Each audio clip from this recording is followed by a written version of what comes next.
After a handsome assistant arrived at the CEO's office, I thought I could finally log off. But to my surprise, the next moment, the crazy female lead sent a message. Jojo. In half an hour, I will be watching you at Hwa's. If you don't come, I don't mind coming to pick you up myself. The familiar threatening tone. The moment I saw the message, my scalp tingled. My throat suddenly tightened. Hwa Lingwei, Xiao Xiao still has 25 minutes. Inside the chat box, Hwa Lingwei's messages were like a death sentence. Sending a new one every minute. Crying or fussing. You can't joke about your own future. I sobbed and wiped away my tears. Trembling as I put on my shoes and went out.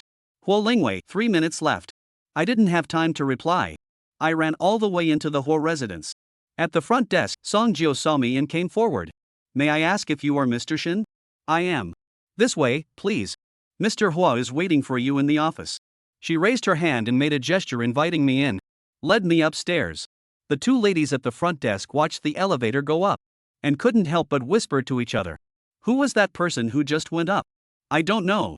Do you think it might have something to do with President Hwa? Don't talk nonsense.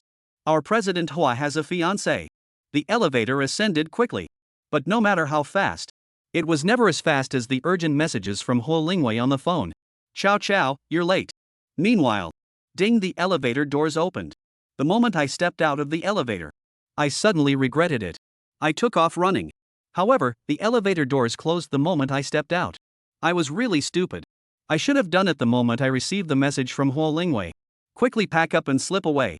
Instead of foolishly walking into the tiger's den like a sheep. It's still the kind of delivery right to your door. I stayed where I was, motionless. Mr. Shen.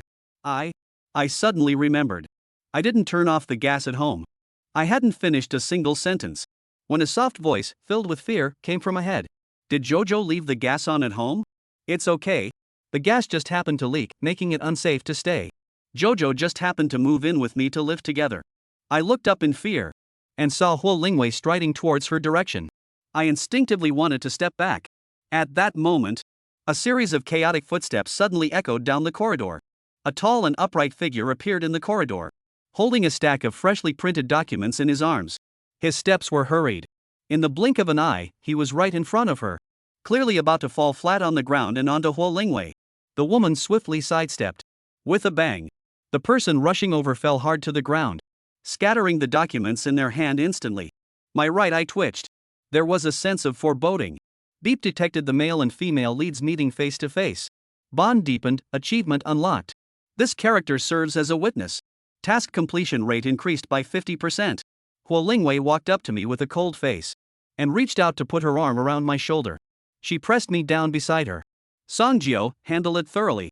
Yes, President Hwa. Hwa Lingwei held me and walked straight to her office. I instinctively turned my head to look at the person lying on the ground. A warm breath brushed past my ear. Xiao Xiao still has the energy to pay attention to others. It seems you don't take me seriously at all. It's not. I hadn't finished speaking when Hwa Lingwei reached out and pressed her hand over my mouth. Xiao Xiao. If you have the time to pay attention to others, you might as well think carefully about how to calm me down later. By Juwen Shi. You shouldn't be lying down either. Hurry up and pick up everything on the floor. After cleaning up, then come and explain your behavior today to me. Song Jio's voice carried an almost cold and unfeeling tone. Fell into Bai Juenshi's ears. Especially piercing. It shouldn't be like this. Song Jio should have been helped up with respect. The first thing was to check if he was hurt. Hwa Lingwei should have held him and worried about him, instead of showing such an attitude of avoiding him at all costs. Bai Juenshi crouched down with a sullen face to pick up the documents. His gaze passed through the office area, fixated on a closed door. Where exactly did things go wrong? The script he tailored specifically for Hwa Lingwei. I was actually just avoided like that. Who is that man? In the office, I was kissed until I was out of breath. Hwa Lingwei, help! I was wrong, boo-hoo. Jojo baby, I miss you so much. Lips pressed against lips. Hwa Lingwei's voice was eerie and sticky, creepy enough to make one's scalp tingle. I don't understand. The male lead is right outside. Why has Hwa Lingwei become like this? Hwa Lingwei, what exactly do you want to do? Hwa Lingwei's kiss landed on my eyes, kissing away each tear. Jojo, you're late. And you still want to run away right in front of me. Saying this, she ran her fingers over the lips that were kissed until they were red and swollen. Xiao Xiao, do you think you just want me to kiss you enough? Hwa Lingwei, you are just a lunatic. Huo Lingwei chuckled lightly. Well, I am a lunatic. Only crazy about Jojo. Her fiancé. Soon to be her husband. What's wrong with her going a little crazy? In the office, I became Huo Lingwei's human body pillow. She would occasionally lower her head to kiss and nuzzle, taking full advantage. After a whole day, I always have the illusion that I won't see the sun the next day. Shivering, I followed Huo Lingwei out of the office. Slapped the folder and Song Jio's hand suddenly fell to the ground. She looked in shock as Huo Lingwei walked out holding me. Assistant Song. Is it very good looking? Huo Lingwei's cold voice sounded in his ear. Song Jio came back to his senses. Picked up the folder. President Hua. The Shengrui acquisition case was sent to my email. I'll go back and handle it. The elevator doors opened. Huo Lingwei was about to enter. Suddenly, a somewhat deep male voice came from behind. President Hua, I heard you have a fiancé. And now, like this? Aren't you afraid of being overheard if it gets out? Bai Juanqi's voice was very loud. There was a faint tone of questioning in his words. Huo Lingwei's gaze fell on Bai Juanqi as if she wanted to kill him. What did you say? Say it again. Isn't that so? Mr. Hua, don't you have a fiancé? I always thought you kept yourself pure. I didn't expect you to be behind your fiancé's back, hugging and cuddling with this man in public. Huo Lingwei's gaze grew increasingly cold. When Bai Juanqi spoke later, dared not speak anymore. You know quite a lot, and you meddle quite a bit too. Huo Lingwei sneered coldly, and pulled me into her arms. Jojo, someone questioned me. As my dear fiancé, aren't you going to say something? Say something? Can I say to Bai Juanqi to quickly take this crazy woman away from me? No. I have a feeling. If I really say that, Huo Lingwei would go even crazier. I looked at Bai Juanqi. Took a deep breath. Hello, I am Shin Mashuan, Huo Lingwei's fiancé.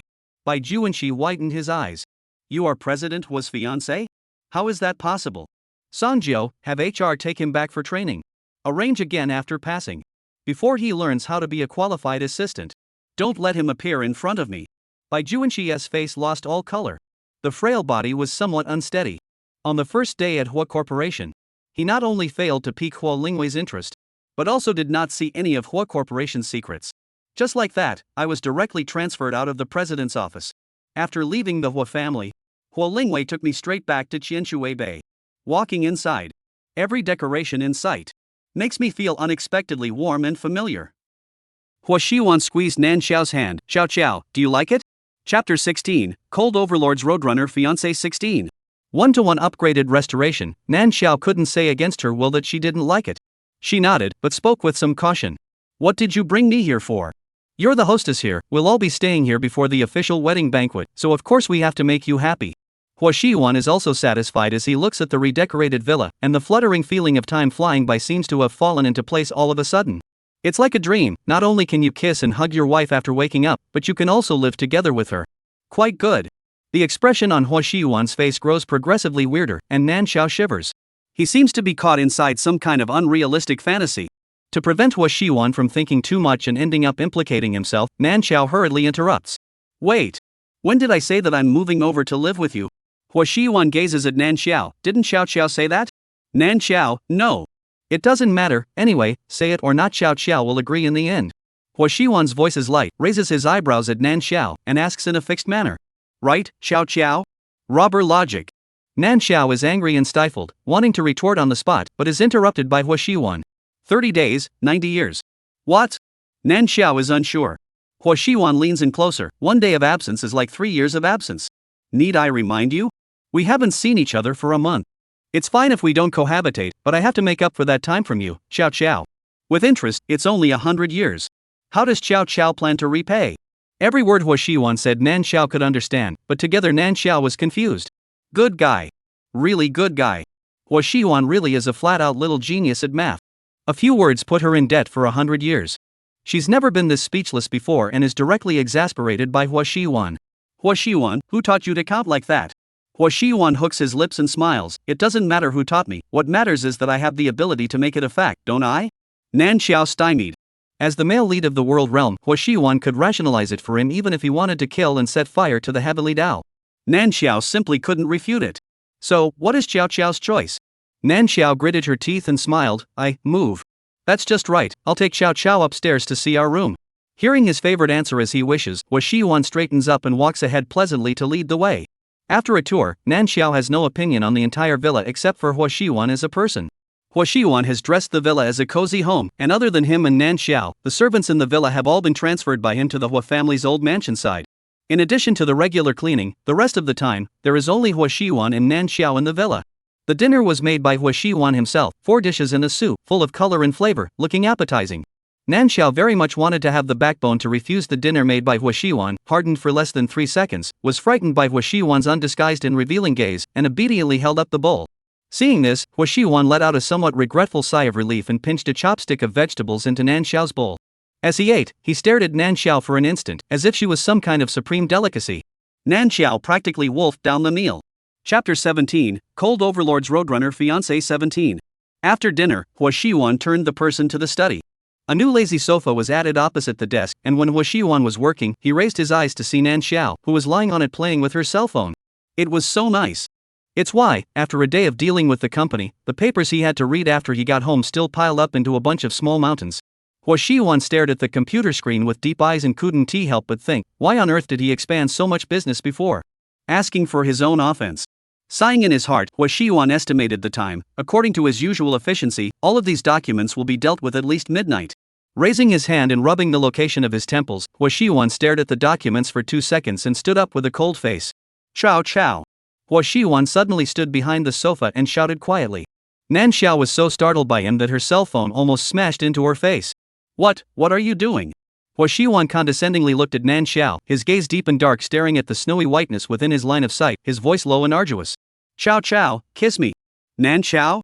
She tilted her head to look at Hua Xiwan with an inexplicable face, and just wanted to ask Hua Xiwan what he was mad about at night, when Hua Xiwan leaned down and kissed her. There was another intertwining of breaths. After being kissed, Nan Xiao was like a zombie, sucked all the blood out of her body, gasping for air and paralyzed on the sofa. Tears were hooked out of her eyes, and she looked at Hua Xiwan with a pair of red eyes that were pitiful and timid. It almost hooked Hua Xiwan to surrender on the spot.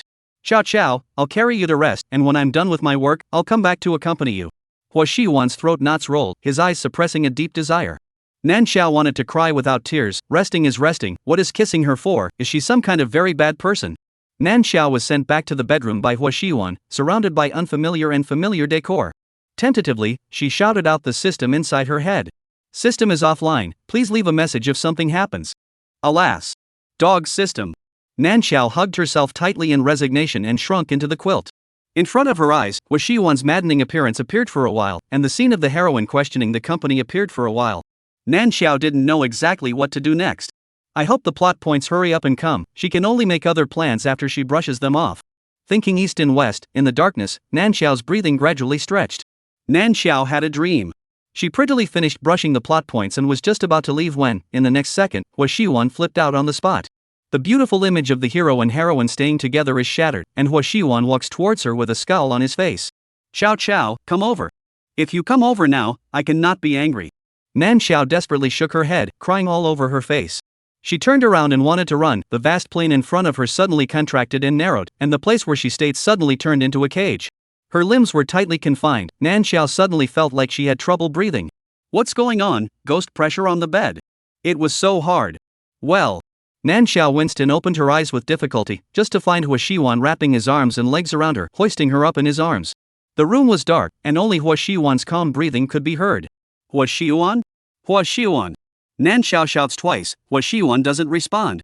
She reaches out and pushes, but is instead held tighter. Hiss. Dying. Chapter 18, Cold Overlord's Roadrunner Fiancé 18. Regardless of what Nan Xiao did, Hua Xiwan, in addition to sleeping soundly, was holding her tighter. In order to prevent herself from being strangled to death by Hua Xiwan, Nan Xiao didn't dare to move anymore. She stared lifelessly at the ceiling's position and just stayed up all night. 6:30. Hua Xiwan relaxed the force on his hands and subconsciously rubbed against Nan Xiao's face. Opening his eyes, he quickly became clear. Stifling a laugh and kissing Nan Xiao's cheek intimately, Hua Xiwan gently let go of Nan Xiao. The first thing after getting up and washing up, Hua Xiwan went straight to the gym. Living together, sharing a bed, sharing a room next. He had to make sure his body was in optimal condition at all times, and for the first time, he had to leave his chow chow with a good experience. Hua Xiwan sweats, trying to perfect the muscle lines on his body. The shackles on his body were gone. Nan Xiao had stayed up all night and was finally able to roll over and get a good night's sleep. Half asleep, a low, magnetic voice came from her ears. Chow chow, why are you still sleeping? Good morning, kiss, I'll do it myself. Does Chow Chow want to go to the company to accompany me? Does not saying anything mean by default Jojo? Okay, Jojo, satisfy you. Nan Xiao.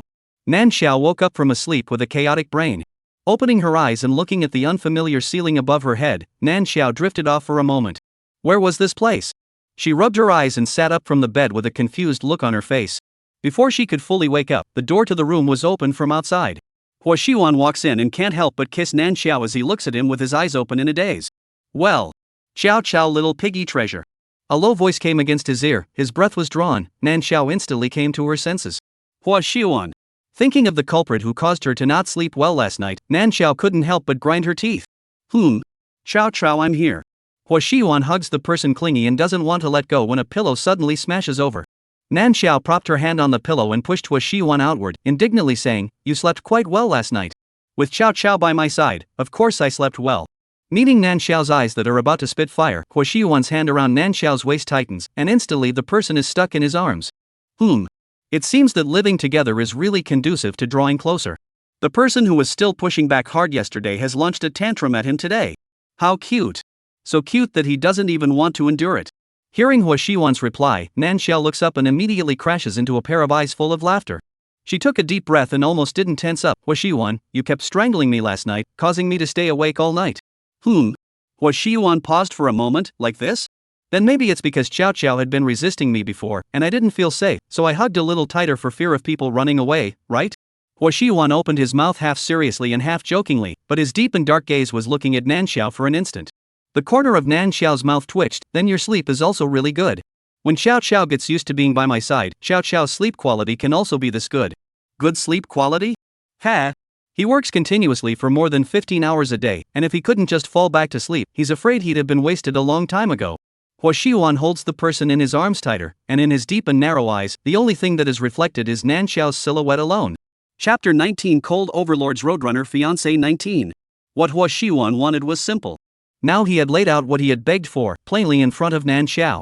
As long as Nan Xiao stayed well with him, he could be the best one to talk to. The location of her heart contracted violently. Nan Xiao faked 2 smiles, intending to stabilize Hua Xiwan first. Is that so? That's really too good, ha ha ha. Hua Xiwan returned a smile, the force on his hands loosening a bit, but still encircling Nan Xiao's waist. Xiao Xiao is hungry, right? I had someone send some food over, you eat some first to pad your stomach, I'll personally cook later. Nan Xiao nodded her head and gave a before being led out of the room by Hua Xiwan. The familiar decor lets Nan Xiao know that she has been brought to the company by Hua Xiwan again, and the place where she was lying just now is a small cubicle in Hua Xiwan's office. Hua Xiwan brings her to a low table. The tabletop is filled with a variety of breakfast desserts. Xiao Xiao, eat whatever you want first, just tell me what you want and I'll have someone arrange it for you. Aha! Seeing the food, Nan Xiao suddenly felt a few moments of hunger. She immediately picked up the chopsticks on the side and ate. Hua Xiwan's eyes twitched, wanting to smoothly sit beside Nan Xiao to accompany her, but the top social animal looked at the time on his wristwatch and had to sit back down in front of the computer, rubbing his temples and continuing to devote himself to his work. Nan Xiao ate slowly, taking the time to glance at Hua Xiwan. The man's face was icy cold, and the multitude of documents made his brows knit tightly together. Precise orders were given and things were handled in an organized manner. The way he didn't go crazy and press her to kiss her was completely a qualified cold overlord. I just don't know what went wrong in the middle and stared her down. Alas. Nan Xiao sighed in her heart, and after finishing her food, she saw the blanket and tablet sitting on the side of the low table. She glances at Hua Xiwan and consciously shakes off the blanket to cover herself, then opens the tablet to play. When Hua Xiwan finished handling a job and looked over at Nan Xiao, he saw the young girl staying under his nose playing with the tablet. Well, very well behaved. For the rest of the morning, Hua Xiwan is in the middle of intense work. Song Qi, as the special assistant, is also busy until his feet don't touch the ground. He stands beside Hua Xiwan with his papers in his arms, noticing that Hua Xiwan will raise his head from time to sweep a glance towards the sofa's position, and his heart is clear. General Manager Hua, who used to be madly in love with work, is ultimately not exempt from falling into the abyss of love. Quite good. I hope that Mr. Hua can reduce his workload a bit and free up some time to love. It's just bitter for the future boss lady. Song Qi carefully glanced in Nan Xiao's direction. In the same place, there seems to be a line between Nan Xiao, who is beautifully playing with her tablet, and them, who are bitterly dealing with their work. Hey 2A. Fighting workers never lose. Nan Xiao realizes that as long as she stays where Hua Xiwan can see her at a glance, no matter what she does Hua Xiwan won't care about her. After all, Hua Xiuan is very busy, his time is crowded with work, and he's content to be able to raise his head and look at Nan Xiao every now and then, simply the chosen social animal. Nan Xiao is inexplicably not nervous and scared. It is best to be at peace with each other. She first sew in Hua Xiuan's side meticulously, other things such as brush the plot point and then make plans. Chapter 20, Cold Overlord's Roadrunner Fiancé 20. The day passed quickly. Back in the villa, Hua Xiuan wrapped around Nan Xiao and kissed her fiercely, like a male goblin drawing on anger. After kissing, Nan Xiao was like a dead fish, rolling her eyes and lying motionless on the sofa. Afterglow saw Hua Xiuan put on his apron and enter the kitchen. Nan Xiao's shocked heart slowly slowed down. This intensity is a little big. The mouth is almost kissing the bald skin.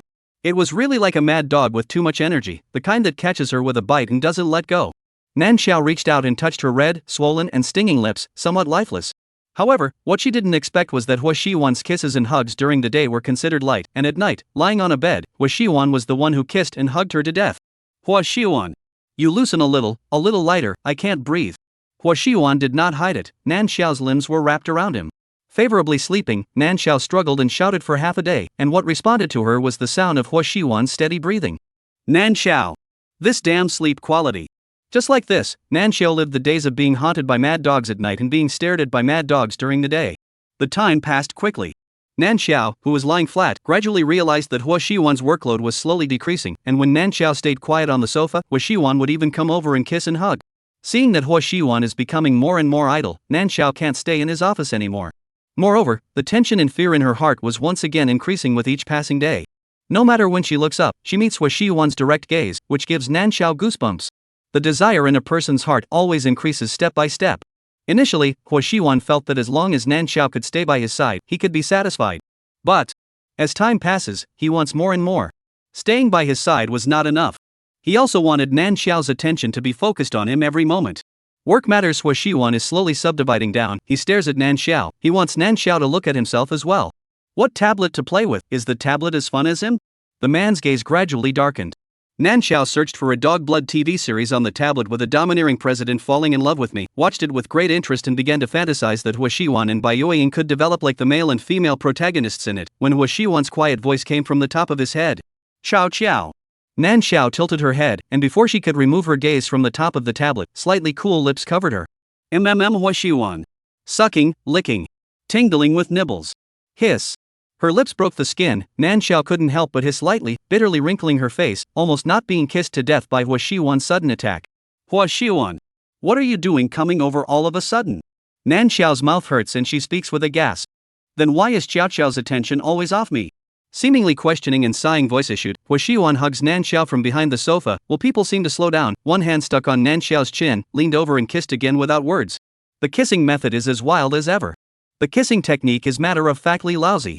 When Hua Xiuan finally kissed enough and released Nan Xiao was already so soft that she had no strength left in her body. She shivered and pointed at Hua Xiuan, too breathless to speak. In his clear eyes, Hua Xiuan could only see himself alone. He was satisfied. Chapter 21, Cold Overlord's Roadrunner Fiancé 21. Another month passes in the blink of an eye.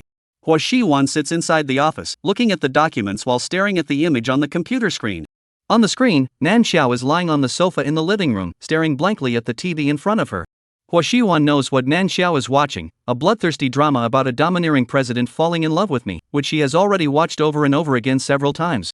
Hua Xiuan can't figure out why Nan Xiao likes to watch this. In his opinion, the president in the drama is simply an oddball.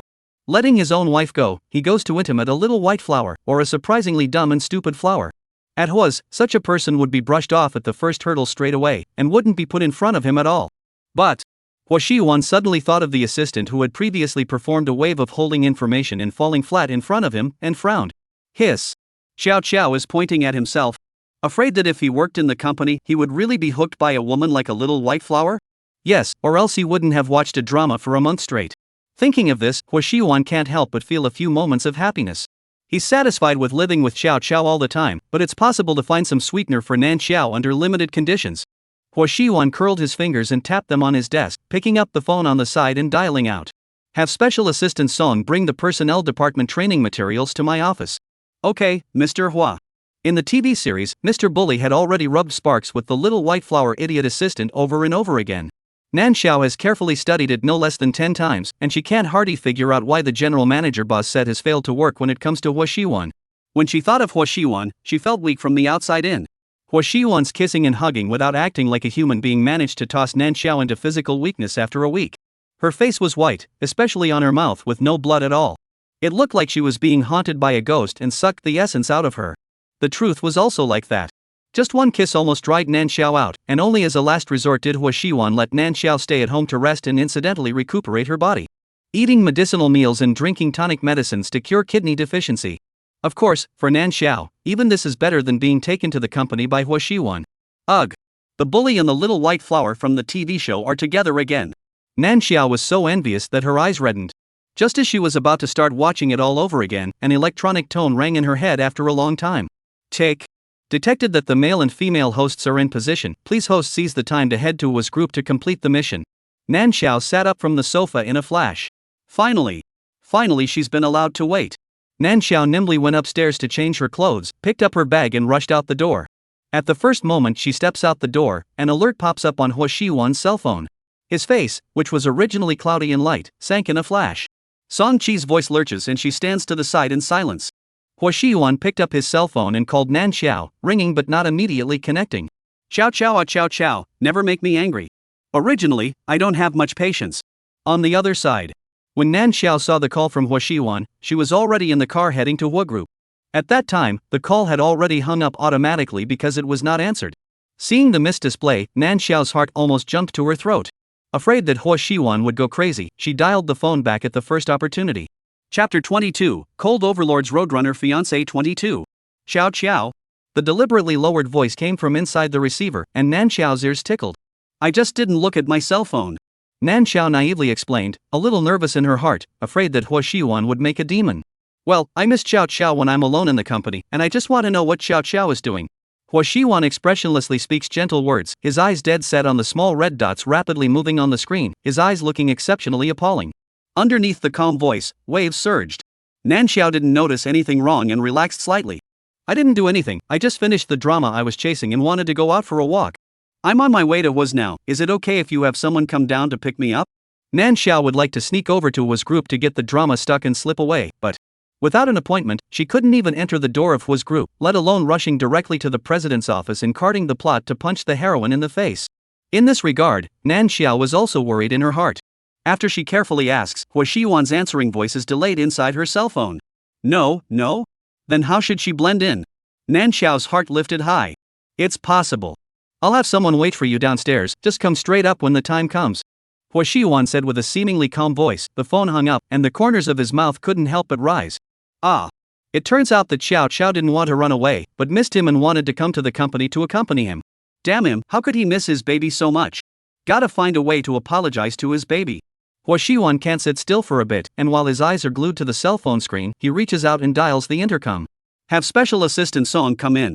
Okay, Mr. Hua. Hua's group downstairs. Nan Xiao has just gotten out of the car and is guided in by the secretary lady in a professional suit.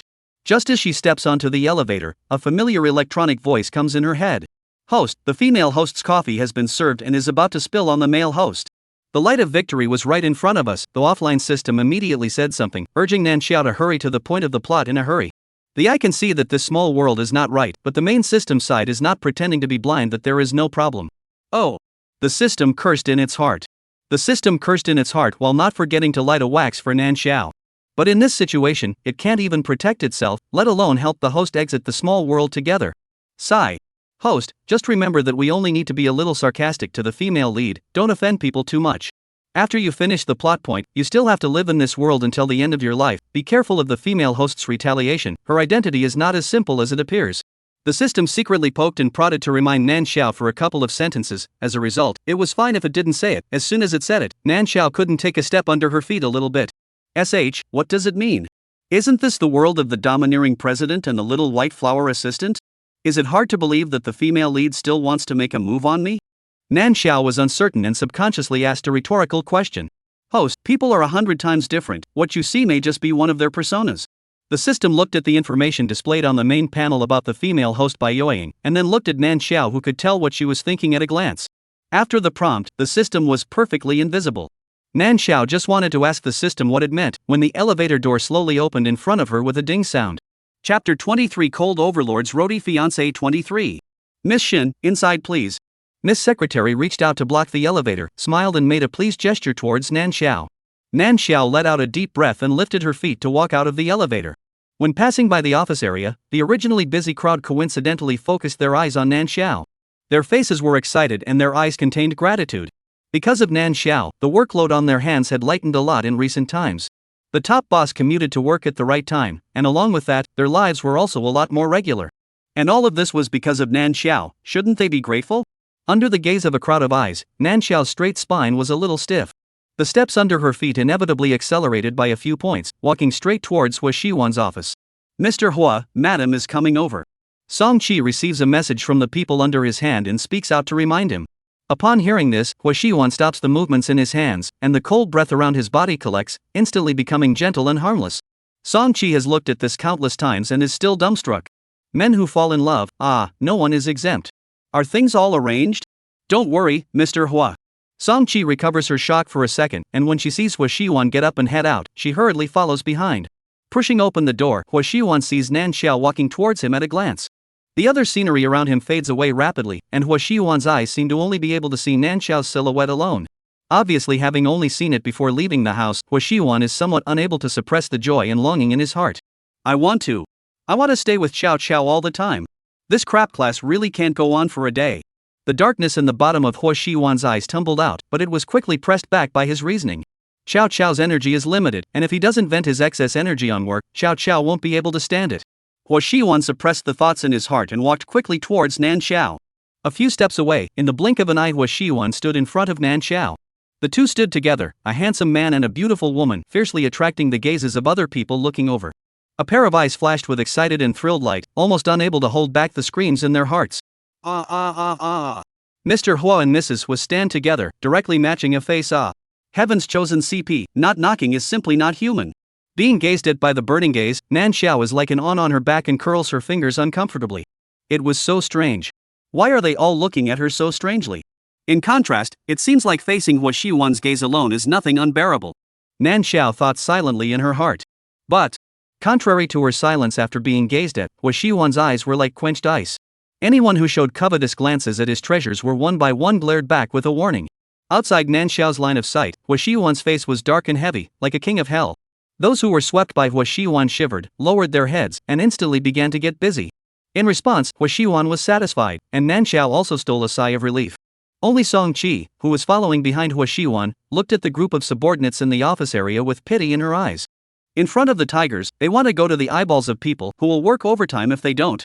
Retracting his gaze, Song Qi takes a few steps back to the side, making room for Hua Xiwan and Nan Xiao to return to the office. At this moment, he hears a familiar did sound. Chapter 24, Cold Overlord's Roadrunner Fiancé 24. Song Qi had an ominous feeling in his head. Looking up, she saw Bai Yueying in a suit dress carrying a cup of coffee, rushing straight out of the pantry.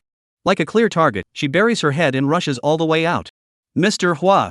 Song Qi is startled for a moment and immediately guesses that Bai Yueying is coming towards Hua Xiwan. She just came back from training in the personnel department, and she's already starting to make a mess. If something really goes wrong, Mr. Hua won't let her go even if he wants to take her for his wife's amusement. Sinning Song Qi hurriedly dodges and moves forward to try and stop Bai Yueying.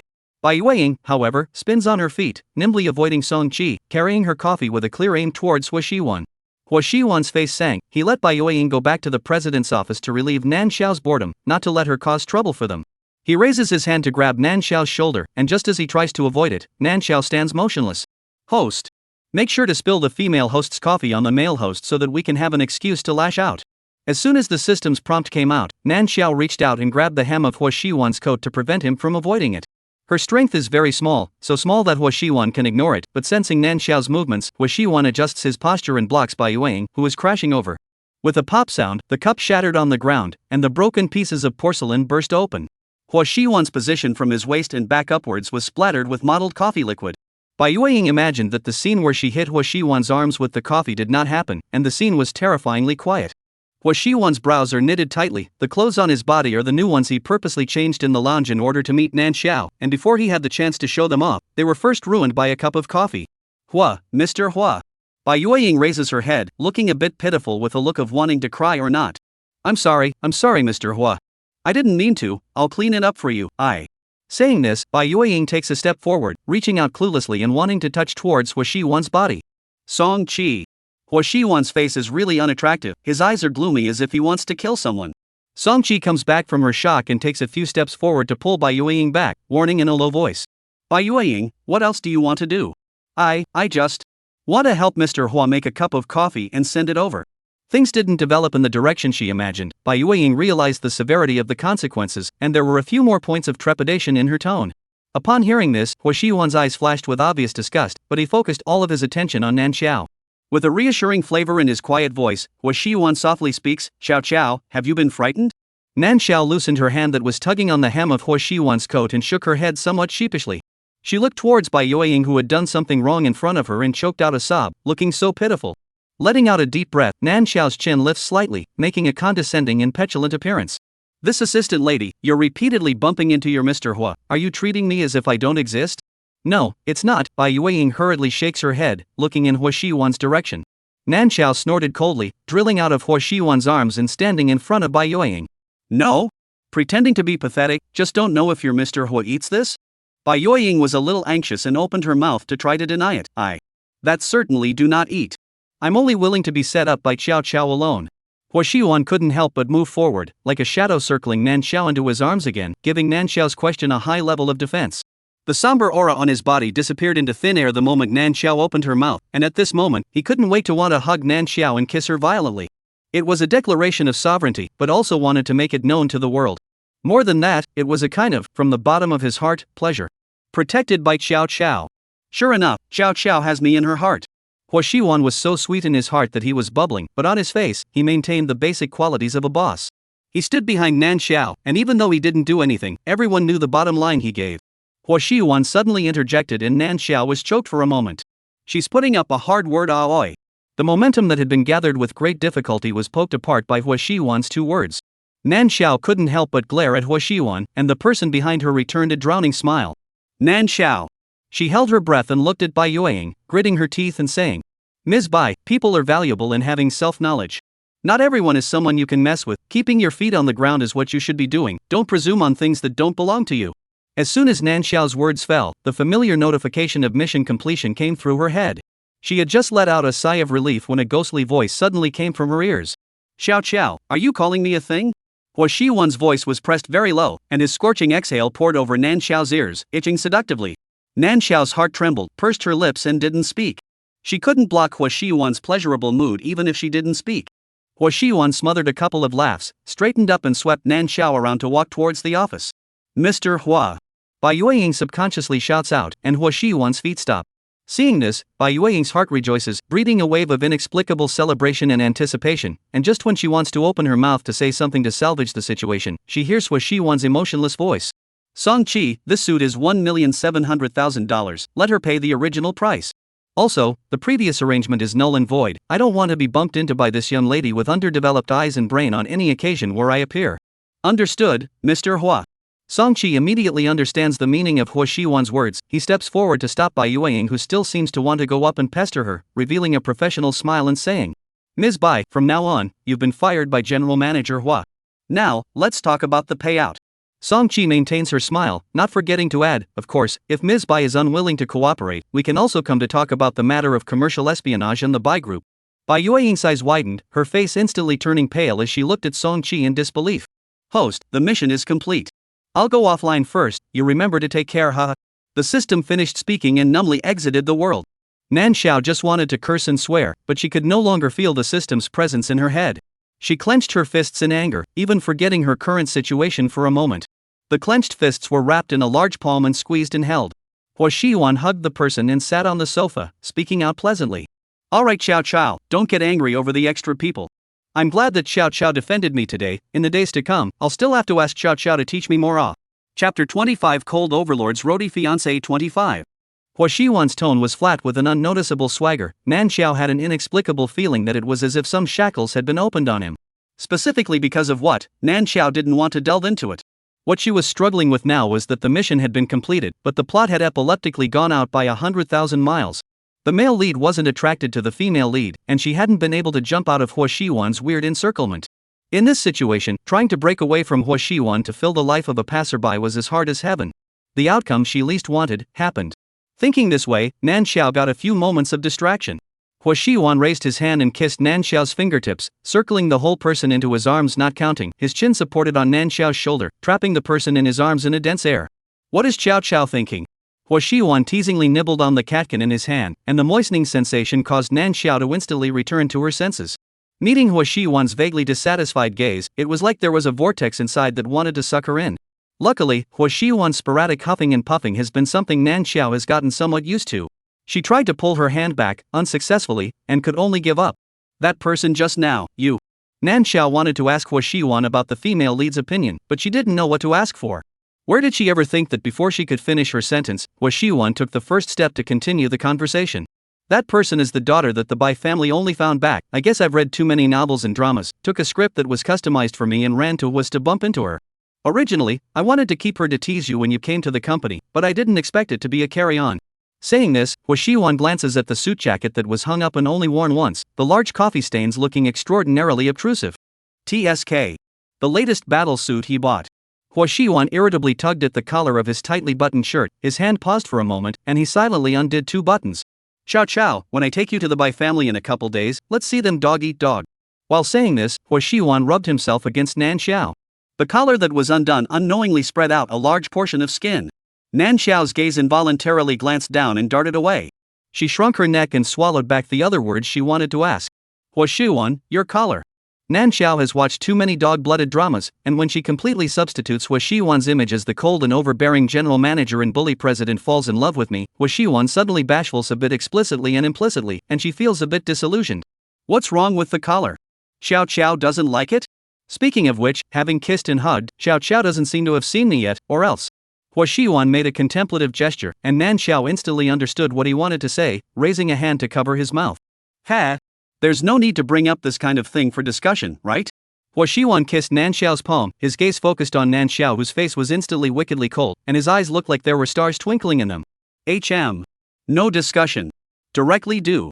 Nan Xiao retracts her hand with a disgusted face, feeling the moistening of her palm. It's not right to retract her hand, it's not right to stretch it out, and she's a bit exasperated. Hua Xiuan. What's wrong? It's hard to believe that after so long, Xiao Xiao still dislikes me? Hua Xiuan looks at Nan Xiao with a good pillow, his color is gentle, but Nan Xiao tastes a dangerous aura from it. No, yes. Nan Xiao fake smile, the next instant is not even think about the hand to Hua Xiuan shirt wiped. After rubbing it, she immediately shrinks back. Hua Xiuan let out an exasperated laugh and kissed his red lips with his diluted kissing skills. Nan Xiao. Finding resources is a technical job. Nan Xiao had been browsing the internet for days, and apart from some hot videos, there was not a single serious teaching class. As she stared at the screen with a sad face, Hua Xiuan hugged her from behind. What is Xiao Xiao doing? Nan Xiao quickly forked off the webpage and shook her head sheepishly. Hua Xiuan leans over and reaches out to move the mouse, frightening Nan Xiao as she presses down on his hand and hastily says, I'm tired of watching the previous drama, I'll look for a suitable drama. This way. Hua Xiuan answered plausibly, buried his head to Nan Xiao's neck and murmured. What's so good about a drama, can't you just watch me? Nan Xiao had a moment of speechlessness, just wanted to say something, straightened up, and her back was against a warm and strong body. Her eyes unconsciously glanced towards the smooth muscle lines, and then thinking of something, Nan Xiao hurriedly lowered her head with a horrified face. Thanks to Hua Xiuan's amazingly bad kissing skills but self-consciousness, Nan Xiao felt that if she didn't have some foundation, she could easily pout over. The cow may not die of exhaustion, but the ground will definitely be plowed. Xiao Xiao. Nan Xiao's look of horror makes Hua Xiuan self-doubt for a moment. He looks down and muses, it's hard not to think that he still needs to practice? Xiao Xiao doesn't seem to be very satisfied. Let's add another hour to the fitness time. Hua Xiuan somewhat regretfully gave up the seduction plan, coughed twice, focused his attention on the screen in front of Nan Xiao, and said with a straight face. What drama does Xiao Xiao want to watch? No favorite, I can find someone to write and film it for you to see. This question rather put Nan Xiao in a difficult position. What drama did she want to watch? After brushing up on the bully president loves me n times in a row, her head was filled with bully love stories. But if these dramas are applied to this world, she, a passerby, is biased and circled to the top, not at all in line with common sense. Nan Xiao pondered and pondered, suddenly her mind flashed and an idea appeared. How about she become a screenwriter? Make up a hegemonic president drama that she likes to come out. Nan Xiao's eyes instantly lit up, she looked at Hua Xiuan and briefly said her idea before looking at him with an expectant face. Being watched wholeheartedly by the person he likes, Hua Xiuan only feels like he's breathing much lighter, or can he still hear what Nan Xiao is saying? He nodded his head in agreement without thinking. Of course, as long as Chow Chow remembers to bring me with her wherever she goes, you can do whatever you want. The low and magnetic voice is compelling everywhere. Nan Xiao listens in a daze, and just when she wants to tilt her face up to talk to Hua Xiwan, she is bitten on the neck by the beast waiting for an opportunity. Well, the lifeblood is inadvertently held hostage, and the boat in the wind and waves can only let itself be lapped while the helmsman eventually bares his fangs. It doesn't matter if the external physique can't seduce, as a qualified hunter, he has the strength and means. Chapter 26 Cold Overlord's Roadrunner Fiancé 26. Into the night. Under the disorienting lights, guests wearing various colors of dresses pass through, with appropriate smiles on their faces. Nan Xiao was detained by Hua Xiwan's side, somewhat bored as she watched Hua Xiwan talk to people and clink glasses. The implicitly measuring gazes of the surrounding people fall on Nan Xiao, looking at Nan Xiao very uncomfortable. This is that Shin family's young lady, Shin Nan Xiao? Mr. Hua's personally chosen fiancé? That or else on such an occasion, would that person allow a casual person to stand beside him? Say, which Shin family is it? I don't think I've ever heard of them. It doesn't matter if I've heard of it or not, the important thing is that the Shin family has given birth to a good daughter that the Hua family has taken a liking to, so I'm afraid it's going to be a runaway success. The two guests laughed softly as they spoke, clinked their glasses, and with their red wine in hand, headed for the center of the banquet hall where the crowd was gathered. Just as the people left, Bai Yueying walked out from the corner behind her. She looks at Hua Xiwan and Nan Xiao who are surrounded by people in the center, and the hand hanging down at her side can't help but clench hard. Yo! Isn't this my dear sister? Father has already specially organized a banquet for you. What are you doing here if you don't take the opportunity to go find two wrongdoers to take over? A female voice suddenly came from behind her. Bai Yueying's face expression changed and she turned around fiercely, just to see a shapely woman leaning against the wall, her chin slightly lifted, a look of watching a good show. What is sister babbling about? Why can't I understand? Bai Yueying bit her lip and immediately looked back innocently. Snort. Bai Yuewei stood up straight, her long, slightly curly hair draped behind her, her red lips slightly raised, indescribably seductive. Don't put on this churlish look, I won't eat your set. You have this effort to come in front of me and put on a show, why don't you think of a way to see if you can capture that person's heart? Bai Yuewei lifted her chin and looked in the direction of Hua Xiwan and Nan Xiao. Seeing the expression on Bai Yueying's face falter up, she doesn't forget to add her words. Look at my memory, I forgot that person can have a sweetheart, and likewise won't eat your set. Otherwise, you wouldn't be like a clown. It's not easy to be stuffed into Hua's by your father, but you've been dismissed and kicked out. Just like your mom, even if she was kicked out by the Bai family, she actually sneaked around and gave birth to you. Bai Yueying's face became ugly all of a sudden. Bai Yuewei, if you're talking nonsense, don't blame me for telling father. Go, I'm still afraid that you won't tell him. Bai Yuewei nuzzles her mouth and points at Bai Yueying, pointing at the greasy middle-aged man in the hall who squeezed through the crowd to get in front of Hua Xiwan to flatter him, her tone teasingly saying. Here. Still not quick enough to go, the theater stage is set up, it's your turn to perform on stage. You. Bai Yueying was trembling with anger, looking at Bai Yuewei's eyes, itching to kill her. Bai Yuewei let out a light laugh, looked askance at Bai Yueying and took the lead in lifting her feet towards the center of the hall. The good show was about to begin. Those who let down their true hearts, how high they climb, how hard they fall. She would have to go over and take a good look, to see for herself for the people who had left long ago. Mr. Hua, it's rare for you to show your face and be willing to come to the Bai family. When my daughter was at Hua's before, it was thanks to you taking care of her. Please bear with me if there's any poor hospitality. At a banquet organized by the Bai family, the people on the field will more or less give the Bai family a few moments of face. As soon as Bai Jinyuan came over, the seat beside Hua Xiwan was given up. Hua Xiwan squeezed Nan Xiao's hand, and when he looked at Nan Xiao, the corners of his lips rose a bit. Chow chow. The good show is on. This time I can do what I say, I can't hold on to what happened before. Hua Xiwan came to Nan Xiao's ear and spoke in a low voice, his intimate and doting gesture caused by Jinyuan, who had ignored Nan Xiao completely, to change his face. Nan Xiao glared at Hua Xiwan and didn't say anything, only to be pinched hard by Hua Xiwan's hand that he was holding. You'd better be able to speak your mind at all times in the future as well. That can't be, if love is hard to resist, it's still necessary for you, Xiao Xiao, to take more responsibility. The smirk in Hua Xiwan's eyes increased, looking at Nan Xiao's teeth itching. For the first time. She is really almost dead. Hua Xiwan had a mouthful of Xiao Xiao, his mouth was soft and honey, but his movements were so fierce that he wanted to nestle Nan Xiao and him together and have a joint burial on the spot. The consequence of not knowing moderation is that Nan Xiao has been lying in bed for a whole week. Just after her body rested, she was brought to the Bai family's banquet by Hua Xiwan. He said that he was bringing her to see the theater, but when he arrived at the scene, he directly pulled her and began to introduce her. Her expression was still cold, but her words were as dense as a loudspeaker shouting, "This is my wife." Nan Xiao's head was filled with black lines. After hearing Hua Xiwan's words filled with a suggestive tone, she couldn't help but step on Hua Xiwan's foot. Leathery smiles and says, "You're a bully, chief. So, tighten up a bit, will you?" The arc of Hua Shiwan's mouth straightens up at once, and when he looks up at Bai Xinyuan, his facial expression instantly goes cold and hard, looking at the people around him in a daze. Bai Xinyuan bears the brunt of this and is the first to feel the displeased aura emanating from Hua Shiwan's body. He carefully opens his mouth. "Mr. Hua, I don't know what you. I remember you have a daughter named Bai Yueying, right?" Not wanting to listen to nonsense, Hua Shiwan directly interrupts. "Right." Bai Xinyuan thought of what Bai Yueying cried to him after she came back, and his eyes couldn't help but look at Nan Xiao by Hua Shiwan's side. This Miss Shin family, her methods are not small. Bai Xinyuan's eyes are a bit unkind, looking at Nan Xiao in bewilderment. In the next second, it was blocked by Hua Shiwan. "What is Mr. Bai doing looking at my lady like that? Those who don't know would think that my lady has done something wrong. I'm the one who came to deliver the gift today. I think it's better for Mr. Bai to show some respect. After all, the scene in a while might not be very pretty." Hua Shiwan finishes speaking, his eyes looking icily at Bai Xinyuan. Bai Xinyuan inexplicably had an ominous feeling of foreboding, and was about to speak when the sound of the banquet site suddenly came a zzz electric current sound. "Xinyuan, do you really want to do this? That's a human life. Frost, we've come this far. If she doesn't die, our family will always be together. Don't you want to be with me and become the rightful Mrs. Bai? But, Gurin, in the end, she gave all the Gu family to you, and gave you a daughter. So what? It's her own stupidity. Who made her get in our way? As for the daughter? Gu Ren's child doesn't deserve to be called my father."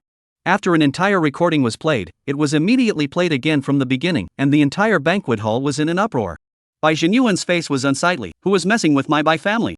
Why don't you hurry up and turn this sound off? Nonsense, simply nonsense. Who the hell is it? Who wants to frame my Bai family?" Chapter 27 Cold Overlord's Roadie Fiancé 27. Whether it's a frame-up or the truth, you know best in your heart, don't you? Bai Yuewei walked through the crowd to Bai Xinyuan with mockery in her eyes. "Sister, what are you babbling about?" Bai Yueying realized that something was wrong and hurriedly chased after her. A pair of eyes brimming with tears, she looked at Bai Yuewei incredulously, as if she hadn't expected Bai Yuewei to say such words at such a time. "Sister, I know that you're upset that father wants to recognize me. It's also true that this recognition banquet shouldn't go on today, but you can't recklessly discredit father and the Bai family's reputation in front of so many people. If you were looking for a synthesized audio tape just to ruin my acknowledgement banquet, you could have actually told me in the beginning that I could not hold the banquet and not return to the Bai families." Bai Yueying cried in aggravation as she spoke. Bai Xinyuan looked heartbroken, and also quickly reacted, turning to Bai Yuewei, and said in anger, "You sinful daughter! Where on earth did the Bai family wrong you, even raised you such a snake heart?" Saying this, he raised his hand to slap Bai Yuewei's face. "Eh?" Nan Xiao subconsciously exclaimed, during which Hua Shiwan, who hadn't gotten the slightest bit of attention, pinched Nan Xiao's hand and whispered, "Xiao Xiao, don't worry, Bai Yuewei has dared to lend a hand with the Hua family, setting up a stage to sing, and definitely won't let herself suffer." As soon as Hua Shiwan's words fall, he sees several people emerge behind Bai Yuewei. The middle-aged man at the head intercepts Bai Xinyuan's hand that is raised in mid-air, and punches him with a backhanded punch. "Ah! Dad! Who are you? How dare you hit someone?" Bai Yueying screamed and rushed to help Bai Xinyuan. The middle-aged man snorted coldly, "Your Bai family dares to kill people, what's wrong with me hitting people? Bai Xinyuan, the Gu family hasn't died out yet." Saying that, the clenched fist was about to punch Bai Xinyuan again, frightening Bai Yueying to scream repeatedly, panicking and hiding behind Bai Xinyuan. Bai Xinyuan's face was a shade of iron. Bai Yuewei couldn't help but snicker. "Look, nah father, this is the good daughter you raised. Oh no, you're not my father, you're just an old beast who plotted to take over the Gu family's property, harmed people's lives, and tried to reunite the family with his mistress. Bai Yuewei, you sinful daughter." Bai Yuewei's words accidentally poked Bai Xinyuan's lungs. Bai Xinyuan was a bit furious. At this time, Bai Yueying didn't dare to interrupt. Bai Yuewei sneered and looked at the wretched Bai family father and daughter. To be a father who harms people's lives, to be a daughter who rushes to be a junior, trying to learn from the foxy child protagonist in the TV series to seduce people to steal business secrets, you guys are really worthy of being a family. So eager to grow the Bai family? I prefer not to do what you guys want. Bai Yuewei smiles openly and turns back to Hua Shiwan, saying with a straight face, "Mr. Hua, the Bai family will take this as a wedding gift from me to you and Ms. Shin. Please be sure to smile." "Then thank you, Ms. Bai." Hua Shiwan smiles and responds. Nan Xiao looks up at him and then at Bai Yuewei with a shocked look. "How about Xiao Xiao, is this play satisfactory? Now, still jealous of her bumping into me one after another?" Hua Shiwan wraps Nan Xiao's shoulders and walks out, but the sound of his speech reaches the ears of everyone in the banquet hall. He believes that after this banquet, there won't be any more ungrateful people coming towards his and Xiao Xiao's eyes. Not only did he take down the Bai family, he also gave Xiao Xiao a chance to get angry, and he also got his reputation out. 3 birds with 1 stone. Hua Shiwan is very satisfied with this. When the two of them were walking towards the outside of the banquet hall, they happened to run into law enforcement officers who were rushing to arrest people. Hua Xiwan kindly gave them directions before taking Nan Xiao back to the car. The weather in March-April is still a bit cold, the car has the heater on. Hua Xiwan's hand is wrapped around Nan Xiao's waist, making her feel the cold air going straight to her body. This world, it seems like it hasn't been as simple as she imagined. By Yue Ying's matter, did you know about it from the beginning? Nan Xiao tilted her head to look at Hua Xiwan and seriously opened her mouth to ask. In the beginning, I only used her as a tool to relieve you of your joy, but she didn't seem to be aware of it, and it just so happened that Bai Yue found her way to the door again, so I simply changed the tool. Hua Xiwan and Nan Xiao locked eyes on. Nan Xiao asked seriously, so he answered seriously. Everything is under control. Hua Xiwan's tone is relaxed and even taken for granted. At this moment, for Hua Xiwan, Nan Xiao has a clear perception of a top-tier dignitary. A little frightened at the bottom of her heart, Nan Xiao subconsciously moved to the side, wanting to be a little farther away from Hua Xiwan. Just as she moved, Hua Xiwan's hand around her waist tightened. Hua Xiwan lowered his head to play with Nan Xiao's hair. His tone was light, but it made Nan Xiao feel a great danger. Xiao Xiao is not happy? Nan Xiao stiffened her body without responding. Hua Xiwan speaks to himself, then Xiao Xiao just thinks I'm scary? As long as I want to, I can have everything firmly in my hands. Not to mention the Shin family, even the entire South City, I have the power to say whatever I want. Money and power is a good thing, and before I met you, I had always worked for it. I have a lot, but I'm still not satisfied, so I work my ass off to continue expanding Hua's territory, but I'm still bored with everything. If there's one person like Bai Yueying, there will be countless others. They covet me and I covet the assets behind them, a fair trade. Xiao Xiao, if you weren't in the people my mom brought in that day, fishing for law enforcement would have been enough for me to ooh and ah over South City, but I happened to see you. Hua Xiwan looked steadily at Nan Xiao, and after noticing Nan Xiao's evasive gaze, he simply pinches Nan Xiao's chin, forcing the person in his arms to focus his gaze on himself. The corners of his mouth hooked into a smile, and a treacherous wave rolled over his eyes. Xiao Xiao, you know, I'm not a good person. I only want one of you, and if you don't give it to me, then I'll have to rob you hard. He had never known him to be a vicious dog, and now the vicious dog had a rope around his neck, the other end of which was taken into Nanzhou's hand. Hold it tight, and you can control him. Discard it, and the vicious dog will kill its master. Hua Xiwan couldn't say which option he wanted Nan Xiao to choose. He looked at Nan Xiao, his eyes glittering with excitement. Nan Xiao's heart hung high in the air, shivering as she opened her mouth. Aren't we already an unmarried couple? Why don't we ask Mom's side when the wedding banquet can be held? The wedding banquet is only a third of the way through the preparations, however, we can go and register first. Hua Xiwan holds Nan Xiao tightly, the heart in his chest thumping, seemingly stating endless love and joy. It's so good. Another day of being loved by Xiao Xiao. And record a tentative location face. Post-apocalyptic, black-hearted male lead versus female lead who wants to run but is afraid of death. Modern, masochistic male main character versus female main character who is prone to die if she doesn't beat the male main character to death herself. Spirituality, bizarre murderer hero versus female heroine who has no grudges but is stained. Showbiz, sickly and crazy criticized movie star versus a passerby who plays the role of a world-class dancer. Campus, possessive male main character versus female main character who can't run away from online fraud. Chapter 28 Black-hearted male main character's ex-girlfriend 1. I quit. After breaking away from the small world, Nan Xiao woke up in the pure white system space. She covered the location of her thumping heart and was filled with fear. It was too terrifying. It was really too terrifying. Decades of suffocatingly thick love like day after day made Nan Xiao want to escape every moment. Human desire will continue to expand. At the beginning, Hua Xiwan wants to just stay with Nan Xiao. To the back, he wants Nan Xiao all the time and his heart and eyes only his own. Even if Nan Xiao is just lost in thought, Hua Xiwan can't stand it. From traveling, to dressing and eating, Hua Xiwan is like a shadow, pestering Nan Xiao to the point of suffocation. Nan Xiao lived in the small world for 80 years, Hua Xiwan was afraid that the child would seize his position, sneakily ligature, and Nan Xiao lived 80 years of two people's world. In the end, Hua's group even allowed Hua's father and mother's side to recultivate the heir, so that the Hua family did not break in Hua Xiwan's generation. But Nan Xiao breaks her fingers day by day and waits bitterly for the day she will die at the end of her life, and this wait is 80 years. Even when she died, Hua Xiwan didn't even try to spare her. He simply injected her with euthanasia and buried her with Nan Xiao.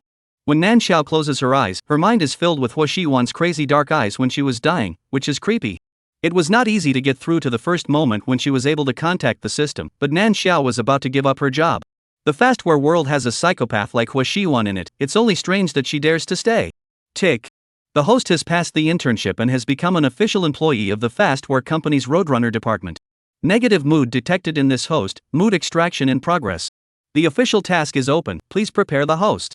A mechanical electronic tone rang in her ears, and just as the system mastermind's voice fell, Nan Xiao felt her brain go foggy. She shook her head and tried hard to open her eyes. A familiar feeling of vertigo came, and then she became conscious again. The scene in front of her eyes shifted, and she had actually been cast inside the small world. In the quiet and simple cafe, Nan Xiao lowered her head and stirred the coffee in front of her. Sitting across from her was the senior assistant, who was wearing a suit with a shrewd and wise look visible to the naked eye. The resistance in Nan Xiao's mind was like a balloon being poked by a needle, and she kind of couldn't figure out where that once existing resistance came from. Fully insured, high salary, free food and accommodation, and work was equivalent to paid vacation. All these conditions, she actually still resist? It's over, she's really drifted. Nan Xiao's hand that stirred the coffee was trembling a bit. She was about to contact the system to ask about the situation when the system's voice came in her head first. "Host, are you alright?" Nan Xiao was puzzled for a moment. What could be wrong with her? But without waiting for her to speak, the system's side was on the heart first. "Host, the program of the mastermind is directly manipulated by the company's top management, detecting excessive emotions. They have the right to deal with them directly, and emotional withdrawal is something that can't be helped. However, I applied for compensation for you, the host. This world's task is to play the hero's roadie ex-girlfriend. The plot has already gone. Host, I'll pass the relevant memories to you. You can just take it as a vacation." The system crackled a lot. Hearing that she didn't have to do the mission, Nan Xiao's eyes lit up. At the same time, there was an additional memory in her head. The male lead in this world was Fu Xiwan, the heir of a powerful and noble family, and his life was planned from birth. The identity that Nan Xiao took was probably an accident outside of Fu Xiwan's planning, and she became the male lead's girlfriend by mistake. But because she was a little poor girl who had a stepmother and then a stepfather, she was not allowed to be treated by the Fu family, and she had never been recognized by the Fu family. And on Fu Xiwan's side, he just used her as a shield and wasn't interested in her. Now that the Fu family and the Zhao family, where the heroine Zhao Yuan is from, are preparing for a marriage, Nan Xiao, the so-called girlfriend, is naturally offline. Sitting opposite Nan Xiao was the assistant Fu Xiwan had sent to inform her of the breakup. "Miss Nan, this is Mr. Fu's intention. Please don't make it difficult for me as the messenger." The assistant had a polite smile on the corner of her mouth and reached out to push a blank check in front of Nan Xiao. Every move was impeccable, but there were a few moments of contempt hidden in the bottom of his eyes. Nan Xiao stopped stirring her coffee hand and pondered. A check? This world seems a bit ancient. How much should she fill out in order to get reasonably rich without causing the male lead to resent her? Nan Xiao also didn't expect that just as soon as she entered the small world, the task didn't need to be done even if it was, and the vacation funds were still being sent to her hands. This made it hard for Nan Xiao not to be moved. The corners of her mouth rose uncontrollably. Nan Xiao quickly reached out to receive the check, her face full of joy.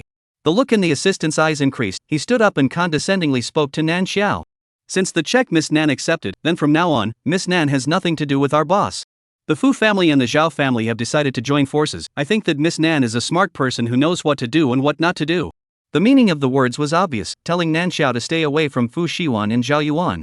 After saying his advice, the assistant took one last look at Nan Xiao, grabbed his briefcase and turned to leave the cafe. As soon as he left, Nan Xiao spread out the check and nimbly fished out a pen from her own bag.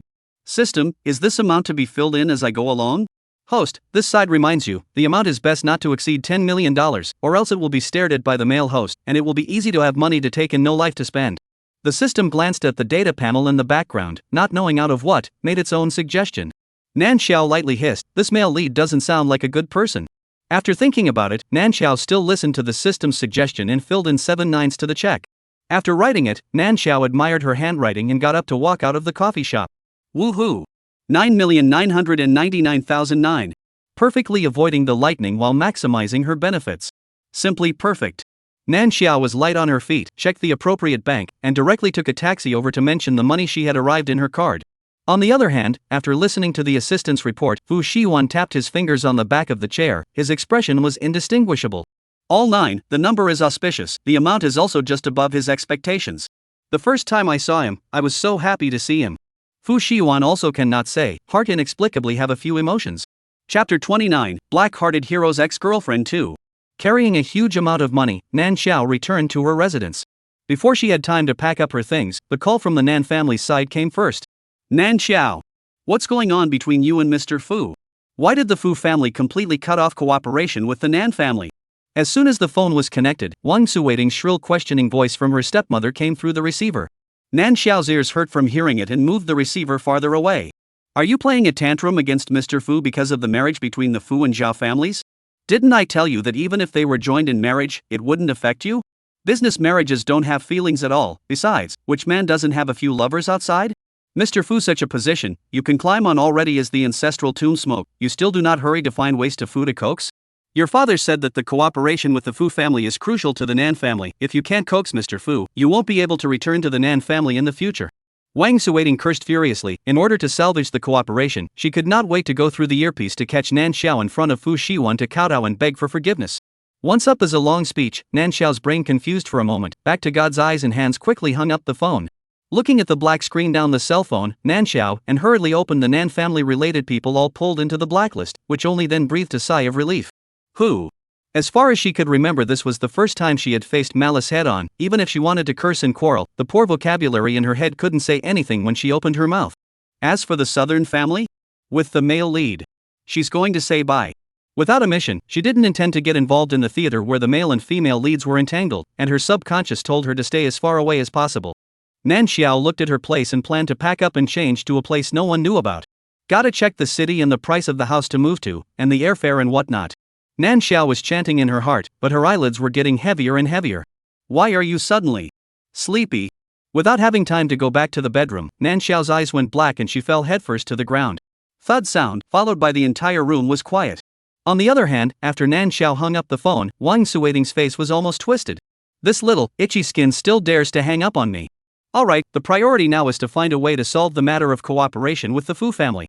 Nan Tianlin sat aside with a sullen face. His face was also unusually ugly. The Fu family had suddenly given up their cooperation with the Nan family, causing the companies that had begged to come up before to follow suit and cancel their contracts. Originally, the Nan family had already squeezed into the middle ranks from the end of the line gentry by virtue of the Fu family's big tree, and although the overall strength was not strong enough, because of the Fu family's name, many top-tier companies also took the opportunity to come to the door to ask for cooperation. Before, how much Nan Tianlin had flaunted his power in the shopping mall. After the Fu family gave up their cooperation, how much of a mess he was in. Already used to being courted under the Fu family name, how could Nan Tianlin be willing? Wang Suiting was furious. The cooperation on the Fu family's side exists because of that dead girl. Now that people can't look at her anymore, what can we do? No, we can get Nan Xiao to beg Fu Shiwan. They've been dating for so long, and they break up just like that, and they don't give any compensation. How is this possible? Right. At least the dead girl has been with Fu Shiwan for so long. The couple looked at each other and thought of one thing. When Nan Xiao became conscious, it was already the morning of the next day. She got up from the ground with a trance-like face and inexplicably felt refreshed all around. Was this reasonable? After lying on the ground for so long, even if her back didn't ache, she still felt better than ever? Moreover, she didn't know if it was her illusion or not, but she felt that her body was much lighter, and the obscure emotions in body's drowsiness disappeared as if they had disappeared overnight. What was the situation? Nan Xiao raised her hand and rubbed her temples, and out of nowhere, the scene in front of her eyes changed, and Nan Xiao realized that she was standing in an empty space. Nan Xiao's eyes instantly widened. Then she person was immediately back in the familiar room again. Nan Xiao's brain lagged for a moment, and her tone was horrified. System?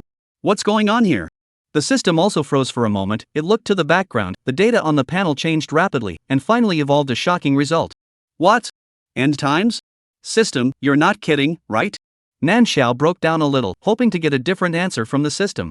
The system was afraid that Nan Xiao would misunderstand herself and hurriedly explained. Host, the coming of the end times is the result of the evolution based on your sudden appearance of spatial ability. It's not that I intentionally didn't tell you. As for the specific time of the end of the world, the system cannot be estimated. Host, your priority is to hurry to use the space to hoard supplies and strive for the end of life. In the end, the system also felt that its words were a bit strong. It was silent for a moment, and quickly directed a list of supplies and evolved post-apocalyptic information into Nan Xiao's brain, then sank down not daring to speak. Nan Xiao's heart thumped, her hands quickly clenched and unclenched as she cried and laughed. She knew that the mastermind was capable of doing things like jerking away emotions without saying a word. How could it let her enter the small world and not do the quests to take a vacation for nothing? Surprisingly, it's the end of the world. Ooh. Nan Xiao's sky was literally falling. She took the bank card out. The money has not yet warmed up. It must be immediately dispersed, otherwise it will become a pile of waste paper. Sad. Nan Xiao depressedly packed up her mood, first collected all the things that could be used in her residence into the space, then according to the list given by the system, she went out and shopped like crazy. The balance in the bank card decreased rapidly. Nan Xiao even sold her only residence and exchanged it for money to buy a villa with higher security in the suburbs to convert it into her life-saving residence. Chapter 30, The Black-Hearted Hero's Ex-Girlfriend 3. In half a month's time, Nan Xiao stocked up on food, clothing, housing and transportation, and when she became a pauper again, the world still had no intention of changing. Nan Xiao looked at the endless stream of people coming and going through the streets, and inexplicably had a feeling of being duped. Nan Xiao gritted her teeth and said, System, what about the promised end times? The system looked at the COM data panel and hesitated. Perhaps, it will come in a couple days? Nan Xiao was directly exasperated and cried, I've spent all my money, and you're still telling me that maybe in 2 days? It's not possible that the end times will only come when I'm dead, right? The system wanted to say that perhaps this possibility wasn't ruled out, but after looking at Nan Xiao's appearance, it swallowed the words back. It glanced at the neighborhood, its eyes landed on top of a luxuriously decorated and moody restaurant, and hurriedly changed the topic. Host, it's noon, and you haven't eaten yet, let me treat you to dinner?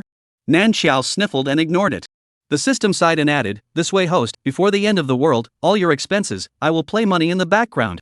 Really, you're not going to lie to me again, are you? Nan Xiao remained skeptical of the system's words, her face was a blatant disbelief. The system got anxious and manipulated the data on the spot to hit $100,000 into Nan Xiao's bank card. Host, now believe that I didn't lie to you, right? Nan Xiao looked at the bank card balance displayed on her cell phone and broke into tears, of course. She wiped the tear tracks on her face, organized her face, and after confirming that there was nothing wrong, she lifted her foot and walked into the restaurant that the system had mentioned. By the side of the road, a black Maybach was quietly parked there. Fu Shiwan sat in the backseat of the car, looking at Nan Xiao's back with an inexplicable expression. Ding! A message popped up on the screen of his cell phone. Fu Shiwan lowered his head and tapped it. Zhao Yuan, Mr. Fu, I've been here for half an hour, may I ask where you are? Smiles. Fu Shiwan, immediately. Fu Shiwan slowly and leisurely put away his cell phone, and when that back shadow in his line of sight was about to be invisible, Fu Shiwan got out of the car. The body posture was long and the aura was reserved. Fu Shiwan fell behind Nan Xiao and lifted his foot into the restaurant. Zhao Yuan waited in the box for a long time, and Fu Shiwan agreed on a time of 12 noon. The Zhao family asked her to arrive at 11 o'clock in the box. After 3 rounds of tea and snacks, Zhao Yuan didn't even see Fu Shiwan's shadow. Zhao Yuan took a deep breath, picked up her cell phone and was planning to send another message to greet Fu Shiwan, when Fu Shiwan's message popped up first. Fu Shiwan, lobby by the window. Zhao Yuan, okay, Mr. Fu smiles.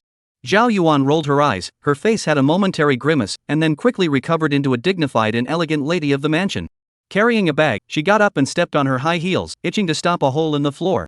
Originally with the hypocrite's black heart with dinner is annoying, even if late, but also to go to the hall as a monkey for people to spectate. This day really cannot live. Zhao Yuan walked out of the box, looked around, and found Fu Shiwan's figure in the cover of the greenery by the window. Raising a smile on her face and checking that she didn't find anything inappropriate, Zhao Yuan walked towards Fu Shiwan. Mr. Fu.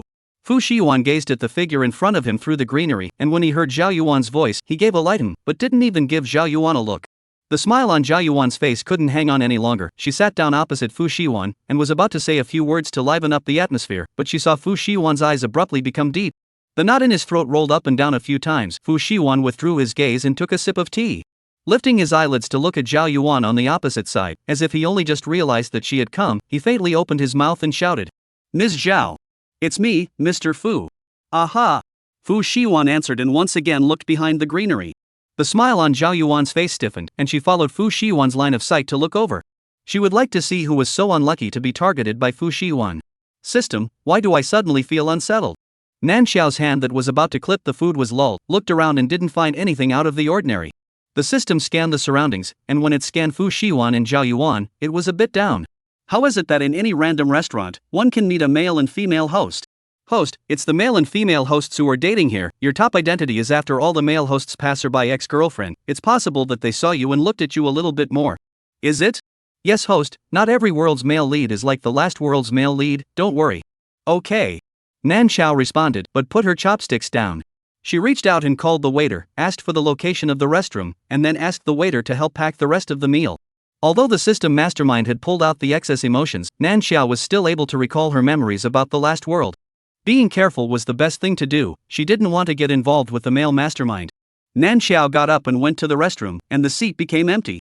Fu Shiwan retracted his gaze and lowered his head as if he was pondering something. Zhao Yuan hid the horror under her eyes. As Fu Shiwan's prospective fiancée, she naturally investigated the identity of Fu Shiwan's ex-girlfriend.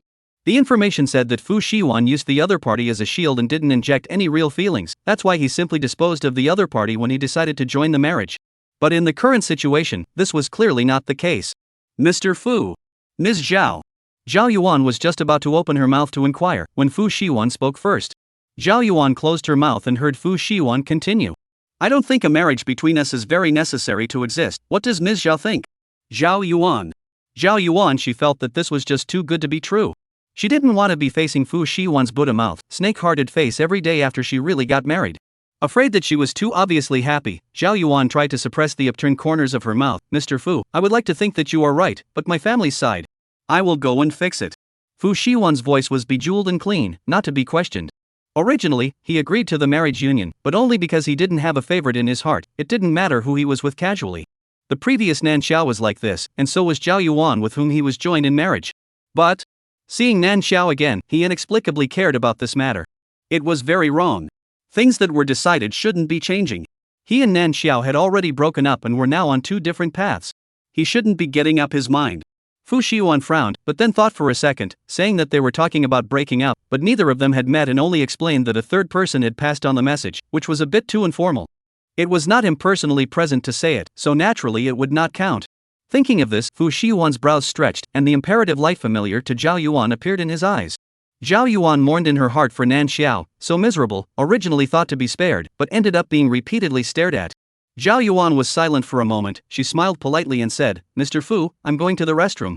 Fu Shiwan didn't react much, as if he didn't hear Zhao Yuan's words. Zhao Yuan was accustomed to Fu Shiwan's reaction and got up straight and walked towards the restroom. She was out of the quagmire, and out of humanitarianism, she still had to give Nan Xiao a wake-up call. After all, Fu Shiwan is not a good person. Being targeted by him is naturally not a good thing. Chapter 31, Black-Hearted Hero's Ex-Girlfriend 4. Nan Xiao had just come out of the restroom, and when she walked to the sink, she met Zhao Yuan, who walked in.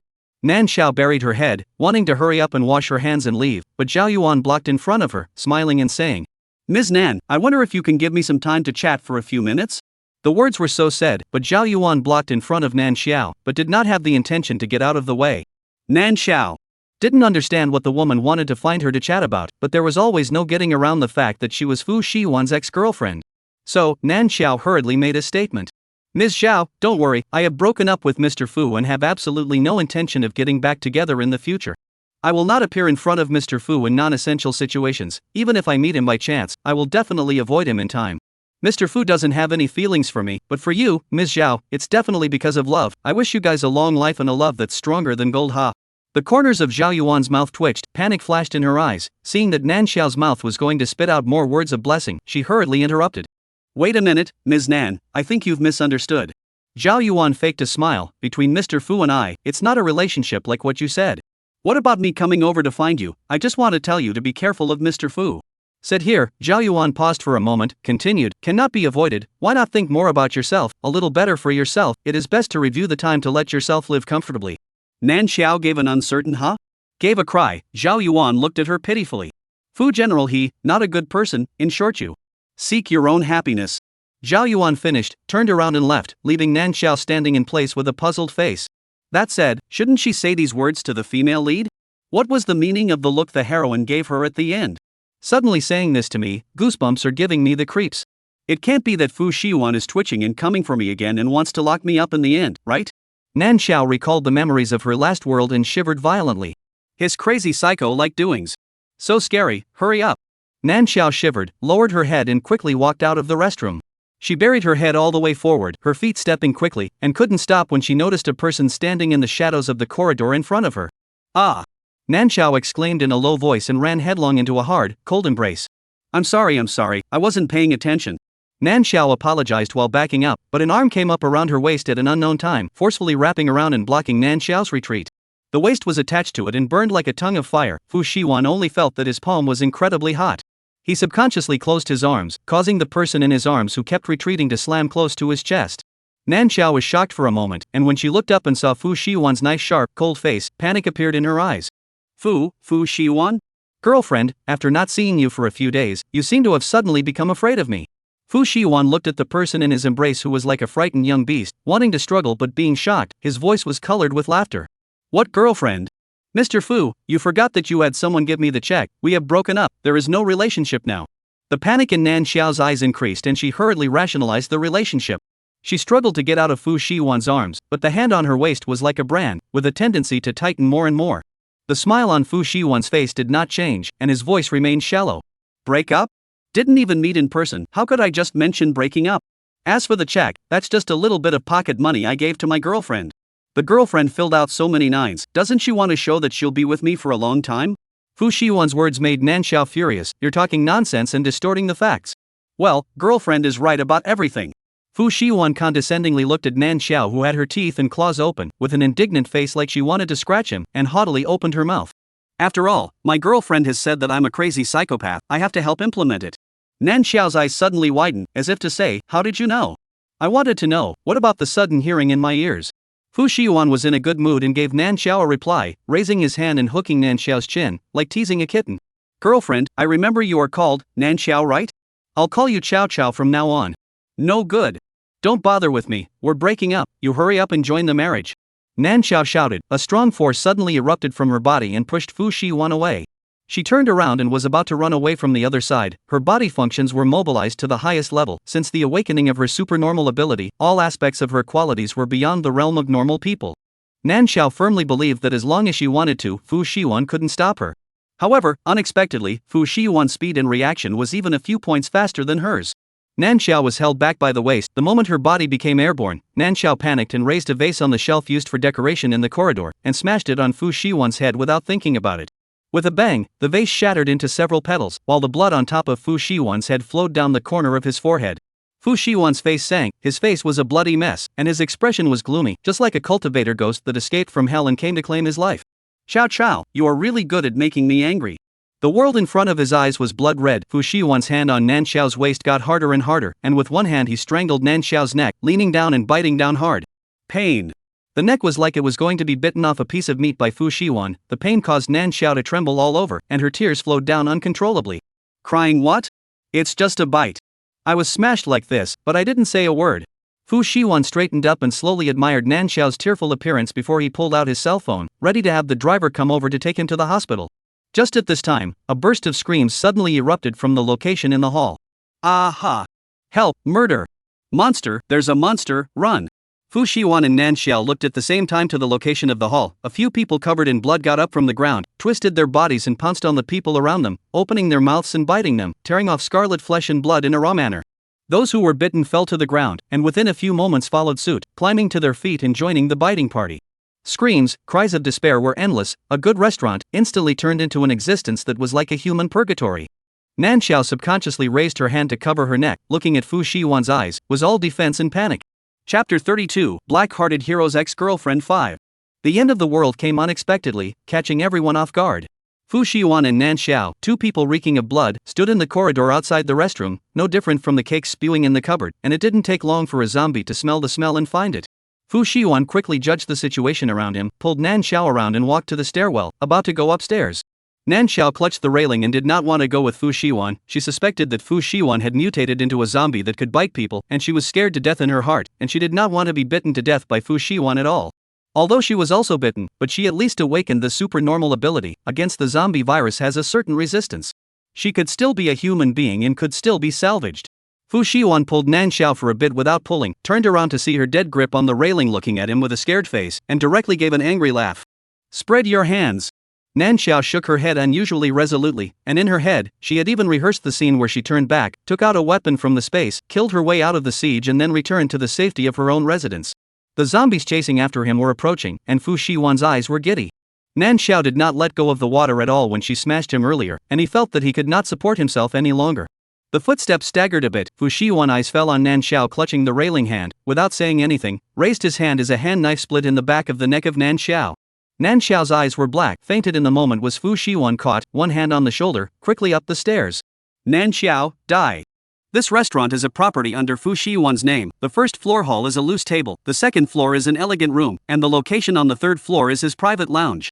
Thanks to the fact that there were a lot of people who privately wanted him dead, Fu Shiwan used the highest level of protection in each of his private grounds. His reaction speed was fast. When the zombies in the hall surrounded and blocked, and the people who survived crowded towards the second floor, Fu Shiwan had already carried Nan Xiao to the third floor. The third floor has a quiet environment, and usually only receives top VIPs, so there are not many people, and naturally there are not many zombies. Consciousness in the loss, Fu Shiwan carrying Nan Xiao walked to the innermost lounge, will lock the doors and windows nailed to determine Nan Xiao first wake up cannot be opened to run away. Fu Shiwan this will Nan Xiao put on the bed, and then he himself also got on the bed, lying up to Nan Xiao hold, let himself fall into the darkness. The zombie virus spread quickly. A noontime, order was destroyed, civilization was buried. Outside wandering all the green and white, body-twisted zombies, survived the people huddled in all corners of the city do not dare to make a sound. The city was dead silent, so quiet that it was almost eerie. Occasionally, a few screams would come to mind, but they would soon be replaced by the ho-ho-ho sounds coming out of the zombies' throats and various chewing sounds. Of course, at the same time, no one is spared, and purgatory is constantly playing in the whole world. When Nan Xiao became conscious, she felt a twitching pain in the back of her neck. The side of the neck was crispy, a little tingly, and a little moist. Nan Xiao opened her eyes, and in a haze, she met Fu Shiwan's enlarged face and was startled into instant sobriety. Ah! She couldn't help but cry out, and was covered by Fu Shiwan. Reaching out to Nan Xiao and comparing a silent gesture, Fu Shiwan whispered, "Don't shout, it's dangerous outside." Nan Xiao nodded, and only then did Fu Shiwan release his hand. The body, however, did not push away, and his eyes were staring straight at Nan Xiao. Only at this time did Nan Xiao have the energy to notice how intimate and ambiguous the position of the two people on the bed was. Her whole person was almost circled into Fu Shiwan's arms, half leaning on Fu Shiwan's chest, and her body was still being pressed by the other party. Her clothes were messy, her face was flushed, and she looked like she could easily attract people to her. But the way Fu Shiwan topped his head with blood and licked his own lips with a reminiscent face instantly transformed this scene into a murder scene. Nan Xiao's heart's position jumped suddenly. The blood on her neck was licked clean by Fu Shiwan as much as she could. But Fu Shiwan's bite was obviously extremely hard, a very obvious tooth mark with blood red stain on Nan Xiao's neck. Nan Xiao was so afraid that her body was shaking, so afraid that she couldn't speak. Fu Shiwan intimately came over and kissed twice. His voice was unprecedentedly sticky. "Wife, what's wrong with you? Why are you shaking like this? Are you scared? Then I'll hold you a little tighter, okay?" Fu Shiwan's tone was no longer as reserved and cool as before, but was filled with a heavily defiant naivety. Nan Xiao's heart shook, instantly being hugged to the point where she couldn't catch her breath. She forced down the emotions in her heart and opened her mouth tremblingly, saying, "Fu Shiwan, you. Fu Shiwan? Wife, this is calling me? Is my name Fu Shiwan?" Fu Shiwan's eyes were bright and puppyish, blinking without blinking at Nan Xiao, making it hard to resist. The tip of her heart trembled violently. "It's over, the male lead won't be smashed into a fool by her, right?" Nan Xiao panicked in her heart and spoke tentatively. "Fu Shiwan, do you still remember what happened before?" "What happened?" Fu Shiwan asked back without thinking. His tone was naive to the point of being bizarre. Nan Xiao lightly hissed, "The male lead without memory seems to have lost his mind. Doesn't this look like pure stupid whitesweet?" She fake coughed twice. "Nothing happened, forget it if you don't remember." "But I'm not your wife, you recognized the wrong person, you can't call it that." Fu Shiwan suddenly felt aggrieved, a picture of the sky collapsing. "Why? You are clearly my wife, why can't I call it that?" "Because you have a wife," Nan Xiao quickly brushed it off. "Your wife's name is Zhao Yuan." "Zhao Yuan?" Fu Shiwan subconsciously followed the pronunciation, and a wave of resistance unconsciously spawned in his heart. "Yes, it's Zhao Yuan. Zhao Yuan is your wife. Now that the end of the world has suddenly descended, you have to quickly go and find your wife." Nan Xiao lowered her voice and followed the instructions, intending to take advantage of this good opportunity of Fu Shiwan's amnesia to brainwash him successfully. "Is that so?" Fu Shiwan asked doubtfully and looked at Nan Xiao. Nan Xiao said in a firm tone, "It's like this." "That's right." Fu Shiwan lowered his head in contemplation, always feeling that something was wrong. His brain was in a daze, and when he saw that he was about to be surrounded by Nan Xiao, he glanced at his afterglow and suddenly saw the clear teeth marks on Nan Xiao's collarbone position. The brain instantly cleared up. He couldn't help but let out a low laugh. Obviously my wife, actually trying to lie to me. Wife, I'm losing my memory, not stupid. Chapter 33, Black-Hearted Hero's Ex-Girlfriend 6. Puppy General glazed translucent eyes staring at Nan Xiao. Nan Xiao, subconsciously fear in her heart, actually saw a sense of oppression from it. Hardly averting her gaze, Nan Xiao once again opened her mouth to argue. "No, where did I lie to you? What I said is the truth." "The big truth?" Fu Shiwan tilted his head, his eyes looked straight to the position of Nan Xiao's collarbone. Seemingly puzzled, he opened his mouth. "But, if you weren't my wife, why would you have my teeth marks on you?" As soon as the words fell, he saw Nan Xiao subconsciously tugging at her collar, covering the large and conspicuous teeth marks with a hard cover. Smirking, "You're looking at it wrong, that's what I accidentally knocked, not your teeth marks." "Is it?" Fu Shiwan plainly showed his disbelief, the oppression in his eyes unconsciously deepened. "Yes." Nan Xiao answered stiffly, not daring to meet Fu Shiwan's eyes. "I don't believe it." Fu Shiwan snorted coldly, holding Nan Xiao tighter with both hands, and said decisively, "You're lying on the same bed with me and kissing and hugging me, you're my wife." "No, I'm not all who lie on the same bed are husband and wife." Nan Xiao pushed back Fu Shiwan's embrace, a little frantic. "I don't care, I say you are you are." Fu Shiwan recognized this, let Nan Xiao say whatever she wanted, she didn't believe it. When he opened his eyes, although his mind was blank, the first time he saw Nan Xiao, he knew that this was his wife. He would not allow anyone to steal his wife, including his wife herself. As for the one called Zhao Yuan in his wife's mouth, who was that? Don't recognize. But the other party better not fall into his hands, dare to rumor as his wife, and let his wife misunderstand, simply damned. Fu Shiyuan hugged Nan Xiao, in a place where Nan Xiao could not see, his eyes were cold as a viper. In the superstore not far from the restaurant, Zhao Yuan shrank into a corner with the other survivors and inexplicably winced. Fu Shiyuan opened the door and carefully confirmed the situation in the corridor, and turned back to lower his voice and called out wife. Nan Xiao stood behind him, gritted her teeth and returned, I'm not your wife. You are. Fu Shiyuan curved his lips, then took advantage of Nan Xiao's inattention to hold Nan Xiao's hand. The corridor is still safe, there are no zombies. But I'm not sure if there will be walkers burrowing out of the rooms on both sides after we rush out. But don't be afraid, wife, I will protect you. Who needs your protection? Getting lost in finding the female lead is the proper thing for you to do. Nan Xiao returned a fake smile to Fu Shiyuan. Her hand jerked and was unexpectedly gripped so tightly that she couldn't retract it at all. The two carefully came out of the lounge and walked along the corridor in the direction of the stairwell. The third floor was less crowded, and accordingly there weren't many zombies, so the walk was quite smooth. Approaching the stairwell, Fu Shiyuan's grip on Nan Xiao's hand tightened, and the location of his heart fluttered. The wife's hand is so small and soft, if I can keep holding it, it would be good. Fu Shiyuan's mind was thinking about something that was not there, and his line of sight fell to Nan Xiao behind him, and he couldn't help but show a silly smile. Nan Xiao, heart-tired, finished, when the heroine sees such a male lead, really still want? Anyway, she is, send her, she doesn't even want it. Fu Shiyuan was completely unaware of what Nan Xiao was thinking in her heart, turning the corner and immediately arriving at the stairwell, the steps under his feet were put more lightly. Chapter 34, Black-Hearted Hero's Ex-Girlfriend 7. The sky outside was a bit dim, and the light that filtered in was gray. The small lights used to illuminate the stairwell were all extinguished, and looking down from the top, it was pitch black, and even the stairs under their feet could not be seen clearly. Fu Shiyuan and Nan Xiao were just about to go down, when they heard several click-click-click sounds coming from the darkness. Like something chewing on something hard, the sound is creepy. Nan Xiao got goosebumps. Fu Shiyuan patted the back of her hand, and gently retracted her foot. Wanting to go down the stairwell safely in total darkness was a fool's errand. Fu Shiyuan planned to wait for the sky to lighten up a bit, or go back to the lounge to see if there were any lighting tools, and then think of a way to go down. Nan Xiao understood what he meant and followed gently backward. In the darkness, because of the awakening of her powers, she could barely make out the two zombies that were crouching on the ground and gnawing on the corpses.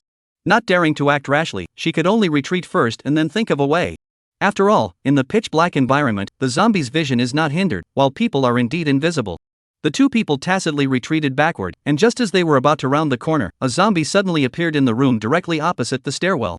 With a greenish-white face and a stiff body covered in large bloodstains, it looked exceptionally horrifying.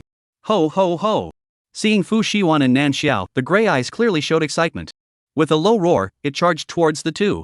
Nan Xiao's eyes widened as she was pulled by Fu Shiyuan and turned to run. The zombies in the stairwell heard the sound and also twisted their bodies to climb up. Ho! Ho ho ho ho! Hissing sounds rang out, and the zombies in the various rooms were also startled, following, and shaking out of the rooms, chasing towards the two. However, thanks to the initial zombie's stiff body and slow movement, even though they were encircled, Fu Shiyuan still pulled Nan Xiao out of the encirclement and ran out of the room, burrowing into a room closest to the stairwell. Boo! The door to the room was slammed heavily shut, and the zombies blocking over slammed into the door one after another. Fu Shiyuan pushed the cabinet next to him over against it, and could still hear the sound of thumping outside the door. Nan Xiao's face was a little white, leaning against the wall. Fu Shiyuan went over, also some wilted head, funeral opening. I'm sorry, wife, it's all my fault, let you be scared. What's this got to do with you? It's not like you're the one who let the zombies surround you. Nan Xiao was on the matter. The moment she saw the zombies chasing her over, she was a bit weak. If it wasn't for Fu Shiyuan who kept pulling her, she probably wouldn't have been able to run away. It was indeed Fu Shiyuan who saved her, she had to recognize it. Fu Shiyuan's eyes brushed brightly. Wife, this time you didn't deny that you're not my wife. The expression on Fu Shiyuan's face was meaty and excited. Nan Xiao was originally shocked, now it turned into full of speechlessness and silently moved a step to the side position. As soon as she moved, Fu Shiyuan followed. It came to Nan Xiao's side, and the main fight was an inch away. Nan Xiao. The two stayed in the room for a short while before the sound of the zombies outside the door banging on the door faded away. Fu Shiyuan carefully moved the cabinet away and looked out through the cat's eye. The zombies that surrounded them gradually dispersed, and there were only 3 zombies still roaming in the corridor. The others should have drilled inside the room. The zombies blocking the stairwell, there is an 80% chance that they won't go back. Fu Shiyuan observed when he escaped, zombies have little intelligence, only hear the sound or see living things will react. He didn't think that they knew what it meant to go back the way they came. Chapter 35, Black-Hearted Hero's Ex-Girlfriend 8. Fu Shiyuan searched around the room and removed 2 legs from the chair, handing one to Nan Xiao to use as a weapon. The restaurant wasn't safe, and the longer it dragged on, the more dangerous it became. Going out early to find a stronghold to settle down and gather supplies in order to eventually survive. Wife, I'll open the way in front, you stay close to me, remember to be careful. Before leaving the door, Fu Shiyuan was still uneasy and urged again. Nan Xiao gripped the dismantled iron rod in her hand and nodded vigorously. Rattling. Fu Shiyuan carefully observed the situation outside, and after confirming that the zombies could be dealt with, he pushed open the door to the room. Wife, run! As the words fell, Fu Shiyuan rushed out first, the iron rod in his hand ruthlessly hitting the neck of the zombie in front of him. A crisp bone cracking sound rang out, the zombie ho-ho 2 sounds, fell down. Head half hanging to one side, fell to the ground, zombie twisted trying to climb up, green and white eyes looking straight at the direction of the food. Nan Xiao swallowed a mouthful of saliva with difficulty, quickly averted her gaze, bypassed the fallen zombie, and followed Fu Shiyuan.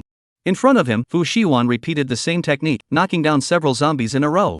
Noticing that the zombies on the ground still had mobility, Fu Shiyuan's face was grave. With his remaining life focused on Nan Xiao, his hands became more and more vicious, and the speed of his feet became faster and faster. In the stairwell, it was still dark. Go!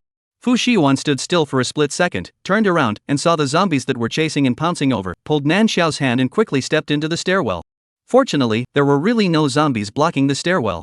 But the zombies on the second floor, hearing the sound, followed and chased over.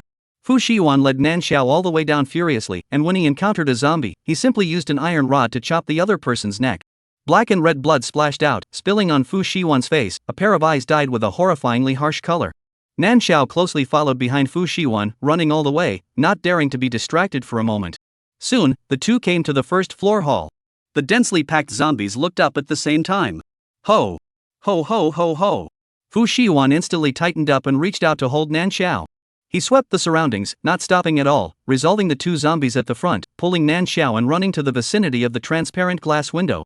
Smoothly lifted a chair from the ground, sideways to protect Nan Xiao at the same time, without hesitation smashed into the glass. With a bang, the glass was shattered, and the chair was thrown directly onto the street outside. Fu Shiyuan kicked 2 feet upwards, slightly bowed and took Nan Xiao to drill out. The noise was too loud, and the nearby zombies moved at the sound and surrounded in great numbers.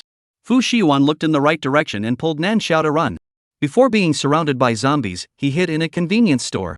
There was only one zombie in the convenience store, which was transformed from a salesperson. Nan Xiao watched Fu Shiyuan cleanly knock down the zombie, gasping for breath, and stood next to Fu Shiyuan, looking at the zombie on the ground whose head was about to fall off but was still twisted and trying to get up to bite. Her face turned white, but she gripped the iron bar in her hand and straightened it into the zombie's head. She had awakened her psychic ability, and all aspects of her body had been improved. The strength wasn't small, and with the force of the pestle, the sharp iron rod directly penetrated the zombie's head. The body of the zombie that was still struggling to get up stagnated, and the hand that was stretched out in the air instantly dropped. Chapter 36 Black-Hearted Hero's Ex-Girlfriend 9. Wife. The zombie that fell to the ground was motionless and dead. Surprise flashed in Fu Shiyuan's eyes, then a pair of eyes brightly looked at Nan Xiao.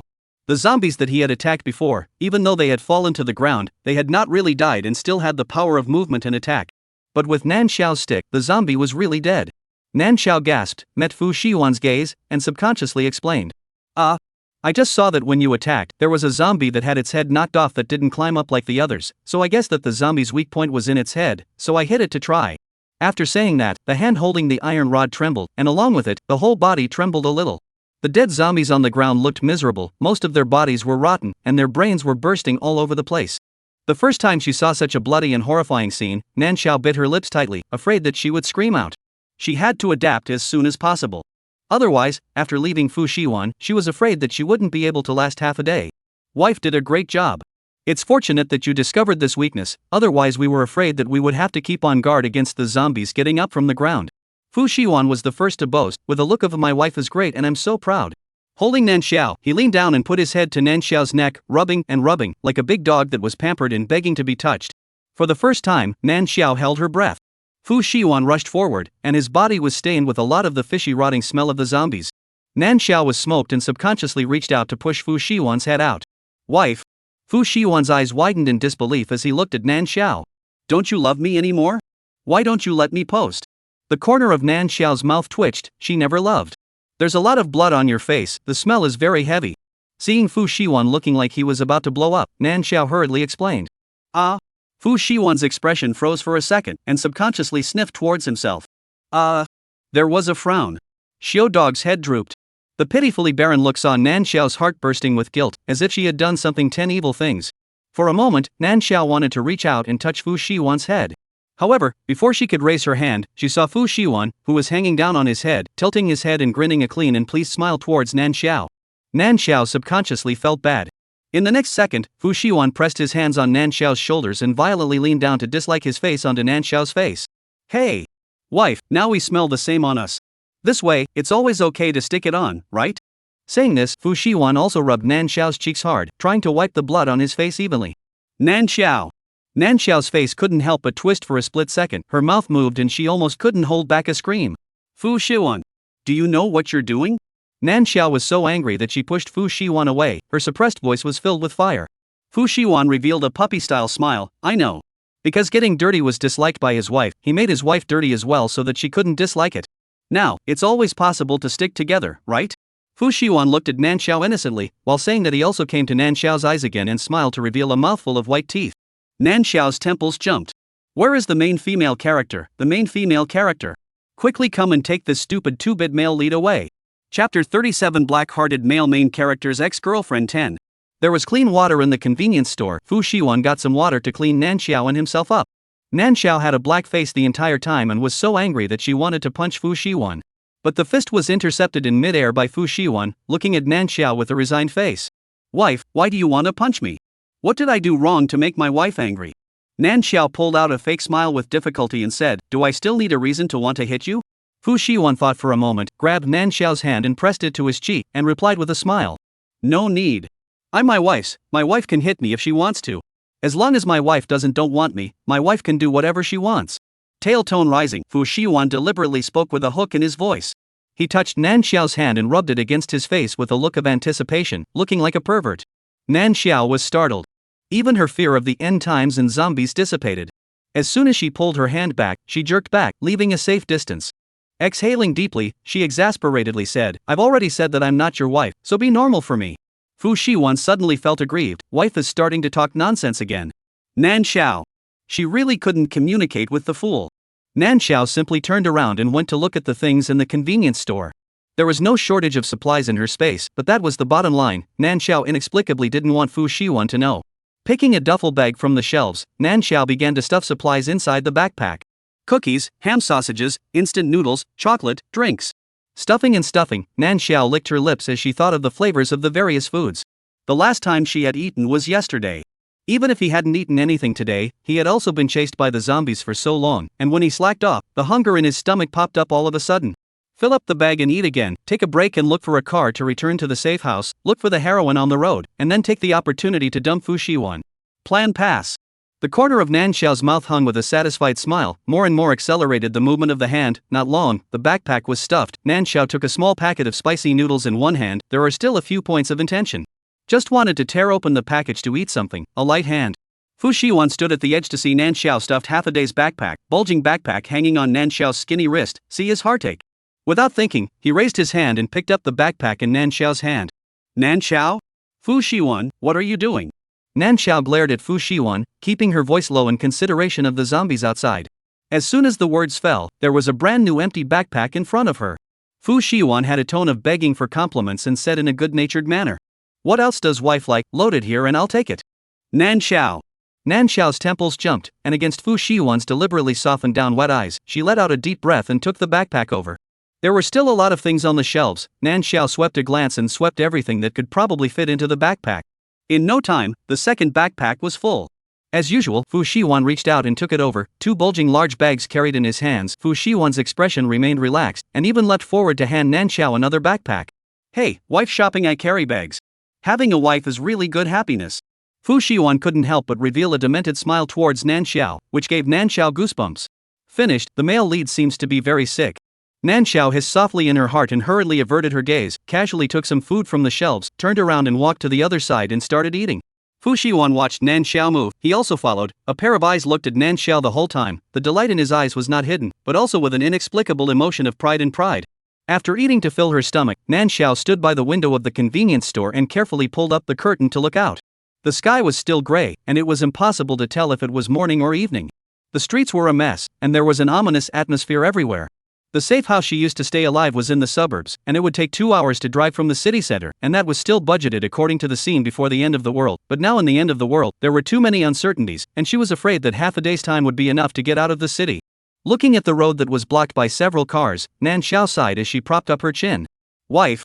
Fu Shiwan looked at Nan Xiao and then looked outside, making an unknown sound. Nan Xiao looked at Fu Shiwan and sighed again. Sigh. If only on the way back, she could have stumbled upon the female lead and thrown Fu Shiwan to her.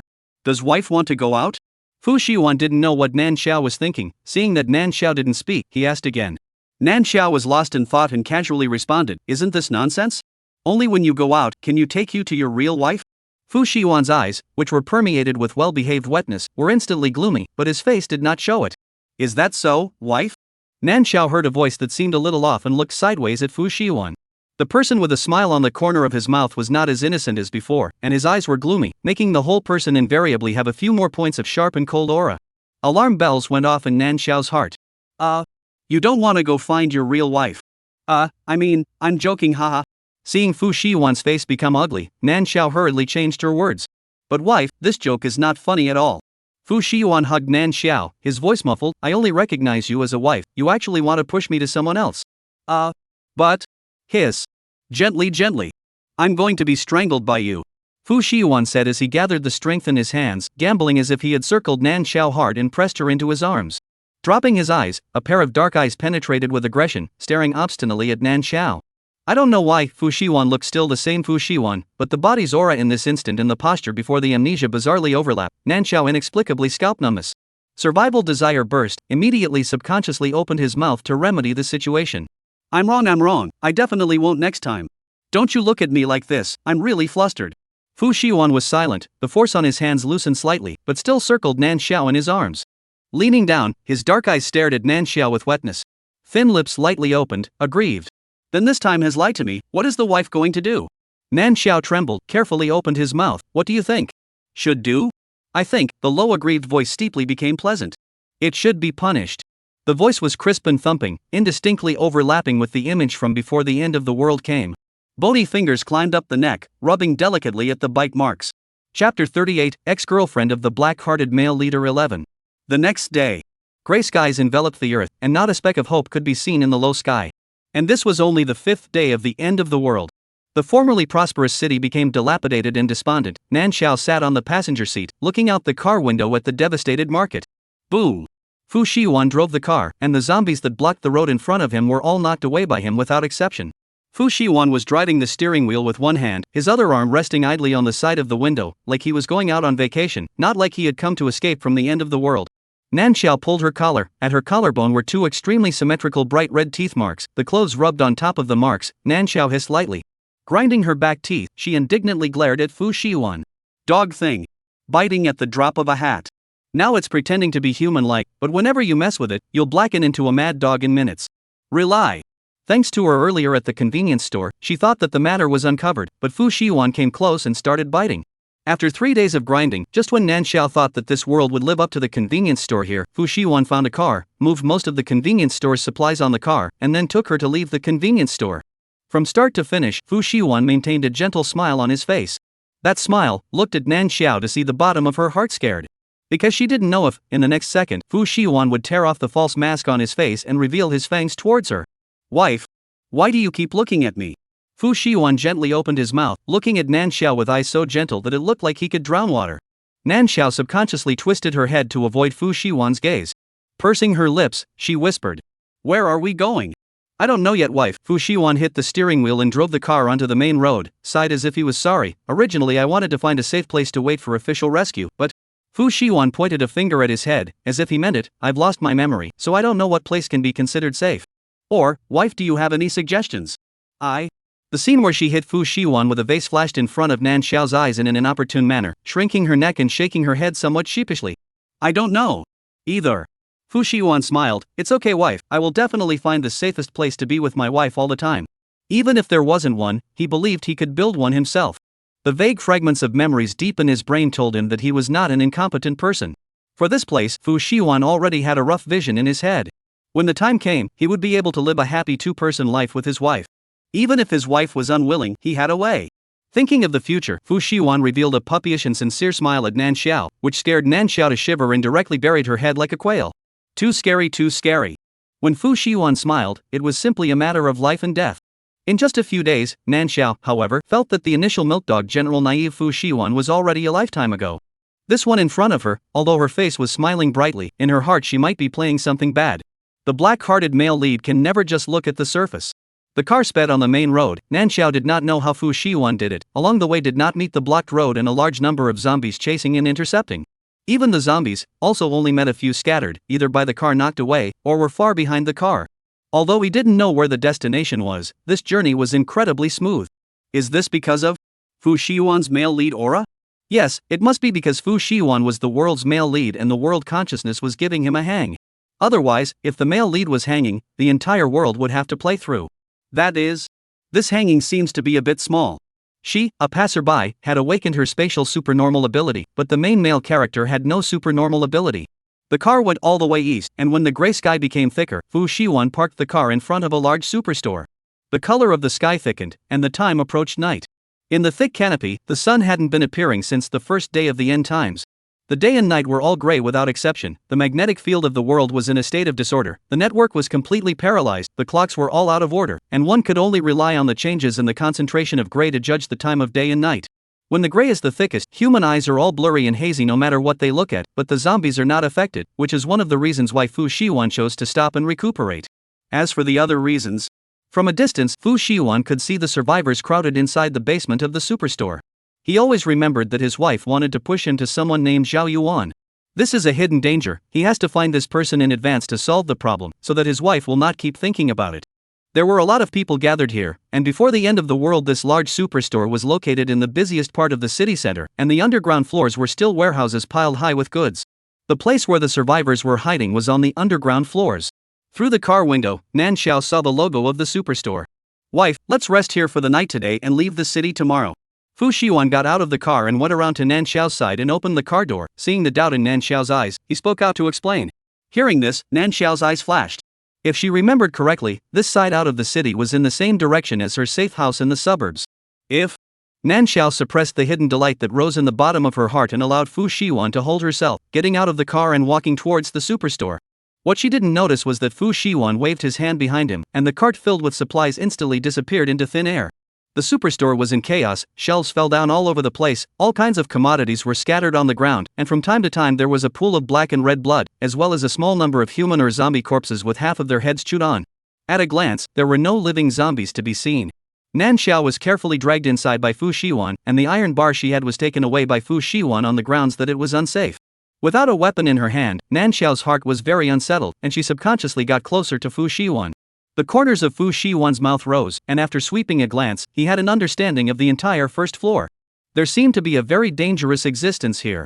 It was a bit difficult to get into. Fu Shiwan hesitated for a moment, but still decided to go with Nan Xiao to the underground floors. Difficult to mess with wasn't impossible to mess with. Danger and opportunity coexisted. Maybe the person he was looking for was here? Chapter 39, The Black-Hearted Hero's Ex-Girlfriend 12. The escalators leading to the underground floors were blocked with bulk goods. Fu Shiwan carefully sensed and found an emergency passage. Wife, follow me in a moment, and feel free to leave it to me to deal with if you find anything wrong. Fu Shiwan raised his hand and dropped it onto the door handle. Before pushing the door, he echoed back and instructed Nan Xiao. Nan Xiao nodded, vigilantly paying attention to the situation behind her. This emergency passageway was set up in a hidden way, leading underground itself, and because it was getting late in the day, the inside of the tunnel was pitch black. Nan Xiao could only vaguely recognize Fu Shiwan's figure in front of her, and behind her, she always felt a gusty, cool breeze. Pushing open the door, a heavy sound rang out abruptly. As soon as Fu Shiwan stepped in, he met dozens of pairs of horrified eyes looking over. What is it? What's coming in? Walkers? Did the zombies find us? Run, run. Help, I don't want to die yet. The silence in the darkness was instantly shattered with ear-piercing screams. There was a riot of people. Fu Shiwan frowned, and after waiting for Nan Xiao to come in, he closed the door and raised his hand to cover Nan Xiao's ears. In the darkness, Fu Shiwan clearly perceived that the people hiding here were frantically squeezing behind them, quickly separating out a vacuum for them. Quite good. The location was much more spacious at once. But this group of people screaming like this can't be good. In case that thing is attracted over, all of them will be finished. Pa! Fu Shiwan gathered Nan Xiao against the wall and elbowed a switch next to him, and a zip zip zip zip electric current sound came from above his head. Immediately afterward, a strong light shone at once. The darkness instantly faded, the entire underground warehouse white reflective. Nan Xiao subconsciously closed her eyes, and a gasp came from her ears. His light? Who turned on the light? Wait, there's actually electricity here. Walkers, where are the walkers? Where are the zombies? The lights came on and the people huddled together were exposed to the light, their faces filled with panic and trepidation. It had been too long since they had seen white light, and most of them were shaken out of their eyes for a moment. While closing their eyes, the ear-piercing screams finally stopped. Fu Shiwan acclimatized to the light, and he didn't expect that the electrical equipment here would still work, and the lights were actually still functioning properly. But obviously, these people hiding inside didn't realize it. Wife, when your eyes are almost adjusted, then slowly open them. Fu Shiwan carefully voiced out a reminder, his voice soft and meek. Subconsciously, the people who were all crammed into sardine cans in the back looked over. The vacuum behind the shelves did not know when there were two more people. The man was tall, with a meek smile at the corner of his mouth, and was talking sideways to the woman who was half detained in his arms. The two people's bodies were considered neat, and their faces were clean, their spirits were nothing like those of them who had been hiding here for days. They were frightened and in a state of disarray, but those two still looked as if they were before the end of the world. And behind the two men, there was a tightly closed door. Obviously, the sound just now was from this door, and these two people had also just broken in from outside. Looking at Fu Shiwan and Nan Xiao's appearance as if nothing was wrong, the crowd's hearts moved. Could it be that the situation outside has been brought under control? The zombies had been killed and someone had come to save them? They could survive? For a while, the eyes of the crowd were filled with hope. A woman closest to Fu Shiwan and them couldn't help but open her mouth and ask. May I ask? What's going on outside now? Have the zombies been wiped out? Fu Shiwan sized up the woman and split a ray of his remaining light onto Nan Xiao, observing Nan Xiao's reaction. Seeing Nan Xiao's look of not being able to bear to look at it, he moved his gaze away and smiled warmly, saying, It's true that we didn't see any zombies when we came in. But the entire city has fallen, and help may never wait. What? How could this be? One after another, someone in the crowd let out an incredulous gasp, and the woman's face changed in color. The city has fallen and there is no rescue, so what are we going to do? There are so many of us, how can the officials not care about us? Then what about my daughter? My daughter is still waiting for me at home. Oh. Speaking, the woman suddenly raised her hand to cover her face and cried. This cry, as if it inspired some signal, several more people followed and cried out. My wife just gave birth, she's still in the hospital waiting for me to see her. Thief God, I still have to buy food to go back to cook for my grandson, what can I do? Mom! I want to go home. Cries, curses, mingled together, the entire underground warehouse exuded a mournful atmosphere. Fu Shiwan could easily tell that these people hadn't gone out since they hid here after the end of the world. Anyone who had gone out and seen the cruelty of the end of the world would not be able to say such naive words as waiting for someone to come to their rescue. Other people were still unable to take care of themselves, and hoping in others would only cause them to die faster. Fu Shiwan didn't say anything, but it was Nan Xiao who was touched by the crying. Whoa. So miserable. She actually also wanted someone to save her. The request was not high, just take the male lead away. Wife. Fu Shiwan gently patted the back of Nan Xiao's hand, his voice was gentle with comfort. Nan Xiao was touched. Got goosebumps. In the next instant, Fu Shiwan continued to speak. Wife, didn't you say before that you wanted to take me to find someone? There are so many people here, take a look and see if there is someone you want to find. Saying that, Fu Shiwan raised his eyes to look at the crowd who were already sobbing uncontrollably, the corner of his mouth hanging up a cool smile. Find someone. Nan Xiao carefully raised her head and at once crashed into Fu Shiwan's dark and deep eyes. The tip of her heart trembled, and she swallowed a mouthful of saliva with difficulty. The person she was looking for before was the female lead. Not to mention that Fu Shiwan has already bitten someone once because of this madness, this gesture, this expression, obviously not harboring good intentions. It seems like this matter hasn't been able to turn the page yet. Nan Xiao was in a state of shock and frantically waved her hands. No. I didn't try to find someone. Yes, wife. Fu Shiwan seemingly sighed, looking at Nan Xiao with a how could I forget that I really can't do anything about you look. Only if I find that person out earlier, I truly believe what you said before, wife. Believe that his wife has really behaved herself and really died, and won't think of pushing him out anymore. Not to find the person out and solve the problem, he always remembered, easy to be physically and mentally unhealthy. Fu Shiwan didn't even think about what was wrong with this idea. After all, the end times are here, isn't it just for people like him to do whatever they want? Nan Xiao's face turned white and stalked. What was said before? Driven by the survival instinct, she said too many words against her heart to Fu Shiwan. It was really unknown which sentence Fu Shiwan was specifically referring to now. Chapter 40, Black-Hearted Hero's Ex-Girlfriend 13. Fu Shiwan had a smile on the corner of his mouth, and his eyes were gentle as he looked at Nan Xiao. In the eyes of outsiders, it was simply a posture of a 24 filial piety boyfriend. No one could have imagined how much Fu Shiwan's true face hidden under the gentle smile was like a mad dog. The atmosphere between the two was intimate, like no one was allowed to interfere. Chang Xin squeezed out from the crowded crowd, and the footsteps that had wanted to go towards Fu Shiwan paused. This smile so gentle. Is his Fu brother? Who is the person next to him? Zhao family big miss? He remembered not looking like this. His Fu brother looks so nuclear goodness. Why don't we not go over there now and wait for Fu to be in a better mood before he goes over there? Chang Sun was torn. What he didn't know was that Fu Shiwan had noticed him from the moment he made a move. He gave Chang Sun a wary look, and when he saw Chang Sun's naive expression, Fu Shiwan paused for a moment, inserted his hand into Nan Xiao's fingertips, interlocked his fingers, and held Nan Xiao together as he walked towards Chang Sun. Chang Sun was still thinking, and the person was already in front of him. Fu! Chang Sun's eyes lit up and he immediately shook off the thoughts in his head. He shouted Brother Fu with sincerity, and looked at Fu Shiwan with the same warmth as if he were looking at his own parents. Fu Shiwan squeezed Nan Xiao's hand and responded carelessly. He knew this person. To be precise, this person knew him. Chang Sun stood there, exuding an air of "I'm easy to fool." His eyes were clear and stupid, a typical available resource. Past memories were not important to him, and Fu Shiwan took the initiative to find Sung Hoon to see if he could get some information about Zhao Yuan out of him. Thorn in the heart. It always feels like his wife will run away if he doesn't pull it out. Fu Shiwan didn't know why he had this idea, but he was convinced of it and was always working to pull out the risk of not having a wife. Chang Sun subconsciously took a step forward, not noticing Fu Shiwan's abnormality at all, and with his mouth open, he started pouring out bitter water. Fu, I finally saw someone I recognize. You don't know, since being trapped here, little brother I am suffering endlessly. I originally wanted to go out to find a way to survive, but these people were afraid that I would expose my position, and insisted on stopping everyone to hide here together. Before you came, this place is everywhere in the dark. They died to wait for the rescue, so the idea stayed up for a day and a day. Oh, I can really be too miserable. Fu, fortunately I met you now. Sung Hoon said while tears were flowing. A head of blonde hair was messed up like a dog's nest, and the way he cried and laughed, it was really a bit less. Shut up. Fu Shiwan was a little impatient by the noise, coldly warned. Chang Sun immediately closed his mouth, made a zipper gesture, and looked at Fu Shiwan rather pitifully. The swiftness of the reaction, Nan Xiao looked dumbfounded. There was a saying, as if training a dog. Chang Sun was the yellow-haired repair dog that was being trained. It's just that. The little yellow hair and Fu Shiwan obviously knew each other. Did Fu Shiwan's memory recover? Even if it didn't recover, little yellow hair should be able to tell Fu Shiwan the general situation, right? Then, thinking of this, Nan Xiao's heart was delighted. Fluttering a pair of eyes, she looked at Chang Sun with anticipation. In the next second, with a heavy force on his hand, Fu Shiwan violently dragged Nan Xiao into his arms, smiled and spoke softly. Wife, what do you keep looking at him for?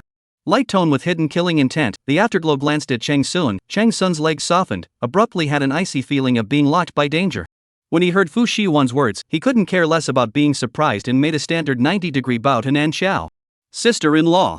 As soon as I saw you, I knew you were my sister-in-law. Nan Xiao? She looked at Chang Sun in shock, and when her gaze didn't fall on her, Fu Shiwan's upturned corners of his mouth instantly pursed up straight, and he looked at Chang Sun in displeasure. Chang Sun only felt a cold chill on his neck, looking up to meet Fu Shiwan's gaze, shivering a bit, his mouth turned over fast. Sister-in-law, my name is Chang Sun, I'm Fu's hairy little brother. Brother Fu has been a good caregiver since he was a child. You and my brother Fu standing together are a match made in heaven. It's fitting that you should be my sister-in-law. He really cried to death. Chang Sun could not cry. His instinct to survive drove him to look at Fu Shiwan and Nan Xiao more and more like a pair. He didn't even dare to ask a question about Nan Xiao's real identity. He remembers that he clearly came back to attend the engagement ceremony of the Fu and Zhao families. Fu was getting scarier and scarier, and Sung Hoon always had the feeling that if he said the wrong thing, he would be gotten straight to death. As soon as he finished speaking, he intuitively felt the dangerous aura on Fu Shiwan dissipate. Cam. Sung Hoon's words filled Fu Shiwan's body with a pleasant aura. He also. One look at Nan Xiao and he knew she would be his wife. In the three people's conversation, Nan Xiao was the only one who was confused plus shocked. Uncontrollably pumping the corners of her mouth, as long as you guys are happy. Yes, as soon as I saw brother Fu and sister-in-law, I was very happy. Chang Sun responded in a chorus. His posture was low, a subconscious reaction so skillful that it was heartbreaking. Seeing Fu Shiwan's unapproachable posture, Chang Sun originally wanted to open his mouth to pull his newly promoted sister-in-law's relationship, when in his mind, there suddenly came an icy voice. Do you know Zhao Yuan? Isn't that the fiancée of your upcoming engagement ceremony, brother Fu? Hearing Fu Shiwan's voice, Sung-hoon subconsciously replied back in his head. After saying that, he reacted at once and looked at Fu Shiwan with a stunned expression. Take back the expression on your face, if you let my wife find out anything. Fu Shiwan gave Chang Sun a look full of warning. Crap, crap, crap, crap. Suppressing the shock that was about to come out of his mouth for fear that Nan Xiao would notice, Chang Sun hurriedly lowered his head. Seeing that Chang Sun was honest, Fu Shiwan held Nan Xiao's hand and folded back to the entrance position. He gave Chang Sun a look, and the latter consciously raised his feet and followed. Finding a corner that was still clean, Fu Shiwan took out a clean cloth from his accompanying backpack and spread it on the floor, allowing Nan Xiao to sit on it and rest against the wall. He sat in the middle of Nan Xiao and Chang Sun, and while on guard, he closed his eyes and released his spiritual power. Sung-hoon followed Fu Shiwan's position and settled down, wanting to say something but not daring to, opening his mouth and closing it tightly. Nan Xiao looked at him strangely and saw Fu Shiwan resting with his eyes closed. It was not good to ask more questions, so she simply closed her eyes as well. The moment her eyes closed, Chang Sun heard the familiar voice in his head again. So, do you know where Zhao Yuan is? Chapter 41 Black-Hearted Hero's Ex-Girlfriend 14. Coming out on this trip, knowing that he actually had a fiancée who was about to get engaged, Fu Shiwan's mood was not wonderful at all.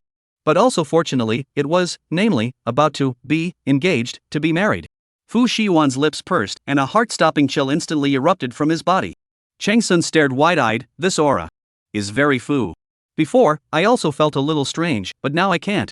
Because everything changed because of love. Chang Sun sneaked a glance at Nan Xiao and quickly withdrew his gaze before Fu Shiwan realized it.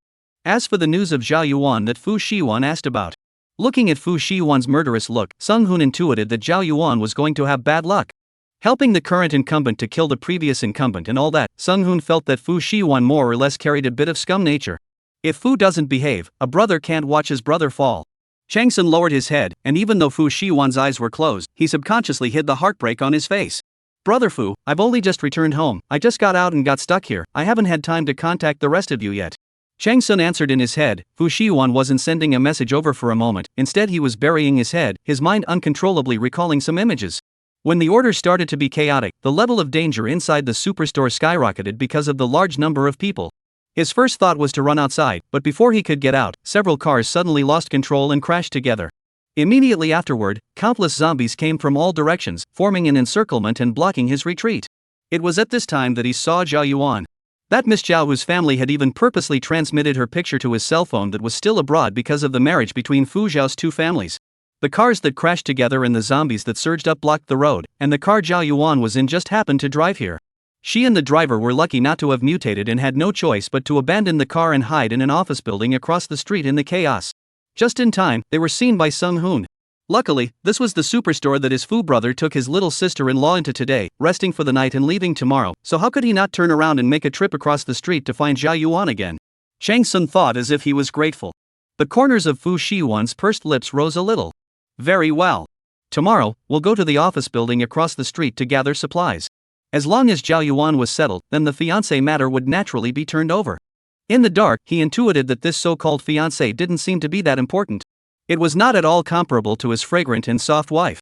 Fu Shiwan leaned towards Nan Xiao, closed his eyes and touched Nan Xiao's waist.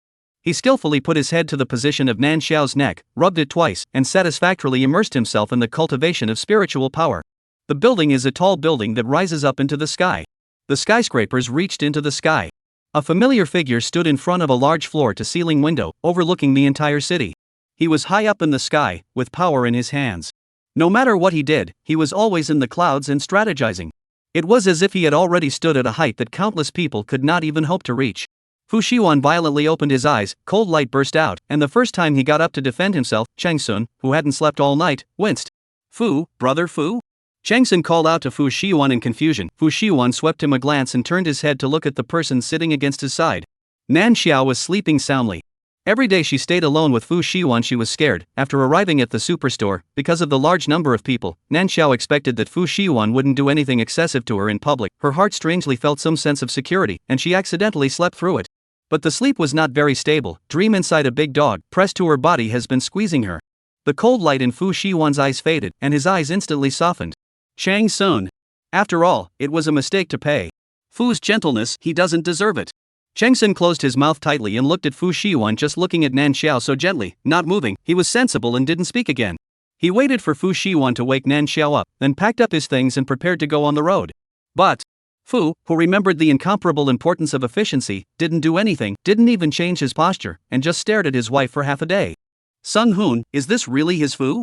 Sizzling sounds rang out, and one after another, people woke up.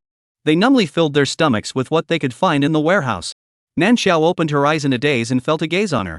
Slightly raising her head, she crashed into Fu Shiwan's incomparably focused and pious gaze. Who? Big morning. Nan Xiao raised a breath into her throat. Closing her eyes, she opened them again. Fu Shiwan. Fu Shiwan looked straight at his wife's adorable movements, and a signature smile hung at the corner of his mouth. Wife, you're awake? Nan Xiao was startled and hugged herself tightly, nodding breathlessly. Chang Sun came over with a big black eye and said with the same breathlessness, Brother Fu, sister-in-law, what should we do next? Upon hearing this, Nan Xiao subconsciously looked at Fu Shiwan. Fu Shiwan pondered for a moment and said in a low voice, there are quite a lot of supplies here, collect some and leave. Leaving, but didn't say where to go. Chang Sun subconsciously thought it was to leave this place he was sure to follow, and hastily nodded in response.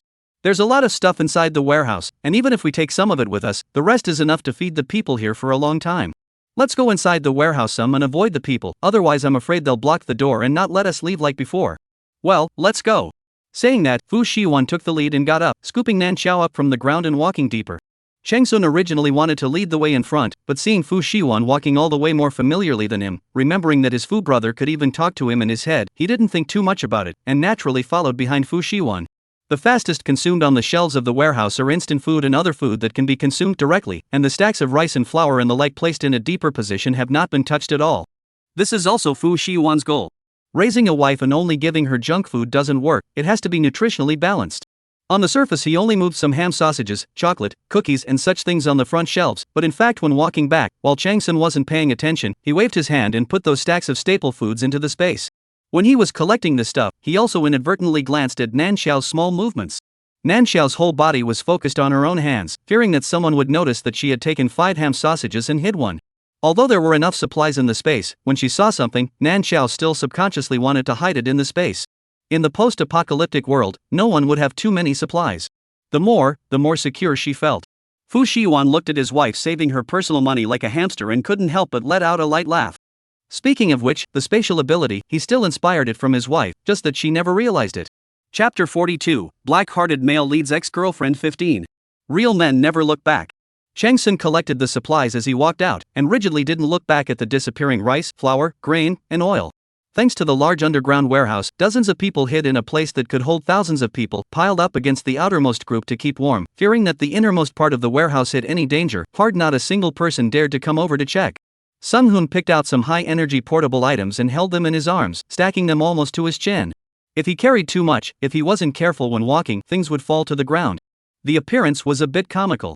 Nan Xiao silently added something to her hands to make the supplies she was carrying look somewhat weighty. It wasn't as good as what Sung-hoon was holding, but at least the look did the job. Nan Xiao had just felt satisfied when Fu Shiwan, who had broken off, took a few quick steps and came to her side. Chang Sun turned around with difficulty and saw Fu Shiwan with 2 empty hands, seemingly taking nothing. Brother Fu? You don't.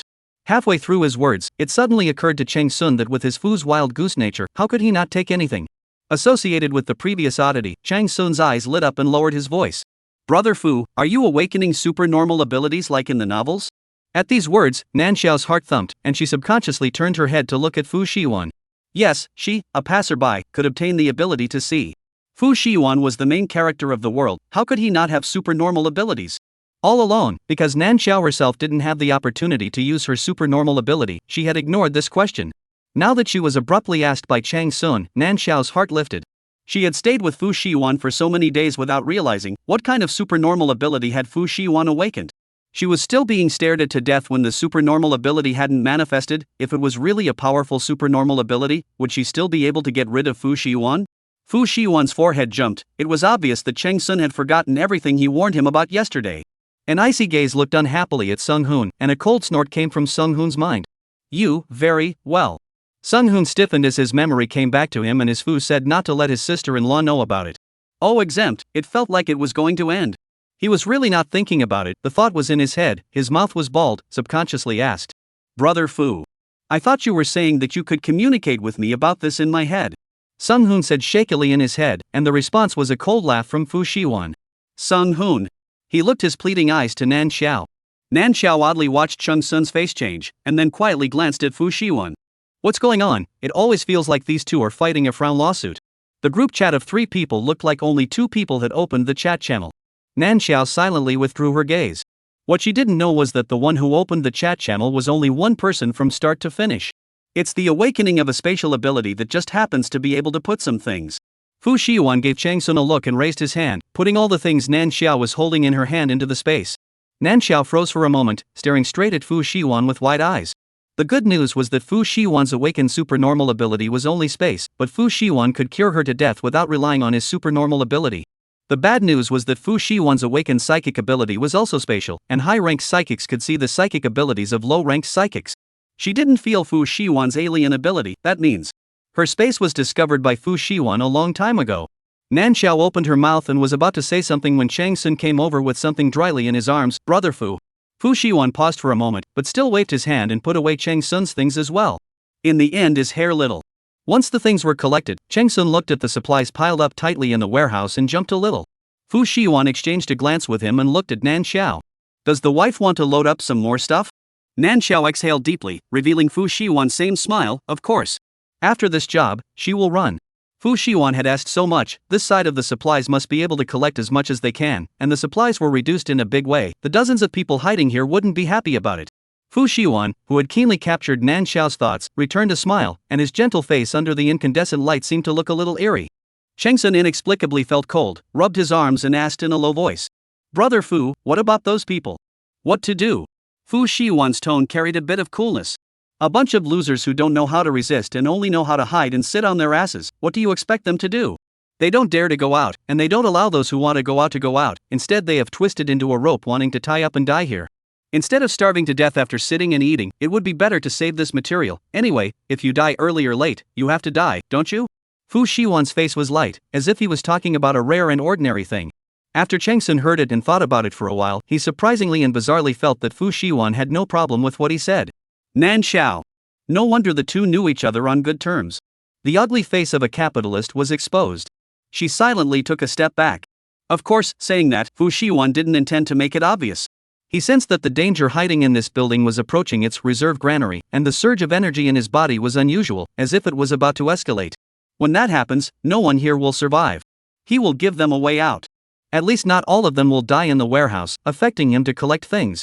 As for those who ran out, whether they died or lived afterward, it was none of his business. Fu Shiwan transmitted a rough idea of the plan for a while into Sung Hoon's head, and Sung Hoon nodded darkly. This damn exclusionary feeling of being cut out of the chat. Were Fu Shiwan and Sung Hoon able to make eye contact, or did they make some kind of code word she didn't see? Nan Xiao depressedly lowered her head and also began to observe the situation in the warehouse, thinking about how to run out in a while by muddling through the water. Run out? Ha! Fu Shiwan sneered sorrowfully in his heart. Run, can run away from his perception, he will rip off his head and give it to his wife to kick as a ball. Chapter 43, Black-Hearted Male Leads Ex-Girlfriend 16. In a desperate situation, if a person still can't learn to resist and fight, it's no different from a lamb to the slaughter. The danger came faster than Fu Shiwan expected. The incandescent light made a sound of zzz, and soon began to flicker. Originally, the warehouse was underground, and the sky outside was always gray and white. After the lights flickered a few times and then went out, the entire underground was plunged into darkness. Knock, knock, knock.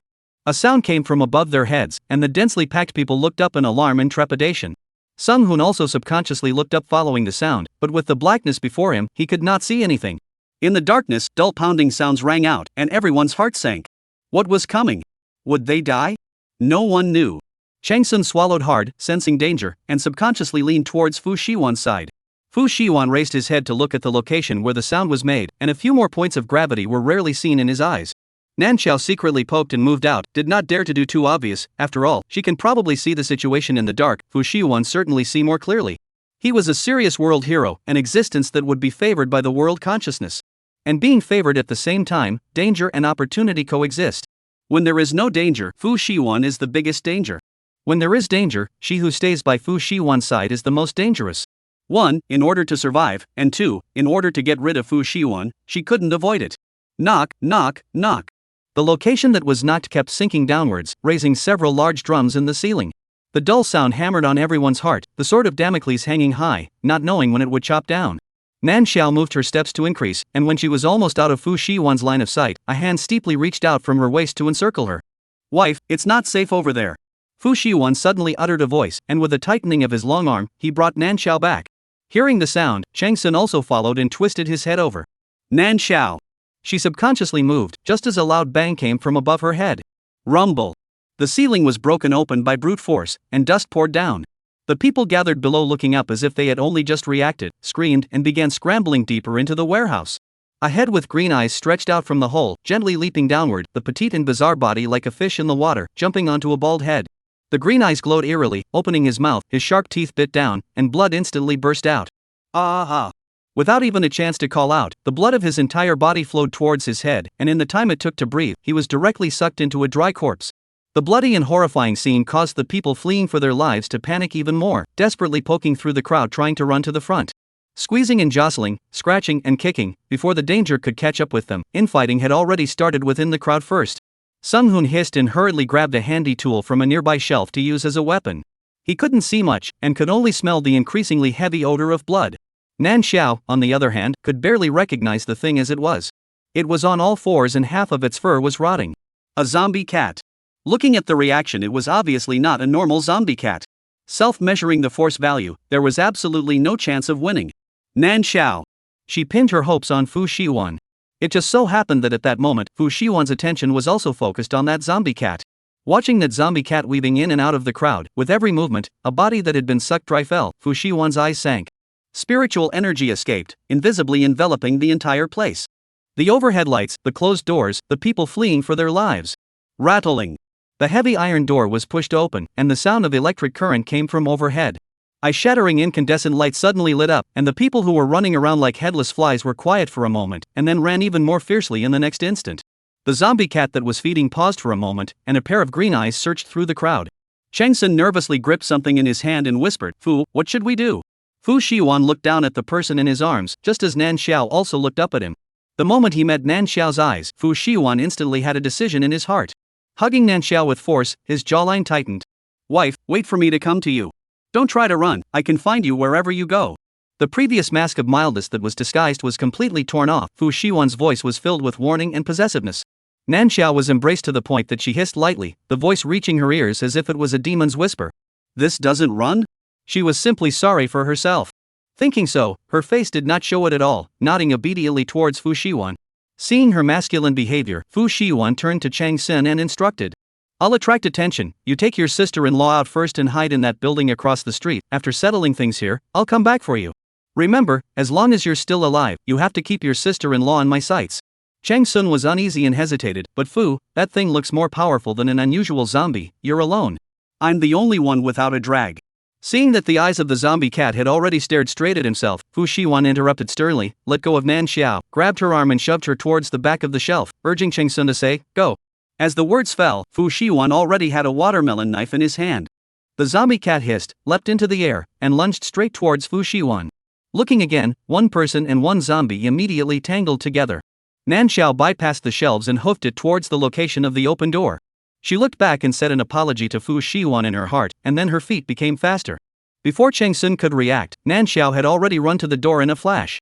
Not being able to worry about Fu Shiwan, he hurriedly raised his feet and chased after him. The movements of the two of them were quickly noticed by the others. Seeing that there was a way to live, the zombie cat fought with Fu Shiwan again, and taking advantage of this opportunity, the people who fled away squeezed towards the door position like crazy. The whole time, not a single person wanted to stay to help Fu Shiwan, who was fighting soundly. The underground quickly emptied out, except for the people who turned into corpses. The only one left in the whole place was Fu Shiwan, who could breathe. The zombie cat was fast, its teeth and claws were sharp, and the rotting half of its body was bloody and slimy, so it wasn't sure if it would get infected if it got on it. More importantly, the sharp watermelon knife slashed at its body, causing very limited damage. For a while, Fu Shiwan fought with a little bit of effort, and had to take back the spiritual energy that had escaped to lock Nan Xiao, and deal with the zombie cat with all his might. This was somewhat risky. But he inexplicably felt that killing this zombie cat was important. Of course, the most important thing was that he had left a spiritual imprint on his wife that could track. Chapter 44, The Black-Hearted Hero's Ex-Girlfriend 17. The superstore was occupied by the zombie cat, and all the zombies were devoured cleanly. The way that zombie cat was acting, it was definitely not a beginner level, and there was a high possibility that it was a middle or high level. Even though the end of the world has only started a few days ago, it has obviously devoured too much energy. According to this rate of evolution, this world shouldn't be called the end of the world, and should be directly renamed as the extinction of the world. Nan Xiao ran out at full speed while spitting in her heart. She was very fast. Chang Sun, an ordinary person, even with all his strength, could only fall far behind her. Sister-in-law, wait for me. Chang Sun shouted as he chased after her. Anyway, the sound of the people running out after him was loud enough to escape. He completely let go of his voice and shouted. The more he shouted, the faster Nan Xiao ran. Waiting for you to catch up? Think. All. Don't. I want to. Nan Xiao feet do not stop, ran out of the superstore, a few times around the street blocked together vehicles, along the road has been running in the direction of the countryside. Chang Sun, who ran out a long way behind her, saw Nan Xiao running in the wrong direction and hurriedly shouted. Sister-in-law, come back. Brother Fu told us to go not that way. Chang Sun shouted at the top of his lungs, but Nan Xiao's back disappeared directly into his line of sight. Chang Sun followed around the traffic jam to catch up, just in time to see a brand new SUV suddenly appear on the desolate avenue, followed by Nan Xiao flipping onto the car and riding away. Sister-in-law. Chang Sun shouted incredulously, unable to believe that Nan Xiao had just left his Fu brother behind and ran straight away. This was different from the plot he expected. He thought that Fu Shiwan and Nan Xiao's love for each other in times of trouble was so deep that it was able to make Fu Shiwan directly put down Zhao Yuan's side. Where did he expect Nan Xiao to run away without any hesitation, as if she was afraid of getting involved with them? Oh yeah, how did that car show up? Sung Hoon's mind was a mess. Dozens of people ran out, and the sounds of undisguised fleeing and screaming caused the surrounding zombies to quickly gather. Sung Hoon glanced at the road where he couldn't even see the car exhaust, avoided the zombies, and ducked toward the office building across the street with a frustrated look on his face. Losing Fu's wife to him must have ended badly. But he had to stay at least and tell the situation, otherwise Fu didn't know anything. The downtown location was the most congested. Nan Xiao drove the car all the way, met the zombies that blocked up, and followed Fu Shiwan's example, and crashed into them with a foot of gas. After passing through several jammed intersections, she finally got out of the city center. Nan Xiao carefully alerted the surrounding zombies, walked around the blocked road, walked to a position where she could drive through, then put the car out and drove towards the outskirts of the city. The more they drove towards the outskirts, the fewer people there were, and the number of zombies dropped along with them. As the sky grew gray, Nan Xiao luckily drove the car to her destination. The safe house she converted was located in a newly developed villa area. Not many people lived in it, and compared to the city center where a group of zombies were chasing and biting at every turn, this place was as safe as heaven. The villa area was quiet, everywhere was silent. When Nan Xiao drove in, the people hiding here hid behind the curtains and quietly lifted them to look out. Nan Xiao lived in the innermost villa, and there was a large interval between the villas. Sensing that someone was prying, Nan Xiao keenly raised her head to look at the rear window position of a villa on the front left side. The curtain shook slightly, but the silhouettes did not see a single one. The sky was getting later and later, and it had already appeared to be obscured by gray in front of her eyes. Nan Xiao didn't dare to put the car away outside the courtyard wall, drove into the courtyard, closed the gate and cut off the prying line of sight before waving her hand to put the car away. Although there were many things inside her space, she used one less than the other. There was no place safer than space. Nan Xiao always remembered to carry all her things with her in case something happened, so that she could easily run away at any time. For example, Fu Shiwan came looking for her. Why did she suddenly think of that obscure contraption? Nan Xiao raised her hand and slapped it on her head to wake herself up. At the time when the line of sight was about to be completely surrounded by gray, she glanced at the 5-meter-high through the grid and extra-thick courtyard wall, and with a sense of security, she verified that her pupils opened the door to the room and entered the villa. As for Fu Shiwan's side, male master aura, district a zombie cat, simply does not matter. Empty underground warehouse, Fu Shiwan put all the inventory as well as the shelves together into the space. Under the bright incandescent light, several corpses that had been sucked dry were lying on the ground. The blood that burst out was spilled everywhere, the surrounding area was quiet, and the atmosphere was bloody and bizarre to the extreme. Fu Shiwan's body was stained with some blood, and he walked expressionlessly to the zombie cat in the center that had its limbs broken and its neck snapped. The zombie cat was not dead. A pair of green eyes, under the reflection of the light, had a few creepy moments as it looked at Fu Shiwan. Ho ho ho! A hissing sound came out of his throat. The zombie cat's tongue trailed long outside of its mouth, and its mouth was wide open, keeping a motion how it couldn't close. Under the full force of the mental powers crushing, the bones on the zombie cat's body were crushed as much as possible. It didn't die, and it didn't feel any pain, and it even continued to look at its food with a greedy and eager gaze. The fight with the zombie cat consumed most of Fu Shiwan's energy. He felt that there was something in this zombie cat that attracted him, so he tried his best to avoid attacking the head position, trying to get the zombie cat alive into his hands. Closing his eyes, Fu Shiwan recovered his mental energy while spreading it out. Superstore, street, the opposite office building. Even in a radius of 1 kilometer, Fu Shiwan did not find Nan Xiao's figure. Sure enough, the wife ran away again. Ha! Can you hide you? In the underworld, there was an imprint pointing in a distant direction. Fu Shiwan sneered and opened his eyes. Mental energy swept over the zombie cat's entire body, finally gathering at the very center of the head. He sensed energy fluctuations. Raising the watermelon knife in his hand that was missing several cuts, he plunged it straight into the zombie cat's head. Rummaging and stirring, came across something hard. Fu Shiwan gently picked it, and a piece of paste covered in black sticky liquid popped out. Taking out a bottle of mineral water and rinsing it off, the thing picked out was crystal clear and beautiful under the incandescent light. Fu Shiwan didn't know what it was, but he intuited that it was a good thing. Picked up and put in the hand, just want to carefully check, the body suddenly surged to suction, as if in the piece of energy inside the general. The change came suddenly, before Fu Shiwan had time to cut it off, the thing in his hand abruptly turned into a pile of powder. Fu Shiwan gazed at his fingertips, and a small green bud suddenly leapt out. It turned out to be so. Chapter 45, Black-Hearted Hero's Ex-Girlfriend 18. Fu Shiwan came out from inside the superstore and just met up with Chang Sun. The outside of the office building was surrounded by a dense swarm of zombies. Chang Sun had a crying face. Brother Fu, I'm sorry, it's all because I'm useless. I didn't watch my sister-in-law. She drove. I didn't catch up. It's okay, I know where she is.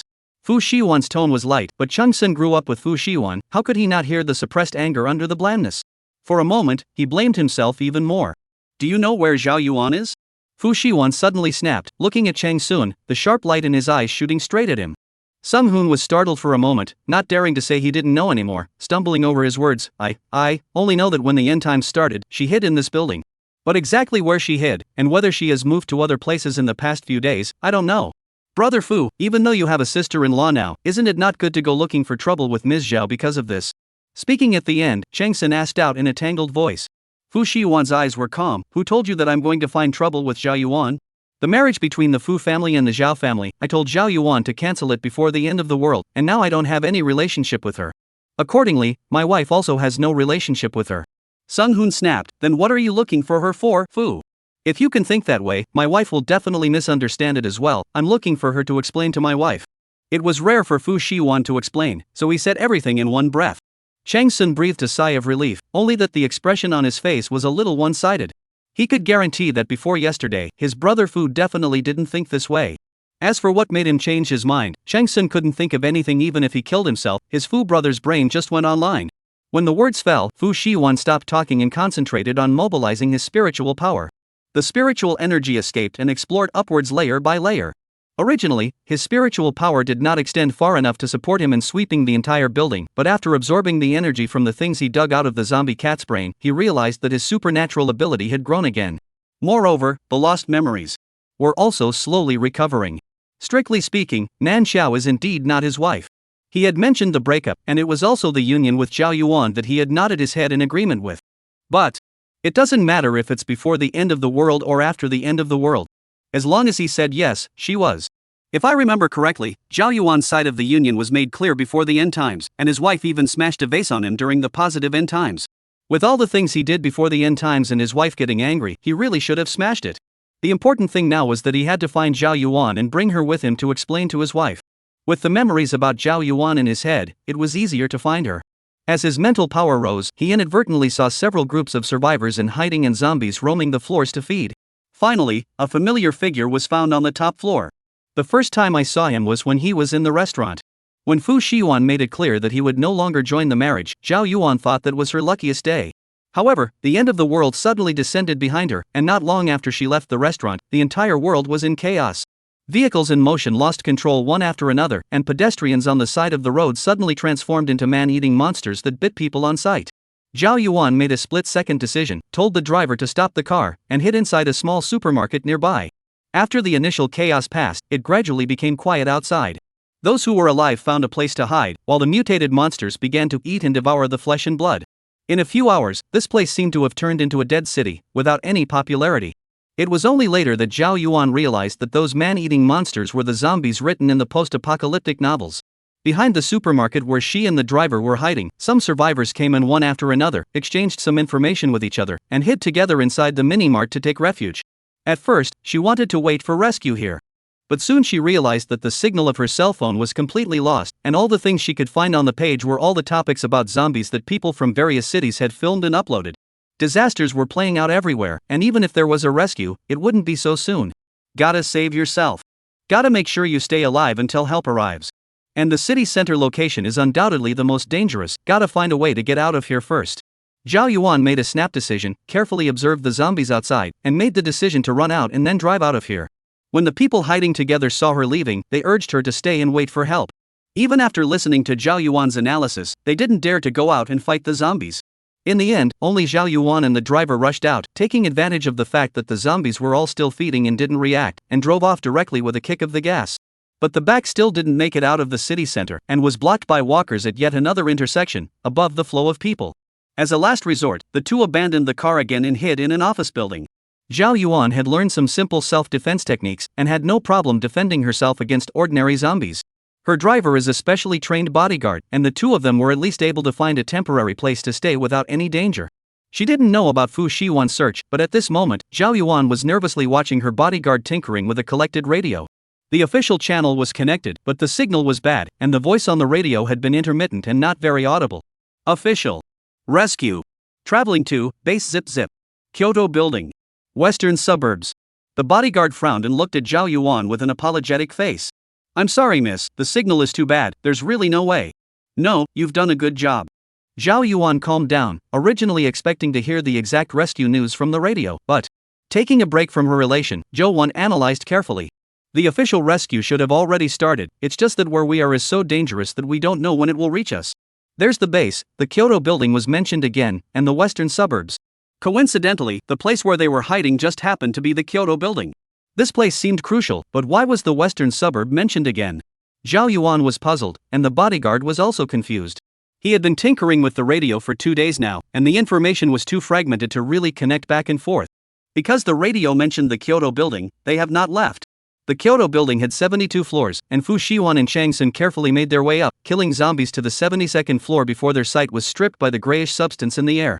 Chapter 46, Black-Hearted Hero's Ex-Girlfriend 19. The space on the 72nd floor wasn't large, and because of the rent, the roof was divided into offices for several companies.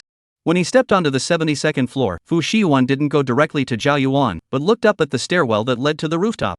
Giving a look to Chang Sun, Fu Shiwan continued to walk up the stairs, while Chang Sun stood guard at the stairway to watch out for wandering zombies. The somewhat mottled and rusted iron door was locked from the outside by someone, and the chains were haphazardly bundled into a ball. There were people on the rooftop. As for whether these people were chased by zombies to hide up here, or whether they were chased by zombies and panicked after finding them, Fu Shiwan had a successful calculation in his mind. The Kyoto building was the only building in the center of the city that could supply small planes to take off and land from its height and location in place. There would be someone here to rescue. Then, was the person who locked the door hindering the zombies, or was it someone who heard the commotion and wanted to be rescued? Fu Shiwan's mind moved. A vine reached out from his hand, wrapped around the lock and drilled into the lock eye. Not a moment later, the sound of an inaudible lock cylinder turning rang out, and the lock was instantly broken open.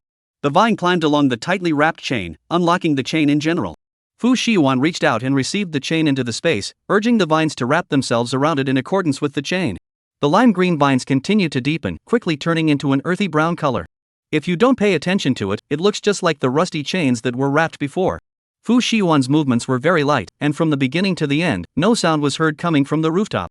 After he did this, he withdrew his hand and turned around to go downstairs. Fu.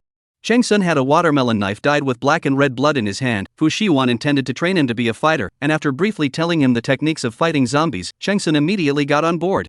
Seeing Fu Shiwan come down, Chang Sun shouted in a low voice. This floor should have been cleaned up, no zombies came over. Aha! The rooftop matter will be discussed in detail later, now first go find Zhao Yuan. Okay. Chang Sun nodded, gripping the knife in his hand tightly and getting into an attack position. Fu Shiwan lifted his foot forward and walked ahead to lead the way. Nan Xiao sat on the sofa with a look of being struck by lightning. The villa area is located in the western suburbs, the terrain is high, and the neighborhood is relatively barren. There are no tall trees and so on, only a crazy wild grass. The place is wide, put a fire a burn, later directly can avoid the problem of plant mutation. Nan Xiao has chosen the place to build the safe house, coincidentally, also by the official. Woke up, the army stationed in the villa neighborhood, every family knocked on the door to register, informed to build a base here. The villas that are occupied are not allocated, the land still belongs to the owner of the villa, but the privacy is all gone, and the empty space between the villas is being sewn up for infrastructure. Outside the work was in full swing, Nan Xiao's heart was cold. A place where only the official led the establishment of a base. When the news of the base was widely spread, most of the people who survived in Kyoto would come over. This place would become the center of a new round of power. The upper echelons of Kyoto's politicians and powerful people would all reside here in the future. The Fu family, where Fu Shiyuan was from, and the Zhao family, where Zhao Yuan was from, were bound to take a seat in it. The good news is that it's almost impossible for the hero and heroine not to meet after all this. The bad news is that she will definitely be finished if she is caught by Fu Shiyuan. To go, or not to go? This is a very serious problem. Let's go, she has no place to go, not to mention, the zombies are fully upgraded, only a space ability of her absolute minutes to play. Do not go, Fu Shiyuan sighed and let her very difficult. Nan Xiao annoyed grip a handful of hair, choice is too difficult, simply let her want to cry. But no matter how entangled she was, the Kyoto base, which expanded outwards with the villa area as its center, was still built. In the end, Nan Xiao decided not to go. She is a brittle skin, it is easy to die. Bet Fu Shiyuan had already recovered his memory by the time he arrived at the base and was as close as he could be to the female lead Zhao Yuan. Nan Xiao was worried and prayed at the same time. Turning to the 10th day of the end times. The situation outside is getting more and more dire, with the urban areas falling completely. The huge population led to a steady stream of zombies, and the human side was losing ground. While more and more people awakening their supernatural abilities bring meager hope, the speed of zombie evolution far exceeds that of humans. The population of Kyoto is over 100 million, with only one survivor out of 10. While the psychics are still trying to figure out their powers, the zombies are already relying on suicide killings and the help of humans to evolve into more high-level zombies. And, the same level of people, in the face of as long as you cannot kill in one blow, there is still the power of action, and carries a super infectious virus of the zombie situation, often have to pay more manpower and material resources in order to solve the zombie. This information was left to Nan Xiao by the system before it left. And the truth was that the representation of words was far less brutal than the reality. Officials kept sending the army out to rescue, the number of people rescued was less than once, and the casualties were greater than once. Nan Xiao hid behind the curtains on the second floor, carefully looking at the situation outside with a heavy heart. In such a situation, could she really accomplish the task of surviving this world? She did not have a single bottom in her heart. Taking out her tools from the space, Nan Xiao began her training for the day, hoping to increase her bottom line of surviving. The sense of urgency prompted her not to dare to stop. In front of life and death, Nan Xiao had not even thought about the question of what to do when Fu Shiyuan came over for a long time. As for Fu Shiyuan's side, he did encounter trouble while waiting for rescue. After finding Zhao Yuan, for the news revealed on the radio, combined with the person on the rooftop who locked the door behind him, he surmised the general content. The Kyoto base in the western suburbs. The exact location was unknown, but the general direction overlapped with Fu Shiyuan's destination. His wife was waiting for him there. It was necessary to go there early. Then, Brother Fu, are we waiting here for a helicopter rescue, or are we going there ourselves? Sung Hoon asked uncertainly, and Zhao Yuan followed suit and looked over, and after thinking about it, she also spoke. It's definitely dangerous on the way there by ourselves, this is still the city center, there are a lot of people and zombies. Moreover, I'm afraid that help will arrive just as we set off. But relatively, we don't know when the rescue will arrive, and we don't know the requirements of the rescued or anything. What if this rescue is a specialized rescue, only saving specific people? After all, the information we get from the radio isn't comprehensive. Zhao Yuan's bodyguard nodded, agreeing with his lady's words. Thus, the three people's gazes focused on Fu Shiyuan at the same time. The corner of Fu Shiyuan's mouth hooked up in a meaningful smile. We don't know, but someone knows. Chapter 47, Black-Hearted Hero's Ex-Girlfriend 20. On the rooftop, a group of burly men with bare shoulders and shaved inches were impatiently looking at the western sky. Unfortunately, it was gray and the visibility was so low that they couldn't see anything. Brother Long, we can't see anything here in this damn place, when the hell will help come? The man who spoke had a ferocious expression and looked very grumpy. ND, how would I know if you ask me? The man called Brother Long spat, tattooed with flower arms and extraordinarily tall and strong. A violent aura floated around him, making people very uncomfortable. All of your eyes are on the horse. When you see the helicopter, you all put on your wits. Wait for the people above to come down to negotiate, then we'll make our move, do you hear me? Brother Long explained in a fierce tone, and the 8 juniors following him immediately answered. Got it, Brother Long. Don't worry, Brother Long, this helicopter must be ours. That's right. Who let them release the notice just when we heard it, ha ha ha ha. Several people let out a loud laugh recklessly. There were no zombies on the rooftop, and the only road leading to the rooftop was locked up by them, so neither zombies nor people could enter. Without scruples, of course, how comfortable they were. After all, they are a group of people who have been sentenced to death, thanks to the end of the world can let them have the opportunity to live, cannot be good and ah? Fu Shiwan sensed the exchanges between several people on the rooftop, withdrew his spiritual power and reminded. Those people should have escaped from prison, their hands are more or less stained with human life, they act viciously, and most likely have guns, be careful in a while. Don't worry brother Fu, I'm not the same person I was before. Chang Sun patted his chest and assured. Zhao Yuan and the bodyguard nodded together. Seeing this, Fu Shiwan withdrew his gaze. Hopefully, they weren't a liability and weren't dragging their feet. He turned around and stepped onto the corridor. There were no zombies on this floor, and in order to utilize the power of the zombies, he had to go downstairs to draw them in. Several people split up. Fu Shiwan kindly provided speakers, stereos, and screaming chickens. Soon, the entire building resounded with various strange sounds. The zombies on the bottom floor began to wander towards the upper floors, and even the zombies surrounding the outside of the building were attracted to crash through the protective glass doors. Countless zombies frantically surged towards the upper floors. A few people on the rooftop heard the sudden noise and walked over to the door to check the situation. At a glance, the stairwell was densely packed with a tidal wave of zombies coming towards the top floor. A few people looked numb. This is afraid that the entire building's zombies are coming up, right? That voice. It's someone trying to harm us. What should we do? So many zombies, that door definitely can't hold them back. Is the person who attracted the zombies crazy? Several strong men subconsciously backed up, although they were good at killing and fighting, but that was for people. Now the influx of zombies, who can fight with zombies ah? Shut up. Long's face was ugly as he interrupted the quarrel of several people.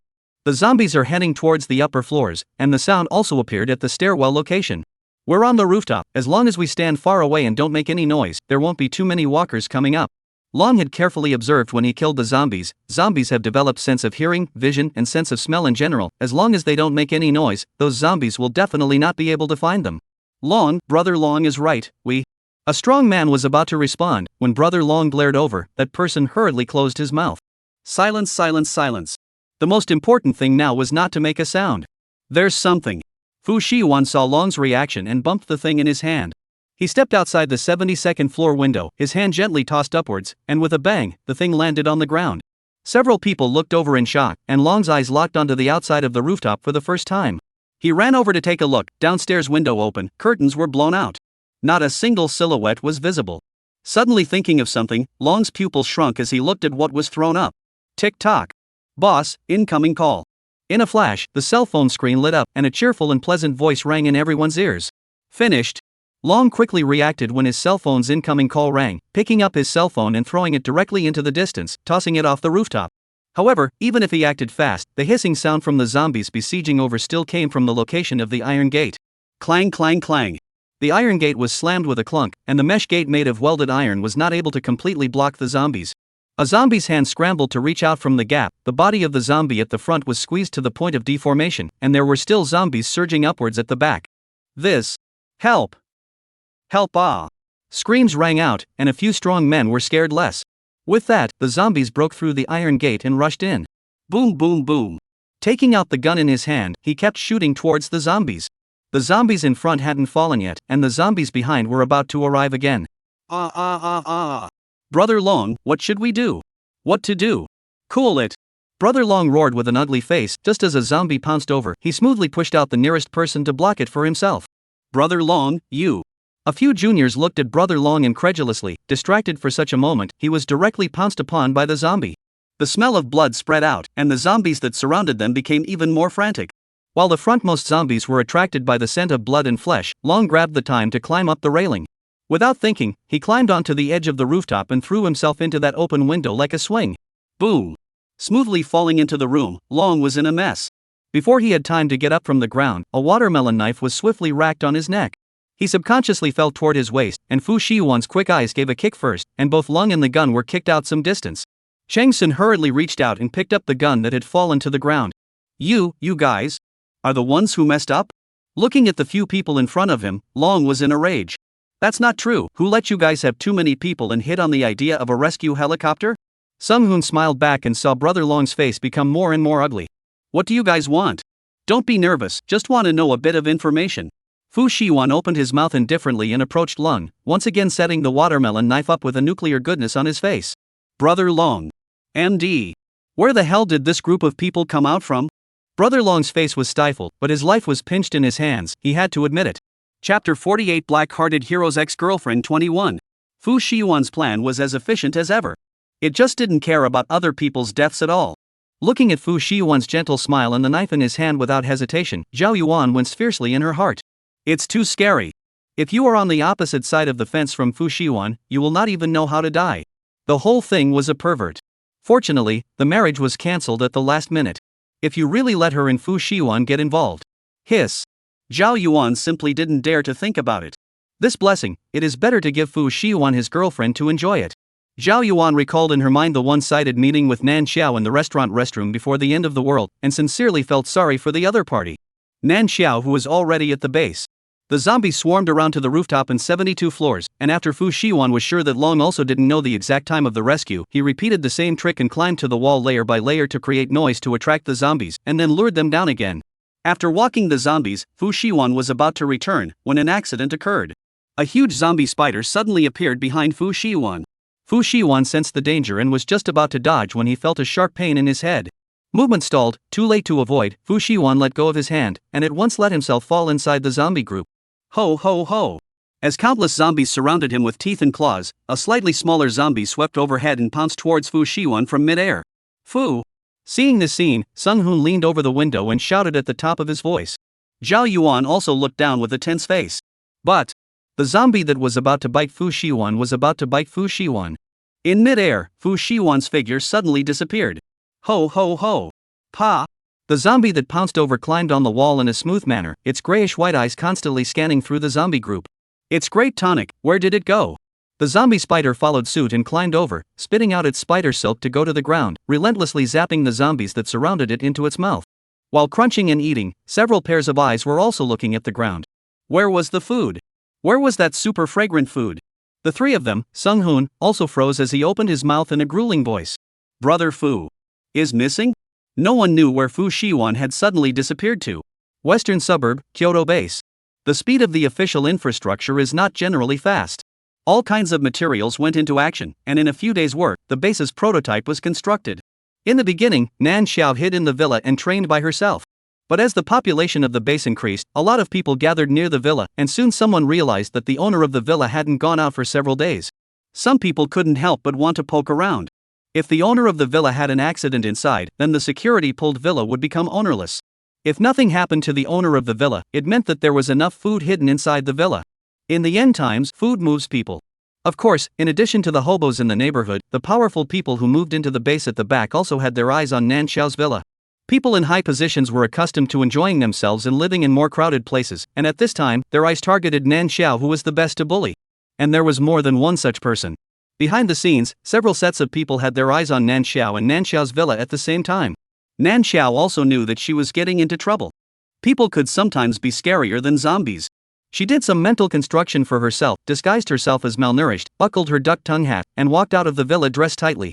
In order to prevent accidents on the road, she even used the wonderful use of her newly developed spatial ability, instantaneous movement. In full view of everyone, the tightly dressed Nan Xiao disappeared under the gaze of the crowd the moment she stepped out of the villa. The crowd's pupils shrank and were shocked in unison. Alien. With such bizarre means, the owner of the villa must be a xenophile. Now, the number of people who hit the villa's idea instantly decreased by half. At least the nearby vagabonds didn't dare to raise their minds a little bit more. Nan Xiao made a small display and instantly moved to the base's mission hall. Her brain buzzed like she had been hit several times with a sledgehammer. The distance of the teleportation was too far, and with Nan Xiao's current supernatural ability only reaching the middle stage, her supernatural ability was somewhat overdrawn. Her eyes blossomed with gold, and when she managed to stand still, she realized that a circle of vacuum was empty around her, and she was surrounded by soldiers with real guns and bullets. Nan Xiao. Looking at the blackened muzzles of the guns, Nan Xiao had no doubt that if she showed her intention to attack, she would be able to taste the bullets in the next second. Oh, exempt.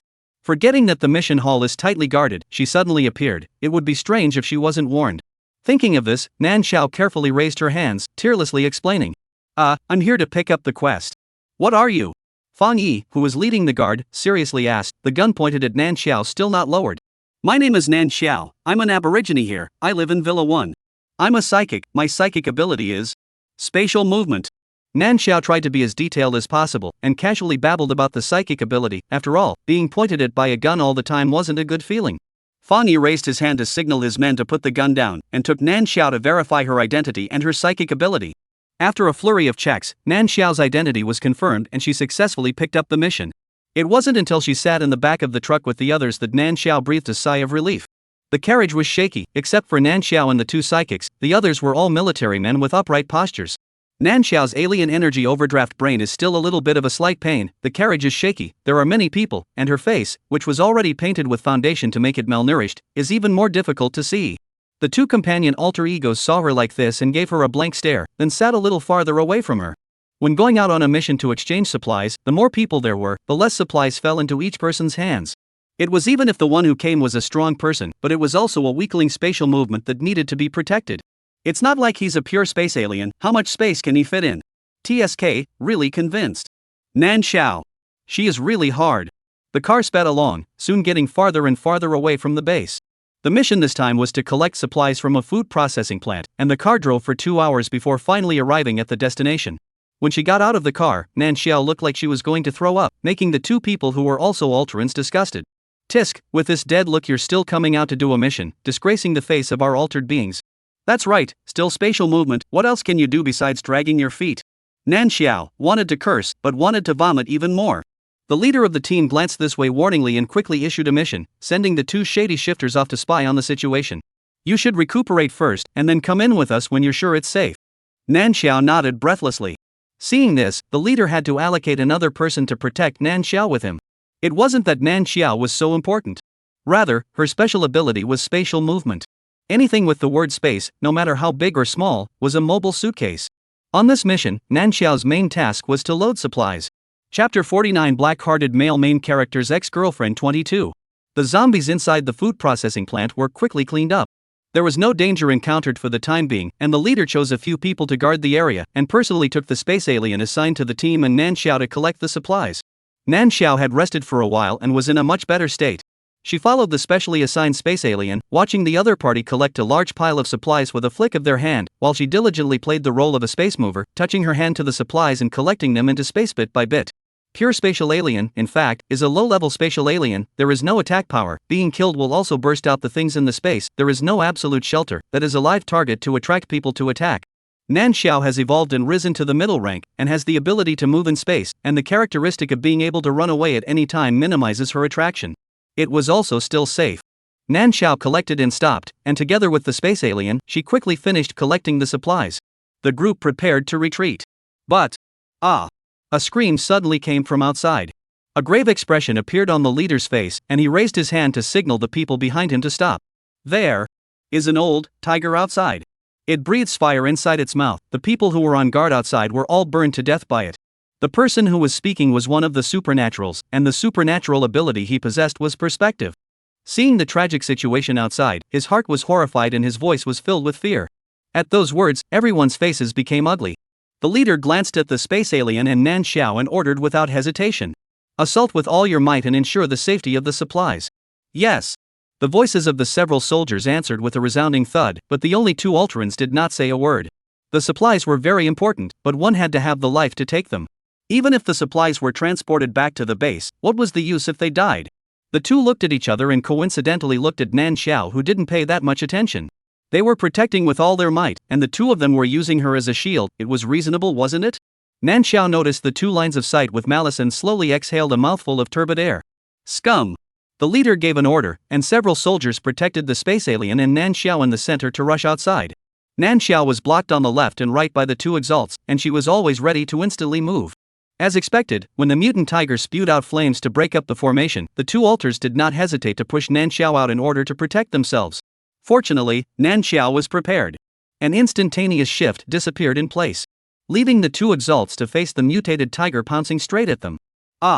Two miserable screams rang out as Nan Xiao appeared on top of the plant, looking down with a palpitating heart. She was still the one who had to run fast. It should be said or not, she felt like she had grown a lot in this world itself. Although there would be dangers, she would also become stronger as a result. Nan Xiao was just about to breathe a sigh of relief in her heart when she felt the space around her distort violently. Nan Xiao took out her weapon from space and brought it to her hand, looking around vigilantly. Suddenly, there was a fluctuation in the space behind him and a figure appeared behind Nan Xiao. Nan Xiao subconsciously gripped her long knife and slashed behind her. The blade felt a wave of resistance and was frozen in mid-air. Wife, haven't seen you for so long and you're so enthusiastic when you just saw me? Fu Shiwan smiled as he spoke out, his low voice was almost close to Nan Xiao's ear. Nan Xiao reflexively felt fear at the bottom of her heart. Raising her eyes, she looked at Fu Shiwan in shock. How did you suddenly appear here? It's probably because, God knows that my wife ran away, and purposely helped me out, right? Nan Xiao?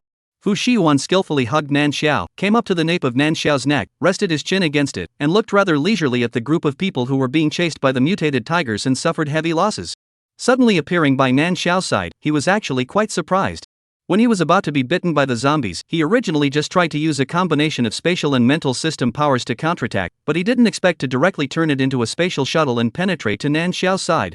Being able to locate Nan Xiao was probably because of his spiritual imprint and high-level spiritual power? Fu Shiwan hid the deep thoughts in his eyes, admiring the tragic situation below, and asked in an intimate tone. Did my wife miss me? Nan Xiao got goosebumps. Feeling the heat exhale from her neck, she pulled out a smile that was worse than crying. What kind of sins did she do in her past life to meet such a psychopath as Fu Shiwan? Hard to say, of course I want to Thank you wife, I've been thinking about you too. Fu Shiwan laughed out, in a wonderful mood. Ran. The person below who was being chased around by the mutated tiger was not in a wonderful mood. Fu Shiwan, is there any way you can help them? Looking at the leader who had defended himself before being pounced on the ground by the mutant tiger, his mouth wide open and about to bite down, Nan Xiao anxiously said. Of course there is. Fu Shiwan was still smiling, seemingly waving his hand carelessly. Several vines violently sprang out from the ground, wrapping themselves around the mutant tiger with lightning speed. The leader's eyes stared, a roll away from underneath the tiger, picked up the gun on the ground, and fired 2 shots at the tiger. Roar! The bullets hit the golden-colored fur, leaving no mark. Instead of causing damage, the tiger was enraged. The tiger raised its head to the sky and let out a long roar, and a bright yellow flame ignited all around its body. The vines were burned down as much as they could, and the tiger once again charged towards the leader's direction. Tisk! Fu Shiwan impatiently rubbed the soft flesh around Nan Xiao's waist. Wife, wait for me to go down and settle this. As the words fell, Fu Shiwan instantly moved to the ground, his hands constantly overflowing with Wood System's supernatural energy. Countless vines extended out from all directions, weaving into a large net, directly landing on the tiger. There was fire on the tiger's body, but the vines condensed by Fu Shiwan were not only thick, the vines were also filled with water. With the spiritual system for an energy attack, the flames on the tiger's body were getting smaller and smaller, and even the net weaved by the vines was not able to break, and then it collapsed on the ground with a dying breath. This sudden scene shocked everyone. Fu Shiwan faintly swept a glance at them, and with an instantaneous movement, returned to the roof, wrapped his arm around Nan Xiao's waist, and brought Nan Xiao to the ground. The people that the leader had brought with him were all injured to a greater or lesser extent, except for that space alien. As for the 2 aberrants who had caused the worst in the beginning, they had long since been reduced to flying ash under the flames of the tiger's indiscriminate attack. Those who survived approached each other, and the leader solemnly saluted towards Fu Shiwan. Thank you to this comrade for saving us, Kyoto base will be grateful. Captain is polite, you guys protected my wife, this is what I should do. Fu Shiwan had a polite and courteous smile on his face, and his aura around him was gentle, just like a reserved, luxurious nobleman. Chapter 50 Black-Hearted Hero's Ex-Girlfriend 23. The moment Fu Shiwan's words came out, the eyes of the leader looking at Nan Xiao were different. Nan Xiao's mouth moved, wanting to say something. Fu Shiwan looked over with affection. Nan Xiao. The leader smiled, since you know Miss Nan, why don't you come back to the base with us? Miss Nan's supernatural ability has spatial attributes, and being alone, it's best to have someone by your side. Fu Shiwan's ability was very strong, they could only run for their lives in the face of a mutated tiger, but Fu Shiwan could kill it alone. He had a deep understanding and use of his psychic abilities. The base's Wood-type psychic ability, which is devoid of killing power, has the biggest role of catalyzing food. However, the Wood System alien energy that Fu Shiwan displayed could kill the mutated tiger in an instant. It is important to know that animal mutation is the same as human. Those who have psychic ability are 1 in a million. Human beings who carry through the mutation to obtain psychic ability still need to go through the effort of layer by layer, but once the animal carries through this hurdle, it is directly a high-order mutation. Only a high level can defeat a high level. If you can do it in seconds, then it is beyond the existence of the high level. Fu Shiwan was very strong, so strong that the leader got up the idea of pulling him in. This kind of talent, not cooperate with the official zombie fight is a pity. As for Fu Shiwan, he had just found his wife, so it was impossible for him not to go with her. He pretended to think for a while and spoke, in that case, then I'll trouble the captain. You are welcome. The leader and Fu Shiwan simultaneously revealed a satisfied smile. The corner of Nan Xiao's mouth twitched. Did no one want to ask her, the person in question, for her opinion? Forget it. Not important. Nan Xiao rolled her eyes, and her line of sight was involuntarily attracted by the large-sized mutant tiger on the ground. The golden-colored fur was soft and shiny, and before the end of the world, the protection level was definitely not low. Thinking of the previous battle when the mutant tiger was covered in bright yellow flames, Nan Xiao was a bit greedy. Bright yellow flames. Since the end of the world, the entire world had been a gray scene. However, in the past 10 days, she felt as if she hadn't seen such a bright color for a century. If only she could also awaken this supernatural ability. Nan Xiao had an envious look on her face. Fu Shiwan noticed the look in her eyes and didn't move to deal with the leader about the mutated tiger. Captain, I don't know how you plan to deal with this mutated tiger? Upon hearing this, the leader looked at the mutated tiger and contemplated for a split second, saying, the base side doesn't have a sample of the mutated tiger yet. I want to bring it back to the research institute. But the mutated tiger was killed by you, Mr. Fu, so by rights it should be at your disposal. The leader dwelled on it for a split second, and hesitantly said, do you think this is okay? The base pays out points and supplies to buy it from you? The leader's posture was lowered, but Fu Shiwan didn't agree at first. He looked towards Nan Xiao and intimately opened his mouth and asked, wife, do you want to awaken your fire ability? Fu Shiwan asked lightly, as if it was as simple and natural as saying what to eat today. Nan Xiao's eyes widened in surprise. Fu Shiwan's voice was not deliberately lowered, and for a moment, all eyes looked over. Is this something I can awaken just because I want to? Becoming the center of vision once again, Nan Xiao ground her teeth hard and said in a single word. Altered abilities were not something that could be awakened just by saying so. Until now, no one knew what the principle of mutation was. When is the awakening of psychic abilities like cabbages on the street that you can buy whenever you want? No, cabbages are rare. Cam. Almost really wound up by Fu Shiwan. What the people present thought in their hearts was not far off from Nan Xiao, but Fu Shiwan's tone of voice and gesture was extraordinarily serious, as if he really had a way to awaken Nan Xiao's psychic abilities. But what did this have to do with mutant tigers? An unbelievable thought popped up suddenly in the leader's head, and his heart was a little on fire as he looked at Fu Shiwan. Of course, as long as the wife wants to, she can. Fu Shiwan's words were loud and clear, like a thunderbolt from the flat ground, causing everyone's eyes to change. Are you kidding? Nan Xiao fixedly looked at Fu Shiwan. The other party's face was bland, unable to see if what was said was true or a joke. Nan Xiao thought for a moment and carefully asked, if I say that I want to, then you will definitely be able to. As the words fell, Fu Shiwan turned to look at the leader. In that case, I'll take the mutated tiger. The guess was confirmed, and the leader's eyes showed excitement. It would have been Mr. Fu's credit. Mr. Fu, be my guest. Fu Shiwan said on the spot that the matter of awakening of the alien ability was originally stored with the intention of revealing this method. The leader saw it clearly. Compared to the method of awakening psychic abilities, what was a mutated tiger? There was no one present who objected, and they all behaved with great understanding. Fu Shiwan's fingers moved, and a vine reached over in the direction of the mutated tiger. Nan Xiao stared closely at Fu Shiwan's movements, and saw that the vine wrapped itself around the mutant tiger's head, and with a gentle poke from the tip of the vine, it poked through the flesh and wrapped itself inside. The vine stirred. Blood instantly overflowed from the hole that was poked out. The mutated tiger, which was already dead, became even more hideous and terrifying. The scene was bloody for a time. However, the people present were all professionally trained soldiers except Nan Xiao, and although they felt a bit uncomfortable, they still stared with unblinking eyes in the end. Nan Xiao let out a deep breath and didn't avert her gaze either. Not long after, the vines began to shrink back. At the top, a piece of bloody paste was rolled up. Without changing his face, Fu Shiwan took out a bottle of water and rinsed it clean, revealing a crystal clear fire-red crystal. Crystal core. The others didn't know about this thing. Nan Xiao had read about it on top of the information. But she only knew that the crystal nucleus could enhance the psychic ability of a psychic. She didn't know that it could also be related to the awakening of psychic abilities. This thing. Nan Xiao wrinkled her eyebrows. While she was still in a heavenly battle in her head, Fu Shiwan had already pulled over her hand and placed the crystal core in her palm. Wife, feel the energy in here carefully, and imagine pulling it into your body. Fu Shiwan closed Nan Xiao's hand together and barked out instructions. Nan Xiao instantly became serious and began to feel it according to Fu Shiwan's words. Everyone looked at Nan Xiao with burning eyes. Would it succeed? This if it succeeds. Nan Xiao felt like she was in an extremely subtle state. Searing fire spread throughout her body from her palm, and in a short while, it felt like all the limbs and bones of her body were hot. The crystal core in the palm felt like it was melting. The heat in the body became more and more pronounced. After an unknown amount of time, Nan Xiao felt that the crystal core in her palm disappeared and was replaced by a small handful of flying ash. She opened her eyes, and her chest cavity throbbed violently. I seem to have succeeded. Chapter 51 Black-Hearted Hero's Ex-Girlfriend 24.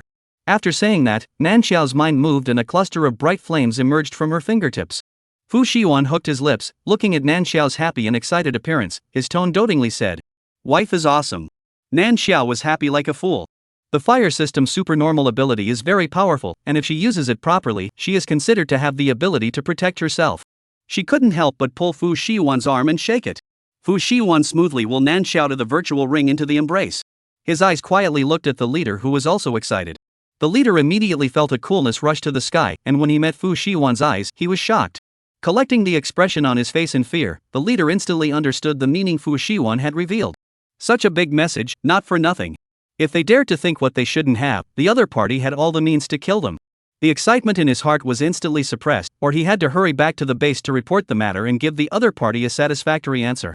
In the eyes of the leader, Fu Shiwan had already changed from a strong person that needed to be drawn in, to an object that absolutely could not be offended. Thinking about this, the leader urged the onlookers to hurriedly pack up their things and prepare to return to the base. After everything was ready, Fu Shiwan rightfully sat with Nan Xiao. Fu Shiwan's body leaned back slightly and was close to Nan Xiao. While playing with Nan Xiao's hand, he looked straight at Nan Xiao, as if he couldn't get enough. However, Nan Xiao's attention was not on him. The fire system's psychic ability had just been awakened, and Nan Xiao had been pondering over it with newfound curiosity. She herself was a middle-order spatial system psychic, and her fire system's psychic ability didn't have a synchronized rank, and was still at a low rank. Low-rank's psychic ability, at most, played a role of lighting, but the fire lit up brightly, as if to bring hope to this gray world. Living in a gray, bloody, and desperate environment for a long time, even the best of minds would be driven mad. Nan Xiao was able to hold out all on the basis of her good expectations for the next world. Even if it's just another crazy batch of male protagonists, it's still better than being trapped in a whole world of despair. Yes, compared to the end of the world, the male lead is all browbeaten. What's more, hope was still brought by the male lead. Thinking of this, Nan Xiao secretly glanced at Fu Shiwan with her afterglow. The moment she looked over, her gaze was captured by Fu Shiwan. The corners of Fu Shiwan's mouth carried a light smile, and his body was filled with a gentle and reserved air. It was not the same as the feeling given to Nan Xiao when they were separated. The smile on his face was still there, but before it was a truly gentle smile, now it was somewhat elusive. Nan Xiao inexplicably thought of a possibility. With apprehension in her heart, she pressed her voice to the lowest level and attached her ear to Fu Shiwan. "Fu Shiwan, do you remember anything? What does my wife want me to remember?" Fu Shiwan's dark eyes reflected Nan Xiao's shadow. With the calmness of being in control of everything, his eyes contained a smile, not answering the question. The current him, low profile and introverted but extremely dangerous, blending the reserved demeanor of the heir to a powerful family before the end of the world, as well as the morbid kernel of laughing madness after the end of the world. In his eyes, I'm afraid that he had already taken Nan Xiao as the object in his palm. So when they met again, even though he knew that Nan Xiao had escaped out the previous time, he remained calm and self-possessed. Fu Shiwan's eyes were extremely focused, so focused that Nan Xiao's heart trembled. After not seeing him for a few days, Fu Shiwan's eyes were getting more and more terrifying. Has he recovered his memory or not? Should I ask Zhao Yuan? Nan Xiao's heart was in chaos and immediately averted her gaze. With a fake laugh, he said, "Amnesia is definitely remembering all the important things, don't you think so?" "Ha ha." What the wife said, of course it's right. Fu Shiwan said, not knowing what he remembered. The smile on his face had a moment of how to look creepy, but soon, it returned to normal. Nan Xiao was drumming in her heart, almost not sent away by this smile of Fu Shiwan. She kind of couldn't laugh anymore. Immediately, she wanted to back away from Fu Shiwan. However, the first time she noticed her movements, or even earlier when she leaned over, Fu Shiwan's hand had already taken a step ahead and wrapped around her shoulders. The force of her hand was not to be resisted. Nan Xiao's waist was not even straightened up, but was pressed back by him. When the car bumped, Nan Xiao directly leaned on Fu Shiwan's shoulder. The actions of the two people are slightly more intimate, but in the view of the people in the carriage, it's okay to be a little bit more intimate between husband and wife. Eyes swept to the two people snuggling with each other. The people in the carriage moved away with a smile. The end of the world, I've seen a lot of stabbing each other and betraying each other. The true love of a young couple was even more precious. The crowd was very pleased. Of course, the relief was theirs. Nan Xiao had nothing. Forced to lean on Fu Shiwan's shoulder, secretly grinding her teeth. Struggle is not able to struggle. Fu Shiwan looked smiling and good-tempered look. Really pissed off Nan Xiao do not suspect that he did anything. Forget it. The dog's life is important. Nan Xiao closed her eyes and hypnotized herself in her heart. The carriages shifted, and she was out running around for most of the day again. As soon as she loosened up, the sleepiness was a little too much to bear. With her eyes closed, Nan Xiao's breathing gradually stretched. Fu Shiwan let out a light laugh and wrapped Nan Xiao more tightly. When Nan Xiao woke up from her sleep, she had already arrived at the Kyoto base. Fu Shiwan just wanted to hug her off the car. Nan Xiao woke up first. With some regret, he changed his embrace to a hold and brought the newly awakened and still somewhat dazed Nan Xiao out of the car. Before entering the base, you have to check and register first, so as not to let people infected with the zombie virus into the base. After Fu Shiwan did the registration and was still conducting the inspection, someone came from the senior side of the base. Mr. Fu. It's really you. The person who came looked slightly familiar. It was the assistant who had delivered the check to Nan Xiao at the cafe.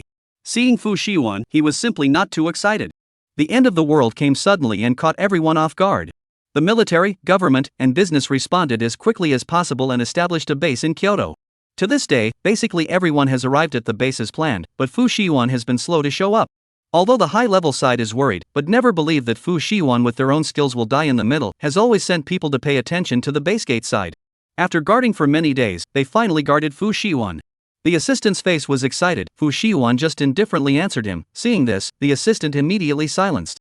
Not long after, Fu Shiwan's examination was done.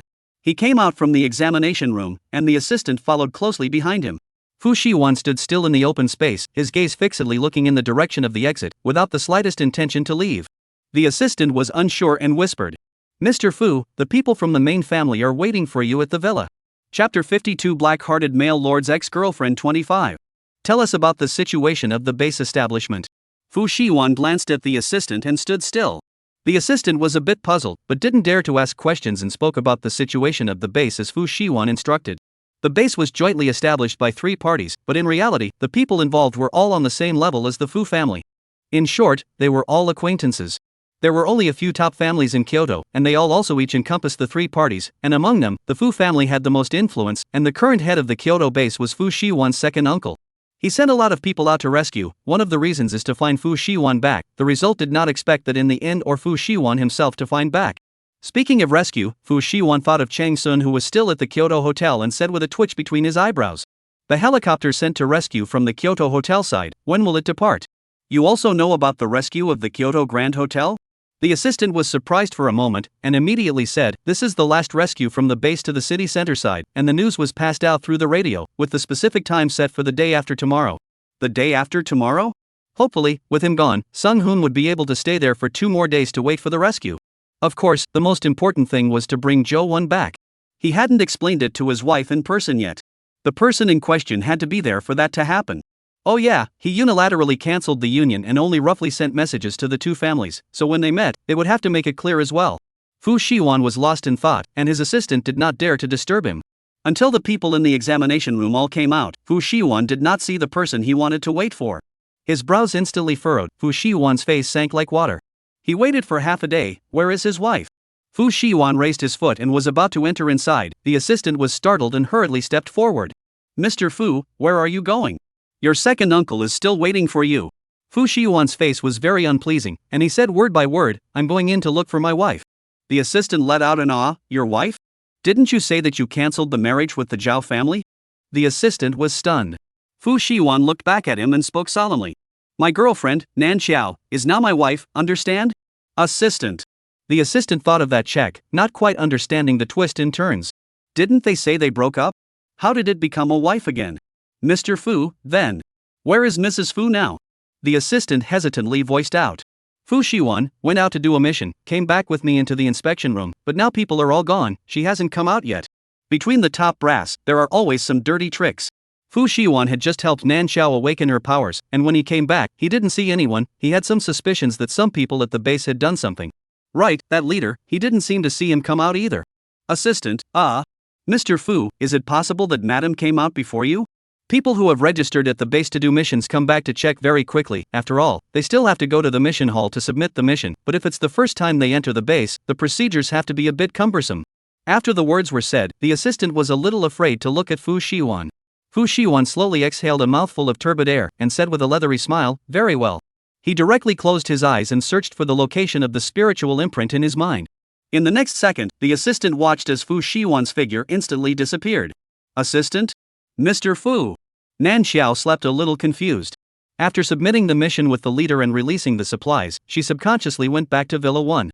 Outside the villa, there were still some people guarding the outside. These were people who had some power in the base, and even though Nan Xiao was an alien, she didn't feel threatened by her in the slightest. If it wasn't for the fact that they couldn't get into the villa with ordinary means, and Nan Xiao couldn't block anyone once she went out with an instantaneous movement, they wouldn't be guarding here. When Nan Xiao walked near the villa, several sets of people noticed her and got up and surrounded towards her position. It was a bit tiresome. Nan Xiao didn't want to deal with these people and instantly moved back to the villa, leaving a group of eyeballs outside to stare dryly. Sitting down on the sofa, Nan Xiao took out the controller from the space and cast the surveillance outside the villa onto the TV. MD, let this get away again. That's right, we've been blocking her for days. If we don't get the villa, I'll be the one with the bad luck. I really don't know, why is she living alone in such a nice villa? And also decorated so tight weird, the master want to climb the wall to pick the locks or no way. The must not end up in my hands. Waiting for those few people to come over in person, there will be good fruit for her to eat. Several people gathered together, cursing with fierce looks. Nan Xiao is also very helpless. She first repaired the safe house, who let those people build the base to her safe house to the circle inside, served. Nan Xiao is very speechless, rolled a white eye, but she is single and weak. The identity of the alien, in addition to deterring a small number of people, to those in high positions of power, have no way. Another day of hating this world even more. Nan Xiao had a moment of exasperation and raised her hand to turn off the surveillance. The sofa on her side suddenly sank down a bit, and a bony hand reached out to stop Nan Xiao's movements. A familiar flavor came to her face. Nan Xiao's body stiffened. Without turning around, she knew who the person who suddenly appeared in the villa was. She said there was something wrong just now. It turned out that she had accidentally forgotten Fu Shiwan. Do you believe me when I say I didn't mean to not wait for you? Fu Shiwan laughed, didn't respond to this sentence, turned to circle Nan Xiao's neck, pointed to the surveillance on the screen with his chin, and said in a flat tone, "Wife, what do you want to do with these people?" Nan Xiao, huh? Is that something she can handle just because she wants to? No. Compared to power and status, who could have the power of Fu Shiwan? Even though that was before the end of the world, the strength of the Fu family after the end of the world was still not to be underestimated. Nan Xiao rolled her eyes and planned to use Fu Shiwan. She pointed at those people and was close to tears. They see me living alone in a villa with no power and no influence and want to rob my house. Although her house was indeed well decorated, and although she did live alone, that was no reason for them to hit on her. Moreover, with the emergence of the alien, it was not unlikely that there would be a second space alien who upgraded and then instantly moved to her villa. What was she supposed to do then? Nan Xiao instantly had a sense of urgency. The tone was also more pitiful. Fu Shiwan wrote all these people down, and the bottom of his eyes were filled with a cold color. It was tempting to go now and get this matter resolved, but the way his wife pitifully begged him almost instantly ignited other thoughts in him. Wife, it's actually quite simple to solve this problem. Chapter 53, Black-Hearted Liver Main Man's Ex-Girlfriend 26. Nan Xiao's words were stuttered, and she looked at Fu Shiwan with some caution. How is it simple? Fu Shiwan guffawed and locked eyes with Nan Xiao. Nothing was said. But then again, it seemed like everything was said. Thinking of something, Nan Xiao's face changed. Oddly polite, now actually giving the choice to her. But did she have room to refuse? No. Nan Xiao felt extraordinarily suffocated, couldn't pretend anymore, subconsciously struggled, but the back of her neck was pinched by Fu Shiwan. Nan Xiao instantly did not dare to move. You, what do you want? Wife, we are a family.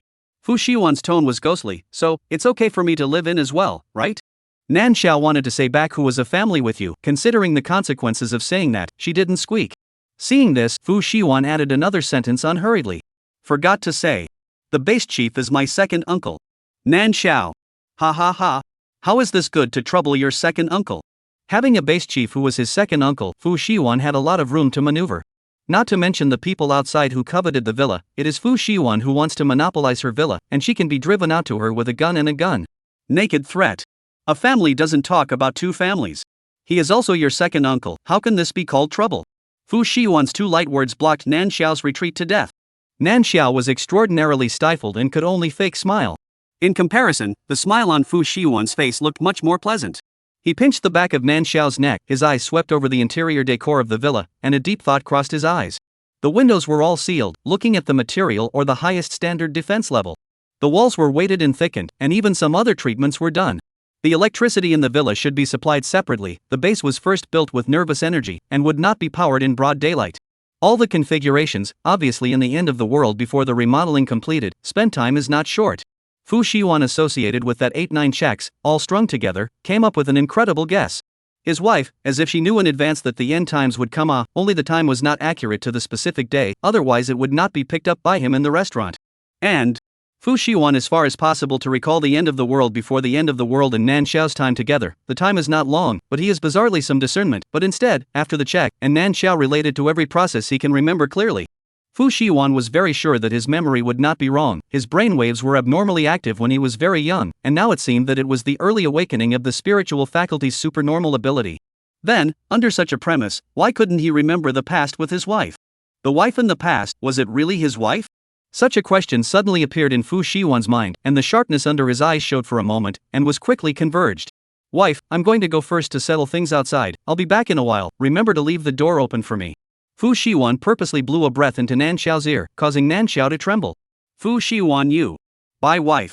Before Nan Xiao could finish her sentence, Fu Shiwan left his sentence and disappeared in place. Fu Shiwan was gone. Without the shackles, Nan Xiao's body instantly relaxed. Reaching out and rubbing the back of her neck, Fu Shiwan's sporadic behavior really gave her goosebumps. Nan Xiao somewhat couldn't figure out how Fu Shiwan's supernatural ability had upgraded so quickly. Space shuttle. How was it such a coincidence that both times he wore behind her?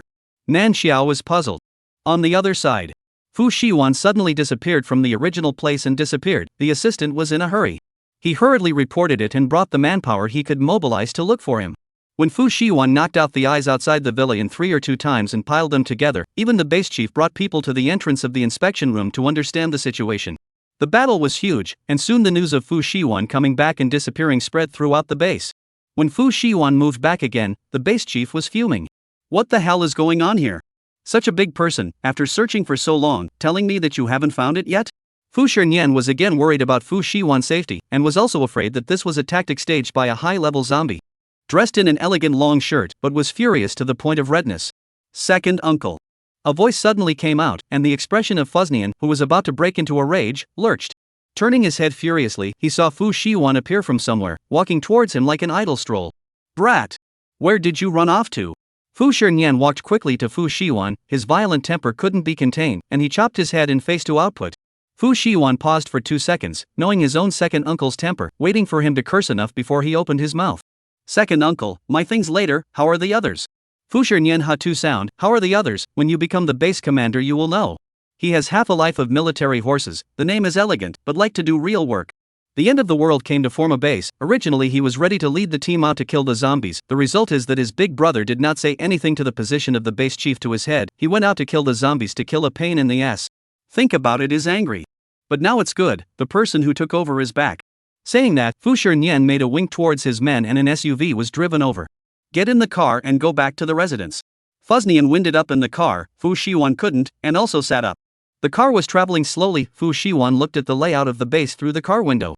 Fu Shernyan watched him from the side, as if he sought his bright future beckoning to him.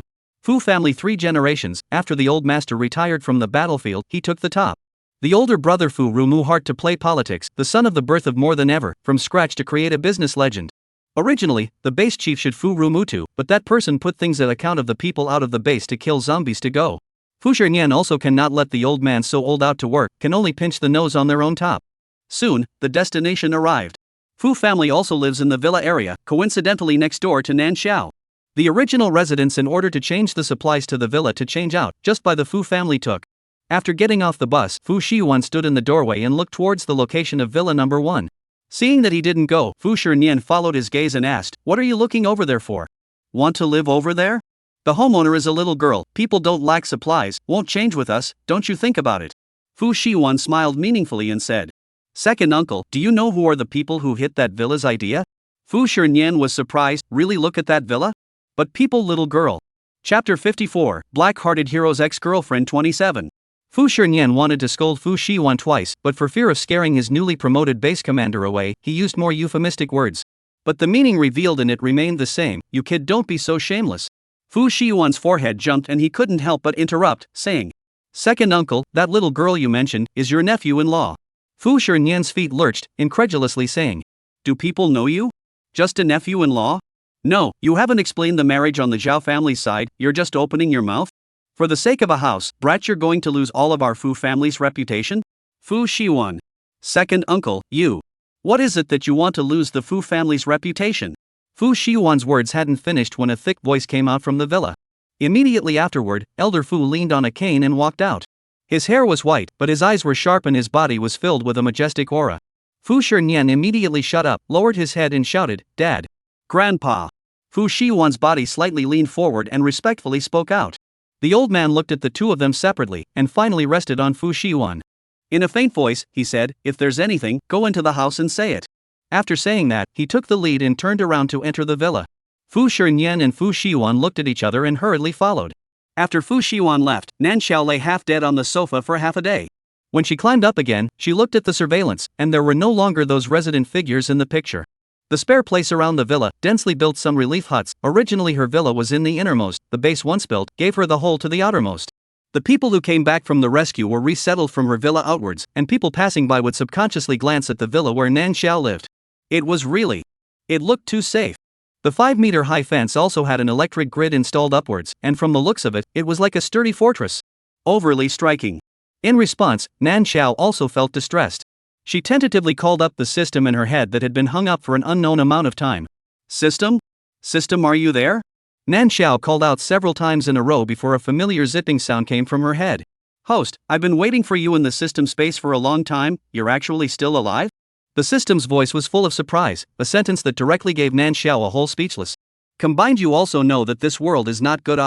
Then you still remember what you said before, letting me treat this world as a vacation, without having to do the quest words?"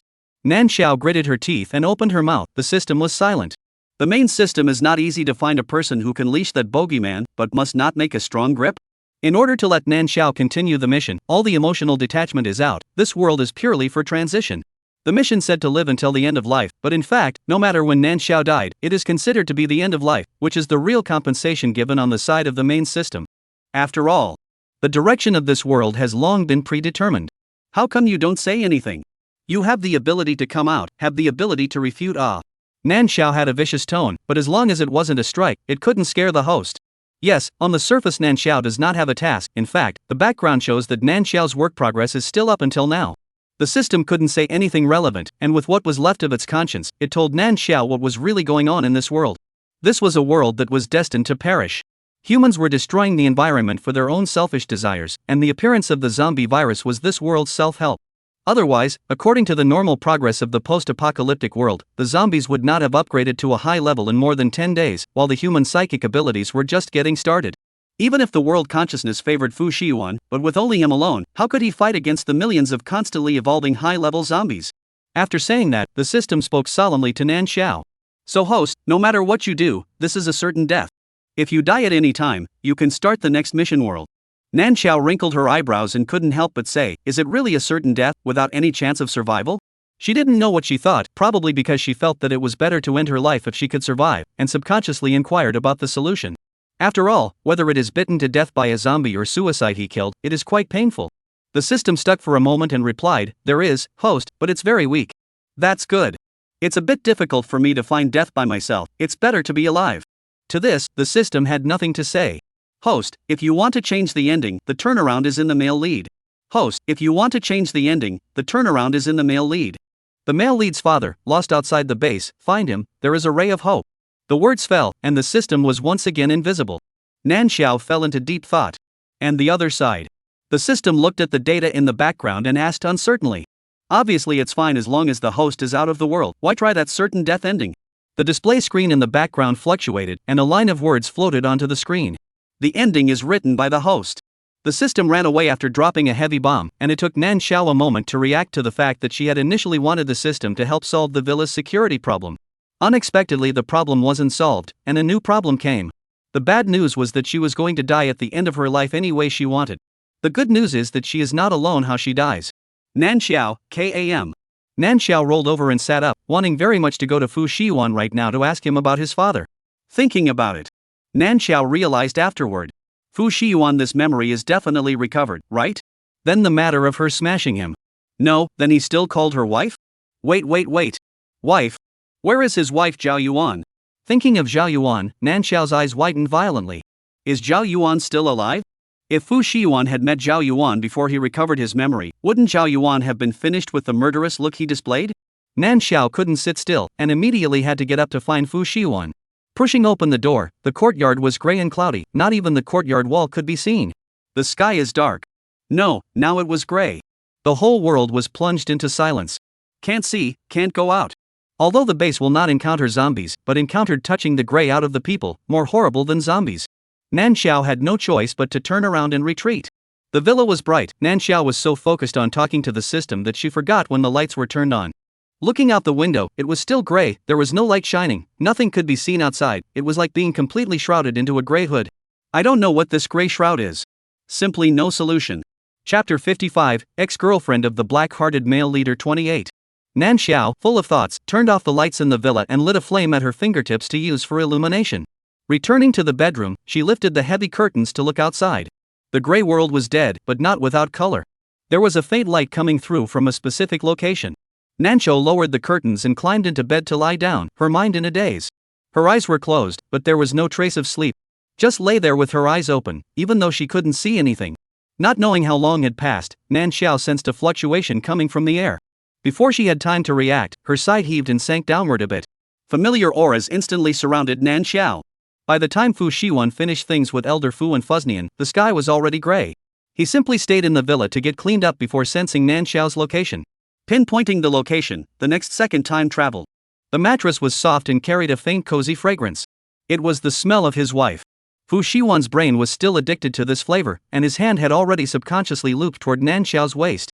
Immediately after, the whole person followed and moved over until he completely embraced Nan Xiao into his arms. Wife, I'm back. You don't need to leave the door open for me next time, I can find you wherever you go anyway. Fu Shiwan lightly sniffed the smell of Nan Xiao's body, warm fragrance and soft jade in his arms, and for a moment embraced her more tightly. Nan Xiao skillfully rolled her eyes. Because of the curtains, the room was airtight and black. Fu Shiwan clearly saw Nan Xiao's movements.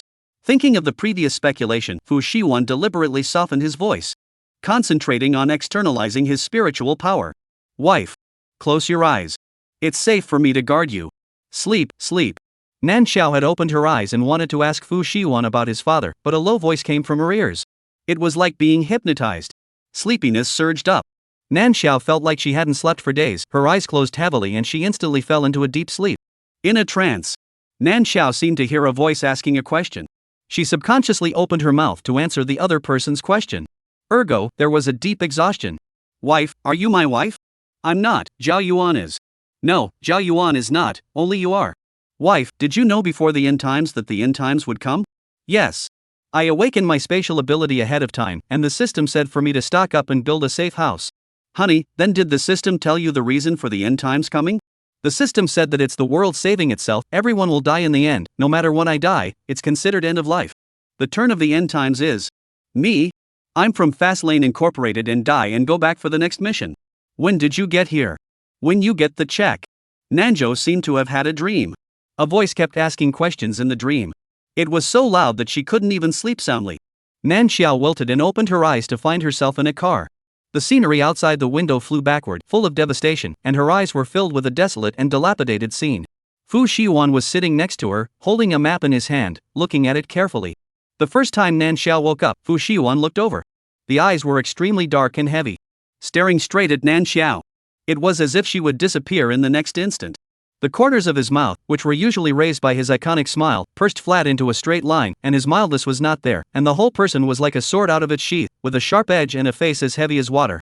The aura around the body is extremely strong, pressing Nan Xiao almost breathless. Nan Xiao was so nervous that her heart was almost in her throat. This. Who had provoked Fu Shiwan to forget to smooth his hair? She just took a nap, how did Fu Shiwan become like this? Hell! Fu Shiwan's appearance was so scary. Nan Xiao subconsciously wanted to pull back and was grabbed by Fu Shiwan's wrist. The strength in his hand was not half restrained, grabbing Nan Xiao's wrist bones raw pain. Hiss. Fu Shiwan, what are you doing? Nan Xiao sounded horrified, unable to figure out why Fu Shiwan suddenly went crazy. What am I doing? Then wife, what are you doing backing up? Don't want to see me? Or are you thinking of how to leave me? Fu Shiwan pressed step by step, his voice was filled with a frightening chill. Nan Xiao was in pain and wanted to cry, I don't have. No, you do. I won't let you take a step away from my side, even if it means death. Fu Shiwan's tone was gloomy, his thumb gently rubbed Nan Xiao's wrist. On the white and tender skin, a bruise that was reddish in color was particularly conspicuous. Fu Shiwan stroked lightly and heavily like a pervert. Looking at Nan Xiao's tearful eyes, he gently said, Wife, your skin is too fragile. Only when you stay with me, you won't get hurt. Nan Xiao felt creeped out, and her sweaty hairs stood up all over her body by Fu Shiwan. Fu Shiwan, what's wrong with you? Yesterday you weren't even like this. Nanxiao's voice through the crying cavity. Fu Shiwan looked at the mercy of the great. Hate to Nanxiao again cry a little louder. Yesterday? Fu Shiwan sneered. Before last night, he thought that as long as he explained everything clearly and had a stronger wrist, his wife would always be his wife, and he could stay with his wife for the rest of his life until he died. Turns out everything was a lie. He stayed any longer, and as long as Nanxiao wanted to leave, he couldn't. It wasn't even a matter of distance, it was across a world. If he hadn't read this yesterday, I'm afraid when his wife died, he'd still be buried with her like a fool. And his dear wife would have long since run off to the next world and fallen in love and married some random guy. How can this be? This was absolutely not allowed. The moment he thought of such a thing happening in the future, Fu Shiwan couldn't control himself. He is really about to go crazy. Seeing Fu Shiwan's eyes become more and more terrifying, while he did not say a word. Nanxiao shivered. She just asked a mouthful. How is it still like stepping on a big thunder? Is there anyone in the world more unlucky than her? Whoa, no.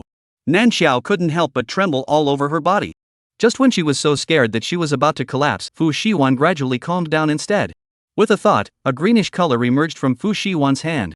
Nanxiao only felt a coolness at the location of her wrist, and the bruises disappeared in the blink of an eye. The pain subsided, and the white skin was as good as new. Fu Shiwan pressed his emotions to the bottom of his heart and raised his hand to gently pat Nanxiao's back, soothing the person who was so frightened that she cried warily. His expression softened and he said as warmly as possible, "I'm sorry, wife, I didn't control myself. Don't cry, don't be afraid of me, and don't leave me, okay? Otherwise, he would really go crazy." Chapter 56, Black-Hearted Livered Hero's Ex-Girlfriend 29. Fu Shiwan's words were like comfort, but the unfinished meaning was full of threats. Nanxiao shivered. Crying was not daring to cry. It was that the tears could not control the falling down, and the whole person trembled non-stop. Look so pitiful. Dark desire surged. Fu Shiwan almost did not suppress the hidden emotions in his heart. Pressing down the heartstrings, Fu Shiwan continued to coax in a low voice. "Wife, I really know it's wrong. I will definitely organize my emotions next time and not let myself scare you, okay? If you are angry, take a vase to hit me is fine. Do not like the vase, there are other, as long as you are happy well." Old things rehashed. Seeing Fu Shiwan talking more and more outrageous, Nanxiao subconsciously reached out and covered Fu Shiwan's mouth. After doing so and realizing what she had done, she was so scared that her heart almost jumped out. Fu Shiwan curved his lips and smiled, his mood instantly turning from cloudy to sunny. Nanxiao hurriedly loosened her hand, stepped back, sat up straight, but her tone couldn't hide her heart and said, "I didn't do it on purpose." "Well, willful is fine." Fu Shiwan's emotions looked like they had completely stabilized, another cloudy tone. "As long as my wife wants to, do whatever she wants to me." "Nanxiao, this is not necessary." Her eyes fluttered as she looked out the window, the unfamiliar scenery still flying backwards. Obviously, they were no longer inside the base. Nanxiao hesitated for a moment and opened her mouth to ask, "Where are we going?" "There's a problem on my father's side, he's trapped, we're going to rescue him." Nanxiao's eyes brightened for a few unseen moments, and her tone carried a lustful elation. "Any idea where it's trapped? What's the situation? When can we get there?" Nanxiao asked 3 times in a row, enough to see the importance she placed on this matter. But Fu Shiwan didn't know the exact answer. Fortunately, before setting off, Fu family specially found someone to project a generalization. "The place is rather far, it takes a day to get there in the past, and we've only traveled a small half of the distance. As for the specifics, we still have to get there to know. But wife, this trip may be dangerous. When it comes to specific actions, you can't run around, you can't go anywhere except by my side." Nanxiao nodded her head repeatedly. She knew very well that she was just a brittle skin that could easily die. The system had said that the vitality was weak, this going was 100% dangerous. Just don't know, knowing the danger, Fu Shiwan brought her on for what? In this regard, Nanxiao is puzzled. The car sped all the way, the road did not meet what particularly dangerous things, stopping to rest twice, finally in the line of sight is about to see the time, rushed to the destination. Fu family projected Fu Shiwan's father accident place as a coastal town. Getting close, one could hear the sound of waves lapping against the shore. The wet and salty scent was heavy, and it also faintly carried an odd fishy odor. The town had a harbor as a hub, and was quite prosperous before the end of the world. The car drove into the town, and it was so smooth that it was unbelievable. The road was clean, and even the buildings on both sides didn't show any dilapidated and bloody decadence. If it wasn't for the memories of the end times coming to pass being too heavy, I'm afraid that some people would think that everything that happened before was a dream. If the end of the world is really a nightmare is good. The people who followed Fu Shiwan in were all stunned on their faces. Nanxiao froze, the force on her hand was heavy, and when she felt the strength Fu Shiwan transmitted to her, her slightly chaotic eyes turned into a piece of clarity. Nanxiao subconsciously wanted to look up. Fu Shiwan pressed her hand. "Wife, don't look around, there's something staring at us." A voice barged straight into her head. Nan Xiao's pupils contracted violently. Reacting, she hurriedly lowered her head, following the other's example of acting dumbfounded. The heart thumped. Nan Xiao mentally read, Fu Shiwan? How can you talk in my head? I've awakened my mental faculty psychic ability, and with a little control I can speak with my mind. Nan Xiao, holy holy holy. Time to say no, it's worthy of the male lead's configuration. Nan Xiao let out a long series of exclamations in her heart. After sighing, she didn't forget to ask in her head, then what did you say is staring at us? It's also of the spirit system, and its level is lower than mine, so it's not really dangerous. What's really dangerous is the thing behind it, that one could be tricky. The tricky in Fu Shiwan's mouth was the probability of 9 deaths. He actually didn't have too much certainty. He was even prepared for not being able to return. After all, the level of danger was high in his expectations. These words made Nan Xiao feel a little terrified. Fu Shiwan felt tricky, than if she bumped into. She swallowed hard, and as an afterthought, she worried about her own little life. Can't figure out, she's such 100 useless tired. Fu Shiwan brought her over for what? Could it be that he was afraid that he would have an accident and pull her along with him? No, not to the right. Nan Xiao only felt a blackness in front of her eyes, and had a feeling that her life would end here. Fu Shiwan pinched Nan Xiao's fingers. Nan Xiao reflexively shivered, the thoughts that had dispersed out instantly retracted, her face was a pale color, and she looked as if she was no different from anyone else's state. Fu Shiwan raised his lips extremely inconspicuously. To a certain extent, Nan Xiao's guess was not wrong at all. Matching his far superior spatial ability with his unusual spirit system, Fu Shiwan had absolute certainty that he could build a spiritual cage that Nan Xiao could not escape from. So what if the body is dead? The spiritual body is still with him. Of course, this was the worst-case scenario, built on the premise that he would be killed by the thing behind his back. When there are conditions, it is still necessary to bring his wife to enjoy life when he can live. Fu Shiwan brought a total of 7 people out, plus Nan Xiao and himself, there were only 9 people. Now, originally got out of the car intends to take advantage of can still see to hurry to find a landing point of the crowd, as the Walking Dead general, like being compelled, straight forward. Abruptly, a gray cloud blocked the line of sight. A few people looked like they had walked into the mist. Instantly lost sight of each other's silhouettes. Fu Shiwan originally held Nan Xiao's hand. When Nan Xiao's figure was about to disappear, his eyes flashed and he quickly collected the person. In the space of his own party, Fu Shiwan saw that Nan Xiao was safe and sound, and let himself follow the spiritual power that could compel people to go ahead. As for the others, he had left his spiritual protection in advance. If he can survive, they will naturally be fine, but if he dies, there will be nothing. Chapter 57, Black-Hearted Male Leader's Ex-Girlfriend 30. Nan Xiao only felt a flash in front of her eyes, and after a moment of heavenly rotation, people appeared in another place. Fu Shiwan? Nan Xiao carefully shouted out, and received no response. The team was broken up. It looked like she was no longer in the original place. Nan Xiao looked around vigilantly. The location around her was arranged like a cozy little home without walls. The 4-square flat floor was matched with sofas, beds, closets and other furniture in a 1-bedroom configuration. The decor was in warm colors and there were 2 stuffed bears. A bright small lamp was lit on the cabinet, illuminating the entire residence, while outside the residence, as if divided by an invisible wall, was pitch black. Black? The pure night color had disappeared for a long time, and it was obvious that such a large space outside this 4-square small house could not be created by human hands. Is it really night? Nan Xiao felt a little surprised. In her mind, the scene she saw when she entered the town, along with the boundless black night outside, was normal and did not look like a scene that should be seen after the end of the world. Nan Xiao was more careful, subconsciously wanting to open the space to take out a weapon from inside for defense. However, the mind went blank. Nan Xiao was shocked for a moment, not caring to be alert to the surroundings, closing her eyes and concentrating all her energy. Couldn't sense the presence of space. Nan Xiao's face turned white, crouched down and hid behind the sofa, looking around in panic and alertness, afraid that something would come out in the next instant to give her a fatal blow. Stretching out her hand, Nan Xiao tried to mobilize her fire-type supernatural energy again. The location of her fingertips was empty. There was still nothing. This place couldn't use its supernatural energy. Where the hell is this? Nan Xiao's heart was in a panic. Gray matter filled the entire town. Nothing could be seen in the empty world. Fu Shiwan's few people kept walking forward in a stagnant manner, and it was unknown how long it took before their eyes finally lit up. It seems to have crossed a thin barrier. After passing through, the line of sight abruptly changed. The cold and tightly packed ultra-modern residence filled with a sense of technology, and the intense cold light pierced straight into one's eyes. Tick. The latest batch of experimental subjects have been delivered. Please check, Doctor. A mechanical electronic tone rang out abruptly. A door that was almost fused with the wall was open, and a woman in a white lab coat walked out from inside. Her hair was tightly combed back and she wore a pair of gold-rimmed glasses. The mirrors refracted cold light, making the woman appear cold and unsympathetic. The one who broke in this time is actually human? The woman known as the doctor murmured in a low voice. Sweeping her eyes over the stagnant and numb expressions of several people, she fished out an object from her coat pocket. The lid opened, an odd smell drilled out, and the gazes of several people all focused on the woman in an instant.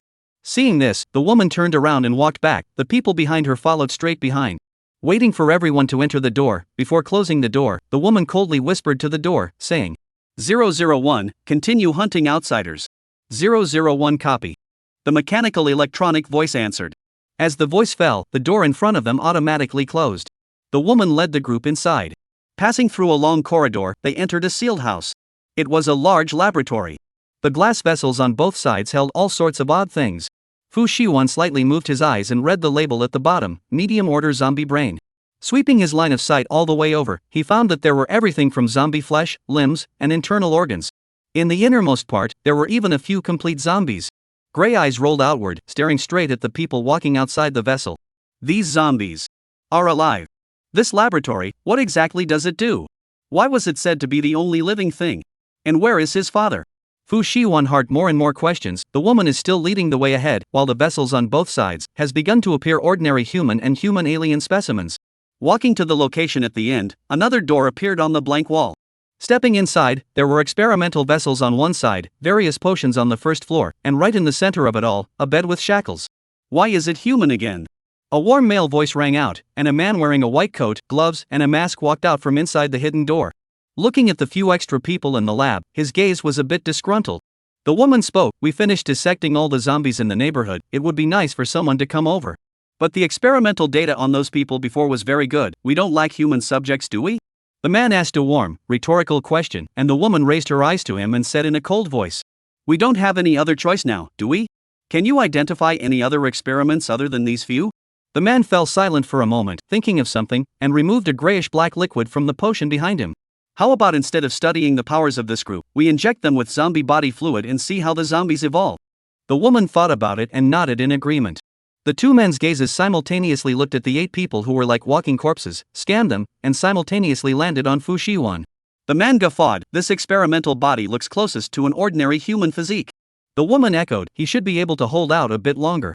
After saying that, the man took out the medicine with a syringe and walked towards Fu Shiwan.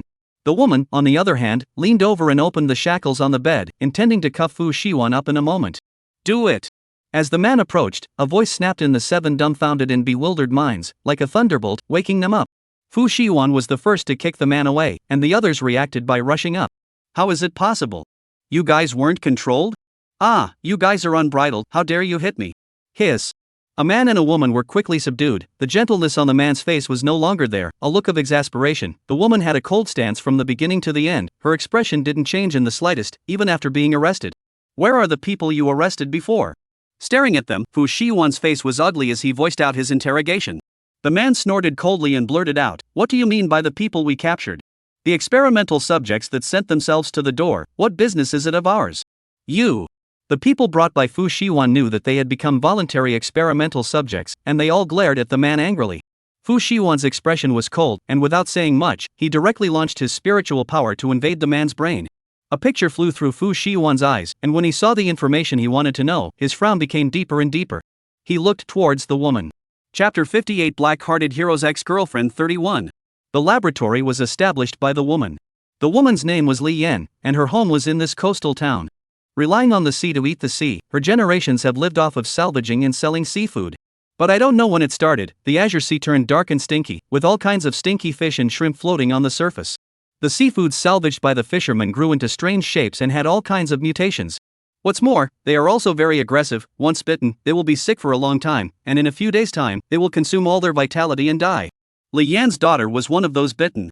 She took her daughter to do a checkup. The hospital issued the cause of the disease is due to nuclear infection caused by viral giant. The hospital did not rule of law, but also reported this matter layer by layer. While Li Yan and her daughter's surveillance, day after day, Li Yan watched her daughter become shriveled and skinny, and finally the vitality of the severed. The end of the world came suddenly. Li Yan, however, thanked the arrival of the end of the world gave her daughter a new life. She escaped back to the town with her daughter, and on the way met Chen Tianqi, a man who dissected zombies on the spot and analyzed the pathology. She took Qin Tianqi with her and returned to her residence in the town, setting up a laboratory to specialize in catching passing subjects doing experiments. Li Yan used the psychic ability with a variety of agents to control the experimental body. Qin Tianqi is responsible for dissecting the experiments. The focus of the research is not to save mankind, but how to experiment the way to let the zombies evolve, with the intention of creating a new human being, so that Li Yan's daughter really live. The laboratory seems to be only the two of them. In fact, the experimental body locked underground are controlled by Li Yan. Moreover, this laboratory was built by Li Yan, equipped with all kinds of facilities. As long as she has a thought, everyone in the laboratory is not her opponent. It looked like Fu Shiwan and his group had caught two people and had the upper hand, but in reality, the dominant power was still in Li Yan's hands. Fu Shiwan looked at Li Yan. Li Yan did not hide and did not avoid looking directly at him. Fu Shiwan probed out the spiritual power. A picture has not been completely spread, but was blocked back by a barrier. Li Yan looked at Fu Shiwan warningly and spoke coldly, "Don't use your spiritual power to pry into other people's privacy, or I don't mind dying with you." "It doesn't matter if we die, what matters is, are you willing to do it?" Fu Shiwan meant to say. The picture he had snooped in Li Yan's mind had not fully unfolded, but the key was still captured by Fu Shiwan. Both Li Yan and Qin Tianqi were extremely talented. In just 10 days or so, they had already upgraded Li Yan's dead daughter from a low-rank zombie to a high rank. The other scientific research potions used to fight against the end of the world were simply dispensed a whole lot under the cooperation of the two. But the experiments came to a standstill after the high rank. Even if it had turned into a zombie, it couldn't change the fact that it had been dead for more than 10 days. Li Yan's daughter began to appear on the body of decay. She needs more and more energy. Li Yan and Qin Tianqi constantly improve the reagents to replenish the energy, but it is simply too late. Not getting enough energy to replenish, the flesh and blood on the zombie body will rustle down. Li Yan is not willing to turn her daughter into a monster that drinks blood, and can only capture more zombies to do experiments. The zombies near the town were basically swept away by her. She had already made it this far, and now she was bringing Fu Shiwan to die with them and her daughter. Was she really willing to do that? Li Yan's icy complexion had a momentary change. Fu Shiwan gave his men a look and took Qin Tianqi, who had been standing blankly after being invaded by spiritual power, along with him, and opened the invisible door on the wall to look for Fu Rumu and his group, who were trapped here. Fu Shiwan was not idle either. His mental power escaped out, bypassing Li Yan, and began to extend towards the rest of the lab. There were many zombies under control in the basement, densely packed in tens of thousands. Among them, there were several high-level zombies of the spiritual system. Fu Shiwan's fingers moved. He probably knew how Li Yan's spirit system's psychic ability had improved. It just so happened that he also felt that his spirit system's psychic ability wasn't high enough. While thinking like this, an explosion suddenly sounded. It was so powerful that the entire laboratory shook with it. Spiritual energy extended over. In the room labeled as the observation room, his father stood in a straight posture like the group of people behind him, with a numb and stagnant expression on his face. And several of the people he had sent over were lying on the ground, and a deep crater had been blown out where the doorway had been. Qin Tianqi was nowhere to be found. Fu Shiwan tracked over with his spiritual power and found that Qin Tianqi had fled all the way in the direction of the basement. The location in front, in addition to the zombie horde, was Li Yan's daughter. Nan Xiao sat on the sofa in boredom. She realized that this place wasn't the least bit dangerous. Other than not allowing her to use her powers and trapping her, it was incredibly safe. Nan Xiao tried to go out of the confines of the small house, but was blocked to death by the invisible wall. She explored the entire house, which was structurally sound and even had a bathroom and bedroom. The closet was stuffed to the brim, mostly with women's clothes, with only a few men's clothes in a small corner. Nan Xiao looked through the sizes and realized that the women's clothes were just her size. The men's clothes were wide, but also more shapely, and in order to look good in them, the owner's figure must not be bad. So here's the question. Who exactly was the owner of the house? And why had she been trapped here? The main thing is that her powers can't be used, there's no cell phone or internet, and she's really crying to death. Nan Xiao also didn't know how long she had been trapped here, because this place was pressurized with no change in the color of the sky. She sat on the sofa, feeling that if she continued like this, she was going to die of boredom. She also didn't know how the others were doing. It couldn't be that they were also locked up somewhere, could it? Nan Xiao sighed quietly. She had tried calling out to the system, but it didn't work. Why is she so hard to? Nan Xiao hugged a plush bear and let out a long, hard sigh. When in the world is this day going to end? To die or to live, at least give her a pain in the ass. Probably because the ghostly aura on Nan Xiao was too heavy, she suddenly felt a fluctuation coming from the air. Nan Xiao subconsciously hugged her bear and shrunk behind the sofa, both eyes vigilantly looking towards the location where the fluctuation was coming from. Is someone finally coming? Inexplicably, Nan Xiao was a little excited. Layers of ripples appeared on the invisible wall, swinging outwards. Suddenly, a dazzling white light came, and Nan Xiao subconsciously closed her eyes. Immediately afterward, there was a familiar heavenly spin. Dad, this is my wife Nan Xiao. Fu Shiwan's voice suddenly rang in her ears, and a hand reached over and rested on top of her shoulder, forming a completely possessive stance with the person beside her. Chapter 59 Black-Hearted Liver Main Man's Ex-Girlfriend 32. At those words, Nan Xiao froze for a moment and looked up to see a middle-aged man with a few similarities to Fu Shiwan's face standing in front of her, and where they were was a laboratory-like place that was flooded with cold light. That was Fu Shiwan's father, Fu Rumu. The location suddenly shifted. Nan Xiao's mind was confused and in a state of confusion. She looked at Fu Shiwan and then looked at Fu Rumu. No, big change? Who was she? Where is she? Nan Xiao was full of doubts. Fu Shiwan suddenly made a person, and Fu Rumu had more than her fair share of emotional deficiency after effects, but she was cured. Brat, you? Fu Rumu's eyes widened and her words were almost forgotten how to say. Wife, this is my father. The most calm person on the scene was Fu Shiwan, introducing the two men separately. Nan Xiao's mouth moved, just about to ask what this was all about. Fu Shiwan stepped out first to explain. This is a laboratory, and when the sky was gray all of us were given mental hints by something hidden in the shadows. The owner of the lab researched a lot of things in order for her daughter to evolve, and also captured a lot of experimental subjects. We were all experimental subjects that automatically came to the door after being compelled. At that time, the situation was urgent. I didn't dare to take a risk with you, my wife, so I transferred you inside the space first. Li Yan did the experiment for the sake of her daughter, while Chen Tianqi was a completely anti-human personality. He helped Li Yan, firstly because the lab was Li Yan's, and secondly because he coveted Li Yan's ability. Don't look at the surface with a gentle appearance, but in reality, he is a scientific research madman. In order to lower Li Yan's guard, he brainwashes himself day after day, and acts and speaks in a way that is for Li Yan's good. Behind the scenes, not only did he experiment on Li Yan's daughter, he also used himself as an experiment. Fu Shiwan's spiritual system is aimed at humans, Li Yan's is aimed at zombies. Chen Tianqi researched and used in his own body, also aimed at zombies. At that time, he and Li Yan were captured by Fu Shiwan, but Li Yan did not show any intention to resist. Chen Tianqi was afraid that things were out of his control, went to the basement and released all the zombies, but also artificially created ammunition, almost blew up all of them. The process is relatively tragic. Fu Shiwan almost thought he was going to die inside the zombie horde, Li Yan's daughter's consciousness, but at the last moment recovered. All the zombies were under her control. Nan Xiao was shocked and couldn't help but murmur, "Is this the Zombie King? Zombie King?"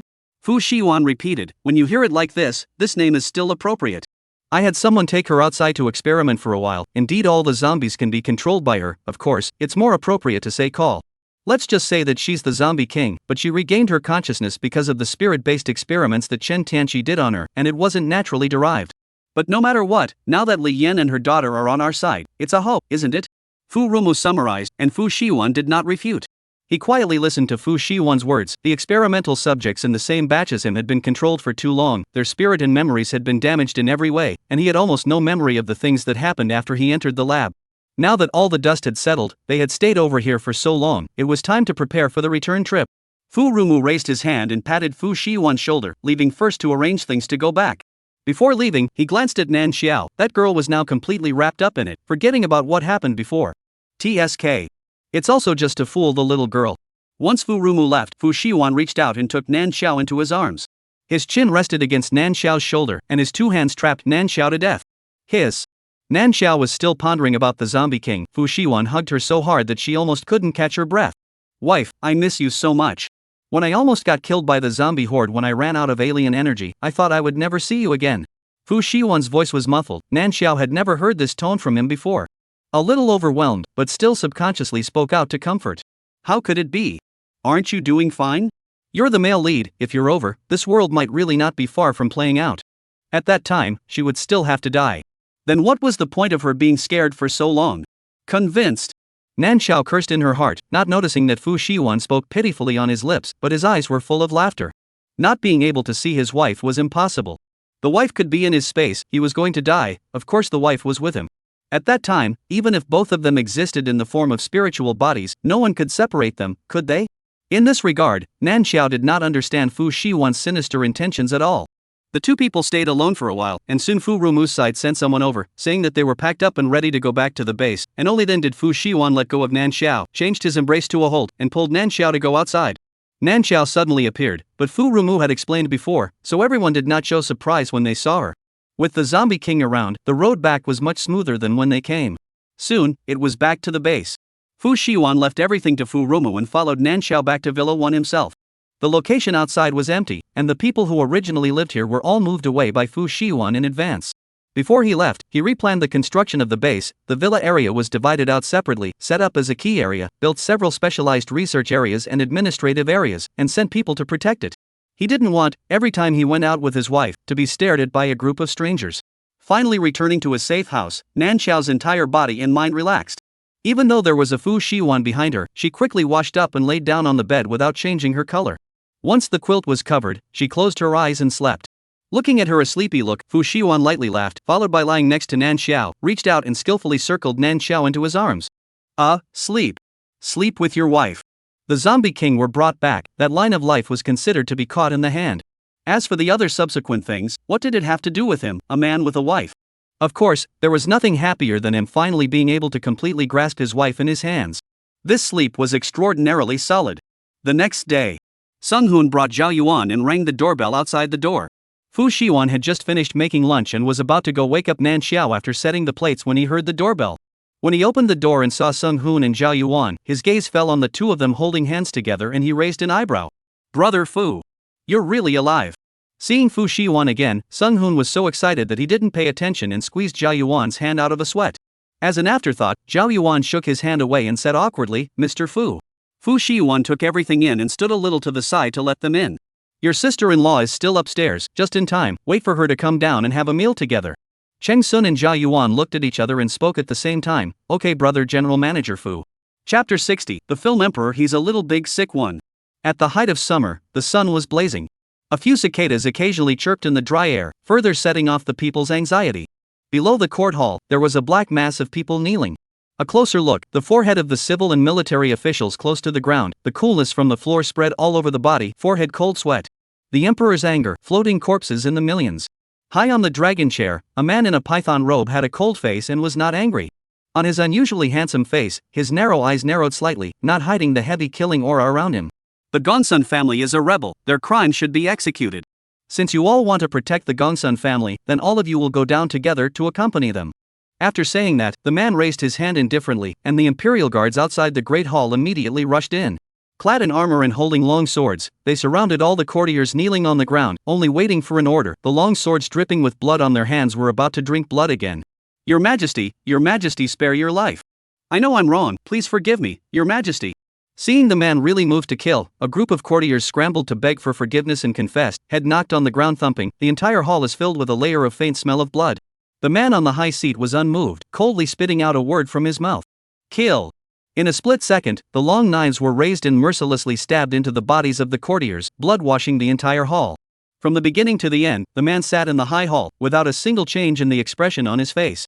Eyes like cold pools looked into the distance, a heavy sense of oppression came, taking in the heart. Through the screen, the crowd watching seemed to penetrate the barriers and be in the great hall of the Yong dynasty, seeing the massacre of that one emperor. Ka. Movie Emperor Lu, your acting skills are truly divine. That glance just now, it really seemed as if that founding emperor of the Yong dynasty had descended in person. The director was very pleasantly surprised, and when he saw Lu Shiwan walking over, he raised his hand and wanted to go pat the other party's shoulder. Lu Shiwan frowned, the pressure around his body did not decrease, and a cold light appeared in his eyes. Compared to the emperor of Great Yong who was full of murderous aura in the movie just now, he was not even close. Meeting Lu Shiwan's gaze, the director had a momentary numbness in his scalp. His outstretched hand trembled slightly, and somehow, he didn't dare to touch it. Somewhat alarmed, he withdrew his hand and looked at Lu Shiwan with a few more moments of indescribable awe in his gaze. Cough. Movie star Lu, hard work, there are only 2 scenes left after today's shooting, go go go. The director covered his mouth and coughed falsely twice, not daring to show any dissatisfaction towards Lu Shiwan, the youngest Grand Slam movie emperor ever. Lu Shiwan paused for 2 seconds, the coldness in his eyes receded rapidly, putting away his overriding aura. Showing an apology towards the director, he said, "Sorry director, I haven't come out of the scene just now." It's fine, it's fine. The director quickly waved his hand and hurriedly said, "The last 2 scenes are the memories of Yiling Sheriff and you getting along on a daily basis, as well as the assassin posing as Yiling Sheriff who seduced and assassinated you with the identity of a supreme dancer. These 2 scenes are the main event, so movie Emperor Lu just needs to keep his form." Understood. Lu Shiwan humbly answered, greeted the director, and left the set. Nanny car. Lu Shiwan closed his eyes and leaned on the back of the seat. His side face was smooth and handsome, even if he didn't speak, the aura around him was still majestic, carrying an emperor-like aura of exaltation. Brokers on the side to see the heart shock, Lu Shiwan this drama, he is more and more into the deeper and deeper. As a movie star, Lu Shiwan has shot a lot of scenes, but without exception, in and out of the theater can be very clear, how to hear to fall into it. The agent couldn't figure it out. Just as a message of a successful counseling appointment popped up on his phone screen, he then carefully opened his mouth to Lu Shiwan, who seemed to be resting with his eyes closed. Brother Lu, it's not easy to find an actor for Yiling Sheriff. Several were scolded away by you before. If tomorrow's actor still can't make it, the time will be free. Why don't we take the time to go to the hospital? Lu Shiwan opened his eyes, the color of indifference in his eyes, making his entire person unconsciously tinted with a cold aura. I remember the physical examination was done not long ago. Lu Shiwan looked at Lin Tianyan steadily, the oppressive feeling of not being angry and authoritative coming over him, causing Lin Tianyan to instantly feel a chill on his back. There was always the illusion that if he said this unsatisfactorily, his neck would be unprotected in the next second. Didn't the medical report earlier say that your body's burden is too heavy? I was thinking that it's idle. Why don't you go for a review? Lin Tianyan paid attention to Lu Shiwan's expression while speaking to Lu Shiwan under immense pressure. Lu Shiwan saw Lin Tianyan's true intentions almost at a glance, and a layer of killing intent filled the bottom of his eyes uncontrollably. He closed his eyes and pushed down the sudden emotions. In a cold voice, he said, "No need, I know in my own heart." Lin Tianyan's mouth moved, wanting very much to say, "Brother, if you had a number you wouldn't have become like this." But looking at Fu Shiwan closing his eyes with a clear intention of refusing to communicate, he still didn't dare to open his mouth. Forget about it. Anyway, there are still 2 scenes left before this drama is finished. After filming and then resting for a while, it should be fine, right? Lin Tianyan sweated and comforted himself, quietly guessing in his heart. Of course, Lin Tianyan wasn't the only one sweating. The director was also panicked and anxious. In the play, Yiling County, the Unrivaled, is the heart of the Emperor of Great Yong White Moonlight-like existence. Although her role is small, she is the soul of the entire drama. He previously looked for a few players, met the first face was Lu Shiwan as cynical to directly negate. This role had thus gone from being the most popular role for female stars in the entertainment industry to the most disliked. It couldn't be helped that everyone wanted to get involved with the Grand Slam movie star Lu Shiwan, but this relationship was never a good one. Lu Shiwan scolded away several people in a row, so where would the rest dare to come? But Lu Shiwan's scolding was so justified that he, the director, couldn't refute it. I don't think so. Thinking about this, the director couldn't sit still and hurriedly contacted Song Nanxiao, who was playing the role of Yiling, the new princess who would be coming to the movie tomorrow. On the other hand, Nanxiao had just come out of the dance studio when she received a call from the director. "Hello? Director? What is it that you're looking for me so late?" An ethereal and soft voice came out from inside the receiver, and the director rubbed his hands together and asked somewhat nervously. "Xiaosong, you're sure about tomorrow's role, right?" Director, there's something you can say directly." Nanxiao didn't answer directly, but instead asked back. Because she knew in her heart that she was just going to go through the motions for tomorrow's portrayal. The male lead collapsed halfway through the dance, and she was just a passerby, so of course she wasn't worthy of playing the role of a great dancer seducing the male lead.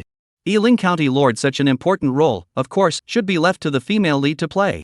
Chapter 61, The Emperor is a bit sick too. This is a world derived from a showbiz text. The male lead, Lu Shiwan, is top of the line in terms of family history, looks, and acting skills, and is the youngest ever Grand Slam movie star. The female lead, Gu Qiqi, is resolute, kind and beautiful, with outstanding business skills, and is on the road of struggle from netizen to a household name and a big star. The first time the hero and heroine meet is during an important casting call. The male lead starred in the big male drama The Road to Ascendance, which tells the story of a teenage emperor who, after experiencing the wrongful death of his mother's family before and after, the departure of the White Moonlight, the rebellion, and other scourges, has a change in temperament from boyishness to depth, and step by step on the bloody killing and ascending to the throne as the Emperor of Great Yong. Yiling Sheriff is one of the Great Yong Emperor's early death of the White Moonlight. But because of the male lead acting on the actor's role is very demanding, every time to shoot the scene is to strive for excellence. Like Yiling, an important role throughout the play, if the actor is not picked well, the whole play will be colored with flaws. As a result, the role had been replaced by a number of actors, but none of them were able to satisfy the male lead. The director was so worried about finding an actor that he didn't dare to ask for acting skills anymore, but only demanded that his looks must satisfy the Emperor of Great Yong himself. The female lead was in such a situation, was sent an invitation. The first time to the theater, just after the test makeup, was the male lead clabbered set the role. In this way, the male lead has an initial impression of the female lead, so much so that in the back of many occasions happen to meet, the two people slowly familiar with, in-depth understanding of each other is even more favorable, and finally came together logically, but also got all the fans of the blessing. Nanxiao, on the other hand, is one of the many vegetarian choices that were also sent invitations, just like the heroine. The director calling over was completely out of her expectation. That little song, make sure you don't make any mistakes in your portrayal tomorrow. The role of Yiling Sheriff, if you play it, it's sure to be a hit. That's right, come to the studio tomorrow. Movie star Lou is a senior. It's for the good of the studio. If he says anything bad, you have to be more patient. The studio has rules. We all have to sign a confidentiality agreement first. The director persuaded bitterly. This was the person he had seen within the group of invited people who best fit the role of Yiling Sheriff. But just him being satisfied didn't work. It had to be Lu Shiwan being satisfied. The director could only take a step ahead and give Nan Xiao a good precaution. Director, don't worry. I will definitely not fail your expectations when I arrive at the theater tomorrow. Although your expectations will definitely fall short. But seeing as you specifically called me, I'll just go along and oblige for a couple of sentences. Nan Xiao said cheerfully, but on the other end of the phone, the director could hear that she didn't hold much hope. No way. If this one doesn't make the cut, he really won't be able to find Princess Yiling. If the crew was delayed for a day, the funds would burn for a day. He really can't afford it. The director simply crossed his heart and made a decision. In this case, Xiao Song, you come over tomorrow and will act directly after applying makeup. I remember that you are a dance student. Let's shoot the scene of the absolute dancer first. Shoot the scene first and leave the rest to me. Nan Xiao froze for a moment, and before she could react, with a pop, the director hung up the phone. The director arranged this. There shouldn't be any accidents, right? At this, Nan Xiao expressed great skepticism.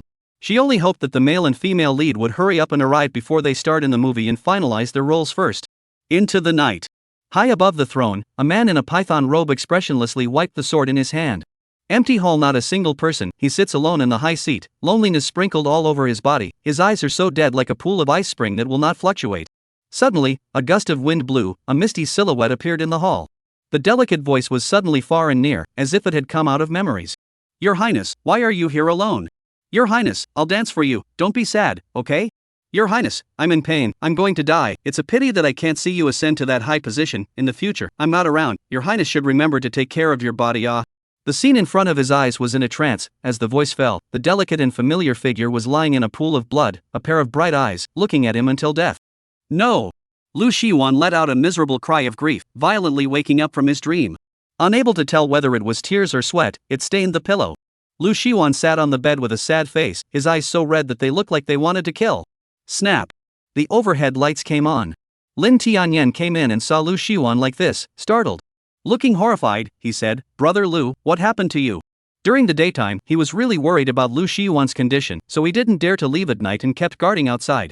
Suddenly hearing Lu Shiwan shouting so miserably, he thought something had happened and rushed in without thinking. Brother Lu? Brother Lu! Lin Tianyan shouted 3 times in a row, but Lu Shiwan looked as if he hadn't heard. He had to raise the volume of his voice. This shout, Lu Shiwan did hear him, looking up with a pair of red eyes full of bloody fury staring at him. Lin Tianyan's heart trembled at the tip of his heart, his legs softened, and he fell to the ground.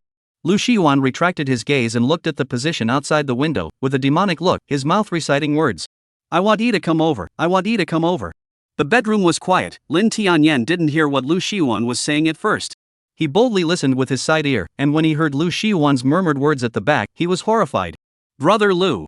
You're my ancestor. It's nighttime, don't scare me. The road to Ascension Crew.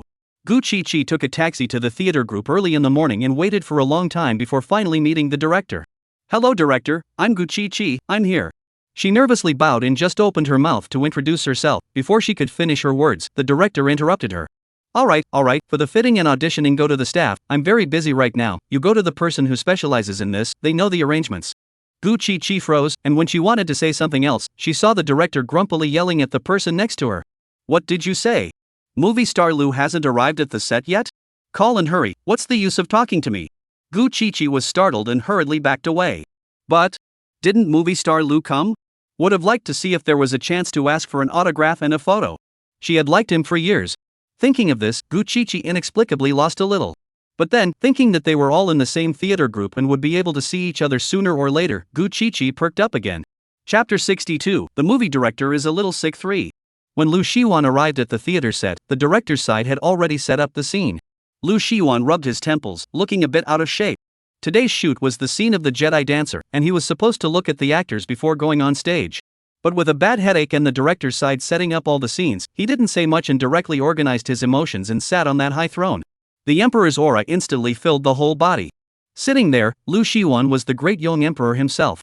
The sound of musical instruments playing drifted into his ears. The great young emperor expressionlessly looked at the dancers dancing on the main hall, lifted his wine cup, shook it, and looked at the center of the main hall with a pair of cold eyes. A flash of very faint emotion crossed his eyes, which was quickly covered up again. Glancing at the courtiers sitting on the two sides of the banquet, Emperor Daeong slightly narrowed his eyes, revealing a light filled with killing intent. It was them. They were the ones who joined forces to kill the Queen Mother and Yiling. They can't get away, none of them can get away. Scarlet murderous intent tumbled out from the bottom of Emperor Daeong's eyes, and his grip on the wine cup tightened. He was thinking, at such an important time as the grand banquet for the courtiers, should he kill two people to help with the fun? Then, who would be the best person to start with? One by one, Emperor Daeong swept through the positions of the courtiers, and those he saw were all shaken and hurriedly lowered their heads, praying that the one above them would not notice them. The courtiers all knew that the current emperor was a god of killing. On the day he ascended the throne, he hacked from the palace gate all the way to the grand hall, where he does not see eye to eye, no matter what you are, just one word, kill. It is a tyrant. Not a moment's effort, there is no sound of conversation in the hall, all the ministers without exception are sitting fearfully in their positions with their heads buried, dare not speak, dare not move. The singing and dancing continued, but at the moment no one had the heart to listen. Great young Emperor's eyes swept the group of dancers. He only felt that it was exceptionally boring. Just when he wanted to raise his hand to have them dragged down and chopped up, he abruptly met a pair of bright eyes that were somewhat familiar. Just as the music reached its climax, a group of dancers surrounded the owner of those familiar eyes and stood in the center. She was dressed in red with a light veil covering her face. Between her coquettish smiles, she gave off a hazy and seductive beauty. Although she couldn't see her face, her delicate figure and bright eyes attracted Emperor Daeong's gaze. He looked steadily at the dancer with nostalgia and infatuation in his gaze, like he was looking at someone he loved deeply. Nan Xiao curved her lips, her toes tapped, and boldly danced step by step towards the high seat. The great young emperor did not make a sound to stop her. She danced closer and closer. When she got close, her eyes flowed, and the veil gently slipped down. A familiar face was revealed, and with it came the pain that was engraved in his bones. Emperor Daeong's eyes became redder and redder, but he couldn't move his eyes. Nan Xiao smiled, bright and charming, straight into the heart of the great young emperor. This is the time. Take advantage of his illness to kill him. Nan Xiao's eyes instantly flinched, took out the hidden dagger from inside her drooping hair, approached the great young emperor and raised her hand to stab in. Clang! As written in the script, the wrist was intercepted in mid-air and the dagger fell to the ground. What followed was the drama of her being viciously thrown away. It was expected to hurt a bit. Nan Xiao secretly pumped herself up in her heart, already prepared for the fall. However, who knew that when she was ready, the male lead didn't follow the plot? Lu Shiwan grabbed her hand and had no intention of letting go of her. A pair of eyes were red to the point of being shocking, filled with heavy emotions that Nan Xiao could not understand. Nan Xiao's heart drummed. After thinking about it, she began to struggle. If the male lead wouldn't shake her off, then she would do it herself. But as soon as she moved, the force on her wrist was instantly so great that it looked like it was going to crush her wrist bones. Hiss! Nan Xiao subconsciously let out a soft wail before she was pulled into Emperor Daeong's arms by a strong force. No! This was completely wrong. Nan Xiao panicked and tried to get up, and when she raised her eyes, she saw the great young emperor's extremely terrifying face. Yiling, you finally returned. Found you, I finally found you. Lu Shiwan's expression was insane, completely out of the script of the conversation, causing a fear to grow in Nan Xiao's heart. Ah! She subconsciously screamed. What followed was the sound of the director's shouting click. This sound seemed to instantly pull people from the theater to outside the theater. The expression on Lu Shiwan's face lurched, and the horror on display instantly tightened. I'm sorry, I got a little caught up in the scene. Did I scare you? Are you alright? A hoarse but gentle voice rang in his ears. Nan Xiao had a jolt and stood up violently from Lu Shiwan's arms. The spot on her back was already wet with cold sweat. She looked at Lu Shiwan with some shock. Lu Shiwan smiled apologetically at Nan Xiao just as the director walked over, so he turned to the director and spoke. Sorry director, I just reacted on the spot. I feel that being in Emperor Daeong's position, seeing the appearance of a beloved person who died at a young age, even if the other party is here to kill him, he would subconsciously keep the other party. The director nodded and let out a hum. He hadn't shouted click just now because he felt that Lu Shiwan's reaction perfectly fit Emperor Daeong. So what if he was a killer? For the sake of Yiling, the great young emperor had killed him from the palace gate to the main hall. Seeing that person in his memory again, anyone could possibly shake it off, but not Emperor Daeong. He has long put life and death at risk, turning himself into an executioner in the hope that one day, Yiling will come to take him away in person. But the plot change was the right thing to do, and it clearly scared the Yiling sheriff to death. This was a treasure. Good looking, good dancer, and very good acting skills. The key was that he made this preemptive move today, and because of Nan Xiao, Lu Shiwan actually didn't turn on his sneer mode. The director was relieved in his heart and at the same time worried about really scaring Nan Xiao. He cleared his throat and tried his best to make his tone sound approachable. That Xiao Song scared, right? It's okay, it's just acting. The more scared you are, it shows that our movie star Lu's acting skills are better, right? Don't be afraid, you acted very well, just that last part of the reaction is not right. You are here to kill the great young emperor, there is a chance to get close to him, even if you are held hostage by the great young emperor, you should still find a way to kill him. You just obviously only cared about being scared, we're going to have to do it all over again here. The director spoke to Nan Xiao about the scene in a pleasant manner, half praising and half correcting, giving Nan Xiao a blank stare. Chapter 63, the movie director he's a little big sick for. Lu Shiwan followed at the side and spoke. Yes, I also changed a scene on a whim, I'm really sorry for scaring you. Let's start with the scene where I'm holding you, don't be afraid of me, you can pretend to kill me with a hairpin all you want. Lu Shiwan earnestly made the suggestion, pointing to the hairpin used for decoration on top of Guan Xiao's head. The two biggest curiosities in the entire crew looked like they were afraid of scaring her, and Nan Xiao's heart suddenly became less afraid. She was a little embarrassed, pursed her lips and said, sorry director, sorry movie star Lu, it's a problem I didn't react to that delayed your time, let's grab the time to start over again? Fine, that's all a minor problem, let's just start over again. The director let out a sigh of relief, and carefully glanced at Lu Shiwan again, seeing that the other party also had a smiling look on his face, before he was relieved to walk out of the scene. Lu Shiwan smiled at Nan Xiao again, resumed his seat on the dragon chair, and opened his arm in a gesture of leaving Nan Xiao a good seat position. Nan Xiao always felt that there was something wrong. It really wasn't good to keep standing like this and delay the crew any longer. After hesitating for a while, she still walked over and whispered sorry to Lu Shiwan, and then with a clench of her teeth and a close of her eyes, she sat on Lu Shiwan's lap with a valiant look. When she closed her eyes, she didn't notice that Lu Shiwan's expression on his face instantly became deep and dark. The gaze that looked at her was like a beast staring at its prey, staring dead on. The director, who had been staring at the screen, seeing this look in Lu Shiwan's eyes, just sighed, worthy of being a Lu movie star, getting into the scene is fast. The people next to him also echoed, yes, it said that movie Emperor Lu was young and talented, or else how could he be the youngest Grand Slam movie emperor ever? The director was also satisfied. He glanced at the state of the two men in the high position and shouted with his loudspeaker. Movie Emperor Lu, adjust your posture, don't expect it to be exactly the same, but at least it has to be similar to the one you two were in just now. Hearing the director's words, Lu Shiwan subconsciously reached out and clamped down on Nan Xiao's wrist. It was only at this time that he noticed that on the snow-white wrist, a circle of dark purple marks was particularly conspicuous. Without thinking about it, Lu Shiwan knew that he had pinched it when he lost control just now. Nan Xiao subconsciously trembled a little when her large palm covered it again. The amplitude was very light, but Lu Shiwan noticed it. The expression on his face became gentle and courteous as he softly said, sorry, I'll adjust my posture, you cannot move. As the words fell, Nan Xiao felt a hand fall to the position of her thigh. There wasn't too much contact, it was just gently brought and moved to the side. Nan Xiao subconsciously moved, and in the next instant, touched the tight flesh of her leg.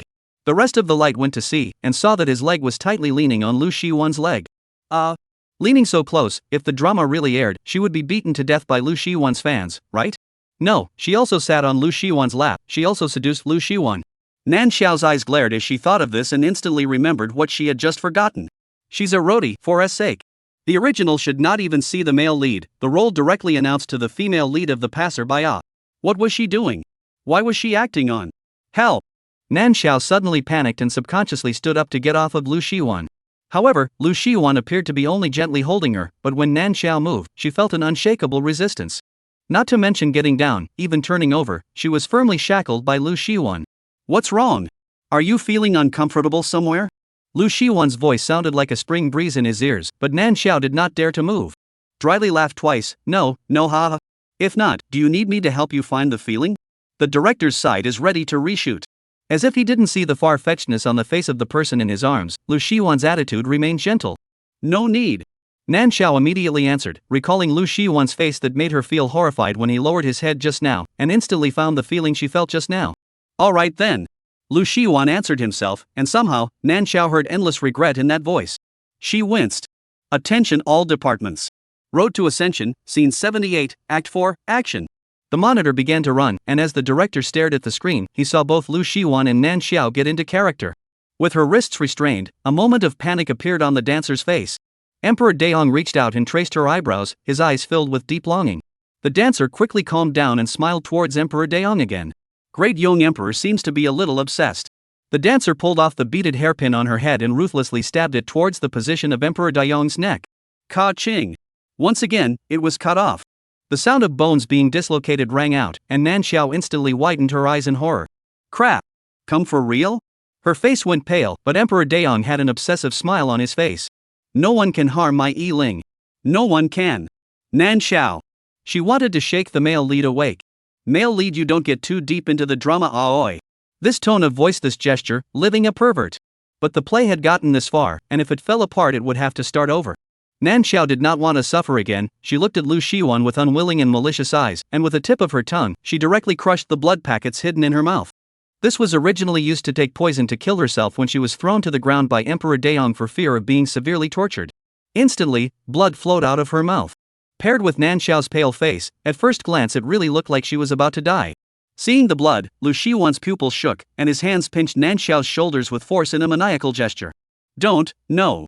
Yiling, my Yiling, you can't die, you can't die. Lu Shiwan's eyes were wide with rage, Nan Xiao's shoulders were pinched to the point of raw pain, and tears were streaming down her face. Somehow, at the time when it was immediately time for the crooked head to perform death, endless courage suddenly surged in Nan Xiao's heart. With great difficulty, she revealed a vicious smile towards Lu Shiwan. No, your Yiling died long ago. After saying that, Nan Xiao's eyes closed, her legs stomped, and she died on the spot. Ah. No. Yiling, my Yiling, ah. High up on the dragon chair, Emperor Daong cried out to the sky. The courtiers on the hall knelt in trembling, none of them dared to squeak. With their heads close to the ground, hearing the insane cries of the great young emperor at the top, none of them dared to look up. Chapter 64, The Movie Emperor, He's a Little Big Sick 5. Ka. The director looked at the monitor screen and couldn't help but slap his thigh. Great. It's really great. I can feel Emperor Daong's collapse and despair even through the screen. The director's face was smiling like a flower, and he was praising Lu Shiwan. Of course, Nan Xiao's performance was also very outstanding. When she was captured, she immediately bit through the blood packet and killed herself, cleanly and without any delay. There is also that last scene, Yuri Ling has long been dead, directly poking the heart of the great young emperor. Wonderful. It's fantastic. For two people, the director how to see how to be satisfied. Just. This scene is finished, how come Lu Shiwan and Nan Xiao are still not down? The director looked at the two people on the high seat in confusion. Nan Xiao also wanted to come down. Lu Shiwan's hand that was gripping her shoulder was getting harder and harder, and the position of her wrist was a raw pain. But Lu Shiwan was clearly in a posture of falling into a frenzy at the moment, making Nan Xiao not dare to move a muscle. Yiling. Don't die, don't die. I am now the emperor, no one dares to harm you in. Come alive, I beg you to come alive, Lu Shiwan's complexion was distorted, and in his pair of reddened eyes, the image of the young girl lying in a pool of blood watching him die in peace constantly surfaced.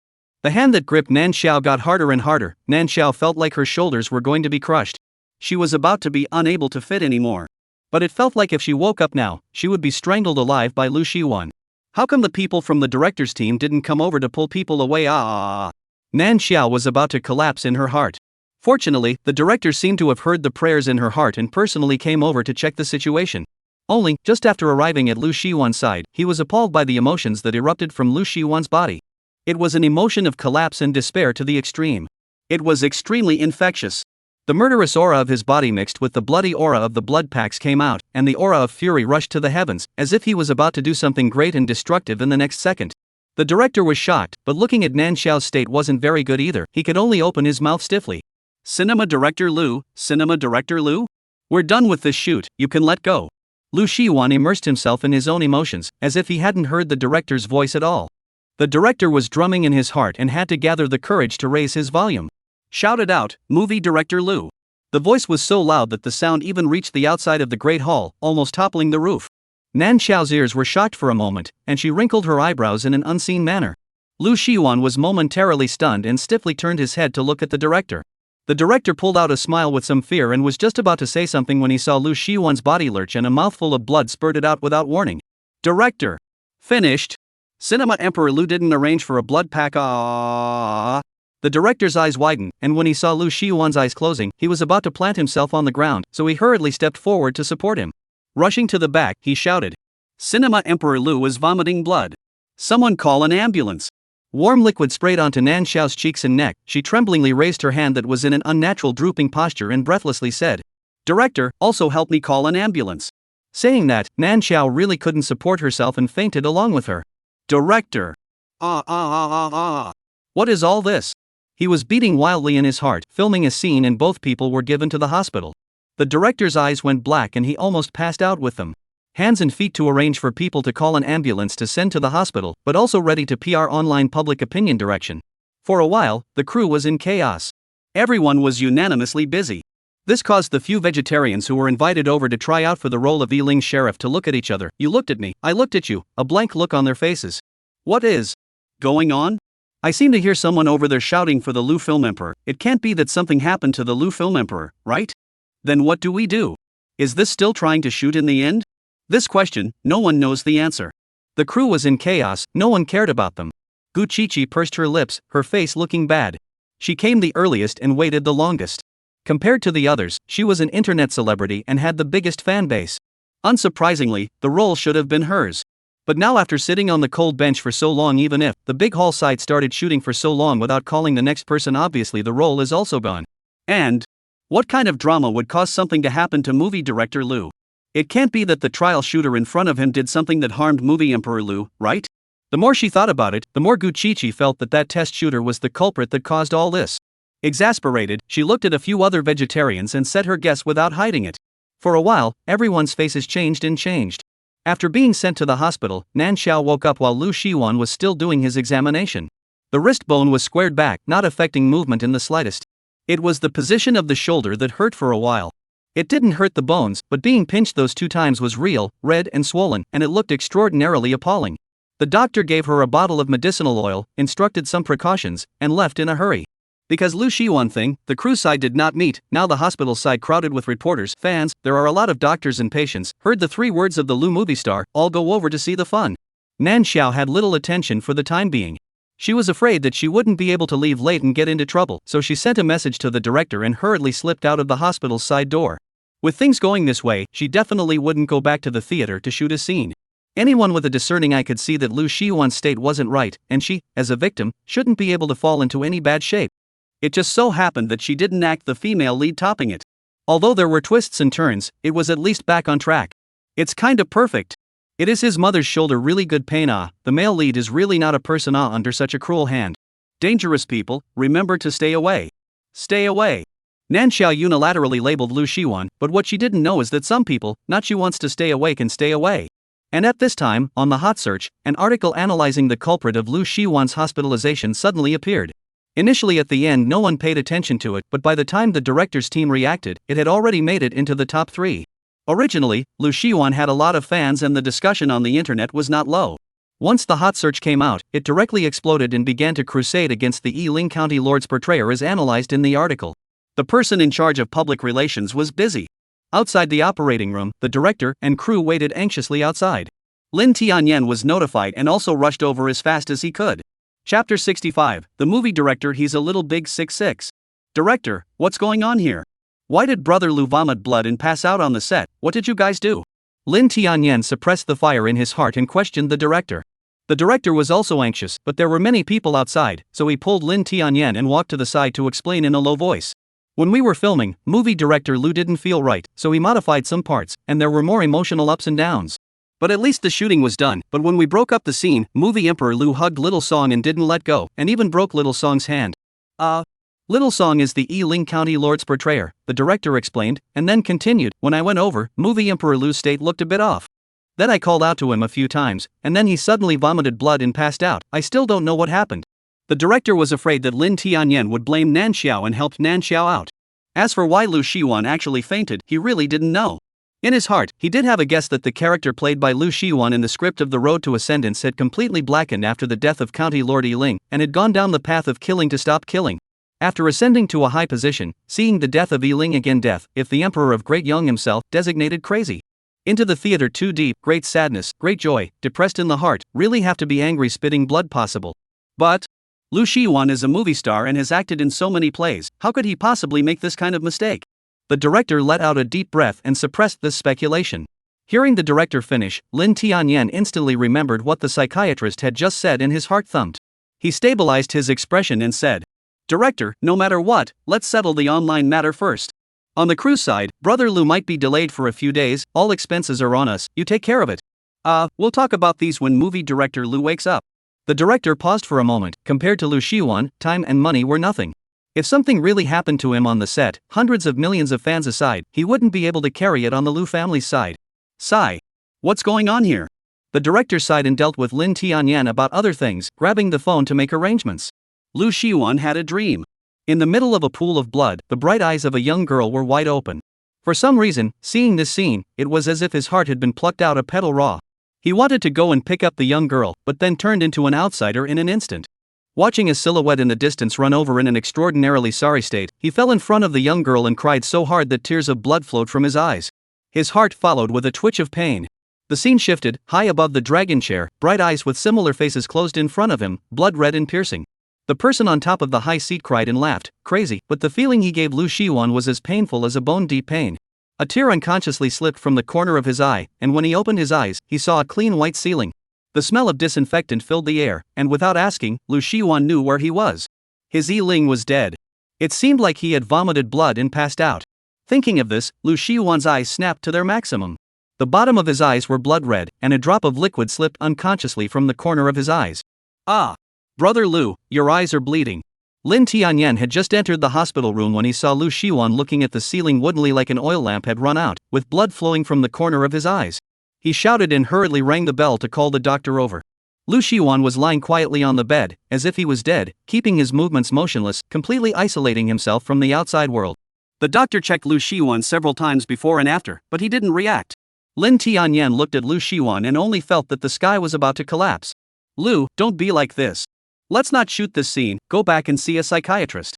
You're just sick, you're fine, you'll get better. Lin Tianyan sat on a chair and kept opening his mouth to speak to Lu Shiwan.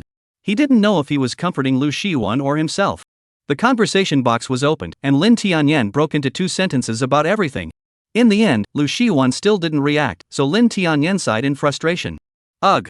Brother Lu, once you're down, you don't even know what kind of rumors have spread on the internet. There's also that Xiao Song, the vegetarian who played Emperor Dion's White Moonlight Yi-Ling sheriff, who is also getting scolded online because of this. Luckily, her identity was hidden and no one could find it. But after this, she probably won't even want to shoot a movie in the future.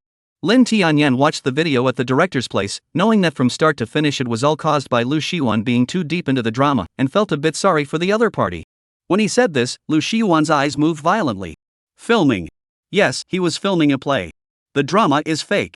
So his Yi-Ling should still be alive. Lu Shiwan's eyes erupted with intense vitality, instantly sitting up from the bed and quickly saying to Lin Tianyan, "Where is Yi-Ling? Yi-Ling is still alive, right? Where is Yi-Ling? I want to see Yi-Ling." With that, Lu Shiwan lifted the covers and was about to get out of bed. Lin Tianyan hadn't had time to be happy when he heard Lu Shiwan's string of words, and his hanging heart fell to pieces. Brother Lu. Brother Lu.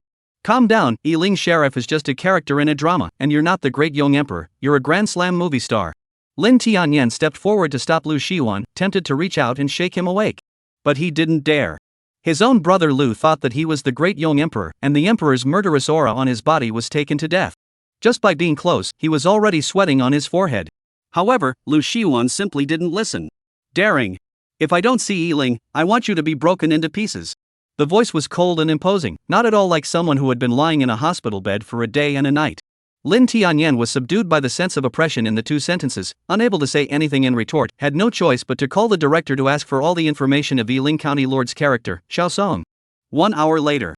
Lu Shiwan was sitting in the car, and Lin Tianyan was sitting in the driver's seat with a bitter face as he drove. God bless. Something like that had just happened on the set, and when he met Miss Song shouldn't think of him as a pervert as well.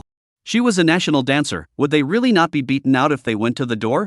Lin Tianyan's heart was at war between heaven and earth. Lu Shiwan in the back seat of the car narrowed his eyes slightly, his body was surrounded by a dangerous and regal aura, urging, "You'd better move fast.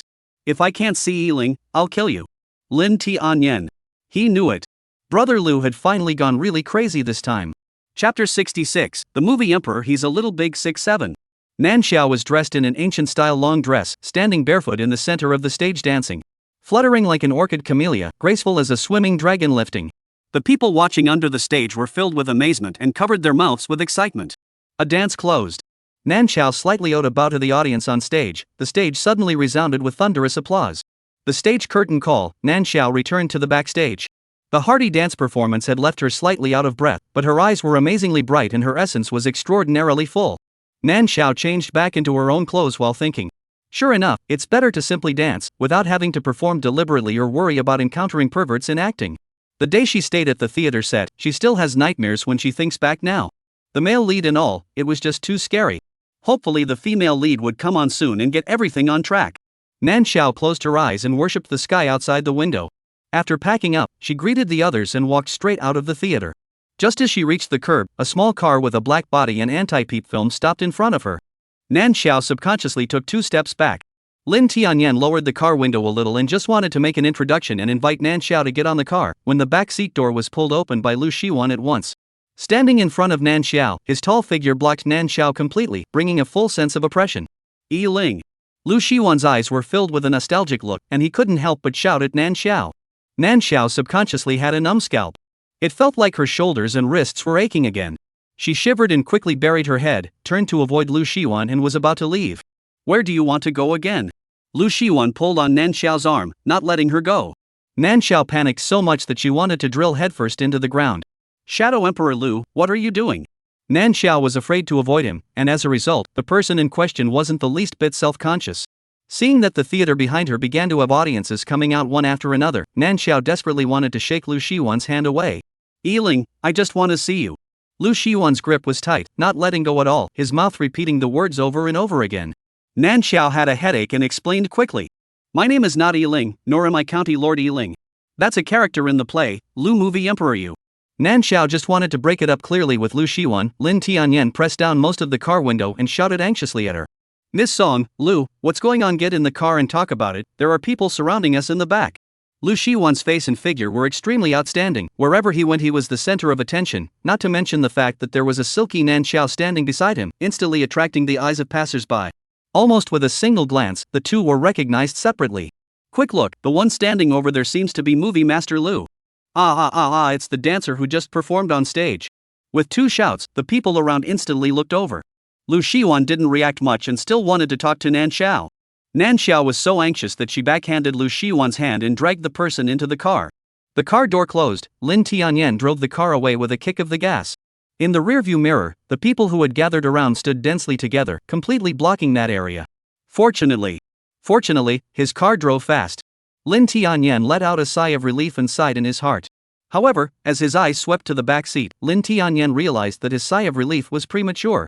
Lu Shiwan wanted to be next to Nan Xiao. Nan Xiao didn't want to be next to him. One move forward and one backward, Nan Xiao was forced to almost stick to the car door, while Lu Shiwan's side is hard to empty out the position of 2 people. The cramped space inside the car, Lu Shiwan's body's aura is not hidden. A heavy sense of oppression came, as if returning to the horrible experience in the theater group that day. Sanity was gradually crushed. Cinema Emperor Lu, what the hell do you want? Nan Xiao almost screamed out, pitifully forced into a corner position, just as if she had been pushed to the extreme. Lu Shiwan didn't have the least bit of self-consciousness of being forced, reached out and put his hand on Nan Xiao's shoulder, looking as if he wanted to rip the person off and pull her into his arms. Nan Xiao struggled with a look of horror. Seeing this scene, Lin Tianyan almost glared his eyes out. Afraid that Lu Shiwan would really do something regardless, Lin Tianyan hurriedly shouted, Brother Lu. Lu Shiwan narrowed his eyes and looked dangerously at Lin Tianyan. Lin Tianyan. Cold sweat ran down his face at once. He spoke apologetically to Nan Xiao. Miss Song, Brother Lu, he's sick, you stabilize him, I'll take him to the hospital now. As the words fell, he jerked the steering wheel, turned the car around and drove in the direction of the hospital. Nan Xiao looked up and met Lu Shiwan's deep and dark eyes, wanting to cry. How could she stabilize him? Shadow Emperor Lu, Just as Nan Xiao wanted to speak, she was ripped into Lu Shiwan's arms. Sitting solidly on Lu Shiwan's lap, a hand instantly looped up around her waist. Nan Xiao hissed lightly as her shoulders heaved. Lu Shiwan buried his entire head into her shoulder. Yiling, I didn't even agree, how can you die? I'll kill all the people who harmed you, will you come back? Lu Shiwan's voice was low and hoarse, permeated with endless despair and bitterness. Nan Xiao's movements that were about to push back gave way, and she raised her eyes to look at Lin Tianyan's position in front of her. Lin Tianyan's voice was inexplicably heavy. I'm sorry Miss Song. Lu was too deep into the drama to get out, and took himself as Emperor Daong. All of the Yiling sheriffs who auditioned before were driven away by Brother Lu. I thought it was the same that day, so I went to a psychiatrist to consult with Brother Lu, which led to an accident on the set, causing you to be mistakenly injured. He thought you were the Yiling sheriff, which was a knot in the heart of the great Yong Emperor, and the doctor said that only by unraveling this knot would Lu be able to return to normal. So, it may be necessary to delay you for a little while. Accompany us to the hospital, is that okay? Lin Tianyan's words had already been said to this point. Nan Xiao had to agree even if it was for the sake of her own peaceful life in the future.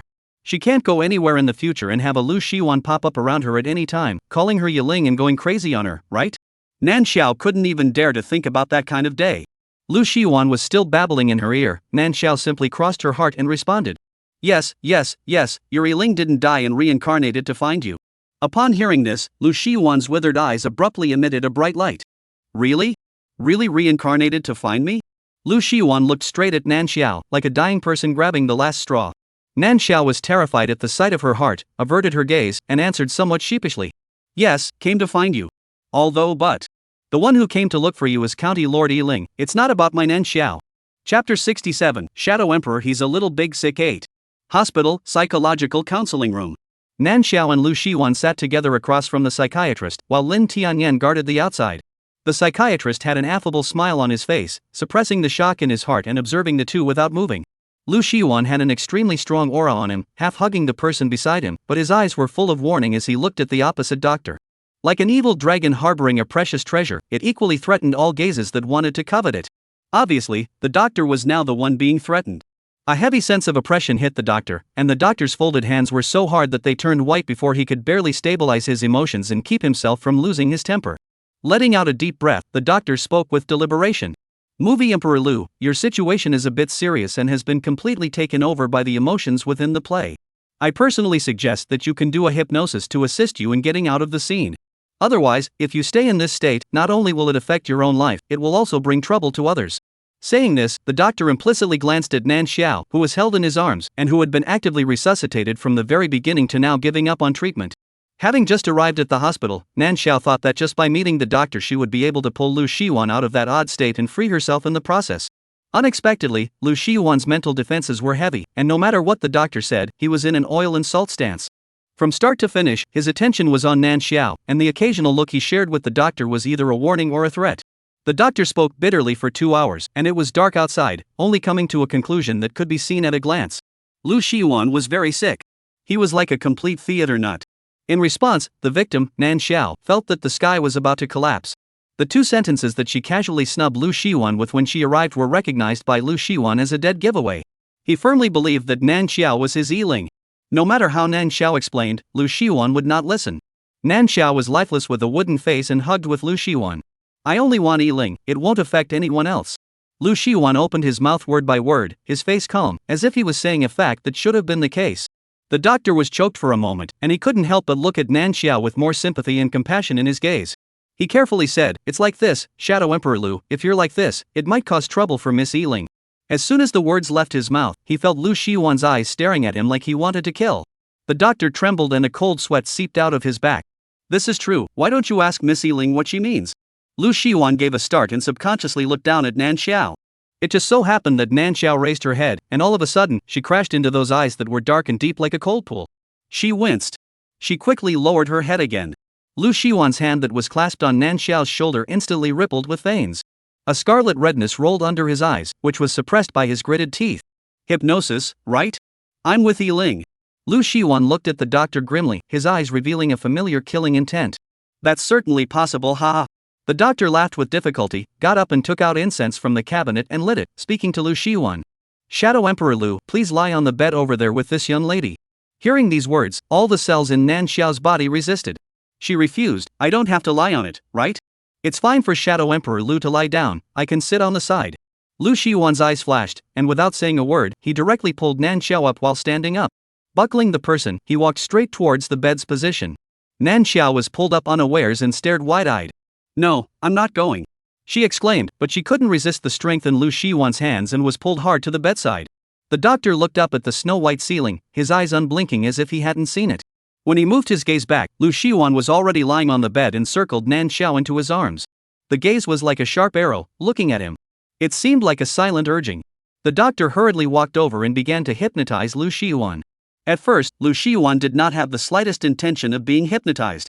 A fine sweat broke out on the doctor's forehead, or Nan Xiao boldly pressed into Lu Shiwan, desperately lowering his psychological defense. An hour later, Lu Shiwan finally closed his eyes. Nan Xiao held down her emotions and waited for half an hour, feeling that it was almost time, before she dared to peel away Lu Shiwan's hand and gently climbed up from the bed. After getting out of bed with great difficulty, she and the doctor exchanged glances and both walked out. Lu Shiwan was left alone on the bed. His brows were sometimes relaxed and sometimes tightly knit, as if he was constantly switching between a beautiful dream and a nightmare.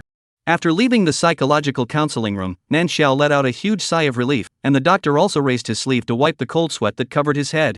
Lin Tianyan had been waiting outside, and when he saw the two come out, he hurriedly went forward. Afraid of disturbing Lu Shiwan inside, he lowered his voice and said, "Doctor, how is Lu doing?" The hypnosis was successful, but the specifics of the effect will not be known until Shadow Emperor Lu wakes up. The doctor whispered back and stood outside before he had the feeling that he was truly alive. It was too hard to be in front of Lu Shiwan. That's good. Lin Tianyan muttered, and then gratefully looked at Nan Xiao, solemnly saying, "Miss Song, I'm really troubling you today. I thank you on behalf of Brother Lu. When Brother Lu gets better, I'll make sure he personally comes to thank you." At those words, Nan Xiao looked horrified and quickly waved her hand in rejection. No. I don't need to thank you, really don't come before I thank you." After saying that, as if there was a ghost chasing behind him, Nan Xiao was busy running away. Looking at Nan Xiao's back, Lin Tianyan was a bit puzzled. At this time, the doctor beside him also sighed and said, "The next time there's something like this, Mr. Lin, you'd better go find someone more professional." It really was, money was hard to earn, and was hard to eat. The doctor finished with a heavy tone and a sad face, and followed suit, turning to leave. Lin Tianyan shouted in a low voice, thinking of Lu Shiwan's situation. He snapped his mouth shut again. Brother Lu. If you are not good, the next one to go crazy is me." After tossing and turning for a day, Nan Xiao finally returned to her place. Lying on the bed with a tired face, she suddenly called out the system inside her brain. "System. Host, what's wrong?" The system rubbed its hands together, seeing the mission progress that had risen by a third, and answered in an attentive tone. Nan Xiao laughed coldly and opened her mouth expressionlessly. "Nothing wrong, just want to say. Your male lead is really sick. System. It also doesn't want to Chapter 68, The Film Emperor He's a Little Big Sick 9. Nan Xiao had a quiet few days. Lu Shiwan's side hadn't contacted her. Just when Nan Xiao thought everything was on track, the director's phone call came. "There won't be any more problems, right?" Nan Xiao had an ominous premonition, and she didn't dare pick up the phone until it automatically hung up.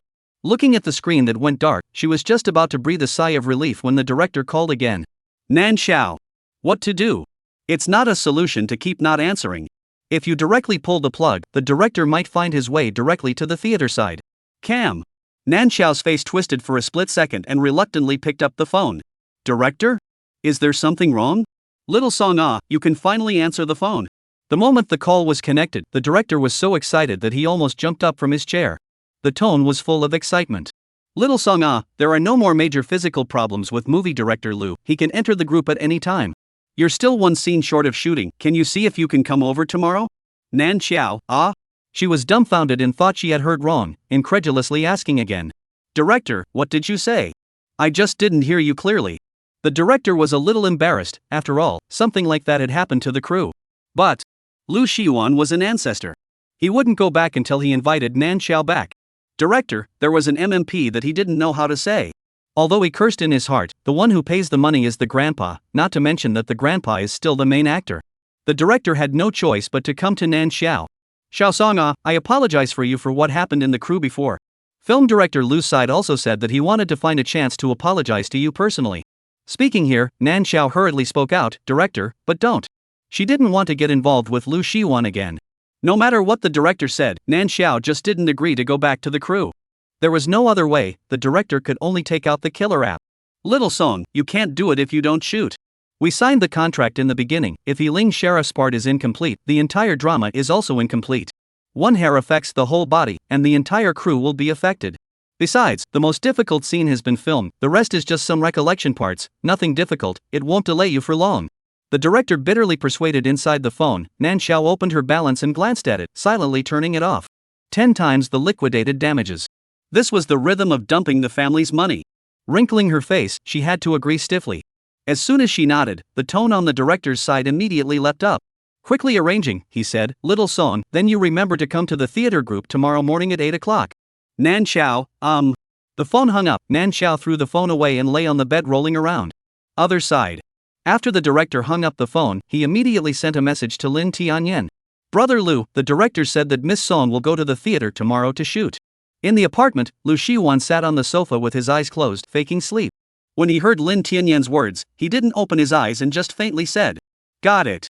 Tell the director that I'll be there on time tomorrow as well." "Okay, Brother Lu." Receiving the response, Lin Tianyan immediately lowered his head and went to send a message to the director. After sending it, he stood in front of the sofa and looked at Lu Shiwan, who was sitting on the sofa with an extremely pale face, still a little worried. He hesitantly opened his mouth. Brother Lu, if you go to the theater tomorrow, then your body. What? Worried that I'll fall ill again? Lin Tianyan was startled and hurriedly clarified, Brother Lu, I don't mean that.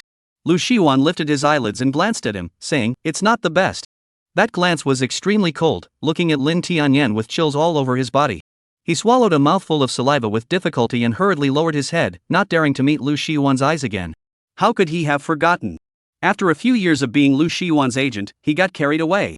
When Lu Shiwan gives him face, he is his agent, but when he doesn't give him face, he is a person who can be replaced at any time. The cold-blooded and merciless, doing things only with their own mind forever. This is the real character of Lu Shiwan. He has a very serious lack of emotion, into the entertainment industry shooting, but also from a variety of scripts in order to better disguise the emotions. After shooting more scenes, he gradually disguised himself in different roles to play a normal person. The envy of everyone, the Grand Slam movie star, is just an identity role that he performed. Acting has been a part of Lu Shiwan's life, and the doctor hypnotized him, trying to get him to wake up from the role of the Grand Slam Emperor, which is like letting the memory of a normal person's role that has long been integrated into his body be detached. Acting became Lu Shiwan's instincts, dissecting the instincts. Cold blood is Lu Shiwan's real bottom color. Now that he was unwilling to act, Lin Tianyan was nothing in front of him. Lin Tianyan recalled his past memories and was quite frightened. Lu Shiwan calmly and without waves withdrew his gaze and opened his mouth again to ask. The things I asked you to look into, how is it going? There are already results. Lin Tianyan respectfully said, the ones who incited public opinion on the internet were the same group of people who were invited to the theater group to play the role of Yiling County Lord along with Miss Song. I checked the surveillance of the theater group, and it was a person named Gu Qiqi who first brought it up. Gu Qiqi? Lu Shiwan repeated the name, his aura around him stern. Has the person been dealt with? Lin Tianyan, it's been blocked, ensuring that she won't appear in front of you and Miss Song again. Lu Shiwan hummed, then thought of something and said. Clean the fan side as well, I don't want this kind of thing to happen next time. Yes. 6:30 in the morning. Nan Xiao struggled to get up from the quilt. Sleepy, she brushed her teeth and washed her face, and after washing and cleaning up, she went out the door. Buying 2 buns for breakfast, Nan Xiao ate them while walking towards the road, wanting to take a taxi to the theater group. The car parked not far away saw Nan Xiao's movements and stepped on the gas in front of Nan Xiao. This familiar scene made Nan Xiao subconsciously put down the hand that was raised to beckon the car. Sure enough, the car window came down, revealing a familiar face. Lin Tianyan enthusiastically said, Ms. Song, what a coincidence. You're also going to the theater group, right? It just so happens that we are too, why don't you get in the car and join us? Nan Xiao fake laughed twice, her heart subconsciously on guard. Just when she wanted to say no, the window of the back seat was lowered. The second she saw Lu Shiwan, Nan Xiao reflexively took 2 steps back. Lu Shiwan watched her movements, the expression on his face was faint, unlike the gentle and courteous first time they met, nor was he crazy and frenzied like the last time they met. But Nan Xiao still pulled the alarm bell in her heart at the first opportunity. Cinema Emperor Lu, why are you here? Nan Xiao nonchalantly asked, the expression on Lu Shiwan's face didn't change at all as he said. I live over here and just happened to come across. Ms. Song is it? Nice to meet you. Chapter 69, The Movie Emperor He's a Little Big Sick 10. Lu Shiwan looked as if he wasn't familiar with Nan Xiao, but it looked like Nan Xiao was a bit startled. She couldn't help but stare at Lu Shiwan for a couple of moments, and her demeanor and expression seemed more than normal. The male lead this is. Hysteria healed? Nan Xiao was skeptical. However, across the car door, what she couldn't see was that Lu Shiwan's hand had been resting on the handlebar there, gripping it tightly, just waiting for Nan Xiao to nod her head and push the car door open. Nan Xiao faked a couple of smiles, Cinema Emperor Lu, it's a pleasure for you to meet you as well. That, since you guys are going to the theater group, then quickly. Nan Xiao wanted to say for them to drive quickly. Before she could finish her sentence, Lin Tianyan noticed that Lu Shiwan's eyes had a momentary glare and hurriedly interrupted. Yes, we're also going to the theater group, so Miss Song you should also get in the car quickly. It takes more than an hour to get to the theater group from this side, and the morning rush hour is also prone to traffic jams, so we have to hurry up. Nan Xiao opened her mouth, I'm still. Miss Song, don't delay my time. Lu Shiwan interrupted in a cold voice. The car door was pushed open at once, and Lu Shiwan took a seat inside. He had a somewhat unhappy look on his face, as if the one delaying his time was really Nan Xiao. It was clear that Lu Shiwan, who was sitting in the car seat, was positioned even lower, but when he looked at Nan Xiao, he gave Nan Xiao a sense of condescending contempt. Nan Xiao. Then thank you, Mr. Lu Shadow Emperor.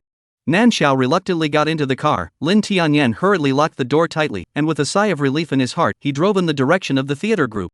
In the car, Nan Xiao sat far away from Lu Xiwan, with an appearance of defending Lu Xiwan as if he were a jackal, wolf, tiger, or leopard. Lu Xiwan snorted. Miss Song, there's no need to be so defensive of me. I apologize for what happened before. What you want, you can just mention it.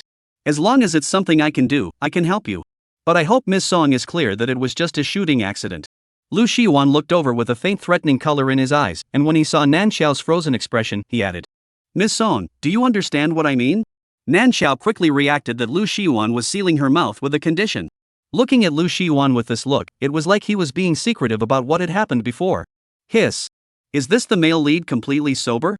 Remembering what stupid thing he did before, afraid that she would go out and talk nonsense, he purposely came to block her and seal her mouth? Nan Xiao took another look at Lu Xiwan. The impatience with her was already evident on the man's face. The heart that was hanging in the air was released. Nan Xiao busily nodded her head, understood. Don't worry, Shadow Emperor Lu, I definitely won't go out and chew the cud. Hearing this, Lu Xiwan gave her a fixed look. Retracting his gaze, he directly leaned back on the back of the chair and closed his eyes, just as if there was no Nan Xiao in the car. Nan Xiao. Have to say, a little bit of peace of mind. The car sped along and soon arrived at the theater group. Nan Xiao just got out of the car and saw the director coming over. Little Song, ah. You can finally come. Quickly, let's go to makeup and change clothes first. The director's hurried appearance caused Nan Xiao to be bewildered for a moment, subconsciously following the director's instructions and hurriedly walking towards the dressing room. Lu Xiwan, who got off from the other side of the car, had a dark face and came around to the front, but he could only see a back of Nan Xiao. Lin Tianyan also followed and got out of the car, but subconsciously lowered his presence. The director had wanted to call them, but abruptly saw two people standing in front of him before reacting to the fact that Nan Xiao and Movie Emperor Lu had come in one car. It was known that Cinema Emperor Lu had moved on to Shaosong. He had just been rushed away by Shaosong in front of the people. Oh, exempt, well done. Movie Emperor Lu. The director shouted with a sarcastic smile on his face, and Lu Xiwan glanced at him and said in a cold voice, I'm also going to put on my makeup and change. After saying that, he turned around and left, not giving the director a chance to remedy the situation. Director. The director looked to Lin Tianyan on the side and just wanted to speak. Lin Tianyan also ran away in a puff of smoke. Sigh. Why is it so hard to be a director? Today's scene is about the Yiling Sheriff and Emperor Daion's memory. The first are some shots of daily companionship, only the final scene where she falls into a pool of blood is a little difficult. The gazes of the director and Lin Tianyan coincidentally focused on Lu Xiwan. Lu Xiwan didn't care about them, his eyes only stared fixedly at Nan Xiao, who was lying in a pool of blood. That looked at Nan Xiao's heart hairy. Broken images appeared in front of her eyes, everything that the great young emperor had gone through appeared one by one in front of Lu Xiwan's eyes. He ran over from a distance in a state of disarray. The young girl in his memory was lying so still on the ground, her eyes open and dead. The blood underneath her body was red to the point of being blinding.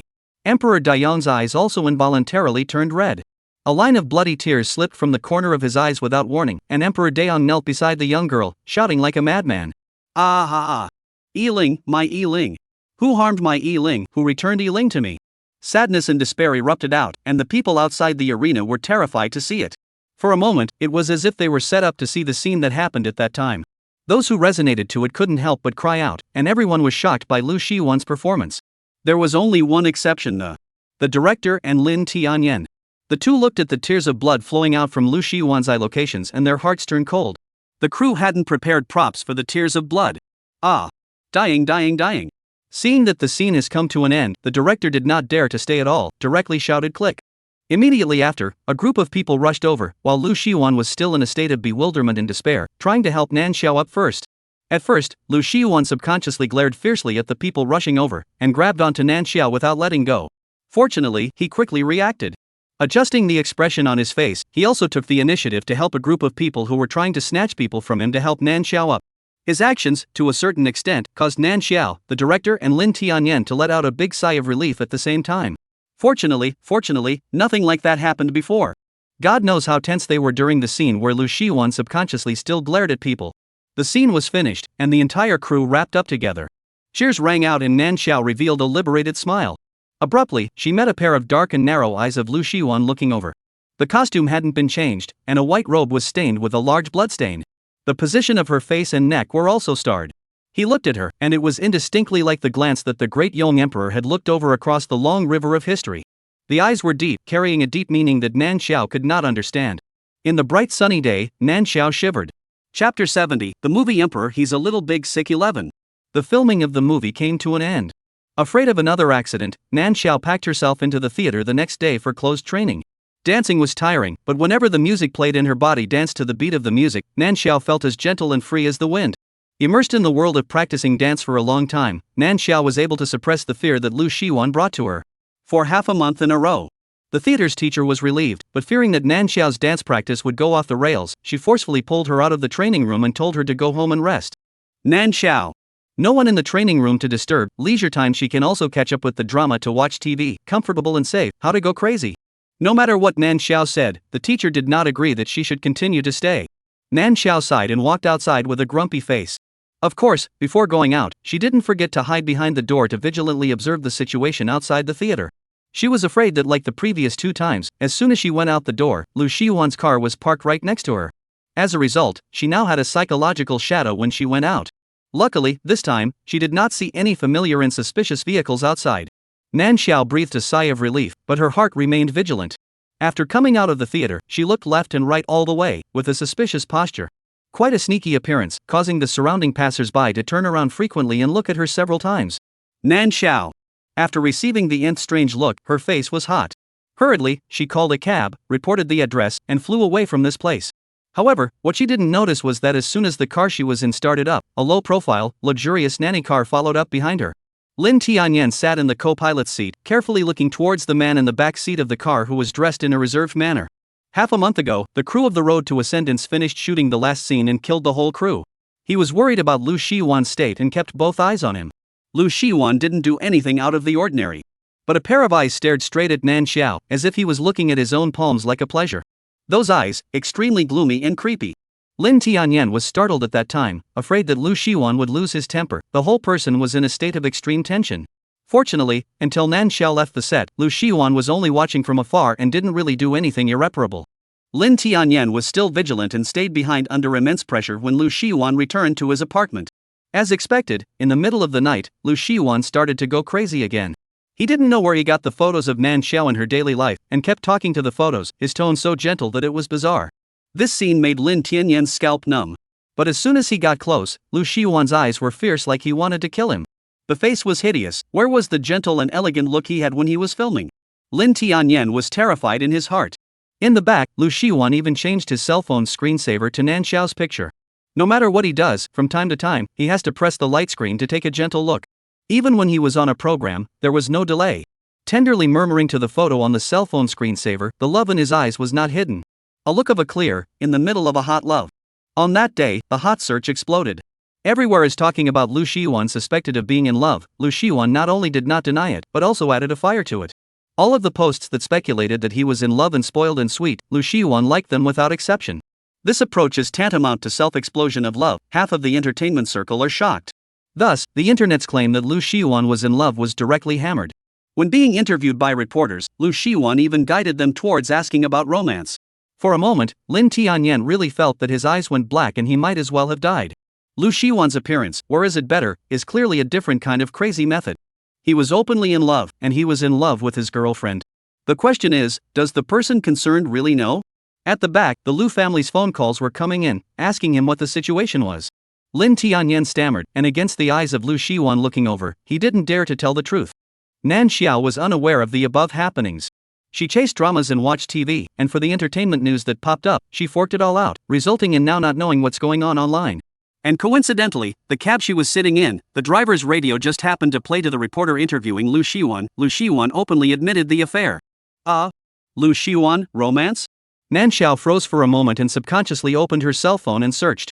The internet was covered with news that Lu Shiwan was in a relationship, and it had been exploding one after another for half a month. Nan Xiao had the expression of an old subway grandfather looking at his cell phone. When she was puzzled, her mind flashed with a bright light and was enlightened. After the crew wrapped up, Lu Shiwan looked quite normal except for looking at her sorrowfully. In addition to her closed training for so long, even if there is a small friction, Lu Shiwan should be put behind the back of the head. At this time of the day, I think Lu Shiwan had a chance encounter with the female lead. Without her interference, the male and female main dry fire met together that feelings must not be like a rocket, soaring? Thinking about it this way, all the logic makes sense. Nan Xiao suddenly realized. Not ashamed to be her, this can be figured out. In the front car, Nan Xiao was being complacent. In the nanny car that followed behind, Lu Shiwan suddenly spoke. Accelerate. Crash into it. Lin Tianyan's eyes widened violently, thinking that he had misheard, and asked incredulously again. Brother Lu, what did you just say? Lu Shiwan lifted his eyelids and gave him a cold look, his tone unchanged, and said, If your ears can't hear anymore, go to the hospital. Lin Tianyan. He closed his mouth and didn't dare to reply. The driver shouted softly in embarrassment. Brother Lin, this. Lin Tianyan, like a man in the back, clenched teeth and closed his eyes, difficult to say. Crash. The driver had no choice but to step on the gas. The nanny car surged forward and crashed straight into the cab in front of it. Boom! A loud ringing sound resounded in his ears as the car slammed to a halt, and Nan Xiao slammed headfirst into the back of the seat in front of him due to inertia. Hiss!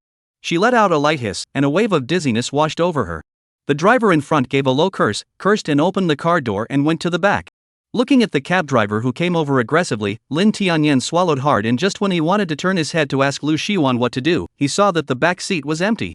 Turning his head, he saw Lu Shiwan wearing a pair of sunglasses standing to the side of the cab. Lin Tianyan.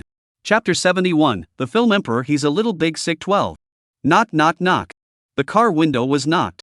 Nan Xiao subconsciously turned her head to look over. When she saw Lu Shiwan standing outside, her eyes were as if she had seen a ghost. Reflexively, she moved in the direction of the other window. Lu Shiwan's eyes instantly cooled down, but wearing sunglasses, Nan Xiao did not see it. After thinking about it, Lu Shiwan still didn't pull open the car door and directly sit on it. Instead, he pointed to the window glass, signaling Nan Xiao to lower the window. He had something to say. Nan Xiao paused for a moment. Still dilly-dallying, she moved over and lowered the car window.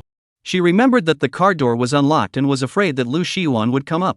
Mr. Lu Shadow Emperor, is there something wrong? Nan Xiao squeezed out a smile with difficulty, her teeth chattering as she spoke. Feeling Nan Xiao's fear, Lu Shiwan's eyes were cold as knives. Leaning down with a reserved air, his tone was a gentle one that clearly did not match. Sorry, Ms. Song, I didn't know it was you in front. There was a problem with the car, suddenly I couldn't control it and crashed. I came to ask, did you hurt anywhere? The corner of Nan Xiao's mouth twitched. Why did she inexplicably feel that Lu Shiwan had intentionally crashed up? She had a face of disbelief, but still spoke out. Cinema Emperor Lu, there's nothing wrong with me. Nothing? Saying that, Lu Shiwan looked towards Nan Xiao's reddened forehead if he was indicating. The indicative nature of the gaze was too strong. Even with the sunglasses, Nan Xiao could not ignore it. It's just a bump, but not much. A little injury, so don't worry about it for Cinema Emperor Lu, haha. Nan Xiao awkwardly locked eyes with Lu Shiwan and quickly averted her gaze. The corner of Lu Shiwan's mouth hooked, revealing a few points of coolness. The tone was a lot more detached compared to before. He straightened up and said with a seeming smile. Ms. Song, I think you've misunderstood. I'm not trying to worry about you, it's just that this isn't too big or too small to be considered a car accident, and if you don't take care of things on the spot, in case you say you're not feeling well somewhere afterward, what should I do? You go to the hospital to take a look at it, add a WeChat, when the time comes how much the medical expenses, I will directly transfer you.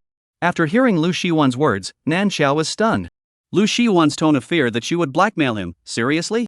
She was truly unable to understand. Frowning, she wanted to argue, but Lu Shiwan directly opened his personal business card and handed the QR code to her. The meaning is obvious, quickly add. Nan Xiao. Do not know what Lu Shiwan gourd sold, but the road, Lu Shiwan, and so conspicuous, Nan Xiao still hurriedly took out his cell phone to scan the two-dimensional code. To Lu Shiwan sent a friend application. Wish to achieve, Lu Shiwan face does not show. To Nan Xiao cold nodded to show a little, and only then turned to leave. Before leaving, he also added a sentence. Remember to send me the bill for the medical expenses. Nan Xiao. Is he really afraid that she will blackmail him afterward? She doesn't get along with him, she's just poor and dead. Convinced. Nan Xiao was so angry. Tapping on WeChat to delete Lu Shiwan, but heck, he hasn't passed the friend request yet. Nan Xiao's side was pissed off to death. Lu Shiwan took his cell phone and walked back, but the arc of his mouth was constantly rising. At that time, Lin Tianyan had already dealt with the compensation issue regarding the cab driver. He compensated a lot. The original angry driver stood on the side of him, smiled as if he had picked up money for nothing, the corner of his mouth are almost grinning to the root of the ear. The car rear end overhaul didn't cost much, but Lin Tianyan directly compensated him enough money to buy a new car. The first thing you need to do is to get your hands on a new car, and you'll be able to do that. Lin Tianyan, that's actually spreading money to Lu Shiwan's lacko. Seeing Lu Shiwan walk over, Lin Tianyan hurriedly retracted the thoughts in his mind. Boss. Afraid of exposing Lu Shiwan's identity, Lin Tianyan directly shouted boss. The driver heard him shout and also followed the god of fortune and shouted boss. Lu Shiwan's footsteps paused, bumped his cell phone, looked at the driver, and said in a warm voice. Since it's settled, let's go to the hospital first. Medical expenses can be reimbursed separately, don't hurt your body and not realize it. Especially the lady in the back seat, if there's anything, you can ask her to contact me directly. In a good mood, Lu Shiwan's attitude in talking to people was also good. The cab driver heard this and also thought of Nan Xiao in the car, don't really give it a bump. Busy answering. Yes, boss, you said yes. I'll drive to the hospital right now and let that young lady do a meticulous examination. Lu Shiwan faintly answered, glanced at Lin Tianyan again and lifted his foot into the car. Lin Tianyan took a deep breath and smiled at the driver, saying, then since there's nothing else, why don't you go to the hospital now? The driver naturally agreed. With a cheerful face, he turned towards his car. Lin Tianyan returned to his car, and the car in front of him had just started when he heard Lu Shiwan's commanding voice again. Follow them. Lin Tianyan. He really couldn't figure out what Lu Shiwan was up to. The car followed him all the way to the hospital, and when he saw that the driver went in with Nan Xiao, Lin Tianyan originally thought he could go back. Unexpectedly, Lu Shiwan also directly got out of the car and followed him. Brother Lu.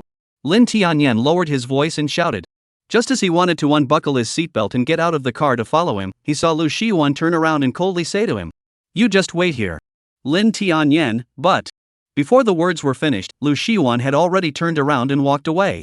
Lin Tianyan sat in the car with a dumbfounded look as Nan Xiao and Lu Shiwan's backs disappeared one after another. Silently in his heart, he lit a wax for Nan Xiao.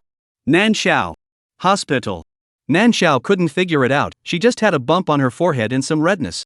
Why did even the experts come running over, and looked as if they were afraid that something would happen to her? At the end of the day, even the red marks on her forehead had almost disappeared, and several experts were still surrounding her. Nan Xiao is unknown, but it is that the driver brother, on the spot to look at Nan Xiao's eyes are not the same. She was somewhat speechless. Strongly rejecting the doctor's opinion of wanting to give her a brain CT, Nan Xiao directly slipped away. One day at a time. From the moment she saw Lu Shiwan, nothing was good. She left the hospital and took a taxi home. Lu Shiwan went ahead and had the driver pull the car out and follow behind. It wasn't until Nan Xiao arrived home that Lu Shiwan followed and got out of the car. Lin Tianyan wiped the false sweat from his forehead and carefully said, Brother Lu, you live here, do you really not need me and my assistant to stay? There's no need. Lu Shiwan answered and directly lifted his foot towards the building where Nan Xiao lived. As early as half a month ago, Lu Shiwan had bought Nan Xiao's neighbor's house. This building had 2 units on one staircase, with a high level of privacy and security. Just so, it left him space to be alone. Chapter 72, The Movie Emperor He's a Little Big Sick 13. After Nan Xiao arrived home, the more she thought about it, the more wrong she became. Didn't Lu Shiwan have an open relationship with the female lead? Why was he still hanging out in front of her? Nan Xiao was puzzled and clicked on Lu Shiwan's entertainment news to read it word by word. There was still nothing in her head. She sighed as she lay on her bed. The person was still alive, but in a subtle dead state. The corpse in general. Not long after, her cell phone ding-donged. Lu Shiwan, I have passed your friend request, now we can chat. Lu Shiwan, Ms. Song, please show me the checklist. Seeing the message, Nan Xiao couldn't help but grind her teeth. The genus was a bit obscure. Without thinking, she directly clicked on Lu Shiwan's personal homepage and was about to delete it. But, WeChat problem? Where did the word delete go? Nan Xiao sat up from the bed, clicked on Lu Shiwan's homepage to look over and over, hard not read 2 words. After thinking about it, Nan Xiao clicked on other people's homepages, and the 4 big words delete friend were very distinctive. Then clicked the screen back to Lu Shiwan, should have written delete friend place, blank. Nan Xiao directly to the angry laugh. She didn't need to think about it, but she knew that Lu Shiwan must have done something on her side. She unlocked a screen and clicked on Lu Shiwan's chat box. Nan Xiao, screenshot. Nan Xiao, Shadow Emperor Lu, what do you mean by this? Lu Shiwan, checklist. Nan Xiao, what the hell do you want? Lu Shiwan, forget it, I'll see for myself. Seeing this last sentence, a string of question marks popped up in Nan Xiao's head. Thinking of something, her pupils shrunk violently. She was being monitored? When was that? Nan Xiao's heart fluttered and she subconsciously threw her cell phone away. Rubbing the goosebumps on her arms with all her might, her eyes looked at all parts of the room in panic and vigilance. Next door. Lu Shiwan saw Nan Xiao's panicked look through the computer screen. Skillfully took a screenshot and saved it. Opened the cell phone album again, and from today's densely packed photos, selected the one that was most satisfactory and set it as the wallpaper of the cell phone. That photo was clearly the photo of Nan Xiao practicing dance in the training room in the morning. Lu Shiwan carefully reached out and stroked Nan Xiao's face on the screensaver, and said in a gentle tone, My Yi-Ling, even after reincarnation, is still mine. In this life I am Lu Shiwan, you are Song Nan Xiao. My dear, we have a long time to come. The bright afternoon sunlight poured in through the blinds. Lu Shiwan sat in front of the computer with a gentle expression, as if he was murmuring with his lover. The blue light of the computer and the shadows of the sunlight were intertwined, reflecting on Lu Shiwan's face, lining that face with a smitten smile, looking a little creepy. And on the other side, after Nan Xiao slowed down for a bit, she rummaged through the entire room and couldn't find the shadow of the camera. She subconsciously wanted to call the system out to help. But for some reason, there was no response at all from the system side. It was as quiet as a chicken. Who? What the hell? Nan Xiao sat down on the sofa with her legs crossed, her eyes baffled. At this moment, the cell phone that she had thrown away issued another ding-dong sound. Nan Xiao sluggishly searched her cell phone out, and saw that on the screen of her cell phone, what popped up was Lu Shiwan's message. Lu Shiwan, Ms. Song, I've taken a look. I think you're a bit malnourished after the car accident. Lu Shiwan, I think you need to make up for it. Lu Shiwan, do you want a dietary supplement or a medicinal supplement? Nan Xiao? Kid, do you have a lot of question marks? What is Lu Shiwan talking about? Before, he had a detached look that he was afraid of her blackmailing him. Now is he taking the wrong medicine? At the same time, Lu Shiwan also realized that he was a bit reckless and overjoyed. This can't be done. Pride will lead to defeat. He deleted the paragraph he was already preparing to send and entered another text. Lu Shiwan, Ms. Song, don't misunderstand, my girlfriend is usually a little confused, every aspect needs me to think for her, I got used to it for a while and used a little tactic, sorry. Lu Shiwan, but I still think this kind of communication is more efficient. Nan Xiao stared hard at the three words girlfriend. Her mind was even more confused. Girlfriend, it should be the female lead, right? The internet wasn't empty. Then the male lead, this is really back on track? But today. Coincidence? But is there really such a coincidence? Nan Xiao connected all the dots and thought carefully. Lu Shiwan was mad at her on the set, it should be because he was too deep into the drama, and she happened to play Yiling County Lord, and was liked by him with the imaginary identity of Emperor Daong. Then after the hospital hypnosis, Lu Shiwan, except for the occasional eyes a bit gloomy, everything else is still normal, and she is even more detached plus defensive. And then today, Lu Shiwan is also a business-like fear of her blackmail, like avoiding suspicion. But coupled with the inability to delete WeChat afterward, and those self-conscious words sent, Nan Xiao felt that her CPU was dry burning. Can't figure it out, ask directly. Nan Xiao, Lu Shiwan's girlfriend? Lu Shiwan, yes, she loves me very much, and I love her very much too. Nan Xiao. Nan Xiao, why is Shadow Emperor Lu on that road outside the theater today? Lu Shiwan, I went to look for my girlfriend, I just happened to meet up. Nan Xiao bit her lip, it was really a coincidence? Did she really think too much? Just wanted to ask a couple more questions to confirm. Lu Shiwan sent a message first. Lu Shiwan, Miss Song, what compensation do you choose? Lu Shiwan, you keep sending questions, it's delaying me from chatting with my girlfriend. Nan Xiao, I'm sorry, Mr. Lu Shadow Emperor, no injuries and no money spent, so forget about the compensation. Lu Shiwan, if my girlfriend finds out, she'll think I'm not a gentleman enough and didn't do a good job of after-sales service. Seeing this, Nan Xiao couldn't help but draw the corners of her mouth. Alright, she was sure that the crash was a coincidence. Lu Shiwan, this mouthful of my girlfriend, the feelings are very deep, it should not be so gripping that she does not let go. Nan Xiao put her heart into her stomach, her attitude became natural at once. Nan Xiao, Lu Shadow Emperor, as long as you don't say anything, your girlfriend won't know. Nan Xiao, a friendly reminder to keep a little distance from people other than your girlfriend. Nan Xiao, when in a relationship, a man should keep his male virtue. After sending that last sentence, Nan Xiao felt comfortable in her heart. She thought, she had said it so clearly, Lu Shiwan should understand what she meant, right? Putting her cell phone down, her face looked relaxed. Lu Shiwan had wanted to chat with his girlfriend again, but after looking at the surveillance, he gave up on continuing to type and chat. A pair of eyes stared on the last three sentences sent over by Nan Xiao and couldn't help but laugh out lowly. But if I don't say anything, my girlfriend already knows. Keep the distance, keep the male virtue. Good girlfriend. There might be babies who can't read it. The female lead is explicitly unwilling to touch the male lead. The male lead sets the name first and then comes in dark. Well, that's it. If you still don't get it, I'll change it later. Chapter 73, The Movie Emperor, He's a Little Big Sick 14. Lu Shiwan took care of it. The stone in Nan Xiao's heart also fell to the ground. With nothing to worry about, the night was dreamless. The next morning, after Nan Xiao woke up from her sleep, she washed up and just wanted to go out to buy breakfast, when a knock suddenly sounded outside the door. Before opening the door, Nan Xiao first glanced at the surveillance. Outside the door stood a man and a woman, each carrying a large food box in their hands. Two people wearing clothes, uniform embroidered with the words Xiang Yunjai. Xiang Yunjai? Isn't that a place that specializes in palace meals? Into the dinner threshold is extremely high, non-rich or noble cannot enter. Xiang Yunjai people, how to come here? Nan Xiao was puzzled and opened the door. The two people at the door instantly put on affable and decent smiles on their faces. Bowing slightly towards Nan Xiao, the woman in the lead introduced herself in a warm voice. "Hello Ms. Song, we are the staff of Xiang Yunjai. Someone has ordered you a month's worth of 3 food supplements from Xiang Yunjai, and we are responsible for delivering the meals to you. May I ask, is it convenient for Ms. Song to let us in to cloth the meals now?" Nan Xiao listened in confusion and subconsciously blocked the door. "Wait a moment. Who ordered my meal?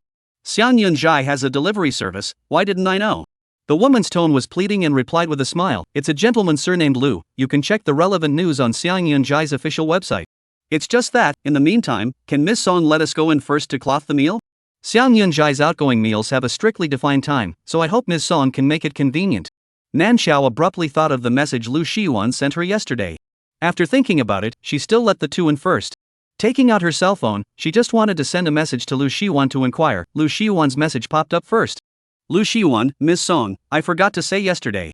Lu Shiwan, I feel that after communicating with you yesterday, the relationship between my girlfriend and I is better. Lu Shiwan, to show my appreciation, I think a dietary supplement is still necessary." Nan Xiao. She was somewhat speechless. However, what was even more speechless was still behind. After Lu Shiwan finished, there was an emotional question attached to the back. "Lu Shiwan, Miss Song, I would like to ask. What should I do if I make my girlfriend angry and she doesn't want to see me?" Seeing this message, Nan Xiao was shocked, puzzled, and then came to a realization. She said how it was wrong. Emotionally, Lu Shiwan took her as a military advisor.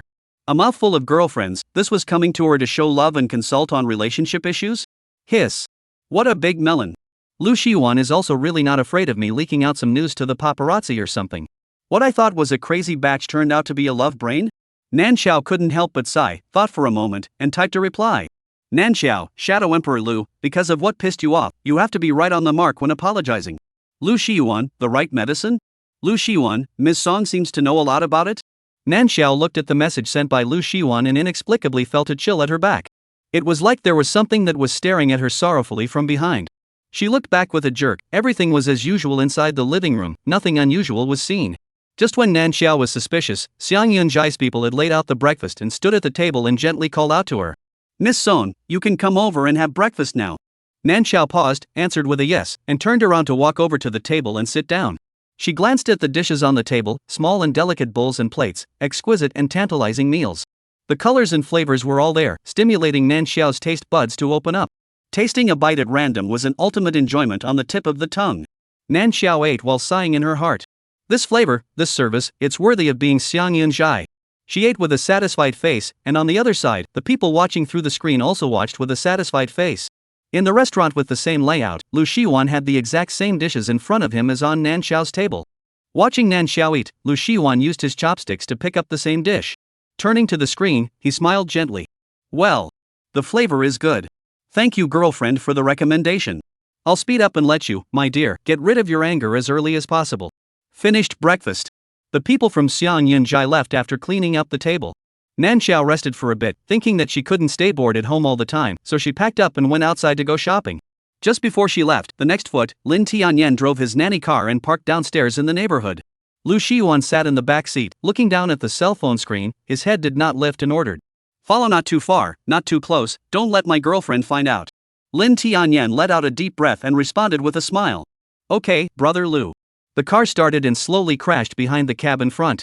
Lin Tianyan looked through the rearview mirror at Lu Shiwan, who was staring at the cell phone screen with a smile at the corner of his mouth. Thinking of that phone call last night, he had to open his mouth. "Brother Lu, yesterday Mr. Lu sent someone to contact me." Lu Shiwan's hand movements lurched and looked up at him. Lin Tianyan continued stiffly. "Mr. Lu said that your entertainment news has been hanging on the hot search for really too long, and he's very dissatisfied. Let you finalize things as soon as possible, or else he wouldn't mind helping you out on his end." Lin Tianyan said it more euphemistically. The truth was that Lu Shiwan's entertainment news was noticed by the Lu family's side when it was first put up. The Lu family had started out as Black Hands, and the current head of the family, Lu Qiyuan, was ostensibly the chairman of the Lu group, but in reality, he was at the helm of the entire underground kingdom. He was ruthless in the first half of his life, and not many people dared to come close. In the latter part of his life, he fell in love at first sight with Lu Shiwan's mother, and in order to have a proper identity to approach his lover, he relied on his own means and vigor, and hardened and transformed the underground kingdom, which was so dark that it could not be changed, into Lu's group. Lu's group has a lot of power, even if I say a handful of eyes is not too much. Lu Shiwan's entry into the hospital, as well as his state in recent times, were not hidden from the Lu family. The reason why Lu Qiyuan didn't care about Lu Shiwan's matter in the first place was because he had found out about Nan Xiao's existence. An existence that was conjectured by Lu Shiwan to be his girlfriend, but the person in question did not know about it in the slightest. Of course, it was not important for Lu Qiyuan that the person in question knew or did not know. The important thing is that Lu Shiwan had his eye on someone, and as a result, it's been half a month, and he still hasn't been able to abduct the person into his hands. All day long, hanging hot search, the actual thing does not do at all. Lu Qiyuan expressed his dissatisfaction. Of course, the main reason was that Lu Shiwan's mother had great expectations for her future daughter-in-law. Just for this point, if Lu Shiwan couldn't get the person done as soon as possible, Lu Qiyuan was going to directly step in and tie her up. After Lin Tianyan finished speaking, he hurriedly turned his head back and looked ahead, with a serious driving look. The corners of Lu Shiwan's mouth that were originally hooked up instantly pursed and flattened into a straight line. He raised his head and looked at Lin Tianyan with an expressionless face. Threatening me? You got through to that old man? Cold sweat broke out on Lin Tianyan's forehead as he hurriedly shook his head. Brother Lu, I'm a person under you, how could I possibly talk to Mr. Lu? Is that so? Lu Shiwan asked back in a cold voice, his eyes were sharp like a knife, and his whole person looked very dangerous.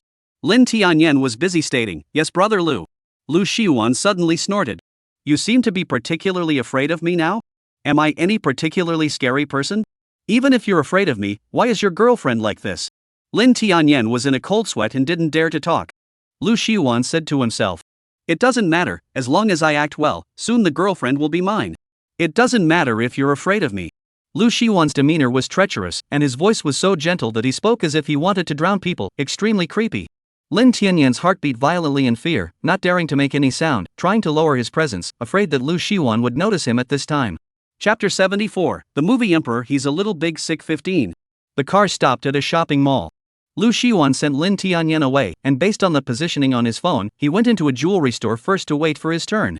When Nan Xiao wandered here, she saw Lu Shiwan, who was wearing a mask and sunglasses and leaning against the counter, looking at the jewelry.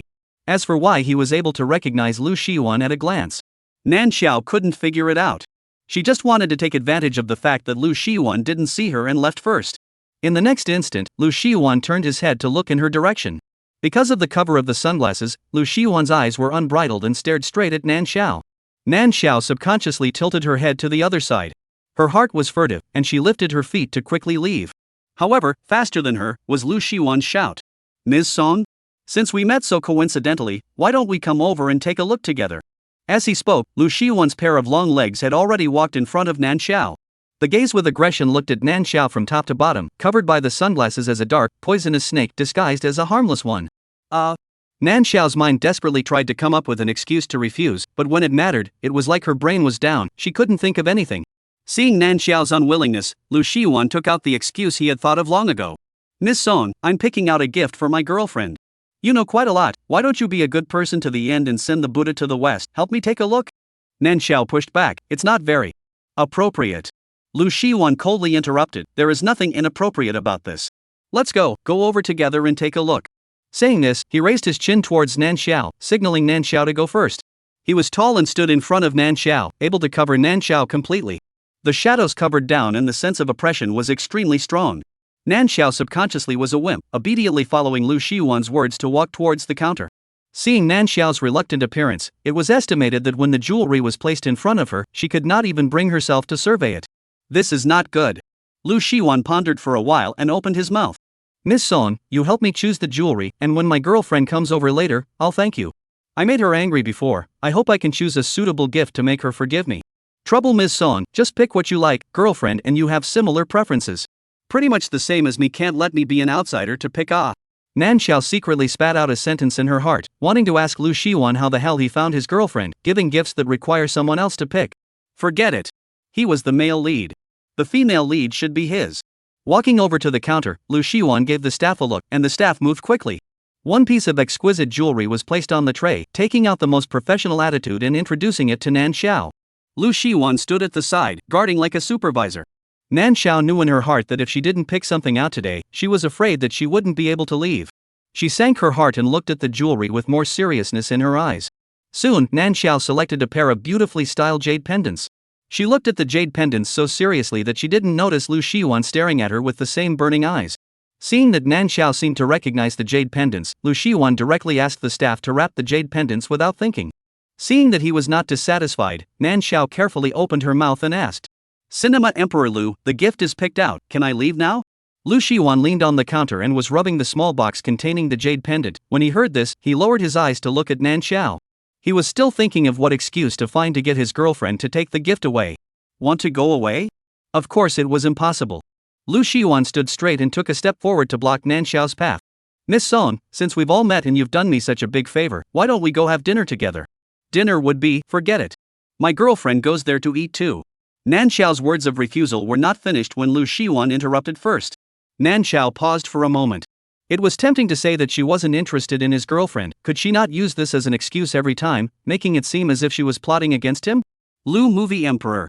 Just as Nan Xiao's words came out, she heard Lu Shiwan quickly say, "It just so happens that Xiang Yunjai isn't far from here, we'll just go over directly." Nan Xiao, Twice speaking was interrupted. Lu Shiwan still had an unquestionable tone. Nan Xiao was numb. With a wooden face, she responded with a fake smile, yes.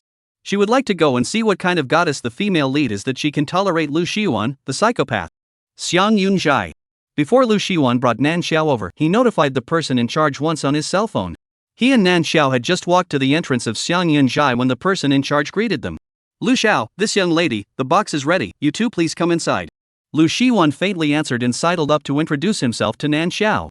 "This is the person in charge of Xiang Yunjai, next time Miss Song has something she wants to eat, just tell him directly."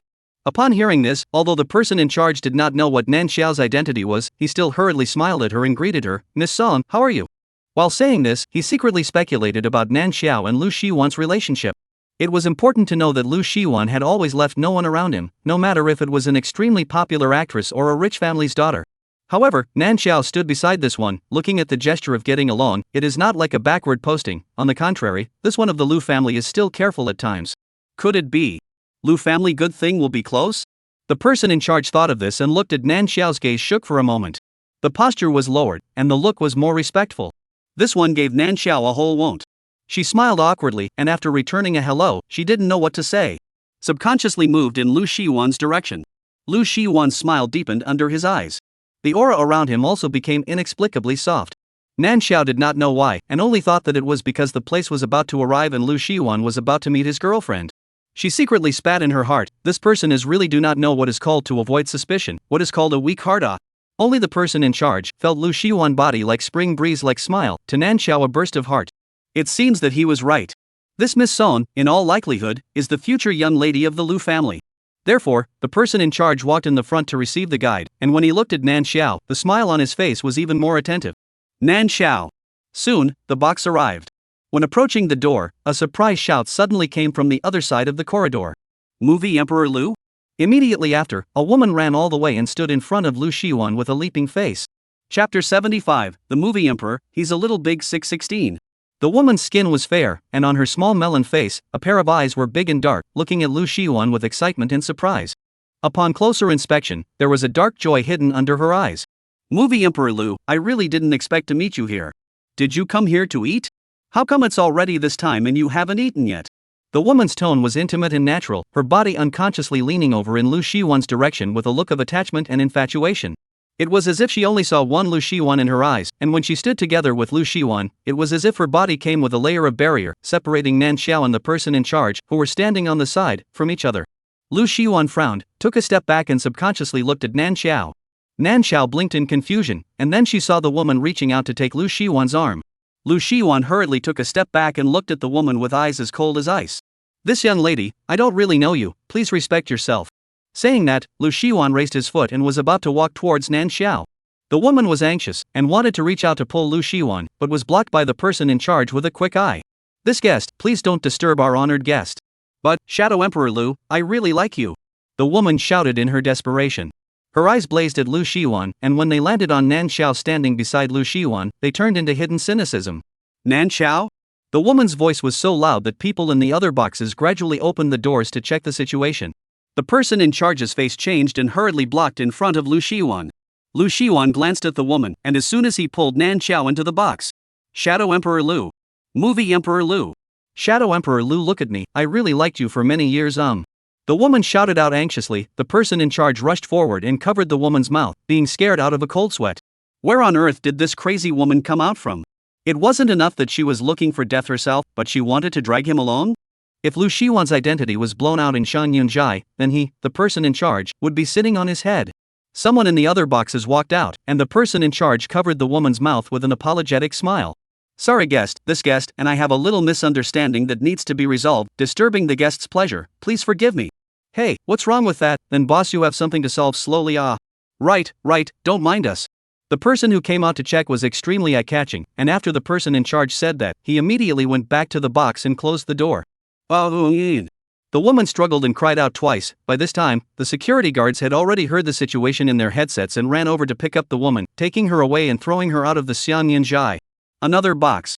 The investor was furious. What, you guys invited me here just to let me sit on the bench? Where is Gu Chi? Did you think that I had to have her? The agent trembled and laughed on the side. I'm sorry, Mr. Wu, our Chi invited you over for dinner because she admires you. She was really here just now, she just went to the restroom. You calm down, when she comes back I'll let her make amends to you, do whatever you want.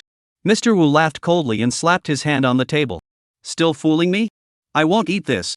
Let me tell you, someone above named Gu Chi to be blocked, and I took a big risk to meet with her. You guys are good, you even dare to stand me up? I'm telling you guys, you're finished. Even if the god of heaven comes, he can't save you guys. After saying that, Mr. Wu snorted coldly and turned around to leave the box. Mr. Wu. Gu Chi's manager rushed to chase after him, but was directly stopped by the bodyguards following behind General Manager Wu. In the empty box, she sat paralyzed on the floor at once. With a trance-like expression, she said, Gu Chi, you're really hurting me, the only way is blocked by you. You goddamned, where the hell did you run off to? The sudden drama outside the box made the atmosphere between Nan Xiao and Lu Shiwan become odd. Seeing Lu Shiwan's bad face, Nan Xiao laughed dryly. It seems that movie Emperor Lu's fanatical fans are quite doha. Upon hearing this, Lu Shiwan's eyes were as cold as ice, shooting straight towards her. Nan Xiao was terrified in her heart and subconsciously closed her mouth. In the middle of the morning, Lu Shiwan suddenly spoke. She is not my fan. I don't have that kind of fan, and I don't need a fan. Nan Xiao, huh? She let out a cry and froze for a moment as she met Lu Shiwan's serious explanatory eyebrows. Couldn't figure it out, what was the point of explaining to her? This should be said to his girlfriend who can't keep her mouth shut. Nan Xiao slandered in her heart and gave a sarcastic laugh, paying more attention to keeping her distance from Lu Shiwan. She didn't move and moved the chair underneath her, wanting to be farther away from Lu Shiwan. Lu Shiwan watched Nan Xiao's movements, his eyes were dark, looking at Nan Xiao's heart panic. She did not dare to move. It always felt like this was a sign before Lu Shiwan went crazy. Nan Xiao was secretly vigilant in her heart and carefully asked her most concerned question to Lu Shiwan. That Lu movie star. Isn't your girlfriend coming over for dinner? Where is she now? If she really can't come, can I go first? I'm not that hungry. The words were not finished, Lu Shiwan's dark and heavy aura was instantly released, pressurizing Nan Xiao into speechlessness. She swallowed a mouthful of saliva with difficulty, and her eyes involuntarily glanced to the location of the compartment door. Lu Shiwan looked at Nan Xiao's vigilant appearance like a small beast, and a light laugh spilled out from his throat. Want to see my girlfriend? Nan Xiao choked. Actually, it's not that much to want to see. No? Lu Shiwan asked lightly with a raised eyebrow. Nan Xiao hurriedly answered, yes, no, I don't. She was practically in tears in her heart. Who on earth wants your girlfriend? I just want to stay away from you. Lu Shiwan laughed a little and said in a light tone.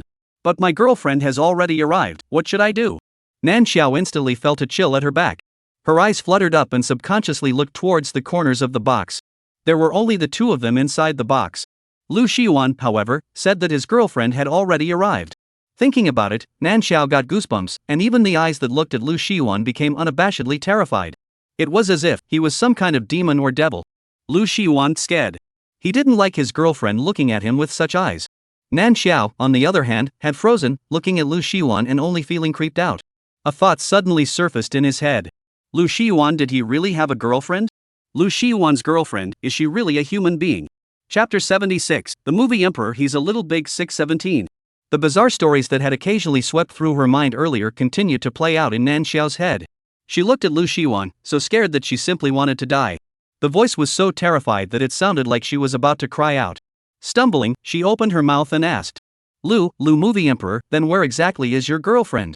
Nan Xiao looked as if she was going to die heroically the next moment. Lu Shiwan narrowed his eyes, and the aura on his body steeply became dangerous. The tone of his voice was unabashedly sinister, speaking directly to Nan Xiao. Girlfriend, what are you thinking? Nan Xiao was about to cry out. It always felt like Lu Shiwan was looking at someone through her. She did not dare to return a single word. Lu Shiwan, however, stared straight at her. Nan Xiao trembled for a moment. With a flash of light in her head, she subconsciously reached out and pointed at herself, trembling as she opened her mouth. Girlfriend? Me? Lu Shiwan gave Nan Xiao an affirmative look. The taut string in Nan Xiao's head instantly snapped. Who was she and where was she? Why had she changed into Lu Shiwan's girlfriend? When did this happen and why didn't she know? It's not as bad as Lu Shiwan's girlfriend being in a bow. Nan Xiao was practically on the verge of crying out and stumbled. Lu movie star. You're joking. Right? Lu Shiwan curled his fingers and tapped on the desktop. You think this is joking with you? The tone of his voice was cool and thin, with a senile chill that made Nan Xiao not dare to retort. But, your girlfriend, when did I? She was abashed and anxious, somewhat incoherent. Lu Shiwan but took out the jade pendant that he had just bought and pushed it in front of Nan Xiao, asking rhetorically. Wasn't it half a month ago that you were already my girlfriend? Nan Xiao desperately recalled, her heart panicked to the point of trembling. Cinema Emperor Lu, I don't remember that I have promised you. Indeed, I haven't asked. Lu Shiwan's tone was light. Just when Nan Xiao felt hopeful, he turned his tone and said, It's my fault for being half a month late. Then I'll make it up now, is that okay, girlfriend? Nan Xiao's scalp went numb. Lu Shiwan took one bite of girlfriend and then asked her if it was okay. He didn't even think about giving her the chance to refuse. While his heart continued to sink, Lu Shiwan looked at her fixedly. Like he was certain that she would give an answer that would satisfy him. Girlfriend, why don't you say anything? Lu Shiwan reached out and pulled Nan Xiao's chair, instantly dragging the person with the chair to his side. The moment her thighs were next to each other, Nan Xiao subconsciously wanted to shrink back and was held down by Lu Shiwan as he reached out. His entire body bent down in front of Nan Xiao, trapping Nan Xiao in the middle of the chair and his own body. The sense of oppression was instantly pulled full. If she was as openly crazy as she was in the play before, Nan Xiao could still convince herself that she was in the play. But now Lu Shiwan's eyes were clearly clear, and what he did was not calm at all. Lu movie star, can you calm down? Lu Shiwan lowered his eyes, his gaze accurately landed on Nan Xiao's crimson lips, and said in a faint voice. Calm can't have a girlfriend. Honey, do you think so? The tone was eerie and terrifying, as if Nan Xiao could strangle her with one hand in the next second if she didn't agree. Nan Xiao's tears fell furiously. Busy nodding her head, her voice choked. Yes. Lu Shiwan finally revealed a satisfied look, his voice pleasantly saying. Then, girlfriend, please teach me more. As the words fell, he fiercely lowered his head and drew in his red lips. Just like a traveler in the desert encountering a heath, Lu Shiwan eagerly sucked and licked. Nan Xiao had a deep fear. It always felt like the next second, she would be swallowed whole by Lu Shiwan. Lin Tianyan waited for a long time at the mall before he finally waited for Lu Shiwan's call. As soon as the phone was connected, what came to his ears was Lu Shiwan's extraordinarily low and hoarse voice. Drive the car to Xiangyunzhai. Okay, Lu. Lin Tianyan had just answered, when the busy sound of the phone being hung up came from the receiver. He slowly exhaled a mouthful of turbid air from his throat, clearly used to Lu Shiwan's foul temper. Starting the car, he turned it around and drove towards Xiangyunzhai. As soon as the car stopped, Lu Shiwan brought someone in his arms and sat in the back seat. Lin Tianyan carefully glanced over, right into Nan Xiao's reddened eyes from crying in his own brother Lu's warning eyes when he looked over. Lin Tianyan immediately withdrew his sight, but was secretly surprised in his heart. Only when he got off the bus did he mention this matter, and then when he came back brother Lu directly abducted the person into the car. By the looks of it, it was obvious that it had already been picked out. However, looking at Ms. Son's appearance, brother Lu could not be assured that he was still using the threatening and intimidating method. Lin Tianyan guessed the matter completely with his knowledge of Lu Shiwan. He drove without slanting his eyes and stared at the road in front of him, conscientiously acting as an agent who didn't know anything. Soon, the car pulled up to the downstairs of the neighborhood where Nan Xiao lived. With her feet on the ground, Nan Xiao only felt a wave of weakness in her legs. When she was almost about to fall, a big hand held her waist from behind. Honey, what are you doing getting off in such a hurry? Nan Xiao's face flushed, shy and angry, she pushed Lu Shiwan. Unexpectedly, it didn't push. Instead, she was also wrapped around her waist with one hand by the person behind her, and was directly picked up with one hand. Ah! Nan Xiao let out a small cry of alarm, her body was airborne, and she subconsciously wrapped her arms around Lu Shiwan's neck. Lu Shiwan, what are you doing? Nan Xiao lowered her voice, looking left and right, fearing that someone would appear from somewhere to see it, with an appearance of being a thief. Lu Shiwan was emboldened, but likewise lowered his voice in Nan Xiao's ear. Send my darling home. After all, I just asked for a name, in case I haven't warmed it up yet. What if my girlfriend runs away halfway? Lu Shiwan intentionally laughed lowly twice. Nan Xiao couldn't say anything back for a moment and was directly carried up the stairs by Lu Shiwan. Lin Tianyan, while paying attention to the surroundings at the back, did not forget to take a picture of Lu Shiwan and Nan Xiao's back in the same frame. He sighed and skillfully blurred out all the surroundings on top of the photo, then packaged the photo and sent it to the paparazzi, selling himself and letting Lu Shiwan continue to keep the heat hanging on the hot search. The agent who did this to him was simply the only one in the whole world. The photos were just sent out, and the heat hadn't fully risen before the Lu family side got the news. Lu Qiyuan looked at the photos on his cell phone screen, sked lightly and cursed with a laugh. This brat can't really make things happen without pushing. Chasing after a person twisting and turning, not at all the style of my old son when he was young. Lu Qiyuan snorted in disgust and took the photo to find his wife to take credit. Chapter 77, The Movie Emperor. He's a little big sick 18. After going upstairs, Lu Shiwan lightly pressed the elevator. After exiting the elevator, he walked directly inside. Looking at Lu Shiwan's extraordinarily familiar appearance, Nan Xiao looked skeptical. How did you know it was this way? Lu Shiwan laughed lightly and fished out Nan Xiao's key from under the cushion. In Nan Xiao's shocked gaze, while opening the door, he answered. That's of course because the other side is my house. Nan Xiao? What did you say? Lu Shiwan had already opened the door to the room, and when he heard this, he turned his voice to look at Nan Xiao and suddenly got up the idea of teasing. Honey, happy? We are neighbors. Nan Xiao. Happy? She was simply dying of happiness. He. Nan Xiao pulled the corner of her mouth and directly shortened her body to drill through the gap between Lu Shiwan and the door. A hand reached out and pushed towards Lu Shiwan. Lu Shiwan looked at Nan Xiao with a smile and followed her force to take 2 steps outside. Then, boom sound. The door was ruthlessly closed by Nan Xiao from the inside, almost hitting Lu Shiwan's nose. Lu Shiwan glanced down at the key in his hand and couldn't help but laugh out loud. He raised his volume to make sure Nan Xiao could hear it even from inside the room. Honey, is the key going to be given to me for safekeeping?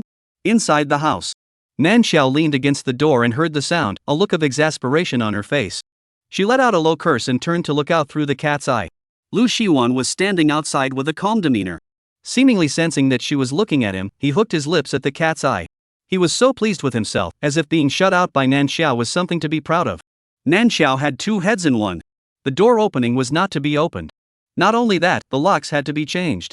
She was out of sight, out of mind, and turned around to go to the living room sofa. Outside the door, Lu Shiwan heard the fading footsteps and slowly fished out his cell phone from his coat pocket. When he opened the monitor, he saw Nan Xiao sitting on the sofa puffing up. Honey. So cute. With the key inserted, Lu Shiwan, just like his own home, twisted the door handle, opened the door, and entered the house. The phone vibrated a few times and a few messages popped up on the screen. Lu Shiwan walked towards the living room while clicking on the messages to check. Lin Tianyan, pictures. Lin Tianyan, brother Lu, the hot search went up, but now the fans are making a fuss.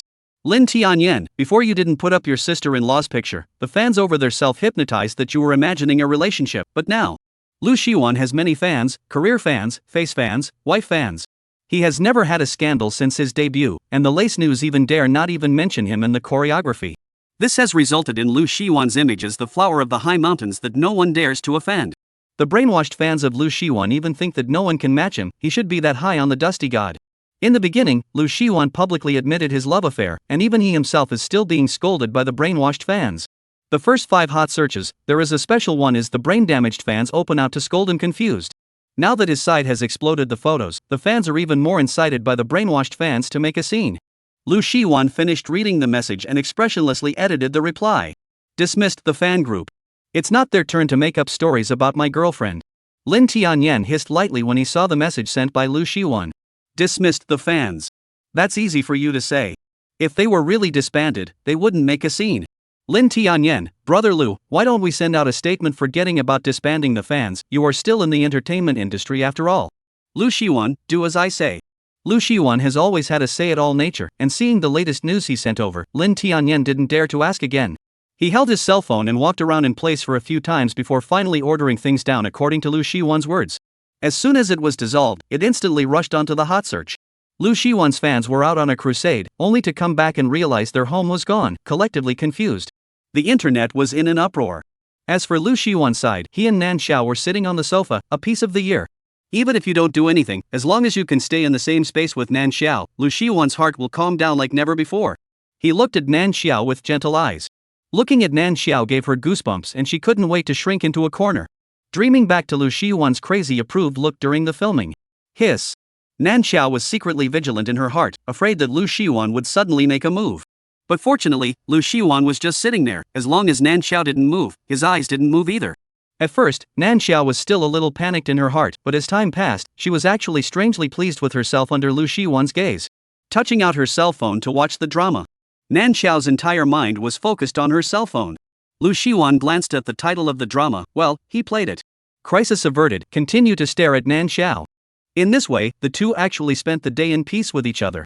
Xiang Yunjai sent dinner over, Lu Shiwan took over the staff to cloth dishes to Nan Xiao, and after eating, he also cleaned up the table and packed away the garbage. Subconscious actions, done as smoothly as if he was the man of the house. Nan Xiao looked at Lu Shiwan in a suit carrying a bag of garbage out the door, the corner of her mouth twitched. She really couldn't understand Lu Shiwan at all. He was a master of changing faces. Nan Xiao shook her head, casting aside her excess emotions and continued to immerse herself in the drama. As soon as her eyes landed on the screen, the next second, the gentle immortal monarch, played by Lu Shiwan, appeared in the drama.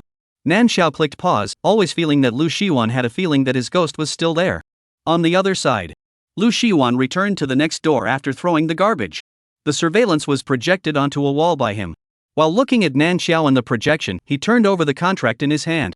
There were contracts that asked him to shoot commercials, do interviews, and act in plays. The list was endless.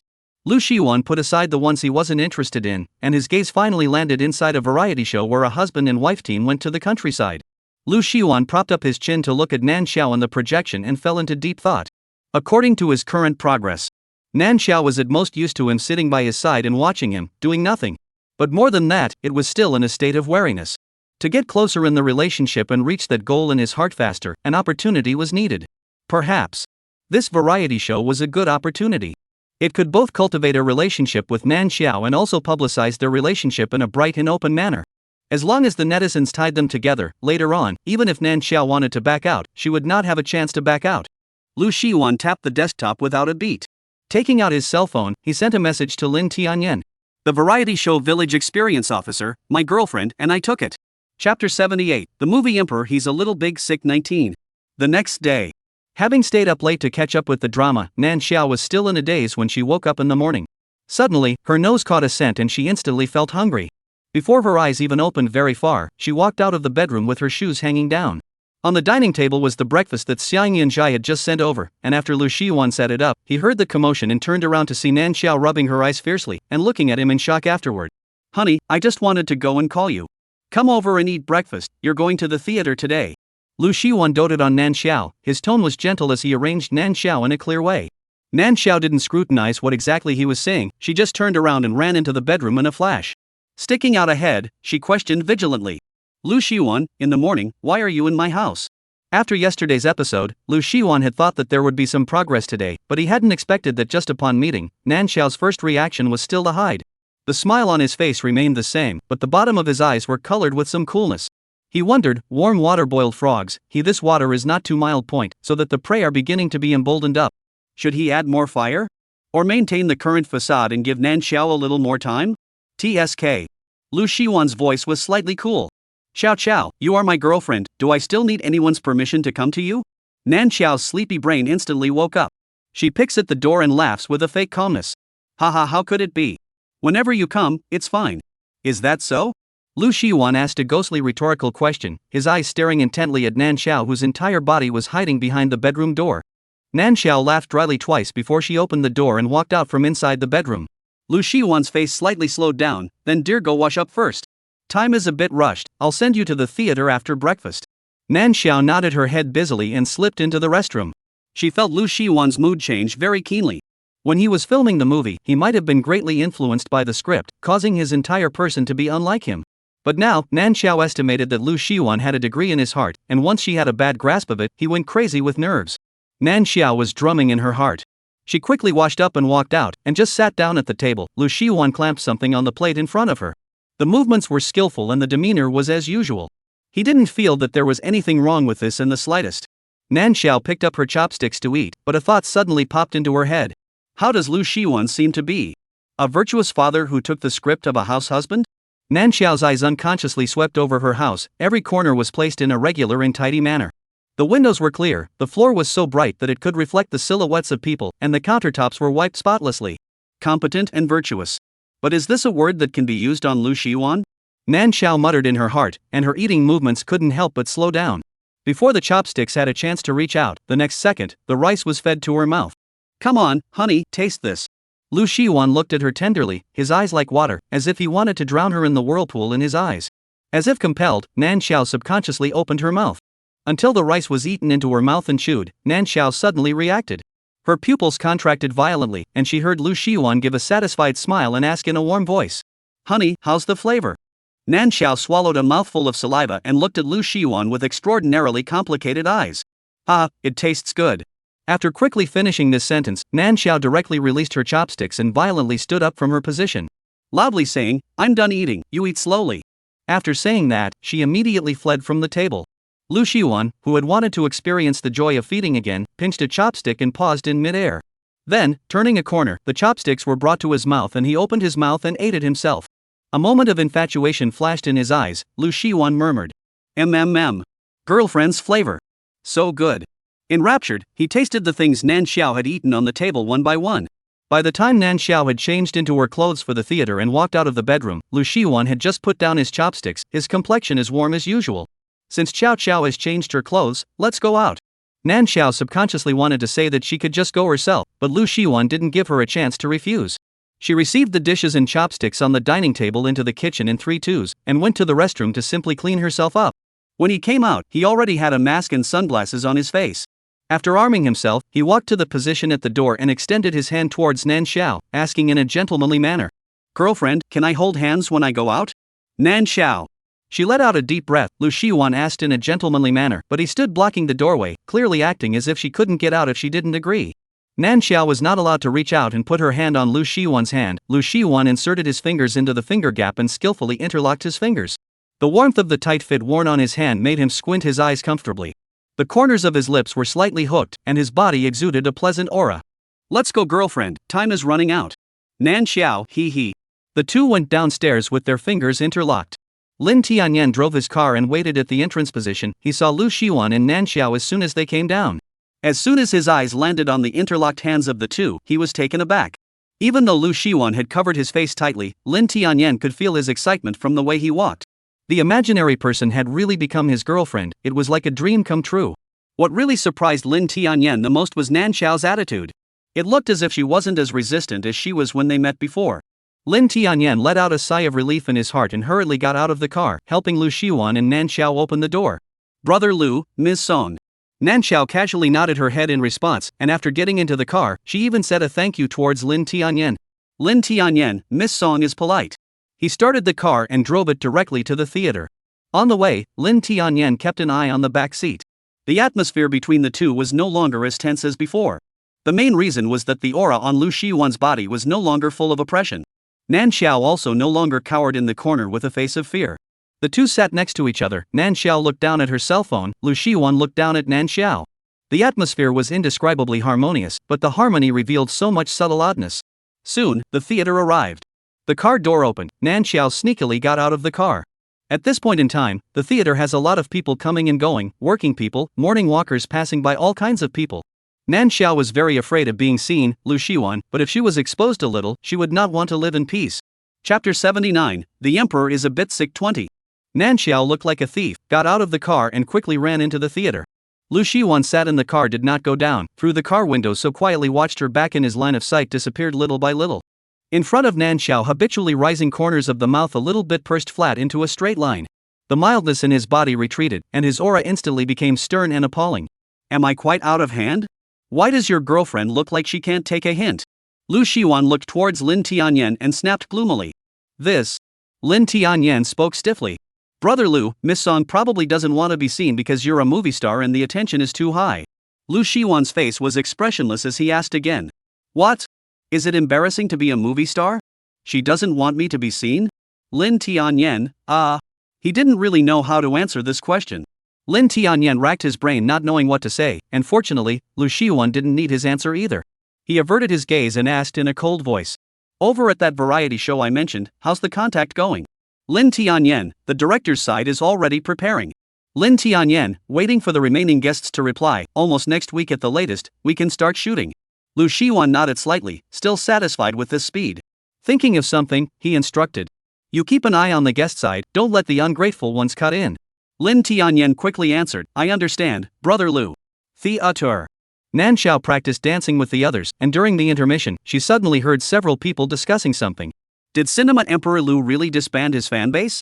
Is that even a lie? I'm a fan of his, and I was directly kicked out. Me too, I was still out there discussing with people who our sister-in-law is, only to turn around and realize that home is gone. Really, I'm in the same situation. To this day I still don't know why movie director Lu's fan group was dissolved. Could it be something on the agent's side? I do think that it's because there were people on the internet who kept bringing up the tempo to scold our sister-in-law, and Cinema Emperor Lu got angry and disbanded it himself. That's impossible, right? Movie Emperor Lu disbanded his fan group. Does he not want to hang out in the entertainment industry anymore? Mix? Lu movie star's surname is Lu, Lu's group's Lu. People are the capital of the field, whether there are fans is not important at all, okay? Oh, then we are also too miserable, right? In the future there is no rightful owner? Who says it's not? Sigh. Several people were infected with sighing. The atmosphere in the training room was inexplicably low. Nan Xiao listened to an earful and hurriedly took out her cell phone to surf the internet.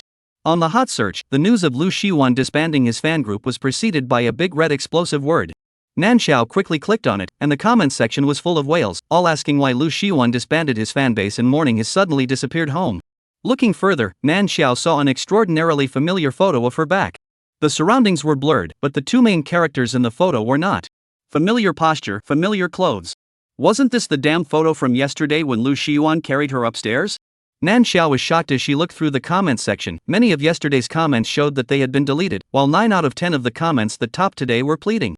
Sister-in-law, I'm wrong, I'll never curse again, you're simply a perfect match for Cinema Master Lu. Please let Cinema Master Lu build his fanbase back.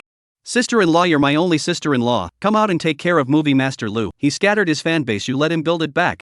Just by looking at the picture I know this is our real sister-in-law. So sister-in-law, can you persuade Brother Lu? Sister-in-law, as long as you can make Cinema Emperor Lu build the fanbase back up, you're my one and only rightful owner. The more she looked, the bigger the question mark in Nan Xiao's head became. Lu Shiwan disbanded his fans? The cause seems to be me? Nan Xiao only felt that a good-sized pot was coming down on top of her head. She didn't dare to look at the comments section again, and even glanced at the few people who were discussing together, fearing that they would put their attention on her. So many people, if they gathered together to beat her up, then she. The next scene was too tragic. Nan Xiao shivered and simply did not dare to think about it anymore. Because of this, when the break ended and the dancing began, Nan Xiao couldn't even muster up some energy. Her listless appearance was quickly noticed by the teacher. Calling her out individually, she asked with concern. Xiao, you don't look like you're in good shape today, are you not feeling well? Nan Xiao was weak and answered the teacher's words, feeling full of guilt. The teacher didn't think much about it, and after looking at the time it was almost time to go off, so she just let Nan Xiao rest on the side. The music started and the others continued to dance. Nan Xiao stood on the side and watched absent-mindedly. Just then, a loud male voice came from the doorway. Is Miss Song Nan Xiao Song in? Your takeout has arrived, please come out and sign for it. Nan Xiao twisted her head to look at the door and saw a takeaway boy in yellow overalls holding a large box of things, waiting at the entry position. Nan Xiao walked over with a puzzled face. Takeaway? Who ordered takeout for her? She took her cell phone today to netwatch Lu Shiwan's hot search to go. Besides, this is not a normal eating point. You are Miss Song, right? This is your boyfriend sent you over nutritional pastries, more than enough to treat your co-workers to. Please sign over here. The delivery boy said as he took out the list and handed it to Nan Xiao.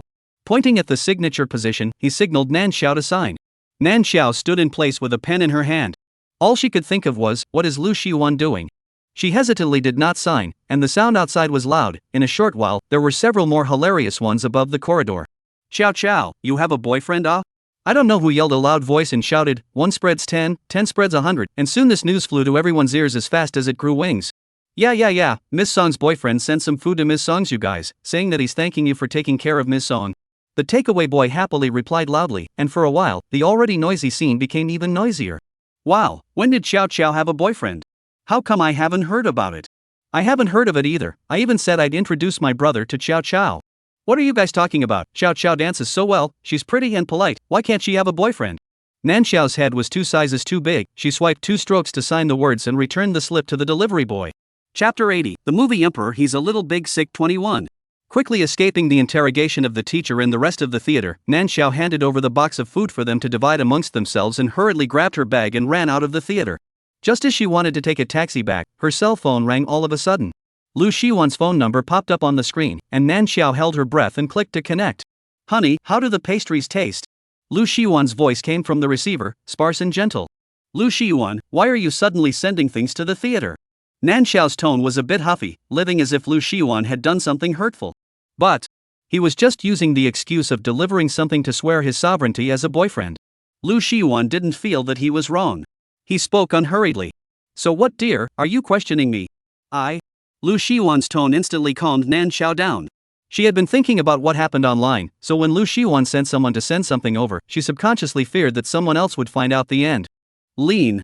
Questioning Lu Shiwan. How dare she Nan Xiao let out a series of screams in her heart, and before she could think of a good wording on how to explain, Lu Shiwan's voice came back on the phone. Honey, turn around. Nan Xiao paused for a moment and turned around to see a familiar nanny car. She looked around sheepishly. It wasn't officially time to get off work yet, there weren't many people around. Moving quickly, she pulled open the car door at the back, and as soon as she got in, she was pulled into Lu Shiwan's arms. She subconsciously struggled a little, her hand was held down by Lu Shiwan and circled to death. Lu Shiwan put his chin on Nan Xiao's head, no joy or anger could be heard in his voice. Dear girlfriend, I need you to explain. Am I quite unable to hold my hand? Why do you always look like you're afraid of being seen? Nan Xiao stuttered, inexplicably too weak to speak. Lu Shiwan leaned down, his chin against Nan Xiao's head, forcing the person in his arms to shrink into a tiny ball. The trailing voice rose, extremely oppressive. The force trapping Nan Xiao was increasing, squeezing Nan Xiao's space to move. Alarm bells went off in Nan Xiao's heart. Lu Shiwan went crazy warning. She hurriedly spoke out, no, it's not like that. Listen to my explanation, listen to my explanation.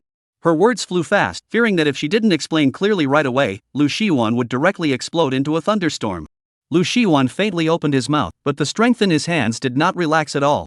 Okay, honey, I'll listen to your explanation. Between words, Lu Shiwan came up to Nan Xiao's neck, maliciously blowing air into Nan Xiao's neck, like a silent threat. Nan Xiao shrunk her neck and spoke with difficulty. It's because our photos were put online for some reason, and I'm afraid they found out. So what if they found out? So what if they didn't find out? Lu Shiwan came closer and closer, almost talking against the skin at Nan Xiao's neck. In the end, honey, you still dislike me. I have a lot of fans and a lot of trouble, you're afraid of getting involved with me and getting you involved, right? Lu Shiwan's tone of voice was extremely cold as he spoke, and his hand did not know when it also rested on Nan Xiao's shoulder. One after another, slowly moving towards Nan Xiao's fragile neck. At this instant, Nan Xiao's desire to survive was overwhelming. She turned sideways and hugged Lu Shiwan with difficulty, shivering and explaining. No. It's the internet that said you disbanded your fanbase because of your girlfriend.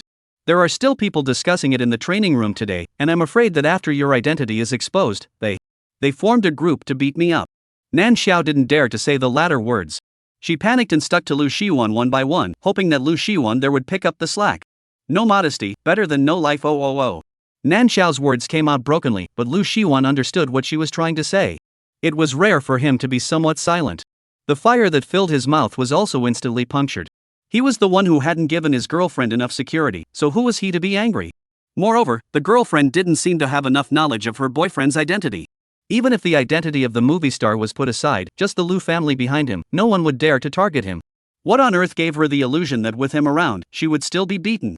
Lu Shiwan reached out and touched Nan Xiao's head, stopping Nan Xiao's unconscious arching fire. Holding Nan Xiao back in the same position as holding a baby.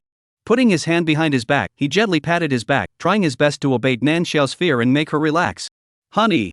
Girlfriend. Xiao. Lu Shiwan lowered his voice and called Nan Xiao in a different way.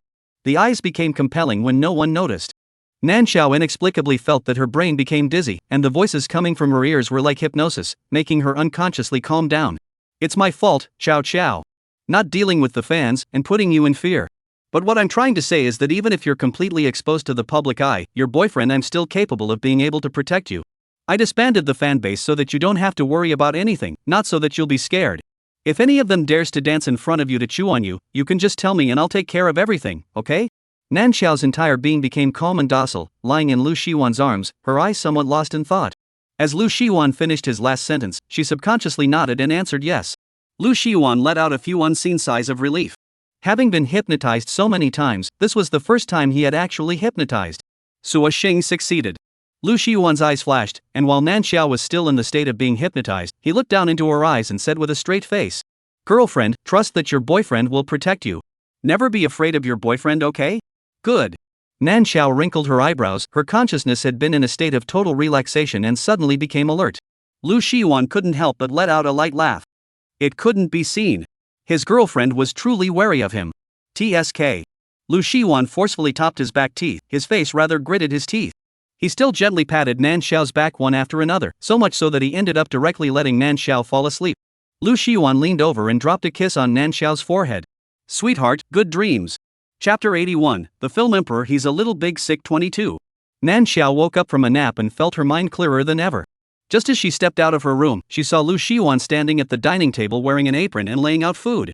The familiar scent came to her nose. Nan Xiao inhaled hard and stood in front of the table in a few steps.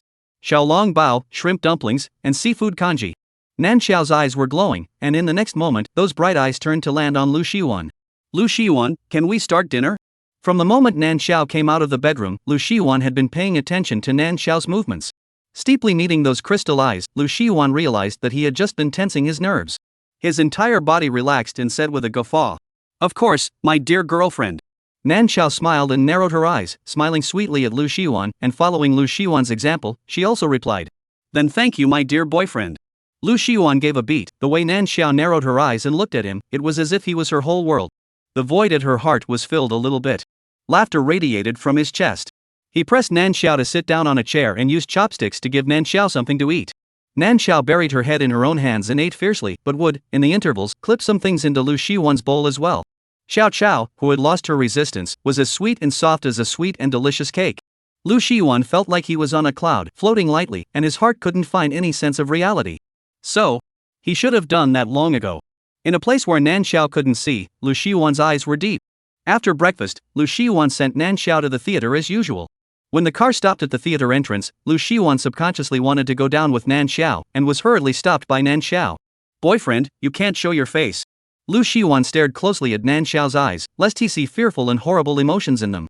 His throat tightened, and he asked, in a hard voice, "Why? Are you afraid that I will disgrace you?" Nan Xiao couldn't figure out why Lu Shiwan would think this way. He was a movie star, and one day he would actually feel ashamed of the title he had worked so hard to earn. Why? Nan Xiao frowned and thought hard. The image in front of her eyes shifted and settled on a back photo. Nan Xiao came to a realization. Was it because she had a lot of fans that had already created a lot of unnecessary trouble in her daily life? But, for some reason, thinking that Lu Shiwan felt that he would disgrace his girlfriend because of this, Nan Xiao kind of wanted to laugh. She couldn't help but laugh out loud. "Lu Shiwan, what are you thinking? My boyfriend is a movie star and has a lot of fans. It's too late for other people to envy me. How could I possibly feel that I would disgrace you? It's just because your identity is too conspicuous. If you're with me, it will cause a lot of unnecessary trouble. That's why I won't let you go down." Saying that, Nan Xiao couldn't help but reach out and shake her hand in front of Lu Shiwan's dark and heavy eyes. She always felt, continuing to indulge her boyfriend in this state, something bad would happen. Like, for example, the boyfriend would cry out in aggravation or something. Obviously upset, but to put on an extraordinarily blustery stinky face, scare people away even if, but as a result, his own heart is still aggrieved. Okay, it's almost time. Boyfriend, I'm leaving first. You remember to pick me up in the afternoon, and don't get off. Saying that, Nan Xiao had already run out a long way. Lu Shiwan looked at her back, same time same place, completely different experience. In the end, it's still disliking me. Lu Shiwan murmured, only the corners of his mouth were still up, and his face was no longer gloomy. He kept looking in the direction of the theater until Nan Xiao completely disappeared into the entrance before turning the car around and leaving the theater. Hypnosis worked quite well. He knew it from the first time he was hypnotized. Before that, he had only learned the skinny. Now he needed to go and ask for serious advice. The week flew by. Nan Xiao felt that her newly appointed boyfriend, apart from being a bit clingy, was simply a 24 filial piety good boyfriend. Clothes came with his hands and food came with his mouth. In just 1 week, she was almost raised to be a wreck. However, the boyfriend always liked to look into her eyes and say something inexplicable. Sometimes it was more or less intimidating to suddenly meet her boyfriend's gaze. Unfortunately, for that matter, no matter what she said, her boyfriend wouldn't change. Sigh.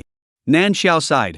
The next second, Lu Shiwan, who was sitting across from her reading the script, had already looked over with a concerned face. "Honey, what's wrong?" The tone was gentle, just like the feeling his entire person gave off. "Nothing." Meeting her boyfriend's overly nervous eyes, Nan Xiao had a moment of discomfort. Too nervous looks weirdly creepy. The thought flashed through her mind and Nan Xiao involuntarily shivered. Looking at Lu Shiwan's deep and gentle eyes, Nan Xiao quickly recovered again. The earlier thoughts were thrown to the back of her head as she pointed to the TV series on her phone and spoke. Boyfriend, you've acted in too few dramas. I've watched them all, I'm a bit bored now. Boring? Lu Shiwan reflected on whether he had acted in too few dramas. It just so happened that this script in his hand had already been tweaked almost to the point of completion. But what would Nan Xiao do if he went to shoot a movie? Lu Shiwan suppressed the thought of going to shoot a movie. With a flash of light in his mind, he suddenly remembered the variety show that he had asked Lin Tianyan to contact earlier. The list had already been finalized, but it seemed like he hadn't told Nan Xiao about it yet. Lu Shiwan first sent a message to ask Lin Tianyan for the exact time of the variety art start of filming, and after it was finalized, he looked at his own girlfriend's boredom and simply told Nan Xiao about the filming of the variety art. Variety art? You're asking me to go with you? Nan Xiao looked at Lu Shiwan incredulously, with a look like she hadn't heard wrong. Lu Shiwan originally thought that Nan Xiao wouldn't resist, but had forgotten that Nan Xiao had never wanted to get involved with Lu Shiwan in public. Without thinking, Nan Xiao directly shook her head and refused. I can't, there are too many people, I don't want to go, you go with someone else. This was what Lu Shiwan had been trying to do all along, and he continued to ask without dying. There aren't many people, girlfriend. There's only the director's crew and guests at the filming place, there's usually no one to bother us. If you're worried about fans, you can completely rest assured, I don't have any fans anymore, no one will hound me. Nan Xiao continued to shake her head. Lu Shiwan had a point, but she resisted it from the bottom of her heart. Finally, Lu Shiwan had to say, but honey, this is a couple's variety show, are you sure you want me to go with someone else? Nan Xiao subconsciously replied, it's fine, you can just find anyone to go with you, as long as I know it's fake. Lu Shiwan's face instantly became gloomy. Chapter 82 The Movie Emperor He's a Little Big Sick 23. Xiao Xiao, what did you just say? Say it again. Lu Shiwan spoke in a cold voice, a pair of eyes looking coldly at Nan Xiao. If it was before, Nan Xiao might have been forced to agree for fear of Lu Shiwan going crazy. But now, Nan Xiao only looked at Lu Shiwan for a second before she clouded her eyes and withdrew her gaze. Her hand scratched her cell phone in an attempt to find a drama that wasn't starring Lu Shiwan. Casually, she muttered, don't look at me with this look, it's weirdly scary. Also, don't think that if you scare me, I'll agree to go with you. Lu Shiwan's hand hanging down at his side tightened, and in the middle of the day, he was hard-pressed to laugh at himself. This was simply a sin of his own making. As soon as his body's chi subsided, Lu Shiwan came up to Nan Xiao's neck and just wanted to speak. He was slapped away by Nan Xiao. Have said several times let you do not next to my neck. Lu Shiwan. He bit his back teeth, he still didn't believe it. Lu Shiwan's long arm reached out and directly swept Nan Xiao into his arms. Nan Xiao has been accustomed to Lu Shiwan holding her at all times this week, adjusted her posture, her attention remained on her cell phone, and she didn't even give Lu Shiwan a look. Successive setbacks, Lu Shiwan's heart was unprecedentedly happy. He raised a delicate ancestor. In the future, if the ancestor leaves him, no one will like him. As for the synthesis, Lu Shiwan is clear in his heart, if he didn't have a sudden idea to hypnotize Nan Xiao that day, this week's coziness couldn't exist at all. But hypnosis didn't have 100% success. He couldn't afford to gamble on that accident. Only by letting the entire network know that Nan Xiao was his girlfriend, and completely binding her to himself before she realized it, could Lu Shiwan get a little meager peace of mind in his heart. He knew he was despicable. But so what? People who aren't despicable don't have wives. It didn't matter if he couldn't persuade his side, there was always someone who could persuade Nan Xiao. Lu Shiwan felt out his cell phone and edited a message to send. Casually putting the phone down, he looked like he hadn't done anything. Nan Xiao does not know Lu Shiwan's sinister intentions. Lu Shiwan starred in a few dramas over and over again, she has finished watching. Now she is listening to the netizens chattering about Lu Shiwan's deeds. After the fan group was gone, Lu Shiwan's fans entered the square in large numbers. Posting a thread, the following was full of words from you and me slagging off Lu Shiwan. She could afford to look at it and found a very funny thing. Lu Shiwan's fans were singing the praises of Lu Shiwan's love all over the world in order to get him to build the group back. They also said that the next time but anyone saw him, they would act as if they didn't see him and definitely not disturb his daily life. Nan Xiao couldn't help but laugh out loud. Being Lu Shiwan's fan, really don't be too humble. Nan Xiao laughed and couldn't help but continue scrolling down, and didn't know out of what mentality she wanted to find 2 bad reviews. But she scrolled through the comments section and there wasn't a single bad comment. Nan Xiao didn't believe it and was looking for it when the theater's teacher called her. Hello, teacher, is something wrong? Live broadcasting a variety show? Promoting dance? But I have to train. What, give me a vacation and let me represent the theater in the variety show? What is the name of the variety show? Village Experience Officer? Lu Shiwan sat by his side quietly listening to Nan Xiao answer the phone, the arc of his mouth never went down. Chapter 83, The Movie Emperor He's a Little Big Sick 24. Good morning, everyone in the live broadcast. This is the Countryside Experience Officer Husband and Wife Live program. Welcome to our live studio. This issue, we have invited a total of 6 guests to support our program team. As for which 6 guests, we still ask our viewers and friends to go with us to reveal them. Now, let's head to the residence of the first 2 guests and invite the guests to accompany us. The host stood in front of the camera and spoke an impassioned opening speech, greatly mobilizing the emotions of the people in the live broadcast room, and the pop-ups brushed fast. I've been waiting for a long time. The village experience officer is finally on the air. Husband and wife? Meaning that all the guests invited this time are a couple? I want to see movie queen Zhao and her luxury heir husband. 10,000 people are begging in blood for a Lu. After Lu dispersed his fanbase, he hasn't appeared in the public eye for a long time.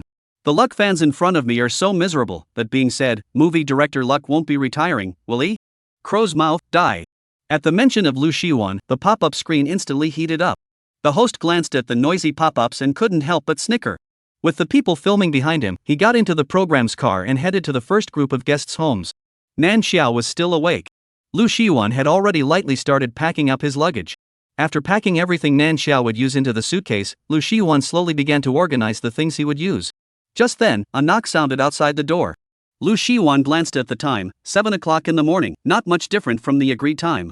He first went into the bedroom to wake Nan Xiao up, before folding his arms to open the door. Audience, guess who our last set of guests are? If you guess correctly, you can get a chance to interact with the guests at the end of the program. The host's tone was excited and thrilled, and the smile on her face couldn't be blocked. As soon as he thought about how excited the people watching would be when the door opened in a moment and movie king Lu appeared inside the live broadcast room, he couldn't help but let his emotions show. Who is it? Making the host so excited? It must be a heavyweight guest inside anyway, otherwise the host wouldn't be smiling like a flower. Curious who has such a treat, and there's actually a reward for guessing correctly? I'll rip off a movie star. Compensate for one. Cinema Emperor Lu, your fans can't find you, they're all going crazy. Just as the pop-ups in the live broadcast room were posting happily, the door to the room was suddenly opened. Lu Shiwan steeply appeared in the doorway, dressed in black regular clothes, reserved and high-cool, exuding a detached aura all around. When the camera shone on Lu Shiwan's face, the pop-ups in the live broadcast room stagnated for a moment, then grew explosively. Holy, it's really movie director Lu. Family members come quickly, there's a live Mr. Lu. My Lu, where have you been? You pull the group back please. The host watched the number of people in the live broadcast room skyrocket, the corners of his mouth grinning even wider. He stepped forward to deal with Lu Shiwan. Good morning, Movie Emperor Lu, we're from the Village Experience Officer program. We've come over to pick you up and take you to your destination. Can you say hello to the viewers in the live broadcast? They all miss you. Lu Shiwan nodded and spoke succinctly to the camera. I'm Lu Shiwan. As usual, Movie Emperor Lu is a man of few words, but even so, the fans still love you. The host was waiting for Lu Shiwan to be able to say a few more words, but in the end, after Lu Shiwan finished a dry sentence, he turned around and walked towards the house, so he had to make up a couple of lines of scene. He lifted his foot to follow Lu Shiwan and went inside. In the living room, 2 suitcases of the same type, one black and one white, were conspicuously placed. The white suitcase stood on one side, and the black suitcase was half filled. After Lu Shiwan entered the house, he directly picked up things and loaded them inside the suitcase.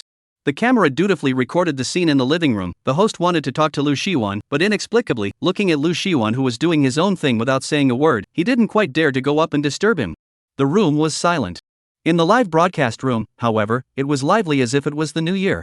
Mr. Lu is as handsome as ever. Lick the screen, half a month, finally see my brother Lu, too hard for us. Lu Movie Emperor doesn't speak, the host doesn't dare to speak. Before Lu Movie Emperor didn't take part in the variety show, but no one knows that Lu Movie Emperor is so silent in private. No one noticed the 2 couples' identical suitcases? Me. This is a couples program, does that mean we can see his sister-in-law? Sister-in-law, please let Lu take a look at us fans, the kid is so humble. Soon, Lu Shiwan's suitcase was packed. Standing in the living room, his eyes fleetingly looked in the direction of the bedroom. The camera subconsciously followed Lu Shiwan's gaze and shone over. Not long after, the bedroom door opened. Nan Xiao, dressed in the same style as Lu Shiwan's regular clothes, came out of the bedroom. Her face was as clear and beautiful as a hibiscus in clear water. As soon as she appeared, she grabbed everyone's eyeballs. The pop-up screen once again went blank for a moment. This is our sister-in-law? What a guy, movie director Lu hid such a person and didn't tell us. Who the hell was scolding sister-in-law before? Brother Lu, you're such a dog, you're still hiding such a sister-in-law. I'm climbing the wall, right now, I'm a loyal sister-in-law fan. Nan Xiao walked out of the room, saw the people standing in the living room, and subconsciously took a step back. Lu Shiwan took a few steps to walk in front of her, blocking the camera as much as he could, and said to the host, "We're ready, can we go now?" The host hastily withdrew the gaze that fell on Nan Xiao and fake coughed twice, saying, "Cough. Now our third group of guests is in position. We will now depart for our destination. Viewers of the live broadcast, we'll see you when we get to the place." As soon as the words left his mouth, the host signaled for the camera to be turned off. He suppressed the excitement in his heart and turned to Lu Shiwan and carefully said, "Movie Emperor Lu, we can leave now." As he said that, the rest of his eyes unconsciously looked towards Nan Xiao. Nan Xiao had a special aura about her. It was as natural as a precious jade. Standing together with Lu Shiwan, who was known as the godly face of the entertainment industry, they were a perfect match, an extraordinary pair. The host subconsciously paid more attention to Nan Xiao. Lu Shiwan did not move and blocked out all of the host's attention, leaning down to Nan Xiao and whispering, "Ciao ciao, we are leaving now." Chapter 84, The Movie Emperor He's a Little Big Sick 25. Nan Xiao was ordered by the theater side to come to the variety show and used this opportunity to promote classical dance. She didn't want to come, but she was forced to stand in the camera with Lu Shiwan. She had a hunch that Lu Shiwan was messing around in there, and she didn't pay attention to Lu Shiwan all night yesterday. When she heard Lu Shiwan speak, Nan Xiao originally still didn't want to ignore him. But Lu Shiwan had that "ignore me, or I'll go crazy" look on his face again. She let out a deep breath and let out a hum, indicating that she knew. This was like a signal. Lu Shiwan's hand hanging down at his side instantly gripped Nan Xiao's hand in his palm. His body exuded a pleasant aura from the inside out, completely unlike the heaviness from before, causing the people in the program team to let out a sigh of relief in unison. Watching the two of them get along on a daily basis, the people on the program team watched with their eyes and noses, hardly daring to say a word more.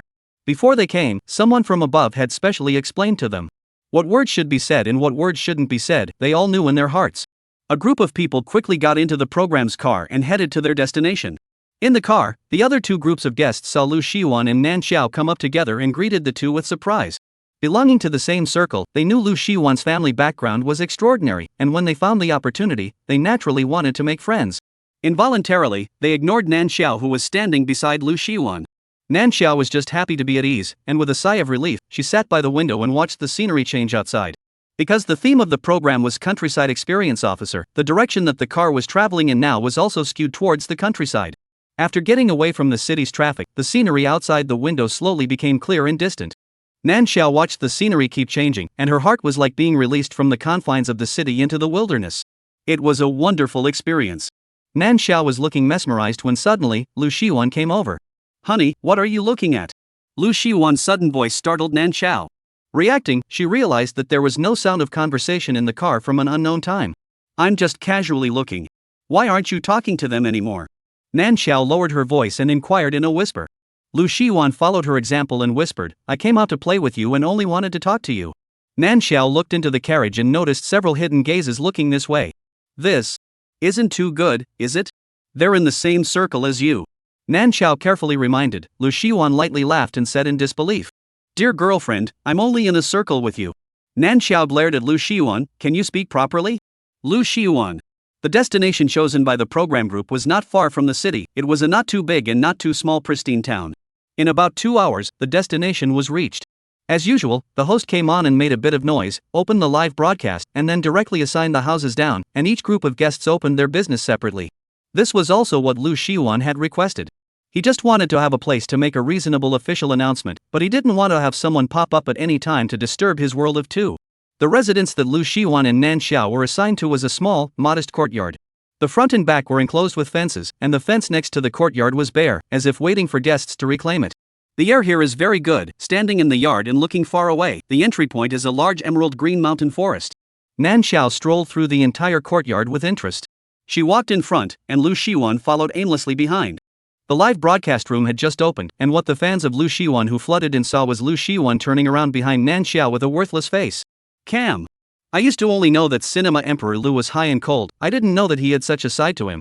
Brother Lu's attention is always on his sister-in-law no matter what. If she ignores him, he's just like that wife watching Stone. Ha ha ha ha ha ha ha ha. So you're this kind of Mr. Luck, the movie star." There were more and more people in the live broadcast room, one sentence from you and one sentence from me, and soon the pop-up screen became a dense piece. But whether it was Nan Xiao or Lu Shiwan, neither of them noticed the pop-ups that were fixed to the live streamer in the courtyard that flashed by quickly. She looked the yard over in general and nodded in satisfaction. Turning to Lu Shiwan, she pointed at the few bare patches of ground enclosed in the fence and opened her mouth, saying, Honey, do you think they want something to grow on them? Lu Shiwan nodded, following Nan Xiao's words down. I think they want to grow a little bit of chickens, ducks, geese and baby cabbages. Nan Xiao couldn't help but let out a laugh, although she wasn't very willing when she came. The novelty of the experience was something she was still happy to try. She rolled up her sleeves and leapt to her feet. Then let's regulate it now? Lu Shiwan pulled her back in time, dragging a recliner over from behind her and letting Nan Xiao lie on it. He also went to the kitchen and brought out a plate of fruits and juice to the low table at Nan Xiao's hand. Nan Xiao sat on the recliner with a dumbfounded look on her face and asked suspiciously, "What's wrong?" Lu Shiwan had tools in his hands and walked inside the fence while explaining. There will be a lot of small bugs that are not easily visible to the naked eye in the ground that you just got out. How do you want to regulate it? You tell me directly. When I've dealt with it, if you're still interested, come inside the fence. Lu Shiwan talked Nan Xiao into a daze. In the end, Nan Xiao still lay on the recliner as he wished. Not to mention, lying down while eating and watching Lu Shiwan work, Nan Xiao inexplicably felt that the years were quiet. The pop-ups in the live broadcast room also felt the same way. When Nan Xiao stood there, it felt like she was a delicate lady, and no one would be willing to let her do rough work. As for Lu Shiwan, although he also had a warm and reserved face, he was a movie star, and the audience had watched a lot of Lu Shiwan's roles in the drama, and in turn felt that he should just be cut up. The landlord's eldest daughter and the eldest laborer's sense of vision. Brother Lu and sister-in-law match me perfectly. Sister-in-law is good for lying there. Brother Lu is good for working hard. Look, Luck is not serious about his work, but he's looking at his sister-in-law. Look down once and look up at your wife. My brother Luck knows how to work. Brother Luck, work hard. If you make your sister-in-law unable to eat, we'll come for her. For a while, the pop-ups were posting everything. In the fence, Lu Shiwan quickly tidied up the 2 plots of land. The rolled-up sleeves revealed sturdy and powerful small arms with perfect muscle lines and bulging veins, the outermost covered with a thin layer of sweat. I don't know whether it was intentional or unintentional, Lu Shiwan blocked out most of Nan Xiao's figure in the camera. The people in the live broadcast room could only see through Lu Shiwan's sturdy little arm, vaguely peeking at Nan Xiao's clothes corner hanging down on the recliner.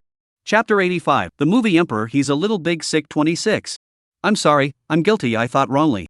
SSHSH, I never doubt our Lu's tension. I so want a soulmate brother Lu, I've simply lost my head. The pop-ups in the live broadcast room stuck to chaos. Lu Shiwan finished his work and simply cleaned himself up, then called Nan Xiao into the house. The small yard had everything, and was fully decontaminated before the guests moved in. Lu Shiwan walked straight into the kitchen, opened the refrigerator door and took a look, asking Nan Xiao. Xiao, what do you want to eat tonight? Nan Xiao followed and walked in, looking at Lu Shiwan as if he was ready to show off his skills, and wondered. You actually know how to cook, boyfriend? Lu Shiwan took the dishes into his hands and responded, I just learned it before I came here. Does Xiao want to taste my handiwork? As a qualified girlfriend, Nan Xiao of course cupped her head and nodded. Lu Shiwan smiled, lowered his head and began to handle the dishes in his hands. He moved skillfully, and in 3 or 2 strokes, he had handled what was in his hands. Nan Xiao's eyes were fixed on Lu Shiwan's movements, watching him show off his skills as he began to handle the second ingredient. I bet a spicy noodle that Lu was opening the screen. Lu's proficiency, it's not like he's just learning. That said, I actually didn't think that brother Lu had this skill. We've developed less than 1/10 of Luck's skills before, family. That's because you can only see it when you're with your sister-in-law. Cherish the days when you're with your sister-in-law. Family, I suspect that Luck is intentionally showing off his skills to attract his sister-in-law's attention. Family, I suspect that Luck is intentionally showing off his skills to attract his sister-in-law's attention. The pop-ups in the live broadcast room covered layer after layer, and it was time to test the cooking skills that Lu Shiwan had displayed. The standard 4 dishes and 1 soup. Placed on the table, it looked colorful and appetizing.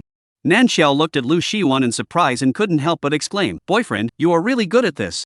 Lu Shiwan smiled faintly. He had abducted his girlfriend to the program, so he couldn't let her go hungry and eat something difficult to eat, could he? Amidst Nan Xiao's exclamations of surprise, dinner quickly ended. After resting for a while, Nan Xiao kept in mind the purpose of her visit to the program set and showed a dance in front of the camera in the live broadcast room. She was wearing the most unusual clothes, but dancing gave people a visually stunning feeling of being like a stunning, swimming dragon. The people in the live broadcast room gave a fierce compliment, and this time Nan Xiao saw the pop-ups. She was embarrassed by the compliments and her cheeks gradually colored a scarlet red. In the camera, Lu Shiwan was extremely bummed out and blocked the camera again. This time, it was blocked tightly, not leaving a single gap. What's going on? What are you doing, brother Lu? Where is my sister-in-law? The live broadcast room was buttoned up with a screen full of question marks. Lu Shiwan casually swept a glance, all of which asked if he could get out of the way. Lu Shiwan snorted and directly reached out to turn off the live streamer. The people watching the live broadcast were directly dumbfounded. The live program? Also with their own off-ah. Lu Shiwan stood in front of Nan Xiao, lowered his eyes, and his eyes fell on Nan Xiao's scarlet cheeks in an obscure and unknown manner. The live broadcast just started the first day. Lu Shiwan realized that he somewhat regretted going on this program. The treasure that clearly belonged only to him turned out to be seen together by millions of people in the live broadcast. Lu Shiwan wants to treasure the treasure alone, but also wants everyone to know that the treasure belongs to him alone. The two conflicting mentalities were mixed together, and the color of Lu Shiwan's eyes was mixed with light and dark.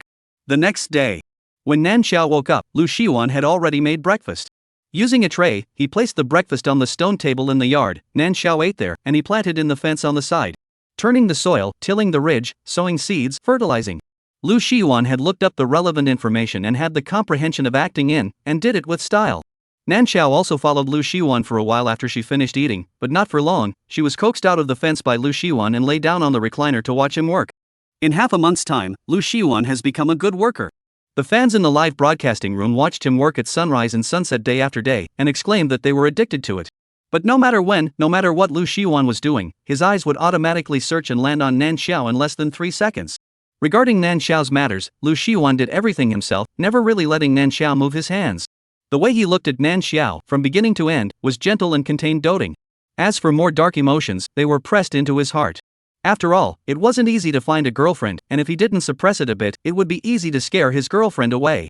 In order to have a wife, he could suppress it for the rest of his life. The shooting cycle of the variety show was 1 month, and by the time the recording was over, Lu Shiwan already carried a calmness from the inside out. He seemed to have introverted a lot. When Nan Xiao happened to meet his eyes, she felt that Lu Shiwan looked like his entire being had settled down. He looked at her with eyes that were not emotionally exposed. Nan Xiao had some imperceptible, only to feel that those eyes were like an endless sea, full of inclusiveness at the same time, but also as if she was going to drown in it. Many times, Nan Xiao would subconsciously avoid meeting Lu Shiwan's eyes. She also didn't know why. Obviously that was her dear boyfriend. Sometimes she would always feel Harry at the bottom of her heart. In the kitchen, Lu Shiwan was handling a fish. Nan Xiao leaned against the door and watched him. The sun was high outside. Nan Xiao watched Lu Shiwan holding the knife, slowly and methodically slicing off the fish. After an average of 2 slices, he looked up and glanced at her position. The smile at the corner of his mouth was still like a spring breeze, but Nan Xiao inexplicably shivered. What's going on? Doubt flickered in her eyes. When Nan Xiao subconsciously wanted to think deeper, Lu Shiwan didn't know when he put down the movements in his hands and stood in front of her. Xiao Xiao, what's wrong with you? Lu Shiwan's brows were furrowed and he looked at her with a worried look. I didn't what Nan Xiao didn't understand why Lu Shiwan was so tense. She quickly put her previous doubts behind her, and just like always, she revealed a sweet smile to Lu Shiwan. Lu Shiwan really relaxed, and after instructing her not to stray too far from the kitchen, where he couldn't see her, he folded his arms and returned to the kitchen, speeding up the preparation of the dishes. The sunlight outside the window hit Lu Shiwan through the window, half of his body hidden into the shadows. The colors of his face were interlaced with light and darkness. The side illuminated by the light was warm and friendly, while the side trapped in the shadows vaguely revealed a few points of hideous repression. Nan Xiao was startled, violently retracting her gaze and blinking hard. When she looked at Lu Shiwan again, it was as if she couldn't see anything in her sight. The previous scene of the cutting trance was as if it was her illusion. Everything was as normal as the cool breeze that caressed through the window. Chapter 86, The Movie Emperor He's a Little Big Sick 27. Nan Xiao began to observe Lu Shiwan consciously or unconsciously. She realized that his gaze was focused on her at all times, like a shadow, as if he was afraid that she would leave him and run away. But it was clear that after participating in the variety show, the entire internet had bound her to him. They were a known couple, and externally they were even recognized by a large portion of the population. But Lu Shiwan always looked insecure. But whenever he didn't see her for a little while, an agitated look would appear on his face. This made Nan Xiao feel strange. What was even stranger was that the more she paid attention to Lu Shiwan's every move, the more she felt that Lu Shiwan looked like he was hiding a person underneath his gentle epidermis. That person made her vaguely feel dangerous. Thus, Nan Xiao quietly made a more detailed observation plan in her mind. The day passed quickly. It was night. Nan Xiao lay on her side on the bed, analyzing in her mind all the wrong things she observed today. Lu Shiwan was too nervous about her, but whenever she was distracted and in a trance, it was obviously the tiniest change in her expression, but Lu Shiwan was always the first to notice the abnormality. He always liked to stare at her from behind, and several times she was startled when she turned to meet his line of sight. Just like now. With her back to Lu Shiwan and her eyes closed, she was more able to perceive the burning line of sight behind her in the darkness. Nan shouted her best to slow down her breathing, not letting him realize that she wasn't asleep. One was in the stillness, the sound of calm even breathing resounded in the night. A searing breath came steeply behind him. A spurt of spit entered his neck, flooding it with layers of tiny particles. Honey? A low, gentle, magnetic voice rang in his ears. Nan Xiao didn't move a muscle and pretended to sleep. Seemingly seeing that she didn't react, Lu Shiwan continued to be reassured. The voice in the darkness was pressed very low, with an inexplicable drumming confusing flavor. Honey, did you find something? Girlfriend, don't misbehave. Ooh. Don't resist me, I'll really go crazy if I wake up from sleep and realize that all this time's experience was a dream. I'll treat you very, very well, just need you to give a little bit of trust. Jojo, please, love me. The low voice wove a big black net in the darkness, binding Nan Xiao's consciousness firmly. By the time Nan Xiao reacted that something was wrong, her consciousness was already sinking. In the midst of disorientation, Lu Shiwan's voice climbed up like a maggot attached to the bone. The memory images that had been covered up had a moment of clarity, but they were quickly covered up again to a deeper level. The expression of fear and disbelief on his face quickly receded. It returned to a look of trusting serenity.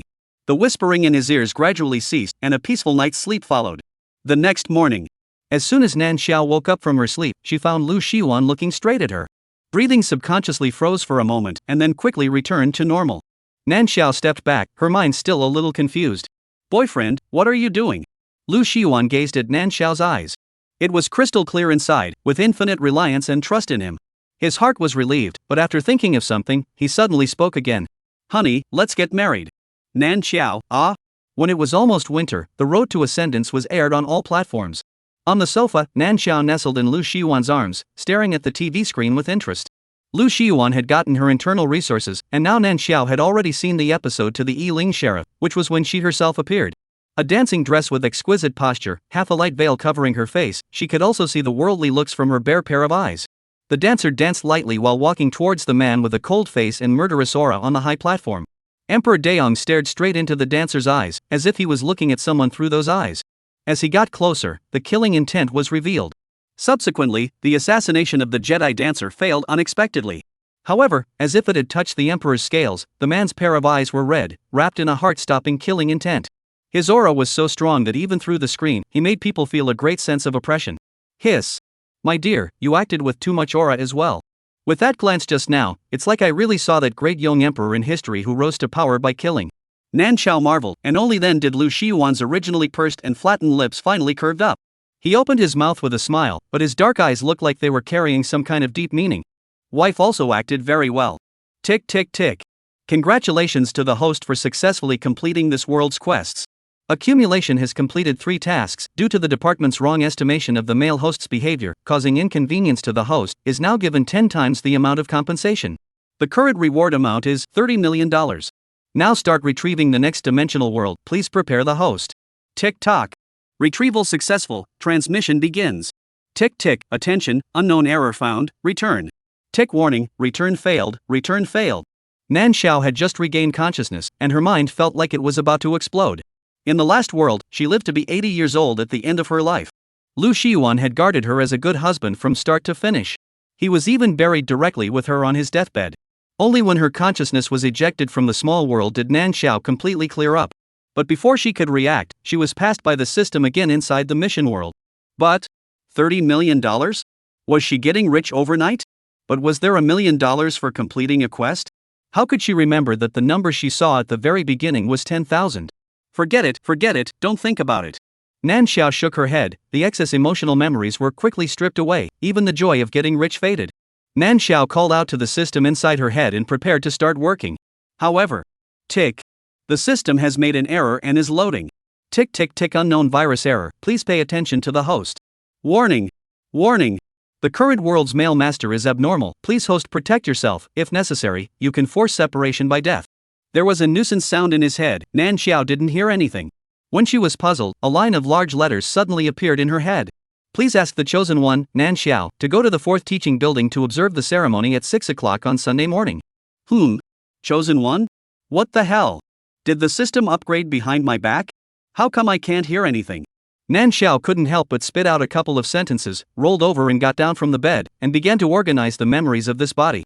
The body owner, Nan Xiao, was now a junior at Spring City University. Living in a college dorm room, her interpersonal relationships were simple, and her relationships with her classmates and roommates were average. After digesting the memories and looking at the mission in combination, Nan Xiao's eyes were filled with confusion. So, the number 4 teaching building, it's talking about the number 4 teaching building of Spring City University? Sunday, that's tomorrow. But 6 o'clock in the morning, who is a good person to get up at 6 o'clock to observe the ceremony? What kind of ceremony is this to observe? Chapter 87, Senior He Doesn't Do It 1. In November, the weather in Spring City gradually turned cooler. 5:30. Nan Xiao climbed out of the quilt with difficulty. Whispering, she put on her clothes and went downstairs, and just as she left the dormitory door, she was frozen by the oncoming cold wind. Hiss. So what the hell is this mission that has to make me go to the ceremony at 6 in the morning? Nan Xiao muttered and hauled a mouthful of hot air into her palm. Looking in the right direction, little by little, she felt her way towards the fourth school building. At this time, the sky outside was still a gray scene. Nan Xiao walked on the road and didn't see a single person. There was silence all around, and she could only hear her own footsteps. Soon, the fourth teaching building arrived. Nan Xiao stood in the flat ground not far away and looked around. There was no one but herself. No? What rite of passage is only for me to come and watch?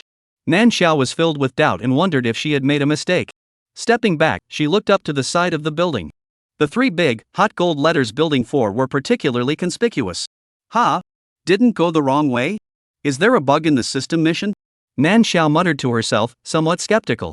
Just at this time, she suddenly heard a miserable male voice from above her head. I was wrong, I really know I was wrong. I shouldn't have found someone to beat you up, and I shouldn't have bought the teacher to give you disciplinary action. I beg you, Ning Xiwan, I beg you to let me go. Nan Xiao subconsciously looked upwards. At 6 in the morning, there was already some visibility. She vaguely saw a figure standing on the rooftop of the building. He was standing very far out, and his body had been shaking dramatically. It was shaking as if it would fall from above in the next second. Nan Xiao? Nan Xiao's eyes snapped open.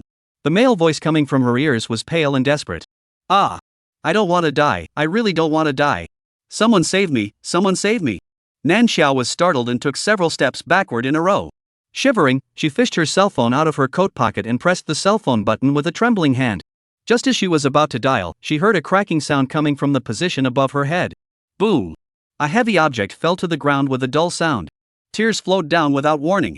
Nan Xiao was so scared that she lost her voice, and her legs went limp as she directly fell to the ground. Dead people. Her mind went blank, the only thing she could think of was to call the police. But fingers stiffly poked at the dialing keys, but the keypad seemed to be out of order. No matter how much Nan Xiao poked, the call wouldn't go out. Help, someone help. Someone has jumped off the building, quick come someone Nan Xiao's voice was hoarse, and the voice shouted out was so weak that almost no one could hear it. She didn't dare to go over to check how the person who had fallen was doing, and could only crawl out on her hands and knees, wanting to get slightly away from here. However, a pair of straight long legs abruptly appeared in front of Nan Xiao's eyes. She froze and looked up. She saw a face with bangs covering her eyes, looking a little gloomy. It was a boy who had a delicate look, but was so thin and weak that he looked like he could be blown over by a gust of wind. Nan Xiao suddenly noticed a coldness that went down her pants leg fit inside her clothes. She shook her head, feeling that she had been scared silly. Witnessing someone jumping off a building with her own eyes, Nan Xiao's heart was a bit overwhelmed. She subconsciously grabbed the boy's pants leg, wanting to get this out. There's someone over there. She was shaking non-stop, and after half a day of talking, she didn't finish a single sentence. Nan Xiao fearfully reached out again and pointed in the direction of the fourth building, wanting to tell the boys what was happening over there. However, a hand abruptly reached out to strangle her chin. The ice caused Nan Xiao to shiver hard. The boy in front of her bent down and looked at Nan Xiao, whose face was covered in tear stains and was still shedding tears. A pair of stoic eyes were so cold that they did not resemble a living person. He opened his mouth to add the remaining unfinished words for Nan Xiao. Someone over there jumped off a building. It's beautiful, isn't it? Nan Xiao's pupils slammed shut, a look of horror on her face. What did you say? She shivered and tried to avoid the containment at her chin, scared out of her wits. The boy stared at Nan Xiao's scared face with a somber expression. The icy voice seemed like it couldn't be avoided, drilling straight into Nan Xiao's head. I said it was beautiful. The way he eats himself is beautiful. Nan Xiao couldn't help but let out a scream. She only felt that the cold air around her was like substance, trapping her firmly. Before her consciousness disappeared, Nan Xiao seemed to hear a light laugh from a gloomy boy. Cold. Bone-chilling cold. The large bed in the dormitory. Nan Xiao opened her eyes violently and sat up from the bed at once. Her hands and feet were cold, her face was pale, and even her pupils were a little lax. Thud, thud, thud. The sound of a heart beating violently rang out. Nan Xiao stiffly twisted her head to look around and realized that she was sitting on the bed in her dorm room. The scary boy with the gloomy face was nowhere to be seen. Neither was the fourth school building behind him. Much less the silhouette of the man who had leapt down from the rooftop. Is it a dream? Nan Xiao trembled as she felt her cell phone out from under her pillow. Pressing the bright cell phone screen, glanced at the time. 10 o'clock in the morning. Obviously not the netherworld time in the dream that went out. Nan Xiao hung her heart down. It seems that she was really dreaming just now. Nan Xiao, why are you sitting dry on the bed? The roommate on the opposite side of the bed woke up in a daze and saw Nan Xiao sitting on the bed with a startled face. Oddly frightening. She subconsciously asked. Sorry, did I disturb you? I'm just a little sleepy. Nan Xiao's voice had some afterthought in it, still partially emotionally immersed in the frightening dream she had just had. At those words, the roommate rolled over. Muttering, you actually can't sleep on a weekday? Tomorrow morning 8 cannot have time to sleep. Saying that, the roommate quickly fell asleep again. Nan Xiao, however, was shaken. Incredibly took out the cell phone. Just see the cell phone screen, the date column, brightly written Sunday. Mission, finished. Nan Xiao recited twice in a panic and climbed up from the bed in fear. No way. She actually slept through it? Nan Xiao had a face like the sky had fallen. Tapping the alarm clock set on her cell phone, she saw that the alarm clock had been turned off before 5:30. In a trance, Nan Xiao seemed to remember something. At 5:30 in the morning, the gray sky. She put on her clothes with chills all over her body, pulled out her legs and ran in the direction of the 4th building. There were many people on the road. The further they went towards building 4, the more people there were. Nan Xiao quickly rushed over, but she saw that the location of building 4 was surrounded. Chapter 88, Senior, he doesn't do it too. Go. Do what you have to do. Why are you all here? You don't have anything to do, do you? At the very center of the crowd, the loud voice of a loudspeaker came out. Nan Xiao's hoarse voice pulled the person beside her and inquired. Classmate, may I ask what's going on in front? The person Nan Xiao pulled on gave a hiss. Jerking to the side, he stood up, looking at Nan Xiao with a surprised expression. Why does it feel like cold air is coming out of your body? Nan Xiao looked at him uncertainly. The man also did not hold on to this matter, but said in a frightened tone. I heard in front that someone jumped off a building. It's a senior in our class, his family is rich, I don't know why he couldn't think of anything else and jumped off the building. While saying this, the man shook his head.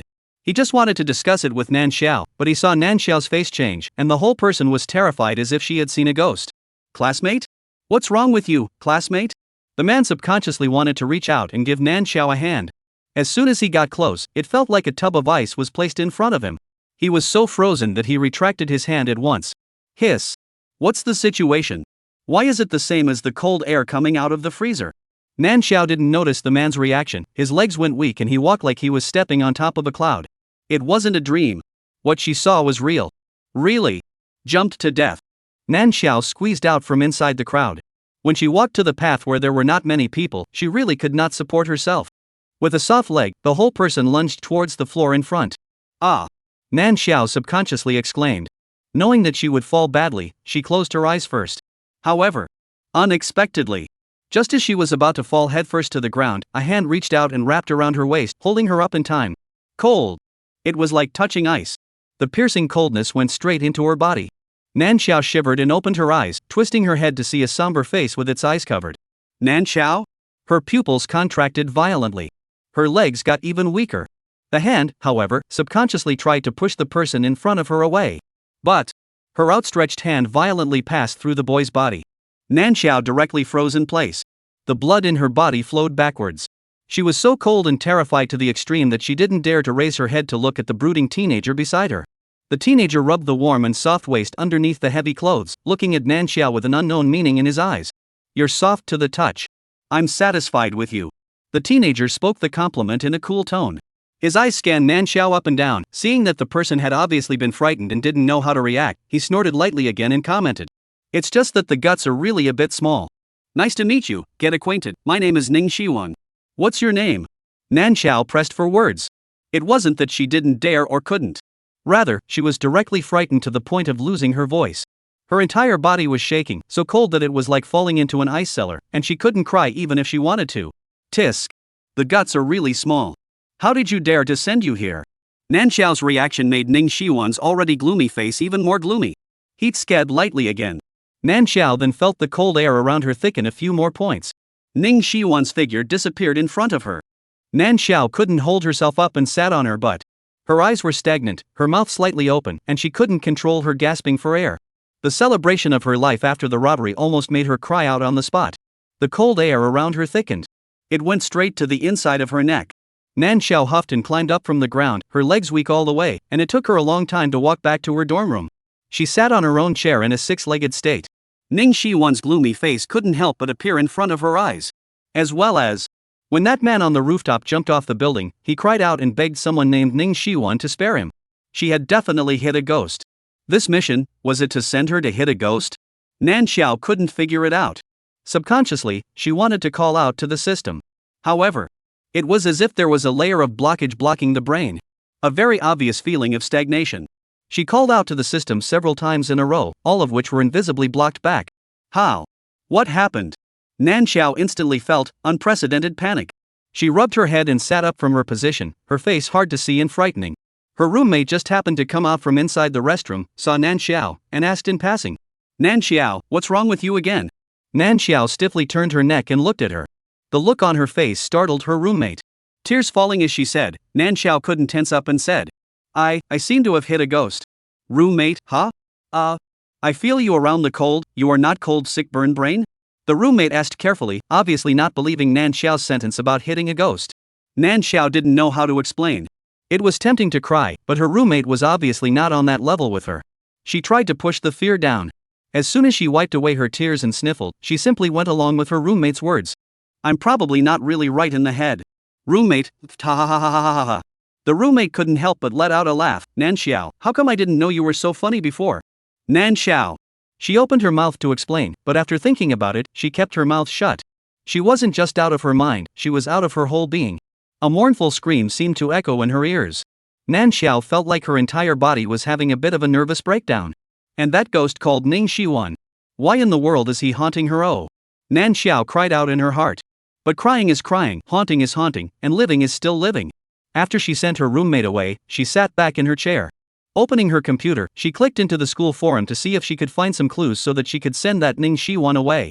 The matter of a student jumping off a building had just occurred in Building 4, and it was being discussed everywhere inside the forum. Nan Xiao looked down one by one and found out the identity of the student who jumped off the building today. The person who jumped off the building was their last senior, Wang Huanshang, a senior this year. His family was very rich, and he usually always did some bullying things in school, a typical playboy second generation. Forum are discussing why he will jump things. According to reason, he is such a person, the most should be emboldened only right, how will not want to jump? Below a variety of speculation and whatnot, Nan Xiao looked all the way down, trying to find whether someone would mention the name Ning Shiwan. After half a day of rummaging, there was nothing. Just when Nan Xiao wanted to give up, the computer screen suddenly changed. A line appeared on the screen. What? Want to check me out? Chapter 89, Senior He Doesn't Do It 3. Nan Xiao froze in place, not daring to move, and for a moment, the cold air on her body became heavier. Her neck took the brunt of it, as if someone was deliberately blowing air into her neck. Ha! A soft laugh came from her ears. The words on the computer screen abruptly changed. 72, Rinzan Road. If you want to know why, just come to this place. Ning Shiwan stared at Nan Xiao's delicate neck, his eyes meaningless. This was really a good compensation. As the words fell, Nan Xiao felt the coldness leave her body. Her body was lightened, and the oppressive feeling that had been enveloped by the coldness abruptly disappeared. Feeling the change in her body, Nan Xiao's breathing slowed down by 2 beats. Ning Shiwan. Gone? Nan Xiao shivered and glanced around. There was nothing visible to the naked eye. She didn't see Ning Shiwan. Of course, even if Ning Shiwan was here, if he wasn't willing, she couldn't see him. She looked towards the computer. The line of large letters on the screen hadn't disappeared. It was vaguely eerie. Looking at Nan Xiao's heart drummed. Number 72 Linshan Road. She recited it silently, and it was as if these words had taken root inside her brain. As soon as she closed her eyes, they would surface before her eyes. Nan Xiao stood up violently and turned off the computer screen as soon as she did. Going was definitely not going to happen. She was afraid of dying. It was said that curiosity killed the cat. She would definitely not be tempted to explore something that was already odd. Absolutely. Number 72 Linshan Road. Ning Shiwan stood outside a rental house that looked a bit run down on the outside. After standing and looking at it for a long time, he lifted his foot to enter. With a sway of his body, the door of the house was as nothing in front of him. Ning Shiwan stood in the living room. With a single glance, he could see the entire layout of the house. The floor, windowsill, and sofa were crowded with thick dust. It was very much as if no one had been here for a long time. Ning Shiwan quietly looked at everything in the house and suddenly raised his hand. An inexplicable wind blew in, and the entire house clattered. In a short while, all the dust in the house disappeared, and it changed back to a clean and tidy appearance. Ning Shiwan looked at the refreshed house with satisfaction and muttered to himself. Like this, it's ready to be lived in. On the other side, Nan Xiao still didn't know what awaited her in the future. She was nervously alert for the whole day without seeing Ning Shiwan. Even when she slept at night, she looked worried. The night gradually deepened. Nan Xiao fell into a deep sleep in a daze. A coldness suddenly burrowed out. The icy coldness stayed at the waist and neck. Nan Xiao shrunk towards the quilt. Her brows were furrowed tightly. But there was no intention of waking up. Like she was deeply trapped inside some kind of nightmare. Ning Shiwan? I heard that you were guaranteed a place in graduate school? Is this spot yours, and you dare to ask for it? At the entrance of the dormitory, the somewhat gloomy boy was blocked by a group of big and thick boys. The one in the lead was wearing a hipster brand, with hair oil smeared on the top of his head. He had an arrogant tone, a cigarette in his mouth, and was looking at the blocked boy in front of him with his nostrils facing upwards. The boy was extraordinarily skinny, and compared to the group of tall people blocking in front of him, he looked very much like he was malnourished. He was tall, but the sides of his cheeks were deeply concave, and his body was bulging with bones. It was like a thin bamboo pole that would collapse at the touch of a button. Nan Xiao inexplicably appeared in the middle of the two confronting parties. She was so frightened that she backed up. But the people on both sides acted as if they hadn't seen her. She froze for a moment. Eyes subconsciously landed on the side that favored the weaker side. That was Ning Shiwan? Nan Xiao's pupils shrunk violently, and she looked like she had seen a ghost. Subconsciously, she was about to scream. The moment she opened her mouth, but not a single sound came out. It was as if it was controlled by an invisible force. Nan Xiao soberly realized that something had shackled her. She looked at Ning Shiwan in horror, unable to figure out what was going on right now. This seemed to be the boys' dormitory. Ning Shiwan was confronting a group of people, and the corridor was densely packed with boys who had come out to join in the fun. In the dormitory, Ning Shiwan's roommates were afraid of getting into trouble, and each of them cowered behind the bed curtains, not daring to come out. They only quietly left a gap and carefully looked out to check the situation. Ning Shiwan was alone against a group of people, in a state of isolation. However, his spine remained straight, and the slightest bit of stage fright was missing from his lean face. His eyes were not sad or happy as he confronted the group of people in front of him. So, what are you guys trying to do by blocking this place? He spoke faintly, his eyes were numb, again as if he didn't realize his current situation. Ha! The boy in the lead gave a cold laugh. Originally, he had come over just to ask Ning Shiwan to just hand over the quota, but Ning Shiwan's posture inexplicably made him feel as if he was being looked down upon. The boy got upset, and his tone became extraordinarily nasty. What for? You're still unrepentant for stealing someone else's spot. I'm here today to teach you how to behave. I, Wang Wanqing, am most displeased with people like you. Even if you have a poor face, you are always thinking about things that don't belong to you. It's disgusting to look at. He had a mocking face, and someone around him immediately catered to it. That's right, don't look at yourself, graduate school. You are also worthy? Body a smell of cheap laundry detergent, really standing in front of him or smoked. If you're poor like this, don't come out to disgrace yourself, right? In vain pull down the grade of our Spring City University. That's right, now you dare to mess with our brother Wang, kid, you're dead. A group of people said one thing to another, instantly degrading Ning Shiwan to the mud. They towered over them, and Ning Shiwan was the lowest of the low, as if his existence made even breathing a fault. Ning Shiwan's hand hanging down at his side couldn't help but tighten. Dropping his eyes, his hair completely blocked his eyes, and his entire person looked somewhat shady. Still, he held back and didn't retort. In the eyes of these second-generation ancestors, all they had to do to get him killed was wave their hands, and countless people would come forward. Endure. As long as one endured, everything would be fine. The veins on the back of Ning Shiwan's hands bulged out, and his hands looked a bit appalling with only skin and bones left. His head was buried low, and he didn't dare to say a word. Nan Xiao listened to those people's words and felt like she was going to die of anger in her heart. On the contrary, the man at the head of the group still felt dissatisfied. He reached out and pushed Ning Shiwan, and immediately people surged up to press Ning Shiwan to the ground. The man in charge looked down at him, smiling impishly. Inferior people should have the self-consciousness of inferior people. Don't think that just because you have better grades that you're a big deal, putting on a dead man's face. Who are you showing it to? In my eyes, you're nothing. Chapter 90, Senior He Doesn't Act Human 4. What kind of rotten person is this? What kind of bull is this? Nan Xiao couldn't help but open her mouth to curse. It had nothing to do with Ning Shiwan, it was all because the boy's words were too infuriating. With a little bit of substitution, Nan Xiao couldn't even stand it. She even developed an urge to rush forward and free Ning Shiwan. However, her outstretched hand passed straight through a few people, and the curses that came out didn't look like any of them had heard them either. Nan Xiao stood in place, looking at the boy in the lead as he gave a slight explanation, backing away from his body, and the people surrounding him rushed up to hit and kick Ning Shiwan. Dull sounds rang out, interspersed with several muffled grunts. Nan Xiao watched as Ning Shiwan curled up into a ball on the ground, beaten beyond recognition. And in the corridor, in the dormitory, the onlookers were quietly watching, coldly observing this bullying. A deep sense of powerlessness welled up in Nan Xiao's heart. She stared at the group of people fiercely. After beating the people, Ning Shiwan was lying half dead on the ground.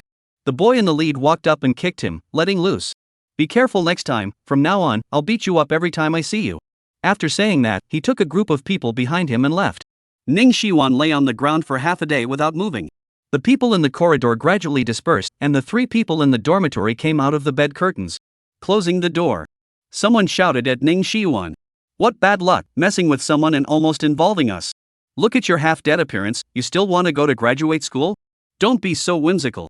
Hurry up and get up from the ground and clean up that piece, don't block our way. Malice-filled words drilled into Nan Xiao's ears. Ning Shiwan on the ground didn't move a muscle. She looked at them incredulously, her hands shaking a little as she pointed at a few people. How can you guys do this? At this moment, an intense white light suddenly flashed before Nan Xiao's eyes. She closed her eyes in discomfort, her consciousness instantly pulling out from within the scene. Opening her eyes again, she saw the ceiling above the bed. So, it was a dream. Nan Xiao opened her eyes blankly, her sleepiness gone. There was a sizzling sound from below, and a message suddenly flashed through Nan Xiao's blank mind. Today's Monday, it seems like there's a morning 8. She rubbed her head and rolled over from the bed and sat up, quickly getting out of bed and packing up to rush to the classroom. The teacher hadn't come yet, and the classroom was in an uproar. Nan Xiao stared blankly at the empty podium, suddenly remembering the dream from before. The anger seemed to remain in the cerebral cortex. Everything in the dream was as clear and profound as if it had actually happened before. But was that possible? Nan Xiao couldn't help but be out of her mind, and remembered the gloomy Ning Shiwan again. Her face was a bit baffled. Classmate, is there someone in the seat beside you? An inquiring voice suddenly came from the ear. Nan Xiao turned her head to look over. A boy with a red face stood next to her position, somewhat nervously asking a question. Nan Xiao subconsciously glanced towards the other positions. Her position was towards the back, and the only remaining position in the classroom was in the front 3 rows. This is a large class, come to class a lot of people. At first glance, in addition to the front 3 rows of seats, the back is full. Nan Xiao shook his head, just wanted to get up to let the boy sit in the inside seat, shoulders suddenly await. Falling back into her seat, the coldness drilled into her one by one down her pants legs. Nan Xiao winced. Realized what, just wanted to say sorry to the boys, looked up and saw the boys with the same as a ghost, did not look back and ran forward. His steps were hurried, he ran sideways and backwards, and his back was filled with an unspeakable panic. Nan Xiao watched as he sat down in the first row without a second thought, leaving a large vacuum around him. She opened her mouth and finally swallowed her words. Pulling the scarf around her neck, she shrunk into a ball. Cold. Really cold. As far as the eye could see in the classroom, she was the one wearing the thickest clothes, and she was still shivering from the cold. The people around her unconsciously looked at Nan Xiao twice more. Maybe people are really afraid of the cold. Nan Xiao felt like she had landed in an ice cave. So cold that her teeth were chattering. Ghostly, Ning Shiwan's name popped up in her head all of a sudden. Ning Shiwan, is that you? Nan Xiao pressed her voice to the lowest possible level and shouted out in a trembling voice. A silhouette suddenly appeared on the empty seat beside her. His chin was slightly lifted, revealing his delicate eyebrows that were covered by long bangs. Different from the gloomy teenager who was subjected to disembodiment that he saw inside the dream, Ning Shiwan had more flesh on his face, no longer looked dead, and had some more life in his body. Nan Xiao felt like the blood in her body was frozen. Stiffening her neck, she looked at the people around her, but none of them had a different look on their face. Ning Shiwan looked at her with a good pillow. Are you afraid that I'll be seen? Nan Xiao's mouth moved, didn't say anything. Ning Shiwan hooked his lips, more anger surging into his eyes. He smiled at Nan Xiao, his dark eyes reflecting Nan Xiao's reflection. Don't let anyone else get close to you, I don't like it, understand? As he spoke, Nan Xiao felt the cold air on her body get a little heavier. But again, very quickly, along with the coldness that was at the very beginning, it also dissipated together without a trace. As her body warmed back up, Nan Xiao's pupils shrunk violently. I see that you seem to be afraid of the cold. Isn't it? Ning Shiwan's voice was light, choking Nan Xiao so much that she couldn't speak. It's a ghost. The temperature could be adjusted after half a day of messing around. Then what was the 2 days she was freezing counted as? Nan Xiao exhaled deeply and tried to calm herself down. She stopped talking, but Ning Shiwan chased after her again. You look a little angry. The expression on his face was flat, but Nan Xiao felt a faint coolness in between. She shook her head violently. I'm not. That's best. Ning Shiwan stared at her for half a day before finally slowly coming up with this sentence. Giving Nan Xiao a fright, her heart lifted. He. Nan Xiao gave two hard fake laughs before Ning Shiwan finally removed his gaze from her face. Phew. Passing. However, Nan Xiao had just let out a sigh of relief in her heart when she heard Ning Shiwan's voice again. I was waiting for you yesterday. Why didn't you come to me? The tone was straightforward and seemed to really carry doubts. Nan Xiao was choked by the question and couldn't answer. It wasn't like she was tired of living and looking for the door to send death. Although as of right now, Ning Shiwan didn't have the intention of getting himself killed. But it wasn't right, he didn't want to kill her, what was he pestering her for? Nan Xiao's heart tightened and her guard was instantly pulled full. Carefully, she tried. Ning Shiwan, then why in the world? Are you following me? The arc of Ning Shiwan's mouth increased, and his gloomy face paired with the chilling smile at the corner of his mouth looked extremely bizarre and creepy. Want to know? Unfortunately, now is not the time to tell you. Chapter 91, Senior he doesn't do it 5. It's not the time now, then when will it be the time? After class, Nan Xiao walked out along the crowd. Ning Shiwan disappeared after he finished speaking, and no matter how much Nan Xiao thought about it, she couldn't come up with a clue. As she pondered, she walked in the direction of her dorm room. On the way, she happened to pass by the blocked-off number 4 teaching building. Nan Xiao looked at it from afar, and the screams that came from the rooftop at that time seemed to appear in her mind. That was also the first time she met Ning Shiwan. He was pestering her, could it be because of this? Nan Xiao didn't dare to listen to Ning Shiwan's words to go to Linshan Road to find out the answer, but she also didn't want Ning Shiwan a PPO to appear by her side at any time. For the sake of her mental health, Nan Xiao decided to find the answer herself. She tried to recall the events of yesterday morning. Wang Huansheng screamed piteously when he jumped off the building, shouted Ning Shiwan's name, and said that he didn't want to die. Nan Xiao pondered carefully. Suddenly, the sound of Wang Huansheng's screams overlapped with a certain arrogant voice in the dream. Nan Xiao thought of something, took out her cell phone and opened the forum, searching up Wang Huansheng's looks. That time before, she had only seen various discussions about Wang Huansheng in the comments section, and had yet to see an exact picture. If the person who jumped off the building was really the person who bullied Ning Shiwan in the dream, then could she not understand that this was Ning Shiwan carrying out revenge? Then what exactly had happened before, and why exactly did Ning Shiwan die, and who were all the targets of his revenge? One question after another. In the end, Nan Xiao's brain was a mess. She was a little nervous, wondering if Ning Shiwan was pestering her because his death actually had something to do with herself. Nan Xiao sucked in a breath of cool air. She couldn't wait to rewind back and see if she was one of the murderers or not. Unfortunately, she was close to breaking her head, but she did not see Ning Shiwan appear in her memories. A dead end. Sigh. Nan Xiao sighed and walked back with a sad face. Just a few steps out, she heard an uncontrollable bickering. Miao Wendong is dead, and now Wang Huansheng is dead as well. It's him, it's definitely him coming for us. Shut up. Miao Wendong fell to his death by his own carelessness. Wang Huansheng couldn't think of anything else to do and jumped off the building himself. What's it got to do with him? None of his business? Ha ha ha ha ha. Miao Wendong didn't even have a class that needed to go to building for. Wang Huansheng, what kind of person you don't know? Do you think someone like him would jump off a building and commit suicide? It was us who killed him, now it's his turn to take revenge on us, we're all going to die, maybe it's my turn next. As she said this, the arguing female voice gradually became a bit maniacal. Nan Xiao stood behind the greenery and couldn't help but want to peer forward to see who the two people arguing in front of her were. They mentioned Wang Huansheng, and a name that vaguely stuck out in their memories. Undeniably, the two words they said about revenge attracted Nan Xiao, making Nan Xiao unable to resist wanting to find out. However, she had just taken 2 steps forward when the boys jerked their heads towards her position and snapped. Who's there? Nan Xiao's breath stuttered, and she didn't dare to move. The girl was startled and shrilled, someone eavesdropping? The boy's face was filled with a vicious color, lifting his feet in Nan Xiao's direction. Whether there is someone or not, won't we know if we go over and look? Nan Xiao's heart skipped a beat. It was too late to back away and escape. That piece of flatland she ran out and there was no shelter. They came over and were properly exposed. She simply hard across, pretending to just come over the appearance, greatly generous from behind the greenery walked out. The boys came over, just and Nan Xiao face-to-face encounter. Nan Xiao did not look askance, bypassed him and was about to continue walking forward. Wait. The boy reached out to stop Nan Xiao, and the girl unknowingly stood behind Nan Xiao. Nan Xiao pinched a cold sweat for herself in her heart. Instead, her face showed just the right expression of surprise. What's the matter? Is there something wrong with the two students? The boy narrowed his eyes and looked at Nan Xiao suspiciously, his tone nonchalant. What's wrong? Were you eavesdropping just now? Nan Xiao had a shocked look on her face, pointing a finger at herself in disbelief. Me? Eavesdropping? In broad daylight, what could I eavesdrop on? The expression on Nan Xiao's face was too natural. The girl hesitantly looked at the boy and spoke. Ma Wenlong, you wouldn't have misheard just now, right?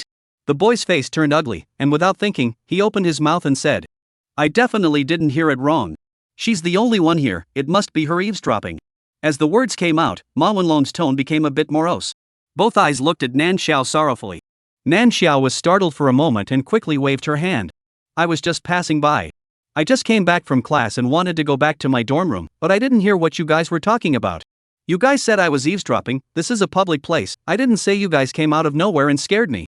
Nan Xiao panicked a batch in her heart, but kept her face calm and refuted Ma Wenlong in a reasonable manner. Ma Wenlong choked for a moment, his hand hanging at his side tightened. Still wanting to stick to his story, he was just about to open his mouth when he was pulled by the girl who stood to the side. She shook her head pleadingly towards him. Don't. You. Ma Wenlong was just about to reach out and wave the girl away when he heard Nan Xiao coldly snort with her arms around her chest. Walking over to him and bumping him hard, she glared at him again, with a displeased expression of being stopped on her face. In front of Ma Wenlong, he walked away brightly. Ma Wenlong still wanted to go forward to stop the person down, the girl pulled him back with a deadly grip. Ma Wenlong, don't be like this, there are surveillance cameras everywhere outside, do you still want to do something in broad daylight? Ma Wenlong's footsteps paused, standing in place, his gaze morose and distant as he stared at Nan Xiao's back. The girl pulled him back even more vigilantly, just afraid that he would want to do something regardless. Now the big trouble lingers, not the time to dwell on these small things. Feeling the gazes of the people behind her, Nan Xiao had a furious look on the surface, but in reality, the steps under her feet poured out fast. In a short while, she completely left Ma Wenlong's line of sight. Standing in the center of the crowd, Nan Xiao finally breathed a sigh of relief. So close. Fortunately, she reacted quickly and ran out first. Otherwise, the man called Ma Wenlong had an expression that looked like he was about to make a move on her. There was ruthlessness in his eyes, and he didn't look like a good person to deal with. Fortunately, Nan Xiao celebrated in her heart. As for whether they would have any suspicions behind them, Nan Xiao didn't know. However, the girl who came back in horror to take revenge. Was that referring to Ning Shiyuan? Chapter 92, Senior He Doesn't Do It 6. Outside Building 4, people were coming and going. Nan Xiao stood on the flat ground outside, her gaze involuntarily focused on a familiar figure in the crowd. Ning Shiyuan was wearing a whitened and faded outfit, his face was bruised and purple, and his feet were limping. He walked towards the outside of the school building with his head down, full of gloom, walking amongst the crowd like a walking corpse without a soul. When the students around him saw him, they avoided him like the plague. Wherever Ning Shiyuan went, there was a small vacuum around him. It was like there was an invisible barrier separating Ning Shiyuan from the entire world. Nan Xiao looked at his back and subconsciously chased after him into the crowd. The people on the road passed right through her as if they hadn't seen her, but the words that were secretly discussed behind her back reached Nan Xiao's ears without fail. Why is Ning Shiyuan still coming to class? He did something like that, why hasn't the school expelled him yet?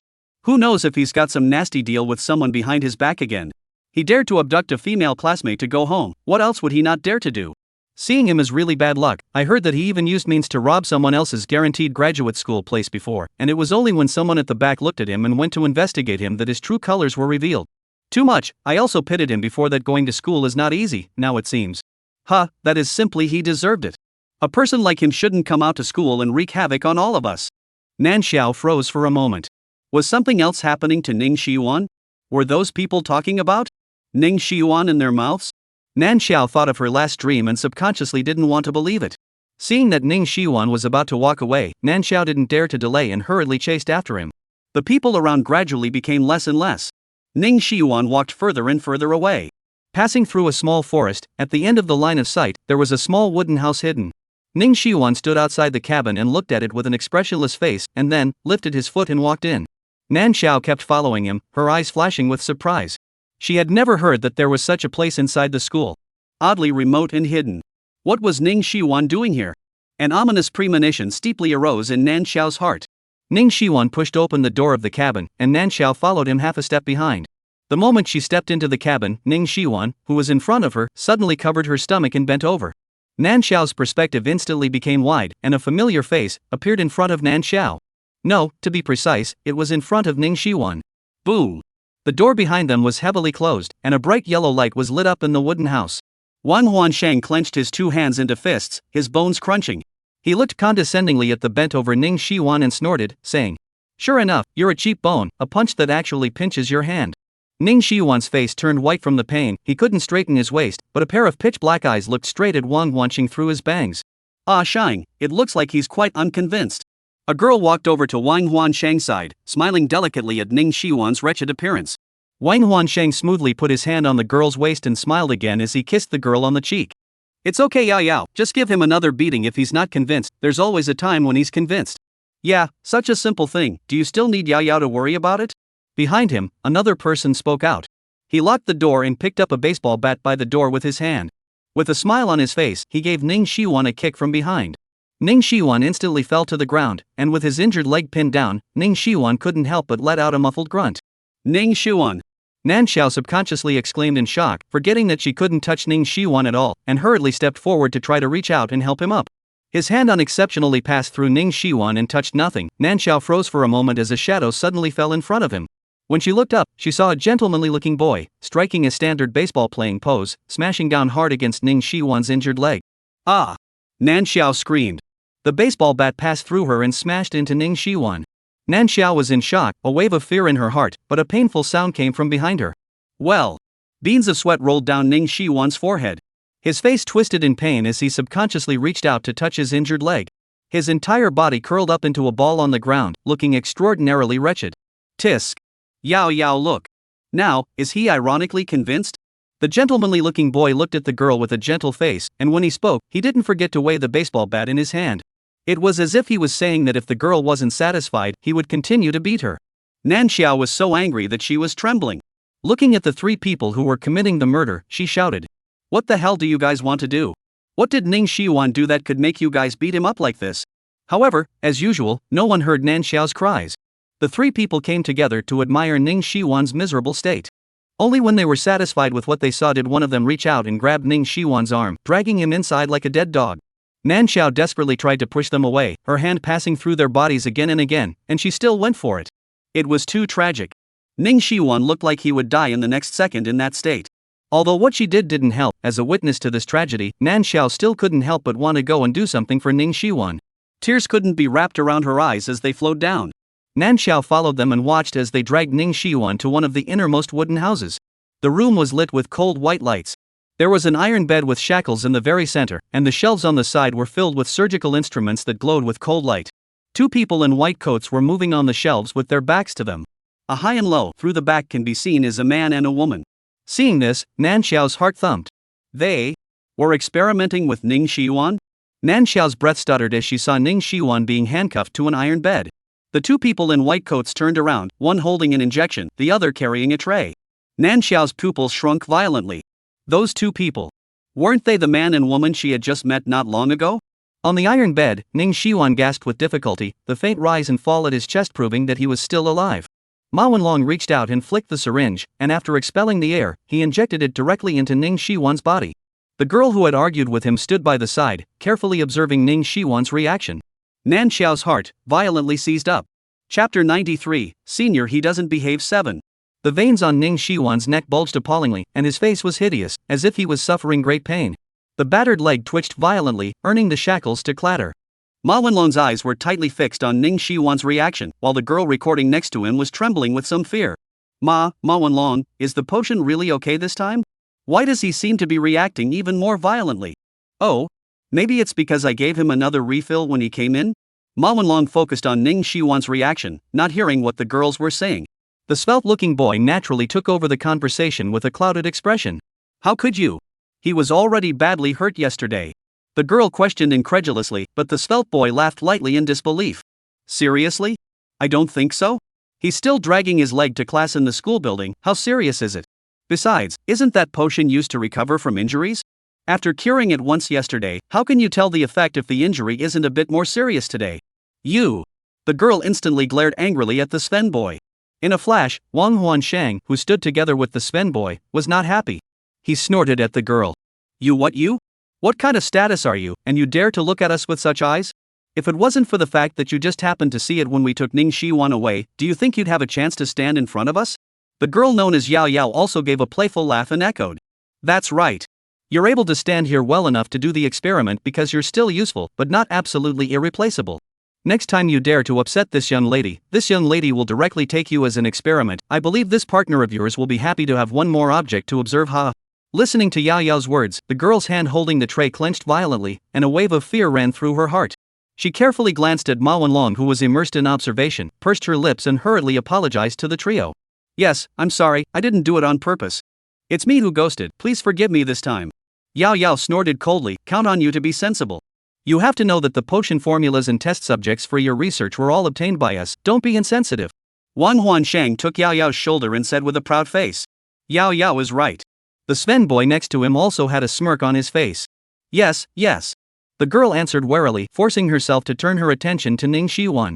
While she stopped speaking, the trio watched Ning Shiwan's reaction on the iron bed and exchanged words. Does this potion formula really work? Why does it look like this kid is still dying? It should work, right? He's the most talented student in our program, how could a potion he conceived not work? Right, if it doesn't work, why would your teacher waste a graduate school spot on him? That's true, if this thing can really be made, I'm afraid that it could be directly epical. I can't see that this Ning Shiwan has a good brain. The god of learning has to have a bit of talent, but it's a pity that he's still a pauper. He can only fall into our hands. Who? Nan Xiao sat up violently from the bed. Recalling everything in her dream, her hands and feet went cold. Shivering, she got out of bed, put on her clothes, and headed outside the dormitory. She wanted to go and verify it. Was everything she saw in her dream actually happening, or was it just a dream? Nan Xiao recalled, first walking outside Building 4 before following her memories outside. At the sight of the grove, Nan Xiao's hand hanging at her side tightened. Continuing on, a hidden wooden house was situated at the end of the perspective. But the weeds grew wildly around it, and the wooden house was no longer as brand new as it was seen in the memory. It was desolate and dilapidated, like it had been abandoned for a long time. Nan Xiao let out a deep breath, still gathering the courage to walk over. But Nan Xiao looked at the large rusty lock hanging on the door of the house, and her brows wrinkled together. Reaching out her hand and tugging experimentally, the large lock didn't budge. Nan Xiao stared straight at the lock. In her mind, she pondered how likely she would be to kick the door open if she kicked it hard enough. Unfortunately, the likelihood of her trying to open it by herself was almost zero. Nan Xiao had a face of bitter hatred. She wrinkled her eyebrows in contemplation. Seemingly thinking of something, she took her cell phone out of her coat pocket. That girl said that the person who was dropped to death, his name seems to be Miao Wendong, right? Nan Xiao carefully glanced at her surroundings and tapped on the school forum to search. In the memory she received, Miao Wendong's accident at that time seemed to be quite a big deal. After all, the Miao family was not generally rich. As expected, as soon as Nan Xiao searched, a lot of news about Miao Wendong being dropped dead popped up on the homepage. Nan Xiao took a general look at it, and finally locked her eyes on 2 stolen photos. Clicking in to take a look, the boy in the photos was a gentlemanly-looking man, looking gentle, but the eyes in the camera hid a clear disdain and contempt. Nan Xiao swallowed hard. The person in the photo looked exactly the same as the person who broke Ning Shiwan's leg with a baseball bat in the dream. The dream was real. Everything Ning Shiwan encountered was also real. Unable to say why, Nan Xiao only felt that her heart was clogged with panic. In this day and age, why would anyone still encounter such horrible things? The forum said that Miao Wendong had fallen to his death from the stairs of the main entrance of Building 4. The design of Building 4 is quite special. The main door is on the 3rd floor, the staircase in front of the main door in order to look grand and atmospheric, directly repair the height of 3 floors. Miao Wendong fell down the stairs and was found covered in blood, even his body was stiff. No one knew why Miao Wendong was dropped dead on the stairs in the morning. It was only from that time that the stairs in front of the main door of Building 4 were sealed. The exact time was a month ago. Nan Xiao's hand holding the cell phone tightened for a moment. This was indeed Ning Shiwan's revenge without a doubt. She let out a deep breath, her eyes fixed on the search symbol on the forum. After hesitating for a moment, she tapped on the input method. After vigilantly glancing around and rubbing her hands together, she didn't feel anything abnormal in her body before she directly and plainly typed Ning Shiwan's name into the input box. Ning Shiwan, the god of learning or a thief? Ning Shiwan is a bad character, abducting and selling his classmates, and robbing other people's graduate school places with underhanded methods. Ning Shiwan, get out of Spring City University. Why hasn't the school expelled Ning Shiwan? On the homepage, several hot posts labeled with the word explosive in bright red popped up directly. Nan Xiao's eyes were a little sore, and she slid straight down to the bottom of the page before seeing a positive title. Ning Shiwan, the first person from the Biological Pharmacy School of Spring City University. Chapter 94, Senior He Doesn't Do It 8. Ning Shiwan's talent above pharmaceutical production was strong. From the moment he enrolled in school, he had shown an extraordinary talent, and his understanding of pharmaceuticals far exceeded that of his peers. He was the first person in the Biological Pharmacy Academy, and the teacher who taught Ning Shiwan even promoted him, giving him the opportunity to follow him into the lab to learn pharmaceuticals from his freshman year. In 3 years, Ning Shiwan's pharmaceutical level even caught up with the teacher who taught him. The teachers in the lab personally asked for his guaranteed spot, and several of them even fought in the lab over who would take Ning Shiwan. They all released their guaranteed graduate school spots, and the spots were all designated for Ning Shiwan alone. Because of this, Ning Shiwan got in the way of others. He had been bullied by Wang Huansheng's trio from the time he grabbed the quota until he was bumped into by a girl in the same class. In order to not fall into the same situation as Ning Shiwan, the girl revealed what she had heard by chance about the new type of potion that Ning Shiwan had developed. Later, Ma Wenlong, whose grades were second only to Ning Shiwan's in the institution, was approached to work together to experiment on Ning Shiwan's body with the potion that Ning Shiwan had developed. All sorts of dirty water was poured onto Ning Shiwan at that time. The three families were very powerful, and Ning Shiwan, a person who relied on himself to earn money to go to university, was unable to resist at all. Not only did the formula for the potion he had researched fall into the hands of others, even he himself was dragged onto the test bench. Nan Xiao combined the forums and what she had dreamed of and pieced the facts together. Chills ran through her heart. Those few people simply deserved to die. Miao Wendong and Wang Huanqing were, as were Ma Wenlong, Yao Yao, and that girl. It's a pity. Even if they all died, Ning Shiwan wouldn't be able to live. Nan Xiao suddenly felt sad. Even thinking about Ning Shiwan's face, she didn't feel scared anymore. What she didn't notice was that behind the weeds outside the cabin, a solid slender figure stood there looking at her. The eyes that were covered by bangs were revealed. The gloomy aura around her body had faded to the point where she could barely feel it. Gaining sympathy and feigning pity or something. That's really a good way. The corner of Ning Shiwan's mouth slightly hooked, and with a breeze, his figure dissipated from its original position and disappeared. Nan Xiao was stopped by someone on her way back to her dorm room. The girl stood in front of her, with a familiar innocent face on top, and opened her mouth in some panic. Schoolmate, great, I finally found you. I'm Chen Shi, a senior student of the Biological Pharmacy College. We met outside Building 4 last time. I don't know if you still have any impression? Nan Xiao stopped in her tracks, her eyes landed on Chen Shi's face, and her eyes uncontrollably floated back to her wearing a white lab coat and holding a tray. Murderer. Although she hadn't yet seen what happened behind Ning Shiwan from inside her dream, but just by the way Ning Shiwan appeared in front of her, she knew from thinking that it couldn't possibly be in a living state. He was dead. The murderer was of course the few of them. Nan Xiao really couldn't squeeze out a smile on Chen Shi. But she wanted to gather some evidence to expose that incident in its entirety. Nan Xiao suppressed the emotions in her heart and spoke. Senior sister, is there something wrong? Chen Shi subconsciously glanced at the people around her and lowered her voice. Schoolmate, it's not convenient to talk here, can you go somewhere with me? Nan Xiao gave a beat.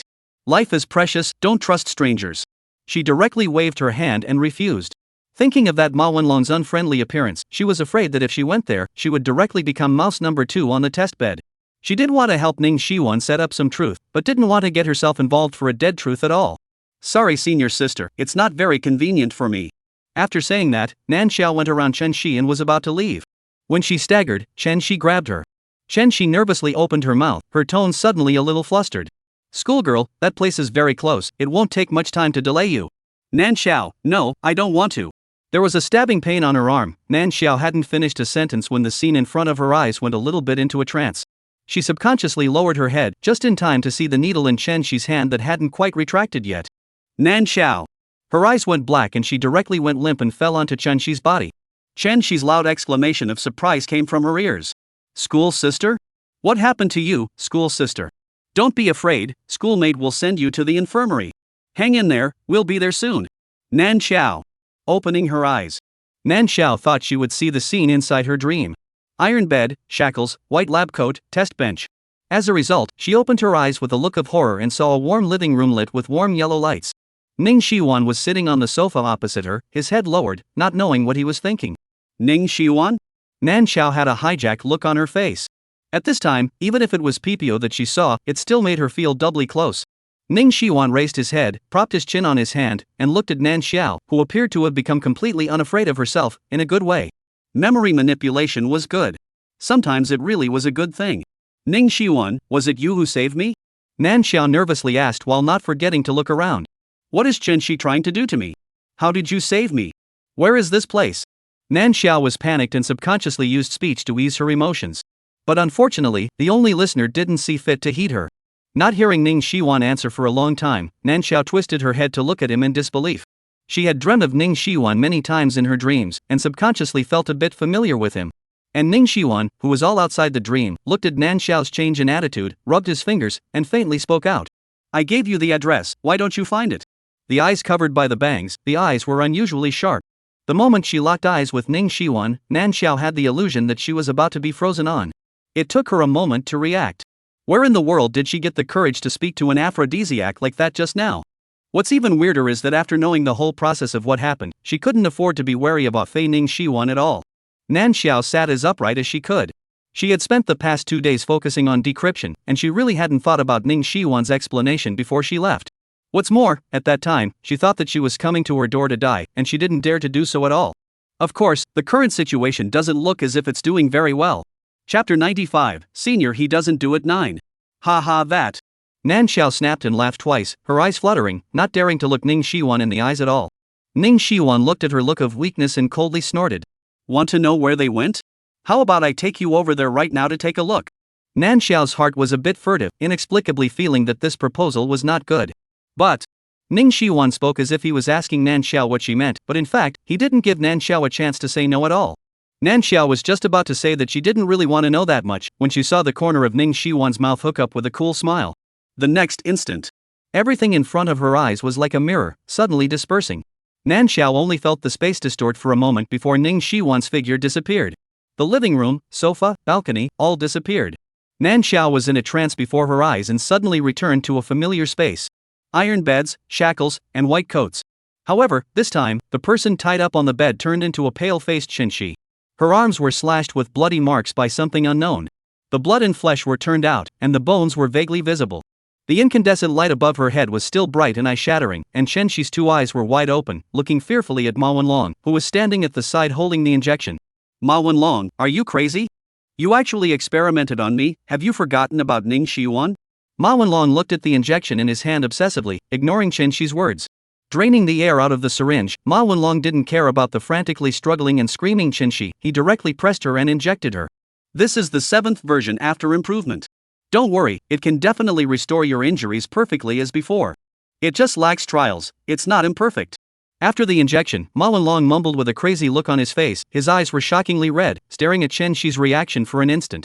Nan Xiao stood on the opposite side of the iron bed, and seeing the expression on Ma Wenlong's face, she subconsciously wanted to scream, and hurriedly covered her mouth again. However, Ma Wenlong stared intently at Qinshi, who was distorted in pain on the iron bed, as if he hadn't seen the sudden appearance of her.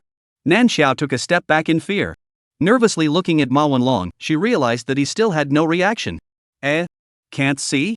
So, is this her coming to the dream again? Thinking of this, Nan Xiao boldly took 2 steps forward.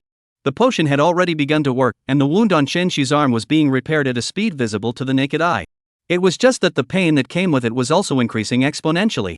Qinshi let out a miserable scream, as if he was suffering from great pain. The sound, which sounded very creepy, scared Nan Xiao so much that she got goosebumps and didn't dare to look any further. She focused her attention on Ma Wenlong. The muscles on Ma Wenlong's face kept trembling from excitement, and he looked at Qinshi as if he was looking at some absolute treasure. His eyes were full of madness as he shouted happily. It worked! I really succeeded! Ha ha ha ha ha, Ning Shiwan, the potion you couldn't get out was made by me, you're still inferior to me. Nan Xiao jerked back, and Ma Wenlong's insane laughter echoed everywhere in the room. Lunatic! This was a madman. Nan Xiao was so scared that her lips were trembling, and a wave of fear ran through her heart. If she had really been taken away by Qinshi at that time, then the person lying on the iron bed right now might be her. There had never been a moment when Nan Xiao was so thankful for Ning Shiwan's divine presence. She stood at the furthest place from Ma Wenlong and watched as Ma Wenlong laughed madly before taking down a pair of scissors from a nearby shelf. Turning to Qinshi, whose arm had been restored as good as new, her eyes moved down and landed on Qinshi's hand. This version can already recover flesh wounds quickly, but it's not enough. I need to know if the broken bones can be reborn for the experiment to be truly successful. Saying that, he took the scissors and stabbed it against Qinshi's hand. Ah! Qinshi screamed violently, and Nan Xiao hurriedly covered her ears. She didn't dare to look again and hurriedly averted her head gaze. Crouching in the corner, her body was shaking. She thought of Ning Shiwan. Suddenly, she wanted to cry. The moment the tears fell, a cold hand was pressed onto Nan Xiao's cheek without warning. Ning Shiwan didn't know when he appeared by Nan Xiao's side and lowered his eyes to look at her. Reaching out, he wiped away the tears on Nan Xiao's cheeks, his voice faintly saying, "What are you crying for?" Nan Xiao sniffled, she actually didn't know why she was crying. Reaching out and grabbing the corner of Ning Shiwan's coat, Nan Xiao slowed down for a long time before she dared to gather the courage to look over again. Ma Wenlong looked like he was going crazy, holding scissors to Qinshi's body while spraying potions on Qinshi's wounds. A pair of reddened eyes focused on Qinshi's wounds that kept cracking and recovering, but he didn't notice that Qinshi's pupils on the iron bed were lax, and he was already not breathing. Nan Xiao spoke in a trembling voice, "Ning Shiwan, did you die like this too?" Ning Shiwan looked at them with a pure smile at the corner of his mouth and replied, Of course, it wasn't. Nan Xiao only felt a dull pain coming from her heart. The hand she pulled on the corner of Ning Shiwan's coat tightened. Ning Shiwan glanced at Nan Xiao with his afterglow and said nothing. The dream seemed to have come to an end. After Ma Wenlong found out that Chen Shi was dead, he cried and laughed and kept shouting that it was impossible. He was mad for a long time before his face finally became a little bit normal. Pressing a button above the iron bed, the ground floor next to the iron bed suddenly opened up with an entrance. Nan Xiao seemed to see wisps and wisps of mist coming out of the ground with an eerie chill. Ma Wenlong unlocked the shackles on Chen Shi's body and with an extremely skillful maneuver, dragged her up from the iron bed and threw her under the ground. He took a basin of water from the side and started to wipe the iron bed, doing the final cleaning. All the traces of the cleaning out, as much as possible to the ground to destroy the traces of the body. Then as if nothing had happened, he pressed the button and closed the entrance. Nan Xiao watched with a chill in her heart. She carefully went to look at Ning Shiwan's expression. However, she saw that Ning Shiwan always had an odd smile on his face. Ning Shiwan was laughing at? Nan Xiao's heart suddenly drummed a little, and a coldness suddenly ran up. Inside the room, Ma Wenlong left the room after taking care of everything. The scene in front of him did not change. However, Nan Xiao abruptly felt that her consciousness had an entity. Ning Shiwan raised his feet in the direction of the iron bed. Nan Xiao froze for a moment and hurriedly followed. Pressing the button, the underground entrance reappeared. Ning Shiwan reached out and patted the back of Nan Xiao's hand, smiling lightly. Wait here, I'll come up later. Chapter 96, Senior He Doesn't Do It 10. Ha! Nan Xiao responded with uncertainty. Just then, she saw Ning Shiwan take a step forward and jumped into that entrance without hesitation. Ning Shiwan? Nan Xiao's eyes were wide open and she couldn't help but shout out. The sound echoed in the empty room, never receiving a response. Nan Xiao was a little scared. Squatting to the side of the iron bed to hide, vigilantly looking at the position of the doorway, fearing that Ma Wenlong would kill back. Although he did not know why the dream had turned into reality all of a sudden. But Nan Xiao cherished her life. She could only look at the door while praying for Ning Shiwan to come out quickly. Probably the prayers worked. Rattles soon came from below the entrance. Ning Shiwan carried a person on his shoulder and came up from the entrance. Pressing the button to close the entrance, he only noticed Nan Xiao looking at him with a horrified face. He. To Ning Shiwan? Ning Shiwan carried himself out from below? Nan Xiao didn't catch her breath and almost gave a direct fright. What? Ning Shiwan was still laughing. Nan Xiao felt a few moments of shock, but didn't dare to open her mouth. Hurriedly shook her head, not daring to speak or move. Ning Shiwan stared fixedly at Nan Xiao for a while, withdrew his gaze, looked down at the location of the underground entrance, and said with interest. No wonder I didn't find it, so it's here. Nan Xiao trembled and carefully asked, What? Is here? Your own corpse? The smile on Ning Shiwan's face suddenly became somewhat evil, and he slowly opened his mouth. Dang, of course, is the culprit, the head, now. 3 experimental subjects had already been lost, but the potion experiment still didn't succeed. After Ma Wenlong came out of the wooden house, he returned to his residence with a gloomy face.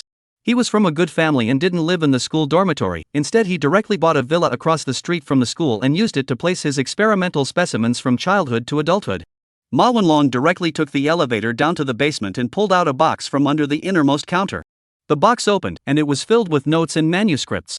In the place of the signature, Ning Shiwan's 3 big words were particularly conspicuous.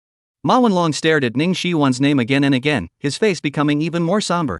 He flipped out the manuscript he wanted from within the pile. The potion ration is fine. The dosage and materials are also fine. Right, all right? No, all wrong. Something must be wrong somewhere, but I didn't notice. What's the problem? What's the problem? Ma Wenlong looked through the manuscript like a madman. The thin pages quickly flipped to the end, but he still didn't find what he was looking for. Snap! Ma Wenlong's face turned blue, and he slammed the object in his hand. Rubbish! Ning Shiwan, you're a waste. If you can't even solve this problem, how can you call yourself a god of learning? He stood up and violently kicked the top of the box. With a bang, the box collapsed to the ground, and everything inside tumbled to the ground. Ma Wenlong still felt that it was not enough to relieve his anger, and walked around inside the basement. When he saw something, he kicked it.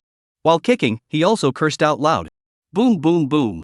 The things in the basement fell to the ground one after another, several glassware were broken, and the specimens contained inside clattered and flowed all over the place.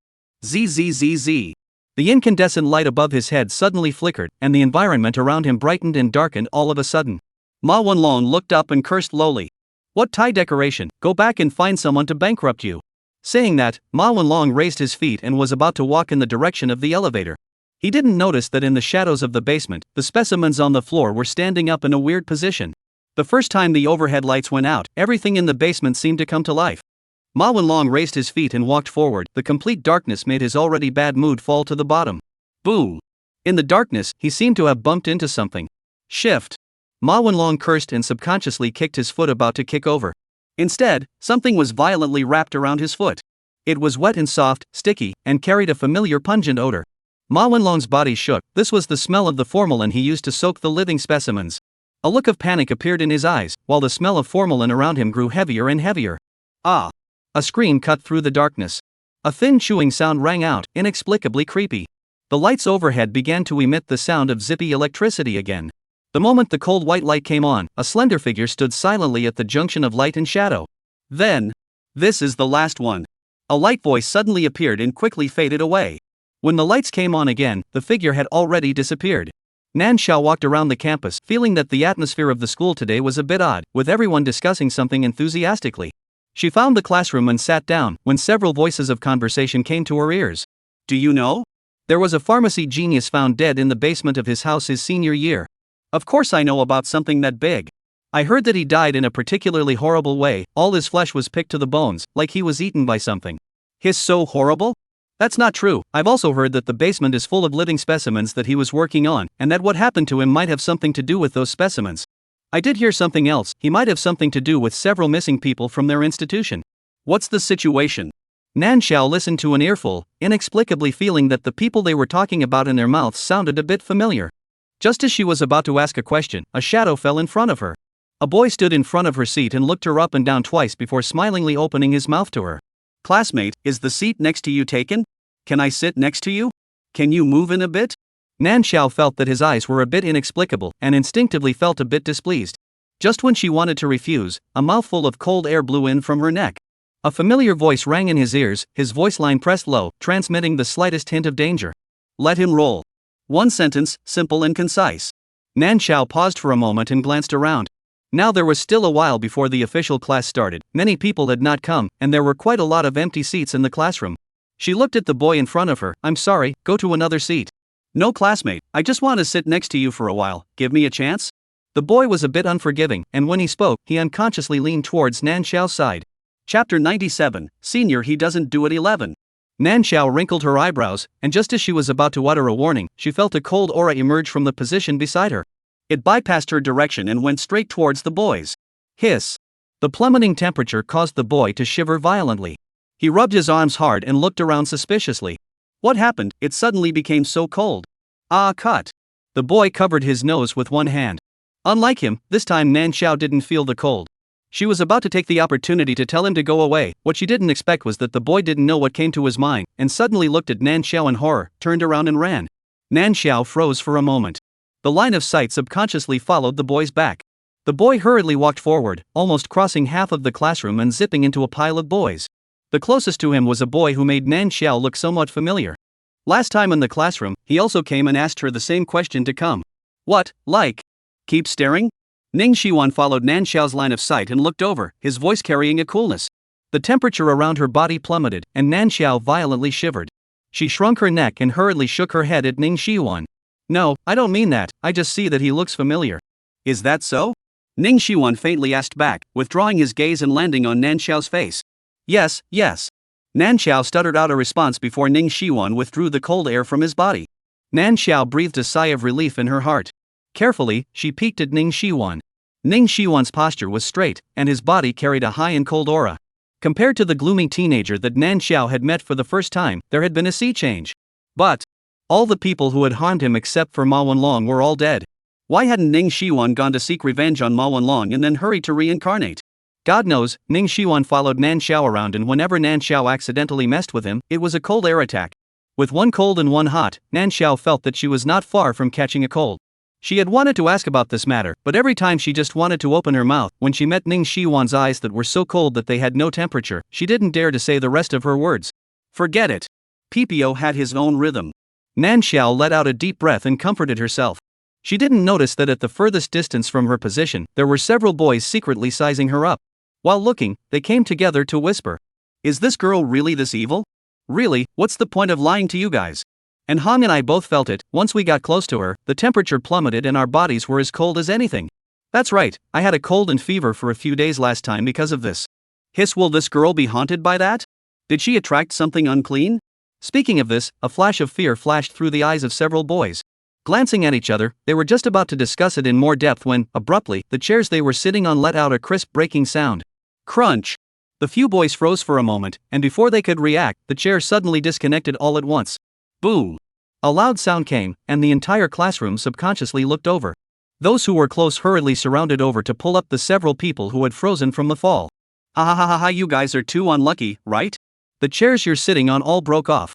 Upon hearing this, several boys looked at me and me at you, not daring to speak again. Nan Xiao also subconsciously stretched her neck to look over there, but before she could see anything, the class bell rang. The teacher just happened to step on the bell and walked into the classroom, and the people gathered around dispersed. Nan Xiao immediately withdrew her gaze. It was okay to watch the fun. To be remembered by the teacher because of this, that was never okay. She opened her book and flipped to the page the teacher was going to talk about. Ning Shiwan sat on the seat beside her, quietly staring at her. The gaze was deep, not knowing what he was thinking. Soon, one lesson passed. Nan Xiao waited for the people in the classroom to be almost gone before she grabbed her book and walked outside the classroom. She was afraid that there were too many people, squeezing Ning Shiwan who was beside her. Then Ning Shiwan would be upset and cool her cuckoo. Therefore, Nan Xiao tried to avoid the crowd when she walked. When she finally walked downstairs, she noticed that apart from a small number of people heading towards the school building, most of the people were swarming in one direction. Why are they all going in one direction? Moreover, that direction looked somewhat familiar. Nan Xiao subconsciously looked at Ning Shiwan by her side. Ning Shiwan's silhouette gradually appeared, and he also looked towards the direction where the people were crowding over. He did not answer Nan Xiao's question, but instead came up with a reply. The good show has finally come to an end. Nan Xiao was unsure, silently took out her cell phone and opened the school forum. So many people had gone over, surely someone would post it on the forum. As expected, Nan Xiao just opened the forum, and the homepage was topped with a hot post. Victim turns into victimizer in seconds, the murderous demon is actually on campus. Nan Xiao inexplicably felt that it was related to Ning Shiwan's matter. The direction they went was the direction of the wooden house. Underneath the cabin, there were still 2 corpses hidden. And the post just happened to be about Pharmacy Ma Wenlong killing and being killed. After Nan Xiao quickly skimmed through it, her gaze couldn't help but fall on Ning Shiwan again. All the people who had harmed him were now dead. Shouldn't Ning Shiwan go to reincarnation? Noticing Nan Xiao's gaze, Ning Shiwan retracted his sight to look at her. She was really good at understanding. As soon as Ning Shiwan took a look at Nan Xiao's eyes, he could inexplicably read what she was thinking. Just wanting him to leave? Was that possible? Ning Shiwan couldn't help but let out a light laugh. He was really curious about where such a naive baby had come from. When she came, did no one tell her that this world has no return? Come all came. The person is his, no one wants to snatch it. The smile on Ning Shiwan's face deepened, and Nan Xiao looked at that smile and inexplicably had an ominous premonition. Not caring if she would make Ning Shiwan angry, she carefully tried to open her mouth and asked, Ning Shiwan, your revenge has been avenged, so when are you leaving? Ning Shiwan just smiled at her and didn't answer. Nan Xiao had a moment of scalp numbness and subconsciously remedied the situation by saying, we are also considered to have known each other for a while. Anything you want, I can find a way to burn it to you. Burn it to me? Ning Shiwan glanced meaningfully at Nan Xiao's vain face. Whatever I want, you give it to me? This sounded a bit strange, but being stared at by Ning Shiwan all the time, Nan Xiao was under a lot of pressure and had to nod her head stiffly. Ning Shiwan was in a happy mood and withdrew his gaze to look at the position in the sky. Somewhat regretfully, he spoke, it's a pity that it's not the right time. Chapter 98, Senior he doesn't do at 12. Nan Xiao brought her own luggage and took a taxi to number 72 Linshan Road.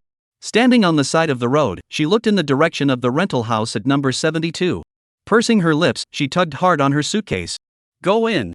A familiar voice came from her ears, cold air sprayed into her neck. Nan Xiao couldn't help but cringe. She simply wanted to cry. Ning Shiwan had never wanted to reincarnate at all. The moment he haunted her, he never thought of leaving. After Ning Shiwan had a showdown with her, he directly made her move out from inside the school dormitory. At first Nan Xiao didn't want to compromise, but the cold air on her body was getting heavier and heavier without the naked eye seeing it. Not only was she almost frozen into a fool, the people closer to her were also not able to avoid it. Nan Xiao had no choice but to grit her teeth and move out of the dormitory. She just didn't expect that Ning Shiwan would let her come to 72, Linson Road. This was Ning Shiwan's lair. Nan Xiao sniffled and almost cried out directly with a wow. Ning Shiwan, can I not go in? Of course. No. A coldness came from the position of the back waist, carrying a bone-piercing chill. Nan Xiao subconsciously straightened her waist, wanting to avoid it. But the icy cold hand forcefully swept onto her waist with an irresistible gesture. The pulleys of the luggage rolled slowly forward, and Nan Xiao was forced to follow along. The outside of house number 72 looked very shabby, and the hallway was even plastered with advertisements. Nan Xiao walked all the way and did not encounter a single person. In the dimly lit hallways, only her footsteps alone could be heard. Nan Xiao's heart was drumming. The more she walked in, the more eerie she felt. Not to mention the fact that there was a proper Apao following her around. Nan Xiao was so scared that her calves were trembling. If it wasn't for the fact that there was a touch of coldness around her waist all the time, rushing her at the back as if urging for her life, she was afraid that she would just go limp and fall to the ground. Soon, Nan Xiao walked outside the house that Ning Shiwan had once rented. Ning Shiwan opened the door and pulled Nan Xiao in. The decoration and layout of the house was completely different from the warmth and coziness of the outside, and once you stepped in, it was like coming from hell to heaven. Looking at the familiar living room that she had met once, Nan Xiao actually strangely felt a touch of peace of mind. The door behind her was closed. A wave of cold air suddenly plastered up from behind. Nan Xiao shivered. Ning Shiwan, cold, cold. If it's not cold, how do you know if I'm still there? Ning Shiwan's hand slid in along the hem of Nan Xiao's shirt, touching the warm, soft, and smooth skin. Feeling the trembling of his waist underneath him, Ning Shiwan's eyes darkened as he slowly raised the temperature of his hand, until it was the same temperature as Nan Xiao's body. The two almost mingled together. The color in Ning Shiwan's eyes flashed, as if he had found some toy of interest. It was just as he had said. With just a little bit of control, Nan Xiao wouldn't be able to perceive what he was doing at all. Ning Shiwan's hand went all the way upwards, but Nan Xiao realized nothing. The cold air on her body disappeared. She thought that Ning Shiwan had finally subsided and let out a long sigh of relief. Squatting down to the ground, she opened the suitcase and took out her things one by one and put them in order. While doing this, she was completely unaware that her entire body had been probed all over. After packing up the things in the living room, Nan Xiao glanced at the nearly dark sky outside. With only the door to a bedroom-like room in front of her, Nan Xiao was nervous and rushed. There was a frightening thought in her heart, but she still boldly opened her mouth to ask, Ning Shiwan? Are you still there? There's only one bedroom here. Where am I going to live? As soon as her words fell, the door to the bedroom opened from the inside with a bang. The meaning was obvious. Let her live inside the bedroom. Nan Xiao was startled. Shouting out, Ning Shiwan? She hadn't been seeing Ning Shiwan appear with her eyes since she came back from the cabin. If it wasn't for the temperature plummeting around her from time to time, and the sound that suddenly drifted into her ears, Nan Xiao would have long thought that Ning Shiwan was gone. I don't know why, compared to before, Ning Shiwan was much more silent. Nan Xiao shouted, and did not receive any response in the slightest. There was a force coming from her waist, as if it was pushing her forward. Nan Xiao passively moved forward a few steps, and when she reached the bedroom door, she reacted by grabbing the doorframe. Her face was filled with panic as she shouted, Ning Shiwan, that's your room. I can't go in there. There's no other bedroom. I can have the living room. Enter. The unquestionable voice rang in his ears. Nan Xiao was afraid, but the hand that was grasping the doorframe was not forfeiting any strength at all. It was already bad luck to be pestered by Apao. Let her sleep with Apao. Nan Xiao shook her head frantically, almost shaking her head into a rattle. No, I don't want to go in. Nan Xiao's eyes were teary and pleaded frantically. Why not? Cold Bingbing's puzzled voice came from the room. Nan Xiao didn't pay attention to the direction the voice came from, only focusing on picking the doorframe steady. If she really slept with Pipio, she would have to die young in less than 3 days. Nan Xiao shook her head even more fiercely. However, there was suddenly a warm force on her hand. Strongly, one by one, Nan Xiao's hand was peeled off. Nan Xiao's eyes widened in horror as Ning Shiwan appeared in the bedroom at an unknown time. Standing in front of her, he smiled as he ripped off Nan Xiao's pair of hands that were picking at the doorframe and clutched them into his palm. With one hand, he was able to directly wrap both of Nan Xiao's hands completely. But what shocked Nan Xiao was not this. The hand that clutched her, she could feel a steady stream of heat being transmitted. Warm, vibrant, and bony. Completely different from Ning Shiwan's congealed body, a living person's hand. Ning Shiwan? Nan Xiao looked at Ning Shiwan with a face of dismay plus astonishment. Why do you look like you've come to life?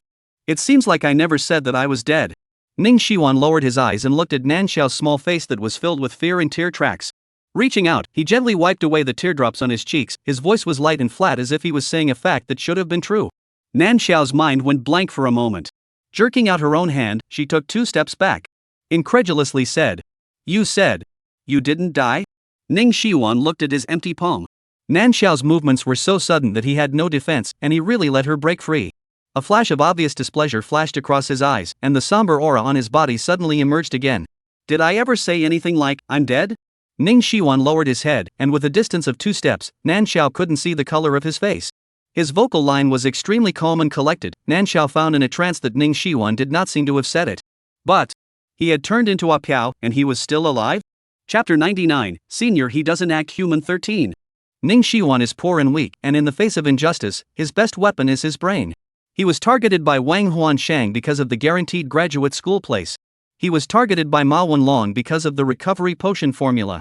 The first time. The manuscript and notes that Ma Wenlong got were indeed the real recovery potion. The experiments on him were indeed successful. Later on, perhaps seeing the value in Ning Shiwan, after graduating from university, Ning Shiwan became the puppet pharmacist behind several families. He researched the formula, they took the fame and profits, and this pattern continued for 5 years. During the 5 years, several families directly monopolized the entire pharmaceutical industry with the help of Ning Shiwan's formula. In the later stages, almost everyone took potions that were researched by Ning Shiwan. He was really talented at potion research. No matter what kind of potion it was, he could research it fast and well. As a result, several families had relaxed their guard against him. At a time when Ning Shiwan had come up with a formula for a nutritional potion, several families had put it into production without hesitation, and then turned to listing it on the market. As they waited to make huge profits, they didn't realize that this time, the potion would kill everyone. Ning Shiwan had the ability behind him, and there were actually many ways to get rid of or even dry out a few families' forces. But he suddenly felt that it was all meaningless. He had lived long enough. Why don't all of them just die together? Several families were guilty and deserved to die. Everyone who had used his potion was an accomplice and deserved to die. Everyone who hadn't used his potion was a cold shoulder, still deserved to die. Ning Shiwan had managed to make a nutritional potion that could encompass all body types, waiting for everyone to accompany him to hell. Apparently, his plan was successful. He thought he was dead, but he opened his eyes and suddenly returned to the day he was blocked by Wang Huansheng in his dorm room. The second time Ning Shiwan changed his approach and went ahead and used a potion to get everyone dead. So there was a third and fourth. Reunion after reunion made the small world full of holes. How could the world consciousness not have thought that it was just trying to grind Ning Shiwan out, but the grinding didn't work, and Ning Shiwan was turned into a madman by it. The small world obviously couldn't withstand the madness of the world's male lead, so there was world consciousness compensating for Ning Shiwan, and there was Nan Xiao who was pulled into the small world by mistake. When everything reset, Ning Shiwan was already familiar with all the processes. Before Nan Xiao entered the small world, he had gone ahead and messed himself up with a fake recovery potion, and had planned to use his ghost power to send the others away, but world consciousness had stopped him. His body was preserved intact. He could always choose to detach himself from a Pao's state, enter his body, and become a human again. Ning Shiwan actually had little interest in being human. But he had met Nan Xiao, a babe who was wimpy as hell and was indeed afraid of death. Being a human wasn't out of the question. How could Nan Xiao not think of it? Ning Shiwan was actually made to fake death by the experimental potion. After taking revenge, he actually had the option to lie back and come back to life. During this period of time, Ning Shiwan was preparing himself to come back to life, so much so that his energy weakened and he was unable to condense his human form. Nan Xiao looked at Ning Shiwan, who had just come alive in front of her, and swallowed a mouthful of saliva with some difficulty. "So, you're really alive?" Ning Shiwan took a step forward and grabbed Nan Xiao's hand that kept trying to shrink back. Holding it, he pressed it against his chest.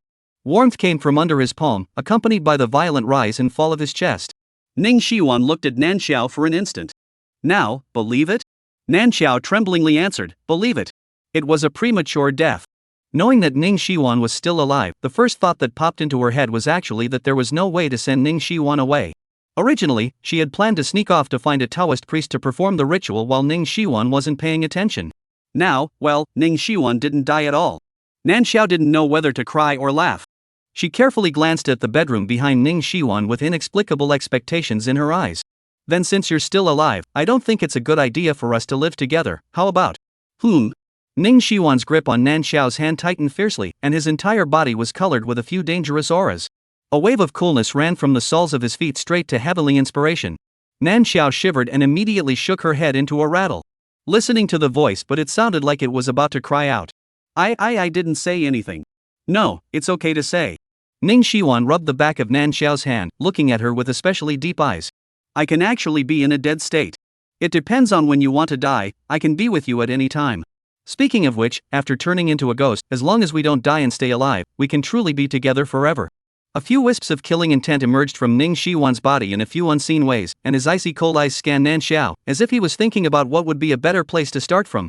Nan Xiao was creeped out. Her back was already drenched in cold sweat. She shivered uncontrollably while desperately trying to take her hand back. However, Ning Shiwan's seemingly loose grip was actually circled tightly. It was stuck at a level that wouldn't pinch Nan Xiao and wouldn't be broken free by her. Seeing that the killing intent on Ning Shiwan's body was getting thicker and thicker, Nan Xiao hurriedly interrupted. No, no, no. We can be together forever now too. Even after this life of birth, old age, sickness and death, there is still the next life, the next life. Always, turning into a ghost can't do anything. It's better to be a human being who can be together in life and death. After saying that, Nan Xiao looked at Ning Shiwan with a nervous face. Just afraid that he could not think of a way to give her away. Ooh, her little life. She was the one who was going to die at the end of her life. How could she fold in the middle of the road and turn into a ghost? Ning Shiwan didn't say anything, like he was thinking about Nan Xiao's words. Together in life? He murmured, suddenly feeling a sense of weariness rising from the depths of his soul, as if he had resonated with these words. Nan Xiao hurriedly nodded her head, and even took the initiative to lean in Ning Shiwan's direction for the sake of her own little life. Eyes full of sincerity. The face looked a piece of earnestness. In reality, her heart was panicked to death. Ha! Ning Shiwan suddenly let out a light laugh. His hand rested on Nan Xiao, and he pressed her into his arms. You said, a lifetime. No matter where you are in the next life, I will find you. I can sense which one is you. It was like that eerie sense of weariness that rose from the depths of the soul. Their souls resonated, and nothing would have been able to keep them apart. Nan Xiao painstakingly revealed a smile towards Ning Shiwan. It's okay day, it's okay day. This lifetime was quick. Chapter 100, Senior He Doesn't Do It 14. Have you heard? Ning Shiwan, who is a senior in pharmacy, came back to class, and all the things that were said on the forum before were actually slandered. Of course I know, the whole school has been rumored. Even if he was robbed of his graduate school spot, he was clearly being bullied and encountered by someone, but he was also slandered for abducting and selling his classmates. How in the world did these rumors come out at that time, so outrageous that there are actually people who believe it? Weren't those the ones that were there at the time? You know. Ning Shiwan held Nan Xiao as he walked through the campus, and wherever he went, he could hear discussions about Ning Shiwan. Nan Xiao stole a glance at Ning Shiwan. The teenager beside her had a long stature and superior eyebrows. Although he still looked a bit thin, he could still glimpse his demeanor. The impression of the brooding teenager from the first time she met him was already blurred for Nan Xiao. Noticing Nan Xiao's gaze, Ning Shiwan inclined his head to look over and spoke in a pleasant mood. Xiao, what's wrong? Nan Xiao, Nan Xiao, aren't you afraid of retaliation from those families if you put the news out now? Although she had experienced that earlier incident with Apiao, because of those few dreams back then, the image of Ning Shiwan's family being poor and weak and easy to be bullied had been deeply rooted in Nan Xiao's heart. Although her family in this life is not worse than those families, they are, after all, many people. Hard and fast, Nan Xiao definitely couldn't be justified. They're so busy right now, they don't have time to care about what's going on inside the school. The ultimate beneficiary behind the previous experiments, how could he forget? Wanting to die was still wanting to die, but revenge still needed to be avenged. Back when he faked his death, relying on the convenience of no one being able to see, he went to those families and made a scene. Whose family tax evasion, jerry-built, accepting bribes and so on, as long as it is a dirty thing, he gave a poke out. The foundation of the body is almost gone, where there is time to care about the dead of the children? The corner of Ning Shiwan's mouth raised an arc. I'm afraid this is the lightest revenge he's ever gotten. But it didn't matter, after all, there would be a long time to come. He would live for a long, long time yet, and as long as he thought about it, he could take it out on a few families. Right now, the most important thing for him to do was to stay by his Chow's side and wait for the life and death that she spoke of. Ning Shiwan looked at Nan Xiao with gentle eyes. Nan Xiao's eyes blinked and smiled from the heart at Ning Shiwan. After all, this was a big man that couldn't be messed with. One messed with 2 minutes to pull her to accompany the burial. Accompanying laughter and accompanying burial is a person know which option to choose. The two held hands and walked forward, just like a normal campus couple strolling through the campus. What was different was that this pair's face value was particularly high, attracting people passing by to look back frequently. It wasn't until the two of them walked into the lab and building 4 that no one looked over nakedly anymore. The most excited about Ning Shiwan returning to school was none other than the several people in the lab who were vying to be Ning Shiwan's teachers. Before, when Ning Shiwan was splashed with dirty water, it was only because a few teachers argued on their own merits that they didn't let the school expel Ning Shiwan. Now that Ning Shiwan was back, they contacted him at the first opportunity to come over to the lab. Nan Xiao actually didn't want to get into this mess, but as soon as Ning Shiwan opened his mouth to take her to her death, she was really afraid of him. Although he had been using this as an excuse to threaten, causing Nan Xiao to become somewhat immune. In the lab, Nan Xiao watched Ning Shiwan and a few teachers talking together. When it came to the areas that he specialized in, Ning Shiwan spoke eloquently, and it was like his body was glowing. Nan Xiao inexplicably had the illusion that Ning Shiwan had only now come out of the shadows into the sunlight. However, after experiencing the fake death thing, it was good to be like this now. It was barely human. Tout de suite. Ning Shiwan still continued to research potions. He had used potions to kill and save people. And in this life, he was going to use a potion to keep someone. He collaborated with his lab teacher and registered a specialized potions company. From a poor boy with nothing to the boss of a company worth tens of billions of dollars, Ning Shiwan proved his ability, and only then did he finally get Nan Xiao's family to loosen up and marry him. The rightful identity, smooth and beautiful life. This is the beginning of the life and death he has been waiting for. System space. Host, it's great that you're finally back. The host brain was invaded, the host was taken away, the system was in a hurry in the space. For the system's eagerness and excitement, Nan Xiao was somewhat baffled. The first few times she returned to the system space, how come she didn't see this reaction from the system? Host, due to the mastermind's mistake that caused you to mistakenly enter the blackened world, the mastermind has upgraded the system. For the next mission, the system will accompany the host throughout the whole process to guide him, and there will absolutely be no operations such as offline and hang-ups, in order to maximize the protection of the host's personal safety. In addition, the stripped emotional memory has also been turned into a screen form to retain. The host can always view the task completion follow-up. Blackened world? Nan Xiao hissed lightly in her heart, no wonder the last world. While she was thinking, the system was pumping its fists and sounding excited. The previous worlds it had all hung offline in order to save energy, and also had to lull the host into doing quest things to earn energy. Now it's good, now it's finally its turn to show off its skills. Host, do you want to check out the follow-up now, or just go straight to the next mission? Nan Xiao thought about it for a moment, as if the memories of the post-apocalyptic realm were the most vague. That was also her first difficult survival journey, and wanted to check the follow-up of the mission again. The system picked up the thoughts in Nan Xiao's head and found the mission follow-up of the end times and clicked play for Nan Xiao. After Fu Shiwan and his group brought back the Zombie King, the base's research institute launched a specialized study on the Zombie King. The Zombie King had a natural deterrent and restraint on other zombies. No matter if it was a low-level zombie or a high-level zombie, they all feared the Zombie King's pressure and obeyed the Zombie King's orders. Taking advantage of this, the base specially sent people with the Zombie King to go out to clean up the zombies, which took 3 years, and finally cleaned up the last zombie in the world. As for the Zombie King, under the research of experts, in the 5th year of the new century, he researched the reversal potion, and transformed back to human from zombie. Fu Shiwan, on the other hand, was by Nan Xiao's side from start to finish, not giving Nan Xiao a chance to kill herself and leave. But he later realized that his little wife is actually very life-thirsty, and will not easily seek death. But he has developed the habit of staring at his wife all the time, and does not want to change at all. Until his deathbed, Fu Shiwan's eyes were all glued to Nan Xiao. Wife, don't meet anyone else, wait for me to come to you. Nan Xiao was guarding his side, originally a very sad moment, hard by Fu Shiwan a sentence whole crying and laughing. She probably guessed that Fu Shiwan knew something. But this is a lifetime ago, but still heartfelt, is not it a little excessive? Chapter 101 Internet Dating Choose Me I Cheat Money 1. Tick. The current world has arrived.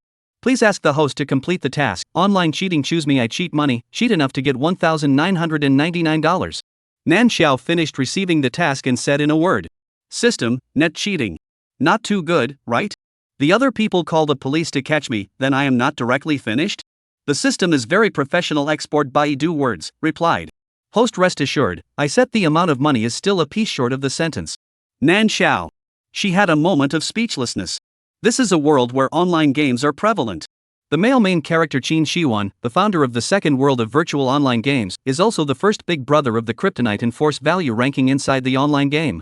The heroine Liang Yin, a rookie in the second world of online gaming and an enthusiastic public, and the hero's acquaintance began with an online scam. And Nan Xiao is the culprit of the internet fraud. Nan Xiao climbs into the game pod and logs into the second world. This is a universal virtual online game with a high degree of freedom, where players log in through the game pod and create their respective characters on the game page based on their mental body information. One could gang up or chant poetry and whine, no matter what players could find a way to play that suited them. Due to the high degree of universality, the second world was vaguely in line with the real world, and it was possible to set up a store to publicize and go to work for employment in it. Nan Xiao was in a hurry to enter the second world to meet the male protagonist by chance, and her character image was not adjusted much, directly restored 1:1, and she entered the game with an original face on top. She clicked on the map and looked at it twice, and the dense icons dazzled her. Nan Xiao simply put the map away and directly asked the system. System, do you know where the male lead is? Can you directly transmit me there? It's possible, host.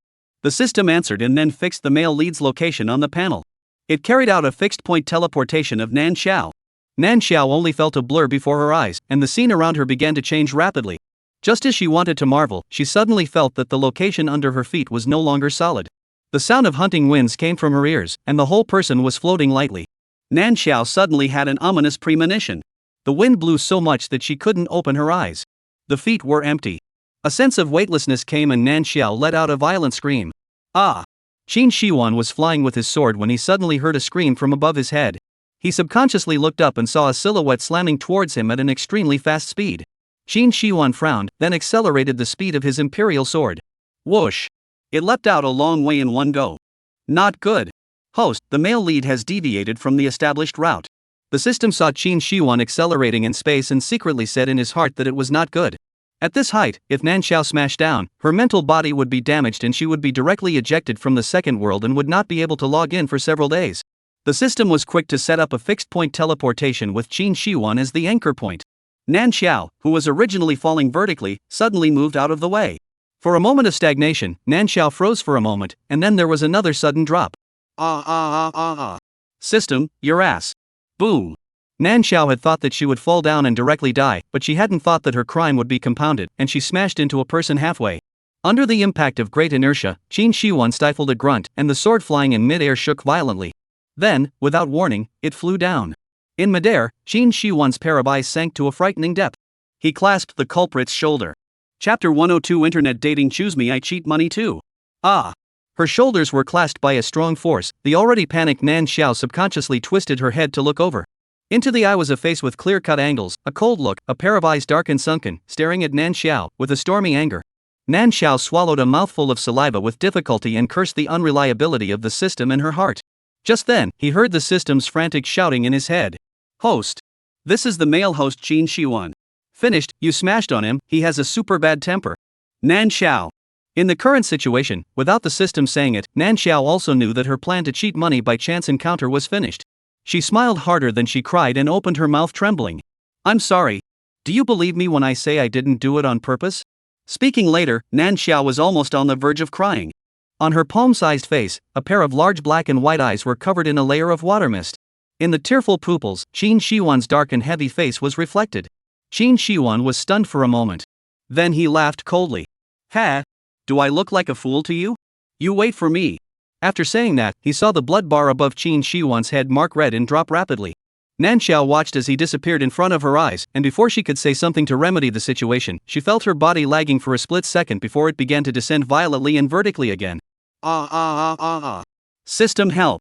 Nan Xiao couldn't help but let out a scream in terror. The system did not dare to squeak. Just as Nan Xiao was about to smash into the ground, the blood bar above her head was also marked red as it flew down. She only felt her eyes distort for a split second as her brain protested and generally let out a burst of pain. In the blink of an eye, she was directly ejected from the second world. Inside the game pod, Nan Xiao's eyes snapped open. The lingering emotion of fear caused her to breathe heavily, and she reflexively sat up from inside the game pod. Boom! Ah! Nan Xiao slammed her head against the transparent hatch of the game pod. She covered her head, tears spiking out of her eyes from the pain. Host, the game pod hasn't opened yet, be careful. The system was originally very weak for doing something wrong, and when it saw Nan Xiao's reaction, it suddenly worried about the mission again. The self-host looks a little less intelligent, can their mission really be completed?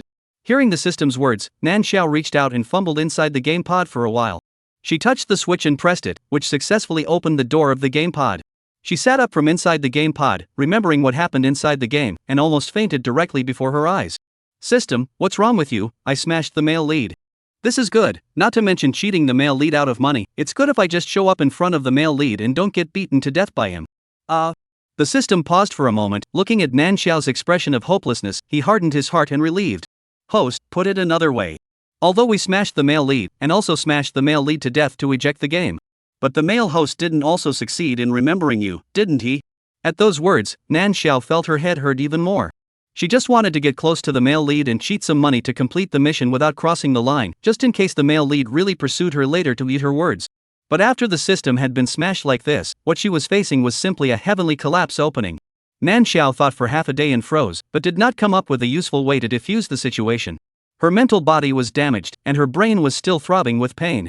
Nan Xiao came out of the game pod and climbed onto the bed to lie down. In her heart, she silently said, Forget it, I'll think of a solution the next time I log into the game and encounter Qin Shiwan. With this thought, she closed her eyes without any psychological burden. System. On the other hand, Qin Shiwan opened the gamepod and sat up. A face so gloomy that it looked like water could drip out of it. The location of his temples throbbed, and a burst of pain came from his brain from time to time. This was the first time since he played the game that he was forced to eject from the game after being made to die. Ha! Good. Simply good. Qin Shiwan couldn't help but see Nan Xiao's black and white misted eyes in front of his eyes, with a sinister smile on his face. Just when his mind had already come up with 100 ways to die regarding Nan Xiao, the communicator suddenly beeped. Clicking to connect, a hologram of the communicator immediately popped up on the communicator. Shang Jinan sat on the leather chair in his office, and when he saw that the communication was connected, he shook the red wine glass held in his hand towards Qin Shiwan. The corner of his mouth hooked into a playful smile as he called out, "Old Qin." Qin Shiwan inquired with an ugly face, "What is it?" As soon as his words fell, Shang Jinan looked at him that way and couldn't really help but burst out laughing. Ha ha ha ha ha ha ha. Old Qin, you've just been forcefully ejected from the game, right? Ha ha. Shang Jinan's series of laughter was simply a magical sound to the ears, causing Qin Shiwan's face to look a few more points uglier as a result of the noise. What in the world, don't say hang up. Saying that, Qin Shiwan's hand had already tapped on the hang up button.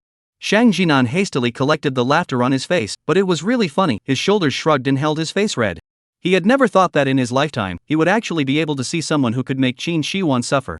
It was only before Qin Shiwan's patience ran out that Shang Jinan finally spoke. Quickly tell me, who is that warrior who killed you in the game and took half of your experience value and battle power value with me online?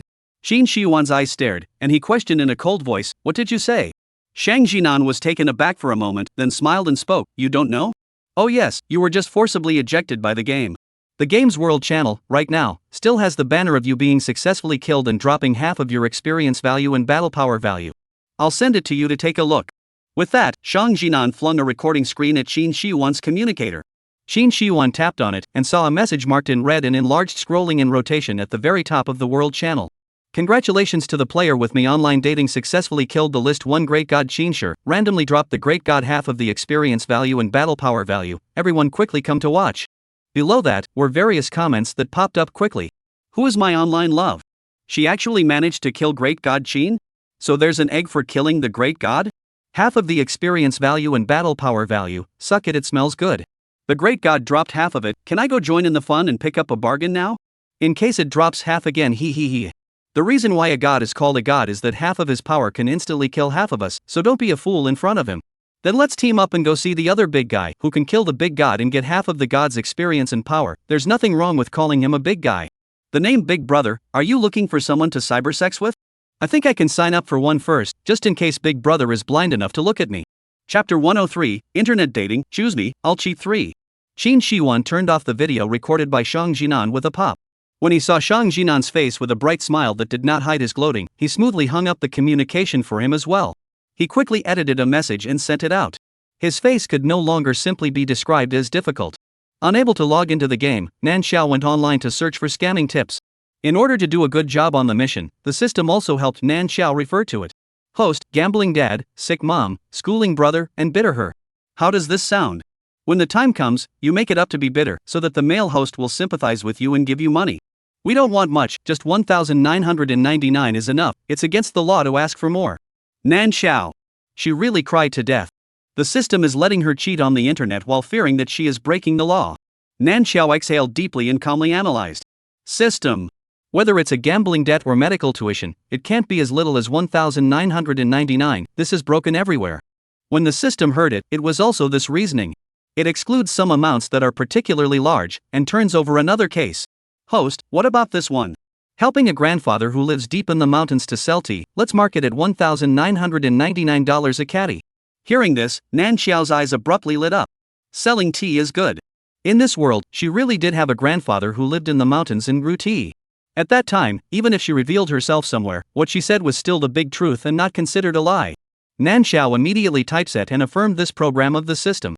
But after the plan was discussed, one person and one system realized that they hadn't hooked up with the male lead yet. Cam. The other side.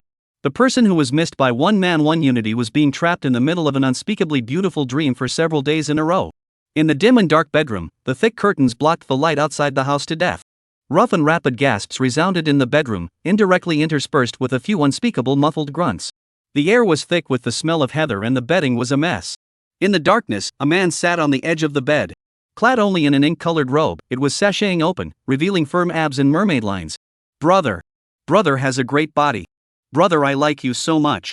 A soft and sweet voice repeated nightmarishly in his ears. Qin Shihuan's jaw tensed and his hand movements were unceasing. From the day he was ejected from the game, Qin Shihuan had been having a fragrant and incomparable dream. In the dream, he clutched a soft and boneless woman's hand to light a fire everywhere. The veins on the back of his hand erupted with the confining feeling of absolute control of power. Wild, intense, like a blistering storm. Jerking and refusing. The pair of black and white eyes were flooded with water mist, and the tearful look was so pitiful. It made Qin Shihuan madly obsessed. In the love net woven by the sound of brother, Qin Shihuan willingly sank. The first time he dreamed, Qin Shihuan woke up violently from the dream, a pair of eyes red as if he was robbed of his spouse in the rage of the lion. He gasped for air, a strange feeling in his heart lingering for a long time. A pitiful weeping look kept echoing in his mind. Qin Shihuan was distracted and couldn't figure out why he had such a dream. However, the people in the dream continued to visit for several days in a row before Qin Shihuan finally confronted himself. He was masturbating. Masturbating to a person that he had only met inside the game only once. Those black and white eyes looked like they could speak, constantly reminding him of this fact. He fell in love at first sight with a player's fabricated image of the game. And dreamed disgraceful dreams about the other person. This realization silenced Qin Shihuan. He sat in the empty bedroom, his eyes staring ahead for a long time. After an unknown amount of time, a soft laugh suddenly came from the bedroom.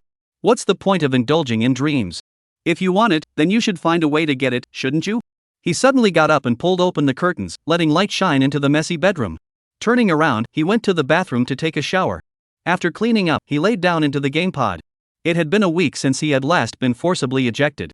He had to go in and get the person out. Qin Shihuan hadn't logged into the game for 4 days. The system rummaged through the entire game map and found no trace of Qin Shihuan. The time limit for the forced ejection was 3 days, but it had been a week and Qin Shihuan still hadn't entered the game. The system was so anxious that it was staring at the map refresh one after another. Nan Xiao didn't notice the system's anxiety. She was standing at the edge of a crystal-clear lake with a curious face, looking at her in-game character image reflected on the water's surface. The character image materialized by the mental body revealed not the real face of a person in the real world, but rather a brand new image that had been conjured up by combining personal characteristics. This was also the reason why Nan Xiao didn't make any adjustments when she entered the game. Her current image wasn't the same as her real appearance. The figure was shorter and looked softer. The most special thing was the pair of eyes that were dark and bright and clear. At first glance, just like a Barbie doll. Good to lie, also good to bully. Nan Xiao drummed her cheeks and suddenly reached out and stirred the lake. The surface of the lake rippled, and her reflection disappeared. Nan Xiao stood up and called out to the system. System, I want to change my character image again. The system took the time to look at the rules of the game's operation, extracted the keywords, and casually answered. Host, only level 45 can change your image. You are now from level 0. Level 30? The system thought it had misread and poked Nan Xiao's game page again, still prompting level 30. The system couldn't help but suck in a breath of cool air. Host, how did you suddenly become level 30? You should be a level 0 novice rookie right now. You have to know that the game was developed for 3 years, and the male host on the top of the list has only risen to level 60. At those words, Nan Xiao was also stunned. She scratched her hair, clearly not knowing anything. The one person was in deep thought. They did not notice that there was a person standing on the other side of the lake, not knowing how long he had been staring at Nan Xiao. Lin Suiyan was sneakily hiding at the edge of the lake, a pair of eyes excitedly looking at the ID name on top of Nan Xiao's head that wasn't hidden in the slightest. Internet dating with me? Holy, I met a living big brother. He nimbly snapped a picture and sent it to the world channel. The most beautiful cub in the entire network, picture. The handsomest cub in the entire network. I met a live big brother by chance. My family is positioned at the 1000 water lake. Come and watch quickly. Chapter 104, Internet Dating Choose Me I Cheat Money For. Nan Xiao was meditating. The system chose to synchronize the game data of the second world to find the answer. Suddenly, a halo flashed in front of him and a group of people suddenly appeared in front of Nan Xiao. Good, cybersex with me, it's really you. The moment the leader, a young girl wearing a gorgeous Chinese dress with a haughty face, saw the identity ID above Nan Xiao's head, her beautiful face was instantly filled with anger. She led a group of aggressive people behind her and immediately stepped forward to surround Nan Xiao. Nan Xiao froze for a moment. Although she didn't know what was happening, she was still instantly alert. Taking a glance at the identity ID above the young girl's head, loves Qin Shixin. At this time, the system that had synchronized the game data and had just learned what was happening immediately spoke out to remind. Host, be careful, she should be the male host's little fangirl inside the game world. I just synchronized the data in the game before the host you smashed the male lead because it was the first time the male lead was killed. The game system dropped half of his experience and force value to you. This called love chinshirshin should be because the male lead to find you trouble. Nan Xiao hissed lightly. System, if they beat me up in a while, can you pass me off immediately? This was Nan Xiao's second time playing this game. Newbie players had empty levels but didn't know anything yet, let alone fighting with people. The system was also aware of this and answered seriously. Host, I know. With the system's answer, Nan Xiao's heart was slightly relieved. Then she heard Rin Shirshin's unkind voice. You're the one who caused our great god Qinshi to go from level 60 to level 30, aren't you? Dare to play dirty tricks on our great god? Today, this lady must teach you a good lesson on behalf of great god Qinshi. Saying that, Love's Qinshi Xin was about to give a wink to the group of people around her. Nan Xiao hurriedly spoke out, dying to explain. No, wait a minute. I didn't know Qin, the great god, he would drop levels. I didn't mean to kill the great god. Love's Qinshi Xin laughed coldly, still dare to argue? Then with a wave of his hand, he voiced an order. Kill her for me until she exits the net. Let her know that great god Qinshi is not something that just anyone can shade. Okay, boss. The people who had gathered in a circle rubbed their fists together, and after happily responding, they instantly launched their respective skills towards Nan Xiao. Seeing that a bunch of colorful skills were about to be thrown at him, Nan Xiao, who didn't want to experience the pain of dying and being ejected from the game once more, shouted in her heart. System. The system manipulated the data to place a teleportation talisman at Nan Xiao's feet. When the halo lit up, all attacks were blocked out. The brightness was so high that everyone subconsciously closed their eyes. When the halo disappeared, and when they opened their eyes again, the center was empty. Where was Nan Xiao's shadow? A bunch of losers. Actually let her escape just like that? Love's Qinshirshin's face was grumpy. The people she hired looked at each other and argued in whispers. No, boss, people have teleportation talismans, how can we be blamed for this? Love's Qinshirshin glared at him. What did you say? Nothing, boss. Nan Xiao reappeared in a small town with beautiful scenery. Before she could breathe a sigh of relief, she suddenly heard someone yell out. It's internet dating with me. Come and see. Her face darkened, and the system immediately threw her another teleportation talisman. The halo lit up and Nan Xiao disappeared from the town once again. Qin Shiwan logged into the game, looked for someone in the background to send Nan Xiao's location, pulled out the map and teleported over. However, the teleportation was empty once. Every time he arrived at the place, Nan Xiao just happened to leave. Qin Shiwan swooped in 5 times in a row, and his face, which was still in a good mood, instantly sank. After another teleportation, Nan Xiao looked down at the clouds under her feet and felt her legs go a little soft. System, where are you teleporting me to? The top of Cloud Mountain. This is where no one would normally come up. After calculations, it is the safest place at the moment. System, are you sure this is safe? Nan Xiao did not dare to look down it, for fear that he would fall down east a piece of west a piece. The system was silent for a moment and did not speak. Just then, a familiar halo of light lit up in front of Nan Xiao. Still coming? Nan Xiao shouted in shock, and the system subconsciously threw Nan Xiao a teleportation talisman. However, this time, even faster than the system's teleportation talisman, was a binding aperture that shot straight out from the halo to set on Nan Xiao. Teleportation failed. Host, can't teleport anymore. If the situation is not right, you directly choose to automatically disengage from the game to avoid being forced to eject. Good. Nan Xiao clenched her fists, her eyes tightly staring at the location of the halo. The halo dispersed. A familiar figure appeared in front of Nan Xiao. Nan Xiao's eyes widened as she looked at Qin Shiwan, who was dressed in a white power suit with a heavy sword on his back. Qin Shiwan looked at Nan Xiao, who was bound in place, and the corner of his mouth hooked into a cold smile. Quite capable of running? Less than half an hour and changed 5 places? Nan Xiao's eyes went black, feeling like the heavens are going to kill me. She laughed harder than she cried. Looking towards the male lead, Qin Shiwan, who had appeared here at an inopportune time and she hadn't figured out how to react. Trembling, she said. Big God, what a coincidence. Nan Xiao carefully raised her head to look at the level displayed on top of Qin Shiwan's head. A large 30 was placed there, looking at Nan Xiao with a million hearts. Qin Shiwan sneered, no coincidence, I specifically came to block you. The cold and sharp gaze shot onto Nan Xiao like a sharp arrow. Nan Xiao did not dare to look directly into Qin Shiwan's eyes. Great God, I was wrong, but I really didn't mean to smash you to death. It was an accident, you believe me, it was really an accident. Qin Shiwan drew out the heavy sword behind his back. With a crash he plunged the sword into the mountain at Nan Xiao's feet. Nan Xiao subconsciously screamed and tried to dodge, but her body was bound, her feet stuck to the ground like they were rooted, and she couldn't move a muscle. A layer of water mist duly covered her eyes, and she looked at Qin Shiwan with fear and trepidation. Big God, have something to say. Nan Xiao was so frightened that she couldn't even speak very well. Qin Shihuan looked at those eyes, and a flash of obscurity flashed across his eyes. He took a step forward and stood almost face to face with Nan Xiao. His stature was extremely tall, and the muscles bulging underneath his strong suit could be seen vaguely. His bony hands gripped the heavy sword, the veins on the back of his hands bursting out, with a strong sense of power. His entire body was permeated with an obvious pressure. Close, Nan Xiao felt the sense of oppression was multiplied. System, save my dog's life. Chapter 105, Internet Dating Pick Me I Cheat 5. Do you know about the World Channel Service-wide notification? Qin Shihuan looked at Nan Xiao with downcast eyes, his voice cold and full of intimidation. Nan Xiao shrunk her neck, glanced at Qin Shihuan in fear, and nodded sheepishly. The system was also as quiet as a chicken in her head. Ha! Qin Shihuan pulled his own sword out and held it in his hand. The sharp body of the sword was glowing with a slight chill. Qin Shihuan gently wiped it, and like a mirror that had been washed with water, it reflected the trembling expression on Nan Xiao's face. The sword light reflected onto Nan Xiao's face. Nan Xiao's heart became even more jittery. Qin Shihuan looked at the sword in his hand, satisfied in his heart, but did not show it on his face. Slightly lifting his eyelids, he glanced at Nan Xiao in an unperturbed manner. Like the last moment of tranquility before a snowy mountain erupts, his voice was light, but the pressure pulled full. So what do you think? What should be done?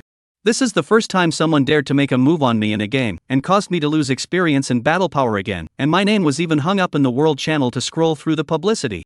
Nan Xiao mumbled a bit and frantically called the system in her head. System, what to do? It took the male lead 3 years to rise to level 60, and I gave someone a direct smash off half of it. Not only that, I also caused him to lose face in the World Channel for days on end. System. Things are big. The host said so, it feels really that reason. It sinned greatly, it sinned unforgivable. In this situation, it was the male host's benevolence if his own host was not hacked to death. The relationship was crossed at the beginning. If you want to cheat money, do it in your next life. The system would love to say that it can manipulate the data to change the male host's level and battle power back, but the male lead is the founder behind the game. If it moves the data, it will be caught out in minutes. At that time, it would not be a simple matter of internet fraud, but would involve business invasion and data leakage. As the first person in contact with the male lead, Nan Xiao was guaranteed to be the first to be caught in. The system was silent, it didn't know what to do. Host, why don't you ask the male host if it's okay to pay for the damages? Nan Xiao felt that this was a bad idea. With the male host's wealth, she actually had the guts to rush up and insult the male host with money. But other than this, she really couldn't think of any other way. She carefully glanced at Qin Shihuan's face. The face was light, no joy or anger could be seen. But the oppressive feeling that came to her face told Nan Xiao that this was just the calm before the storm. Nan Xiao licked her lips and spoke with difficulty. Great God! Why don't you see? How about I convert my experience and battle power into money and compensate you? Nan Xiao said while looking at Qin Shihuan's face. Snort! Qin Shihuan snorted. Without saying a word, he picked up his sword and placed it across Nan Xiao's neck. The voice was cool. Compensate for the money? How much money can you come up with? My number one battle power and experience in the entire service took 3 years, and you're just going to pay for it with a single sentence? Speaking later, Qin Shihuan's voice was cold and deep. No, I don't mean that. Nan Xiao instantly tensed her body, looking at the heavy sword across her neck, and hurriedly shouted with a trembling voice. Great God, calm down. What kind of compensation do you want? Conditions feel free to mention, I can agree to anything. Nan Xiao's face was full of panic, a pair of watery eyes looking pleadingly at Qin Shihuan. Just afraid that he would have a handshake and send himself away. Hearing this, Qin Shihuan stared at Nan Xiao without a word. With his dark and heavy gaze, Nan Xiao was scared to death. She felt that her legs were almost numb from standing before Qin Shihuan finally raised his hand high and put back the sword that was across her neck. You said, feel free to mention the conditions and agree to anything? Qin Shihuan suddenly leaned down towards Nan Xiao and approached her. His height was exactly level with Nan Xiao's line of sight. With the close proximity, Nan Xiao could even feel Qin Shihuan's exhaled breath. Her heart instantly rose to her throat, almost jumping out of her skin with nervousness. Right. Nan Xiao nodded her head busily. Upon hearing this, Qin Shihuan did not back away, but instead pressed even closer. Calling out her name once. Internet dating with me? A low voice rang out in front of her, so close that her breath was intertwined. Qin Shihuan eyes deep color. Net love. Rather a good idea. Nan Xiao felt unprecedented nervousness. Her attention was focused on Qin Shihuan's suddenly enlarged face, and she didn't hear exactly what he was saying. Subconsciously she let out a cry. Qin Shihuan let out a light laugh. He came closer to look. In front of him, the character image that this player pinched out was really to his liking everywhere. An imperative light flashed within his eyes. Backing away, he looked at Nan Xiao, who was so nervous that her face turned red. In front of his eyes uncontrollably floated back to the large black bed, the blushing, slender figure. The knot in his throat rolled up and down a bit. Qin Shiwan looked at Nan Xiao, who didn't react first, and patiently repeated it again. Internet dating with me. This time it wasn't a question. The tone of the statement was more like a notice. Nan Xiao's eyes abruptly stared to the maximum, looking at Qin Shiwan with an incredulous face. System. Did you hear what the male lead said? The system burst into ecstasy and busied itself.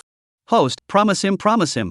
We have studied it before. Online dating can establish a better connection and facilitate us to cheat money. The reasoning is this reasoning. Otherwise, when entering the game, Nan Xiao would not have set her nickname to internet dating with me. But the male lead just asked it in such a watery way. Why was she so panicked in her heart? Nan Xiao swallowed hard and didn't answer at first. Her look of hesitation caused Qin Shiwan's eyes to instantly turn dark. Ha! He. Qin Shiwan's hand rested on the hilt of his heavy sword. His eyes narrowed dangerously, and his sharp eyes shot straight at Nan Xiao. What, you're not willing? Saying that, Qin Shiwan released the oppressive feeling from his body, pressing Nan Xiao to the point where she was near breathless. Nan Xiao, great God, have something to say. Nan Xiao, don't ever get angry. Chapter 106, Internet Dating. Choose me, I cheat money. 6. Either you fall in love with me online, or I will kill you once I see you.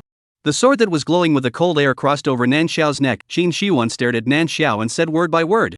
Choose for yourself. Nan Xiao reflexively trembled. It looked like a choice was given, but in reality it wasn't. At this time it was an individual who knew what to choose. Nan Xiao trembled and was just about to open her mouth to answer when a mechanical notification of the game's official sound came from her head. Tick.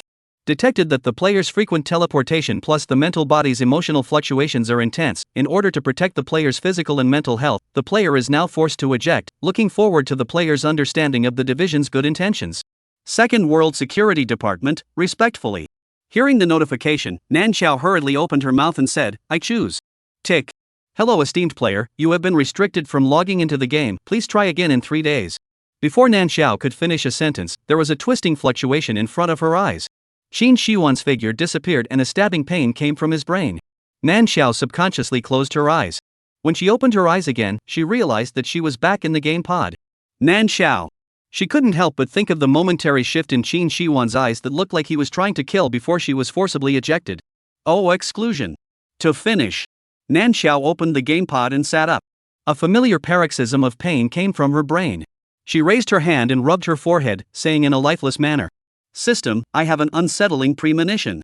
Next time I go online, the male lead will definitely kill me. System, what a coincidence. It also has this premonition. Thinking of the world background's analysis of the male master's temperament recorded. The system silently logged into the official background of the second world and hid Nan Xiao's IP address. This would really be the end if it let the male lead touch over. The top of Cloud Mountain. Qin Shiwan watched Nan Xiao's figure disappear inside the binding aperture, the expression on his face cracking by inches. The effect of the binding aperture could only be lifted by turning off the game pod's button in reality. But this would cause damage to the lifespan of the game pod. Qin Shiwan looked at Nan Xiao, who preferred to damage the game pod rather than give him an affirmative answer, and directly gave an exasperated laugh. Internet dating with me. You're dead. Qin Shiwan logged out of the game and directly a communication called the person in charge of the second world. Check the IP address of a player with the ID of cybersex with me and send it to me within 10 minutes. Qin Shiwan's voice was filled with shocked anger. The person in charge didn't dare to delay, and immediately arranged for someone to check after receiving the communication. But, boss, this person's address is hidden, we can't find out. Several programmers stood together, looking at the person in charge with bitter faces. The person in charge had a shocked look on his face. What do you mean we can't find out? The game we developed, every registered player's information is registered in the background. I'm just asking you guys to sift out the people, such a simple thing. You're telling me that you can't find out? Really, boss, the address is hidden. With our current technology, we can't locate it at all.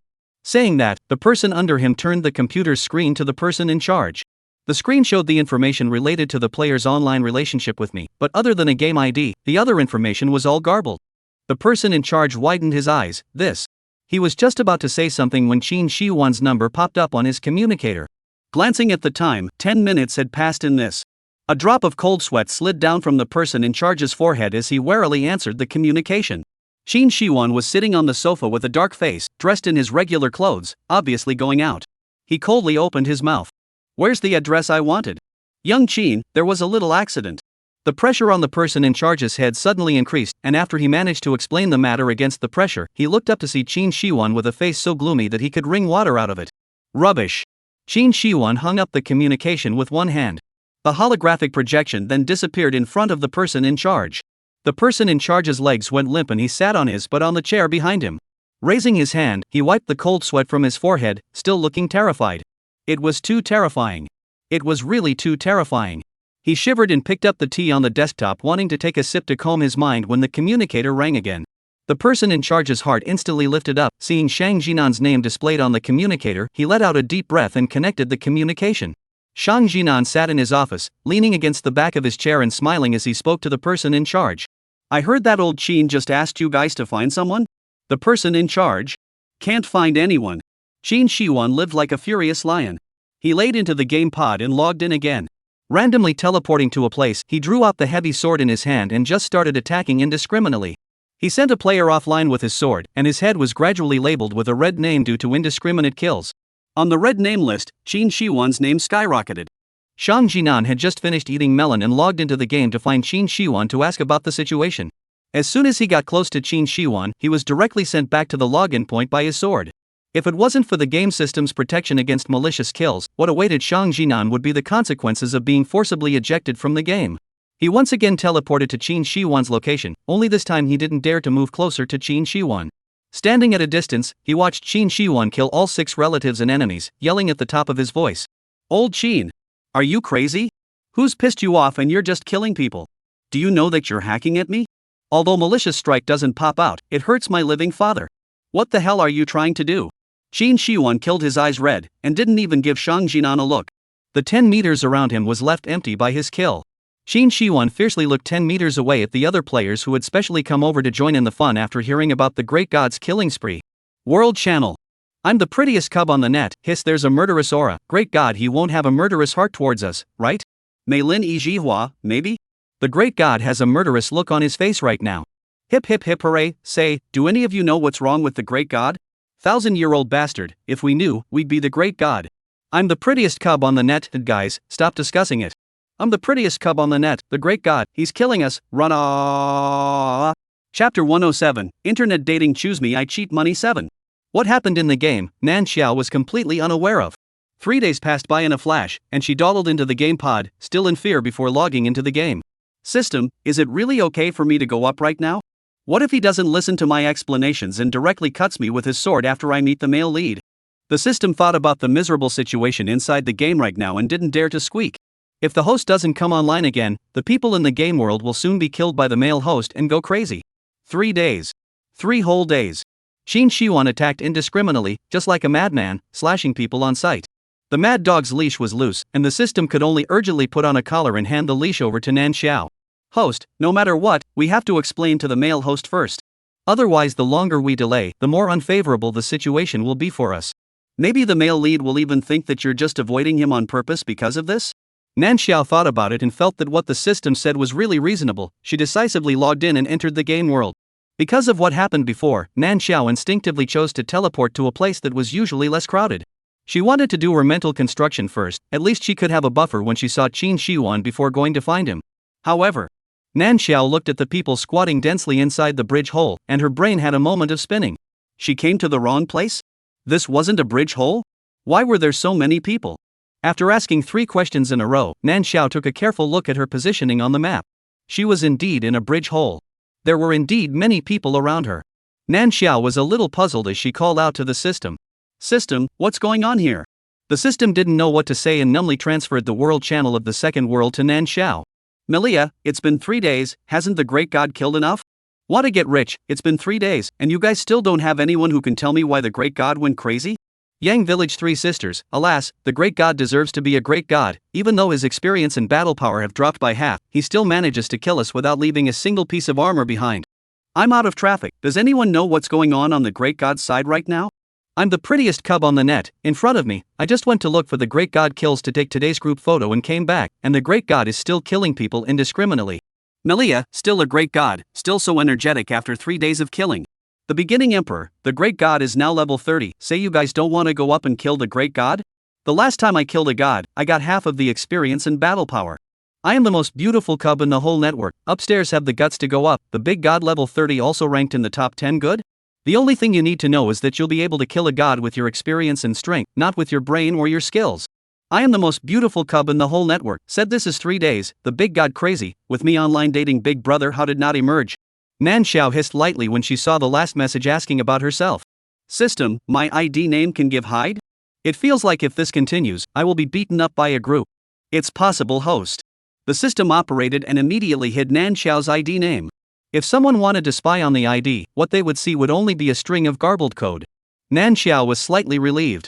Squeezing into the crowd, she was in no hurry to leave for a while, wanting to poke around to see if there was any relevant news. It just so happened that there were several people around them getting together to gossip. Speaking of which, this is the first time since I've been playing the game that it's been this exciting. That's not true, being killed by the ranking 1 great god and hiding all over the map, it's quite interesting to say the least. Do you guys think the great god has joined forces with the game's officials to do some kind of activity? Otherwise, could the officials let the great god kill in such a way? And also set up kill protection for all players. When you say it like that, hey, it's really possible. Could it be that the identity of the great god is actually the boss that the officials have commissioned this time around, and will get a reward for killing the great god? Don't just play hide and seek for a few days, forget it. The great god's hand speed is not something to be reckoned with. You haven't even killed in front of the great god yet, you'll be seconded by the great god with a single move. That's also true, in the world channel these days, a lot of big god's fanboys and girlfriends are touting the big god's record. I'd better stay put, it's quite good not to give away heads. Hearing these players half-analyzing, half-gossiping words, Nan Xiao sucked in a breath of cool air. There was some uncertainty in her heart. The other players didn't know the identity of the male lead, but she had a clear idea in her heart. It was impossible for the male lead to cooperate with the game officials as the boss, as the entire game was under his control. The current situation looked more like the male lead going crazy and the game officials following behind to clean up the mess. As for why the male lead went crazy, Nan Xiao asked with difficulty. System, the male lead has become like this, don't be pissed off by me. System, The system paused for a moment, and before it could think of how to politely tell Nan Xiao that this fact was better, a familiar halo of light lit up less than a meter in front of Nan Xiao. Teleportation talismans were kryptonite props for the rich, unlike the teleportation array where players chose their login location when they logged into the game, silently teleporting people to a fixed place. As a kryptonite prop, the teleportation talisman had its own self-contained compulsion. The sky-rushing halo of light lit up, and the rows were drawn out. For a moment, the gazes of everyone underneath the bridge hole scorched over. Oh, rich people. However, when the halo dispersed and a cold figure with a murderous aura appeared in the bridge hole, all the people watching instantly dispersed in a flurry. World Channel. Extra. The great god is in the middle of Spring Fragrance Town in that bridge hole, people hiding in the neighborhood hurry to run, the great god he kills people who don't recognize their relatives. Nan Xiao looked at the original dents full of people in the bridge hole, instantly became empty. Hardly swallowed a mouthful of saliva. Looking at Qin Shiwan who stood in front of her almost killing red-eyed, her scalp went numb. She also wanted to run, but Qin Shiwan had taken the first step to put a binding aperture on her as well as another unseen prop before the effect of the teleportation talisman had even gone down. Nan Xiao couldn't move a muscle, and with great difficulty, she pulled a smile from the corner of her mouth at the dark-faced Qin Shiwan, and said shakily, Big god, long time no see. I can explain the last time. Can explain. Nan Xiao hadn't even finished a sentence when a sword light struck her. Her pupils shrunk violently, and she watched as the powerful sword light crossed her body, almost splitting her in half down the middle. Nan Xiao subconsciously wanted to scream. However, no, it doesn't hurt.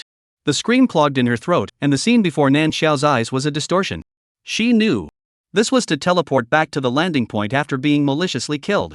Nan Xiao breathed a sigh of relief in her heart. But as it turned out, her sigh of relief was too early. After the scenery distorted, a white light flashed, Nan Xiao opened her eyes and realized that the scenery in front of her did not change. She hadn't returned to the landing point, but was still trapped in the binding aperture in the bridge hole. Qin Shiwan stood in front of her with an expressionless grip on his heavy sword. Great God, right no. Brush. Before Nan Xiao could finish her sentence, another sword light slashed over in front of her. Her eyes widened before it dissipated and then returned to its original point. Qin Shiwan was still standing in front of her, and the sword in his hand was emanating a cold air. Nan Xiao. Dying too fast, living too fast, just like playing, there is no feeling whatsoever. If it wasn't for the different expression on the male lead's face, she was afraid that she would have thought that the game system had malfunctioned. As soon as she refreshed, the male lead cut, several times in a row. Nan Xiao numb, anyway, there is no feeling, simply do not say, wait for the male lead to kill enough. At least she smashed him to death once, and he would still be damaged in his mental body, and now she has nothing to do except to be a little bored. Kill. You are the male lead. Who can kill you? Chapter 108 Internet Dating Choose Me I Cheat 8. I don't know how many times I repeated the refresh. Nan Xiao didn't do anything at all, but Qin Shihuan's movement of swinging the sword was getting heavier and heavier. In his eyes, a festering red light was vaguely revealed. Host, the male lead's mental body is damaged, he can't hold out any longer. The system reminded and refreshed again before Nan Xiao took advantage of Qin Shihuan's efforts to raise his sword to shout. Great God! Wait! I can explain what happened last time. I was forced to eject from the game with a damaged mental body. I didn't run away on purpose.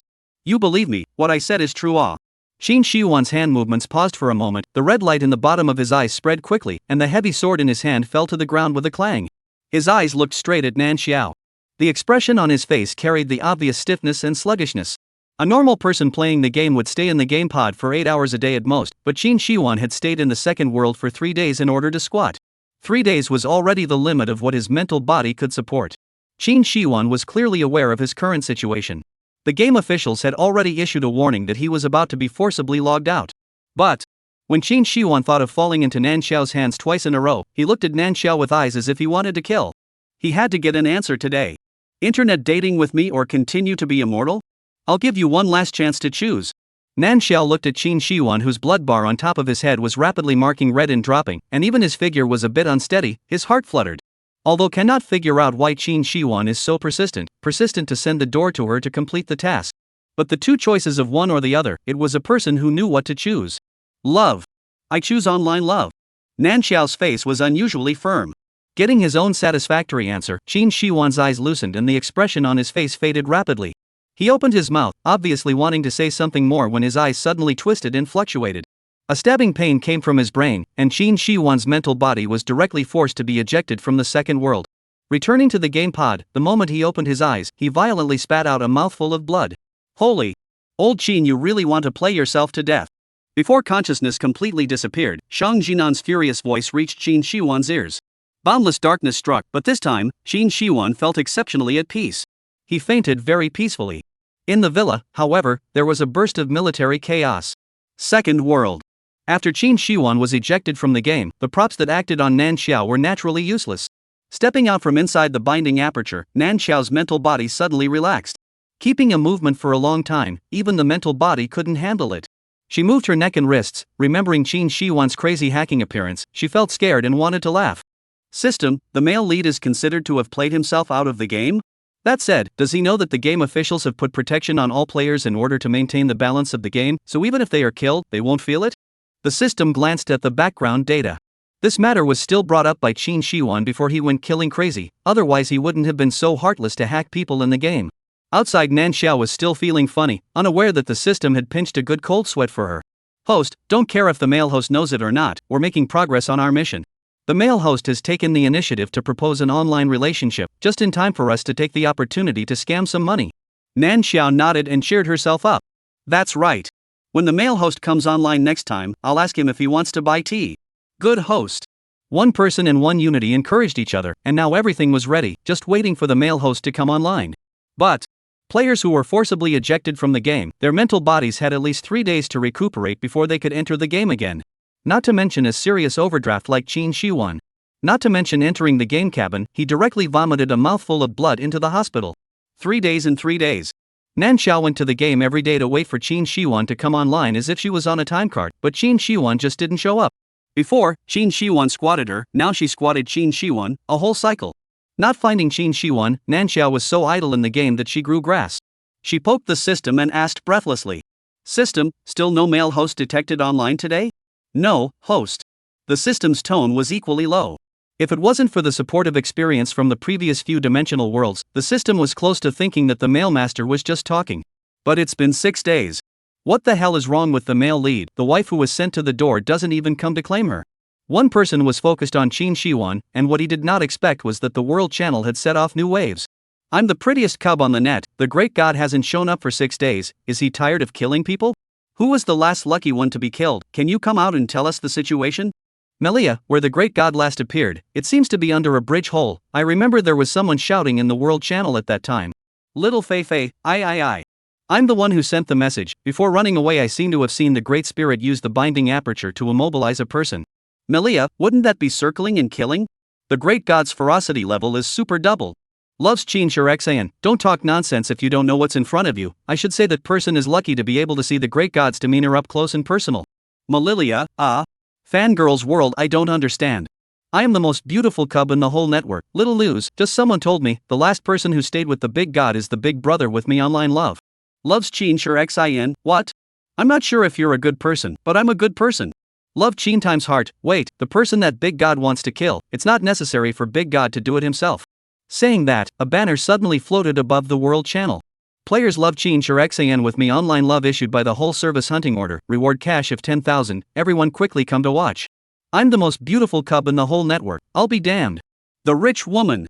Xiao Feifei, cash of 10,000, rich is in front of us, brothers all give me to pick up. Loves the Chin time heart, sees with my net love people as long as to channel send message notification, the same money. Little Feifei. Melia. Hospital. Chin Shiwan had been lying on the hospital bed for a week before his damaged mental body was finally repaired. In response, Shang Jinan, who came to the hospital every other day to guard him, was finally relieved.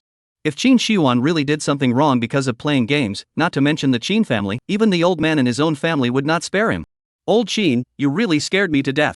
Tell me who exactly you were irritated by to go inside the game to vent?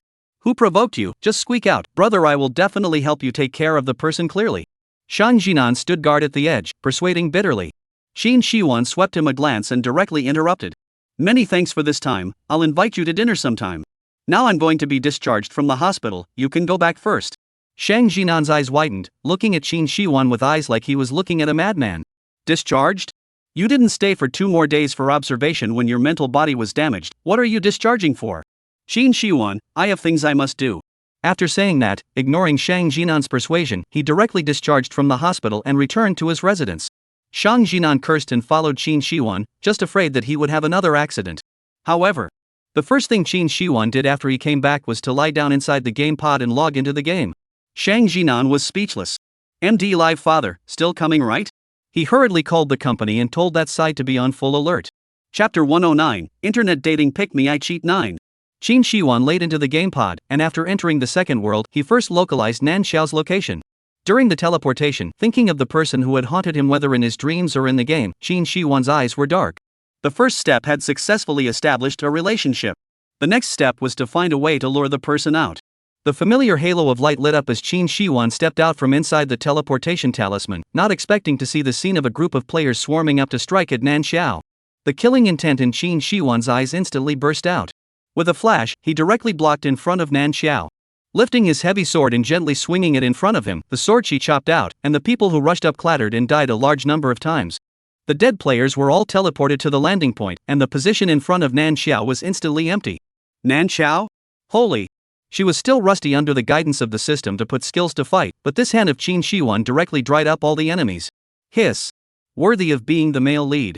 Simply terrifying as hell. Nan Xiao was shocked for a moment, saw the situation clearly, and instantly stopped struggling. Numbly ducked behind Chin Shiwan, utilizing Chin Shiwan's tall body to cover herself up tightly. The corner of Chin Shiwan's mouth curled up a little, his afterglow fell on the group of players standing far in front of him, and then quickly suppressed it. Standing his heavy sword at his side, he was cold and oppressive, with a sense of intimidation. Chin Shiwan coldly swept a glance at them and spoke in a deep voice. Making a move against my people, you'd better give me a reasonable explanation. Feeling the murderous aura on Chin Shiwan's body, the group of players who had been hired to come quickly lowered their heads and did not dare to squeak. Love's Chin Shirshin was also a bit freaked out by the aura on Chin Shiwan's body, but that bit of emotion was quickly dispersed when she saw Chin Shiwan standing in front of Nan Xiao as a protective god. Love's Chin Shirshin jumped out from inside the crowd at once and questioned Chin Shiwan loudly. Great god, didn't you want to kill her? I'm helping you, what are you doing? Hearing this, Nan Xiao panicked in her heart and subconsciously moved her feet, wanting to move away from Chin Shiwan. Just as she moved, she was pulled by Chin Shiwan's arm. You, hide, what? Chin Shiwan lowered his voice and stared at Nan Xiao as he opened his mouth to inquire word by word. Nan Xiao's face froze, the words reached her mouth but she didn't dare to say them. Like a quail, she instantly buried her head and pretended she couldn't hear. Ha! Chin Shiwan laughed back in anger. Lifting his eyelids, his tone coolly said to Rin Chin Shirshin. What kind of person are you to me that I need your help? Love's Chin Shirshin was choked for a moment and hurriedly said. Great God, I'm a person from your backup association, I certainly have the obligation to help you with whatever you want to do. Help me? Chin Shiwan lowered his eyes, his cold eyes falling onto his heavy sword. It was as if he had moved to kill. In response, Love's Qin Shirshin didn't notice it at all, but instead complacently responded. Yes, great God, you've always been the top one, all of us in the backing club admire you. I wanted to find someone to kill her before when you fell in love with me online and caused you to lose half of your experience and battle power, but she ran away, so this time I brought enough people here to make sure I can kill her until she retires from the net. Nan Xiao buried her head with a stifled face, wanting to retort but obviously unable to fight. So it was all the male lead's pot. Cam. Noticing Nan Xiao's emotions, Qin Shiwan raised his hand to the top of her head and rubbed it twice as a pacification. Turin Qin Shirshin, but he couldn't help but snicker. Snort. I killed her because I liked her and wanted her to cybersex with me. As for you, admiring me? You're also worthy? As the words fell, Qin Shiwan dryly chopped out a sword. The sword chi was majestic, rushing straight towards the group of Love's Qin Shirshin. No, great God you. Love's Qin Shirshin stared with a pair of eyes, a face of dismay, and before she could slow down, she was directly chopped at the waist by a sword. Along with the group of people she brought over, they were all sent to the landing point by the sword energy. The surroundings instantly became empty. Nan Xiao subconsciously trembled as she looked at the powerful killing power displayed by Qin Shiwan. She cautiously raised her head to look at Qin Shiwan, just in time to crash into a pair of dark and cold eyes that still carried the remnants of the killing aura. She swallowed a mouthful of saliva with difficulty and shouted tremblingly. Great God. Qin Shiwan put away his heavy sword and pressed down to maintain a level eye with Nan Xiao. Nan Xiao subconsciously leaned back and was promptly clasped by Qin Shiwan's shoulders. He looked at her somberly and suddenly said, shout out a brother to listen. Nan Xiao was stunned. Ah? What, you can't even listen to a brother when you're in an online relationship with me? Qin Shiwan's tone was flat, but his dark and heavy eyes looked like they were dense with storms. Nan Xiao cowered at his eyes and tentatively opened her mouth to shout. Brother? The storm clouds in the bottom of Qin Shiwan's eyes suddenly rose. Nan Xiao's timid appearance and the figure in the dream where the ends of her eyes were all ravaged to the point of redness completely overlapped together. His voice was cold, and not the slightest emotion could be seen on his face as he said, shout again. Nan Xiao was a bit puzzled and shouted again in a trembling voice, brother. Qin Shiwan's hand that was holding her shoulder abruptly tightened. Nan Xiao was startled. When she raised her eyes, she saw the treachery inside Qin Shiwan's eyes. His eyes landed on her. Although it was her that he was looking at, his attention was just as if he didn't know where to focus. It was as if he was caught in a joyful dream, for she was reminiscing about something. Eek ja. Nan Xiao shook the goosebumps from her body. She didn't know where her momentary thoughts came from. Qin Shiwan's eyes were excessively weird. Nan Xiao didn't dare to meet his eyes again and hurriedly lowered her head. What she didn't know was that the moment she lowered her head, the man's eyes staring at her suddenly changed. The eyes were naked, like he was going to devour her in the next second. Chapter 110, Internet Dating Pick Me Alchi 10. System, does the male lead have some kind of quirk that likes to hear people call out to his brother? Nan Xiao exited the game and sat up from inside the game pod. Just now, she didn't do anything in the game, but Qin Shiwan caught her shouting at her brother.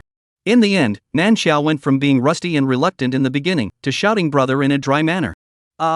Possible, right? Don't the male leads of these worlds all have some weird fetishes?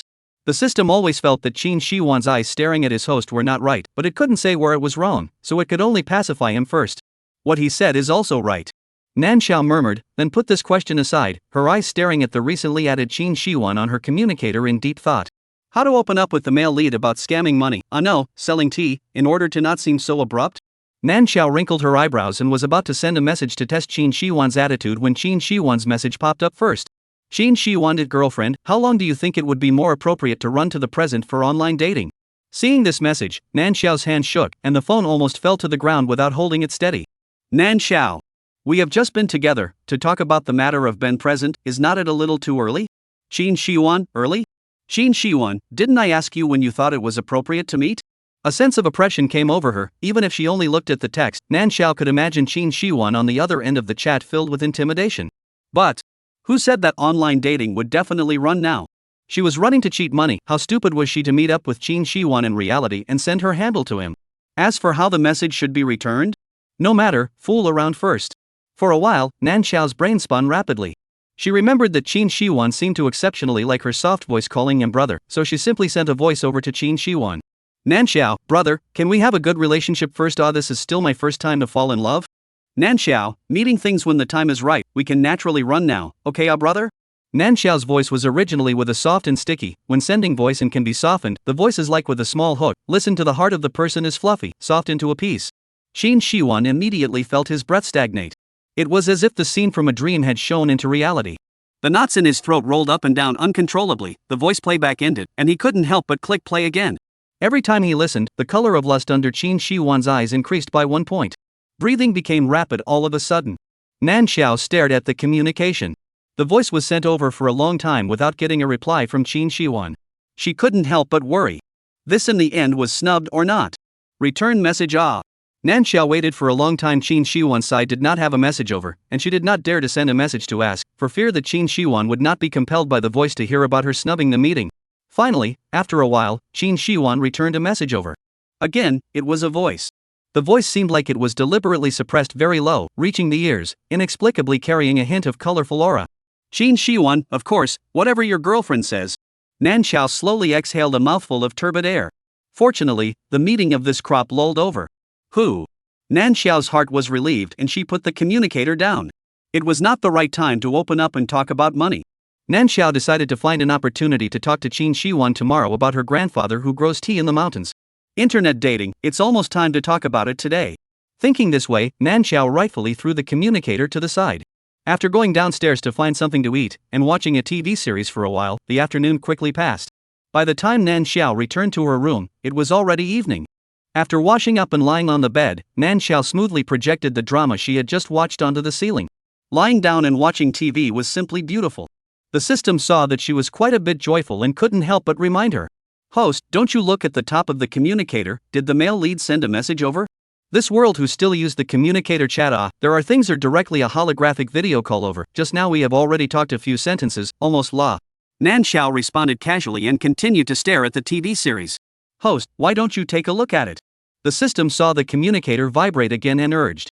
Nan Xiao had no choice but to get up and pick up the communicator to check. Just as soon as she picked it up, the communicator began to vibrate violently.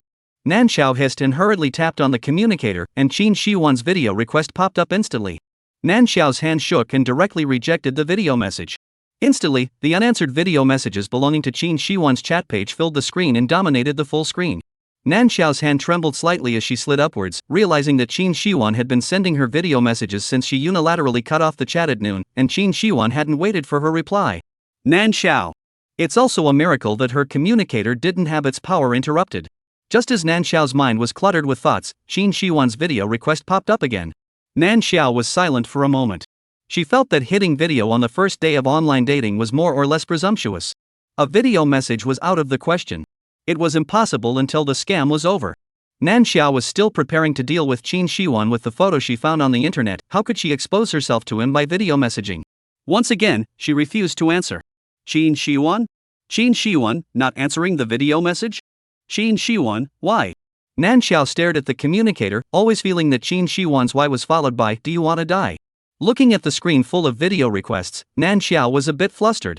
She didn't dare to delay, and when Qin Shiwan sent another video request, she initiated voice communication first. It was almost answered in seconds over there. However, Qin Shiwan did not speak. Nan Xiao was inexplicably a little anxious, and subconsciously called out brother. So skillful that she herself froze for a moment. Reacting, she immediately softened her voice and opened her mouth to continue shouting. Brother. I'm sorry, brother, I had something in the afternoon and didn't see the video message you called. Then why didn't you answer it just now? Qin Shiwan's voice was cold. This time he was not fooled over. Or rather, this time, he didn't want Nan Xiao to be fooled over. Nan Xiao choked for a moment. She thought that she called the voice communication Qin Shiwan had already understood what she meant. Qin Shiwan, you what? An inexplicable sense of oppression came from inside Qin Shiwan's light tone. Nan Xiao suddenly didn't dare to speak. Qin Shiwan's voice suddenly sank, suppressing his fire and raising his volume. Speak. Nan Xiao was taken aback. A sentence did not go through her head and she directly shouted out. I don't look too convenient. Chapter 111 Internet Dating Pick Me I Cheat Money 11. Qin Shiwan sneered, is that so? Then I'm quite curious as to how inconvenient you are. Nan Xiao mumbled and didn't know how to reply when a hologram suddenly popped up on the communicator page. Qin Shiwan turned on his side of the camera, dressed in a black robe, his chest open, revealing obvious muscle lines. He sat on the sofa with a big horse, and although he couldn't see the situation on Nan Xiao's side, a pair of dark and godly eyes looked as if they could pierce through the void, locking straight onto Nan Xiao. The oppressive air that came to her face made Nan Xiao subconsciously lean back. Qin Shiwan, it doesn't matter if you don't want to visualize me, it's just as well if you remember what I look like. Qin Shiwan, girlfriend might as well help to see if you think I look square or not. Qin Shiwan's eyes flashed with a sharp light, and he asked questions step by step. Nan Xiao. She held her tongue for half a day, but she hardly knew what to say. To be fair, the male lead's looks were superior as always, only his facial lines were taut, making his entire person appear harsh. Even if he didn't do anything, just sitting there, the pressure of a superior person made people feel that they couldn't be underestimated. Obviously cannot see Nan Xiao, look over the eyes but as if she is firmly locked in the same. Nan Xiao's eyes fluttered, suddenly feeling a little uneasy. Fortunately, she didn't speak. Qin Shiwan's side wasn't compelled to wait for her to answer. He was just unilaterally trying to make the freshly minted online love interest remember himself, preferably with a deep enough impression. So deep that he didn't dare to casually snub and perfume him anymore. Internet dating is full of uncertainties. Generally connected with online dating are online fraud. Cheat body, cheat heart, cheat money are there, and all kinds of sets of endless. In the half day that Nan Xiao did not answer the communication, he almost thought that he was going to be dumped on the first day of online dating. Fortunately, the girlfriend is still there. She just misbehaved a bit and kept on perfuming him in and out of words. If it wasn't for the fact that he was acting badly with her, he was afraid that she would not even be patient with perfuming him. Qin Shiwan topped his back teeth, the expression on his face tinted with a bit of wildness.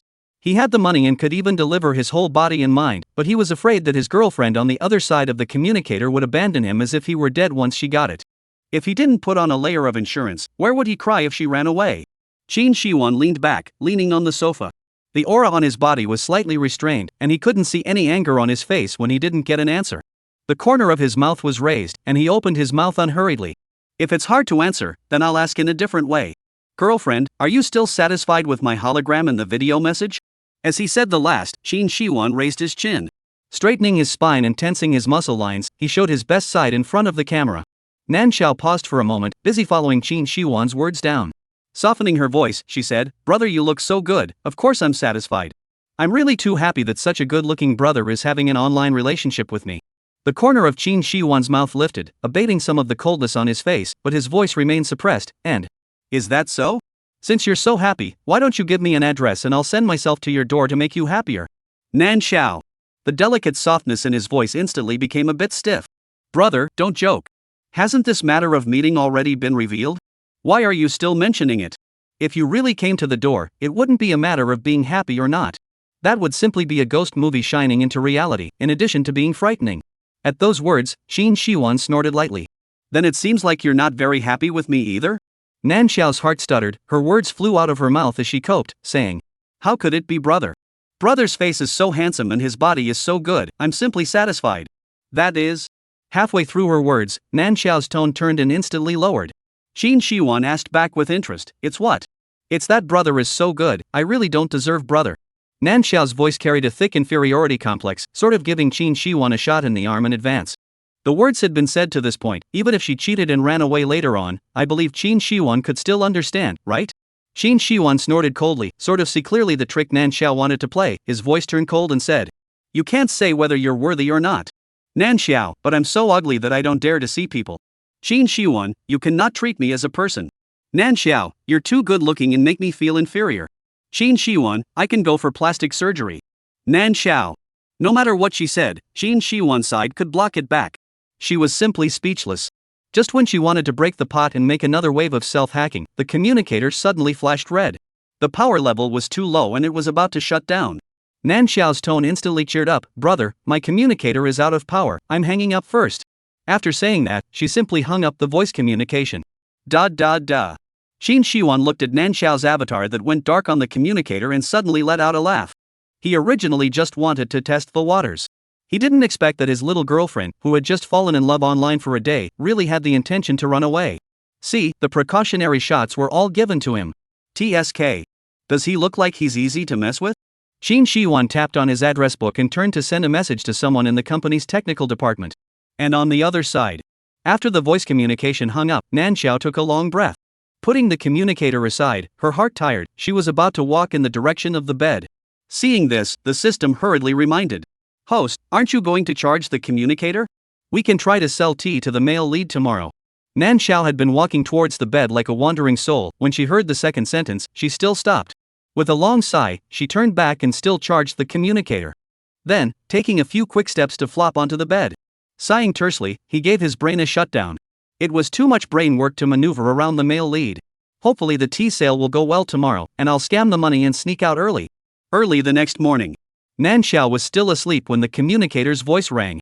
Nan Xiao covered his ears for a moment, wanting to turn around and continue to sleep, but the sound of the communicator beep beep beep kept ringing. Nan Xiao finally couldn't help herself and sat up from the bed. She furiously glanced at the time. It was only 7 o'clock in the morning. She grumpily rolled over and got out of bed, clicked on her communicator, and the messages sent by Qin Shiwan popped up.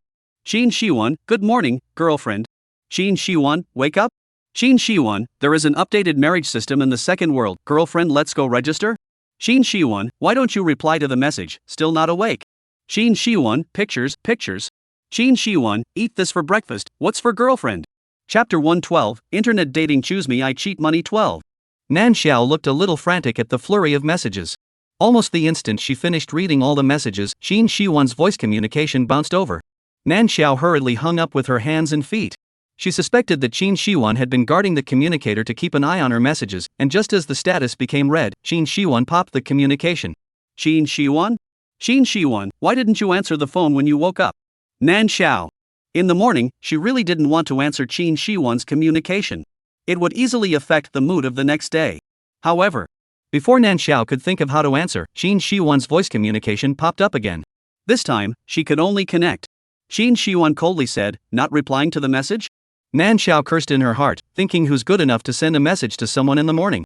The voice had a few hints of sultriness and said, brother, I just finished reading the message and haven't had time to reply. Qin Shiwan continued to ask, then why didn't the phone pick up? Nan Xiao wouldn't efface, flubbing words open mouth. I put the answer point as a refusal to answer. There was a sound of Qin Shiwan's cold smile in the receiver. Is that so? Then it looks like I need to take you to see an ophthalmologist after we meet. Nan Xiao. What the hell is wrong with the male lead? Dislikes people in one way or another. If it wasn't for the fear that she wouldn't be able to scam the money if she got upset, she would have had to make it clear. She endured. Seeing that Nan Xiao didn't say anything, Qin Shiwan also stopped teasing her and talked about business. The game has updated the marriage system. How about we go online and register later? Nan Xiao, it's the not couple inside the game. Qin Shiwan explained and thought of something. His voice suddenly became gloomy. What? All with me online love, not even willing to give me such a simple name? Nan Xiao. Whose online love on the first day of confirming the relationship asks about meeting and the next day directly shouts marriage? Nan Xiao was still thinking about how to answer when the system suddenly popped up. Host, the second world, because it is the first holographic online game, has developed greatly, and many places are in line with the real world. This marriage system, once registered, want to lift not only need both parties to agree, and there is also a 30-day cooling off period. During this period, any one party remorse cannot be lifted. You have to stay in this world for the rest of your life, and you will enter the second world as a necessity for your work and life in the future. The second world can only have one account. Whether or not to register, you have to think clearly. After hearing the system's words, Nan Xiao instantly shivered. Whether or not to register? That must be impossible. But if she directly refused, Qin Shiwan would definitely be unforgiving. Then she might as well just put online cheating on the agenda and run after cheating. Thinking of this, Nan Xiao's eyes lit up, cleared her throat, and spoke in a particularly soft and sticky voice. Brother. I also really want to go inside the game and register with you. But brother, I've been on the go for the past few days. Nan Xiao wanted to speak, leaving a hook, just waiting for Qin Shiwan to take the bait himself. As soon as her words fell, Qin Shiwan sunk his voice and then asked, what about these days? Nan Xiao seemed to hesitate for a moment before she spoke shyly. I've been very busy these past few days. To help Grandpa pick tea leaves and sell tea leaves, I may not even have time to play games. Tea leaves? Qin Shiwan subconsciously repeated, inexplicably feeling that this set of sayings was somewhat familiar. Yes, it's tea. Nan Xiao deliberately lowered her voice to sound sad and vulnerable. My grandfather lived alone inside the deep mountains and planted a lot of tea leaves in order to feed me and my brother. In the past few years, Grandpa has gotten older and is always sick. My brother and I are very worried about Grandpa, so every time the tea leaves are on the market, we will go to the mountains to give Grandpa a hand. Grandpa painstakingly raised my brother and I. He is my closest relative. I don't even dare to think that if my grandpa has any accidents because of getting tea leaves, what should I do? Speaking later, Nan Xiao's voice was colored with a thin, broken crying tone. One sound, like knocking on Qin Shiwan's heart. He subconsciously tightened his heart. If his girlfriend really did something stupid because of his grandfather's accident, then he didn't. He would not let such a thing happen. Qin Shiwan's reasoning was unbearable in front of Nan Xiao's cries, and he subconsciously spoke. How much tea is there? I've wrapped it all. Saying this, Qin Shiwan directly tapped the chat box to transfer money to Nan Xiao. Qin Shiwan transferred 10 million yuan. How should $10 million for tea be enough? Qin Shiwan transferred 10 million yuan. The girlfriend is too bitter. This 10 million is considered pocket money for the girlfriend. Qin Shiwan transferring 10 million yuan. This is the money for the girlfriend to hire someone to pick tea. You can't let your girlfriend get tired. The pleasant sound of transferring money rang in his ears. Nan Xiao's heart was happy. However, after she looked down and saw 3 neat transfers of $10 million on the screen, the smile froze on her face. Nan Xiao's hands shook and she almost couldn't even hold the communicator steady. She counted the zeros at the back several times and sucked in a breath of cool air when she was sure that Qin Shiwan had transferred $30 million. 2,000 into the sentence. If this money was received, she would have to be sentenced to life imprisonment, right? Seeing this amount, the system also fell silent and said in a hard voice, "Host, if you accept this money, you are afraid that you will have to sit through the bottom of the prison." Nan Xiao had a face that was going to cry or not. I know, thanks, no need especially remind QWQ. She knows that the male lead is generous, but also cannot be too generous. Nan Xiao cried, looking at so much money transfer. Some hot eyes hurried to Qin Shiwan returned. Qin Shiwan just wanted to ask why he didn't accept the transfer when he received the message that the transfer had been returned. His face sank and his voice turned cold. Why don't you accept it? Nan Xiao cried, brother, this is too much money to ask for so much money.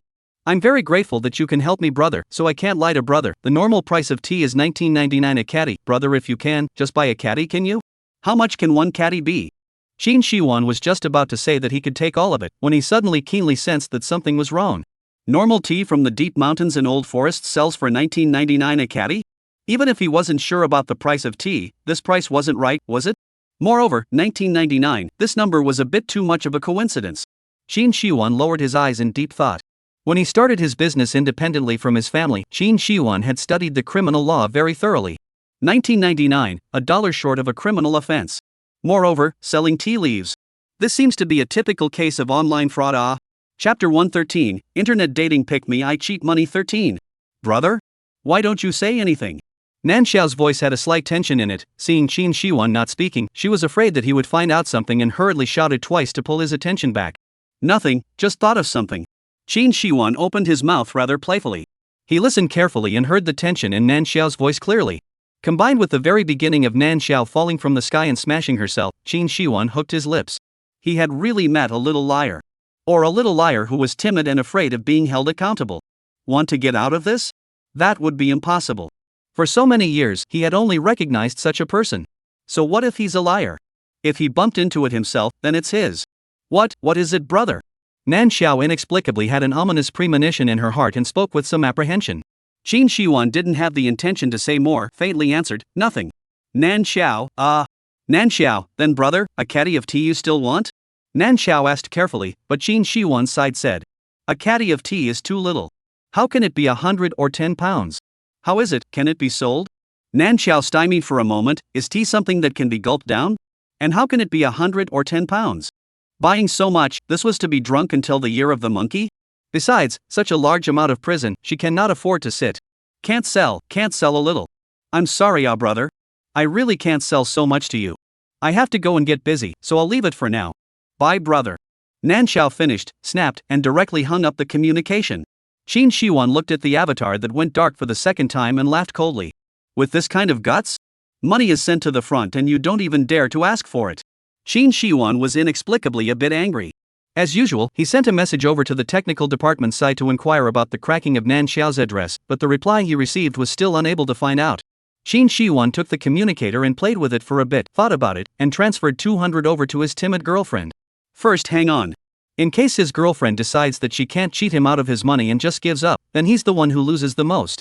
As for when to transfer the full 19.99, it depends on when the guys in the technical department can get the location out. System, is the male lead sensing something? Why can $30 million be transferred but not 19.99?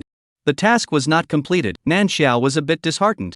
In response, the system actually couldn't quite figure it out and hesitated. Maybe it's because the main man is too rich? Thinks that 19.99 is too little and detracts from his style? Nan Xiao felt that this explanation was better than no explanation at all. These days, quests were not easy to do. She wailed and was just about to put the communicator down when the page popped up with another message from Qin Shiwan. The beep was specifically set to clatter when money was received. Nan Xiao instantly branched out and flinched. While tapping the communicator, she thought, the male lead is being tongue-tied and ended up buying that pound of tea? She somewhat excitedly clicked on Qin Shiwan's chat box and a 200 transfer message popped up. The corners of Nan Xiao's raised mouth instantly wilted. System, why do you think the male lead didn't transfer 200 to me more or less? System, maybe the male lead thinks that you won't take it if you transfer more? Nan Xiao speechless, higher than 2,000 she did not dare to accept, why the male lead cannot card bud to her less turn $1 it. Nan Xiao was very worried and clicked collect, and sent Qin Shiwan an expression of mwadaha thank you brother. Mosquito is also meat. She saved up, and if she couldn't finish the task at one time, then she would come a few more times. Gather a few more times from Qin Shiwan, each time is 200 words, control the amount, not 10 times can gather 1999. It's just that she pitted her, and had to maneuver with Qin Shiwan for a while longer before she could live her own life. Sigh. On the other side, Qin Shiwan looked at the emoticon sent over by Nan Xiao on his communicator, and an easy and pleasant smile appeared on his face. Now, it was his turn to fish for his girlfriend. It was up to his girlfriend when she couldn't resist sending him a message. Nan Xiao stared at the communicator, his eyes itching to stare a hole through it. It had been a day. Ever since she received the red packet, Qin Shiwan hadn't sent her a message. One must know that this was a ruthless person who could give her communicator an afternoon's worth of communication. How does it look abnormal? System, do you think I should send a little something first to test the male lead? Nan Xiao poked Qin Shiwan's avatar and asked the system with some hesitation. Host, the male lead may have sensed something, perhaps we need to take the initiative.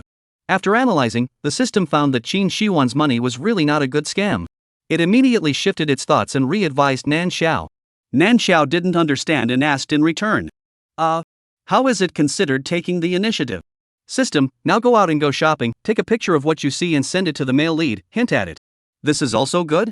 Nan Xiao was a bit incredulous, but she couldn't think of a way, and could only listen to the system's bad idea.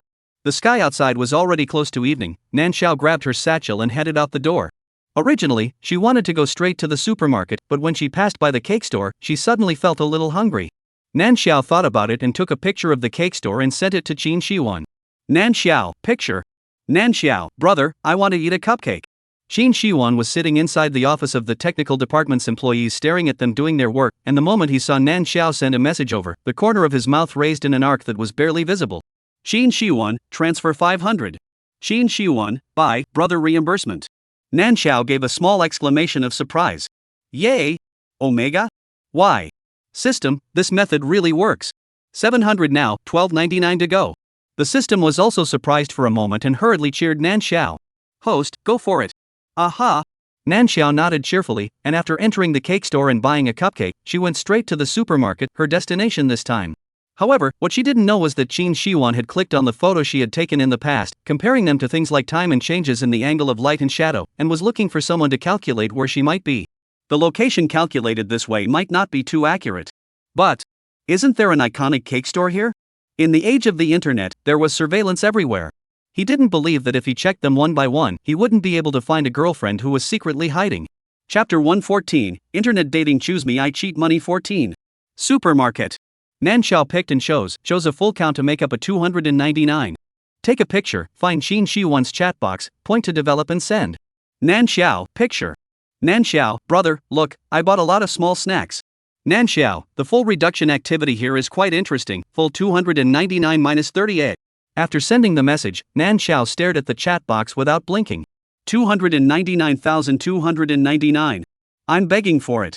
The remaining 1,000 can at least make up a whole. In the face of Qin Shiwan, the amount is too small, well is really not good grip. Qin Shiwan looked at the message sent by Nan Xiao on the communication page, and after a simple calculation, he knew what Nan Xiao had in mind. He glanced at the expedited printout sitting on the desktop and smiled a little. The girlfriend only wanted 299, as a qualified boyfriend, this need, of course, should be doubly satisfied. Qin Shiwan simply transferred 999 to Nan Xiao.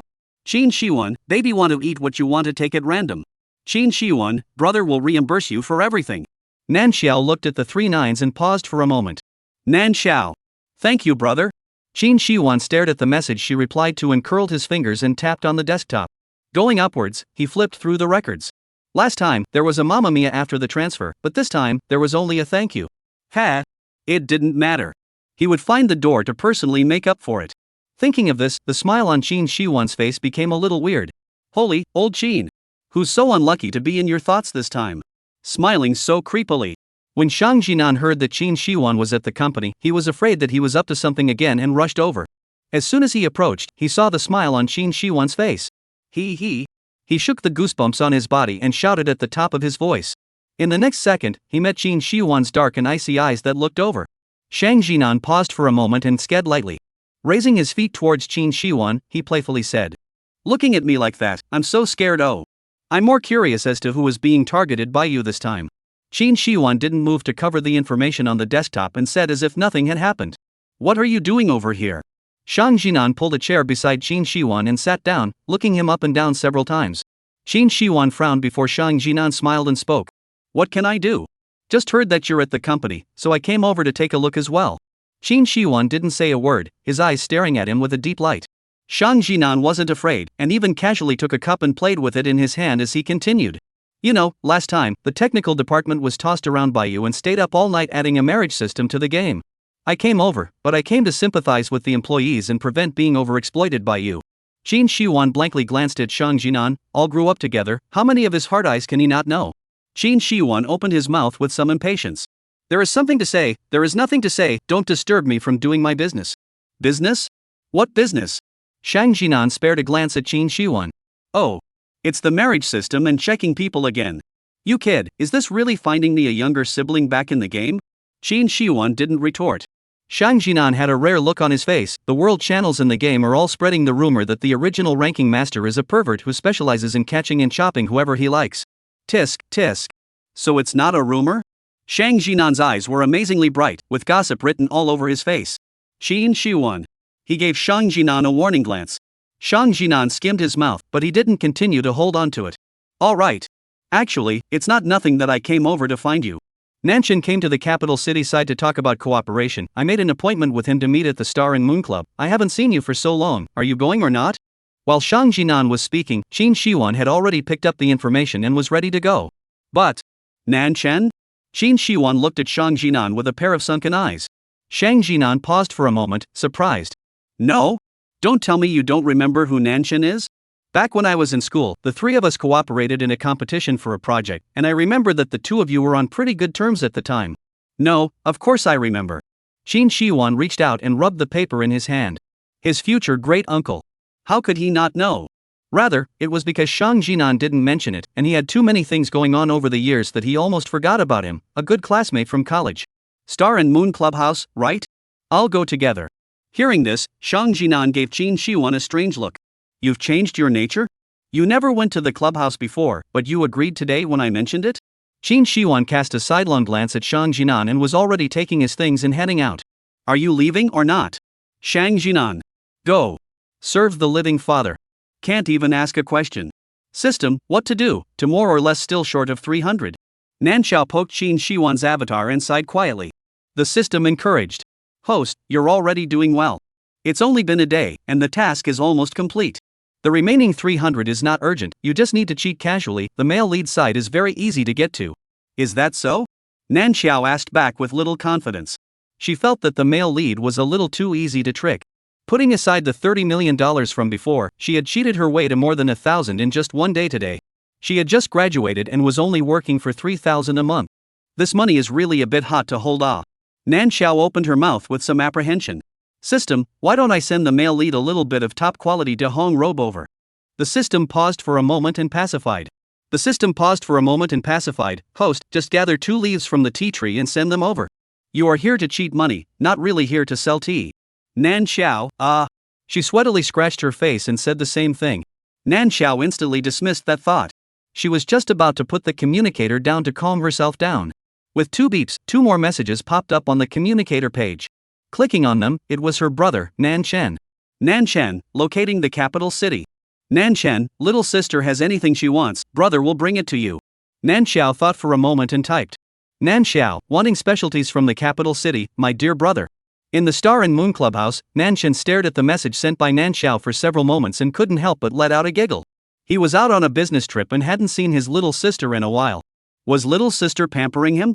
Nanshan was as excited as chicken blood in an instant, and immediately returned a voice. "Nanshan, don't worry little sister, brother will definitely pack all the specialties of the capital city and bring them back for you." Chapter 115, Internet Dating Choose Me I Cheat Money 15. When Shang Jinan and Qin Shiwan walked into the clubhouse together, what they saw was Nanshan smiling stupidly at the communicator. Nan Chen knew this.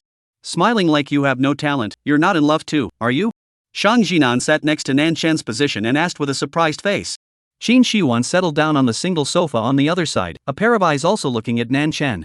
Nan Chen withdrew the smile on his face and rolled his eyes nonchalantly at Shang Jinan. What romance? That was my little sister messaging me. Sister-less ones like you don't understand. Yo. Upon hearing this, Shang Jinan came down with interest and came over to ask.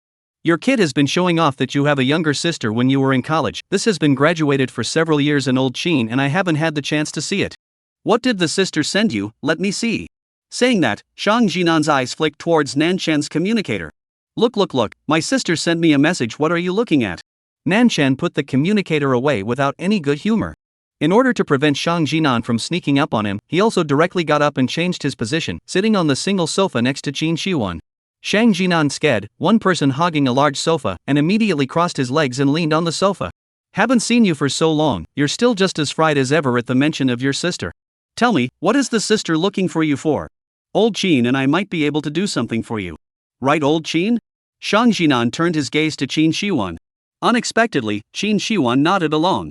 The capital city is at least our territory, so you can just say what you need. Nan Chen paused for a moment, somewhat surprised. Is Qin Shihuan so helpful? Nan Chen thought about it, the specialties of the capital city and so on. In the end, it is necessary for the capital city people to understand more, so he directly opened his mouth and said. Shang Jinan just wanted to say to hand it over to him, but Qin Shihuan took the matter first. Shang Jinan? No, old Qin, when did you? Shang Jinan looked at Qin Shihuan in shock, and before he could finish a sentence, he was directly interrupted by Qin Shihuan. He looked at Nan Chen, pointing very clearly. I've heard that you have tea trees planted in your home. I've recently become interested in tea and would like to go over to take a look. I wonder if it's convenient. Nan Chen also froze for a moment, but didn't hesitate much and directly agreed. Of course. It just so happens that it's recently arrived at the tea picking season, and both my sister and I are going to help out over at the tea mountain.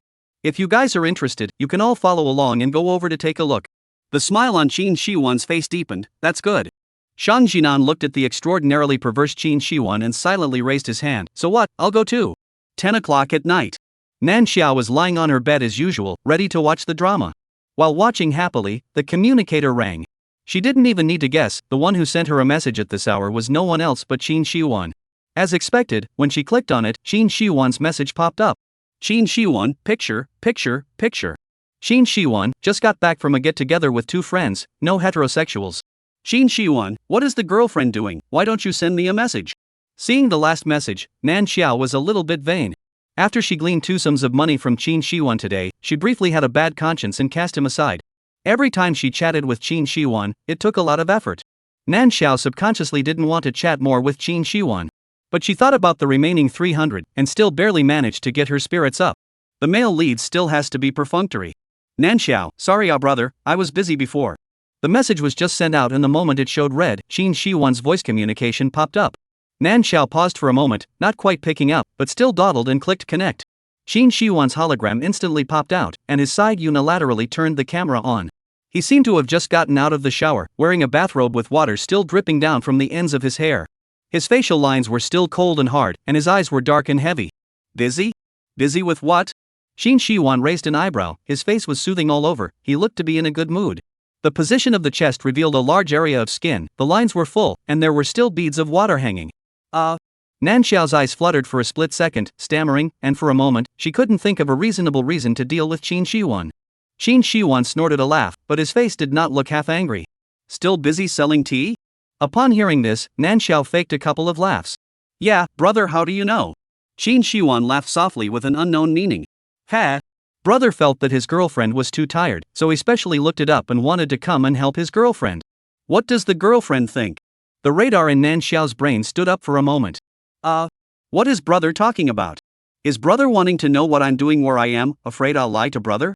Nan Xiao spoke in a low voice, and even if he couldn't see her, Qin Shihuan could hear the heartiness in her tone. Qin Shihuan, how come? Qin Shihuan, I just want to help my girlfriend, what could I have in mind? Girlfriend, Qin Shihuan paused for a moment and then continued with a different title. Baby, what do you think? Ha ha ha. Nan Xiao laughed dryly twice, not knowing how to answer. Qin Shihuan also didn't care about her reaction, just holding a smile at the corner of his mouth. He seemed to have a deep meaning as he opened his mouth. It's okay if the baby doesn't want to answer. I threw the hologram over just to let the baby remember what I look like. Lest when we meet, the baby won't be able to recognize me, that would be bad. So that's it? Nan Xiao responded dryly. She always felt that Qin Shi Huan's words had a deeper meaning. It was like she knew something, making her somewhat afraid to chat further.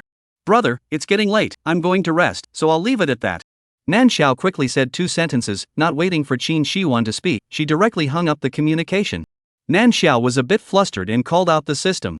System, do you think the male host has discovered something?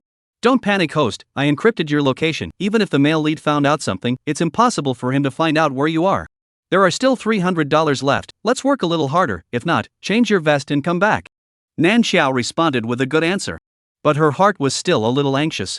I always feel that something bad is about to happen. On the other side, Qin Shi Huan looked at the darkened communication avatar and let out a light laugh. Don't really pretend you don't recognize me tomorrow, baby. Then I'll be really angry. Qin Shi Huan suddenly thought of that pair of dark eyes covered in watery mist, crying delicately, and his breathing became a little sharp for a moment. Chapter 116 Internet Dating Choose Me I Cheat Money 16. The next morning, Qin Shi Huan sent several messages in a row and managed to wake Nan Xiao up from her sleep. Qin Shi Huan, pictures. Qin Shi Huan, baby, didn't you say last time that tea wasn't selling well? Qin Shi Huan, I have a friend whose family just happens to also grow tea trees, I'll go help you find him to learn from him. Qin Shi Huan, in a while we will get on the plane, I will send you a message when we get there. Seeing the message, Nan Xiao felt that the sky was going to collapse before her eyes. She was a bit anxious and quickly typed. Nan Xiao, no need to be so troublesome, brother. Nan Xiao, actually, my family doesn't have much tea, I've already sold almost all of it, I don't need my brother to ask for me. Nan Xiao, traveling to the tea growing place is far and hard, I don't want my brother to be so tired. Nan Xiao, so, brother, just don't go, right? Qin Shi Huan stared at the communicator and smiled meaningfully. Qin Shi Huan, baby, are you afraid of something? Nan Xiao. With a shake of her hand, Nan Xiao almost threw the communicator out. Nan Xiao, what are you saying, brother? How come I can't understand? Qin Shi Huan, can't understand is it? You'll understand in a moment. Qin Shi Huan, transfer 300 please accept. Qin Shi Huan, don't let brother down, huh? Nan Xiao let out a deep breath. Almost unable to control her screaming out. Why was she given a transfer of 300 at this juncture? And why was it 300 on the contrary? He knew. He definitely knew it all. Nan Xiao stared at the last message Qin Shi Huan sent over, her heart beating so fast that she could barely breathe. It was as if Qin Shi Huan stood in front of her and said it to her personally. Nan Xiao instantly felt a complete sense of oppression. Nan Xiao shouted with a trembling voice. System? What to do? However, this time, Nan Xiao didn't get an answer from the system and replaced it with another emotionless mechanical electronic sound. Tick. The current world mission has been completed, the system does not have the authority to stay, has been repatriated, please missionaries to fend for themselves. With a clang, the communicator in Nan Xiao's hand instantly hit the ground. Nan Xiao wailed in a lifeless manner and flung herself onto the bed and rolled around, not knowing what to do. In the middle of the day, Nan Xiao sat up from the bed. Picking up her communicator, she first received the 300 that Qin Shi Huan had transferred to her, and then jumped to the delete contact page. Her fingers were shaking non-stop, and she couldn't click on the word delete. She was tempted to just roll up the money and run away. Before the system also said that the address was encrypted for her. But the tone of Qin Shi Huan's voice was clearly like he had already found her. Run? How? You can't run away from the temple. Her home is here, where can she run to? Thinking of this, Nan Xiao couldn't help but read 2 sentences of the system. Nan Xiao had a face of sadness after being deceived, and she hardened herself not daring to delete Qin Shi Huan. She walked around the room with trepidation, afraid that Qin Shi Huan would suddenly send a message saying that he was downstairs with her. Half a day passed. Nan Xiao didn't wait for Qin Shi Huan's message, but instead waited for her own brother Nan Chen's communication. Brother, what's wrong? Little sister, brother came back from a business trip and brought 2 friends back, do you want to go out for dinner with us? Nan Shen's voice over there sounded a bit noisy, it should still be inside the airport. Brother, why don't you guys? Nan Xiao was worried about Qin Shi Huan and didn't really want to go out. But, before she could refuse, a message from Qin Shi Huan popped up on her communicator first. There were only 2 short words. Qin Shi Huan, come over. Nan Xiao's hand holding the communicator tightened violently. What the hell? After messing up for half a day, the male lead and her brother knew each other and even brought someone in front of her? Nan Xiao almost fainted without breathing out. Little sister? Nan Chen waited for a while without waiting for Nan Xiao's following, and shouted out in confusion. Nan Xiao opened her mouth with difficulty. Brother, where are you guys eating? I'll go over to find you. Nan Chen's side was so noisy that he didn't hear anything wrong with Nan Xiao's voice. Seeing that Nan Xiao agreed, he directly reported the name of the restaurant. Okay brother, I'll be over in a while. Nan Xiao hung up the phone like a wandering soul, a trance on her face. The communicator rang twice more. Qin Shiwan, baby is so good. Qin Shiwan, see you in a while. Nan Xiao let out a deep breath. Stretching her head was a knife, shrinking her head was also a knife. Now that the knife has fallen, she has instead calmed down. She had only cheated 1999 by cheating money. Anyway, the task had already been judged completed. She had the big deal of transferring the money back to Qin Shiwan. Thinking of this, Nan Xiao gave herself a pep talk in her heart, and after simply cleaning up, she left the door with a valiant face. Airport. While Nan Chen was calling his own sister, Shang Jinan and Qin Shiwan stood to the side waiting. Shang Jinan glanced at his surroundings in boredom, and when his gaze turned back, he found Qin Shiwan holding a communicator and sending messages. The expression on his face changed from time to time, agitated, excited and suppressed, looking exceptionally bizarre. Shang Jinan couldn't help but go over and make a sneak attack to see who he was messaging. As a result, as soon as he got close, Qin Shiwan directly pressed out the screen of the communicator and looked at him with a cold face. What do you want? Shang Jinan spread his hands to show his harmlessness. Seeing that you're smiling so weirdly, I'm just checking to see which lucky person is chatting with you. Qin Shiwan. He directly put the communicator away. Shang Jinan raised his hand and rubbed his chin, thinking. So cautious, it's hard to believe that you're chatting with your younger sibling? Qin Shiwan glanced at him and lowered his head in acquiescence. Shang Jinan's voice became excited all of a sudden. Good eye you brat, smothering yourself to do great things right? Quickly and honestly explain, where is the younger sibling, what does she look like, do you have a picture? What sister-in-law? What photo? Nan Chen came over after the call, heard Shang Jinan yelling, and subconsciously asked. Qin Shiwan thought of Nan Chen's sister control attribute and didn't make a sound, but straightened his spine. Shang Jinan pointed at Qin Shiwan and said, Old Qin is not honest, said that the brothers are single and go together, he betrayed us as a dog. Ha? Nan Chen looked at Qin Shiwan in surprise, Shiwan actually has a girlfriend? Can't see it. Where is the woman from, how old is she, how did you guys meet? Nan Chen and Shang Jinan were equally curious as to what kind of woman could make this iron tree of Qin Shiwan blossom. It was important to know that for so many years, Qin Shiwan's lack of proximity to women and his lack of understanding of women was notorious in the upper class. Qin Shiwan looked up at Nan Chen and didn't answer positively, instead asking, how did you talk to your sister on the phone? Is she coming over? Chapter 117 Internet Dating Choose Me I Cheat Money 17. Restaurant. Nan Xiao followed the waiter towards the location of the box. The closer she got, the more apprehensive she felt. The communicator kept popping up messages, and she didn't click on it to check until she was standing outside the box. Qin Shiwan, departed? Qin Shiwan, where did you get to? Why don't you say anything? Qin Shiwan, your brother ordered a lot of your favorite dishes for you, I memorized the menu. Qin Shiwan, baby, are you playing dead? Qin Shiwan, if you don't come over, then I might have to talk to your brother about your grandfather who grows tea deep in the mountains. Qin Shiwan, still not talking? Qin Shiwan, okay, do you think you can run away? Nan Xiao read Qin Shiwan's message in one glance and had a moment of numbness. Of course, besides Qin Shiwan, Nan Chen also sent a message to Nan Xiao. Nan Chen, little sister, these two friends of mine look like human beings, but their tempers are both smelly and hard, don't be fooled by their appearance. Nan Chen, also, remember to call out to your dear brother the first time you enter the box, got it? Inexplicably, Nan Chen's message gave Nan Xiao a few more points in her heart to face Qin Shiwan. In front of her brother, even if Qin Shiwan wanted to do something, he should take it into consideration, right? Thinking of this, Nan Xiao let out a deep breath and reached out to push open the door of the box in front of her. Inside the box, Shang Jinan and Nan Chen were reminiscing about some of the things they did in college, and Qin Shiwan was sitting on the side listening to the two of them chatting, his attention focused on the communicator in his hand. Just now, the message he had sent showed up as read, but he had not received a single reply. Qin Shiwan topped the position of his back teeth, his eyes were ice cold. The baby was good. He was in front of him and still playing dead with him. Online, he shouted cheerfully with a mouthful of elder brother, but when he was about to meet, he knew to wimp out. Ha! You can't run away, can you?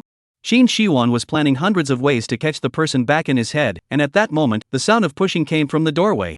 Subconsciously, Qin Shiwan looked up. What came in was a tender young girl wearing a bodysuit. On her palm-sized small face, the most striking thing was a pair of moist eyes. Blinking, delicate like a doll. Qin Shiwan's breathing slowed down for a beat. Although the young girl's appearance didn't bear much resemblance to the images of the characters in the game that were made up of mental bodies, inexplicably, Qin Shiwan recognized the young girl's identity at a glance. He couldn't help but laugh lowly twice. This was his baby. Finally met Ah. Qin Shiwan let out a sigh of relief in his heart as his eyes looked straight at Nan Xiao. Nan Xiao was creeped out by that gaze of his and subconsciously cowered. Like Qin Shiwan, Nan Xiao also recognized Qin Shiwan's identity at a glance. Against Qin Shiwan's naked gaze that was eager to devour her into her stomach, Nan Xiao subconsciously looked in Nan Chen's direction. Nan Chen was talking to Shang Jinan in a happy place, but when he swept Nan Xiao into the room, he directly dabbed and stood up from his position. Shang Jinan was startled, and just when he wanted to say something, he saw the other two people in the box looking in the direction of the door. Raising his eyes to look over, a young girl with an extremely delicate and lovely appearance stood at the door of the box. Shang Jinan was surprised. This is Nan Chen's baby sister? Is she too good looking? It looks like she's good at bullying. No wonder Nan Chen has a protective look every time he mentions his sister. Shang Jinan took one look and politely withdrew his gaze. However, his residual light swept over Qin Shiwan by his side, and with just a glance, Shang Jinan realized that something was wrong. Old Qin. Before Nan Chen realized it, Shang Jinan lowered his voice and called out to Qin Shiwan warningly. Qin Shiwan returned to his senses and lowered his eyes, collecting all the emotions in his eyes. Brother. A delicate voice came. Qin Shiwan lifted his eyelids and saw his own baby standing in front of Nan Chen. Seemingly sensing his gaze, he defensively ducked behind Nan Chen. The corner of Qin Shiwan's mouth hooked into a cold smile. Little sister, you didn't encounter anything on the way, did you? Why are you only here now? Nan Chen pulled Nan Xiao up and down several times, afraid that his sister would have any accidents. Nan Xiao shook her head and spoke naturally. Brother, I'm fine, just some traffic on the road, so I came over a little late. That's good. Nan Chen let out a sigh of relief, then pulled out the chair beside himself to let Nan Xiao sit down, before introducing the other two people in the box to Nan Xiao. Little sister, these two are my friends and my college classmates. You can just call them Brother Shang and Brother Qin. Brother Shang, Brother Qin. Nan Xiao shouted quickly at Shang Jinan and Qin Shiwan, her eyes not daring to meet Qin Shiwan at all. Shang Jinan warned Qin Shiwan with a glance, and then he responded with a smile. Hello, sister. Your brother Shang and Brother Qin both live in the capital city. Remember to come to the capital city with your brother to play with us sometime. Nan Xiao carefully glanced at Qin Shiwan. Okay, Brother Shang, I will. Well, that's good. Shang Jinan didn't miss the glance Nan Xiao took at Qin Shiwan. His gaze implicitly swept over Nan Xiao and Qin Shiwan, realizing that both of them were in a state of coincidental tightness. One was angry, the other seems to be in fear? Shang Jinan's eyes narrowed and swept again, secretly speculating in his mind about the relationship between the two. Nan Chen didn't notice anything. His attention fell on his own sister, and he didn't care about Qin Shiwan at all. He had to watch out for his sister, just in case she was really fooled by Shang Jinan or Qin Shiwan's appearance. After knowing each other for so many years, he knew both Shang Jinan and Qin Shiwan very well. Although these two people's looks were one in a million, their tempers were more foul than one another. His sister's simplicity couldn't withstand the poison of any of these two. Once Nan Xiao showed a trend of interest, he would definitely pull Nan Xiao onto the right track at the first opportunity. Fortunately, his sister obediently sat in her own seat, not even a superfluous look to the two next to him. Nan Chen was comfortable in his heart. But Qin Shiwan, who had been secretly poking and staring at Nan Xiao, had eyes so cold that it looked like he wanted to freeze people to death. Chapter 118, Internet Dating. Choose Me I Cheat Money 18. A meal was quickly finished, and during the meal, Shang Jinan was very sensible and didn't lead the conversation towards Nan Xiao. He spoke to attract Nan Chen's attention while preventing Qin Shiwan, who was beside him, from revealing his emotions. Under his pulling and pulling, the meal was a happy meal. After the meal, Shang Jinan refused Nan Chen to send them to the hotel. After a brief farewell, quickly pulled Qin Shiwan away. He could see clearly that when he took Qin Shiwan away, Nan Xiao's state obviously slackened.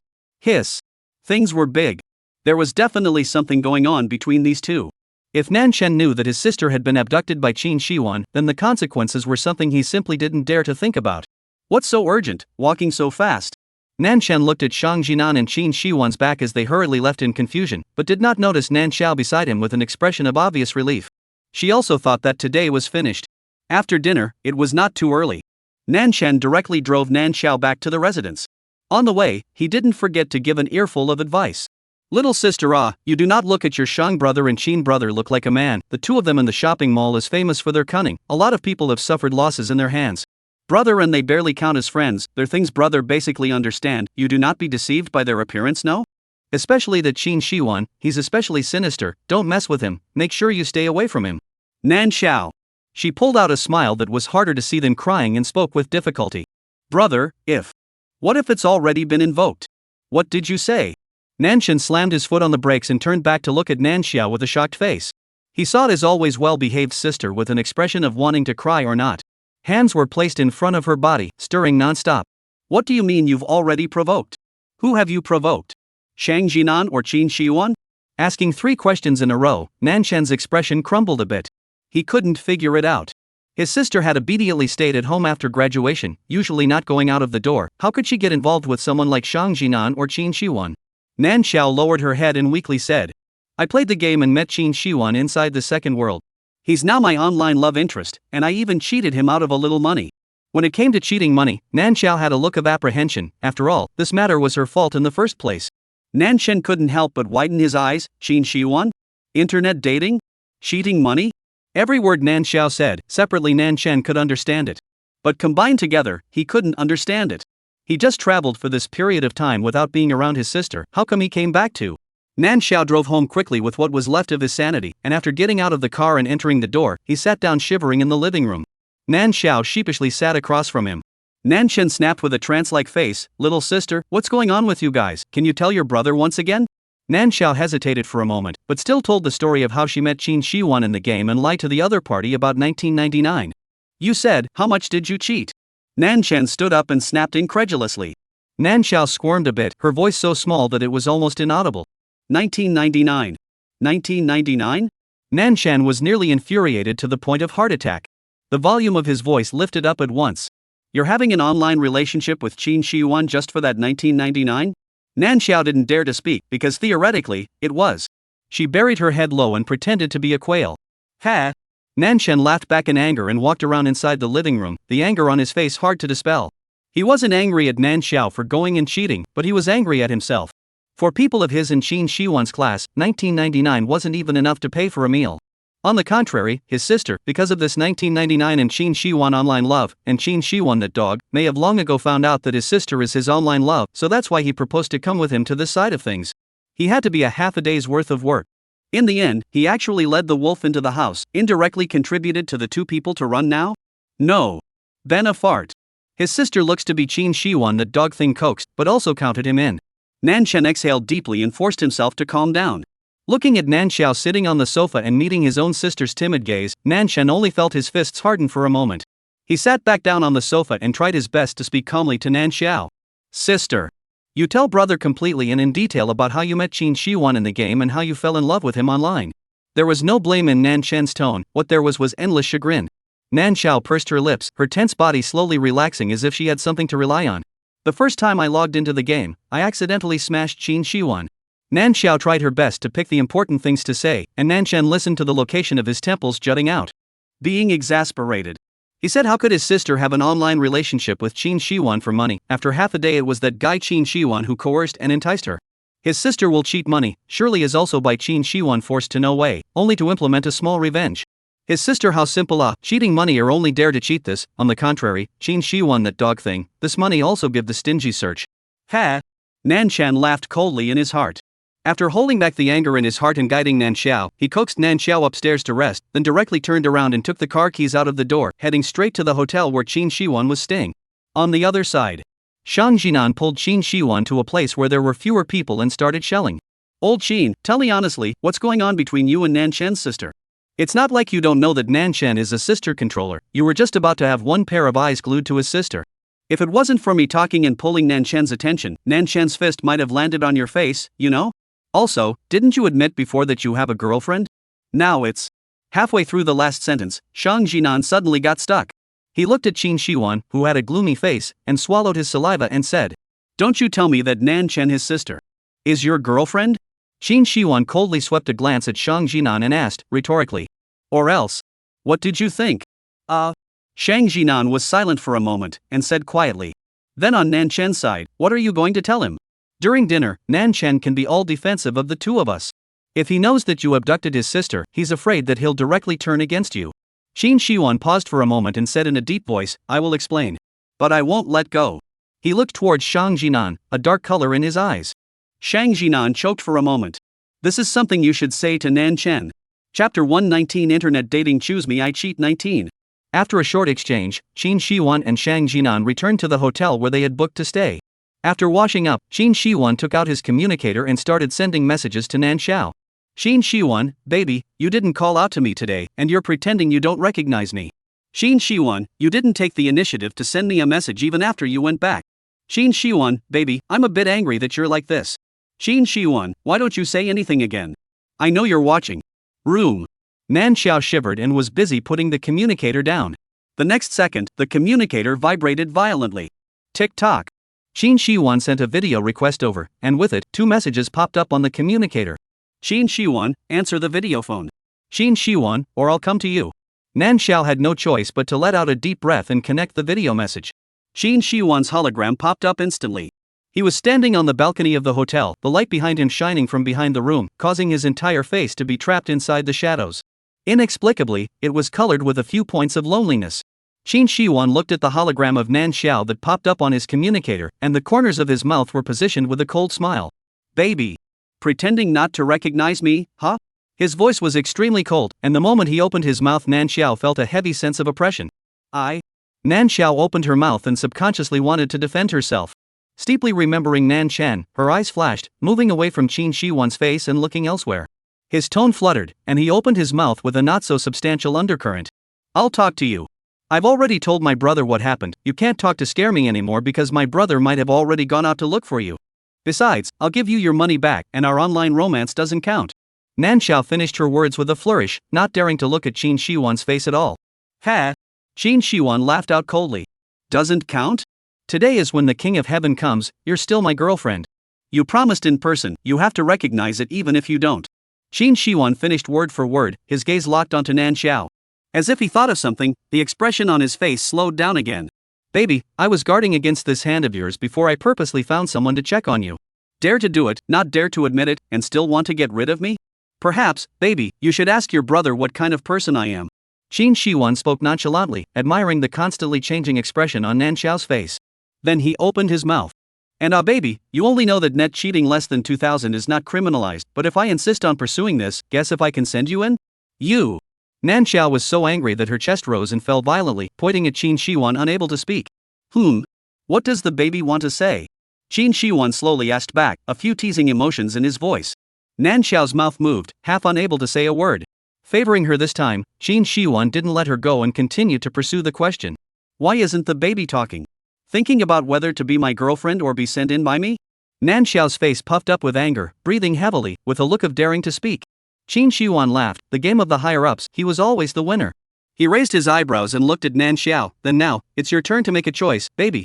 Nan Xiao clenched her fists, let out a deep breath, and stifled a cry. Brother. Qin Shiwan responded with satisfaction, saying in a complimentary tone. It seems like the baby is very sensible. Nan Xiao smiled with difficulty, hee. The one who knows the time is a handsome man. She was going to go in if she didn't know the time. She never doubted the ability of the world's male lead. If he really wanted to fix her, even if her brother lost his entire fortune, he wouldn't be able to save her. The system has completed its mission and run away. She stayed behind to suffer. She really? So miserable a female. Qin Shiwan stared at the vivid expression on Nan Xiao's face with interest. He now kind of liked Nan Xiao's stifled look of not being able to look at him but not being able to do anything about it. Qin Shiwan was enjoying himself, when suddenly, there was a knock at the door. Thinking of what Nan Xiao had said earlier, Qin Shiwan's eyes gained a few more shades of color. He tenderly said to Nan Xiao. Baby, big brother-in-law came over to knock on the door to catch up with me. We'll talk later, don't you dare not reply to the message, okay? As he spoke, Qin Shiwan's pair of eyes stared straight at Nan Xiao, waiting for her to answer. Nan Xiao had a moment of scalp numbness, her voice had a few tremors. No. Baby is so good. As the words fell, the communication was hung up. Qin Shiwan's hologram disappeared, and Nan Xiao looked at his darkened avatar on the communicator, sweating over Nan Chen, who she had casually said but had really gone to find Qin Shiwan. She tapped on Nan Chen's chat box and began to send out messages violently. Nan Xiao, brother, calm down, don't be impulsive. Nan Xiao, we'll discuss Qin Shiwan's matter when we come back. Can you come back first? Nan Xiao. But, no matter how many messages Nan Xiao sent, there was no reply from Nan Chen's side. At that time, in the hotel room, Qin Shiwan opened the door and was greeted by Nan Chen's punch. Qin Shiwan, you son of a. Lao Zi treats you as a friend. You actually tricked my sister into having an online relationship with you? Nan Chen's lungs almost exploded with anger. All the way to the hotel with suppressed fire, when he saw Qin Shiwan, the anger in his chest was completely suppressed. Without even thinking about it, he threw a punch at Qin Shiwan's face.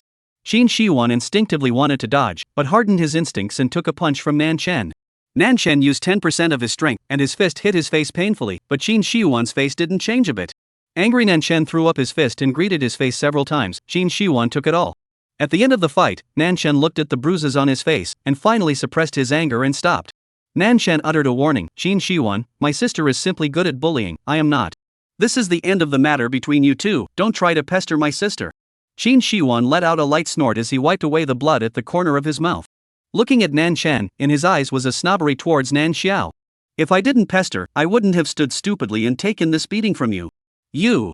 Nan Shan instantly became furious and almost pounced on him again. Fortunately, Shang Jinan, who heard the commotion and came out to check, hurriedly ran over to stop him. Hey, Nan Shan, you calm down. Say things properly, don't be impulsive. Saying that, Shang Jinan hurriedly turned back again to give Qin Shiwan a wink, asking him to apologize. Unexpectedly, Qin Shiwan glanced at Nan Shan and spoke directly. I admit that I did use some means in Nan Xiao's matter. But before I knew that Nan Xiao was your sister, we had already established a romantic relationship. No matter what you say, I am indeed despicable, but people I will indeed not let go. No, who asked you to say this? Shang Jinan glared at Qin Shiwan for a moment, and in the distraction, he was directly pushed away by Nan Shan. Qin Shiwan, you dog! You dare to covet my sister, I'll beat you to death. Shang Jinan was busy rushing up to pull the fight, shouting, no! All of you calm down, don't make a move. Chapter 120, Internet Dating. Choose me, I cheat money 20. Nan Xiao waited in the room for a long time before finally waiting for Nan Shan's reply.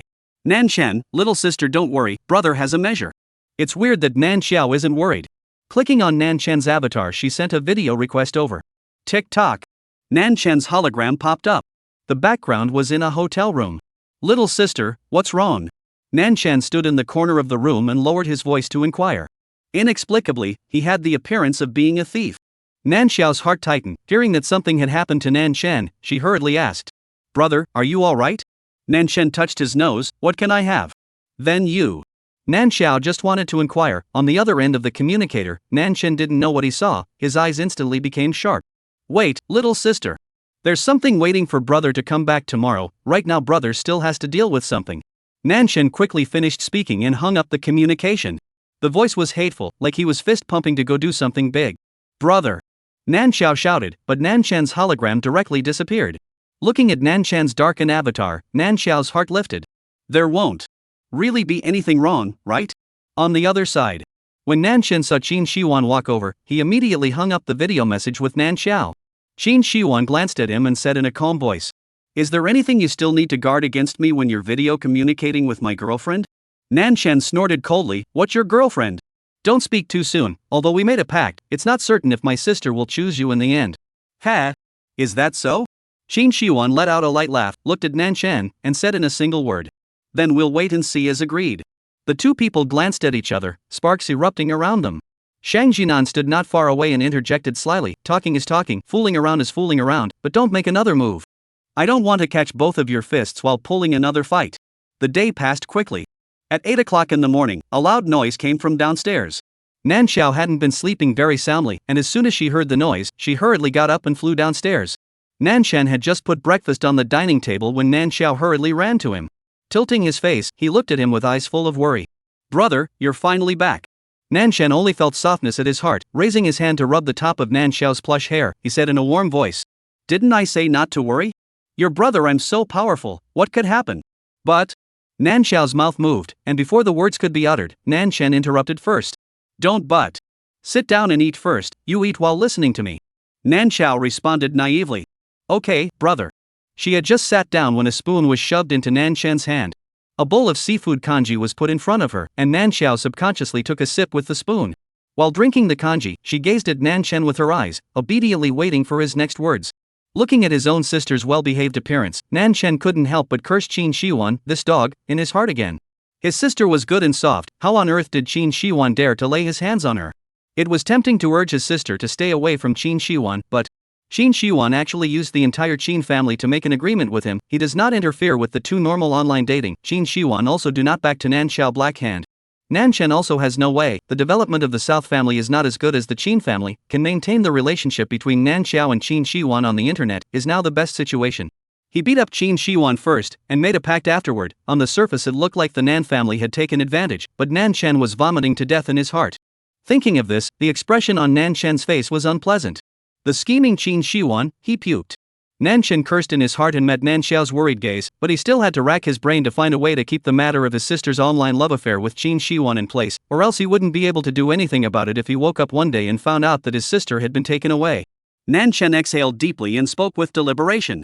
Sister, are you particularly annoyed with Qin Shiwan, the kind that you hate? Many images flashed through Nan Xiao's mind for a moment. Admittedly, Qin Shiwan was strong and cold, extremely oppressive, but her own intentions weren't much more innocent. Although Qin Shiwan had threatened and intimidated her from time to time online, he hadn't essentially caused her any substantial harm. Nan Xiao was only subconsciously afraid, and to say that she particularly hated it, that wasn't true. She was a little confused as to what Nan Shen meant by asking this, and after hesitating for a moment, she still said it as usual. The expression on Nan Shen's face loosened. It seemed that his sister was not particularly resistant to Qin Shiwan, and the matter of continuing the online romance was in play. But why was he so upset in his heart? Opening his mouth again, Nan Shen's tone was somewhat sour. Sister, then is it okay for you to continue your online relationship with Qin Shiwan next? In this way, in real life, brother can ensure that he doesn't come to the door. But you don't have to be afraid of him either. Do what you remember to do as you please. You hang on to him online first, brother, make an effort. When our family doesn't need to be afraid of the Qin family, you'll give him a kick in the pants. Nan Shen finished all the things with a flourish and saw Nan Xiao's mouth slightly open in surprise, looking at him with an incredulous face. Brother, Qin Shiwan, that, online dating, that what? You let me hang on to who? Nan Shen took a deep breath, looked at Nan Xiao fixedly, and said decisively. That's right, it's hanging Qin Shiwan. You can pull some favors on him when necessary. When your brother and I try to develop, sister, you can kick him off again. Nan Xiao pumped the corners of her mouth uncontrollably, somewhat winded. Who could tell her what exactly happened when her brother went to find Qin Shiwan, and why he came back and started drawing a sudden change? She asked incredulously, brother, are you serious? Not only did he let her hang on to Qin Shiwan, but he also had to use him as a fat goat gripping. In the end, if it blew up, their family would probably have to play it out, right? However, Nan Shen had a serious face and repeated, that's right, I'm serious. Nan Xiao. Chapter 121, Internet Dating Pick Me I Cheat Money 21. Nan Xiao silently lowered her head to drink kanji, and was wondering if her brother was irritated by something when the communicator rang. Tick tick. Nan Xiao picked up the communicator and a message from Qin Shiwan on the communication page popped up. Qin Shiwan, baby, good morning. Qin Shiwan, did you eat breakfast? How's the flavor? Qin Shiwan, pictures. Qin Shiwan, next time you have a chance, how about I cook for you in person? Nan Xiao's movement of drinking kanji with a spoon was stuttered, and she looked up at Nan Shen, who was sitting at the dining table eating breakfast together. Carefully, she sent out a question. Brother, where did you buy your breakfast? Where did you buy it? Nan Shen calmly wiped his mouth and spoke. Did that guy Qin Shiwan send you a message? Nan Xiao nodded hesitantly, and heard Nan Shen sneer. Other people do good deeds without leaving their names, he's good, rushing to blow himself up. Nan Xiao ah? She gave a cry, not quite understanding. Nan Shen pointed to the breakfast placed on the table. These, I personally watched him make them. 1999 just want to abduct my sister, beautiful him. Although I can't take him in the shopping mall, but if you want to be my sister's husband, I have plenty of ways to toss him. Looking at Nan Shen's righteous indignation, Nan Xiao laughed dryly. Turning her attention back to the chat page, Qin Shiwan's side sent another message over. Qin Shiwan, read and not replying. Qin Shiwan, baby, this habit of yours is not good. Through the text, Nan Xiao seemed to feel the sense of oppression coming from Qin Shiwan's body. Her heart tightened, and just as she was about to type a reply, Nan Shan, who had stretched his head over next to her just in time to see the message, exploded first. Baby? Yuck. Qin Shiwan, the stinky shameless, it's just an online relationship, who's his baby? Also, this habit is bad. Nan Shan hee laughed coldly twice, directly to Nan Xiao. Sister, don't take care of him. This ghostly appearance of Qin Shiwan is purely being spoiled. If you cold him for 2 or 3 days, he'll talk normally. Nan Shen was so angry that he pointed at Qin Shiwan. He hadn't said a single heavy word to his sister, and as a result, Qin Shiwan used this tone of voice to talk to his sister online? Nan Shen felt like his lungs were going to explode with anger, and was tempted to backtrack and let Nan Xiao directly give Qin Shiwan a one-stop service for deleting and pulling black. He was suddenly cranky and looked at Nan Xiao in a daze. Swallowing hard, Nan Xiao shouted in a small voice. Brother? Hearing Nan Xiao's careful voice, Nan Shen let out several deep breaths in a row before letting his sanity return. Sorry little sister, brother was a little out of control. On Qin Shiwan's side you can reply to whatever you want, don't be afraid that he'll come to your door. He made a deal with brother that he won't come down online to bother you until you nod your head in agreement. Brother just thinks that his tone of voice needs to be properly coached and tempered. Little sister, you don't have experience in this area, brother is just giving you a suggestion. Saying that, Nan Shan raised his hand and compassionately touched the top of Nan Xiao's hair, dropping his eyelids to collect his emotions. I know, brother. Nan Xiao nodded and responded obediently. Nan Shan looked at her with relief, then immediately took out his communicator and tapped it, opening his mouth. Brother sent you some online dating chatting skills that I checked before. Little sister, you take the time to look at it. You can try more on Chin Shiwan. How to chat, you look at yourself. Brother will go to the company first. If there is anything, remember to send me communication on the line. Hearing this, Nan Xiao smiled dryly. After seeing Nan Shen out the door, she looked down at her communicator. Originally, she wanted to see what Nan Shen had sent first, but because she hadn't gotten a reply for too long, a voice communication popped up from Chin Shiwan's side. A voice communication? Chin Shiwan actually didn't send a visual communication this time? Nan Xiao hesitated for a moment and chose to answer. Baby. Chin Shiwan's sorrowful voice instantly came out from inside the communicator. The location of Nan Xiao's heart subconsciously trembled. It's been almost half an hour since I sent the message, right? Even if you're grinding word by word, I should have seen your message by now. Baby, can you tell me why you haven't replied until now? The tough doings on Chin Shiwan's body came overwhelmingly. Nan Xiao's aura couldn't help but weaken. I can explain. I'm eating, so. Oh? Eating something? Chin Shiwan repeated his chewing, his voice treacherous, making Nan Xiao feel low pressure. She said stiffly, yes, eating. Then what does the baby think? Is it delicious? Chin Shiwan's voice was flat and waveless as he continued to ask. Good, delicious. Ha! Receiving a reply, a light laugh came from Chin Shiwan over the receiver. He didn't know what he had thought of, and his voice sounded much looser. With an assiduous compulsion, he slowly opened his mouth. Then, since the baby thinks it's delicious, how about I make all 3 meals a day from now on? Nan Xiao paused for a moment, curled her fingers, fake smiled twice, and subconsciously used the previous lulling technique, softening her voice. Brother's cooking is of course top-notch. I'm super fond of it. But it's too far in the future. I'm already happy to be able to eat something made by my brother's hands today. The voice coming from his ears was delicate and soft, like cotton candy with honey. Chin Shiwan softened his ears. The voice with a clear smile, get the benefits. Chin Shiwan self-confessed very good coaxing not to be gripped. Baby is pampering Say 2 more good words, I'm happy to let you go today. Nan Xiao choked for a moment. Tentatively asked. What kind of words does brother think are considered good? There was like a hook in the soft voice, hooking Chin Shiwan's eyes instantly surfaced with blood-curdling images. His throat rolled up and down uncontrollably, and Chin Shiwan's voice was permeated with an inexplicable darkness. Does the baby like me? Nan Xiao paused for a moment but still responded. Like. Then does the baby think I look good? Good looking. Was the baby satisfied with my body during the earlier video conference? Nan Xiao held her tongue for a moment before speaking. Satisfied. Her mind was in turmoil, unable to figure out what Chin Shiwan was doing asking these questions. But, with Chin Shiwan's question, Nan Xiao couldn't help but see in front of her eyes a time before when she had a video conference and Chin Shiwan was openly wearing his bathrobe revealing his tight abs and perfect mermaid line. Splat! Nan Xiao slapped herself on the side of her head to instantly wake herself up. Hearing the sound, Chin Shiwan grunted and let out a low, hoarse laugh. The previous chapter was repaired, so I'm sorry for the hard work. Pose refreshing and rereading it. I'm very sorry. Then it's usually updated at 10 o'clock in the evening, and it's always finished before 11 o'clock if it's too late or the time is too late. Chapter 122, Internet Dating. Choose Me, I Cheat Money. 22. Hanging up the communication, Nan Xiao raised her hand and touched her hot face. After packing up the things on top of the dining table in a couple of moves, she sat down on the sofa in the living room. After thinking about it, instead of watching the TV series, she took out her communicator and clicked on something Nan Shen had forwarded over earlier to check. Must learn fishing skills for girls? Diary of the Sea Queen Scum Girl Raising Program? How does a female sea king hang on to a man? Nan Xiao was dumbfounded and swallowed hard. She was in her brother's mind. What kind of image was it anyway? Clicking on a random link and looking at it twice. First, there had to be a fish pond. If this one didn't work, move on to the next one.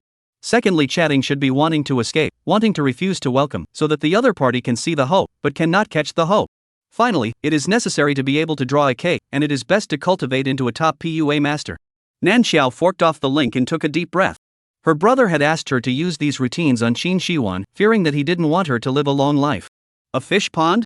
She was afraid that it would be overturned by Chin Shiwan before she could build it. As for the desire to capture, want to refuse to welcome what, on the Chin Shiwan that nature, grabbed the hand on the pinch to death, simply will not give the opportunity to vertical and refused.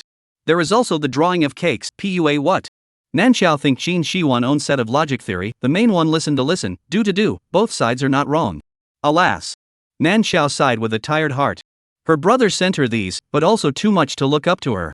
Nan Xiao said that she couldn't learn a bit. She lies on the sofa lifelessly, like a salted fish with no fighting spirit.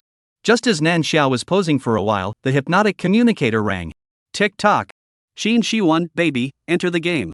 Nan Xiao paused for a moment and reacted. It seemed like she hadn't logged into the game for a long time.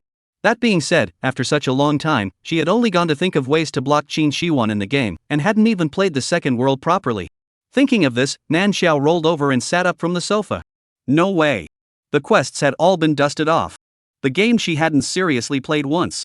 Before, she had hoarded out half of Qin Shiwan's experience and battle power for nothing, and if she was up and running, she might be able to use the binding aperture to lasso Qin Shiwan and slash around as well, so that she could at least take revenge for being killed before. Thinking about this, Nan Xiao did not hesitate and went straight up the stairs. While walking towards the location of the game pod, she replied to Qin Shiwan's message with gusto. Nan Xiao, okay brother, be right there. When I return from my studies, I'll be the first to finish you off. Nan Xiao simply laid into the game pod and directly logged into the second world in the game. Soon, she appeared at the landing point. However, when it came to choosing a teleportation location, Nan Xiao was stumped looking at the densely packed icons on the map. Qin Shiwan didn't seem to say where he was. The system wasn't there either, so there was no way to localize Qin Shiwan. So which place should she choose to teleport to? Forget it, why don't she just teleport to a random place? Anyway, wherever she was, Qin Shiwan would be able to find her. Even the system's teleportation hadn't been able to avoid Qin Shiwan's tracking before. Thinking this way, Nan Xiao randomly clicked on a slightly familiar name. Current teleportation location 1000 Water Lake, does the player confirm? Confirmed.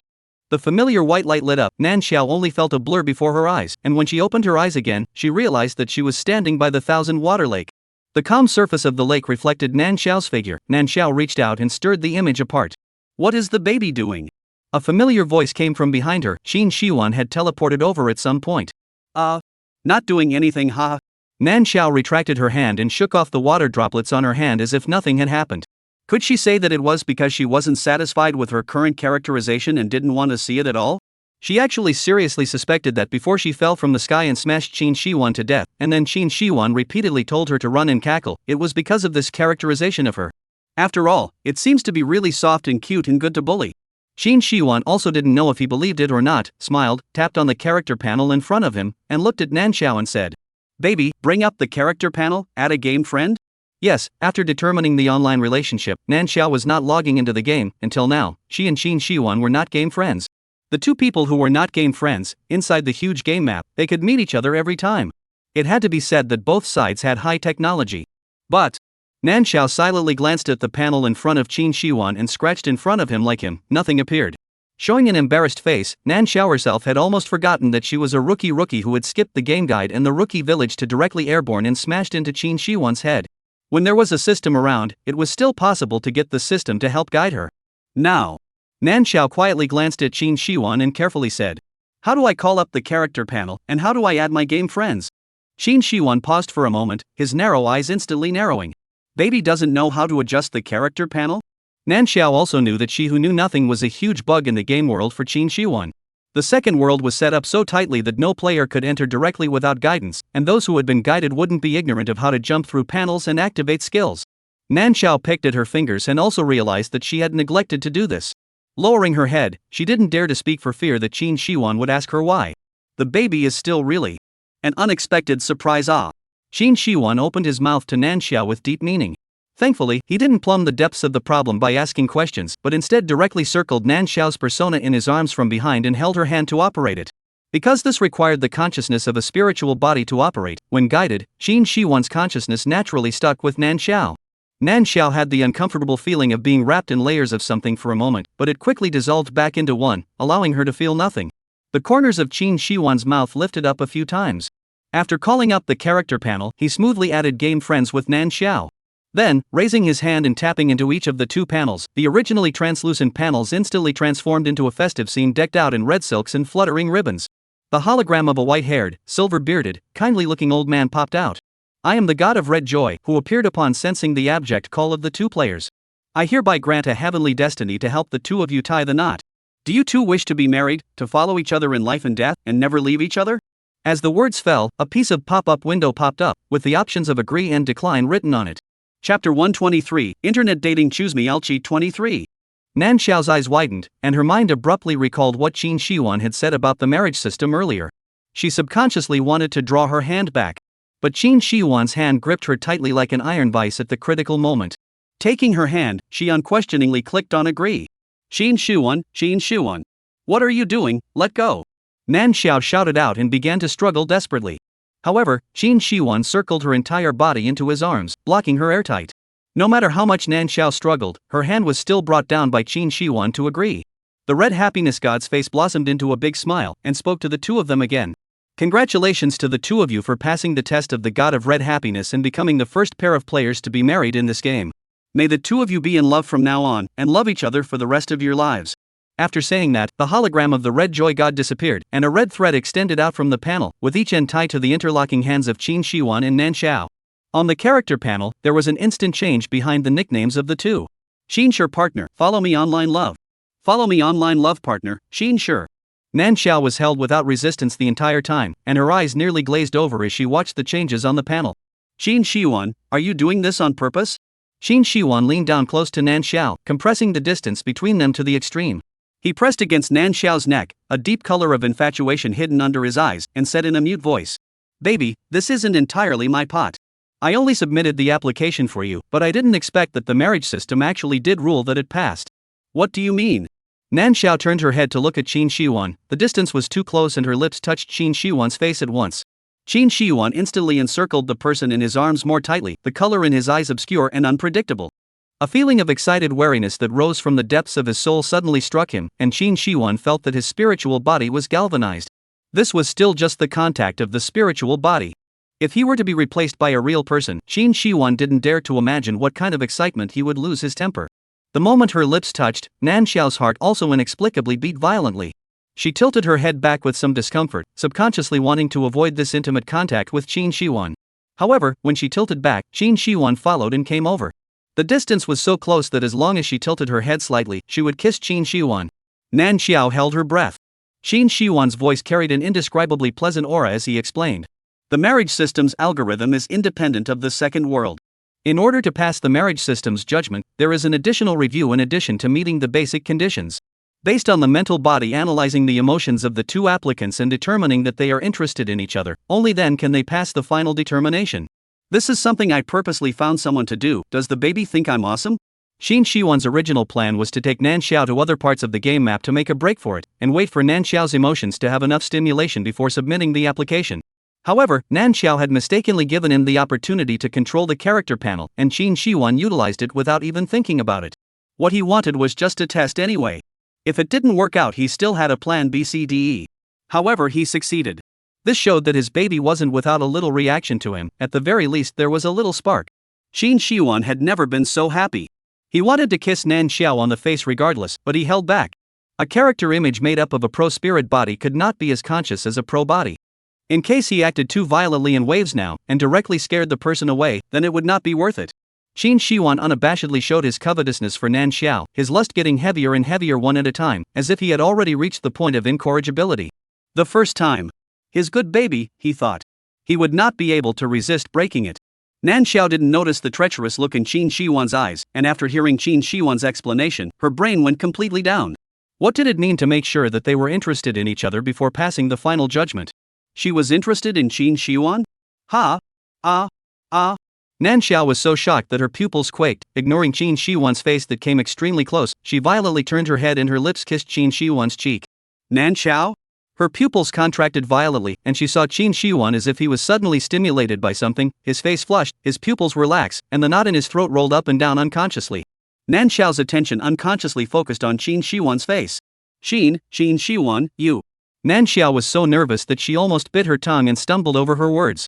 However, without waiting for her to finish a sentence, the familiar red symbol appeared above Qin Shihuan's head, and as it flew down, Qin Shihuan's figure suddenly disappeared in place. Nan Xiao froze for a moment. What's going on? Tick. Detected that the player's adrenaline spike was too fast, the body appeared to be abnormal, the mental body was unstable, and has now executed a forced ejection. The sound of the game system notification rang in his head, and before Qin Shihuan was ejected, his eyes were as dead set on Nan Xiao as a vicious wolf seeing its prey. He sat up violently from inside the game pod. The veins on his neck were rippling, and the bottom of his eyes were filled with suppressed lust. He got up and rushed straight into the bathroom. The pattering sound of water rang out, still unable to hide the sound of rapid and dull breathing. The scene from the dream floated before Qin Shihuan's eyes. His baby liked him. It just wasn't obvious yet. That unexpected kiss, his baby kissed him a total of 2 times. This realization made Qin Shihuan's body excited to the point of trembling. A low, hoarse, infatuated voice rang out in the bathroom. Baby. Mine. At the same time, the entire world channel exploded when Red Happiness God's service-wide notification rang out. I'm the prettiest cub in the entire network. I'm going to go. Big God and Big Brother got married? Or the first couple in the whole service? Melia, when did the marriage system go online? Why haven't I heard of it? Neuropathy silent old son, what do you care about the marriage system? I'm just rare with my online dating actually really with Chinsure together. Neuropathy silent old man, Chinsure that neuropathy in the game when the killing spree, in addition to their own to send the door to the set of Shadow, with me online love was killed the most tragic, she in the end how do you think? Melia, heir. Front of the sister, your previous nickname is not called Love Chinsure XIN? Neuropathy silent old man, how do you know? Meili Leah, hot search above hanging you then led people to find with me online love trouble, behind the video of the gods a cut, I feel you speak resentment is particularly heavy, a little skeptical. Neuropathy silence old man, MMP. Chapter 124 Internet Dating Choose Me I Cheat 24. After Qin Shiwan was ejected from the game, Nanxiao stayed by the Thousand Water Lake and studied the character panel. Battle power and experience both showed level 30, which was considered an upper middle tier player in the entire game. But how to bring these two into play, Nanxiao was at a loss. She blindly pondered alone for half a day, but still didn't understand anything. Nanxiao squatted to the ground with some discouragement. If only the system was still there, she could more or less point out a few things to her. Sigh. Nanxiao sighed sadly. Just then, a shadow was suddenly cast in front of her. Nanxiao subconsciously looked up and saw an extraordinarily familiar face. It's you? Nanxiao exclaimed in shock, and as she was busy backing up, her feet stumbled and she directly sat on the ground. She looked somewhat nervously at the person standing in front of her. You're not even afraid of that psycho Qin Shiwan. I didn't just block you twice, as to be scared like this? The young girl player who wore gorgeous game costumes and props and held her head high and proud like a princess rolled her eyes nonchalantly at Nanxiao. The nickname Psycho Silence Old Man with a few big words on top of her head was particularly conspicuous.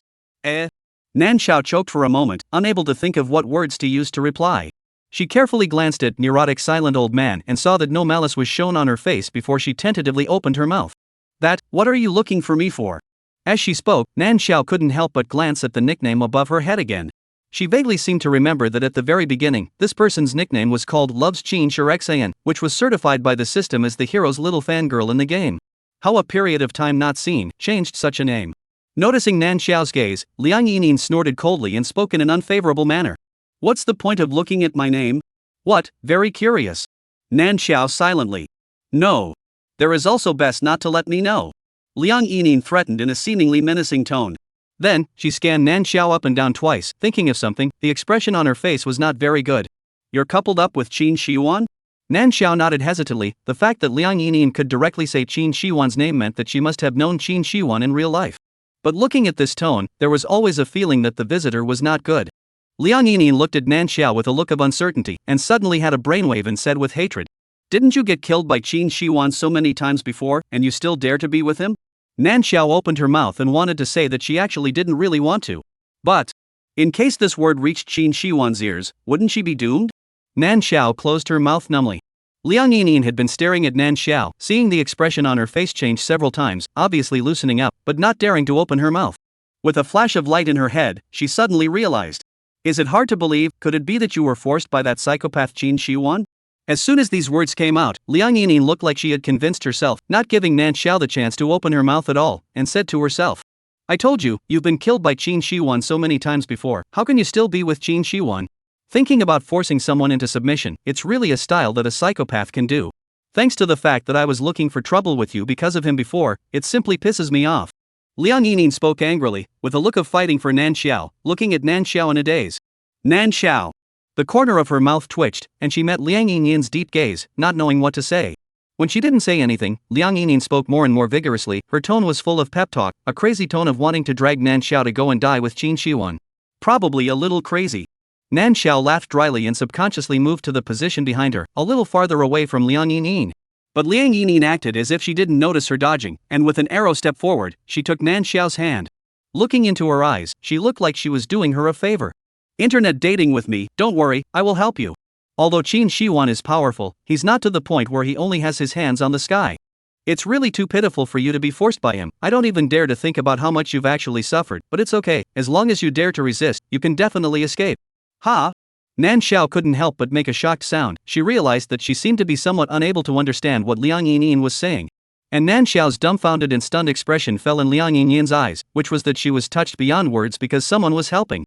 Her eyes twinkled twice, looked at Nan Xiao and said in a firm tone, "Don't be afraid. If you listen to me, you will definitely be able to mess with Qin Shiwan." Nan Xiao, eh? Why does this person have the tone of wanting to trick her into a pyramid scheme? Nan Xiao casually perfunctory, "As long as you're happy." After saying that, she wanted to pull her hand out of Liang Yinyan's hand and turn around to leave. However, as soon as her words fell, Liang Yinyan's hand clenched violently. As if supported and inspired, she turned to Nan Xiao and began to command. "Let me tell you, Qin Shiwan is quite a nasty person, and doesn't have a good face for everyone. But I've observed that he's rather special to you, you can take advantage of that. Isn't he a great god player in the game who stirs up the wind and clouds on the leaderboard? Why don't you just grind down his game rank bit by bit? He had the game system protecting him from losing levels when he killed you before, but now that the game is back to normal, dying once is a level loss. If you kill Qin Shiwan twice more, Qin Shiwan will be nothing without his level." Seeing Liang Yinyan getting more and more energized, Nan Xiao had to interrupt. "That?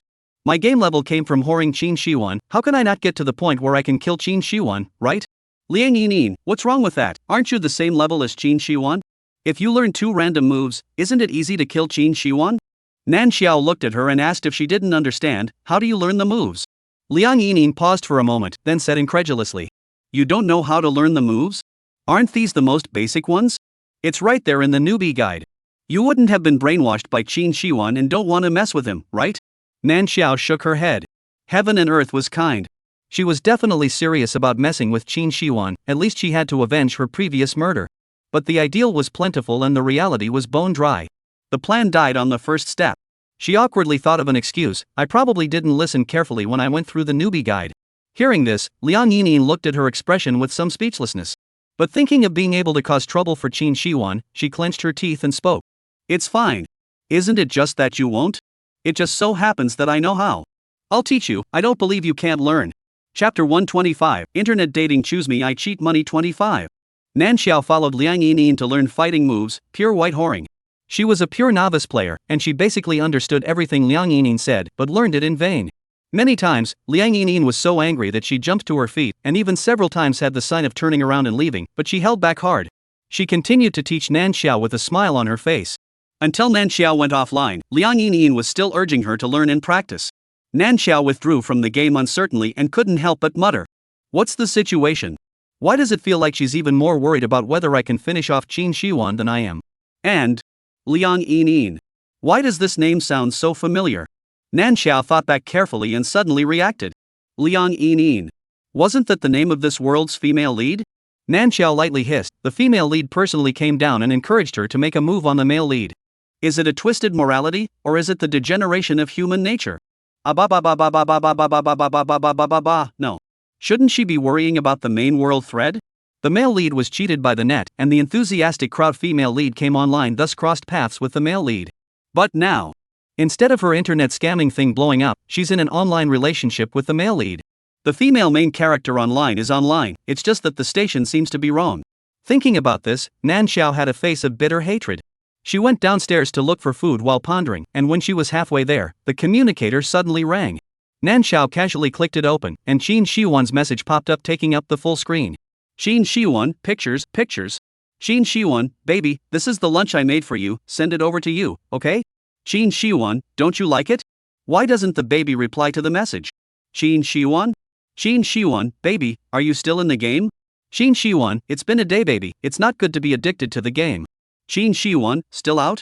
Qin Shiwan, it seems that even if it's a holographic game, you have to make up for the anti-addiction system. Nan Xiao was silent for a moment after reading the message. The development of this world was already transitioning to interstellar, and there was actually such a thing as anti-addiction. The key to this was that it was still said by the creator of the game. She took a deep breath, a whole lot of speechlessness.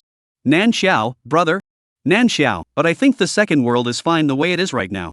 Nan Xiao, if brother gets an anti-addiction system, what about the part of the people who work and live in the game? Qin Shiwan, I've set up an automatic filter to control the part of the population that plays the game separately. Nan Xiao had just sent the message over when Qin Shiwan's reply arrived. This meaning, Qin Shiwan couldn't have gotten the anti-addiction system out already, right? No way? Nan Xiao felt like her sky was about to collapse. She was already unskilled at the game, and with the time shrinking further, this was afraid that it would take her until the year of the monkey to beat Qin Shiwan down. Nan Xiao typed a line with a trembling hand. Nan Xiao, brother, you mean the anti-addiction system is already online? Xin Shiwan, yes, baby. Xin Shiwan, so that we have more time together, happy or not? Nan Xiao, not happy. At this moment, she didn't know that the anti-addiction system singled out only her account. Nan Xiao, smile. Xin Shiwan, smile. Nan Xiao was speechless when Xin Shiwan's message popped up again. Xin Shiwan, right, baby. Xin Shiwan, I sent dinner over for you, it'll be here in about 3 minutes. Nan Xiao. Okay, brother. Nan Xiao put the communicator down and walked to the sofa in the living room to sit down with a tired heart. She had to say that Xin Shiwan was really a talent. A talent that specializes in getting on her bad side. Oh. Not long after, 3 minutes arrived and the doorbell rang on time. Nan Xiao didn't have much energy to walk over to open the door. As soon as the door was opened and she saw Xin Shiwan standing outside the door, Nan Xiao's eyes almost glared out. What's wrong, baby, so surprised to see it's me? Nan Xiao swallowed a mouthful of saliva and with difficulty revealed a smile and spoke. Brother, how come it's you coming over? Delivering food to the baby, how can I let others do it for me? Xin Shiwan lifted the food box in his hand and gestured at Nan Xiao. What, the baby doesn't want to let me in? Nan Xiao paused and spoke hesitantly. But brother, isn't that hanging on to people only with online love, won't it disturb real life? Didn't he say what? Your brother? He went on a business trip, quite urgent. Counting the time, it's almost time to send you a message at this moment. Xin Shiwan spoke first as if he knew what Nan Xiao wanted to say. Almost the instant his words fell, Nan Xiao's communicator rang. Looking down, it was really Nan Qian sending over a message that he had gone on a business trip. Nan Xiao glanced at the communicator and then looked up at Xin Shiwan. Without having to say anything, she knew that this was definitely Xin Shiwan's mess. So now, baby, can I go in? Xin Shiwan leaned down to look directly into Nan Xiao's eyes and spoke in a single word. Nan Xiao stifled a nod and pulled the door completely open, allowing Xin Shiwan to enter. After entering, Xin Shiwan carried the food box in a self-satisfied manner, as if he had returned to his own home, and went straight to the dining room. Taking out the meals in the food box one by one and arranging them, Xin Shiwan then let Nan Xiao walk over and sit down. Let's see if you like these dishes, I introduced them based on the menu your brother reported. Saying that, he shoved a pair of chopsticks into Nan Xiao's hand and picked up another pair of chopsticks to give Nan Xiao the dishes. Thoughtful and meticulous to the point that whichever dish Nan Xiao's eyes looked toward would appear in front of her in the next second. Initially, Nan Xiao was still a little hard to sit still. Xin Shiwan pressed down on one side of Nan Xiao's shoulder with one hand while threatening in a cloudy manner. The baby hasn't been sitting well, is it because you want to sit on my lap and eat? Upon hearing this, Nan Xiao almost instantly settled down. Dryly laughing, brother, I'll do it myself, haha. Saying this, she very obediently began to eat. Xin Shiwan laid out the food while watching her. Watching Nan Xiao's mouth open and close as she ate, a deep and dark color in her eyes. Nan Xiao was completely unaware. She had never had such a difficult meal. Where exactly did her brother get sent on a business trip? When will he be back? It was hard to finish the meal, and the sky outside darkened. Nan Xiao stole 2 glances at Xin Shiwan, but couldn't see half of his intention to leave. She pursed her lips and couldn't help but whisper. Brother, it's almost dark outside. Indeed. Xin Shiwan raised his eyes and glanced at the sky outside the window, continuing to half-ring Nan Xiao as he sat on the sofa and dealt with things with his communicator, without the slightest intention to get up. Chapter 126 Internet Dating Choose Me I Cheat Money 26. Brother, if you don't go back now, it's easy to be unsafe late. Nan Xiao couldn't help but directly open her mouth and urge twice. Upon hearing this, Xin Shiwan turned off his communicator and turned his head to look at Nan Xiao. In the flat and waveless eyes, it was like endless waves were being suppressed. In an instant, it pressed over towards Nan Xiao. Nan Xiao flatly felt nervous, her lips moved, and in the end, she did not continue to speak down. Xin Shiwan stared straight at her and suddenly opened his mouth. Baby, do you know what the main purpose of me coming over today is? Nan Xiao shook her head. Suddenly a strong force came from Xin Shiwan. Xin Shiwan gathered his arms and she was completely pulled into Xin Shiwan's embrace at once. Nan Xiao subconsciously wanted to get up, but Xin Shiwan's chin came up against her head and pressed her down without question. Brother! Nan Xiao cried out uneasily. Xin Shiwan's faint voice came from above his head. Baby, today in the game we registered successfully at the marriage system, do you still remember? Nan Xiao weakly spoke, remember. She didn't know what Xin Shiwan was doing by mentioning this now, but she felt that the Xin Shiwan at this moment was inexplicably dangerous. The truth was also true. Where Nan Xiao could not see, Xin Shiwan's eyes were so revealing that it looked like he wanted to swallow her in one bite. The knot in his throat moved up and down uncontrollably, and Xin Shiwan's voice took on a somewhat low, hoarse color. Baby, do you know? If the marriage system in the game doesn't rule us through, if I can't successfully couple with you even after I've tried everything I can think of, I'm actually planning to forcefully rob you. Hearing this, Nan Xiao's body stiffened slightly. Then she heard Qin Shiwan continue.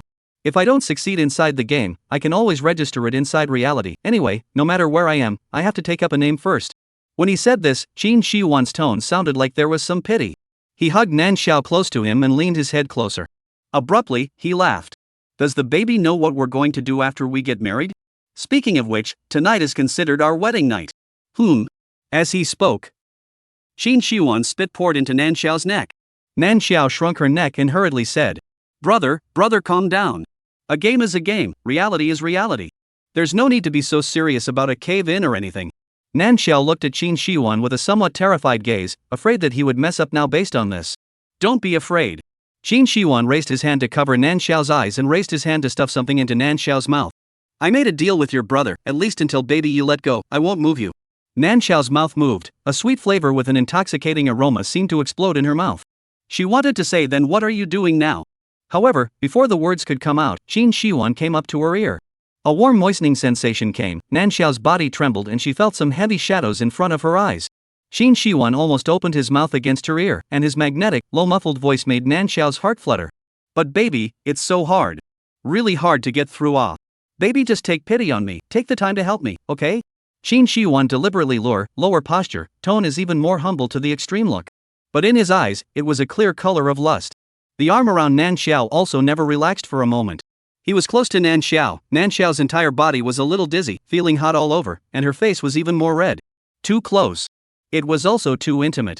This distance had even lit up a warning red light. Nan Xiao felt like there was a pair of hands reaching out, dragging herself into the tide of love behind her that could scald a person into existence.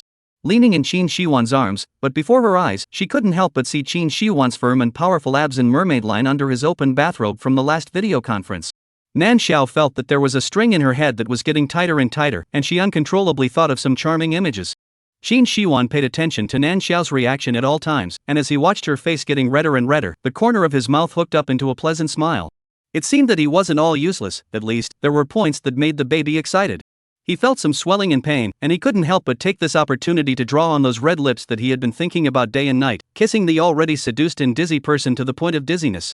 Nan Xiao felt like she was stepping on a cloud. Light and airy, with no sense of reality. It was as if she was drunk. The brain was chaotic, completely unable to distinguish what was going on right now. Baby, I love you. Good night, see you tomorrow. Nan Xiao felt her body touch the soft queen-sized bed, and the voice in her ear was a little dizzying if anything. Any more than that, he couldn't recall at all.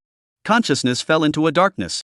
Qin Shiwan carried Nan Xiao back to the room, stood by the bedside and watched for a long time, waiting until his own body had eased more or less, before he went out and closed the door to the room.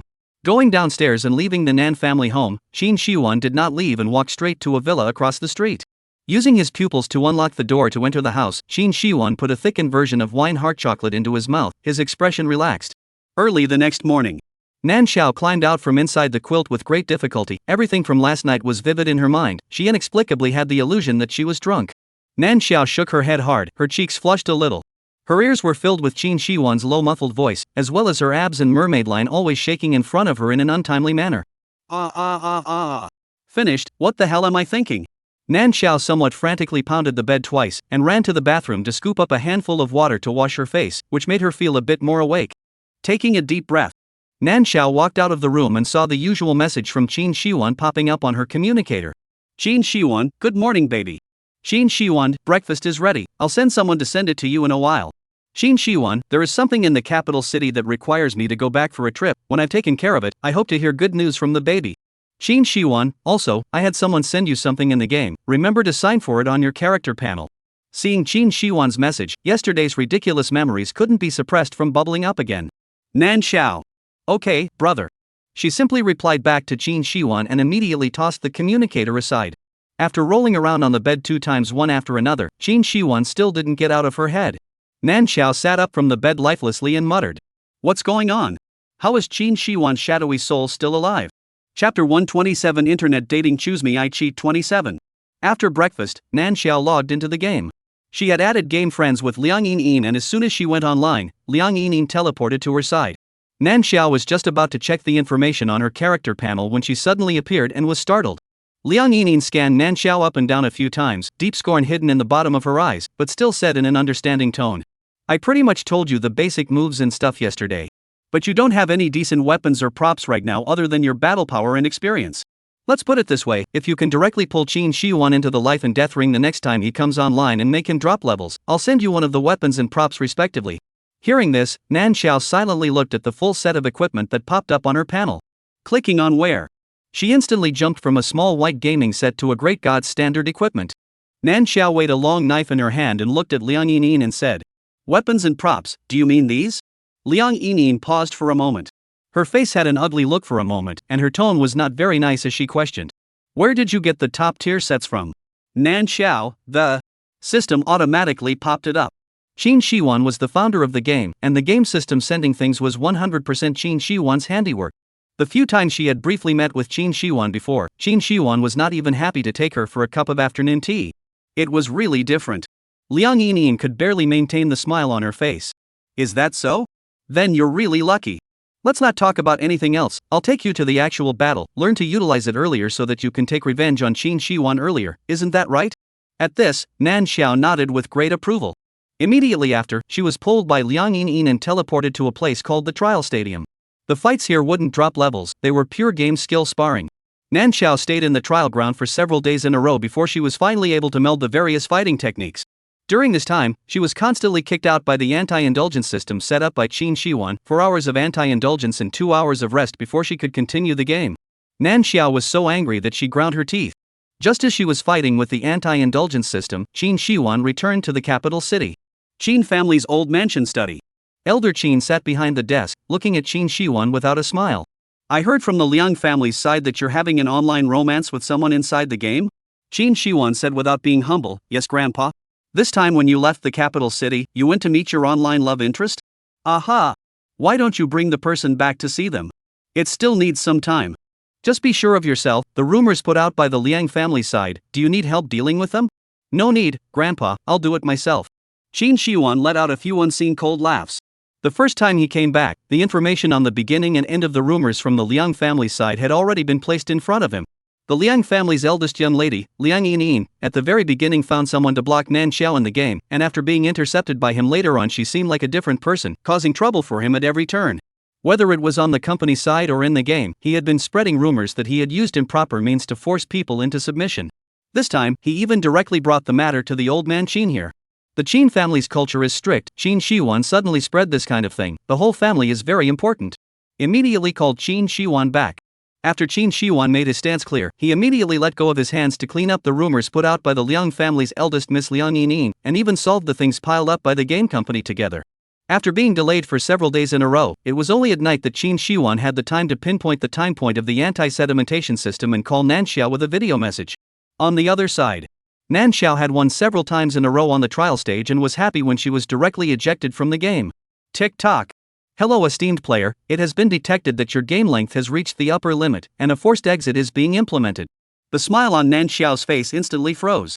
Liang Yinyin hadn't come online to find her recently, so Nan Xiao was out of free manual QA and could only go to the trial field to verify her various questions with actual combat. As a result, an anti-depression popped up every now and then, and Nan Xiao vomited to death. Gone is a Qin Shi-wan, here comes an anti-sedation. Oh. Nan Xiao came out from inside the game pod with a grumpy face, and coincidentally, Qin Shi-wan's video message popped up. "Baby, good evening." Qin Shi-wan's hologram popped up, with a black and white gray-toned bedroom in the background. Having not seen Nan Xiao for several days, Qin Shi-wan looked at Nan Xiao's hologram with an obsessive and obscure gaze. Nan Xiao had been ravaged by anti-depression for several days, and she didn't feel good about herself at all. Perhaps it was because it was separated by the internet line, and the aura on Qin Shi-wan's body was relatively calm. Nan Xiao's small mouth opened, and she began to blah blah blah blah blah blah blah blah blah blah blah blah blah blah blah. "Qin Shi-wan, are you sick for setting up that what anti-sedimentation inside the game? This is a holographic online game the spiritual body directly into, not only does not hurt the eyes, but also can exercise the strength of the spiritual body. You get a anti-depression to prevent who?" Qin Shi-wan raised an eyebrow, his tone remained gentle as he asked rhetorically. "Oh? Can't you see that the baby has such a strong opinion about the anti-addiction system? Nonsense, I could have skilled various moves in a day, but now the time has stretched more than double. Qin Shi-wan, will you turn off the anti-depression system, even if it's only for me?" Saying this, Nan Xiao blinked her eyes and looked at Qin Shi-wan with a supplicating face. Qin Shi-wan let out a light laugh and didn't say anything about the anti-sedimentation only preventing her alone. Baby, you've been addicted to playing games and there have been many times when you didn't reply to my messages in time. If I don't limit it a bit, I'm afraid that I'll wait for a few days and won't be able to wait for a message from my girlfriend. You say, yes? Nanjo, indeed. After fiddling around for the past few days, Nanxiao realized that the game could be much more fun than Qin Shiwan.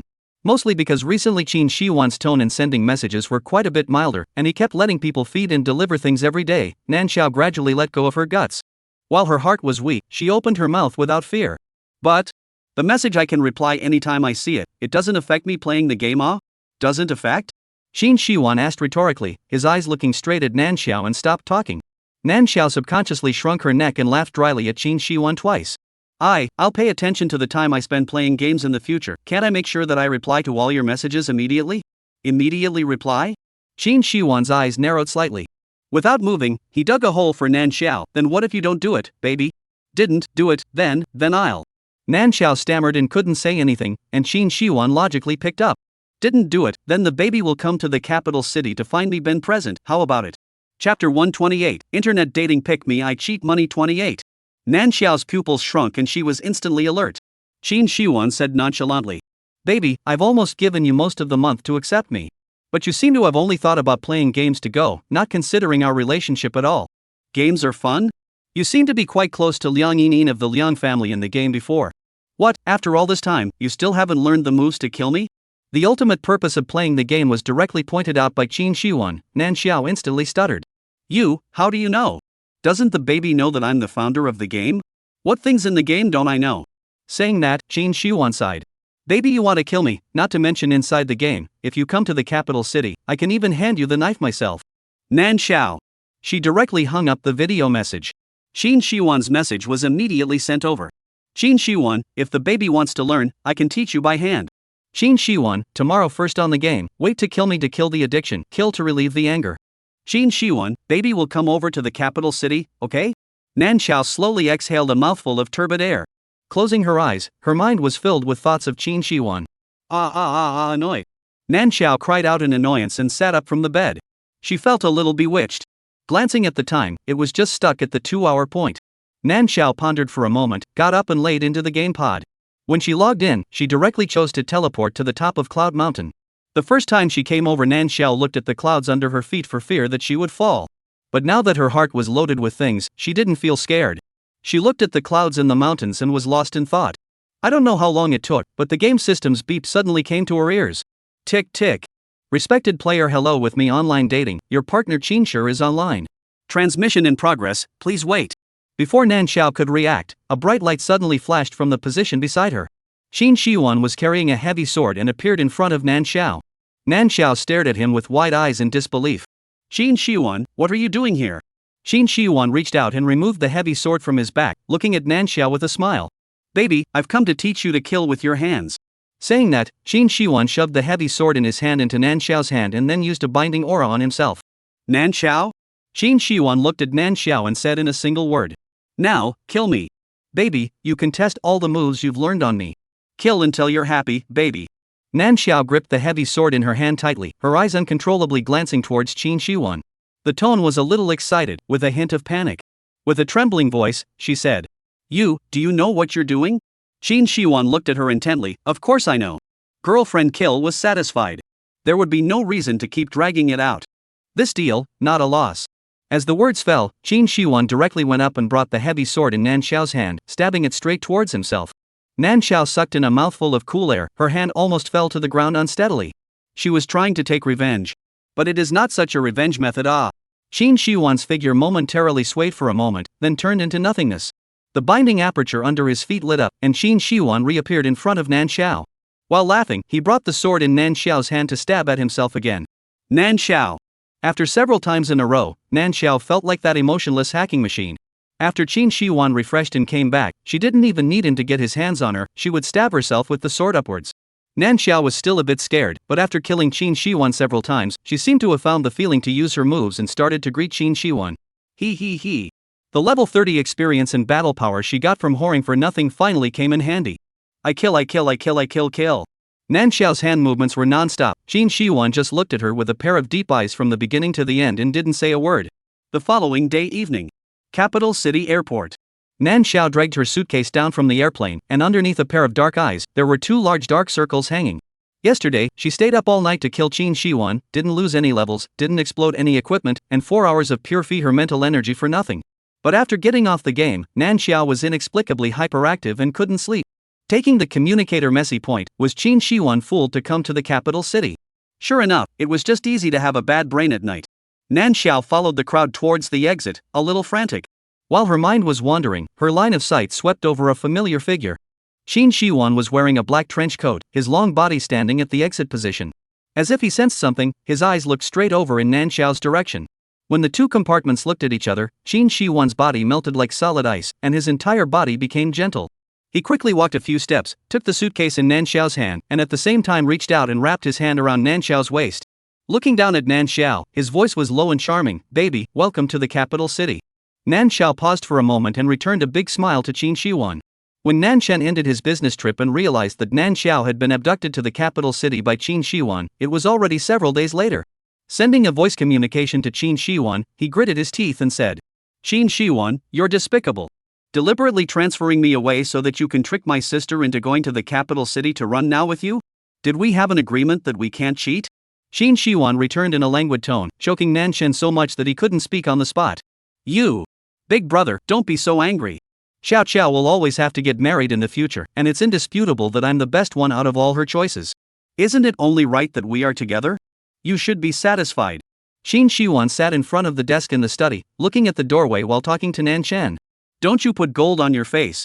You're old and cunning in the mall. My sister shall not be eaten to death by you when she's with you." Nan Chen was so furious by what Qin Shiwan said that he jumped to his feet. His tone of voice was exceptionally grumpy. Qin Shiwan snorted, "How do you know that the person being eaten to death is not me?" As the words fell, Qin Shiwan directly hung up the phone. His baby's character was so goated that it was adorable. If it wasn't strong and decisive enough, he wouldn't be able to get her for the rest of his life. And just because of this, the seemingly superior one was the one who was really being led by the nose. As long as Nan Xiao was willing, he was willing to bow down. "Qin Shiwan, anti-sedation, give me a solution."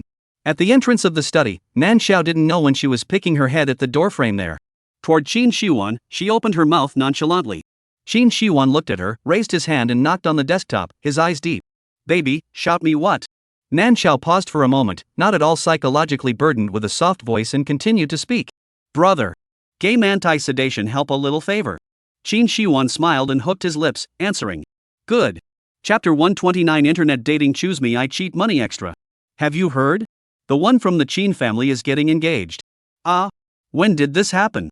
I haven't heard who that person is close to." "The woman isn't from the capital, but Nan Chen, who's recently risen to prominence in the business world, you know? His sister is that person's fiancée. So it's like this, I said before why the Qin family has been cooperating with people outside. It turns out that there is such a layer of relationship." "That's not right. What about Miss Liang?" "That person didn't say that he has any relationship with Miss Liang, and he directly even made a move against the Liang family directly, don't you know?" In the clubhouse's box, two people in suits stood in the corner discussing in low voices. Liang Yinyan's complete figure was completely wrapped in darkness, standing behind them motionless and listening. "Yinyan, what are you standing there for? Come and play with us." A little sister saw Liang Yin and casually shouted, and the two people discussing in the corner were instantly silenced. Turning their heads to see Liang Yin in the shadows, they looked at each other in disbelief and hurriedly apologized. "Eldest Miss Liang, sorry, the two of us were just talking nonsense, you can't be bothered with us in general." Right, we actually don't know anything, we were just having a mouthful." "Saying what?" Seeing that the situation was not right, the little sisters walked over and stood beside Liang Yin, looking at the duo with a puzzled expression. The two looked at Liang Yin with trepidation, not daring to speak. "It's nothing, just two broken mouths." Liang Yin gave them a warning look, turned around and led her little sister towards the sofa. Thinking of the words she had just heard, the hand hanging down to her side clenched violently. However, her mind flashed over the image of the online love with me inside the game swearing to kill Qin Shiwan, and she slowly relaxed again. She took a sip of red wine. "So what if I want to get engaged? It's still a chicken and dog fight." She was just waiting to see Qin Shiwan and with me online dating fall out, so that Qin Shiwan would become a big joke. Otherwise, it is difficult to eliminate the revenge of her being stabbed. Time flies. Turning to the day of the engagement of Qin Shiwan and Nan Xiao, Liang Yin entered early and sat on the guest table. A pair of eyes looked straight onto the fiancé couple who seemed to have an argument right in front of them. "Baby, I'm sorry. I also set up the anti-sedimentation for you because you don't have time for me. Qin Shiwan followed behind Nan Xiao without moving an inch, his voice carrying a low coaxing tone. Ha! Nan Xiao gave a fake laugh. She was really pissed off. She had begged Qin Shiwan for so long for anti-depression, but in the end, she was the only one to prevent it? If it wasn't for the fact that she casually asked the other players in the game today, she would still be in the dark. Nan Xiao huffed and puffed as she walked in front, taking one step bigger than the next, but Qin Shiwan followed beside her with no effort at all. Baby, I was wrong. Go back and I'll let go of my privileges for you, okay? Are you serious? Nan Xiao glanced at Qin Shiwan suspiciously. Qin Shiwan nodded affirmatively, of course. Only after the words fell did Nan Xiao's face finally ease up. You're relieved now? Look at old Qin's appearance, how could he possibly bully your sister? Not far away, Shang Jinan and Nan Chen stood together silently watching Qin Shiwan and Nan Xiao. Nan Chen's originally clenched hands slightly relaxed, but his mouth was still unforgiving. Who knows if that guy Qin Shiwan is pretending to me? Shang Jinan was speechless. Anyway, there's still so much time ahead, so you can slowly keep an eye on it. Nan Chen looked at Qin Shiwan angrily, and said word for word, of course I will stare carefully. Chapter 130 Guardian He Has Two Faces 1. Tick. Hello Honorable Lord Marshal, after the intelligent brain's calculation, it has matched you with the best partner. Please go to the female breeding facility as soon as possible to complete the formalities and bring your partner home. Lai Shiwan had just come out from inside the warship when the terminal on his wrist sent a message. Mate? Female Breeding Institute? Lai Shiwan frowned and looked at the adjutant following behind him. What's going on? I don't remember applying for a matching partner from the thinking brain. As he spoke, a powerful spiritual force pressure came overwhelmingly towards the adjutant. The adjutant braced himself against the pressure on his head and replied with trepidation. Report Marshal. The application was made from the Imperial Palace side. You are the only orc in the Empire with mental power over S. The threshold of genetic loss of control is getting closer and closer, and His Majesty the Emperor is worried that you will lose control and turn into a senseless beast, so he wants you to find a companion to pacify yourself. Ha! Li Shiwan sneered, I don't need a mate to pacify me. As the words fell, he directly lifted his foot and got off the warship. The adjutant rushed up stiffly and persuaded. Marshal, the smart brain's arithmetic will line up the two most matched orcs together. You should at least take a look at the match before making a decision. Moreover, once a match sent out by the brain is applied for, it cannot be rejected. If you don't go, you might have to be court-martialed. Li Shiwan stopped in his tracks, his icy cold gaze landing straight on the adjutant. The adjutant immediately silenced his voice, not daring to speak again. After a long time, Li Shiwan removed his gaze and commanded with a cold and calm face. Prepare the car. Go to the female breeding center. The adjutant immediately stood straight, saluted a military salute towards Li Shiwan, and loudly answered. Yes. Marshal. Nan Xiao had just been carried out of the nursery when she became conscious. She raised her fluffy paws and looked, her tone terrified to the point of despair. Meow. Host, don't panic, this world is the interstellar beast world, you are now in the transformation period, the normal form of a female. Meow? Nan Xiao's tone was tinged with a bit of exasperation, and almost subconsciously, she meowed. The system paused for a moment, and while sharply saving Nan Xiao in this current form, it continued to speak. Host, don't be angry, you won't be able to keep your form like this for too long. When the male host picks you back up, raises you for a period of time, and passes through the transformation period, you will be able to turn into a human being. By the way, this world doesn't have a female main character, so it might be necessary for you, the host, to make a cameo appearance. Nan Xiao, meow meow meow? System, what kind of stuff are you babbling about? However, this was the case and there was nothing the system could do about it. Interstellar Orc World, male orcs main killing and female orcs main guarding. The male main character, Li Shiwan, is an interstellar war god and the only known Super S-class spirit power orc. Because of the long-term war, the threshold of genetic loss of control is raised much faster than ordinary orcs. At only 27 years old, he is already on the verge of losing control.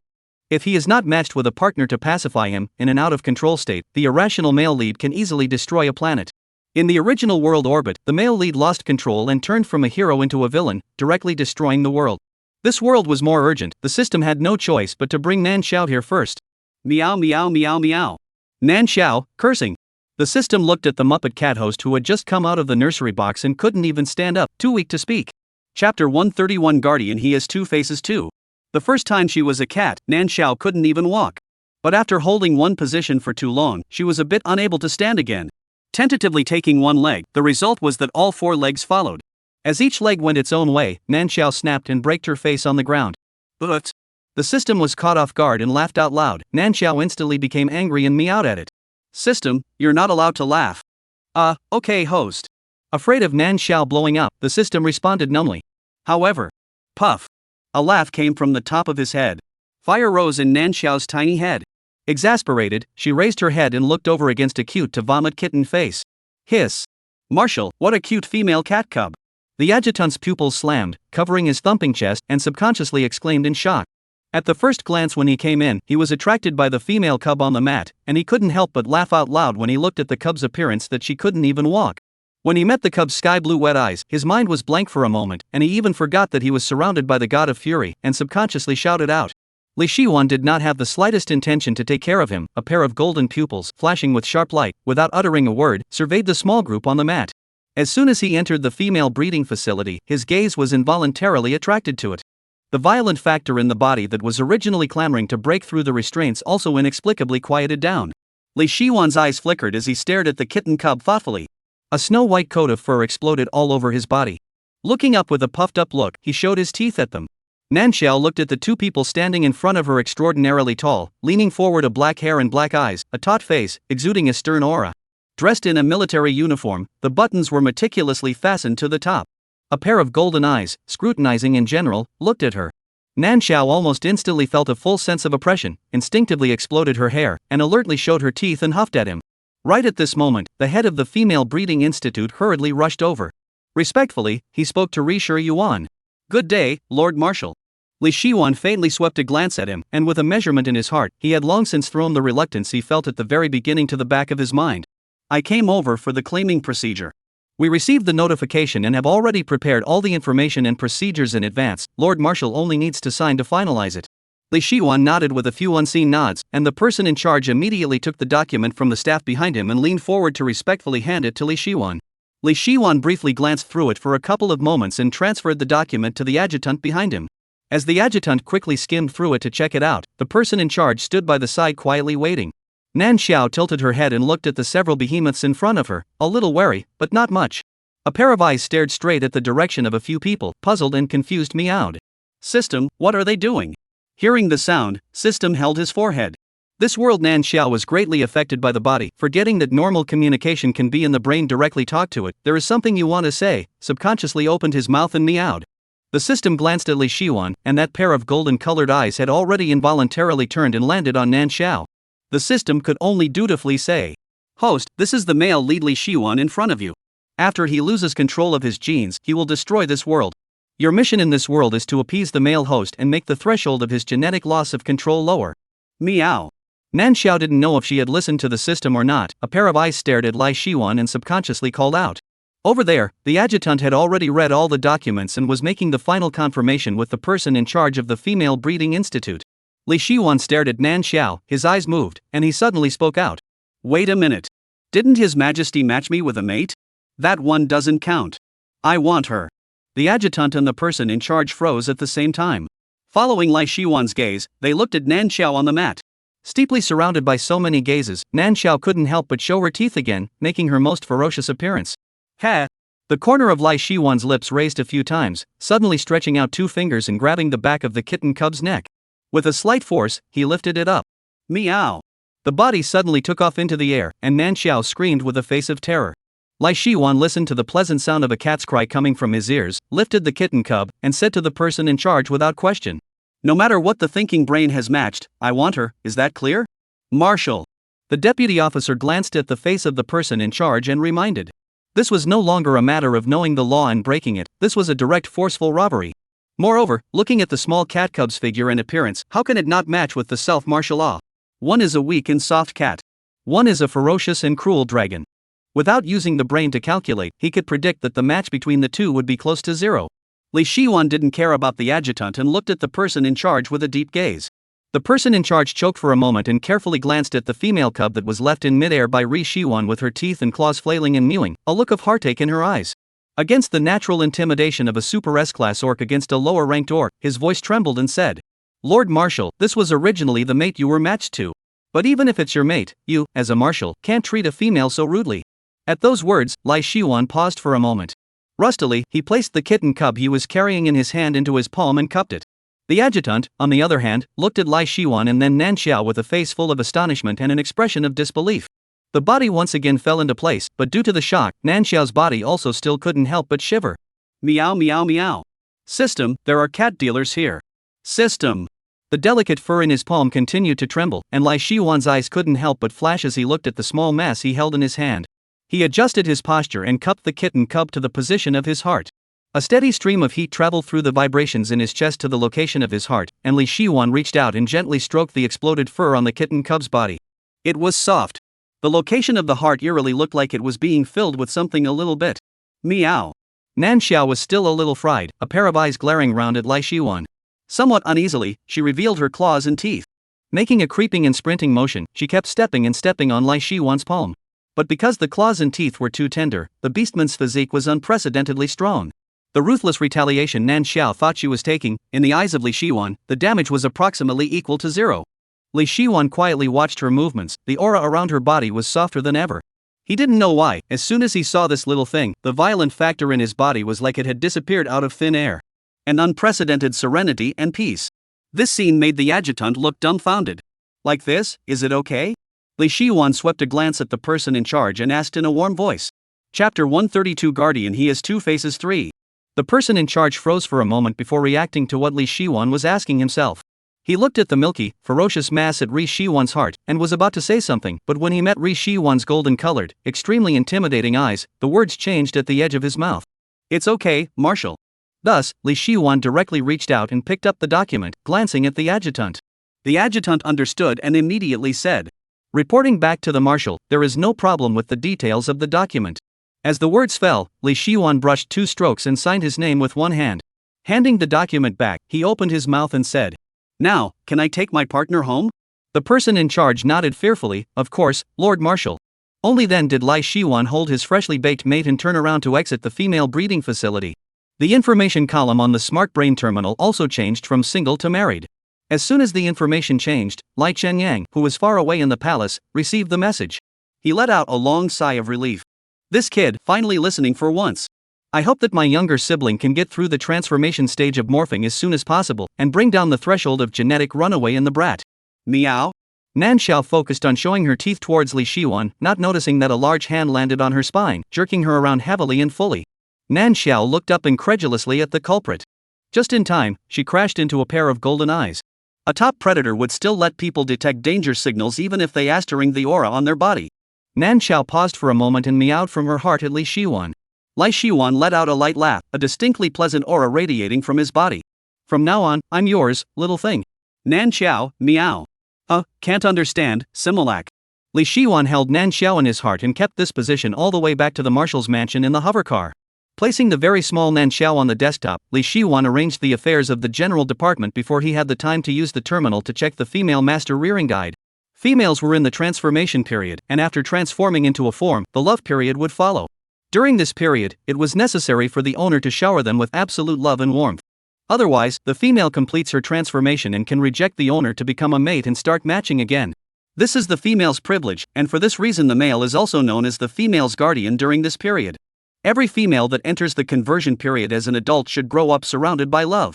Females were precious and fragile, and guarding them was a lifelong guideline for males. During the empty moment when Li Shiwan was checking the terminal, Nan Xiao's eyes darted around, surveying the layout within the marshal's mansion. Meow. So cold and austere. There wasn't a hint of life. Nan Xiao's gaze landed on a tea set on the tabletop. Inexplicably, she wanted to go over and gather a claw. The 4 legs worked in unison and messily made their way towards the location of the tea set. Li Shiwan looked at Nan Xiao with his eyes downcast, the corner of his lips curved, raised his hand and picked up a cup, pouring a cup of tea and placing it in front of her. The curling vapor rose up and the tea aroma overflowed. Li Shiwan smoothly jerked the cat and said, Behave yourself. Wait for me to finish reading the female master breeding guide. When the words fell, he focused most of his gaze on the terminal, only using his afterglow to pay attention to Nan Xiao's movements. Familiar with the scent of Li Shiwan's body, Nan Xiao's hand that was heavily pressed down by Li Shiwan to jerk the cat was still very dissatisfied. She opened her mouth and hailed at Li Shiwan. Li Shiwan looked at the terminal ignoring her. Nan Xiao shifted her gaze to the cup of tea in front of her. She and Li Shiwan were facing the opposite direction, and the cup of tea just happened to be placed between her and Li Shiwan. The ice blue eyes were amazingly bright. Nan Xiao raised her paw in a cat-like manner and carefully watched Li Shiwan's reaction. Seeing that he didn't seem to notice him, he nonchalantly slapped his paw over. Splat! The teacup didn't move. Li Shiwan reached out and pressed the cup. When Nan Xiao moved, Li Shiwan just happened to see the most important article in the breeding guide. Female owners during the transformation period maintain their cub form, and their personality and preferences are generally compatible with the transformed cub form. Owners should always be vigilant. Adapted to the cub form? Li Shiwan remembered that when he was a cub, the palace had been brought down by him many times. When he was full of energy and had nothing to do, he liked to wreak havoc everywhere. Although he didn't know if the female master was or not, he had to be more or less on guard. When his afterglow noticed the cat's movements, Ri Shi Yuan didn't move to look at her. Meow. One strike failed. Nanxiao rushed at Li Shiwan with a somewhat exasperated yelp. Li Shiwan reached out and easily lifted Nanxiao to stay on his lap, one hand pressed against the jerking cat and directly pressed Nanxiao to death. Ha! Palm-sized and still want to do bad things? Li Shiwan said while reaching out to touch Nanxiao's stomach. Meow. Nanxiao's pupils shrunk violently, screamed, and each of her 4 legs began to flutter and struggle. Li Shiwan nonchalantly suppressed it, then jerked his big hands all over the cat's body. Nanxiao was instantly lifeless. She felt her dignity as a cat. Just now. It was gone. Looking at the female owner on her lap, who was rude to the point where her fur was disorganized and she doubted her life, Li Shiwan felt the touch on his hand and only hesitated for a moment before he put his hand back.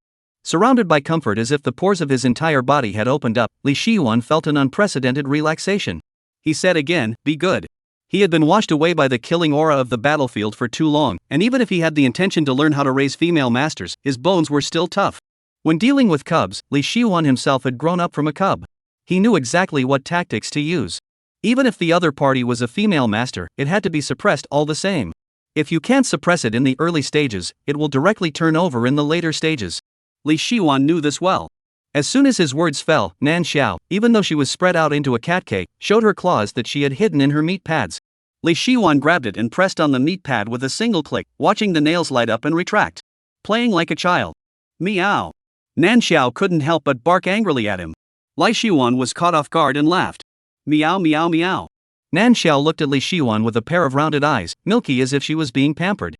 The smile on Li Shiwan's face deepened. So cute. Not worthy of being in my family. Nanxiao, meow. Shameless and shameless. I didn't expect you to be such a male lead and such a marshal. Nanxiao was so angry that she was cursing inside her head, and the system spoke out with great relief. Host, you finally know how to communicate with me in human language. Nanxiao. The cub form brain capacity doesn't allow her to remember too much. What can she do? Chapter 133 Guardian. He has 2 faces. 4. The pleasant time of jerking the cat quickly passed, and after Ri Shiwan had memorized the female owner's rearing guide completely, she got up and went to the kitchen. Undoing the buttons on his sleeves, he pulled his sleeves up to the position of his small arms, revealing his sturdy and powerful muscle lines. With his back to Nanxiao, Li Shiwan followed the feeding guide step by step in the kitchen to cook Nanxiao's dinner. The terminal said that this would speed up the relationship with the female owner to become familiarized quickly. Nanxiao was put on top of the sofa by him, instinctively stepped on the sofa, and after reacting, she got down and looked at Li Shiwan in a bored manner. Flicking his tail, he called out the system. System, when did you say before that I would be able to regain my human form again? In response, the system stammered and couldn't understand. Possibly. I need to wait for a suitable time? Nanxiao silently rolled her eyes and continued. Then I can't do anything right now. How can I help Li Shiwan appease the violent factor and lower his genetic runaway threshold? The system paused for a moment. Host, from the time the male lead started to contact you, he has already been pacified. The violent factor in his body is decreasing, and the genetic runaway threshold is steadily decreasing. Nanxiao gave a puzzled huh? Gave a cry. Why? It's probably because the host's degree of match between you and the male host is up to 100%. The system's tone was inexplicably a little sad, with a melancholy that Nanxiao couldn't understand. Generally normal matching degree in about 70 or 80% are already very lovey-dovey couple. In the entire interstellar world, there is only Nanxiao and Li Shiwan as a pair. The male lead? 100% match? Nanxiao asked incredulously, with a look of disbelief. The system fake coughed twice and said, Host, after all, you're here to guest star as the female lead. There's nothing wrong with having a higher match with the male lead. Is it? Nanxiao felt that something was strange, and subconsciously looked at Li Shiwan's robust back in the kitchen. The system answered yes very firmly. Nanxiao then stopped talking and stared at Li Shiwan's back. The system noticed Nanxiao's gaze and couldn't help but voice out a reminder. Host, the male lead in this world is dangerous. After he lost control of his genes, he almost completely destroyed this world. You have to be extra vigilant. It's best to follow the male host every inch of the way and help pacify him. At those words, Nanxiao frowned and responded with a bitter face. Her gaze still fell, if at all, on Li Shiwan, who was cooking in the kitchen. Lai Shiwan felt the gazes watching behind him, and his body was filled with a pleasurable aura that was visible to the naked eye. His spine tensed up subconsciously, making his posture look even more rigid. The movements of his hands were methodical, meticulously following the tutorial for cooking. While getting all of Nan Xiao's food into the dinner plate, Li Shiwan was just about to carry the dinner plate out when his body shook violently. The golden yellow eyes were covered with a layer of scarlet color, and in the blink of an eye, the gentleness in Li Shiwan's body was gone, and his aura around him became extraordinarily treacherous and stern. The corner of his mouth raised a sarcastic smile. Yo, the Marshal of the Hallowed First Legion actually washed his hands of soup for a matching female. You, what matter? Lai Shiwan looked like he was suffering immense pain, the muscles on his face trembled non-stop and he clenched his teeth. What's it got to do with me?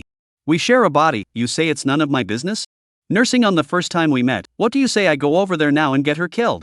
How dare you? Lai Shiwan's eyes were a blood-red color, his hand propped up on the runner, his voice suddenly raised. Meow?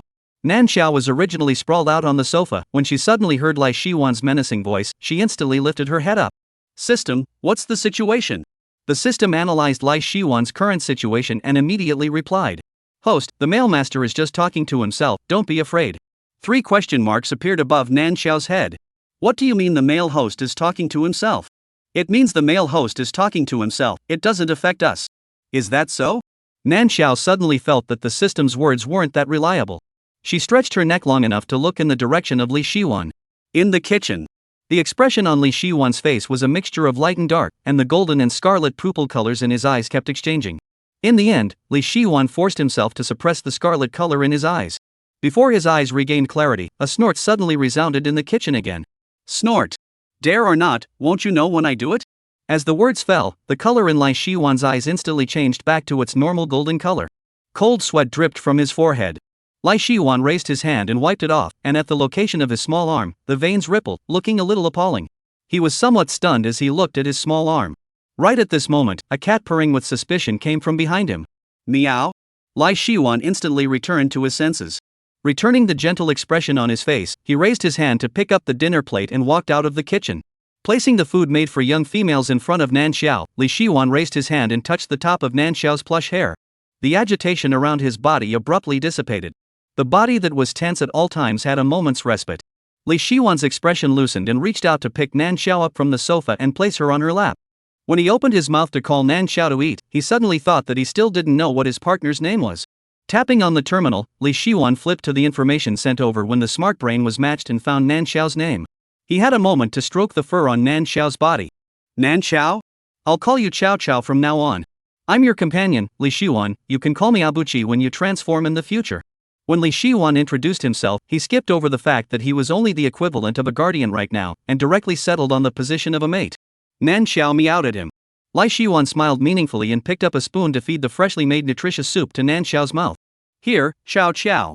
Just after the sentence was finished, the golden pupils flew to be replaced by scarlet pupils. Li Shiwan's eyes were filled with excitement. The corner of his mouth hooked, and he slowly and methodically reached out and put his hand on the back of Nan Xiao's plush neck. In a sly tone, he said. Eat something just made, but it's still warm. Chapter 134 Guardian He Has 2 Faces 5. Meow? Nan Xiao felt something was wrong and gave a suspicious yelp. The hand at the back of her neck gave her a creepy feeling. Nan Xiao subconsciously shrunk her neck, wanting to avoid Ri Shi Yuan's shackles. Just as she moved, the back of Destiny's neck was pinched tight. Nan Xiao instantly exploded. Meow meow meow? What are you doing?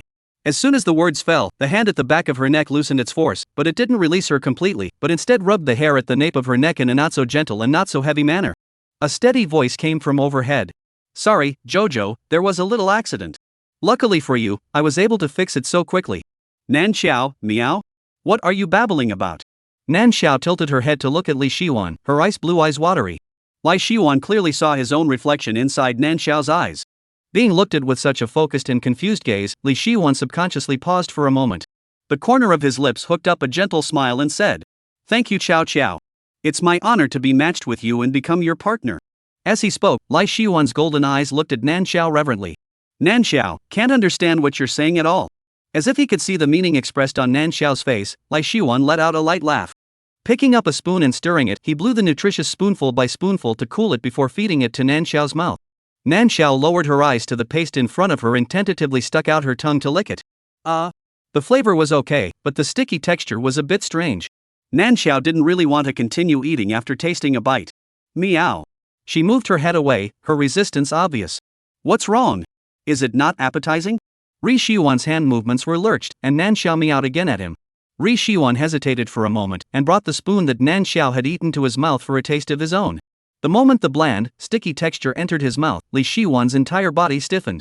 He had been drinking refreshingly flavored nutrient solution for years and years, and when he suddenly ate the nutrient spoon, he had a feeling of nausea that his throat was being muddled. Even more than Nan Xiao, he resisted this bowl of disgusting tasting stuff. And this thing was something that he had spent more than 2 hours making, step by step, following the tutorial. Li Shiwan lowered his eyes to the remaining nutritious soup in the bowl, abruptly stood up, picked up the dinner plate and went into the kitchen. The arc of movement was so large that Nan Xiao subconsciously looked at him. Then she saw Li Shiwan do the garbage disposal without dragging his feet, even with the dinner plate and bowl together. When he came back, Li Shiwan's face was a bit ugly. He reached out and touched Nan Xiao and said in a warm voice, "I'm sorry, Chow Chow. I didn't know that the nutritional soup was so hard to eat. I just used the terminal to customize a nutritional liquid for you that you can eat. Is it okay to wait a little while?" Nan Xiao nodded her head. As long as she wasn't forced to eat that laborious nutrient soup, she was fine with it. Meow. The ragdoll cat softly purred, and the look on Li Shiwan's face instantly became gentle. He reached out to brush Nan Xiao's fur and softly said, "Tough on Xiao Xiao." Meow. Nan Xiao subconsciously rubbed against Li Shiwan's palm. Li Shiwan's body seemed to stiffen for a moment, and then quickly returned to normal. "So good," he murmured in a low voice. On the tabletop that was as clean as a mirror, it reflected the dark currents of his scarlet eyes under a pair of golden pupils. At that time, Nan Xiao was indulging in the joy of combing her fur, and didn't notice Li Shiwan's wrongness in the slightest. Fortunately, the customized nutrient solution was quickly sent over. Li Shiwan first opened and took a sip to try the taste, savored it, and didn't think there was anything wrong before feeding it to Nan Xiao. After tossing and turning for so long, Nan Xiao was indeed hungry. After she drank a whole nutrient solution, she felt her stomach gradually filling up, and soon her hunger disappeared without a trace. After eating and drinking, she was a little sleepy. Nan Xiao opened a pair of eyes in a daze and subconsciously leaned towards Li Shiwan's side. A steady stream of heat came in, warming Nan Xiao's eyes quickly fought, cat head little by little. Li Shiwan reached out in time to catch Nan Xiao's downward pointing head, and smoothly gathered the soft little mass into his palm. Golden yellow eyes, quietly looking at the soundly sleeping kitten cub. The position of the heart followed suit and went soft beyond recognition. He could clearly feel that the threshold of his genetic loss of control had dropped a lot. Nan Xiao's arrival gave him hope for life. It was his light. Once he held it in his hands, he wouldn't let go. As for the imperial law that stipulated that females could independently choose whether or not their guardian would continue their mate status after they passed the transformation period and took shape, when placed on Li Shiwan, it was almost like waste paper. Regulations were made by the strong for the weak to follow. He had the strength to do so the female master that he bred to transform should also belong to him, shouldn't it? The color in Li Shiwan's eyes had a moment of deep obscurity. He carefully cupped Nan Xiao and went upstairs, placing the soft white mass on his 5-meter black king-sized bed. Under the stark contrast, Nan Xiao, who was sleeping in a blackout, was particularly conspicuous.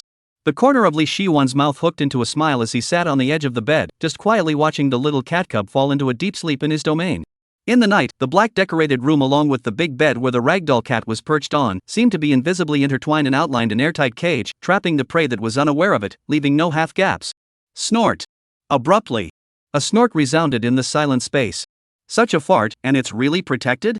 If I casually stretch out my finger and poke it, she's afraid that she'll have to lie in the repair cabin for a long time, right? At these words, Li Shiwan's calm eyes changed and he said in a cold voice, "You shouldn't have appeared here." "Oh? Shouldn't?" The sly and vicious voice asked a rhetorical question and then said, "What do you mean by should? What do you mean by shouldn't? We are one, it's only right that the mate we are matched to also has a share of me, so why shouldn't I appear here? Lord Marshal, you don't really think that if I cede my sovereignty to you, you can really control me, right?" Li Shiwan's hand hanging down at his side was clenched into a fist, and he lowered his voice to a very low level. "Shut up. What if I prefer not to?" There was a provocation in the sly voice, and the grim line of sight looked meaningfully at the small mass lying on the bed. "A solo dragon doesn't need a mate. How about I help you get rid of her?" As he spoke, the golden color and scarlet red color in Li Shiwan's eyes constantly fought, and the murderous aura on his body leaked out uncontrollably. "Try if you dare to touch her. Head, just try." Saying that, an invisible spiritual force with a thick killing aura went towards Nan Xiao. Li Shiwan was enraged and directly maneuvered his spiritual power to block back. In the blink of an eye, the two spiritual forces kept exchanging and colliding in mid-air, killing moves everywhere. Under the overwhelming aura, Nan Xiao seemed to move with some feeling. Seeing a tendency to wake up, as soon as Lai Shiwan stood up, he left the room in large strides and walked straight to the basement. Chapter 135 Guardian He Has Two Faces 6. Meow? No, what's going on here? Nan Xiao opened her eyes and saw a room that looked like a ruin after a war. Except for the large bed underneath her, not a single thing in the room was intact. It was broken and tattered all over the place. Nan Xiao was dumbfounded and subconsciously ran to hide behind a pillow. The system looked at the self-host, all fluttering white hairs, attempting to use the all-black pillow as a cover to hide himself, really could not help but laugh out loud. But at least taking into account the physical and mental health of its own host, who was still in cub form at the time, it quietly laughed and didn't dare to let Nan Xiao hear it. Cough cough. Host, don't be afraid. There was a little accident in the room yesterday, but it's okay now. It's okay? Nan Xiao didn't believe it. Meow meow meow. What kind of accident would destroy the room into this hellish state? In her haste, Nan Xiao almost forgot to speak human again. Ice blue eyes vigilantly observed the surrounding, and the shivering could be clearly seen in the body that was shrunk behind the pillow. The system paused for a moment and spoke. Host, there's really no need for you to be afraid. The culprit who made a mess of the room is no longer here, the room is safe, you don't have to worry at all. Nan Xiao ha. It's strange that she doesn't need to worry. The matter of her life, she is more concerned than anyone else. Nan Xiao directly opened her mouth and asked. System, who is the culprit, and where is the male lead? Nan Xiao thought about the male aura on the male lead and treated him as an umbrella. Although when there was no danger, Li Shiwan was the danger itself, but once there was danger, the male lead was the safest around him instead. Now that the situation was unclear, Nan Xiao felt that it was better for her to go to the male lead. Upon hearing this, the system hesitated for a moment before it had to speak. Host, the fact that the room became like this is what the male host destroyed. His genes went out of control last night, he couldn't control his spiritual power and frantically tried to destroy it. The system recalled the scene he saw last night, the crazy intertwined spiritual power silk hate to strangle each other to death, completely let go of the hand, running to the death point. The system was afraid that the male lead would accidentally kill Nan Xiao, and both eyes looked at Nan Xiao nervously, until Li Shiwan suddenly stopped and turned to leave the room. But all this, there was no need to tell the self-host. Nan Xiao sucked in a breath of cold air. She looked at the extent of the destruction in the room, and her mind uncontrollably pictured Li Shiwan's red eyes full of fury wreaking havoc. A violent shiver ran down her spine. System, the male lead, this destructive power is also too strong, so scary The system was tempted to nod in response, but upholding excellent professional ethics, it still changed the topic. Host, the male host also became like this because his genes went out of control. He's in the basement right now, do you want to go down and see the male lead, give the male lead a bit of peace of mind, so that he can recover as soon as possible? Hearing this, Nan Xiao shook her head frantically. She was afraid that once she went down, she would be cannon fodder. The system looked at Nan Xiao's muddled resistance and had no choice but to intimidate. But host, if you don't go down to lower some of the threshold of the male host's genetic loss of control, when the male host goes completely out of control, at that time, don't say you hide in the room, even if you hide in the whole house, you may be injured by the irrational male host. While the male host is still conscious, host, you should hurry up and take action. The system was giving Nan Xiao poisonous chicken soup while not forgetting to test Lai Shiwan's situation. Threshold of genetic loss of control, 87%. If the threshold exceeds 80%, there is a danger of turning into a beast. If it reaches 90%, it will disown all 6 of its relatives and do things based on the animal's instinctive likes and dislikes, and a threshold of 100% means that the out-of-control male is no longer an orc, but a wild beast with no reasoning. The male's genetic loss of control threshold reaches 100% will bring great harm to the empire. Generally the male's threshold reaches 90%, there will be a specialized imperial army will be sent out to hang. The male main character's current situation was almost a life and death situation. The system couldn't figure out why Lai Shiwan's threshold would rise so quickly when there was a clear downward trend. But no more saving him. This world was destroying faster than the predicted bizarre destruction. The system forced down the urgency in its heart and assured Nan Xiao. Host, only you can lower the male host's threshold. I dare to give you 100% guarantee that the male master will not harm you no matter what. Are you sure? Nan Xiao tremblingly stuck her head out from behind the pillow, a layer of water mist covering her ice blue pupils. The system firmly said. Host, I am very sure. After all, the self-host's male master selected a 100% matching partner. If one dares to take a shot at his partner, then in the next period of time, the male host will not want to have a wife. It was only after hearing the system's decisive voice that Nan Xiao's guts finally grew. She was cowering in fear simply because she was afraid of death. But to say that she guaranteed that she wouldn't die, it wasn't like she couldn't be fearlessly brave for a bit. Nan Xiao let out a deep breath and tried to detach herself from her fear. System, where is the basement? Host, I'll show you the way. The system manipulated the data and added a signpost in front of Nan Xiao's eyes that only she could see to lead the way. Nan Xiao majestically followed the signpost and took a step forward. Then when she reached the edge of the bed, looking at the height from the edge of the bed to the ground, the Muppet kitty cat paused in her steps. This small body of hers, if she stepped on the ground and fell, she would have a bad fall, right? Don't let her fall to her own death without being killed by the male lead at that time. Nan Xiao silently asked, "System, is there any way for me to take shape in advance? If I go to the male lead in this form now, won't I be directly trampled to death by the male lead because I'm too small?" System. It glanced at Nan Xiao's palm-sized body, thought of the huge body of the black dragon in the basement that stretched almost across the entire underground of the marshal's mansion, and let out a deep breath. It operated on the data panel and changed some of Nan Xiao's data. Host, without affecting the subsequent development of your body, you can now briefly morph for a period of time.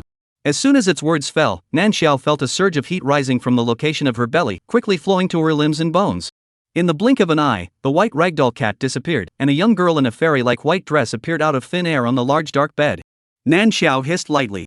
The anxious urging voice of the system then came from her head. "Host, quickly go find the male host." The male host doesn't know what's going on, the threshold has almost reached 90. Once it reaches the threshold, the bracelet that monitors the orc's body will automatically send an early warning to the intelligence brain, and at that time, the Imperial Army will rush over to hang the male host. Hearing this, Nan Xiao's heart tightened. Hurrying out of bed, she followed the signposts given by the system to guide her all the way out of the room. Chapter 136 Guardian He Has Two Faces 7. Basement. The lights overhead flickered brightly. A strong smell of blood floated in the air. Two spiritual forces with the same root and different sources fought against each other, and in a matter of moments, they left bone-deep marks on the black dragon that hovered on the ground and stretched as tall as a mountain. Roar! Roar! The black dragon let out an enraged roar, and its two eyes were occupied by a golden color and a scarlet-red color respectively. "You want to fight me to the death? It's you who wants to touch my reverse scales." Cold and treacherous voices resounded in the basement, and soon, the two spiritual forces each grew a few points thicker, colliding fiercely together, emitting a loud bang. If not for the protective shield, the entire marshal's mansion would have trembled. Nan Xiao ran all the way to the basement. The sound waves generated by the giant dragon clash came face to face. Unprepared Nan Xiao violently sat on the ground. In the air, in addition to the heavy smell of blood, a sweet-smelling scent escaped with a swift momentum. The two spiritual forces lurched at the same time. The huge dragon's body turned, and its massive head was topped with two foreign-colored eyes, cold and sharp as it looked towards the source of the scent. Nan Xiao swallowed hard. She went limp when she met the eyes in front of her, which were bigger than light bulbs. A scream clogged her throat, unable to be called out. Department, system. Help, help, ah! Tears poured down her face, and for a moment, the sweet scent of the air increased, almost completely covering the strong smell of blood. The golden and scarlet eyes narrowed at the same time, the body moved, and the body of the all-black dragon instantly coiled into a ball, leaving only a head that was pointed straight in Nan Xiao's direction. In front of the huge beast that was as huge as a mountain, Nan Xiao looked even smaller. She couldn't stop crying and was shaking with fear. Monster! What a big monster! Nan Xiao's paralyzed body stepped back twice, and against the two very oppressive gazes, she no longer dared to move. System, male lead, where is the male lead? Help, ah, ah! Nan Xiao frantically asked the system in her head where Li Shiwan was, and the system, looking at Nan Xiao's frightened appearance, was a little afraid to say that the black dragon in front of her, which she called a monster, was the male lead, Li Shiwan. Abruptly, on the huge dragon's head, scarlet eyes flashed. With a state of infatuation, he violently brought the dragon head in front of Nan Xiao. A stone's throw away, Nan Xiao could touch the dark and cold dragon head if she moved a little. Roar! Subconsciously roaring, Nan Xiao only felt her eyes bursting into blackness, almost fainting from fear. The scarlet eyes were still trying to come closer, when the golden eyes abruptly reacted and maneuvered the dragon's head back. The white-haired girl who suddenly appeared in the basement looked delicate and fragile. A pair of ice-blue eyes were red from crying, and a sweet scent swept out, and almost instantly, the black dragon almost lost itself in the rich sweet fragrance. The entire body was restless. All the cells in his body screamed for possession and crushing. The scarlet eyes let themselves indulge completely, even wanting to act on it. The golden eyes restrained themselves from backing away, sanity pulling wildly in their heads. The two eyes advanced and retreated, strangely maintaining a balance that kept the huge dragon's head frozen in its original position. Li Shiwan, Li Shiwan, help! Before the great fear, Nan Xiao couldn't help but break down and shouted out Li Shiwan's name. She didn't notice that the entire black dragon in front of her stiffened for a moment. Scarlet pupils flickered, frantically asking questions in the mental picture. Who is she? The smell of her body is so sweet. So much that I want to have her and monopolize her. She called my name, she's mine. Just as the scarlet eyes were getting crazier and crazier in their thoughts, the golden pupils violently operated the dragon's tail to shine on half of the scarlet eye's face, and smacked it mercilessly. Roar! The scarlet eyes suddenly widened, and when the pupils were about to come forward to fight again, the golden eyes manipulated the dragon's head to open its mouth. "You're Jojo, right?"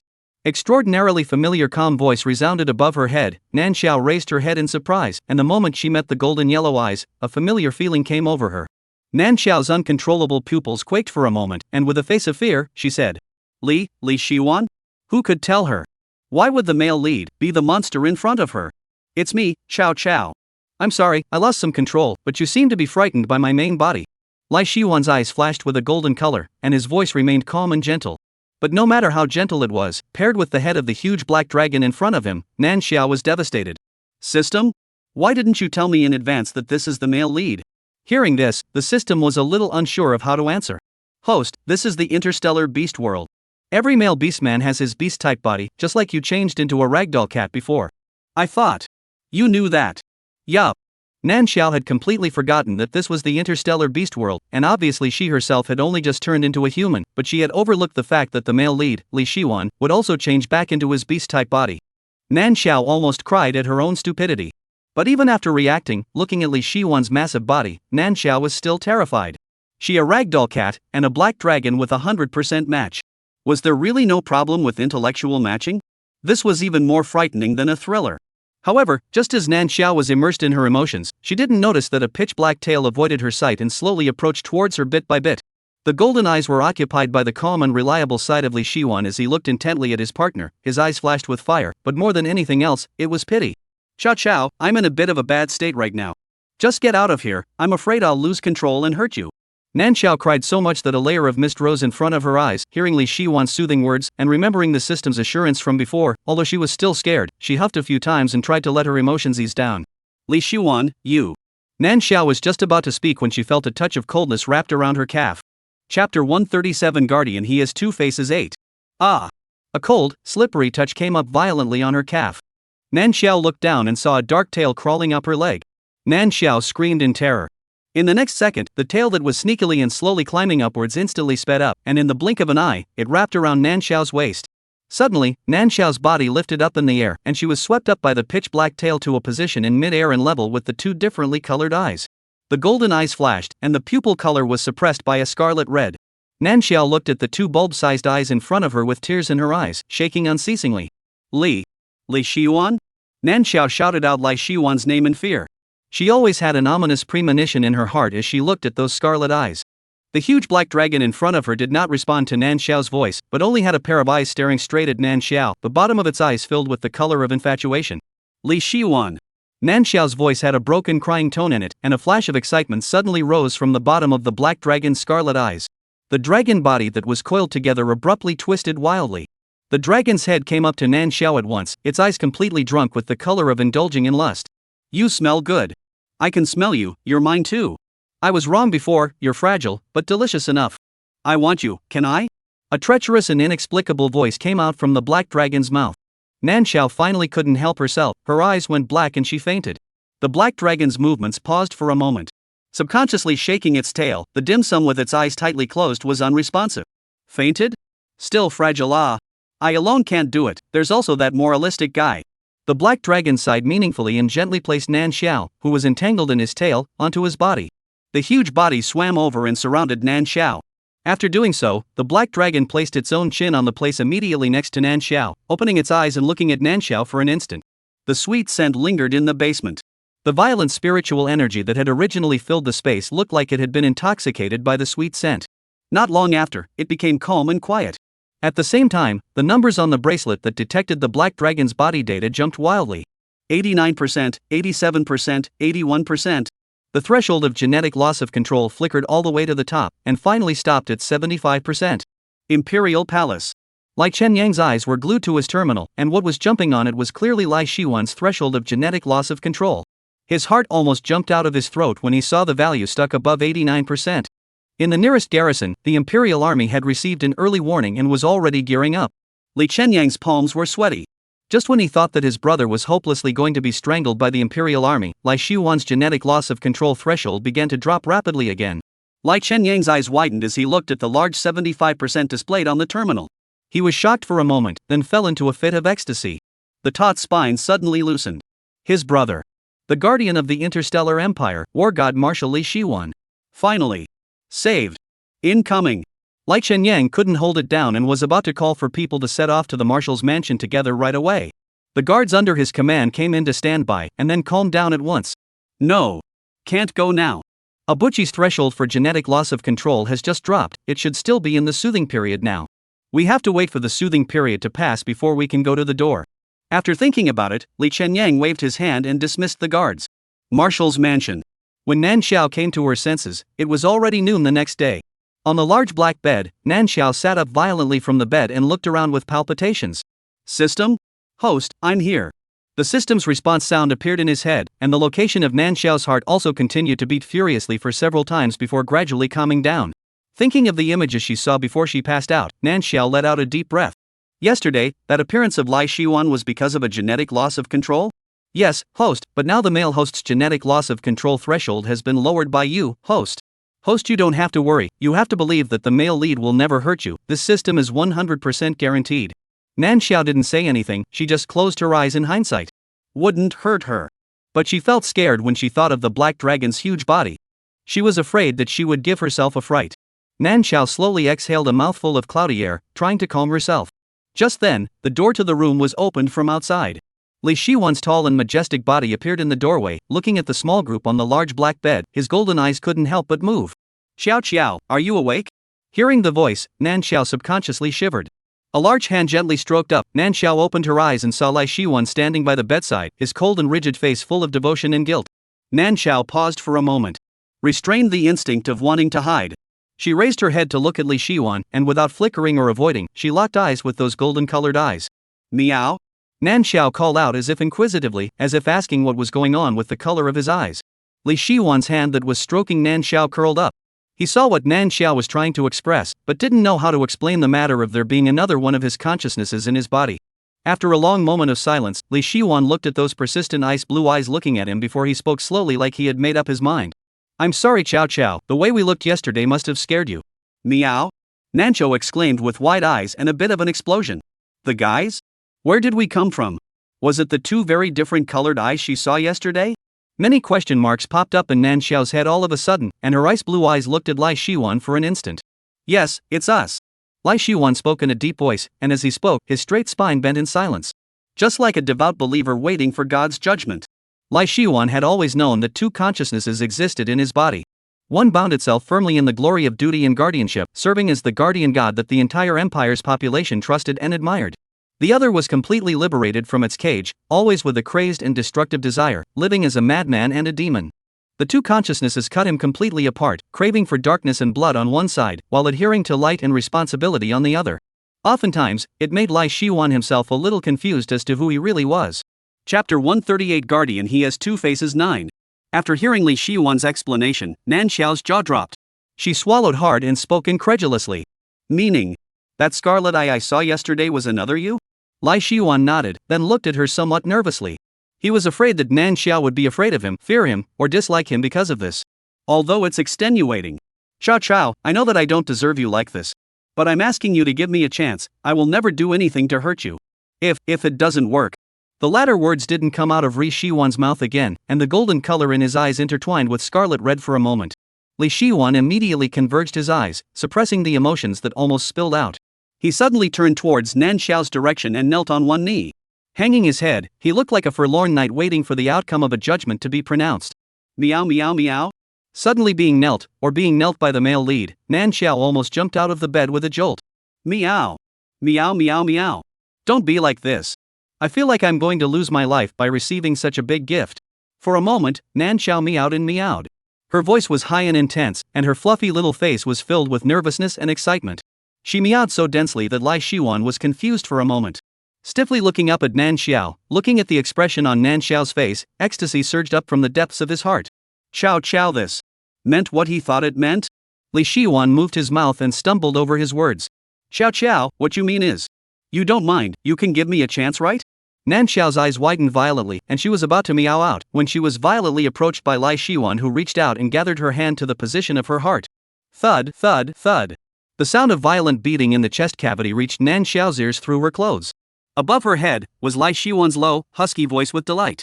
Thank you. Thank you, Chow Chow. I swear in the name of Marshall, you are my glory, I will always follow and guard you. Meow, meow. Li Shiwan's strength was so great that he almost pressed Nan Xiao into a cat cake, as if he wanted to melt her into his bones and blood on this. Nan Xiao screamed with difficulty. The voice was as thin as a mosquito, full of powerlessness. Only then did Li Shiwan react and slowed down the force on his hands, only gently gathering Nan Xiao to his heart. The whole person was so excited that his body trembled because of the huge surprise. Meow. Nan Xiao paused for a moment as she felt the trembling coming from Li Shiwan's body.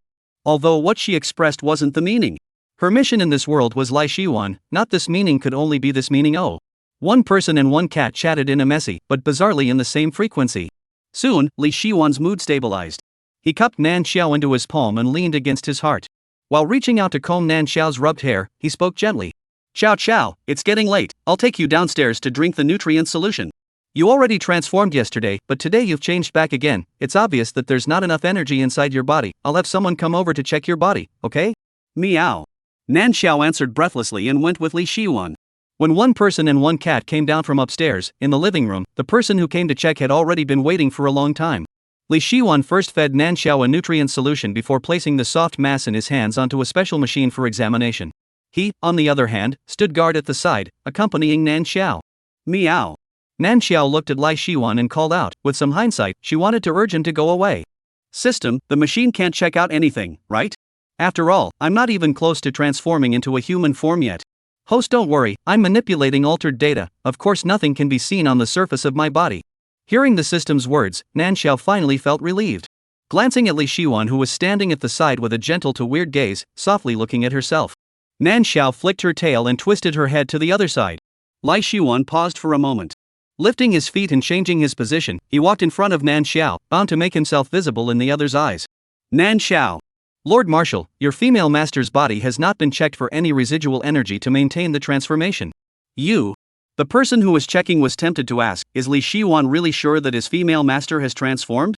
But as he spoke, he met Li Shiwan's cold and extremely oppressive eyes, so he silently swallowed the rest of his words and switched to something else. Lord Marshal, after checking, your female master has only just entered the transformation stage and does not have the conditions to take shape. Of course, it would be impossible to condense the energy to transform. What did you say? Li Shiwan's brows sank, and the pressure on the person examining him surged. Just as he wanted to explain, Nan Xiao suddenly meowed. The spiritual pressure exerted by Li Shiwan abruptly withdrew. The inspecting person breathed a sigh of relief in his heart and silently took 2 steps back. When Li Shiwan's nervous gaze looked over, Nan Xiao actually regretted meowing that throat. It was normal for the person in charge to not be able to say anything when the machine couldn't check it. But she purposely called out, as if she was stating it without a fight. Don't ask, why only I know? Nan Xiao was slightly vain, and when Li Shiwan's gaze pressed over, those ice blue eyes only carefully glanced at him before immediately averting their gaze. Looking at her reaction, Li Shiwan was silent for a moment and abruptly spoke to the person inspecting. All right. Forget it if you can't check it out, you guys go back first. The people in charge of the inspection begged for it, and with Li Shiwan's promise, they all retired. After the people had all left, the living room became empty. Li Shiwan picked up Nan Xiao and leveled his eyes with his own. With a smooth gaze and a solemn face, he opened his mouth to inquire. Xiao Xiao, what happened to your transformation yesterday? Nan Xiao topped a pair of watery, ice blue eyes and meowed waterily towards Li Shiwan. Anyway. He couldn't understand anything she said right now. Casually meowed to fool around and forget about it. Thinking this way, Nan Xiao stared at Li Shiwan with a pair of large Kazran eyes that did not flicker. Waiting for him to find his own explanation. The doubt in Li Shiwan's eyes flickered and he hesitantly opened his mouth to ask. Xiao Xiao, what did you say? Nan Xiao, meow. I don't know what I should say, just listen to it. Li Shiwan couldn't understand what Nan Xiao was expressing at all, and after getting stuck for a while, seeing Nan Xiao looking at herself with an expectant face, there was really no way to ask what she said again. Solely, he directly opened his mouth. Alright Xiao Xiao, as long as your body is fine, we're not in a hurry about transforming. As soon as his words fell, a layer of scarlet color surged up under his eyes. No. I want a mate. I'm in a hurry. Li Shiwan closed his eyes and suppressed the sudden thoughts in his head. After hearing his words, Nan Xiao meowed appreciatively towards Li Shiwan. Hello male lead, can't understand Similac. In the space, the system that had been following Nan Xiao's movements used the background data to automatically translate her meow. After translating, it went silent for a moment. Glancing at Li Shiwan, he looked at Nan Xiao again. Raising his head to look at the void of space above his head, he took a sharp drag on his e-cigarette. The self-host seems to have gotten a little smarter. It was all able to fool the male host. Chapter 139 Guardian He Has Two Faces 10. After fooling Li Shiwan over, Nan Xiao struggled down and lazily plopped down on the sofa, unwilling to move. Li Shiwan glanced at her and saw Nan Xiao's intentions, only reaching out to touch the top of her head. He sat down next to her and opened the terminal to start dealing with the piles of military affairs. But it was probably the instincts of a cat at work. As soon as Li Shiwan didn't focus on her, Nan Xiao wanted to get up and move twice. She aimed at the robot on the ground that had just been released by Li Shiwan to clean the ground. The icy blue eyes were filled with the color of curiosity. She crouched her body low, took aim, and got ready to sprint. Seeing the vertical leap, she was about to jump to the ground. In midair, she was caught by a large hand that suddenly reached out. Xiao Chao, good boy. I'll play with you later, for now you stay quiet with me for a while. While Li Shiwan dealt with things, he was prepared to divide his attention to fall on Nan Xiao. He looked up the information and knew that females in cub form were not as energetic as male beastmen, and would become lazy after playing for a while. Li Shiwan made a good plan and intended to set aside some time every day to help Nan Xiao vent her energy, and it wasn't time yet. Female cubs were fragile and could have all sorts of accidents at any time, requiring the guardian to keep an eye on them at all times. Concerning the safety of Nan Xiao's beast, Li Shiwan was extra vigilant. Meow. Nan Xiao struggled a bit with her teeth and claws open. Li Shiwan played with her? The appearance of the huge black dragon in the basement flashed before her eyes, and Nan Xiao resisted 100 times in her heart. At that time, once Li Shiwan changed back to his original form, there was no telling who would play who. Nan Xiao resisted with all her strength.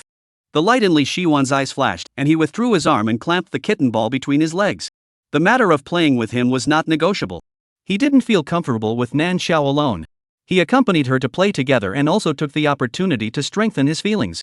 He knew that Nan Xiao was a little afraid of his beast type, which was why he was even more likely to use his beast type to get along with Nan Xiao, in an effort to get her acclimated as soon as possible. As for that sound of rejection, he couldn't understand it, could he? There was some scarlet color in the position of Li Shiwan's lower eyelids. A snorting voice came from inside his head. His spine was still straight, not moved at all. Poor Nan Xiao was pinned by Li Shiwan and jerked up every now and then. The fur on the kitten's head was all messed up. Meow meow meow. Nan Xiao yelped twice in protest, and in return, Li Shiwan stroked her vigorously. She was a bit winded and looked up. Her eyes could only see Li Shiwan's taut jawline. Meow. Wasn't she coaxing her with a gentle face just now? Nan Xiao let out an exasperated cry. Obviously, up until now, she hadn't really understood creatures like dragons, habitually self-centered, penny-pinching, and overreaching. Forgiven? Rounded up was accepted, they were together. Given a chance? Rounded up to the nearest dollar means that they've got it, and it's time to think about the next step. Neither of the two consciousnesses in Li Shiwan's body were ever divorced from the characteristics of a dragon. However, after all, Li Shiwan was not able to fulfill his wish to play with Nan Xiao using the beast type. Because the matter of him calling someone to give Nan Xiao a checkup was heard by Li Chenyang, he immediately brought the royal medical team over to give Li Shiwan a detailed checkup. Li Shiwan had a black face as he was pressed inside the examination cabin by Li Chenyang, and as the wind and water turned, the person watching this time became Nan Xiao. However, Nan Xiao only took one look before withdrawing her gaze and focusing her attention on the cat toys that Li Chenyang had brought for her. She was so engrossed in the cat toys that she froze for half a day without giving a single glance to Li Shiwan. The look on Li Shiwan's face darkened even more, and he glared hard at the culprit, Li Chenyang. Li Chenyang moved his gaze away, thought of something, and turned back to give Li Shiwan a hateful look. Li Shiwan felt that he had a strange look in his eyes, and his tone was a few points heavier. Your Majesty, I said I'm fine now, there's no need for a checkup. As the words fell, Li Shiwan was about to come out from inside the examination cabin, and was hurriedly stopped by Li Chenyang. One mouthful of Your Majesty, besides Your Majesty, I'm still your own brother. The relief period is only one night, how dare you say you're fine? Li Chenyang's tone was quite bad, sweeping Li Shiwan up and down with an expression of how you can't. The corner of Li Shiwan's forehead jumped.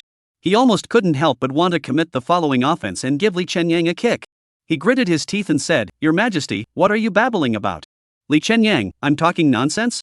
Li Chenyang, your genetic runaway threshold almost spiked to 90% last night, and you were going to be euthanized by the Imperial Army. Li Chenyang, if it wasn't for my younger siblings pacifying and helping to soothe you, could you have slowed down? Li Shiwan let out a deep breath and glanced at the small group indulging in cat toys, the expression on his face changing like a color palette. Li Chenyang felt that his brother was afraid of being humiliated, and made a wink to hold back the medical corps. He was just about to go up himself to mobilize the inspection pod to start checking, when abruptly, he felt the aura on Li Shiwan's body become fierce and undisguised all of a sudden. Li Chenyang's movements were stuttered. Turning his head, he saw Li Shiwan with scarlet eyes, sitting up from inside the inspection pod. Li Chenyang subconsciously took a step back behind him. After all, this younger brother, who was a bit of a sixth parent, crazy, was really going to hit him, his older brother. However, so angry? Actually didn't suppress his emotions and directly let the second realization come out? Li Chenyang lowered his head and pretended to be a quail while in his heart he became more and more sure of his guess. Woohoo, his valiant and fearless martial brother actually cannot. This is also too disgraceful to the dragon clan. I don't know if this crazy batch brother can do it or not. Thinking this way, Li Chenyang resumed looking up at Li Shiwan, and just when he wanted to make a side comment, he saw Li Shiwan walk out directly from inside the inspection cabin. A pair of scarlet eyes looked straight in the direction of Nan Xiao, his gaze was clear, and he walked straight towards Nan Xiao. Chapter 140 Guardian He Has Two Faces 11. Chow Chow. Li Shiwan stood in front of Nan Xiao, condescendingly looking at the plush ball on the sofa that was playing happily. The scarlet pupils flashed with inexplicably excited warlike light. Meow. Nan Xiao didn't even lift her head and gave a perfunctory bark before continuing to use her claws to dig into the stuffed ball. A pair of ice blue eyes were filled with seriousness and curiosity. Li Shiwan hooked the corners of his mouth, and the expression on his face abruptly became a few more points of evil. Chow Chow. Don't you like me? Why don't you look up at me? Li Shiwan leaned down and suddenly came in front of Nan Xiao, reaching out to throw the toys away and grabbed the back of the Muppet Cat's neck to stare at himself. Steeply facing a pair of scarlet eyes, Nan Xiao didn't react at first. Cocking her head, she gave a puzzled meow to Li Shiwan. It seemed to be asking, "What are you doing?" Ha! A light laugh spilled out from the corner of his lips. Li Shiwan obsessively stuck to Nan Xiao's fluffy cat face and sniffed fiercely and deeply. The look on his face was as mesmerized and voluptuous as a poppy flower. Chow Chow. You smell good. Li Shiwan spoke softly, as if he was an addict in ecstasy. Meow. Nan Xiao instantly exploded. She was playing with a toy. Why was Li Shiwan's tone suddenly so perverted? Wait. Nan Xiao stared wide-eyed and saw her own reflection inside the eerie ruby-like eyes. She suddenly remembered what Li Shiwan said before she went downstairs. This is another consciousness. Nan Xiao instantly felt the sense of oppression rise. Meow. She gave a trembling cry and subconsciously shrunk her neck, struggling to free herself. Don't move, baby. You're so fragile. What if I focus slightly on the force in my hand and hurt you? A treacherous voice came from his ears, and as the words fell, the force at the back of his neck became 2 points heavier as if it was threatening. Nan Xiao instantly didn't dare to move. Meow.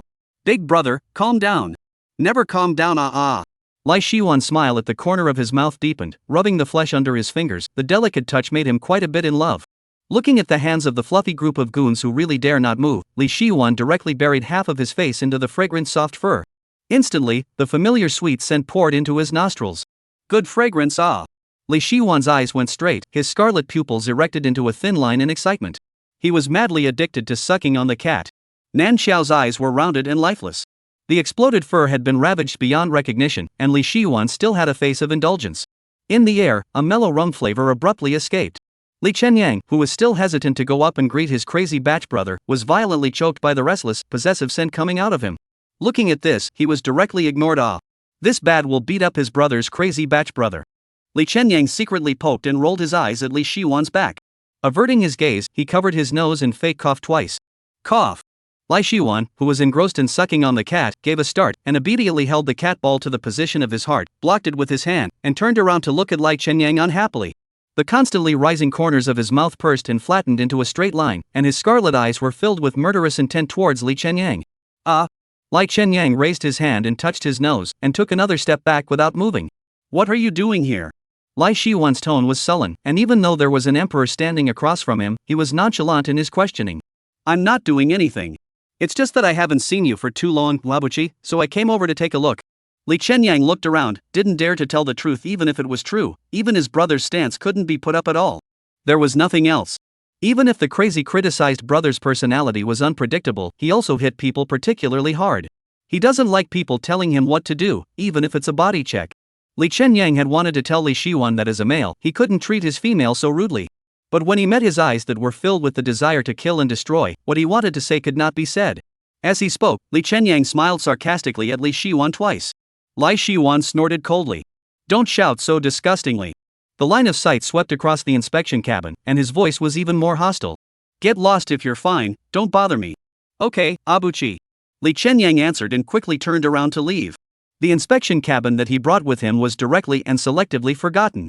After Li Chenyang left, only Nan Xiao and Li Shiwan remained in the empty living room. Li Shiwan looked down at the location of his heart and put his covering hand down. Meow. Nan Xiao's snow-white fur was in disarray. The icy blue eyes hid aggression inside, seemingly accusing, and barked towards Li Shiwan. Li Shiwan exerted himself against his back teeth, suppressing the trembling of his body brought on by too much excitement. Hiss.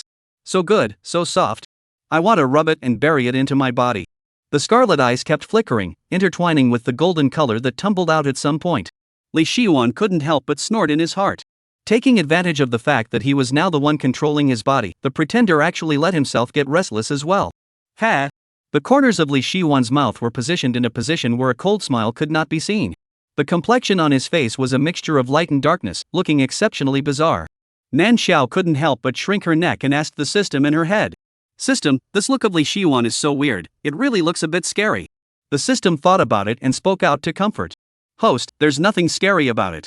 Before, the male lead had turned into a beast, but didn't he do anything to hurt you? Relax, relax, relax. Nan Xiao silently for a moment. The system means, together with her before being stunned, completely is to scare themselves, right? Nan Xiao unilaterally cut off the connection with the system. Fortunately, it didn't take long for Li Shiwan's changing face to stabilize. Still, baby is good. Li Shiwan reached out and rubbed Nan Xiao's head twice, suddenly saying in an unknown meaning. The scarlet pupils were deep and obscure, and the position of the lower eyelids were tinted with a golden halo color. The aura on his body was both cold and harsh, but also a little more wild and reckless. The two completely different auras merged into Li Shiwan's body, but it was strangely harmonious. Nan Xiao suddenly sneezed and looked up at Li Shiwan if she felt something. Baby, what's wrong? With a smile, Li Shiwan raised an eyebrow at Nan Xiao. The look on his face was not the slightest bit out of place. Meow. Nan Xiao, however, felt as if she was missed by something. Her heart was furtive, and she gave a small meow towards Li Shiwan. Chapter 141 Guardian He Has Two Faces 12. Li Shiwan glanced at the time. It was almost time for lunch. Thinking that Nan Xiao was hungry, he directly walked over to the place dedicated to storing the nutritional solution while holding the kitten clump. His eyes scanned around and finally landed on the rum-flavored nutrient solution. Seemingly thinking of something, Li Shiwan was in a rather good mood as he took out the nutritional solution, opened it and then ground it to Nan Xiao's mouth. Come on, baby. Taste my flavor. Saying this, he was about to feed the nutrient solution in his hand to Nan Xiao. The strong smell of alcohol wafted through the air, and Nan Xiao was swayed for a moment. The ice blue eyes became confused and blurred, and subconsciously opened her mouth. Li Shiwan laughed a little and was about to feed the nutrient solution to Nan Xiao when a strong emotion suddenly came from inside his head. The golden color that had been immediately staying in the lower eyelid position flipped up and began to fight for control of the body. Li Shiwan's eyes stared, and the two consciousnesses instantly engaged in a battle. What are you doing? What's going on is not like you can't see it. How can you feed your pheromone-flavored nutrient solution to Chow Chow right now? Baby didn't object, did she? What's the pretense? How could I have found this flavor of nutrient solution if you hadn't moved on? Meow? Nan Xiao opened her mouth and stared with one confused eye, still not knowing what was happening. With a delayed drink in her mouth, she let out a somewhat puzzled cry. The two pupil colors inside Li Shiwan's eyes that were constantly battling gave a simultaneous lurch, then the scarlet red color instantly tumbled up. Taking advantage of its unpreparedness, a handful of the golden yellow color was pressed into the nooks and crannies, and he successfully regained control of his body.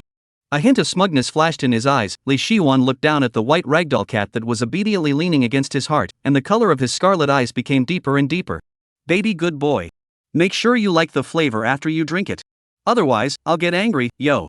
With that, he fed Nan Xiao as much of the nutrient solution inside his hand as he could. Nan Xiao drank it all in a daze. The taste was actually similar to the one she drank before, it just smelled more of a strong rum flavor. But even if it was just a little bit more, it wasn't something Nan Xiao could stand in her current kitten cub form. Soon, her mind became dizzy. Meow? What's wrong with me? Nan Xiao gave a puzzled cry and reached out her paw to pat Li Shiwan's hand. Her ice blue eyes were lax and her eyes were completely unfocused. Her eyes looked in Li Shiwan's direction, but what she was looking at was not Li Shiwan. Li Shiwan paused for a moment. Reaching out, he waved his hand in front of Nan Xiao's eyes. Nan Xiao did not react at all. Li Shiwan. He had thought that Nan Xiao might like it, might loathe it, but the only thing he hadn't thought of was that she actually looked like she was drunk. Yesterday had been transformed. It was reasonable that she shouldn't be able to accept the flavor of this bit of rum in the nutrient solution. Li Shiwan frowned, looking at Nan Xiao uncertainly, and shouted tentatively. Baby? How are you feeling? Meow. Who am I, where am I, what am I doing? Looking at Nan Xiao's clouded appearance, Li Shiwan suddenly couldn't help but burst out laughing. Reaching out to scratch where the kitten's chin was, the white donut raised its head slightly and closed its eyes in a look of enjoyment. So good, baby. I really am, matching a big baby, huh? Dull laughter vibrated out from his chest and gradually turned into a loud release. Nanxiao cocked her head uncertainly, felt the slow movement at her jaw position, and without thinking, she slapped a paw on it. Meow. Don't be lazy, work. Feeling the emotions coming out of Nanxiao's body, Li Shiwan smiled even more cheerfully. Even the thick treacherous killing aura on his body dissipated quite a bit. So cute. Worthy of being his mate. Li Shiwan couldn't help but reach out and tease Nanxiao. Touching the kitten's head and pinching the kitten's paws, he lovingly played with it like he had gotten a novelty toy. Meow. The confused and played with kitten instantly exploded, revealing its still tender claws, scratching and clawing at Li Shiwan's hand. Unfortunately, the body of a beastman had thick skin and flesh, and the dragon race was even the best of them. Nanxiao had scratched hard for half a day, but Li Shiwan's hand didn't even break the skin. Meow. Nanxiao felt very angry and showed her teeth towards Li Shiwan, making an attacking gesture. Li Shiwan didn't hide or avoid, but instead took the initiative to stretch out the back of his hand with slightly thinner skin and sent it to Nanxiao. Without thinking, Nanxiao took a bite.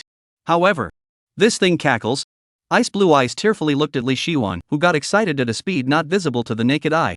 He bit hard through the flesh on his lips, and beads of blood soon emerged. Li Shiwan cupped Nanxiao in his arms and raised them together to a position level with his line of sight, and couldn't help but open his mouth in excitement. Baby. Bite again. This time, bite here. Saying this, Li Shiwan brought his own mouth over. Nanxiao meowed. Her mind was dizzy, completely unable to understand what the person in front of her was saying. She struggled to open her eyes wide, and there was an enlarged handsome face in front of her. Meow. Nanxiao was startled and subconsciously slapped a paw over. Li Shiwan only felt an instant softness on his face, light and soft, not much strength, but it made his body boil.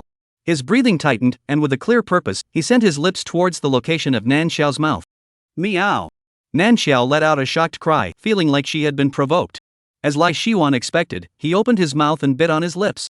The faint odor of blood came from the cub cat, and the cub cat struggled to clench its two petal fangs, making a ferocious appearance.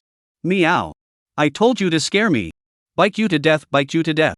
A soft, slurred voice came from his ears, and the smile on Li Shiwan's face widened. Excitement rose from the position of the tailbone, and together with the crunchy feeling of wariness, it quickly spread throughout the body. Suddenly, a violent energy fluctuation came before his eyes.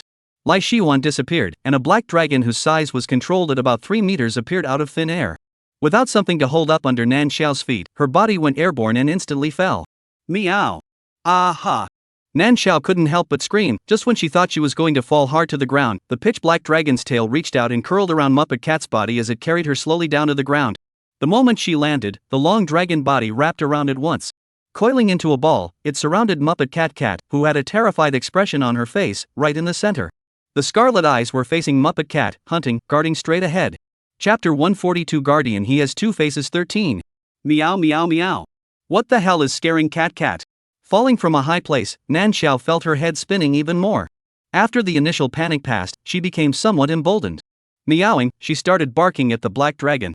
The black dragon didn't say a word. The scales on its body rubbed against each other, making a rustling sound. Its already scarlet eyes grew redder and redder, completely indulging in manic lust. A conspicuous golden color flashed by in the midst of a scarlet red. Roar! The black dragon stuck its head in front of Nanxiao and lowered its voice to let out a roar. The cranky Muppet Cat cursed and slapped a claw over. The black dragon didn't move a muscle, and vaguely feeling that it was a treat, he moved his head toward Muppet Cat again. Ha! Ragdoll Kitty Cat couldn't help but huff towards the black dragon, revealing 2 petals of childishly sharp teeth. The sweet scent in the air grew heavier. The smell of rum also wafted everywhere. The black dragon felt its pores open up as the sweet scent burrowed in, and the scales on its body blackened and shone. Meow? Nanxiao was completely unaware of Li Shiwan's current state. She was so disoriented that she was somewhat unable to find her way around. The already small amount of stamina in her body had long since been exhausted, and the intoxicating smell in the air was getting heavier and heavier for some reason. She gave a breathless yelp and fell asleep in a daze. The black dragon wrapped tighter and tighter in a circle around her. Seeing Nanxiao softly closing her eyes, it even came to Nanxiao to sniff carefully. A pair of scarlet eyes mixed with gold seemed to carry a heavy color of lust, looking at the sleeping Muppet Kitty Cat without a moment's notice. In Li Shiwan's mind, he uncontrollably sketched out the appearance of the young girl after she transformed into her form. The body became more and more agitated. Waking up again. Nanxiao felt her brain was dizzy. She shook her head and was about to get up when she realized that the place she was lying in was not the familiar big black bed. When she opened her eyes, what she saw was the head of an equivocally shrunken black dragon. Underneath was the cold and slippery body of the dragon, and the surrounding area was even densely enclosed. Nan Xiao instantly exploded. Meow. Help, what's going on here? Hearing Nan Xiao's voice, the black dragon suddenly opened its eyes. Inside its scarlet eyes, the white ragdoll cat's fried hair was clearly reflected. Baby, awake from your nap? Nan Xiao's body stiffened and trembled as she meowed at Lai Shiwan. Ha! Lai Shiwan's pupils flickered as he gathered his energy and turned back to his human form. Before Nan Xiao fell to the ground, he reached out first and scooped her up. With skillful movements, he cupped the Muppet cat to the position of his heart. A warm touch came unhindered on the bare chest. Nan Xiao's eyes widened. Meow? No? Why aren't you wearing clothes? Ah! Nan Xiao cried out as she broke down in her heart, and as soon as the words left her mouth, she heard a teasing voice from above her head. Baby, so excited, looks like you're happy with me. Meow? What are you babbling about? Nan Xiao screamed incredulously, before being jerked all over her body by a large hand without mercy. Lai Shiwan's voice with a smile came from his ears. Baby, I'm satisfied with you too. You are simply the most precious gift from heaven. Baby, you're my light, I'm so happy to have met you. Of course, if only baby would be willing to take form again, then I would be even happier. Nanzhou, meow. Then you'd better not be happy. Nan Xiao covered her ears with her paws, only feeling that Lai Shiwan's voice was so prodigal that it had no bounds. At this moment, she immensely missed the look of Lai Shiwan's golden yellow eyes. She meowed, and the thought traveled directly to Lai Shiwan's ears. The smile on Lai Shiwan's face lurched, and a few bizarre colors were abruptly dyed inside his light-hearted voice. He opened his mouth unhurriedly. No way, oh baby. All day today, it's me accompanying you. Nan Xiao? The Muppet cat's icy blue eyes looked at Lai Shiwan in confusion and shock. Meow? You can understand me now? Yes then, baby. Lai Shiwan reached out his finger and gently tapped Nan Xiao's head, saying in a joking tone. In the future, baby can be more careful about what you say. I am very vindictive. For example, just now you said you wanted another one in front of me. When the words were said, the smile on Lai Shiwan's face disappeared and became gloomy. Danger! Danger! Danger! Nan Xiao's body was covered in sweat and screamed to escape. However, she was tightly circled by Li Shiwan's hand and couldn't even move. She was so scared that her whole body froze. Lai Shiwan, however, suddenly let out a laugh. His scarlet eyes looked at Nan Xiao and opened his mouth. What's wrong? Baby was scared? Just kidding, baby. Even if I hold a grudge, I won't really retaliate against you. You are my mate, I will never hurt you. Lai Shiwan spoke in a light voice, but Nan Xiao couldn't listen to these words as relaxation. Meow. She gave a small purr, this time without any meaning, simply showing how harmless she was. Lai Shiwan squeezed her paw in satisfaction. Just when he wanted to say something, the terminal implanted on his wrist rang. Li Shiwan smiled and clicked it open, reading all the messages in one glance. The smile at the corner of his mouth suddenly took on a creepy flavor. Damn bugs. Still really not afraid of death. Li Shiwan stroked the soft fur on Nan Xiao's body without a single stroke, and the accent of his speech sounded extraordinarily terrifying. Nan Xiao shrank towards his arms, attempting to keep him from noticing her. But, baby, I'll take you out to kill 2 bugs for fun today. The hover car sped all the way out of the marshal's mansion. Soon, it arrived at its destination. It was a somewhat old residential area. At a glance, houses with similar specifications and sizes were densely and neatly distributed. However, there was a large area in the center that was scorched black, with the houses collapsed and broken, destroyed in a mess. A large-sized bug with a fierce face, covered in hard armor, waved its pincers and was wreaking havoc. The surrounding locations were densely populated with the same bugs that were slightly smaller in size, waving their claws and advancing towards the areas that were still intact. Marshal! The hover car had just stopped, and Lai Shiwan's adjutant hurriedly greeted him. With an anxious look on his face, he quickly spoke. Marshal, the surrounding crowd has already been evacuated. But that worker bug in the very center, it seems to be under the command of the mother bug. We used all sorts of weapons, all of which were blocked back by the spiritual barrier built by the mother bug. Our spiritual power can't detect the mother bug. It's most likely an S-class mother bug invasion. We can only report it to you. Chapter 143 Guardian. He has 2 faces. 14. The Imperial Star can be invaded by insects casually? Hey, what's the point of keeping the people who monitor and protect it if they're such losers? Lai Shiwan looked in the direction of the worker bugs and narrowed his eyes dangerously.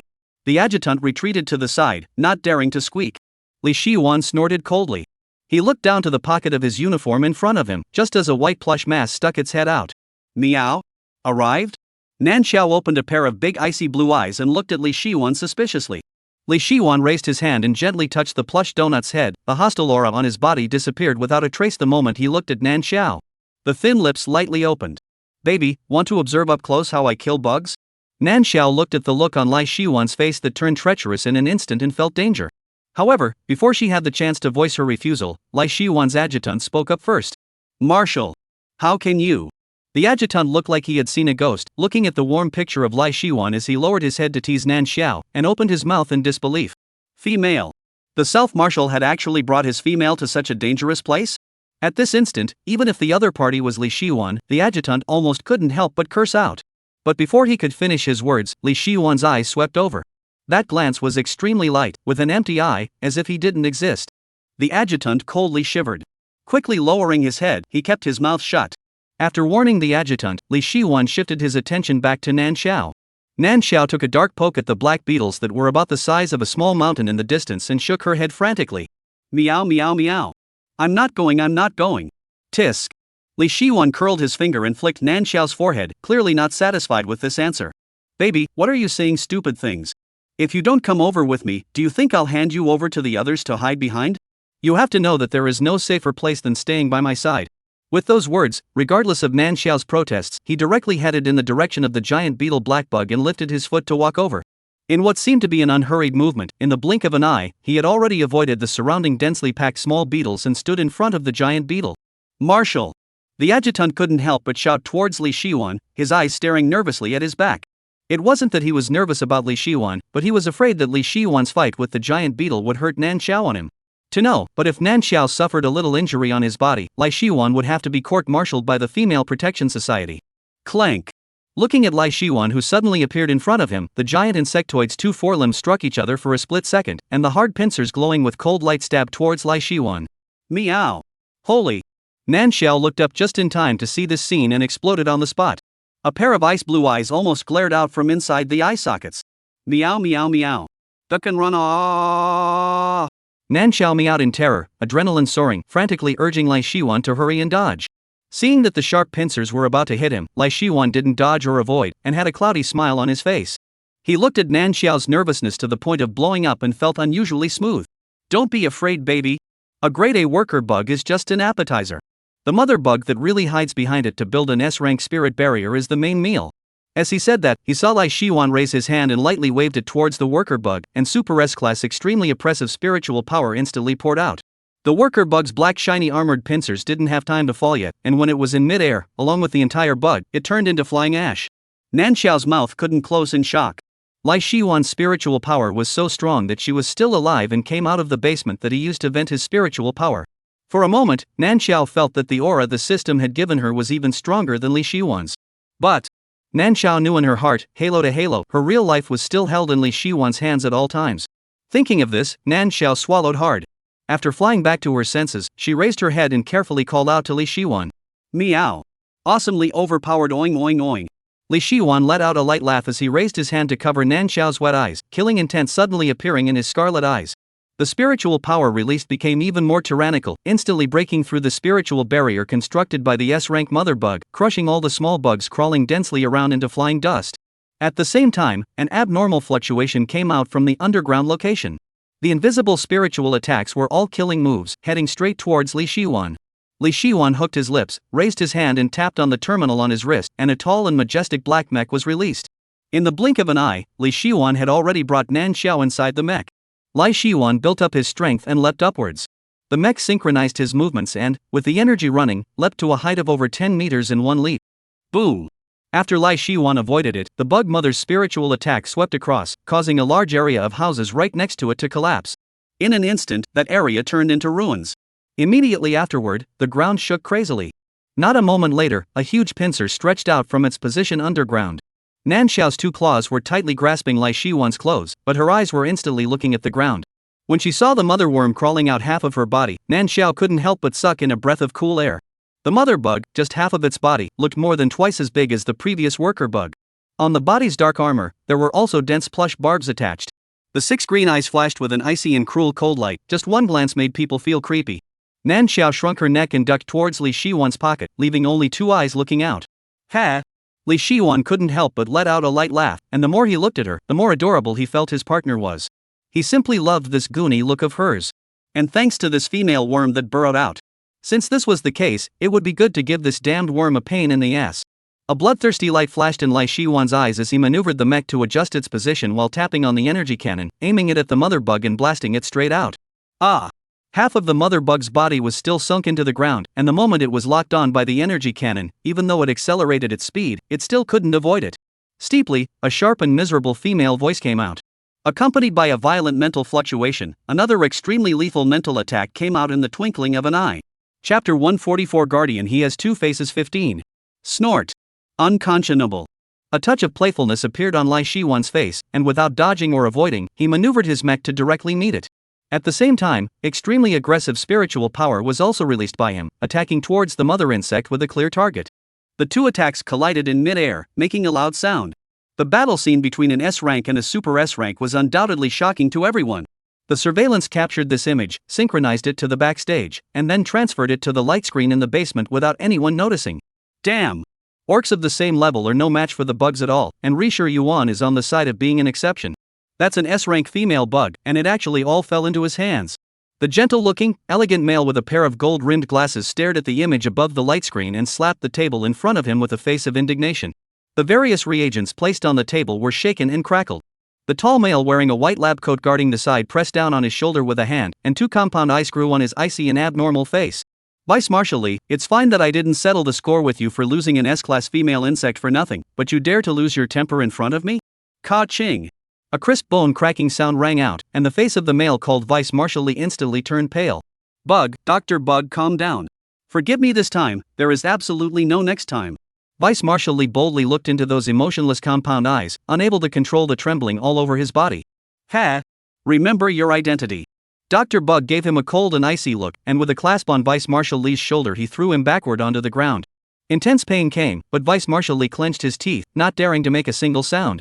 On the light screen, Dr. Bug looked at the S-class female insect that was completely suppressed by Li Shiwan in a teasing manner after a few rounds. In his deep compound eyes was a cold killing intent. Li Shiwan. The eternal enemy of the bug race, and the eternal guardian of the empire.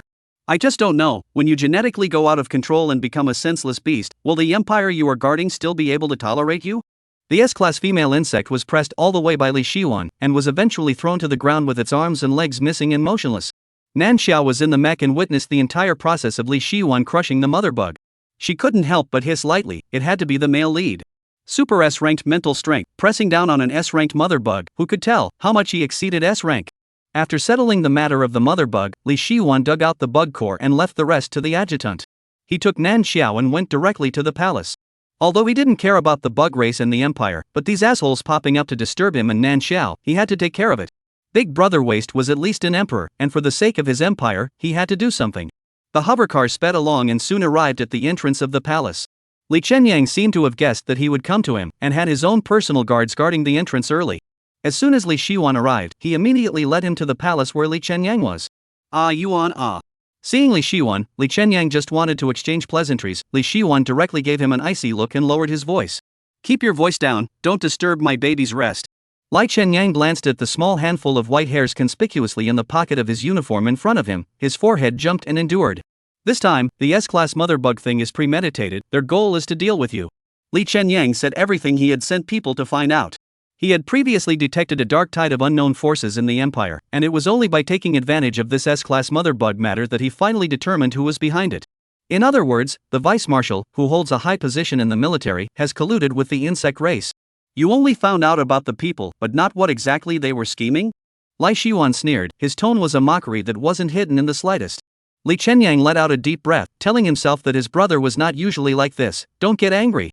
He averted his gaze, not looking at Li Shiwan, his voice calmly said. Yes, at the moment, we can only find out that their target is you. I've accurately let people do it. After catching them, the people will be handed over to you to dispose of as you please. It's not necessary. Li Shiwan looked down at Nan Xiao in his pocket, speaking in a gentle tone. I have a better idea. To clean up the moths, then it's best to clean them up all at once. Lest they pop up from time to time, he still had to take the time to crush them one by one. No effort, but a waste of time. He had more important things to do now, and didn't have that time to waste. Thinking so, a faint golden-colored stream of light flickered in his scarlet eyes. Nan Xiao felt that recently Li Shiwan was strange. Her behavior was no different from usual, but she was always in places she couldn't see, using those scarlet eyes to look at her in a deep way. Several times, when Nan Xiao suddenly turned around, she was startled by Li Shiwan's eyes. Inexplicably, the feeling that Li Shiwan gave her became dangerous. It was as if he was a beast hiding in the background, rubbing his fists and making final preparations for the hunt. And Nan Xiao was obviously the prey locked in his eyes. Nan Xiao's heart afterthought emerged some fear, and lazily yawned. She had also become strange recently. Her thinking and reactions were much slower. She also always looked like she couldn't wake up from sleep. Obviously sensing danger, she also remained lazily paralyzed in place, not wanting to move. Nan Xiao retracted the gaze that was locked with Li Shiwan and slumped down again. Closing her eyes, in the twinkling of an eye, she fell into a deep sleep again. The heavens and the earth are big, sleeping is the biggest. If Li Shiwan was dangerous or something, whatever. Anyway, he can't kill her, right? Zzz. This sleep is really good. When Li Shiwan finished replying to the message on the terminal and looked up at Nan Xiao, he saw that she had already fallen into a deep sleep. He reached out and gently stroked the fur on Nan Xiao's body, and inside his eyes, the colors of scarlet and gold kept intertwining. The sweet scent in the air was getting thicker and thicker. The two consciousnesses in Li Shiwan's head sent out feedback. The transformation period is almost over. Xiao Xiao should be transforming into a form. It's enough to let you control your body for so long, isn't it? Oh, I snatched my partner with my ability. What do you mean by letting? Jojo needs my peace of mind to transform. Baby needs my comfort too. The scarlet consciousness did not budge an inch, and the golden yellow consciousness gradually showed its sharpness. However, just as their exchange progressed to daylight, an urgent notification popped up on the terminal once again. Lord Marshal, those bugs have sensed that something is wrong and are afraid that they will jump over the wall. Li Shiwan's brows instantly became sharp. A heart-stopping killing intent abruptly burst out from his scarlet eyes. Chapter 145 Guardian He Has Two Faces 16. Nan Xiao was half asleep and half awake when she felt the wind blowing on her face was so harsh that it was like a knife scraping. She opened her eyes in a daze, and the scene in front of her flew backward, dazzling her. Meow? What the hell? She felt the skin on the back of her neck tighten, moving so fast that the wind blowing over even made Nan Xiao unable to open her eyes. No. How is this in mid-air?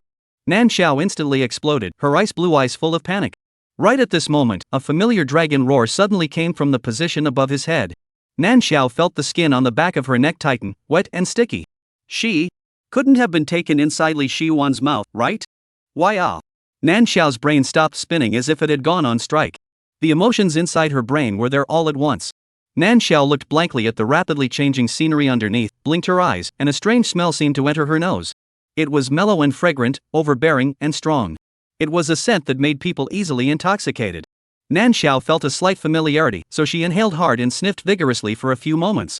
The source of the scent seemed to be behind her. Nan Xiao's sluggish brain finally moved, and she twisted her head around and saw the long, black and long body of the dragon. A little further back, several winged, green-faced, fanged, bee-like bugs were flying. Bugs. Bugs? Nan Xiao's eyes widened violently. Hoping that she was being led to escape by Li Shiwan? What the hell, help? Meow meow meow. Li Shiwan, what's going on? The bugs behind are catching up. Roar. Li Shiwan let out a low roar, and Nan Xiao felt like she was being carried and flying at a much steeper speed. She stretched her neck to look behind her. A few bugs had already been thrown far away, and only a few small black dots with indistinguishable shapes could be seen in her sight. Nan Xiao was just about to let out a sigh of relief in her heart when she felt the position of the skin on the back of her neck start to become unstable. She passively swayed from side to side, the body of the not-so-large kitten dropping as if it was some sort of precursor to falling. Nan Xiao's heart was startled. This state of Li Shiwan's was definitely not right. She looked at the height of nearly 1,000 meters and screamed in terror. Meow meow meow. Help, help, help, help, it's going to fall to the cat's death. Li Shiwan felt the heaviness in his head press deeper and deeper, and it had seriously affected his flight. He was now like a taut string that was on the verge of snapping. The data on the detection bracelet was soaring at an alarming rate, and the second before it reached the critical value, Li Shiwan, as if anticipating something, cast the natural skill teleportation and used the last bit of his strength to teleport himself into the air above the banished land. The body was exhausted, and the consciousness was being continuously eaten away. The side in his eyes that belonged to humanity and the bestial side were constantly fighting, and in the end, it was the bestial side that prevailed. Before his consciousness completely dissipated, Li Shiwan fell from mid-air. Fighting for the last bit of lucidity, he dragged Nan Xiao with his claws from his mouth's position and carefully placed it on top of his head. Roar! Xiao Xiao, baby, be careful. Conveying his last ounce of consciousness, Li Shiwan closed his eyes and slammed hard into the ground. Meow! Nan Xiao screamed in terror. The voice of Li Shiwan's command came from her ears, and she subconsciously tried to use her claws to grab onto the black dragon underneath her.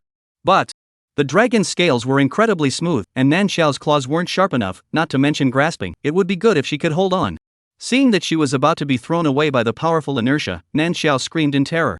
The energy in her body surged rapidly, and abruptly, Nan Xiao felt the intoxicating flavor she smelled in her nose getting thicker and thicker and thicker. In the blink of an eye, her plush paws directly turned into human hands. Nan Xiao's eyes widened as she subconsciously clasped her hands around the black dragon's horns. Boom! With a loud bang, the black dragon slammed hard into the ground. Nan Xiao, who had climbed onto the dragon's horn, also received a considerable shock.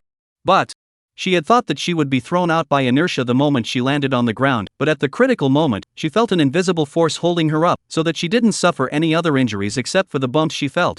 Nan Xiao tremblingly climbed onto the dragon's horn and shouted with an obvious crying tone in her voice. Li Shiyuan? How are you, Li Shiyuan? However, whether it was the dragon's roar or the human voice, Nan Xiao did not get the slightest response.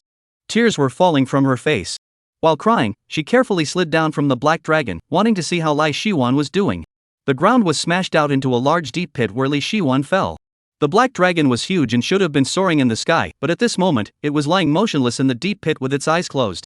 Even though Nan Xiao had transformed into a human form and was standing beside the black dragon's head, she couldn't reach the black dragon's nose even if she raised her hand.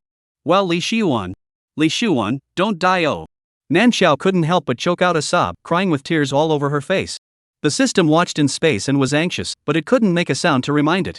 It had taken the time to level up in the middle of the day when it saw that Nan Xiao had been in the form of a ragdoll cat. It never thought that after leveling up, without the host's call, the system could not intervene in the mission world at all.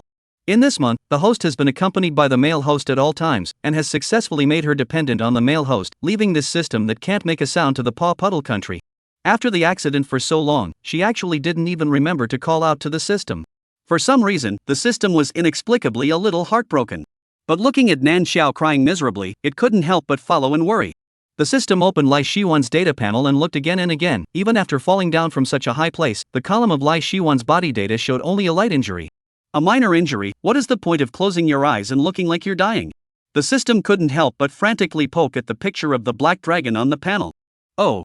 So it's because the genetic runaway threshold has reached 96%. TSK, what's the big deal?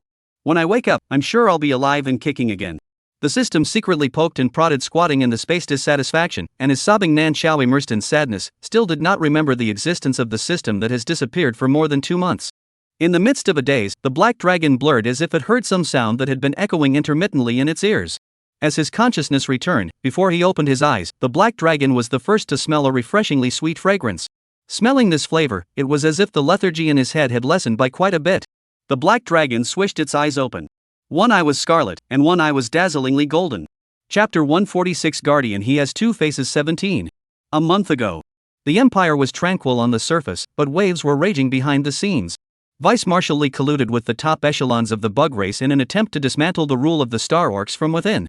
The first and foremost thing to do was to take out the Empire's Guardian Marshal, Li Shiyuan. Using himself as bait, Li Shiyuan killed inside their colluding base camp, intending to wipe them out, but what he didn't expect was that there were orcs on Li Shiyuan's own side who had been parasitized by the bug race to become insiders, and what had been an infallible operation collapsed completely. The insider used a large number of catalysts, causing Li Shiyuan's genetic threshold for loss of control to increase rapidly. In order to encircle Li Shiyuan, the hidden bug races in the Imperial Star almost came out. Before his sanity completely collapsed, Li Shiyuan teleported to the Marshal's mansion and saved Nan Xiao, who was almost killed by the insect race. Then, strongly braced himself and fled all the way. Roar! A familiar low roar came, and Nan Xiao was stunned for a moment. Raising her head, she was caught off guard and met Li Shiyuan's one gold and one red eye. Li Shiyuan? You're awake! Nan Xiao cried out in surprise, and just as she wanted to ask him what had happened, the black dragon's head brushed up against her at once. The closer the distance, the stronger the sweet smell became. The black dragon inhaled violently, feeling that all the old wounds and dullness in his body had disappeared all of a sudden. Both eyes narrowed comfortably, refracted cold light staring at Nan Xiao for an instant. Nan Xiao felt that the eyes of Li Shiyuan looking at her were full of danger, just like looking at a piece of delicious snack, pondering how to take a bite. Nan Xiao was startled by the sudden rise of this thought in her head, and when she looked at Li Shiyuan's eyes again, she inexplicably had a few moments of numbness in her scalp. With a strong intoxicating smell filling her nostrils, Nan Xiao sluggishly stepped back. Li Shiyuan, what's wrong with you? She looked at the black dragon warily. Roar! Watching Nan Xiao retreat, the black dragon threateningly let out a low roar. A strong sense of danger came, Nan Xiao's heart thumped. Looking at the black dragon that was a total stranger and had its pupils erected like it was ready to attack, Nan Xiao instantly went weak in the knees. She warily averted her gaze and frantically tried to back away. However, a pitch-black tail wrapped around her waist at an unknown time. As soon as Nan Xiao moved, the tail around her waist tightened violently and sent Nan Xiao to herself with a roll. Looking at the black dragon whose body was filled with undisguised violent emotions, Nan Xiao's pupils contracted violently for a moment. And then, both eyes rolled over and directly fainted. Originally, she didn't have much energy in her body when she had just transformed, and after fleeing and being frightened, she couldn't hold on at once. Roar! A mountain-shaking roar, as if the ground shook. A flash of human panic surfaced in the black dragon's icy eyes. The location of the heart was bloody and painful for a moment, as if a large hole had been broken. The black dragon hurriedly brought his head to Nan Xiao's neck, feeling the faint beating. The odd emotion in his heart eased a little. He looked up at his head, physical energy gathered quickly, and in the twinkling of an eye, the black dragon disappeared, and in its place was a handsome black-haired man with only a piece of black around his waist. A bronze-colored skin with hard lines and bursting muscles. The heterochromatic eyes were glowing with a wild, icy light. Lai Shiwan looked at the unconscious Nan Xiao with downcast eyes and carried her onto his shoulder with one hand.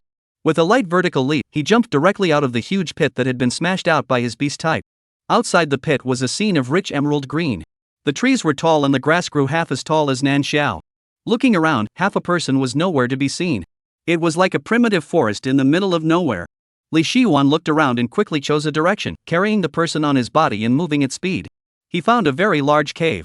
Inside, there were once traces of large beasts inhabiting it. However, judging from the level of accumulated dust, it was as if it had been abandoned for a long time. Lai Shiwan was a bit disgusted, but there was no way around it. This was already the biggest cave that could be found in this forest. Although it couldn't fulfill Lai Shiwan's requirement to change back to his beast form. But something was better than nothing. He could go outside the cave if he wanted to change back to his prototype, but his companion needed a relatively safe and stable environment to survive. Li Shiwan's first impression of Nan Xiao after he opened his eyes was that she was fragile and difficult to raise, but she was really pretty. Eyes, nose, mouth, simply all of her body grew on his aesthetic point. So what if she is fragile and difficult to raise? He was the most powerful and strongest beast man in this place, could he still not be able to raise a companion of his own? Li Shiwan received the inheritance memories that had suddenly appeared in his brain while carrying Nan Xiao with one hand to clean the cave. Only after the entire cave was refreshed did he carefully place Nan Xiao in a nest made of hay that had just been replaced. He stood by the side, both eyes staring without a moment's notice. Nan Xiao did not sleep well at all this sleep. It always felt like there was something staring at her behind her back, sorrowful, waiting for the time to be ripe. It would pounce on her and eat her in one bite. Nan Xiao awoke from her dream with a start, a drop of cold sweat sliding down her forehead. She opened her eyes with a face of fear, and in her surprise, she directly met a pair of eyes of a different color. Ah! Nan Xiao subconsciously exclaimed in shock as a cold sweat broke out on her back. Only when she finally saw who was in front of her did Nan Xiao open her mouth uncertainly and ask, Li Shiwan? Hearing her open her mouth, those two different colored eyes became sharp at the same time. Who is Lai Shiwan? Who is Lai Shiwan? He opened his mouth to speak, but Nan Xiao heard two different voices. One cold, one treacherous. Nan Xiao instantly got goosebumps. Thinking about what happened yesterday, and seeing Lai Shiwan's unfamiliar face. The expression on Nan Xiao's deep face froze, and she trembled as she opened her mouth. Lai Shiwan, don't you remember? You're talking about me? I'm Lai Shiwan? Again, two different voices came out at the same time, expressing meanings that were heard by Nan Xiao without missing a beat. She stared at Li Shiwan in dismay. Both shocked at Li Shiwan's answer and shocked that he was saying two kinds of words with one mouth. However, on second thought, Nan Xiao thought that Li Shiwan originally had two consciousnesses in his body, so it didn't seem too unusual for him to be able to speak two kinds of words. The important thing now was that Li Shiwan didn't seem to recognize her. The strings in Nan Xiao's head instantly tensed. She hadn't forgotten how terrifying the beast form that Lai Shiwan had turned into that she had seen yesterday before she passed out was. The black dragon whose body was as huge as the rolling mountains. She was afraid that she didn't need to move her claws, just blowing a breath, she had the possibility of being lifted out of the air. When compared to him, her own palm-sized beast shape seemed so fragile and soft. Nan Xiao clutched her arms tightly with heartache. A pair of ice blue eyes trembled slightly as she looked at Li Shiwan and carefully opened her mouth. Li Shiwan, this is your name, have you forgotten all of it? Then what to do with the amulet thighs that you hold? Chapter 147 Guardian. He has two faces. 18. All forgotten? It seems like it's not. Forget it or forget it, but baby, the smell on you is so sweet. The two voices reached Nan Xiao's ears again at the same time, the former holding up the words of Lord when trying to think of something, the latter directly with an indifferent but demented attitude. The completely different reactions made Nan Xiao swallow hard. Previously, when facing Li Shiwan's two consciousnesses alone, Nan Xiao did not have much of a feeling. Now that the two consciousnesses had merged together, Nan Xiao pulled a smile on her face, and in her heart, she was clattering and wiping tears from her eyes. She looked at Lai Shiwan dressed as a primitive man and glanced at her surroundings. It was good that it wasn't the marshal's mansion. 80% chance it was still on the way to escape. If this was caught by those bugs, wouldn't she be too dead to die? Nan Xiao shivered violently as she thought of the hideous and cruel appearance of the bugs she had seen before. She placed her hopes entirely on Li Shiwan. Strongly suppressing the urge to cry in her heart, and with apprehension in her heart, she spoke tentatively to Li Shiwan. Li Shiwan, then do you still remember me? Aren't you my partner? Aren't you my partner? Two identical voices came out, and although they were questions, their tone and look were strangely certain. Scarlet eyes and golden eyes stared at Nan Xiao at the same time, as if she would die if she dared to shake her head in denial. Nan Xiao was startled by Lai Shiwan's steeply dangerous gaze, and before her brain could react, her mouth had already made a quick reply. Yes, of course I am. Nan Xiao who reacted. In her heart, she spat on herself in a small way. Lai Shiwan's eyes scanned Nan Xiao up and down, seemingly confirming whether she meant what she said. The expression on Nan Xiao's face became even more apprehensive, a look of wanting to say something but not daring to open her mouth. Li Shiwan couldn't help but look twice more. Both eyes flashed at the same time, withdrawing the imposed intimidation, leaving only a faint coldness. He removed his gaze, and only then did Nan Xiao's taut body relax for a moment. Li Shiwan seemed to be frowning and thinking about something. Nan Xiao did not dare to speak or move. The cave became quiet all of a sudden. Suddenly, a gurgling sound came out from Nan Xiao's stomach. Nan Xiao subconsciously covered her stomach. When she met Li Shiwan's probing gaze that instantly looked over, she had to harden her head and said, I'm hungry. Counting the time, she hadn't eaten for almost a day. Nan Xiao licked her dry lips, and of course, she hadn't drunk any water for almost a day. Ha! Snort! Dull laughter and snickers suddenly rang out. The corners of Lai Shiwan's mouth rose in an arc that was barely visible. He stared at Nan Xiao for 2 seconds before he suddenly reached out and unfolded his arms, picking Nan Xiao up with one hand. Ah! The moment his body was airborne, a sense of weightlessness came over him, and Nan Xiao subconsciously exclaimed in shock. A pair of ice blue eyes looked up at Li Shiwan in panic. Take you out to find food. Baby, I'll go hunting for you. Two voices reached Nan Xiao's ears at the same time. Nan Xiao subconsciously raised her hand to encircle Lai Shiwan's neck. She was wearing a light dress, and the moment she stuck to Lai Shiwan's bare, naked chest, she could clearly feel the muscle lines on Lai Shiwan's body. A steady stream of heat was transmitted to her body, and Nan Xiao felt a sudden itchiness arise on her body. Her ears were reddish, and her jade-like cheeks were colored pink. The sudden sensation made Nan Xiao not know how to react. Her body instantly stiffened like a rock. Even how to put her hands and feet were a little hard to remember. What's wrong? Baby looks so cute, I want to take a bite. The moment Risher Yuan opened his mouth, Nan Xiao felt her toes clawing. She shrank her neck and pretended to be a quail, not saying a word. Li Shiwan, however, leaned over unexpectedly and quickly pecked on those delicate lips. Nan Xiao's eyes were wide open. Li Shiwan returned a toothy smile to her. The light in his scarlet eyes grew even brighter. I've already said I want a kiss. Baby surely won't mind, right? The corner of Nan Xiao's mouth's position twitched, pursed her lips, and didn't speak. When she didn't open her mouth, Li Shiwan instead spoke again on his own. I said that I wanted to kiss Baby, and Baby is now willing to give me a kiss, but what are you coming to get together for? Did you ask Baby if she wants to give you a kiss? The sorrowful voice was eerie and unpredictable, sounding very dangerous. As soon as the words fell, a calm voice immediately spoke in reply. She is also my mate. Ha!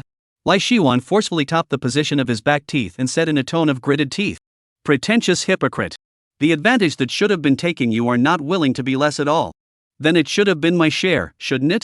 The voice that responded was still calm and steady, only with a few hints of inexplicable strength mixed in. The two consciousnesses went back and forth, exchanging several blows in no time. Nan Xiao's arm around Li Shiwan's neck couldn't help but tighten, pinching herself in a cold sweat in her heart. This look of Lai Shiwan asking himself questions looked so scary. Whether he lost his memory, or lost his mind, why does it feel like a completely different person? The two voices spoke, and the smell of gunpowder in their voices became heavier and heavier. If they were two people, Nan Xiao did not doubt for a second that they would be fighting in the next second. But they were not. She was still in the center of the storm, and she would be the first to suffer once the storm kicked up. Nan Xiao, shivering in her heart, listening to Li Shiwan talking to himself voice, did not dare to look up to see the other side of the face. She was afraid that one of the two consciousnesses in Li Shiwan's body would be unable to hold back first and raise her hand to punch herself. At that time, she is to let go and fall on the ground well, or fall on the ground well it. Nan Xiao was trembling throughout. Fortunately, the two voices were talking, but the overall situation was still calm. Nan Xiao was safely held by Li Shiwan out of the cave, a few jumps in one direction, and in an instant, she brought Nan Xiao to the edge of a crystal clear spring. Li Shiwan put Nan Xiao down, took some water from a leaf and carefully fed it to Nan Xiao's mouth. A calm and steady voice said, "I checked, this water is clean, you can drink it without worry." The sly voice then said conspiratorially, "The water I give my baby to drink, of course it will be guaranteed clean, using you to take credit?" Nan Xiao paused, not daring to say a word for fear of the battle spreading to his head, silently bowing his head to drink the water. The spring water was sweet and moisturized through the dry throat, like it was infused with a powerful vitality. Nan Xiao licked her moist lips and felt better. She didn't notice that the two voices above her head were silenced coincidentally, their scarlet and golden eyes both staring straight at Nan Xiao's moist and colorful red lips. The knot in his throat rolled up and down uncontrollably, and before he realized it, a certain thought that had once been deeply pressed down in his body stirred up again. Li Shiwan gulped and felt himself getting thirsty. He lowered his head towards Nan Xiao and moved closer and closer, his already small amount of sanity on the verge of collapsing. A kiss. He wanted to kiss her. And wanted to do things even more excessive than a kiss. Ravage, possess, madly crush. Every cell in his body screamed with the desire to break the confinement and sprint forward. Wanting to do what only mates can do. She was their only mate. Wasn't she? Chapter 148 Guardian He Has Two Faces 19. Goo goo. Just as Li Shiwan lowered his head and was about to get next to Nan Xiao, an extraordinarily clear sound came from Nan Xiao's stomach. Nan Xiao somewhat awkwardly buried her head. So much so that she missed the wildly engrossed, vaguely about to lose control expression of color on Li Shiwan's face. Li Shiwan paused for a moment. The color in both eyes quickly returned to normal, and it was not at all obvious what he had thought in his head before. Li Shiwan's genetic loss of control threshold had already exceeded 90%. Even though he still maintained the state of an orc, he himself had already departed from the realm of man and was closer to a wild beast.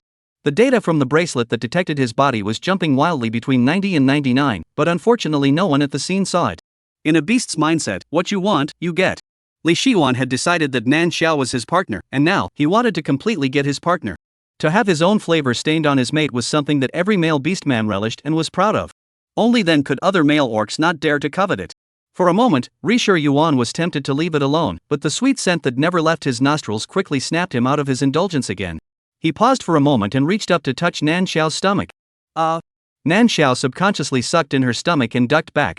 It didn't work. Behind her was Li Shiwan's bare chest, there was no way to avoid it.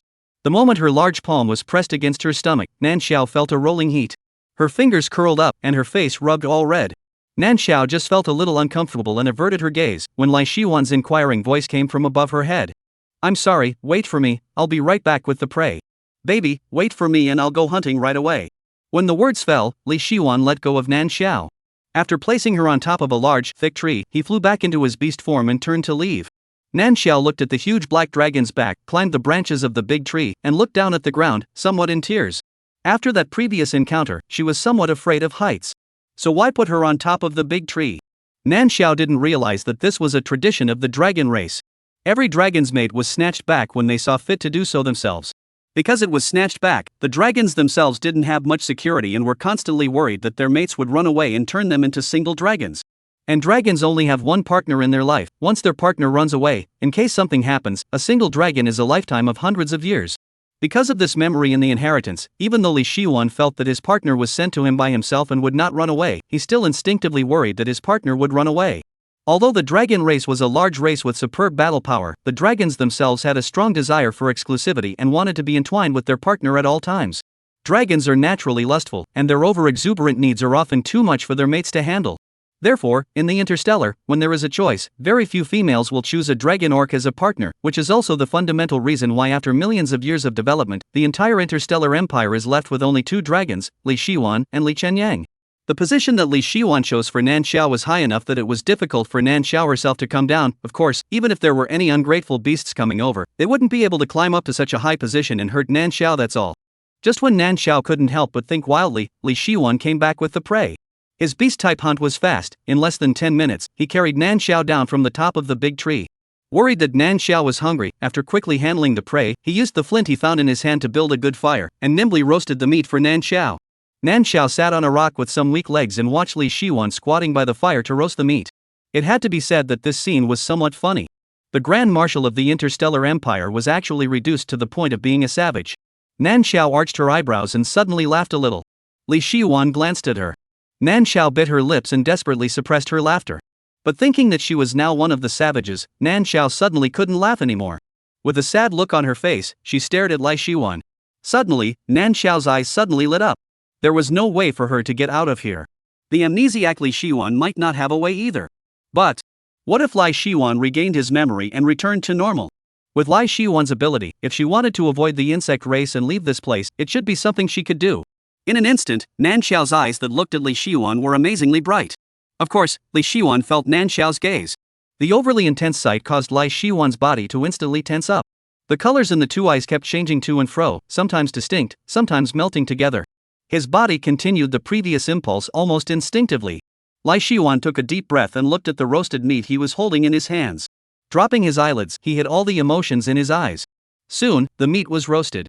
Li Shiwan felt that the temperature was almost right before he divided it into small pieces bit by bit and fed it to Nan Xiao's mouth.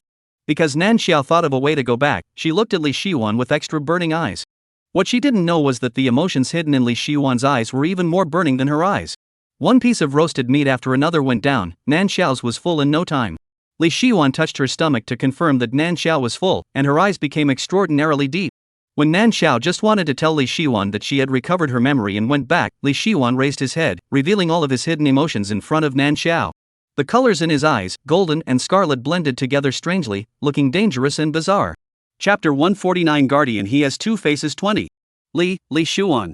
Nan Xiao inexplicably felt danger and instinctively averted her gaze. Li Shiwan spilled out a soft murmur from the back of his throat, his eyes staring straight at Nan Xiao as if he was sizing up a prey that he should start to take a bite out of. Feeling the existential aggressive gaze coming from her side, Nan Xiao's heart thumped. What's going on? She just ate something. Hadn't what she wanted to say not been said yet? Why did Li Shiwan suddenly this look? Nan Xiao's mouth moved, and just as she said the word I, Li Shiwan suddenly leaned towards her. Nan Xiao's body stiffened for a moment. Feeling a heat coming from Li Shiwan's body, even the air was filled with a strong flavor of rum. Nan Xiao felt like she was being soaked into the flavor as a whole, and her brain quickly became drowsy. She shook her head, and even Li Shiwan's face was a little hard to see. Her eyes were disoriented and her face was flushed with an abnormal flush. Li Shiwan's movement of releasing the pheromone was a beat, his eyes were treacherous, and he slowly came up to Nan Xiao's neck and took a deep sniff. The sweet-smelling flavor in his nostrils became even stronger. He felt it. The courtship message he had released had been picked up by his mate and given a favorable feedback. They must be a good match for each other, otherwise his mate wouldn't have been tugged along into the love period by his pheromones. Li Shiwan's eyes narrowed in intoxication, an obsessed addict posture. Nan Xiao felt her body become a little strange. She felt inexplicably hot, and her body suddenly developed a strong longing. Nan Xiao couldn't help but move closer towards Li Shiwan. Her nose twitched as she breathed hard on the smell of rum on Li Shiwan's body. Suddenly, a hand passed through her waist and picked her up. Nan Xiao looked towards Li Shiwan with a disoriented glance. Her vision had been a bit dazed, but on the contrary, Li Shiwan had a stoic face, and she could see the tightly furrowed brow on her face and the hot sweat dripping down her face. Nan Xiao felt a dry mouth. Uncomfortably averting her gaze, her eyes accidentally landed on top of the thick veins bulging on Li Shiwan's neck. The body was getting more and more out of place. Well, Nan Xiao subconsciously moved, and was stopped from moving by a strong hand. Sorry, baby, bear with me. A hoarse voice came from her ears, and immediately afterward, Nan Xiao felt cool wind blowing on her body, and the scenery around her flew backwards. With a few jumps, Li Shiwan carried Nan Xiao back to the cave where she temporarily lived. The moment he placed Nan Xiao on the grass nest, the suppressed emotions in his eyes were released to the fullest. A drop of hot sweat dripped down as if it had been sprinkled inside boiling hot oil, instantly provoking a crackling explosion. The strong flavor of rum and the sweet pheromones tangled together, as if they were trying to chew up the sweet taste and swallow it into their bodies to become one. The sprinting sounds grew heavier and heavier, and even the breath in the entire cave followed suit. Nan Xiao felt herself in a weird sense of excitement and fulfillment, being vigorously dragged down and down, eventually floating in the middle of an oceanic sea, enduring the violent beat of the shocking waves. The waves, however, were higher than one another, and there seemed to be no end to them. The current threshold of genetic loss of control is 97%, 92%, 90%. Detected a rapid decline in the genetic loss of control threshold. Current fluctuation value is 78%, 88%. The moment the bracelet issued the warning, Li Chenyang was sullenly letting someone execute vice-marshal Li. He didn't expect that this person would be so bold. Knowing that Li Shiwan was a super S-class mental power, he still dared to use a potion to lure him out of genetic control. No one in the Empire could survive under the out-of-control Li Shiwan, and the same goes for the bug race. His nature is repressive and murderous, and once he liberates his nature, he will be a great calamity for the entire interstellar world. Even if he was his own brother, he wouldn't necessarily have the certainty to let the out-of-control Li Shiwan spare him. Obviously, Vice Marshal Li and that Dr. Bug didn't investigate his terrifying killing power on the stars before dealing with Lai Shiwan. Or rather, they investigated it but thought highly of themselves, thinking that the out-of-control Lai Shiwan wouldn't be too much of a danger to them. Those fools, to this day, still don't know that if it wasn't for the fact that Li Shiwan used his natural ability to teleport to the land of banishment when the threshold of genetic loss of control exceeded 90%, the Interstellar right now, regardless of whether it was enemy or self, would already be a land of death. When Li Chenyang saw the notification message that popped up on the terminal, the cold and stern expression on his face quickly dissipated, and his entire person became like a spring breeze. Your Majesty, these people. The good news came so suddenly that Li Shiwan forgot that his order was only halfway down. He carelessly glanced down below.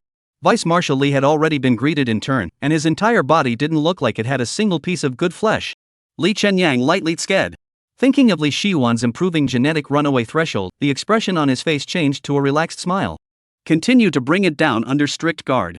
Along with that bug, try not to let them die. Yes, Your Majesty. The personal guards didn't understand why Li Chenyang suddenly changed his mind, but still immediately answered, viciously glanced at Vice Marshal Li who was lying on the ground like a dead dog, and dragged him down with one hand. After the personal guards retreated, only Li Chenyang was left alone in the splendid palace. He looked down at the terminal on his wrist, his eyes blinking without blinking as he stared at that notification of Lai Shiwan's genetic runaway threshold. After a long time, a few low laughs suddenly came from the palace. Images constantly flashed before his eyes. Lai Shiwan was indulging in the tide of love while awake and receiving memories from his brain. Delicate soft wooing sounds kept coming from his ears, and Li Shiwan's whole body was tense like a fully drawn bow and arrow. The arrow was on the string and had to be sent. The sound of intermittent pleas for mercy was like pouring hot oil into a fiercely burning fire, and in an instant, the lurid fire burned everything out with an unstoppable momentum. The fire, the more it burns, the hotter it gets. The memories in his head also became clearer and clearer. Sweat dripped from the corner of Li Shiwan's forehead one by one, and his gaze gradually cleared, but he still let his lust start a prairie fire. Chapter 150 Guardian He Has Two Faces 21. Time seemed to have passed for a long time, and then again it seemed like only a few days had passed. Nan Xiao's consciousness felt like it was soaking inside a comfortable milk bath, constantly floating with Li Shiwan's movements. The body was tired, but the consciousness was exhilarated. Many times, when Nan Xiao felt like she was about to pass out, a force would inexplicably surge up in her body to support her. The flavor of the rum was strong. It didn't taste good to drink, it felt like it was over-fermented and the flavor was too strong. As she drank it, the liquor slid down her throat, and the taste was not delicate, but rather coarse like a fire that burned wherever it went. With just the liquor itself, with a brute force, it rushed across the room. But strangely enough, the two different flavors collide together, but unexpectedly compatible. The collision at the same time feedback back more vitality, endless, so that the state of blending has continued. When everything finally ended, Nan Xiao felt like she had been sleeping for a long time again before she finally woke up.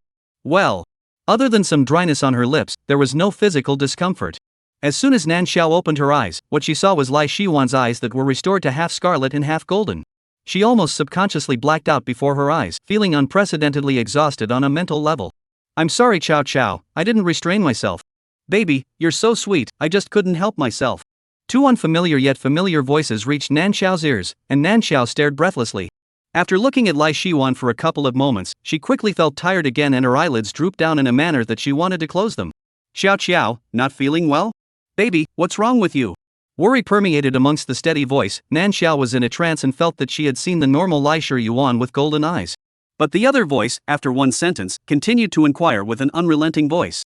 Baby, why do you look like you don't want to see me? Is it because you're not satisfied with my reaction during my love period, baby? Actually, I was afraid of breaking baby, that's why I didn't dare to exert myself fully.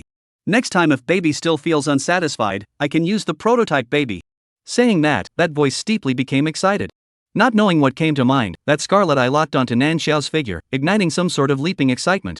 The golden-colored eye followed suit at the same time and turned into a dangerous vertical pupil. Nan Xiao's heart violently tightened, almost shaking her head into a rattle. The previous scene abruptly surfaced inside her mind, and this time it was crystal clear. Nan Xiao clearly saw what she was being done to, and how she was excited, eager and yet unbearable to beg for mercy. As if there were fireworks exploding in her head, Nan Xiao instantly felt that her waist was aching and her legs were weak. It didn't hurt though. And she was enjoying it. But it was undeniable that Lai Shiwan was really doing too much craziness. Restraining some was fine, after completely letting go, it was simply a weight that her life could not bear. Nan Xiao instantly looked at Lai Shiwan with a horrified face and shook her head frantically with a trembling voice. No. No need, I'm satisfied big time. Oh. Yes? The two voices suddenly overlapped together, and Nan Xiao raised her eyes to meet Risher Yuan's two equally narrowed eyes. She smiled so much that she wanted to cry. But she was busy nodding her head. Happy and mad, she said. Yes, yes. MMP. Yes is weird. Next time can you not ask such a horrible question? Oh. Abruptly, the expression on Lai Shiwan's face loosened and he let out a sudden laugh. Nan Xiao shrunk her neck, with a look of being bullied hard. Li Shiwan was in a good mood and rubbed Nan Xiao's head twice. He had seen the pitiful look of Nan Xiao's ice blue eyes overflowing with tears when she was bullied to the extreme. However, looking at Nan Xiao's appearance at this moment, there was still a moment of obscurity and darkness in the bottom of his calm eyes. Xiao Xiao, didn't you realize anything? The low, dark voice was very calm, and when she heard Nan Xiao's ears, it was inexplicably compelling. She reacted half a beat slower before carefully raising her eyes to look at Lai Shiwan.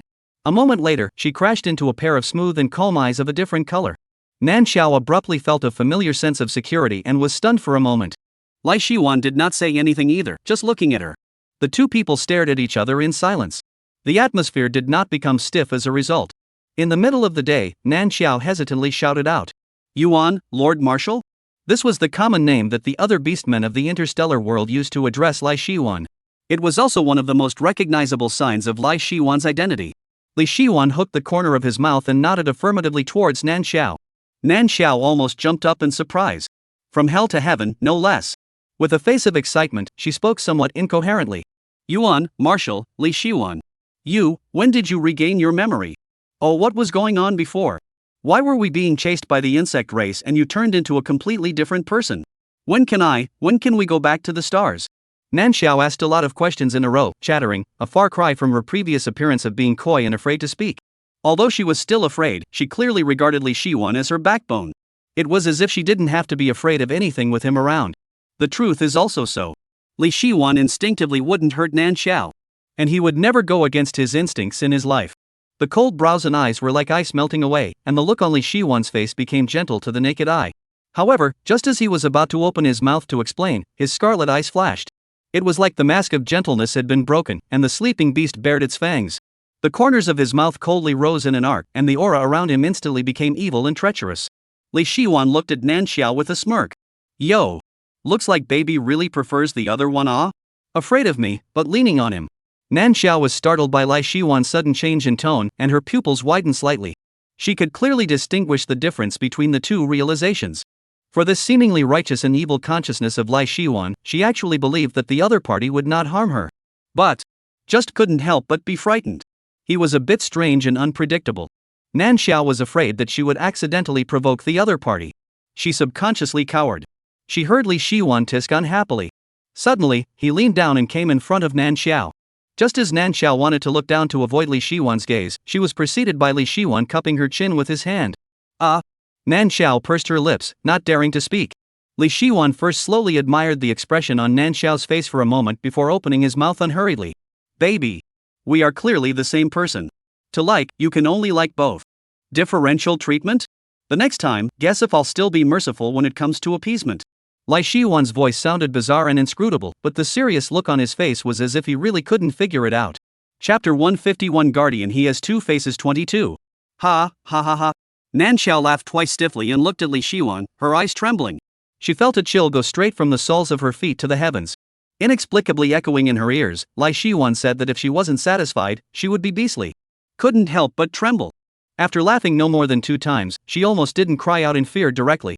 Li Shiwan stared at her and suddenly came sorrowfully. You dare to treat one differently, try. Hearing this, Nan Xiao sniffled hard and desperately suppressed her tears. The way she wanted to cry but not cry, holding back her red eyes. Red eyes, paired with a tender little face. Li Shiwan's breathing was messed up for 2 beats, but then quickly returned to normal. Don't scare her.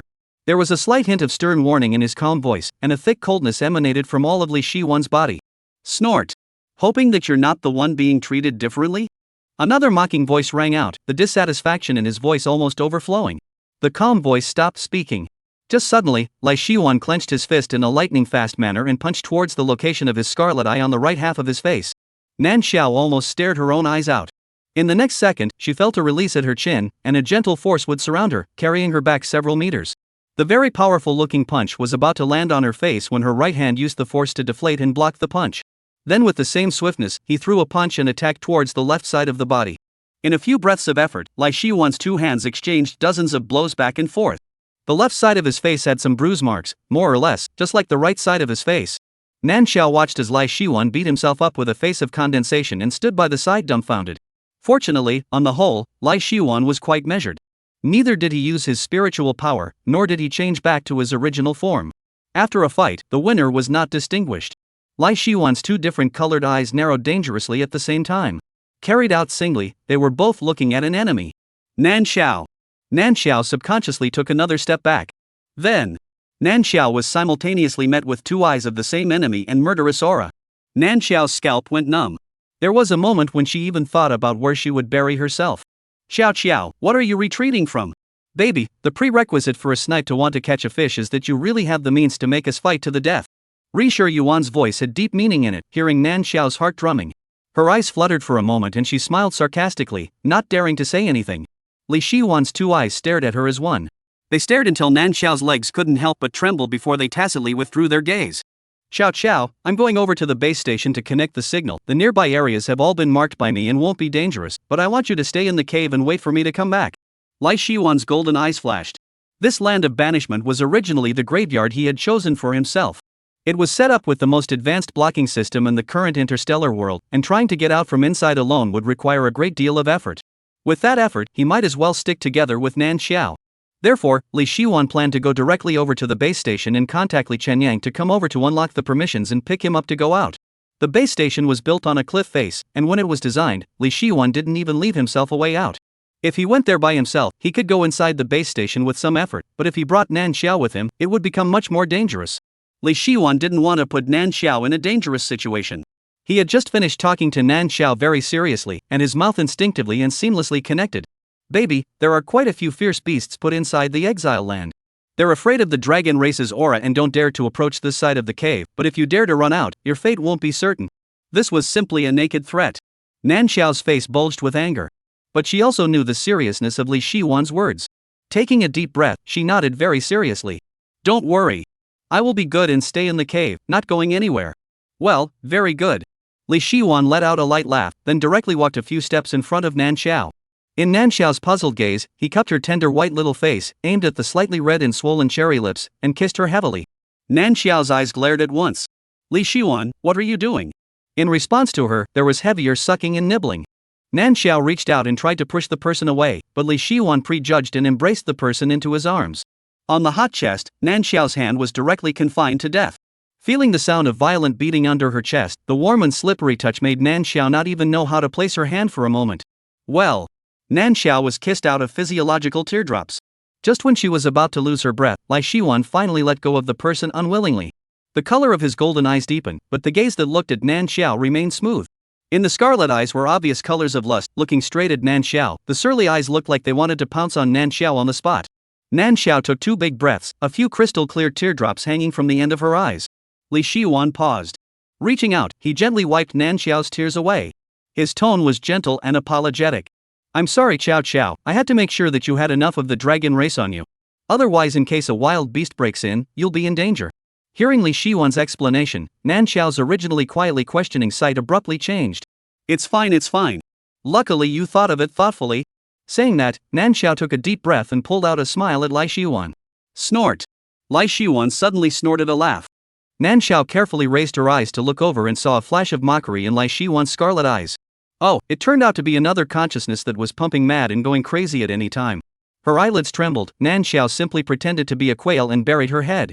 Fortunately, Li Shiwan did not say anything. Before turning to leave, he gave her a meaningful look.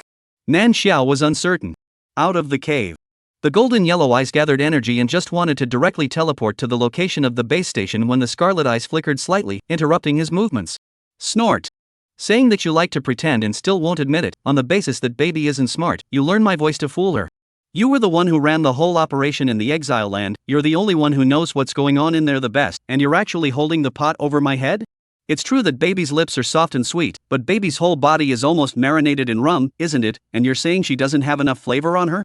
At those words, the pupils of the golden yellow eyes deepened, and upon closer inspection, there were actually a few eerie streams of light flashing by. The thin lips lightly opened, lightly spitting out two words. Stupid. Chapter 152 Guardian He Has Two Faces 23. After Li Shiwan left, the air in the cave was much fresher. Nan Xiao carefully looked towards the location of the cave entrance, her thoughts drifting far away for a moment. Having regained her person, her minds were prone to thinking about many things. Memory images of this world floated in front of her eyes as she walked around, and in every image, without exception, there was the presence of Li Shiwan. Nan Xiao wrinkled her eyebrows and suddenly thought that the system seemed to have not spoken to her for a long time. It couldn't be that it had hung up or dropped out again, could it? Nan Xiao was startled by the conjecture that suddenly popped up in her head and hurriedly shouted in her head. System? System, are you still there? As soon as the voice fell, the system's rather grumpy voice came from her ears. Host, of course I'm here. Host, of course I'm here. Host, of course I'm here. Inexplicably, Nan Xiao was a bit vain. System, why haven't you said anything all this time? I don't speak, probably because I don't want to speak. The system inhaled a mouthful of e-cigarettes fiercely, and his voice sounded exceptionally vicissitudes. Nan Xiao let out an ah, really thought that the system did not want to talk to her. After all, a while ago, she was still in her kitten form. From time to time, her brain went offline, and she could do nothing but meow. She hesitated for a moment and opened her mouth. System, do you know what happened before? Why did I appear here? Why did Lai Shiwan become like that? At these words, the system laughed twice. Why? Because the male lead was a loser, he was counted on, and his genes went out of control.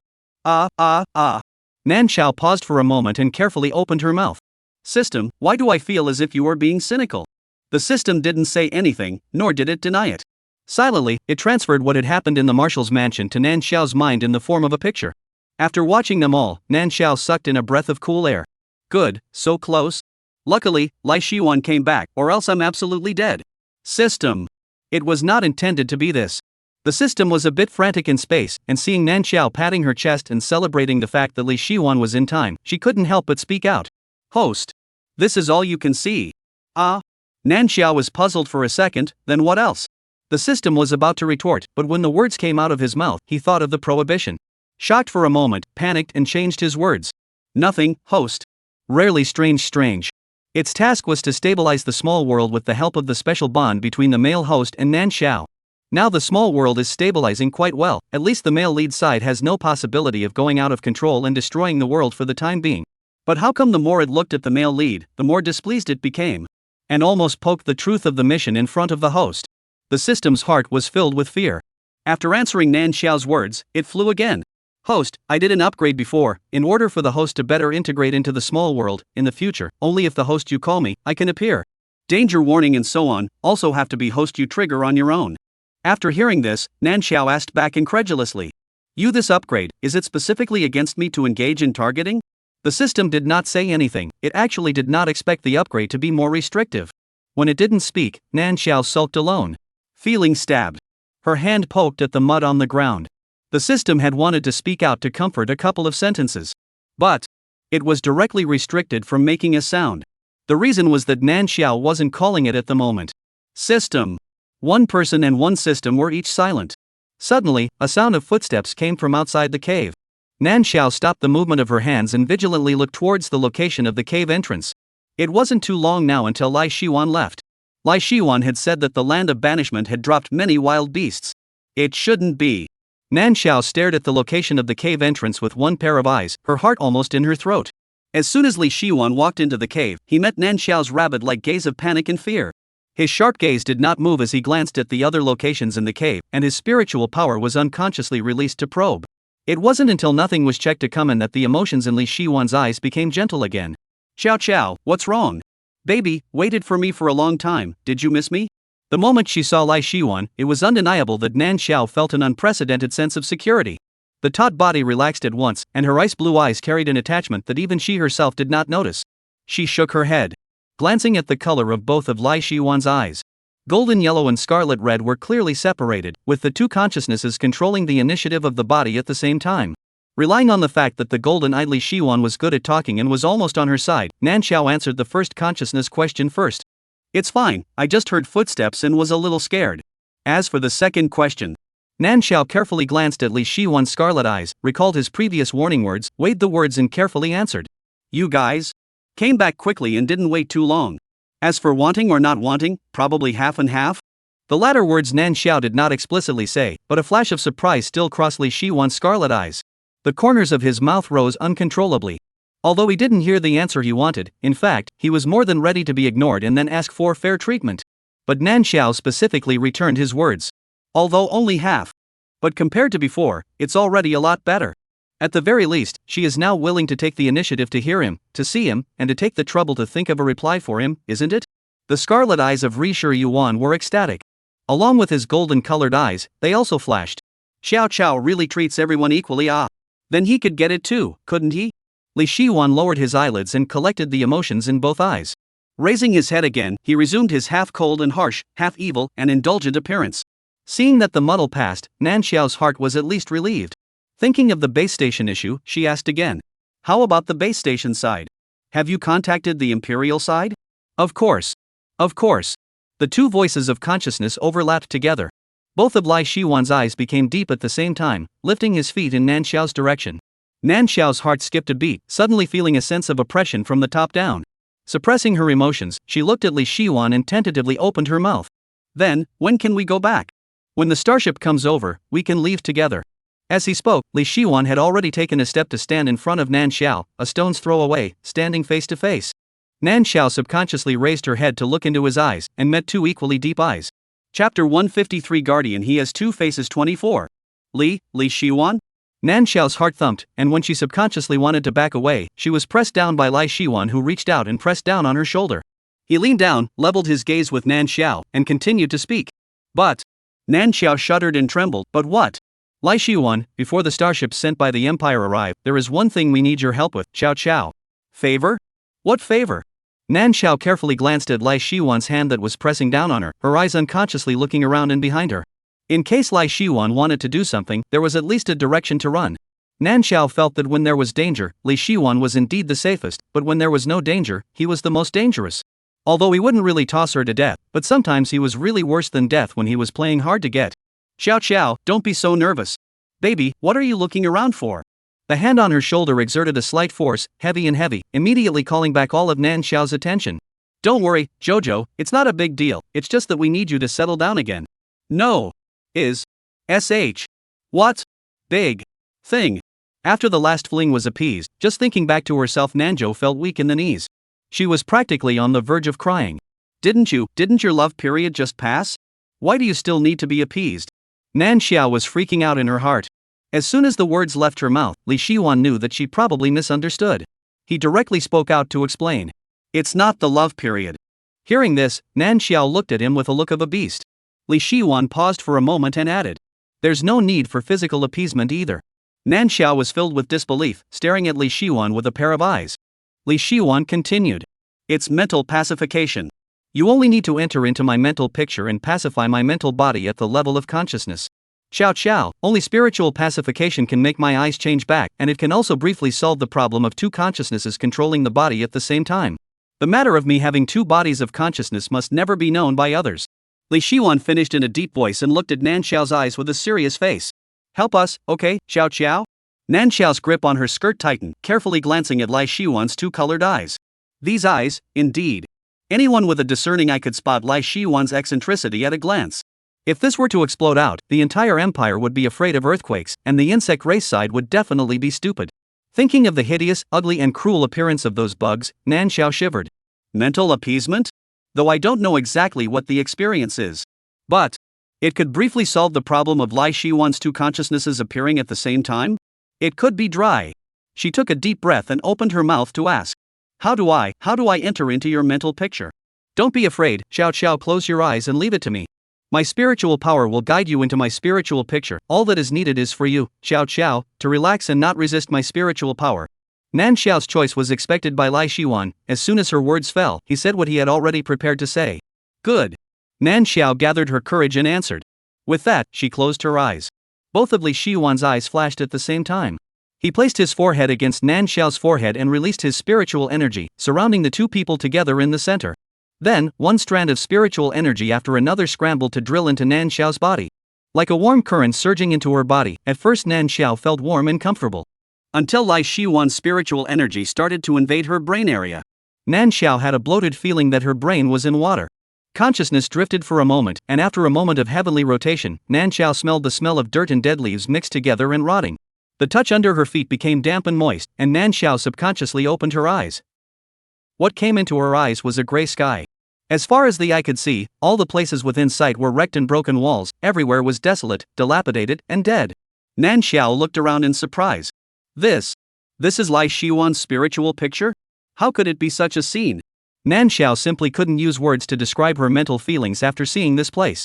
Dull, depressing, and lifeless. Spiritual pictures were the scenes and images that everyone longed to present deep in their hearts. Only when the threshold of genetic loss of control was raised would the mental picture be destroyed and become dark and bloody. Although Lai Shiwan had two consciousnesses, one of which was still a bit crazy. But the overall appearance was much better than the genetically runaway males Nan Xiao had learned from the information. So, why was his mental picture like this? Nan Xiao felt an astringent spot in her heart. Involuntarily, she began to search for Lai Shiwan's spiritual body. Although she didn't know how to do spiritual pacification, there was inexplicably a thought in her head that made her uninitiated. Find the spirit body. As long as she found the spirit body, she would only know what to do next. Spiritual bodies were the archetypes of orcs that existed only in the mental picture of an orc. Nan Xiao knew that Rishir Yuan was a black dragon of massive size, so her eyes kept looking towards the higher pile. However, after a circle, she surprisingly did not find half a trace of Lai Shiwan. Nan Xiao gave a puzzled cry, and just when she wanted to start all over again from the beginning, the position under her feet suddenly moved. Nan Xiao's body shook with it, and with an unsteady foot, she was about to fall on the ground. Ah! She couldn't help but let out a short cry of shock. However, just as she was about to fall to the ground, a cold and slippery thing wrapped around her waist and held Nan Xiao in place. As if she had a premonition, Nan Xiao violently looked back. She was met with a pair of foreign-colored, bulb-sized eyes. Hiss! Nan Xiao sucked in a breath of cool air. A little scared, but boldly shouted out.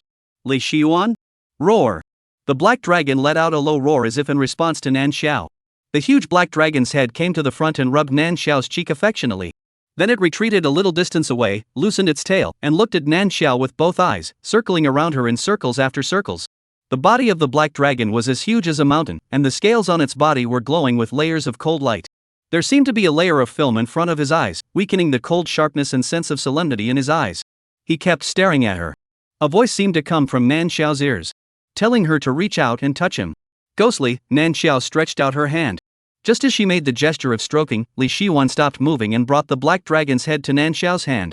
The moment they touched the cold scales on the black dragon, two voices suddenly reached Nan Xiao's head. Good-smelling prey. What a fragrant treasure. Where did this come from? Where do I know? I want to eat it, but it's a bit of a shame that it's gone after one bite. Why don't you try a lighter bite? Suck it. Don't even think about it, she looks fragile. Indeed, delicate skin, it would be nice to have coitus with me, I'll be gentle.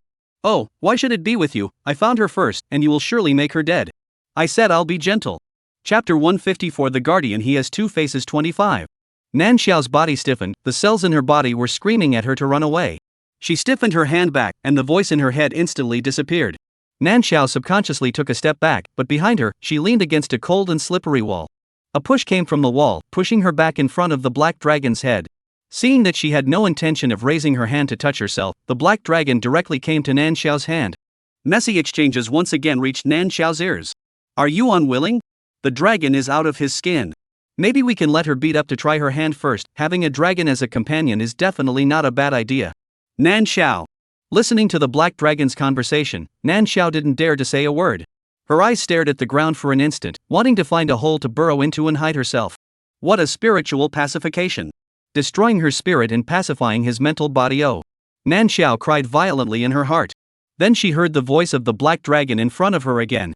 Are you reluctant because we are dragons and don't look like you? Then how about this? As the words fell, Nan Xiao saw the black dragons surrounding her disappear, and in their place were two handsome men who looked exactly the same. The only difference was that one's eyes were golden yellow and the other's eyes were scarlet red. A great change of life. Nan Xiao had never heard of anyone whose spiritual body could still transform into a human form. Looking at the two Rishir Yuan, she almost stared her eyes out in shock. You, aren't you a spirit body? Why can you turn into human form? Because, we want to be like you. The two Rishir Yuan answered Nan Xiao's words in unison. Then they looked at each other again and spoke at the same time again. Now, are you willing? Shock was shock, but when it came to her old waist, Nan Xiao was still solemn. One person couldn't stand it. How could two people? Moreover, how could two people? Nan Xiao looked at them in horror, her eyes full of rejection. She shook her head frantically. With difficulty, she retreated behind her. Before coming in, Lai Shiwan didn't say that the mental body inside his mental picture was so crazy. The two Li Shiwan looked at each other again. Lifting their feet towards Nan Xiao, one after the other, they blocked her in the middle. Nan Xiao's heart was beating wildly. Nervously, she didn't know exactly which Lai Shiwan to look at. But no matter which Lai Shiwan she looked at, she could feel an absolute sense of oppression. Suddenly, the two Lai Shiwan had a telepathic connection and stuck to Nan Xiao at the same time. Nan Xiao shivered all over and violently closed her eyes tightly. Muttering, "Don't come over, don't come over. Fake, fake, fake, or all spirit bodies changed, oh. Ha!" A voice of light laughter rang out in front of him. The one in front of him, Lai Shiwan, pulled Nan Xiao's hand and rubbed it delicately. The one behind him, Lai Shiwan, then pressed his chin against Nan Xiao's shoulder, and the two scents suddenly drew closer. Nan Xiao instantly tensed, her spine straightened as much as she could. Her eyes were still closed to death, not daring to open them to look. It's really so fragile. A casual scare, actually shaking like this? A snickering voice came from her neck, and the breath she exhaled was icy cold, causing a layer of fine goosebumps to rise on Nan Xiao's neck. She subconsciously shrunk her neck, fearfully alert while she couldn't help but slander in her heart. She's fragile? Casually scared? What do you mean? Nervous? Anyone can be scared to death, oh. Ha!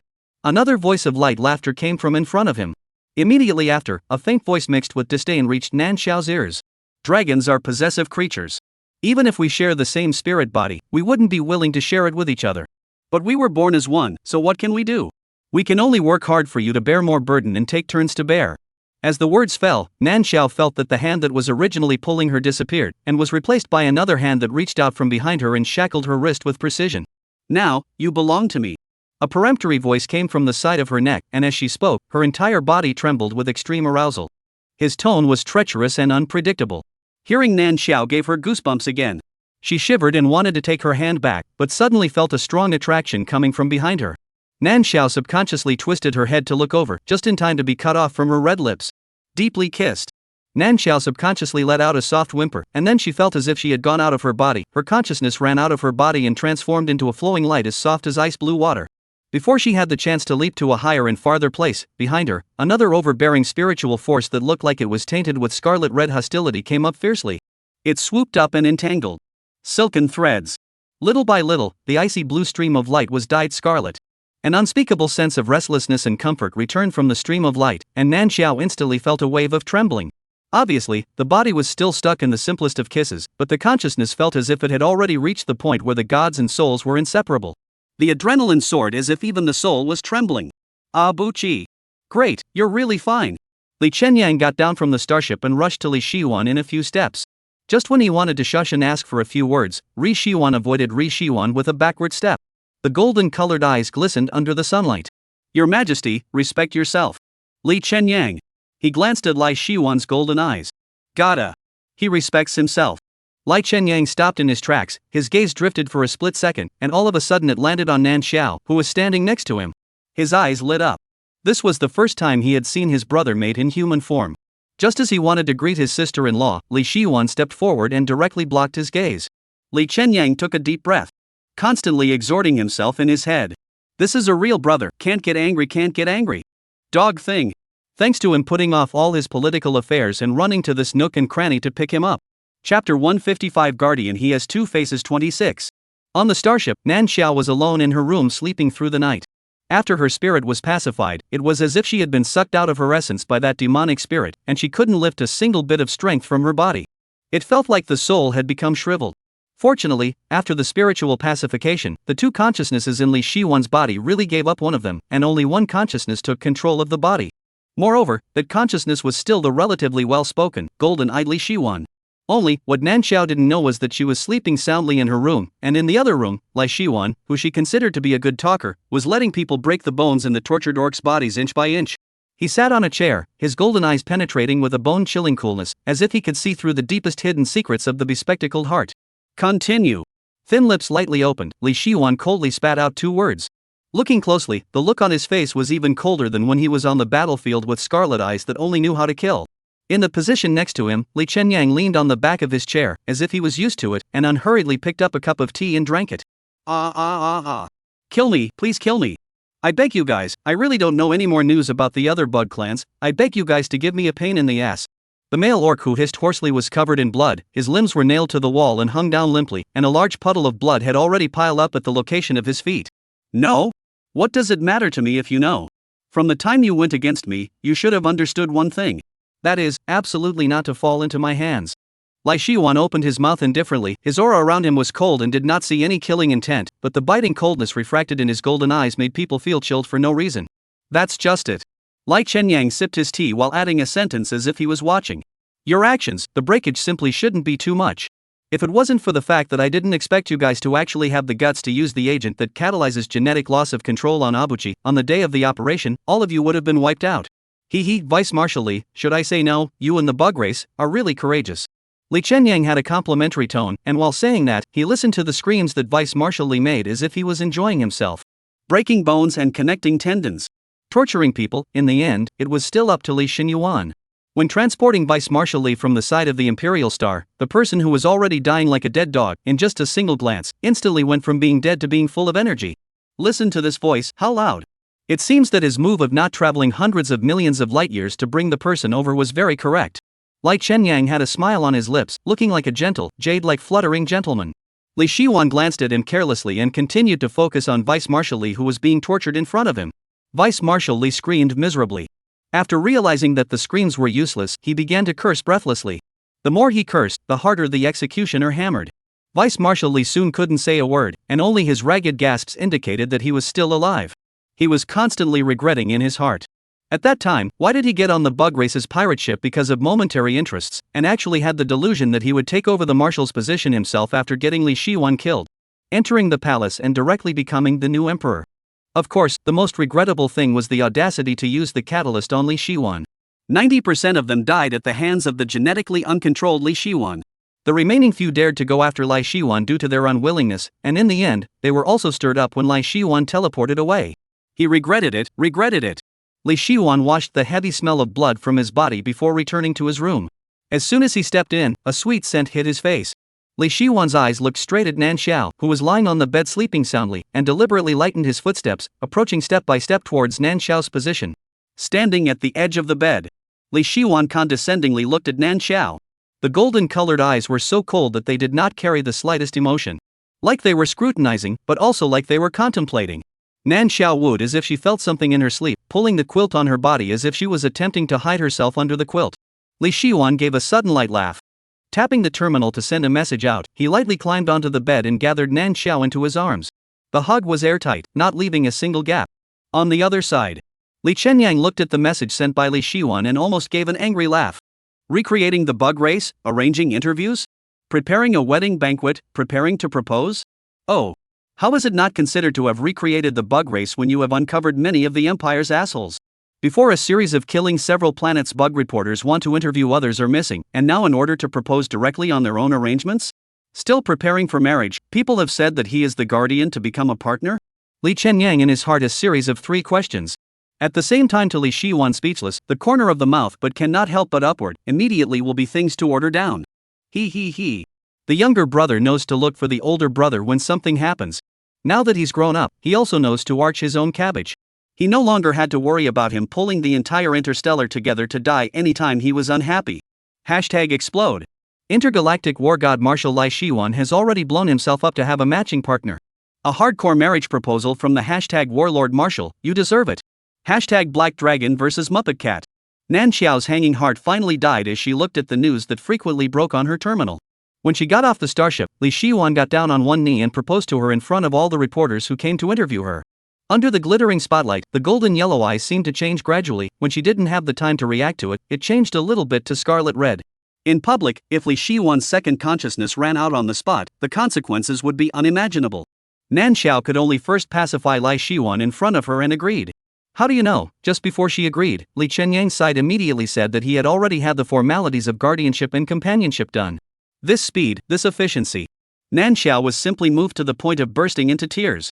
When she and Li Shiwan finished dealing with reporters and returned to the marshal's mansion, all kinds of news had already been flying around.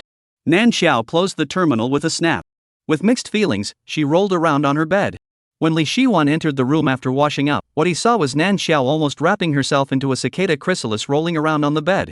There was a faint smile in her golden-colored eyes. Li Shiwan took off his shoes and got into bed, and with one long arm, he dragged the cicada chrysalis into his arms. Nanchao Mayfly surged for a moment, didn't Mayfly surge, and looked at Li Shiwan with a wary face. Chow chow. You pacified him before, isn't it my turn now? Li Shiwan faintly spoke out, the look on his face and the increasingly unrestrained movements on his hands, but it was clear that he didn't give Nanchao a chance to refuse. Nanchao abruptly widened her eyes. Wanted to say that the love period of once every 3 months hadn't it just passed, and also did extra mental appeasement, why did it still come? The moment she opened her mouth was blocked and a soft chant spilled out with it. The temperature in the room gradually rose. The strong smell of rum filled the room, permeating every corner of the body. Intermittent whimpering and water damage mingled together as the sky outside the window went black and white, white and black, and the intertwining inside the window went on and on. Jojo, dragons are not like other races. While they have love periods once every 3 months, the dragons can go into love whenever they want as long as they stay by their partner's side. The dragon race is heavy on lust. Chow Chow has to be more patient. Next time, it's my turn to mentally pacify, so don't forget. Baby, you can't be too generous. Spiritual appeasement once, the conscious body transforms once to get physical appeasement. How can baby still be reluctant when half a month's rest is given each time? This can't. This world is finished. Other later, first code the synopsis on the first, otherwise become a fraud QWQ. Chapter 156, The Cool School Gods Miss Roadrunner 1. Shiwen High School. Senior 7th class. Ding bell. Alright, class dismissed. After the serious-faced teacher shouted for class to end, he took his books and left the classroom. Nanchao's spine, which had been straight, suddenly loosened. She exhaled heavily. System. This world is already scary enough, can't you pick me a teacher who doesn't draw backs or ask questions? Host, this is also not something I can control. The system's voice sounded a bit aggrieved, but Nanchao thought of herself and felt that the one who should be aggrieved should be herself. It was written all over her face that she didn't want to study, but she was now a senior who worked 5 in the morning and 11 at night. Half a month after transferring to another school, she had already lost 5 pounds. It was a matter of fate, so she had no way to be lazy and could only learn with a hard head. A short time to relax, Nanchao all of a sudden like no essence lying on the table. Just wanted to close her eyes. Suddenly, the sound of a cell phone message came from inside the belly of the table. Nanchao instantly tensed nerves, breathing are forgotten, trembling hand will be the cell phone from the table inside the belly out. The screen lit up, 3 messages popped up. Baby, this lying down will affect the spine. Oh. Today I also miss the baby, I wonder if the baby misses me? I want to press the baby in my arms like I did last time, and the baby's frightened voice is so beautiful. The cell phone fell to the ground with a snap. The screen vibrated and another message was sent. Unfortunately, the baby was good this time and didn't ignore my message. Nanchao stood up from her seat. 1 second she was spitting on the system, the next she wished the system would come out of her head and accompany her. System. That pervert sent another message. Nanchao's tone of voice could not hide her panic and spoke incoherently.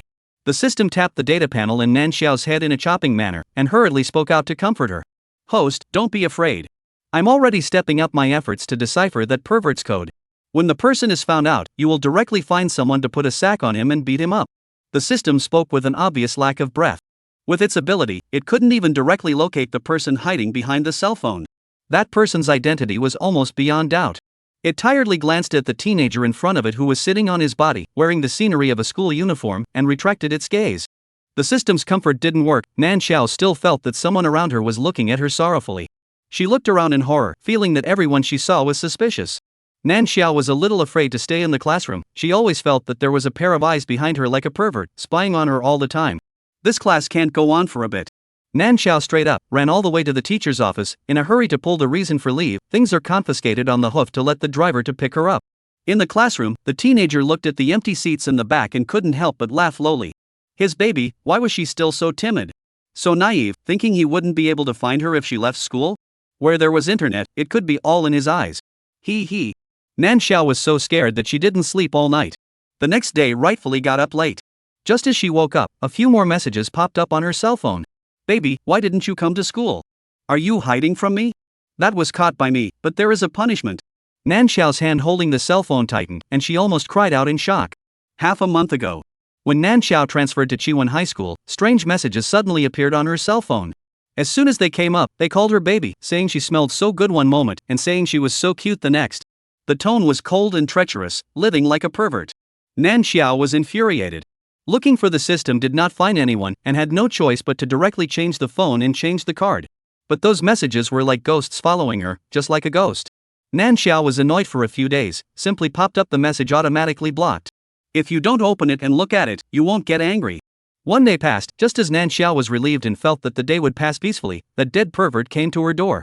Nan Xiao's family in this world was well off, and she always had a driver to take her to and from school. Because she didn't have to rush, after school in the afternoon she usually waited until everyone had pretty much left before going downstairs to take the bus home. However, that day when she had just walked down the hallway, a large bony hand suddenly reached out behind her. A hand covered her eyes and pulled her half-dragged, half-carried into the shadows at the bottom of the stairs. Cold, sticky sounds echoed in her ears. The moistening sensation of being licked was all over her neck. Baby, not reading the message is punishable. Be good next time, okay? Every time she thought of that day, Nan Xiao couldn't help but shiver. The phone still received messages from that pervert, but Nan Xiao didn't dare to put it aside and ignore it anymore. Every time she read the messages, Nan Xiao was afraid that the pervert would come to her door again. Fortunately, she was scared and frightened for a week, and it was also calm for a week. During this time, Nan Xiao had thought of countless ways to find out the person on the opposite side of the phone. It was also true that even the system could not find out the person, who in this world could find out? Yesterday, Nan Xiao really cannot stand, emotional collapse directly back home, did not expect to see the message again today mentioned the word punishment. Nan Xiao gripped her cell phone and breathed heavily. System, you still haven't been able to find the person out? The system paused for a moment before daring to say anything. Sorry, host, I can only deduce that this person is probably a student in the same class as you. One class? Nan Xiao subconsciously repeated afterward, and then her eyes lit up, just wanting to ask the system if she could switch classes. The system saw her thoughts first. Host, it is not possible to change classes in schools. Your identity in this world is limited to death, absolutely cannot be changed. You only have to be in the same class as the male lead in order to fit the identity of a passerby who fell in love with the male lead over time and couldn't help but confess his love but was miserably rejected. Most of the plot of this world is in the university, you just need to get through this year. After hearing the system's words, Nan Xiao wilted again. But quickly thought of something and immediately perked up again. Expectantly asking out loud. Then if I confess early, is it also considered a successful punch card? The system hesitated for a moment. Theoretically there is nothing wrong with this, but host, not being able to fall in love early is also a hard requirement. You can only confess after graduation. Nan Xiao. There is a MMP in my heart, I don't know when to speak or not. Chapter 157, The Road Lady of the Cool School God 2. Nan Xiao is afraid of the dead perverts in the back again to do to her, reluctantly dilly-dallying half a day, or let the driver to send himself to school. When she arrived at the school, it happened to be the time of the noon dismissal. Basically all the people went to the school cafeteria side, between the several school buildings appeared to be somewhat empty. Nan Xiao walked all the way in, basically did not encounter any people. Her classroom was at the corner of the second floor. Nan Xiao lifted her foot up the stairs breathlessly.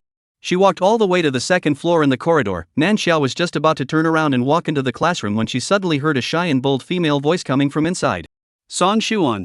I like you, please be my boyfriend. Nan Xiao's eyes abruptly widened. Song Xuan? Boyfriend? Someone confessed to the male lead. Nan Xiao is because the male lead Song Xuan had to stay here. How come when he heard the news about the male lead, subconsciously shivered a bit of excitement? Deliberately lightening her footsteps, Nan Xiao, with the appearance of a thief, carefully touched the side of the classroom door and sneakily looked in. Between the neatly arranged and orderly desks, the small girl blocked in front of a thin boy, hand pink love letters to the other hand. There is a boy does not accept it will not allow him to leave the situation. Nan Xiao peeked very carefully for fear of being discovered, and without seeing who the girl was, she took the first step to retract her head that had stretched out to peek. She called out to the system in her head. System, someone is confessing to the male lead. I'm afraid of being discovered and don't dare to look more. Can you relay it to me? The system was a bit silent at the words, but still gave Nan Xiao an operation, just not forgetting to remind her. Host, when you watch it, remember to learn the skills, convenient for later confession with. Nan Xiao. Nan Xiao did not squeak. A pair of eyes instantly looked at the confession scene. Classroom. Wang Shui used a lot of courage before she dared to take advantage of the fact that no one was around at noon to rush in front of Song Xiwan to stop him. Song Xiwan hadn't been right lately, nothing was different on the surface, but his body was starting to radiate signals of ease and pleasure. Several times, she saw Song Xiwan looking down at his cell phone screen with a light smile on his face. There was an inexplicable sense of urgency in her heart. She was the one who was most compatible with Song Xiwan, and she absolutely would not allow anything to go wrong during the period. For Song Xiwan, Wang Shui was imperative. She looked at the opposite teenager's face, which was as cool and delicate as the flower of the high ridge, and the color of infatuation flashed in her eyes.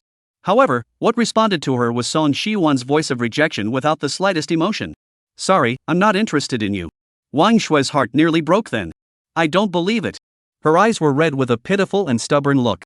To cry or not to cry, she looked at Song Shiwon as if expecting something. Song Shiwon was oblivious to this. He frowned, glanced at the time on his cell phone, didn't give Wang Shui another look, and instantly tried to leave around her.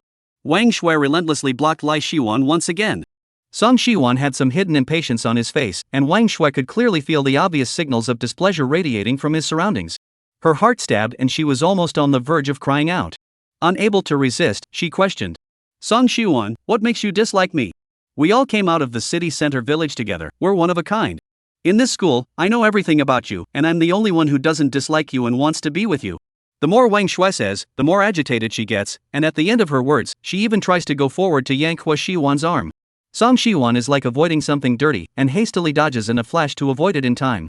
He looks at Wang Shui's tearful and questioning appearance, and the shade in his eyes flickers. Damn it. Almost, being touched by her, he would be unclean. Unclean, the baby wouldn't want him. What was the difference between that and dying? Song Shiwon's face was completely cold, his cool demeanor was no longer there, and the aura that erupted from his body in an instant was actually a bit appalling to look at. Meeting his eyes, Wang Shui's heart was shaken, but still hardened her head and stopped in front of Song Shiwon. Sure Yuan, I don't mean this, I just like you too much, I just want to be with you, I don't mean anything else. As long as you stay with me, no one will know where you live, you. Shut up. Song Shiwon suddenly opened his mouth, his dark eyes sticky and cold, like an evil ghost that had only just climbed up from hell. Wang Shui was violently stunned, her body trembled and she took half a step back, her throat felt like it was being pinched and she couldn't say a word. Nan Xiao, who had been peeking, was also startled by the sudden change of expression on Song Shiwon's face. In that instant, she almost couldn't catch her breath. Nan Xiao swallowed hard and said to the system. System? This tone and expression of the male lead looks so fierce. However, Wang Shui looks, how does she also feel a little bit crazy? Is it? The system was a little weak, not waiting for Nan Xiao to answer, hurriedly diverted attention and said. Host, don't care if the male host is fierce or not, it's because of being angry. What you need to pay attention to is, watch and learn more Wang Shui confession when the posture and tone must be sincere, cannot let the male host to see the cracks. There is also. Confession don't really piss off the male lead, to be able to live a long life, you have to be careful not to let the male lead hold a grudge. Nan Xiao gave a sound, just wanted to ask a follow-up question, but did not notice that his immersive melon eating accidentally put his head out again. The moment she raised her eyes, she was right on time, and met a pair of eyes that were so black that they glowed. Chapter 158 The Cool School Gods Miss Roadrunner 3. A dark color flew across Song Shiwon's eyes. Then like ice and snow melting, the darkness dissipated, and in an instant, he transformed back into that cool teenage school god. Nan Xiao blinked, and in a trance, she almost thought that the scene she saw before was her own illusion. However, the one who felt the change in Song Shiwon's aura most intuitively at the scene was not Nan Xiao, but Wang Shui. She subconsciously followed Song Shiwon's gaze and turned her head to look at the classroom door. Nan Xiao, who hadn't yet had the time to take her head back, was looked at squarely. Nan Xiao was then quite embarrassed. She snapped and laughed twice. Somewhat awkwardly touching the tip of her nose, her eyes fluttered and said. Sorry I didn't hear anything, you guys continue. A touch of shame appeared on Wang Shui's face, and she subconsciously looked up to see what Song Shiwon's reaction was. Unexpectedly, the cool gaze of the teenager in front of her was not on her at all. There was an unknown emotion hidden inside his eyes, his eyelids converging underneath, his gaze not obviously crossing over her and landing on Nan Xiao behind him. A hand hanging down at her side suddenly clenched, Wang Shui's heart surged up with a wave of extreme unwillingness. She took one last look at Li Shiwan and directly turned around and rushed towards Nan Xiao's direction. A flame of anger burned in her head, burning away Wang Shui's remaining sanity. She ran towards Nan Xiao in a rage, so fast that Nan Xiao, whose attention was on Song Shiwan, reacted, thinking that she was going to leave the classroom, and was just about to move to the side to get out of the way when Wang Shui rushed over and directly slammed a hand into her. Hiss!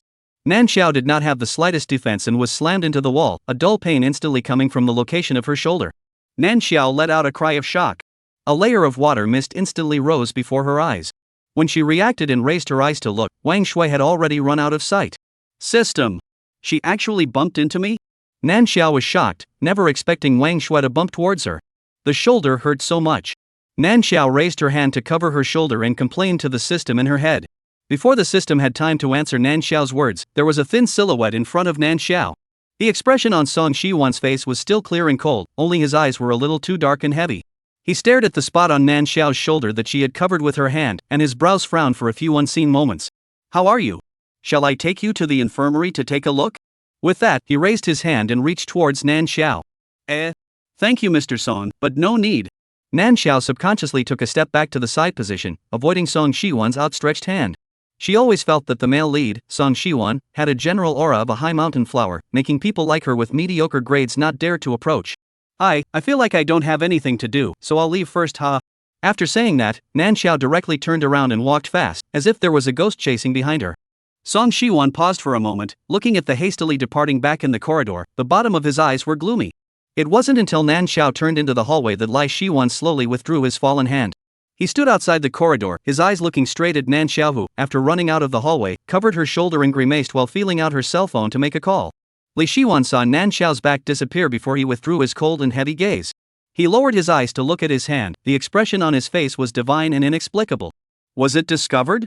No, if it was discovered, the baby wouldn't dare to come up to him alone. It was Wang Shui. Wang Shui pushed the baby and caused the baby to get hurt. He didn't protect the baby either. What a damn thing. Song Shiwan lowered his head, covering the sinister and treacherous inside his eyes. There was a moment when a heart-stopping hostility and killing intent erupted from his body, and then it quickly disappeared into thin air. Nan Xiao ran out of the school just as the driver brought the car around. She covered the position of her shoulder and suddenly had an idea, and with a face of pain, she ordered the driver to go to the hospital. The driver originally wanted to ask something, but seeing Nan Xiao's face was really bad, he immediately answered, stepped on the gas, and drove directly to the hospital with the wind. Nan Xiao leaned on the seat breathlessly, and her cell phone suddenly vibrated. Nan Xiao glanced at the cell phone screen, and when she saw what was displayed on the screen, she sat up straight. Baby, you still haven't come to school. I didn't see you and I'm angry. Nan Xiao's heart lifted and her face instantly became flustered. Finished. Focused on running away and forgot about this pervert. What should I do now? Oh. Nan Xiao's grip on her cell phone tightened and tightened, panicking. Her hands shook unceasingly, and she tremblingly clicked on the unsigned chat box with the pervert. Apprehensively, she tapped down a line. I didn't mean not to go, I got bumped into and will definitely go to school after I go to the hospital. Click send. Sent successfully. Nan Xiao anxiously looked at the cell phone screen. The next second, the reply message popped up. How is the baby hurt? Who hit the baby? How about I give the baby a revenge? After this message, a picture of a bloody knife popped up unexpectedly on Nan Xiao's phone. It looked bloody and scary. Nan Xiao's pupils shrunk violently and she almost threw her phone out. 10 o'clock at night. The night was already deep. The night in the city was noisy and bustling, but the urban village was an exception. It was desolate and dilapidated, with a mix of people from all three religions, and it was even darker than the night. Wang Shui finished her transaction, carefully put the money she had just arrived into the jacket of her clothes, gathered the robe on her body that was so wide that it completely covered her figure, and walked into the alley. Behind her was the bustling city, and her destination was an area of an urban village at the end of the alley. Thinking of that home of hers in the urban village, and the disgusting mother inside the home who only cried and cried. Wang Shui's face was disgusted. On what grounds? Why was she born in such a place in the middle of the city village, with such a family?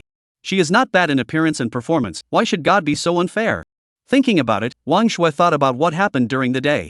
Song Shiwan, she will never give up. And Nan Xiao. Bitch. With a foxy face, she dared to seduce her behind her back. She is inferior to her in every way except for being rich. What makes Song Shiwan look at her? And where exactly is she inferior to that? Wang Shui's face was vicious, and in her heart, she couldn't wait to break Nan Xiao into pieces. She walked alone in the dark alleyway with hurried steps, not noticing that at the end of the alleyway, against the direction of the light, there was a slender figure standing there looking at her coldly. It wasn't until Wang Shui approached and her path was blocked that she looked up. Ah! The moment she looked up, a sack suddenly fell from the sky, completely enveloping her inside. Wang Shui subconsciously screamed. Who are you? What do you want? I'm warning you, I'm Brother Blade's person. If you dare to make a move against me, Brother Blade will definitely not spare you. Wang Shui struggled while letting out harsh words. Her heart was panicked and her voice shouted loudly. However, what responded to her was a cold laugh. Ha! An odd and shadowy voice resounded in the alleyway. Wang Shui suddenly had a touch of ominous foreboding in her head.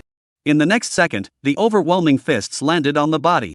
Help, Pain all over the body. Wang Shui curled up inside the sack and soon couldn't even cry out in pain. The poisonous beating stopped. A hoarse and odd voice poured out. Next time you dare to bully my baby, I'll break your legs and throw you into the dark field.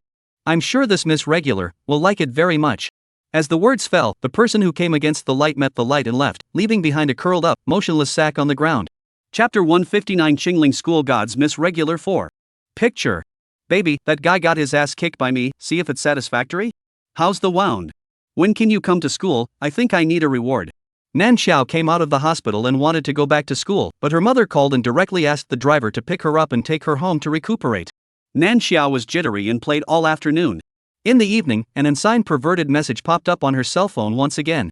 Clicking on it, the picture was of a girl covered in injuries, unable to see her face, and walking with a limp. Nan Xiao looked at the picture and struggled to see half a day on the bruised and mottled face before she recognized the person in the picture as Wang Shui. She was a little creeped out. Looking at the message on her cell phone screen, she subconsciously threw the phone out. System, so scary.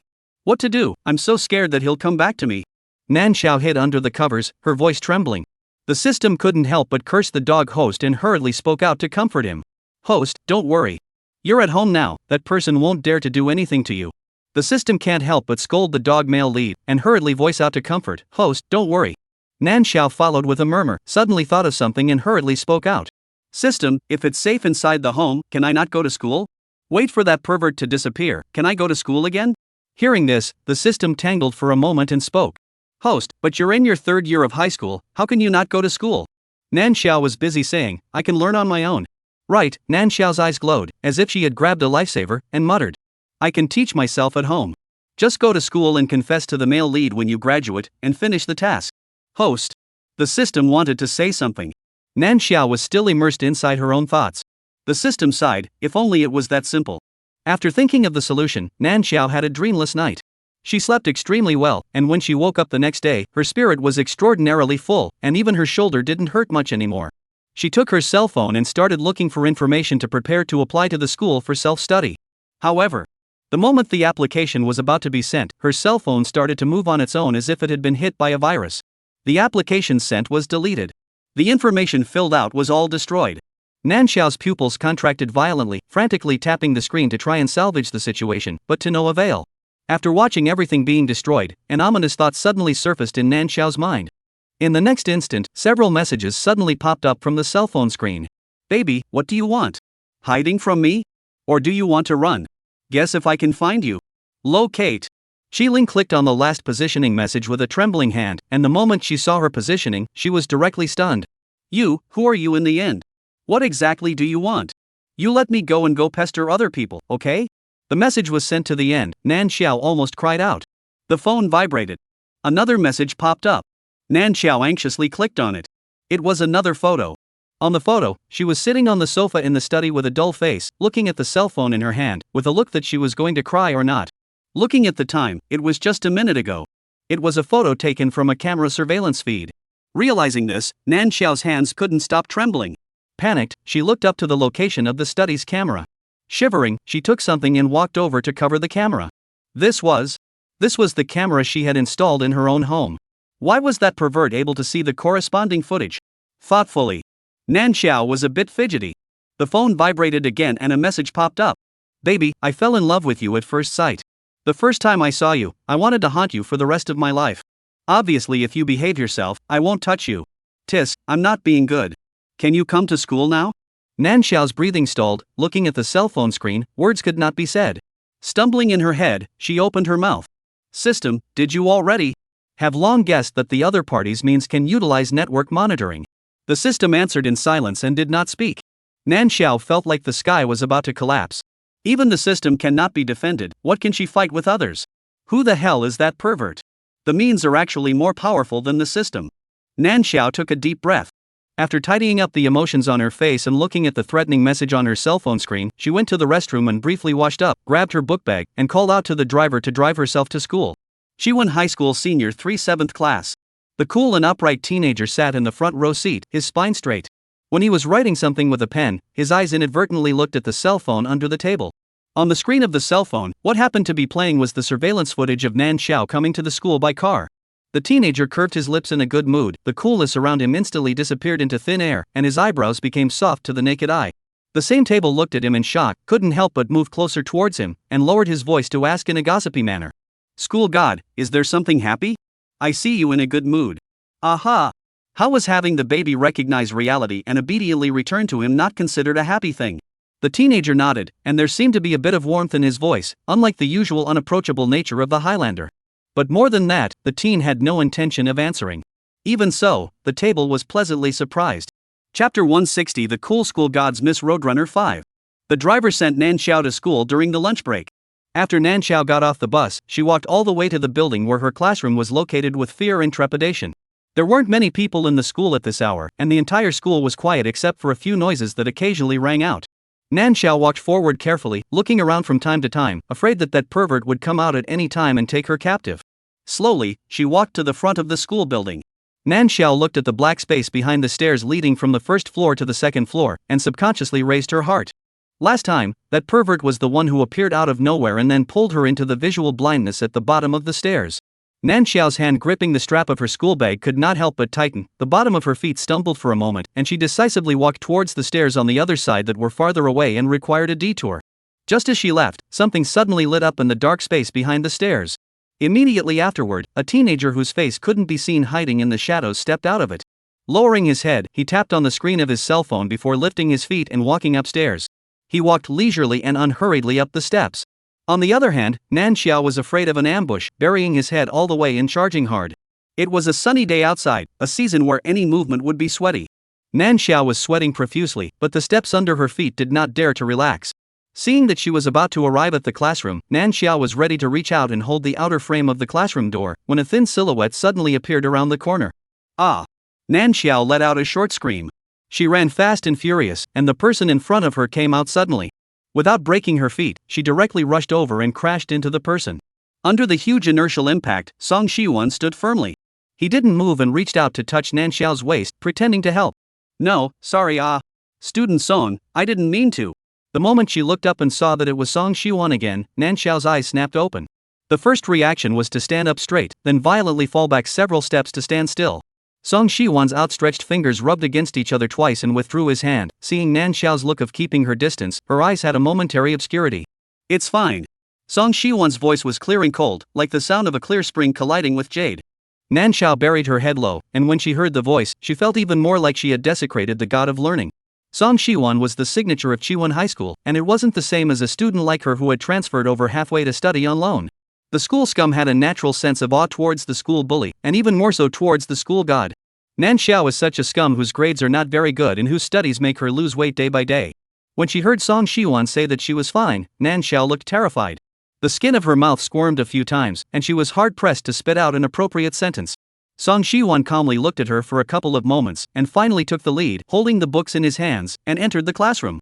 Nan Xiao paused in place for a moment, waiting for Song Shiwon to walk out a certain distance before lifting her feet to follow her inside. Her eyes looked towards the empty classroom. She didn't know whether to say she was lucky or unlucky. Other than her and Song Shiwon, no one had seen the scene of her touching the porcelain just now. But now that only the two of them were in the classroom, Nan Xiao was inexplicably a little frightened in her heart. When she was walking towards her seat, Song Shiwon had already sat down in his seat and took out a large book that he couldn't understand. The midday sun was golden and bright enough to shake the eyes. The lean teenager's posture was straight, his eyes focused on the book laid out on the desktop. The facial lines were angular, and even the side of his face looked extraordinarily superior. As Nan Xiao walked inside, her gaze unconsciously fell onto the cool temperament of the teenager who was reading a book. The teenager suddenly looked up in her direction. Nan Xiao was startled for a moment and hurriedly averted her gaze, speeding up her steps towards her position. What she didn't notice was that the teenager's gaze behind her had been following her like a shadow. The corners of his mouth rose slightly, and an imperceptible aura of pleasure surged around him. Until the person he was looking at took his seat, Song Shiwon withdrew his gaze as if nothing had happened, with the appearance of being completely immersed in the world of the book. Nan Xiao walked all the way to her seat, inexplicably feeling as if she had an on her back. She thought of the pervert in her cell phone, her heart tightened, and her steps flew. As she sat down in her seat in shock, she suddenly ghostly looked up in Song Shiwon's direction. Seeing that the teenager was seriously reading a book, Nan Xiao froze for a moment and withdrew her line of sight. Just as she wanted to put her book bag into the belly of the table, she suddenly realized that the inside of the table belly was stuffed to the brim. Nan Xiao then bent over to look at it, and stared wide-eyed when she saw the 5/3 cover of the college entrance exam intensive exercise book placed at the top. Jab la. Nan Xiao violently pushed her chair away from her position and stood up. With an incredulous face, she took out all the books inside the table belly. Without exception, all of them were booklets used for senior year sprints to brush up on problems. This. What is the situation? Who put the books inside her table, but also clear all the topics? Just by looking at it, Nan Xiao felt her eyes go black. Which warrior in the end? Senior year just started and rolled up like this. Song Shiwon heard the sound and the corner of his mouth hooked again. The eyes instantly looked on the cell phone pressed underneath the large part of the book. There was a video head directly in front of the classroom, and Song Shiwon processed and improved it, and when he transmitted it to his own cell phone, he saw a real-time high-definition image that belonged solely to Nan Xiao alone. He reached out and tapped on his cell phone screen, and several messages were sent out. At the same time, Nan Xiao's cell phone suddenly rang with a message entry tone. "Baby, play a game again. Didn't you want to learn on your own before? Then learn all of these books. I'll supervise the baby well and keep a clear record of every reward and punishment." Of course, baby wants to run away from things. Also write down, you can give baby the chance to cancel each other out. Let me see, in the end will the good baby get my rewards, or will I punish him severely? After reading the message, Nan Xiao felt a wave of coolness go straight to the sky. Looking at the question book that was placed on the desktop and built up high, Nan Xiao was a bit unable to stand on her feet and propped her hands on the desktop. Nima really is a pervert. Nan Xiao gritted her teeth as she looked at the pile of books. The pervert hiding behind the cell phone also changed from the initial fear and panic to indignation and upset. Nan Xiao clenched her fists and shouted in her heart. "No, system, that pervert, is he sick? Spying on me and harassing me. Even if it's not enough, now he's actually using the mental insult method. Why did you buy me a book? He might as well keep messaging me in a perverted tone. System. Don't ask it, it doesn't understand the male host's mind. Knowing that the host's grades are not good, this wave of generics is really a bit of a killer." Chapter 161, The Cool School Gods Miss Roadrunner 6. Nan Xiao exasperatedly spat with the system. Looking at the books piled up all over the desktop, she sat back down in a deflated manner. Just wanting to put all the books into the cabinet under the table. Once she opened it, she saw the same stuffed cabinet. Nan Xiao. What kind of sins did she do in her past life? Can't you just be a pervert properly? Why should she suddenly be a devil? Nan Xiao looked at the books under the desktop table and almost collapsed on the spot. After a long time of slowing down, she slowly stuffed the desktop books back into the belly of the table, and there was no place to put her book bag, so she could only hang it diagonally on the desktop. Then the life is hopelessly lying on the table. Song Shiwon looked at the picture on the video and could not help but reach out and touch the face of the person in the screen. Really? So cute. The knots in his throat rolled up and down uncontrollably, and his pair of dark eyes were amazingly bright. The lunch break ended quickly. In the afternoon class, Nan Xiao was drowsy from listening. The knowledge points were too miscellaneous and too detailed, those that don't want to listen, those that wouldn't understand, jumbled together. Nan Xiao felt that she was really wasting away day by day. She thought of the books under the table full of books, and forced herself to listen to the end of the afternoon class. After school in the afternoon, when everyone in the classroom had pretty much left, Nan Xiao slowly packed up her book bag. When she was putting away her books, she hesitated for a moment, but she casually pulled a workbook from under her desk and put it in her bag. Nan Xiao carried her backpack like a wandering soul and walked out. In the classroom, there was always a pair of eyes watching her intently. After arriving home, Nan Xiao stared at the workbook on her desk for half a day with a sad face. God damn it, why did she take physics? Every word of the topic was understandable, but when linked together, it became a physics problem that she was completely baffled by. What the hell is all this? Nan Xiao rubbed her hair twice in a somewhat frantic manner. Turning the answers over and over, she couldn't understand them at all. Why on earth was she a science student, and why on earth was she studying physics? Nan Xiao was grumpy inside and wanted to throw this book of physics questions away. Just as she picked up the book, her cell phone message notification rang. Nan Xiao's subconscious scalp tingled. Then she saw the physics problems and became sultry again. Clicked on the phone, and as expected, what popped up was that pervert plus the devil's message. The baby is very good, there will bring home the gift. Then this week, baby will finish half of that physics problem book. But, if there's a topic the baby doesn't know, I'm always available for study guides. Of course, I'll charge a certain amount of interest. People really can't help but laugh out loud when they are speechless. Nan Xiao snapped the cell phone screen backward onto the desktop, looking at the culprit physics questions, her eyes almost spitting out fire. Nan Xiao stretched out his claws, wanting to spoil the culprit. But the moment she touched the book, she didn't dare to lay her hands on it, and shrunk her hands back. But on second thought, the heart is not willing. But, just like this, Nan Xiao stretched out and retracted. Nan Xiao was entangled for a long time. In the end, still didn't dare to do it. She sat on the chair in a lifeless manner, and finally had no choice but to take out her cell phone and send a message to the butler's side, asking him to help her find a tutor for all subjects. As for the study guide that the pervert plus devil in the cell phone said, Nan Xiao was not even thinking about it and directly disregarded it. Song Shiwon was notified just as the message was sent. What was expected, he already had the means to deal with it. With a movement of his fingers, he directly sent his information over and placed it in a prominent position. After doing so, a message suddenly popped up on his cell phone. The gentle expression on Song Shiwon's face was instantly vanished by viciousness. He stood up. Raising his hand, he took off the school uniform on his body, revealing his lean but clearly muscled waist. There were many large and small scar imprints. Song Shiwon didn't even look at them and directly took a black dress and put it on. Finding a hat and mask, Song Shiwon found a handy stick from the several square meter sized dilapidated house. Opening the door, he directly turned around and left.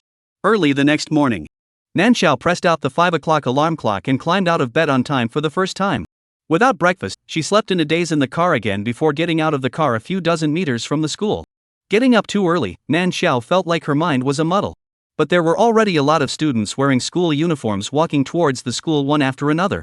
Nanxiao struggled to fight her way forward, and when she passed by the alley, she suddenly saw a pancake stand. Nanxiao walked over and asked for a pancake, looking inside the alley to empty her mind as she waited. Suddenly, she saw a slightly familiar figure suddenly stagger from both sides of the alley and fall inside. Nanxiao subconsciously looked a little more closely. In the next instant, she met a pair of sharp, dark eyes that looked like they were carrying a murderous aura. Nanxiao's heart trembled. Subconsciously, she took 2 steps back. Song Shiwon's dark eyes flashed with a flash of darkness, paused for a moment, and slowly straightened his body. Retracting his gaze, Song Shiwon held onto the wall and straightened his spine, moving with difficulty towards the outside of the alley step after step. Suddenly, his legs bent and he was about to fall down towards the ground. Nanxiao's pupils contracted violently for a moment, reacted, and quickly ran over towards Song Shiwon. A hand held Song Shiwon, avoiding the tragedy of Song Shiwon falling to the ground. Rushing out was a complete brain fart. When she reacted to who she was holding up, Nanxiao looked at Song Shiwon with some apprehension and said, "Song, fellow student Song, are you alright?" Song Shiwon's body stiffened for a moment, his eyes filled with shock, but he quickly adjusted. Lifting his eyes, he looked fixedly at Nanxiao. Didn't the baby hate him? It didn't want to come into contact with him twice before. Why? Seeing him this time, he would still run over to help him. No matter.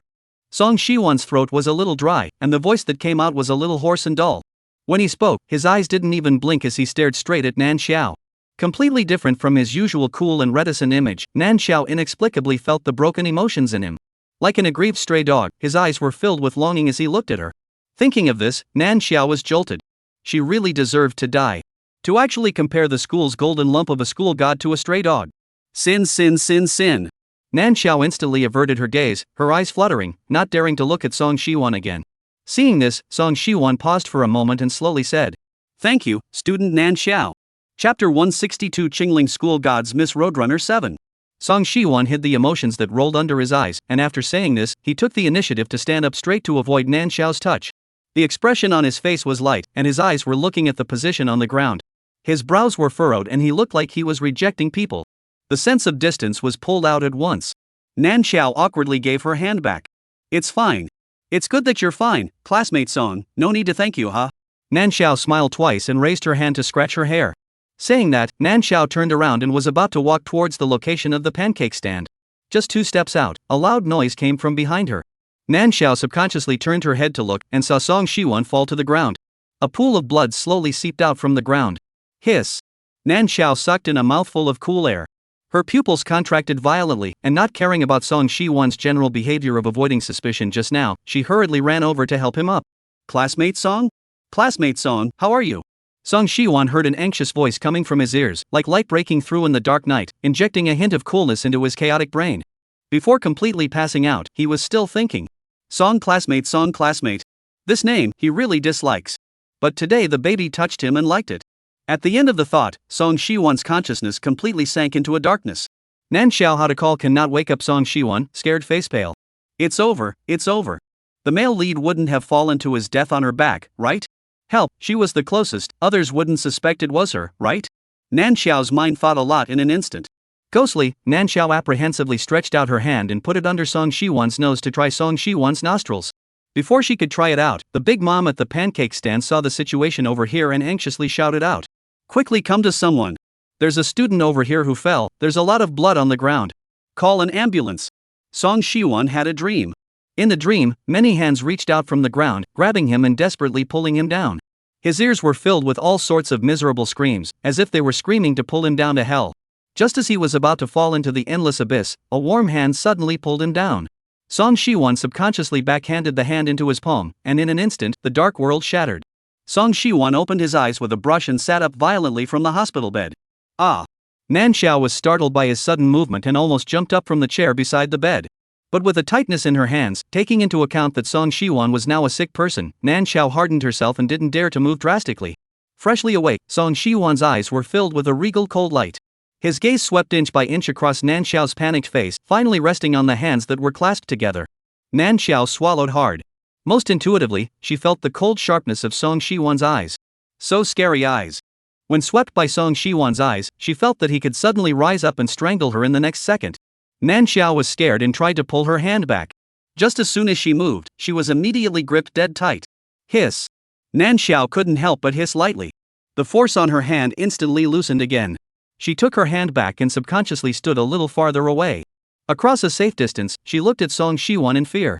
Song Shiwan gave a sharp start, as if he only reacted now. His hand clenched into a fist and retracted. The sharpness in his eyes also dissipated without a trace in an instant. He dropped his head down and spoke in a low voice.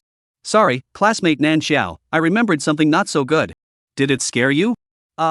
Looking at Song Shiwan, who was radiating a sad and disheveled aura on the hospital bed, Nan Xiao froze for a moment. Somewhat unable to react to Song Shiwan's transformation. It was so scary just now. And now it was like it was about to shatter. Nan Xiao suddenly thought of the results of the doctor's examination on Song Shiwan's body that he had given her. Long-term malnutrition. There were multiple injuries on his body, suspected to have suffered abuse. There were bone cracks on his back, and his knees were even stuck with glass slivers and bloody. Nan Xiao couldn't imagine what Song Shiwan had suffered. In the school scenery of the school god, but outside the low to the dust. Nan Xiao had previously asked the system if it knew what was going on with Song Shiwan, but the system had a sparse, normal tone, saying that this was a necessary test that the male lead of every small world had to undergo. How can you get the fragrance of plum blossoms without going through some cold bones? Only through trials and tribulations would a male lead be a male lead. Nan Xiao felt a pang of sadness from the bottom of her heart.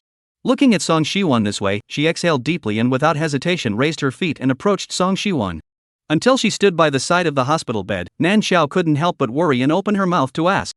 Classmate Song, so how are you feeling right now?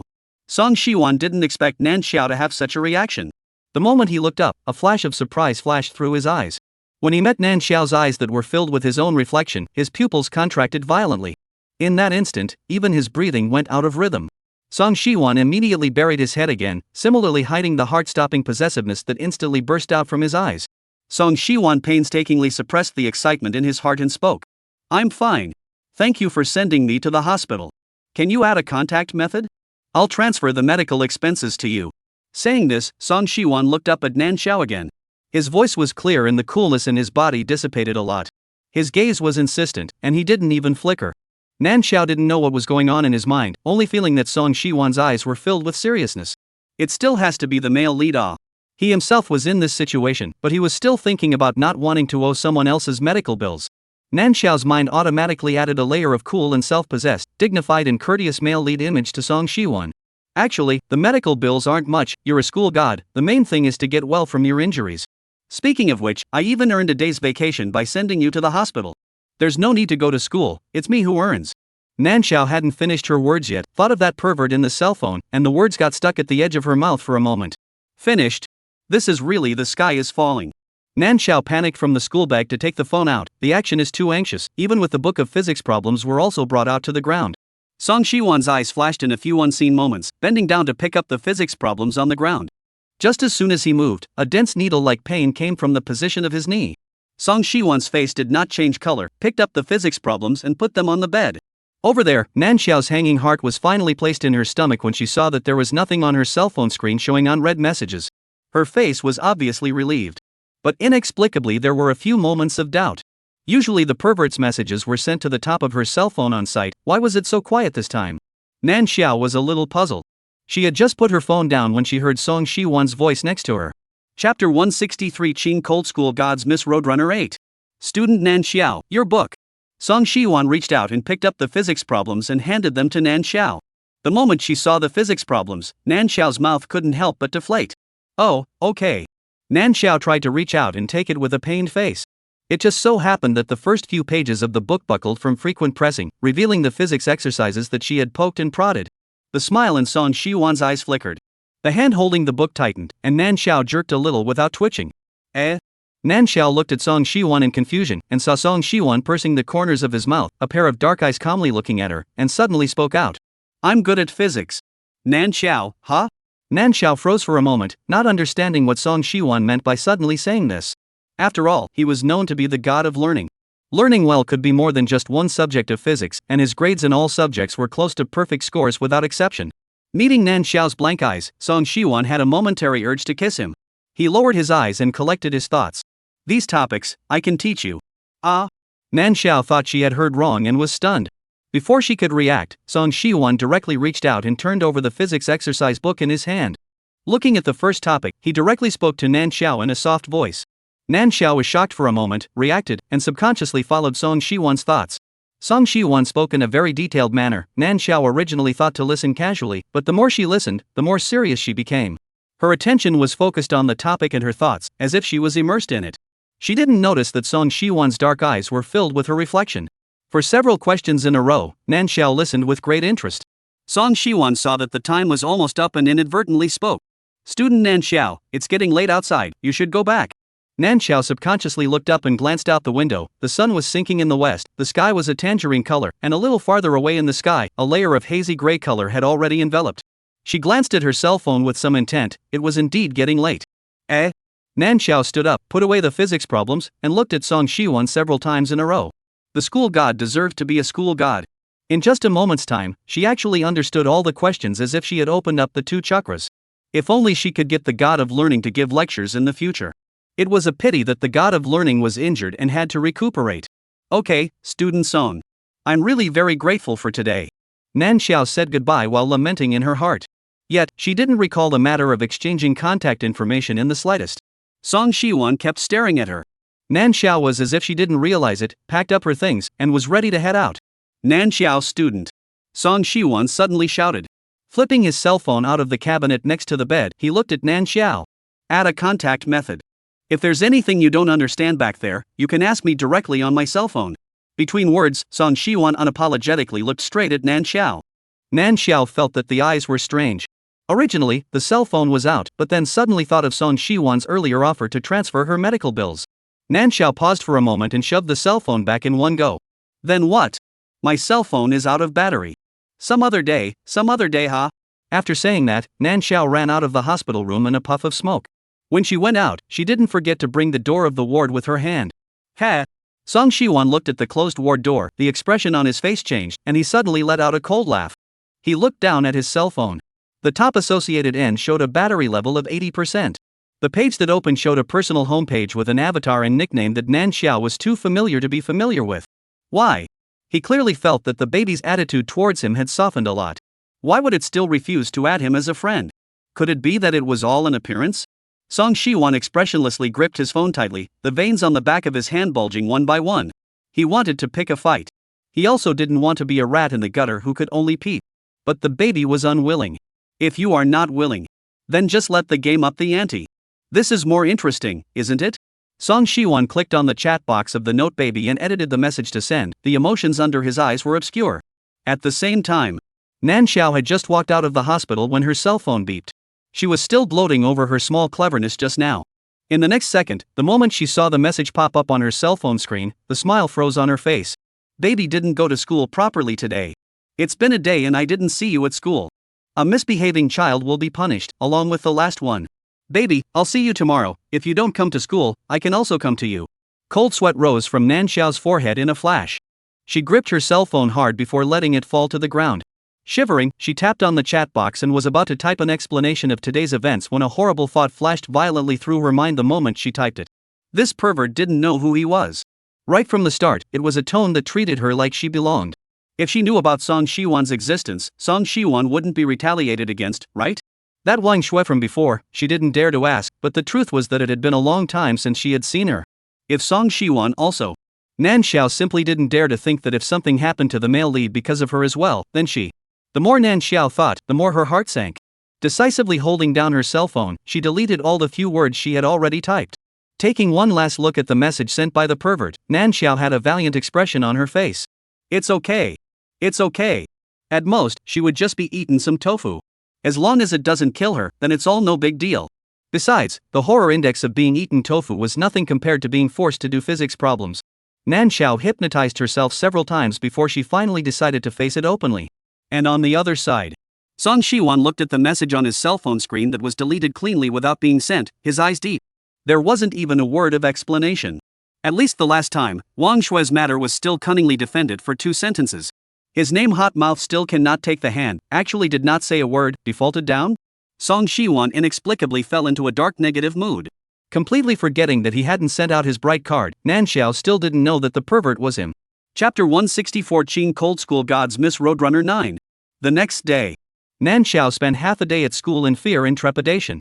The wind was calm and nothing happened. But she still didn't let her guard down. And the last class at noon was gym class. This was the only time in the week that the bitter seniors had a reasonable day to let off steam. Of course, Shiwan High School's school system was very special, and all the various rules and regulations were formulated all from the perspective of improving students' performance, but they weren't enforced, and it was all up to the students' self-awareness. Physical education classes were held whenever they wanted to, and the teachers didn't interfere much. Most of the students in Class 7 stayed in the classroom to study, and only a few spots were left vacant. Song Shiwan, who was hospitalized in the hospital, was one of them. Nanxiao had been sitting in her seat staring at physics and meditating when the screen of her cell phone, which was pressed next to her book, suddenly lit up. Picture. Baby, so cute. Can I kiss you inside the classroom? Nanxiao's pupils shrunk violently for a moment, but in her heart, she had a feeling that what should come had finally come. However, she was still fidgety. She looked around suspiciously, as if that would pull out the eye behind her back. However, she couldn't see a break no matter who her eyes fell on.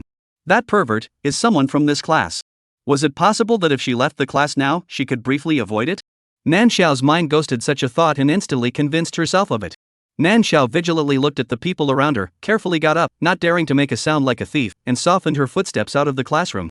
Quickly taking a detour down the stairs from the other side, she stood vigilantly hiding behind the wall, waiting for a long time without hearing any footsteps coming from above her head before finally letting out a long sigh of relief in her heart. The pervert didn't seem to be following her down. The prying feeling behind her back seemed to dissipate. Had it ducked out of the way? Nanxiao didn't know. She could only use this as an excuse to give herself a mental comfort. The sun outside was huge, and the golden sunlight was so bright that it shook her eyes. Nanxiao reached out and blocked the sunlight. Going back to the classroom again was impossible.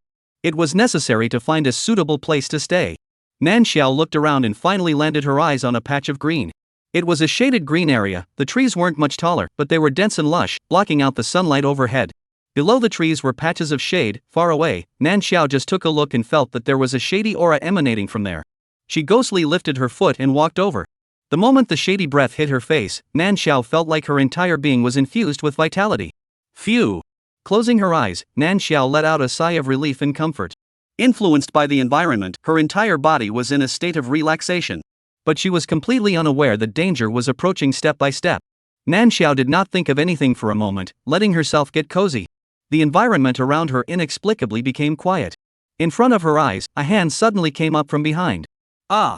Nanxiao cried out in shock, reaching out to break the hand in front of her, while not forgetting to struggle up. Right at this moment, a male voice that was pressed very low suddenly came from the ear. Baby, found you. In that instant, Nanxiao felt creeped out. Her entire body froze, not daring to move. Another arm wrapped around her, and her body was violently carried backwards, circling into a wide embrace. You, what do you want? Nanxiao, a small one, was circled with no way to retreat. Her body subconsciously trembled, and she asked in a trembling voice. What do you want? Doesn't the baby know? A low laugh came from her, and immediately afterward, the moistening sensation landed on her neck. Nanxiao cringed and was horrified. Wait. I can explain. What happened yesterday. Have a talk. Nanxiao shivered and opened her mouth. Before, she had blurted out that it didn't matter if she was being taken advantage of, but when it really came down to it, Nanxiao couldn't help but flinch. Being forced to learn was one thing. It was another thing to be licked like a delicious snack. Nanxiao was so panicked in her heart that she was on the verge of crying. The tingling sensation of sucking came from her earlobe, and a voice that felt like it was pressed against her eardrums reached Nanxiao's head. Explain what? Isn't the baby emboldened? I love, baby, you're fearless. But sadly, I think babies are more beautiful when they cry. Saying that, as if on purpose, he blew towards Nanxiao's neck. Nanxiao's neck was flooded with fine goosebumps and shivered even more fiercely. Just wanting to make a sound to remedy the situation, the moment she opened her mouth, her breath was plundered as much as she could. Nanxiao couldn't control the sound. The kiss was fierce and heavy, like a deliberately punishing gale, searching every inch of territory. The don't want to die like kissing method made Nanxiao's mouth numb. Neck kept tilting back, Nanxiao couldn't support herself, her tears couldn't stop flowing. Too horrible. Really too horrible. It was not like a kiss, but more like she was going to be swallowed whole in one bite. Hating to swallow her alive. Just when she was almost fainted by the kiss, she was finally released. Nan Xiao's legs were so weak that she couldn't stand, and a hand on her waist steadily held her up. Nan Xiao huffed and cried. There was a weight on her shoulders. The person behind her rested his chin against her shoulder, letting out a sigh of relief that was clearly gourmandized. Instantly, Nan Xiao's upper body stiffened into wood, motionless. The lower half of her body softened into noodles, and if it wasn't for the fact that she was being held up, she was afraid that she would have fallen straight to the ground. Baby. Like this punishment? Next time, I don't mind if you perfume me a little more. Anyway, a little less and I'll get it back myself. There was a huskiness in the extremely low-pressed voice, and for a while it was even more difficult to hear who the owner of the voice was. While he spoke unhurriedly, he swept Nan Xiao's face inch by inch with a gaze that had a strong sense of aggression. As if he couldn't see enough, in his eyes was a deep color of infatuation. Nan Xiao didn't dare to speak or move, for fear that she would provoke the pervert behind her and catch her kissing her to death. It had to be said that after several worlds, her tolerance threshold had increased quite a bit. Even if she was scared to death in her heart, she would no longer easily break down emotionally. As far as this current situation was concerned, she herself was surprised that she was still able to calm down and think about how it would be more favorable to her. You, who the hell are you? Nan Xiao opened her mouth with difficulty, her red lips slightly swollen, and her voice carried an endless mute tone. Baby is eager to know who I am? No, can it, baby? Now it's game time, it's your own choice to walk through it. Nan Xiao's brain was confused as she listened. What do you mean, it's her own choice? When did she ever make a similar choice? How come she didn't know? Nan Xiao had a face in the wind and began to brainstorm frantically about the identity of the person behind her. A classmate who had recently crossed paths with her. Same table? No, the same table was a girl. Front and back table? That's not much of a crossover. Class president? It doesn't feel right either. Chapter 165, The Cool School Gods Miss Roadrunner 10. When Nan Xiao returned to the classroom, it had already been a long time since class ended. Usually, there were only a few people inside the classroom during the meal and lunch break. But just as Nan Xiao walked into the classroom, she saw that basically everyone in the class was there. Surrounding a certain spot in the front row. What's the situation? Nan Xiao subconsciously stood on her tiptoes to take a look at the center position, but saw nothing. There was still a bit of tingling on her mouth, so Nan Xiao didn't pay much attention to it and went straight around the crowd, heading for her own spot. Breathless on the desktop, Nan Xiao pursed her lips, but she couldn't help but hiss lightly. Dead pervert. Don't really let me catch who you are. Nan Xiao touched her lips and secretly slandered in her mind. Thinking so, her brain forced on again to sit up from her position. The location in front of the classroom was surrounded by a lot of people, blocked densely. But magically, looking over from where Nan Xiao was sitting, there was actually a gap left in the center. Nan Xiao glanced over, just in time to meet a pair of cold gazes that swept by casually. Nan Xiao's eyes glared at once. Song Shiwan? How could he be in the classroom? He was injured like that, shouldn't he still be hospitalized right now? In a split second's time, it seemed like something flashed quickly in Nan Xiao's mind. But the speed was just too fast for Nan Xiao to react. With a suspicious face, she stared at Song Shiwan through the gap. The smile in Song Shiwan's eyes flickered as he moved his own gaze away as if nothing had happened and looked elsewhere. It just so happened that one of the men spoke, and Song Shiwan answered twice in passing. Although he liked to keep to himself, his popularity in the class was still high because of the aura of the god of learning. Knowing that he was hospitalized, the people in the class didn't show it on their faces, but privately they were all worried and discussing it. Just as they hesitated to go to the hospital to see Song Shiwan actually came to school in a wheelchair. Now, everyone in the class, one by one, couldn't help but gather around. It didn't matter if they couldn't speak, as long as they took a look to confirm that Song Shiwan's state was indeed fine. But surprisingly, Song Shiwan didn't act like he was rejecting people this time, and would faintly pick up a couple sentences no matter what they said. This made everyone excited, chattering away directly inside the classroom. But they all paid attention to proportion, and although they surrounded over, knowing that Song Shiwan didn't like people to get too close to him, they left a circle of open space around him, talking to him from a certain distance. Nan Xiao stared at Song Shiwan for a long time, but didn't find anything wrong with him. So she dropped her skeptical gaze to the others. Unbeknownst to her, Song Shiwan's eyes looked over just as soon as her gaze moved away. Seeing that her gaze wasn't on herself, the upturned and not obvious corners of her mouth pursed and flattened into a straight line at once. It's getting late. If you guys should go eat. If you should go take a lunch break, pay attention to your own time. As he spoke, Song Shiwan swept a glance at the people around him. On the surface it looked like words of concern, but in the bottom of Song Shiwan's eyes was a deep impatience. There were too many people. It snatched the baby's gaze over. This can't be done. Hearing Song Shiwan's words, his tablemate was the first to react and shouted out. All right. Don't all gather around. The school god has come to school to study even though he's injured, so why don't you all hurry up and seize the time? The moment these words came out, everyone's hearts were tightened. They didn't even need to be rushed, and after speaking to Song Shiwon, they all turned around and left the classroom. The same table was deeply hidden, and when the last one left, Song Shiwon gave him an appreciative look. It was Nan Xiao who froze for a moment. She hadn't seen a thing yet. How come everyone had left? Nan Xiao was puzzled and subconsciously looked at Song Shiwon, who was sitting directly in her direction. At this time, Nan Xiao realized that what Song Shiwon was sitting underneath was actually a wheelchair. She was a little dumbfounded. How much did the male lead love to study this? Nan Xiao subconsciously compared herself. There was no way to compare. Her eyes couldn't help but glance at the information books piled high under the table. How can I put it? She suddenly felt that this pile of books had a more appropriate place to go. For a moment, Nan Xiao's hands were a little foolish. But once she thought of the pervert inside her cell phone who could use the internet to be omnipresent, Nan Xiao rested her mind again.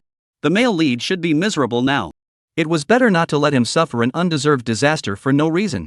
Thinking of this, even Nan Xiao herself didn't realize that there was something more indefinable in her eyes as she looked at Song Shiwon. Song Shiwon's complexion moved. The dark and indifferent eyes unapologetically locked onto Nan Xiao. Student Nan Xiao, I'm really grateful to you for the hospital matter.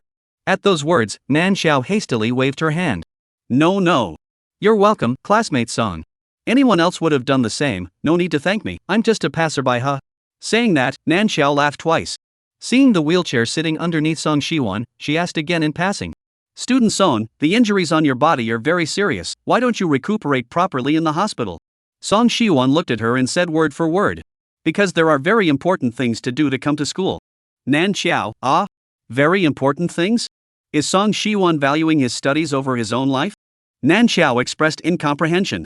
She looked at Song Shiwon with shock and doubt, but Song Shiwon did not have the slightest intention to explain. After giving her a meaningful look, he directly maneuvered the wheelchair to turn in a different direction. He took a random book from under the table, opened it and started reading. Nan Xiao looked at his thin but straight spine, paused for a moment, retracted her gaze, and also followed suit by touching out the physics problems to read. But 3 minutes passed. Nan Xiao couldn't do it. 10 minutes passed. Nan Xiao fell asleep. Song Shiwon saw this scene in his cell phone screen, and the smile in his eyes deepened. He twisted his head to look in Nan Xiao's direction, his gaze focused and obsessed, staring fleetingly at the young girl who was lying on the desktop and sleeping even more soundly. Baby. My. Really well behaved. In an instant, Song Shiwon's eyes filled with a thick possessiveness. The depths of his eyes were treacherous, and he looked at Nan Xiao with an imperative. Nan Xiao realized nothing. Lying on the table, she had already entered dreamland.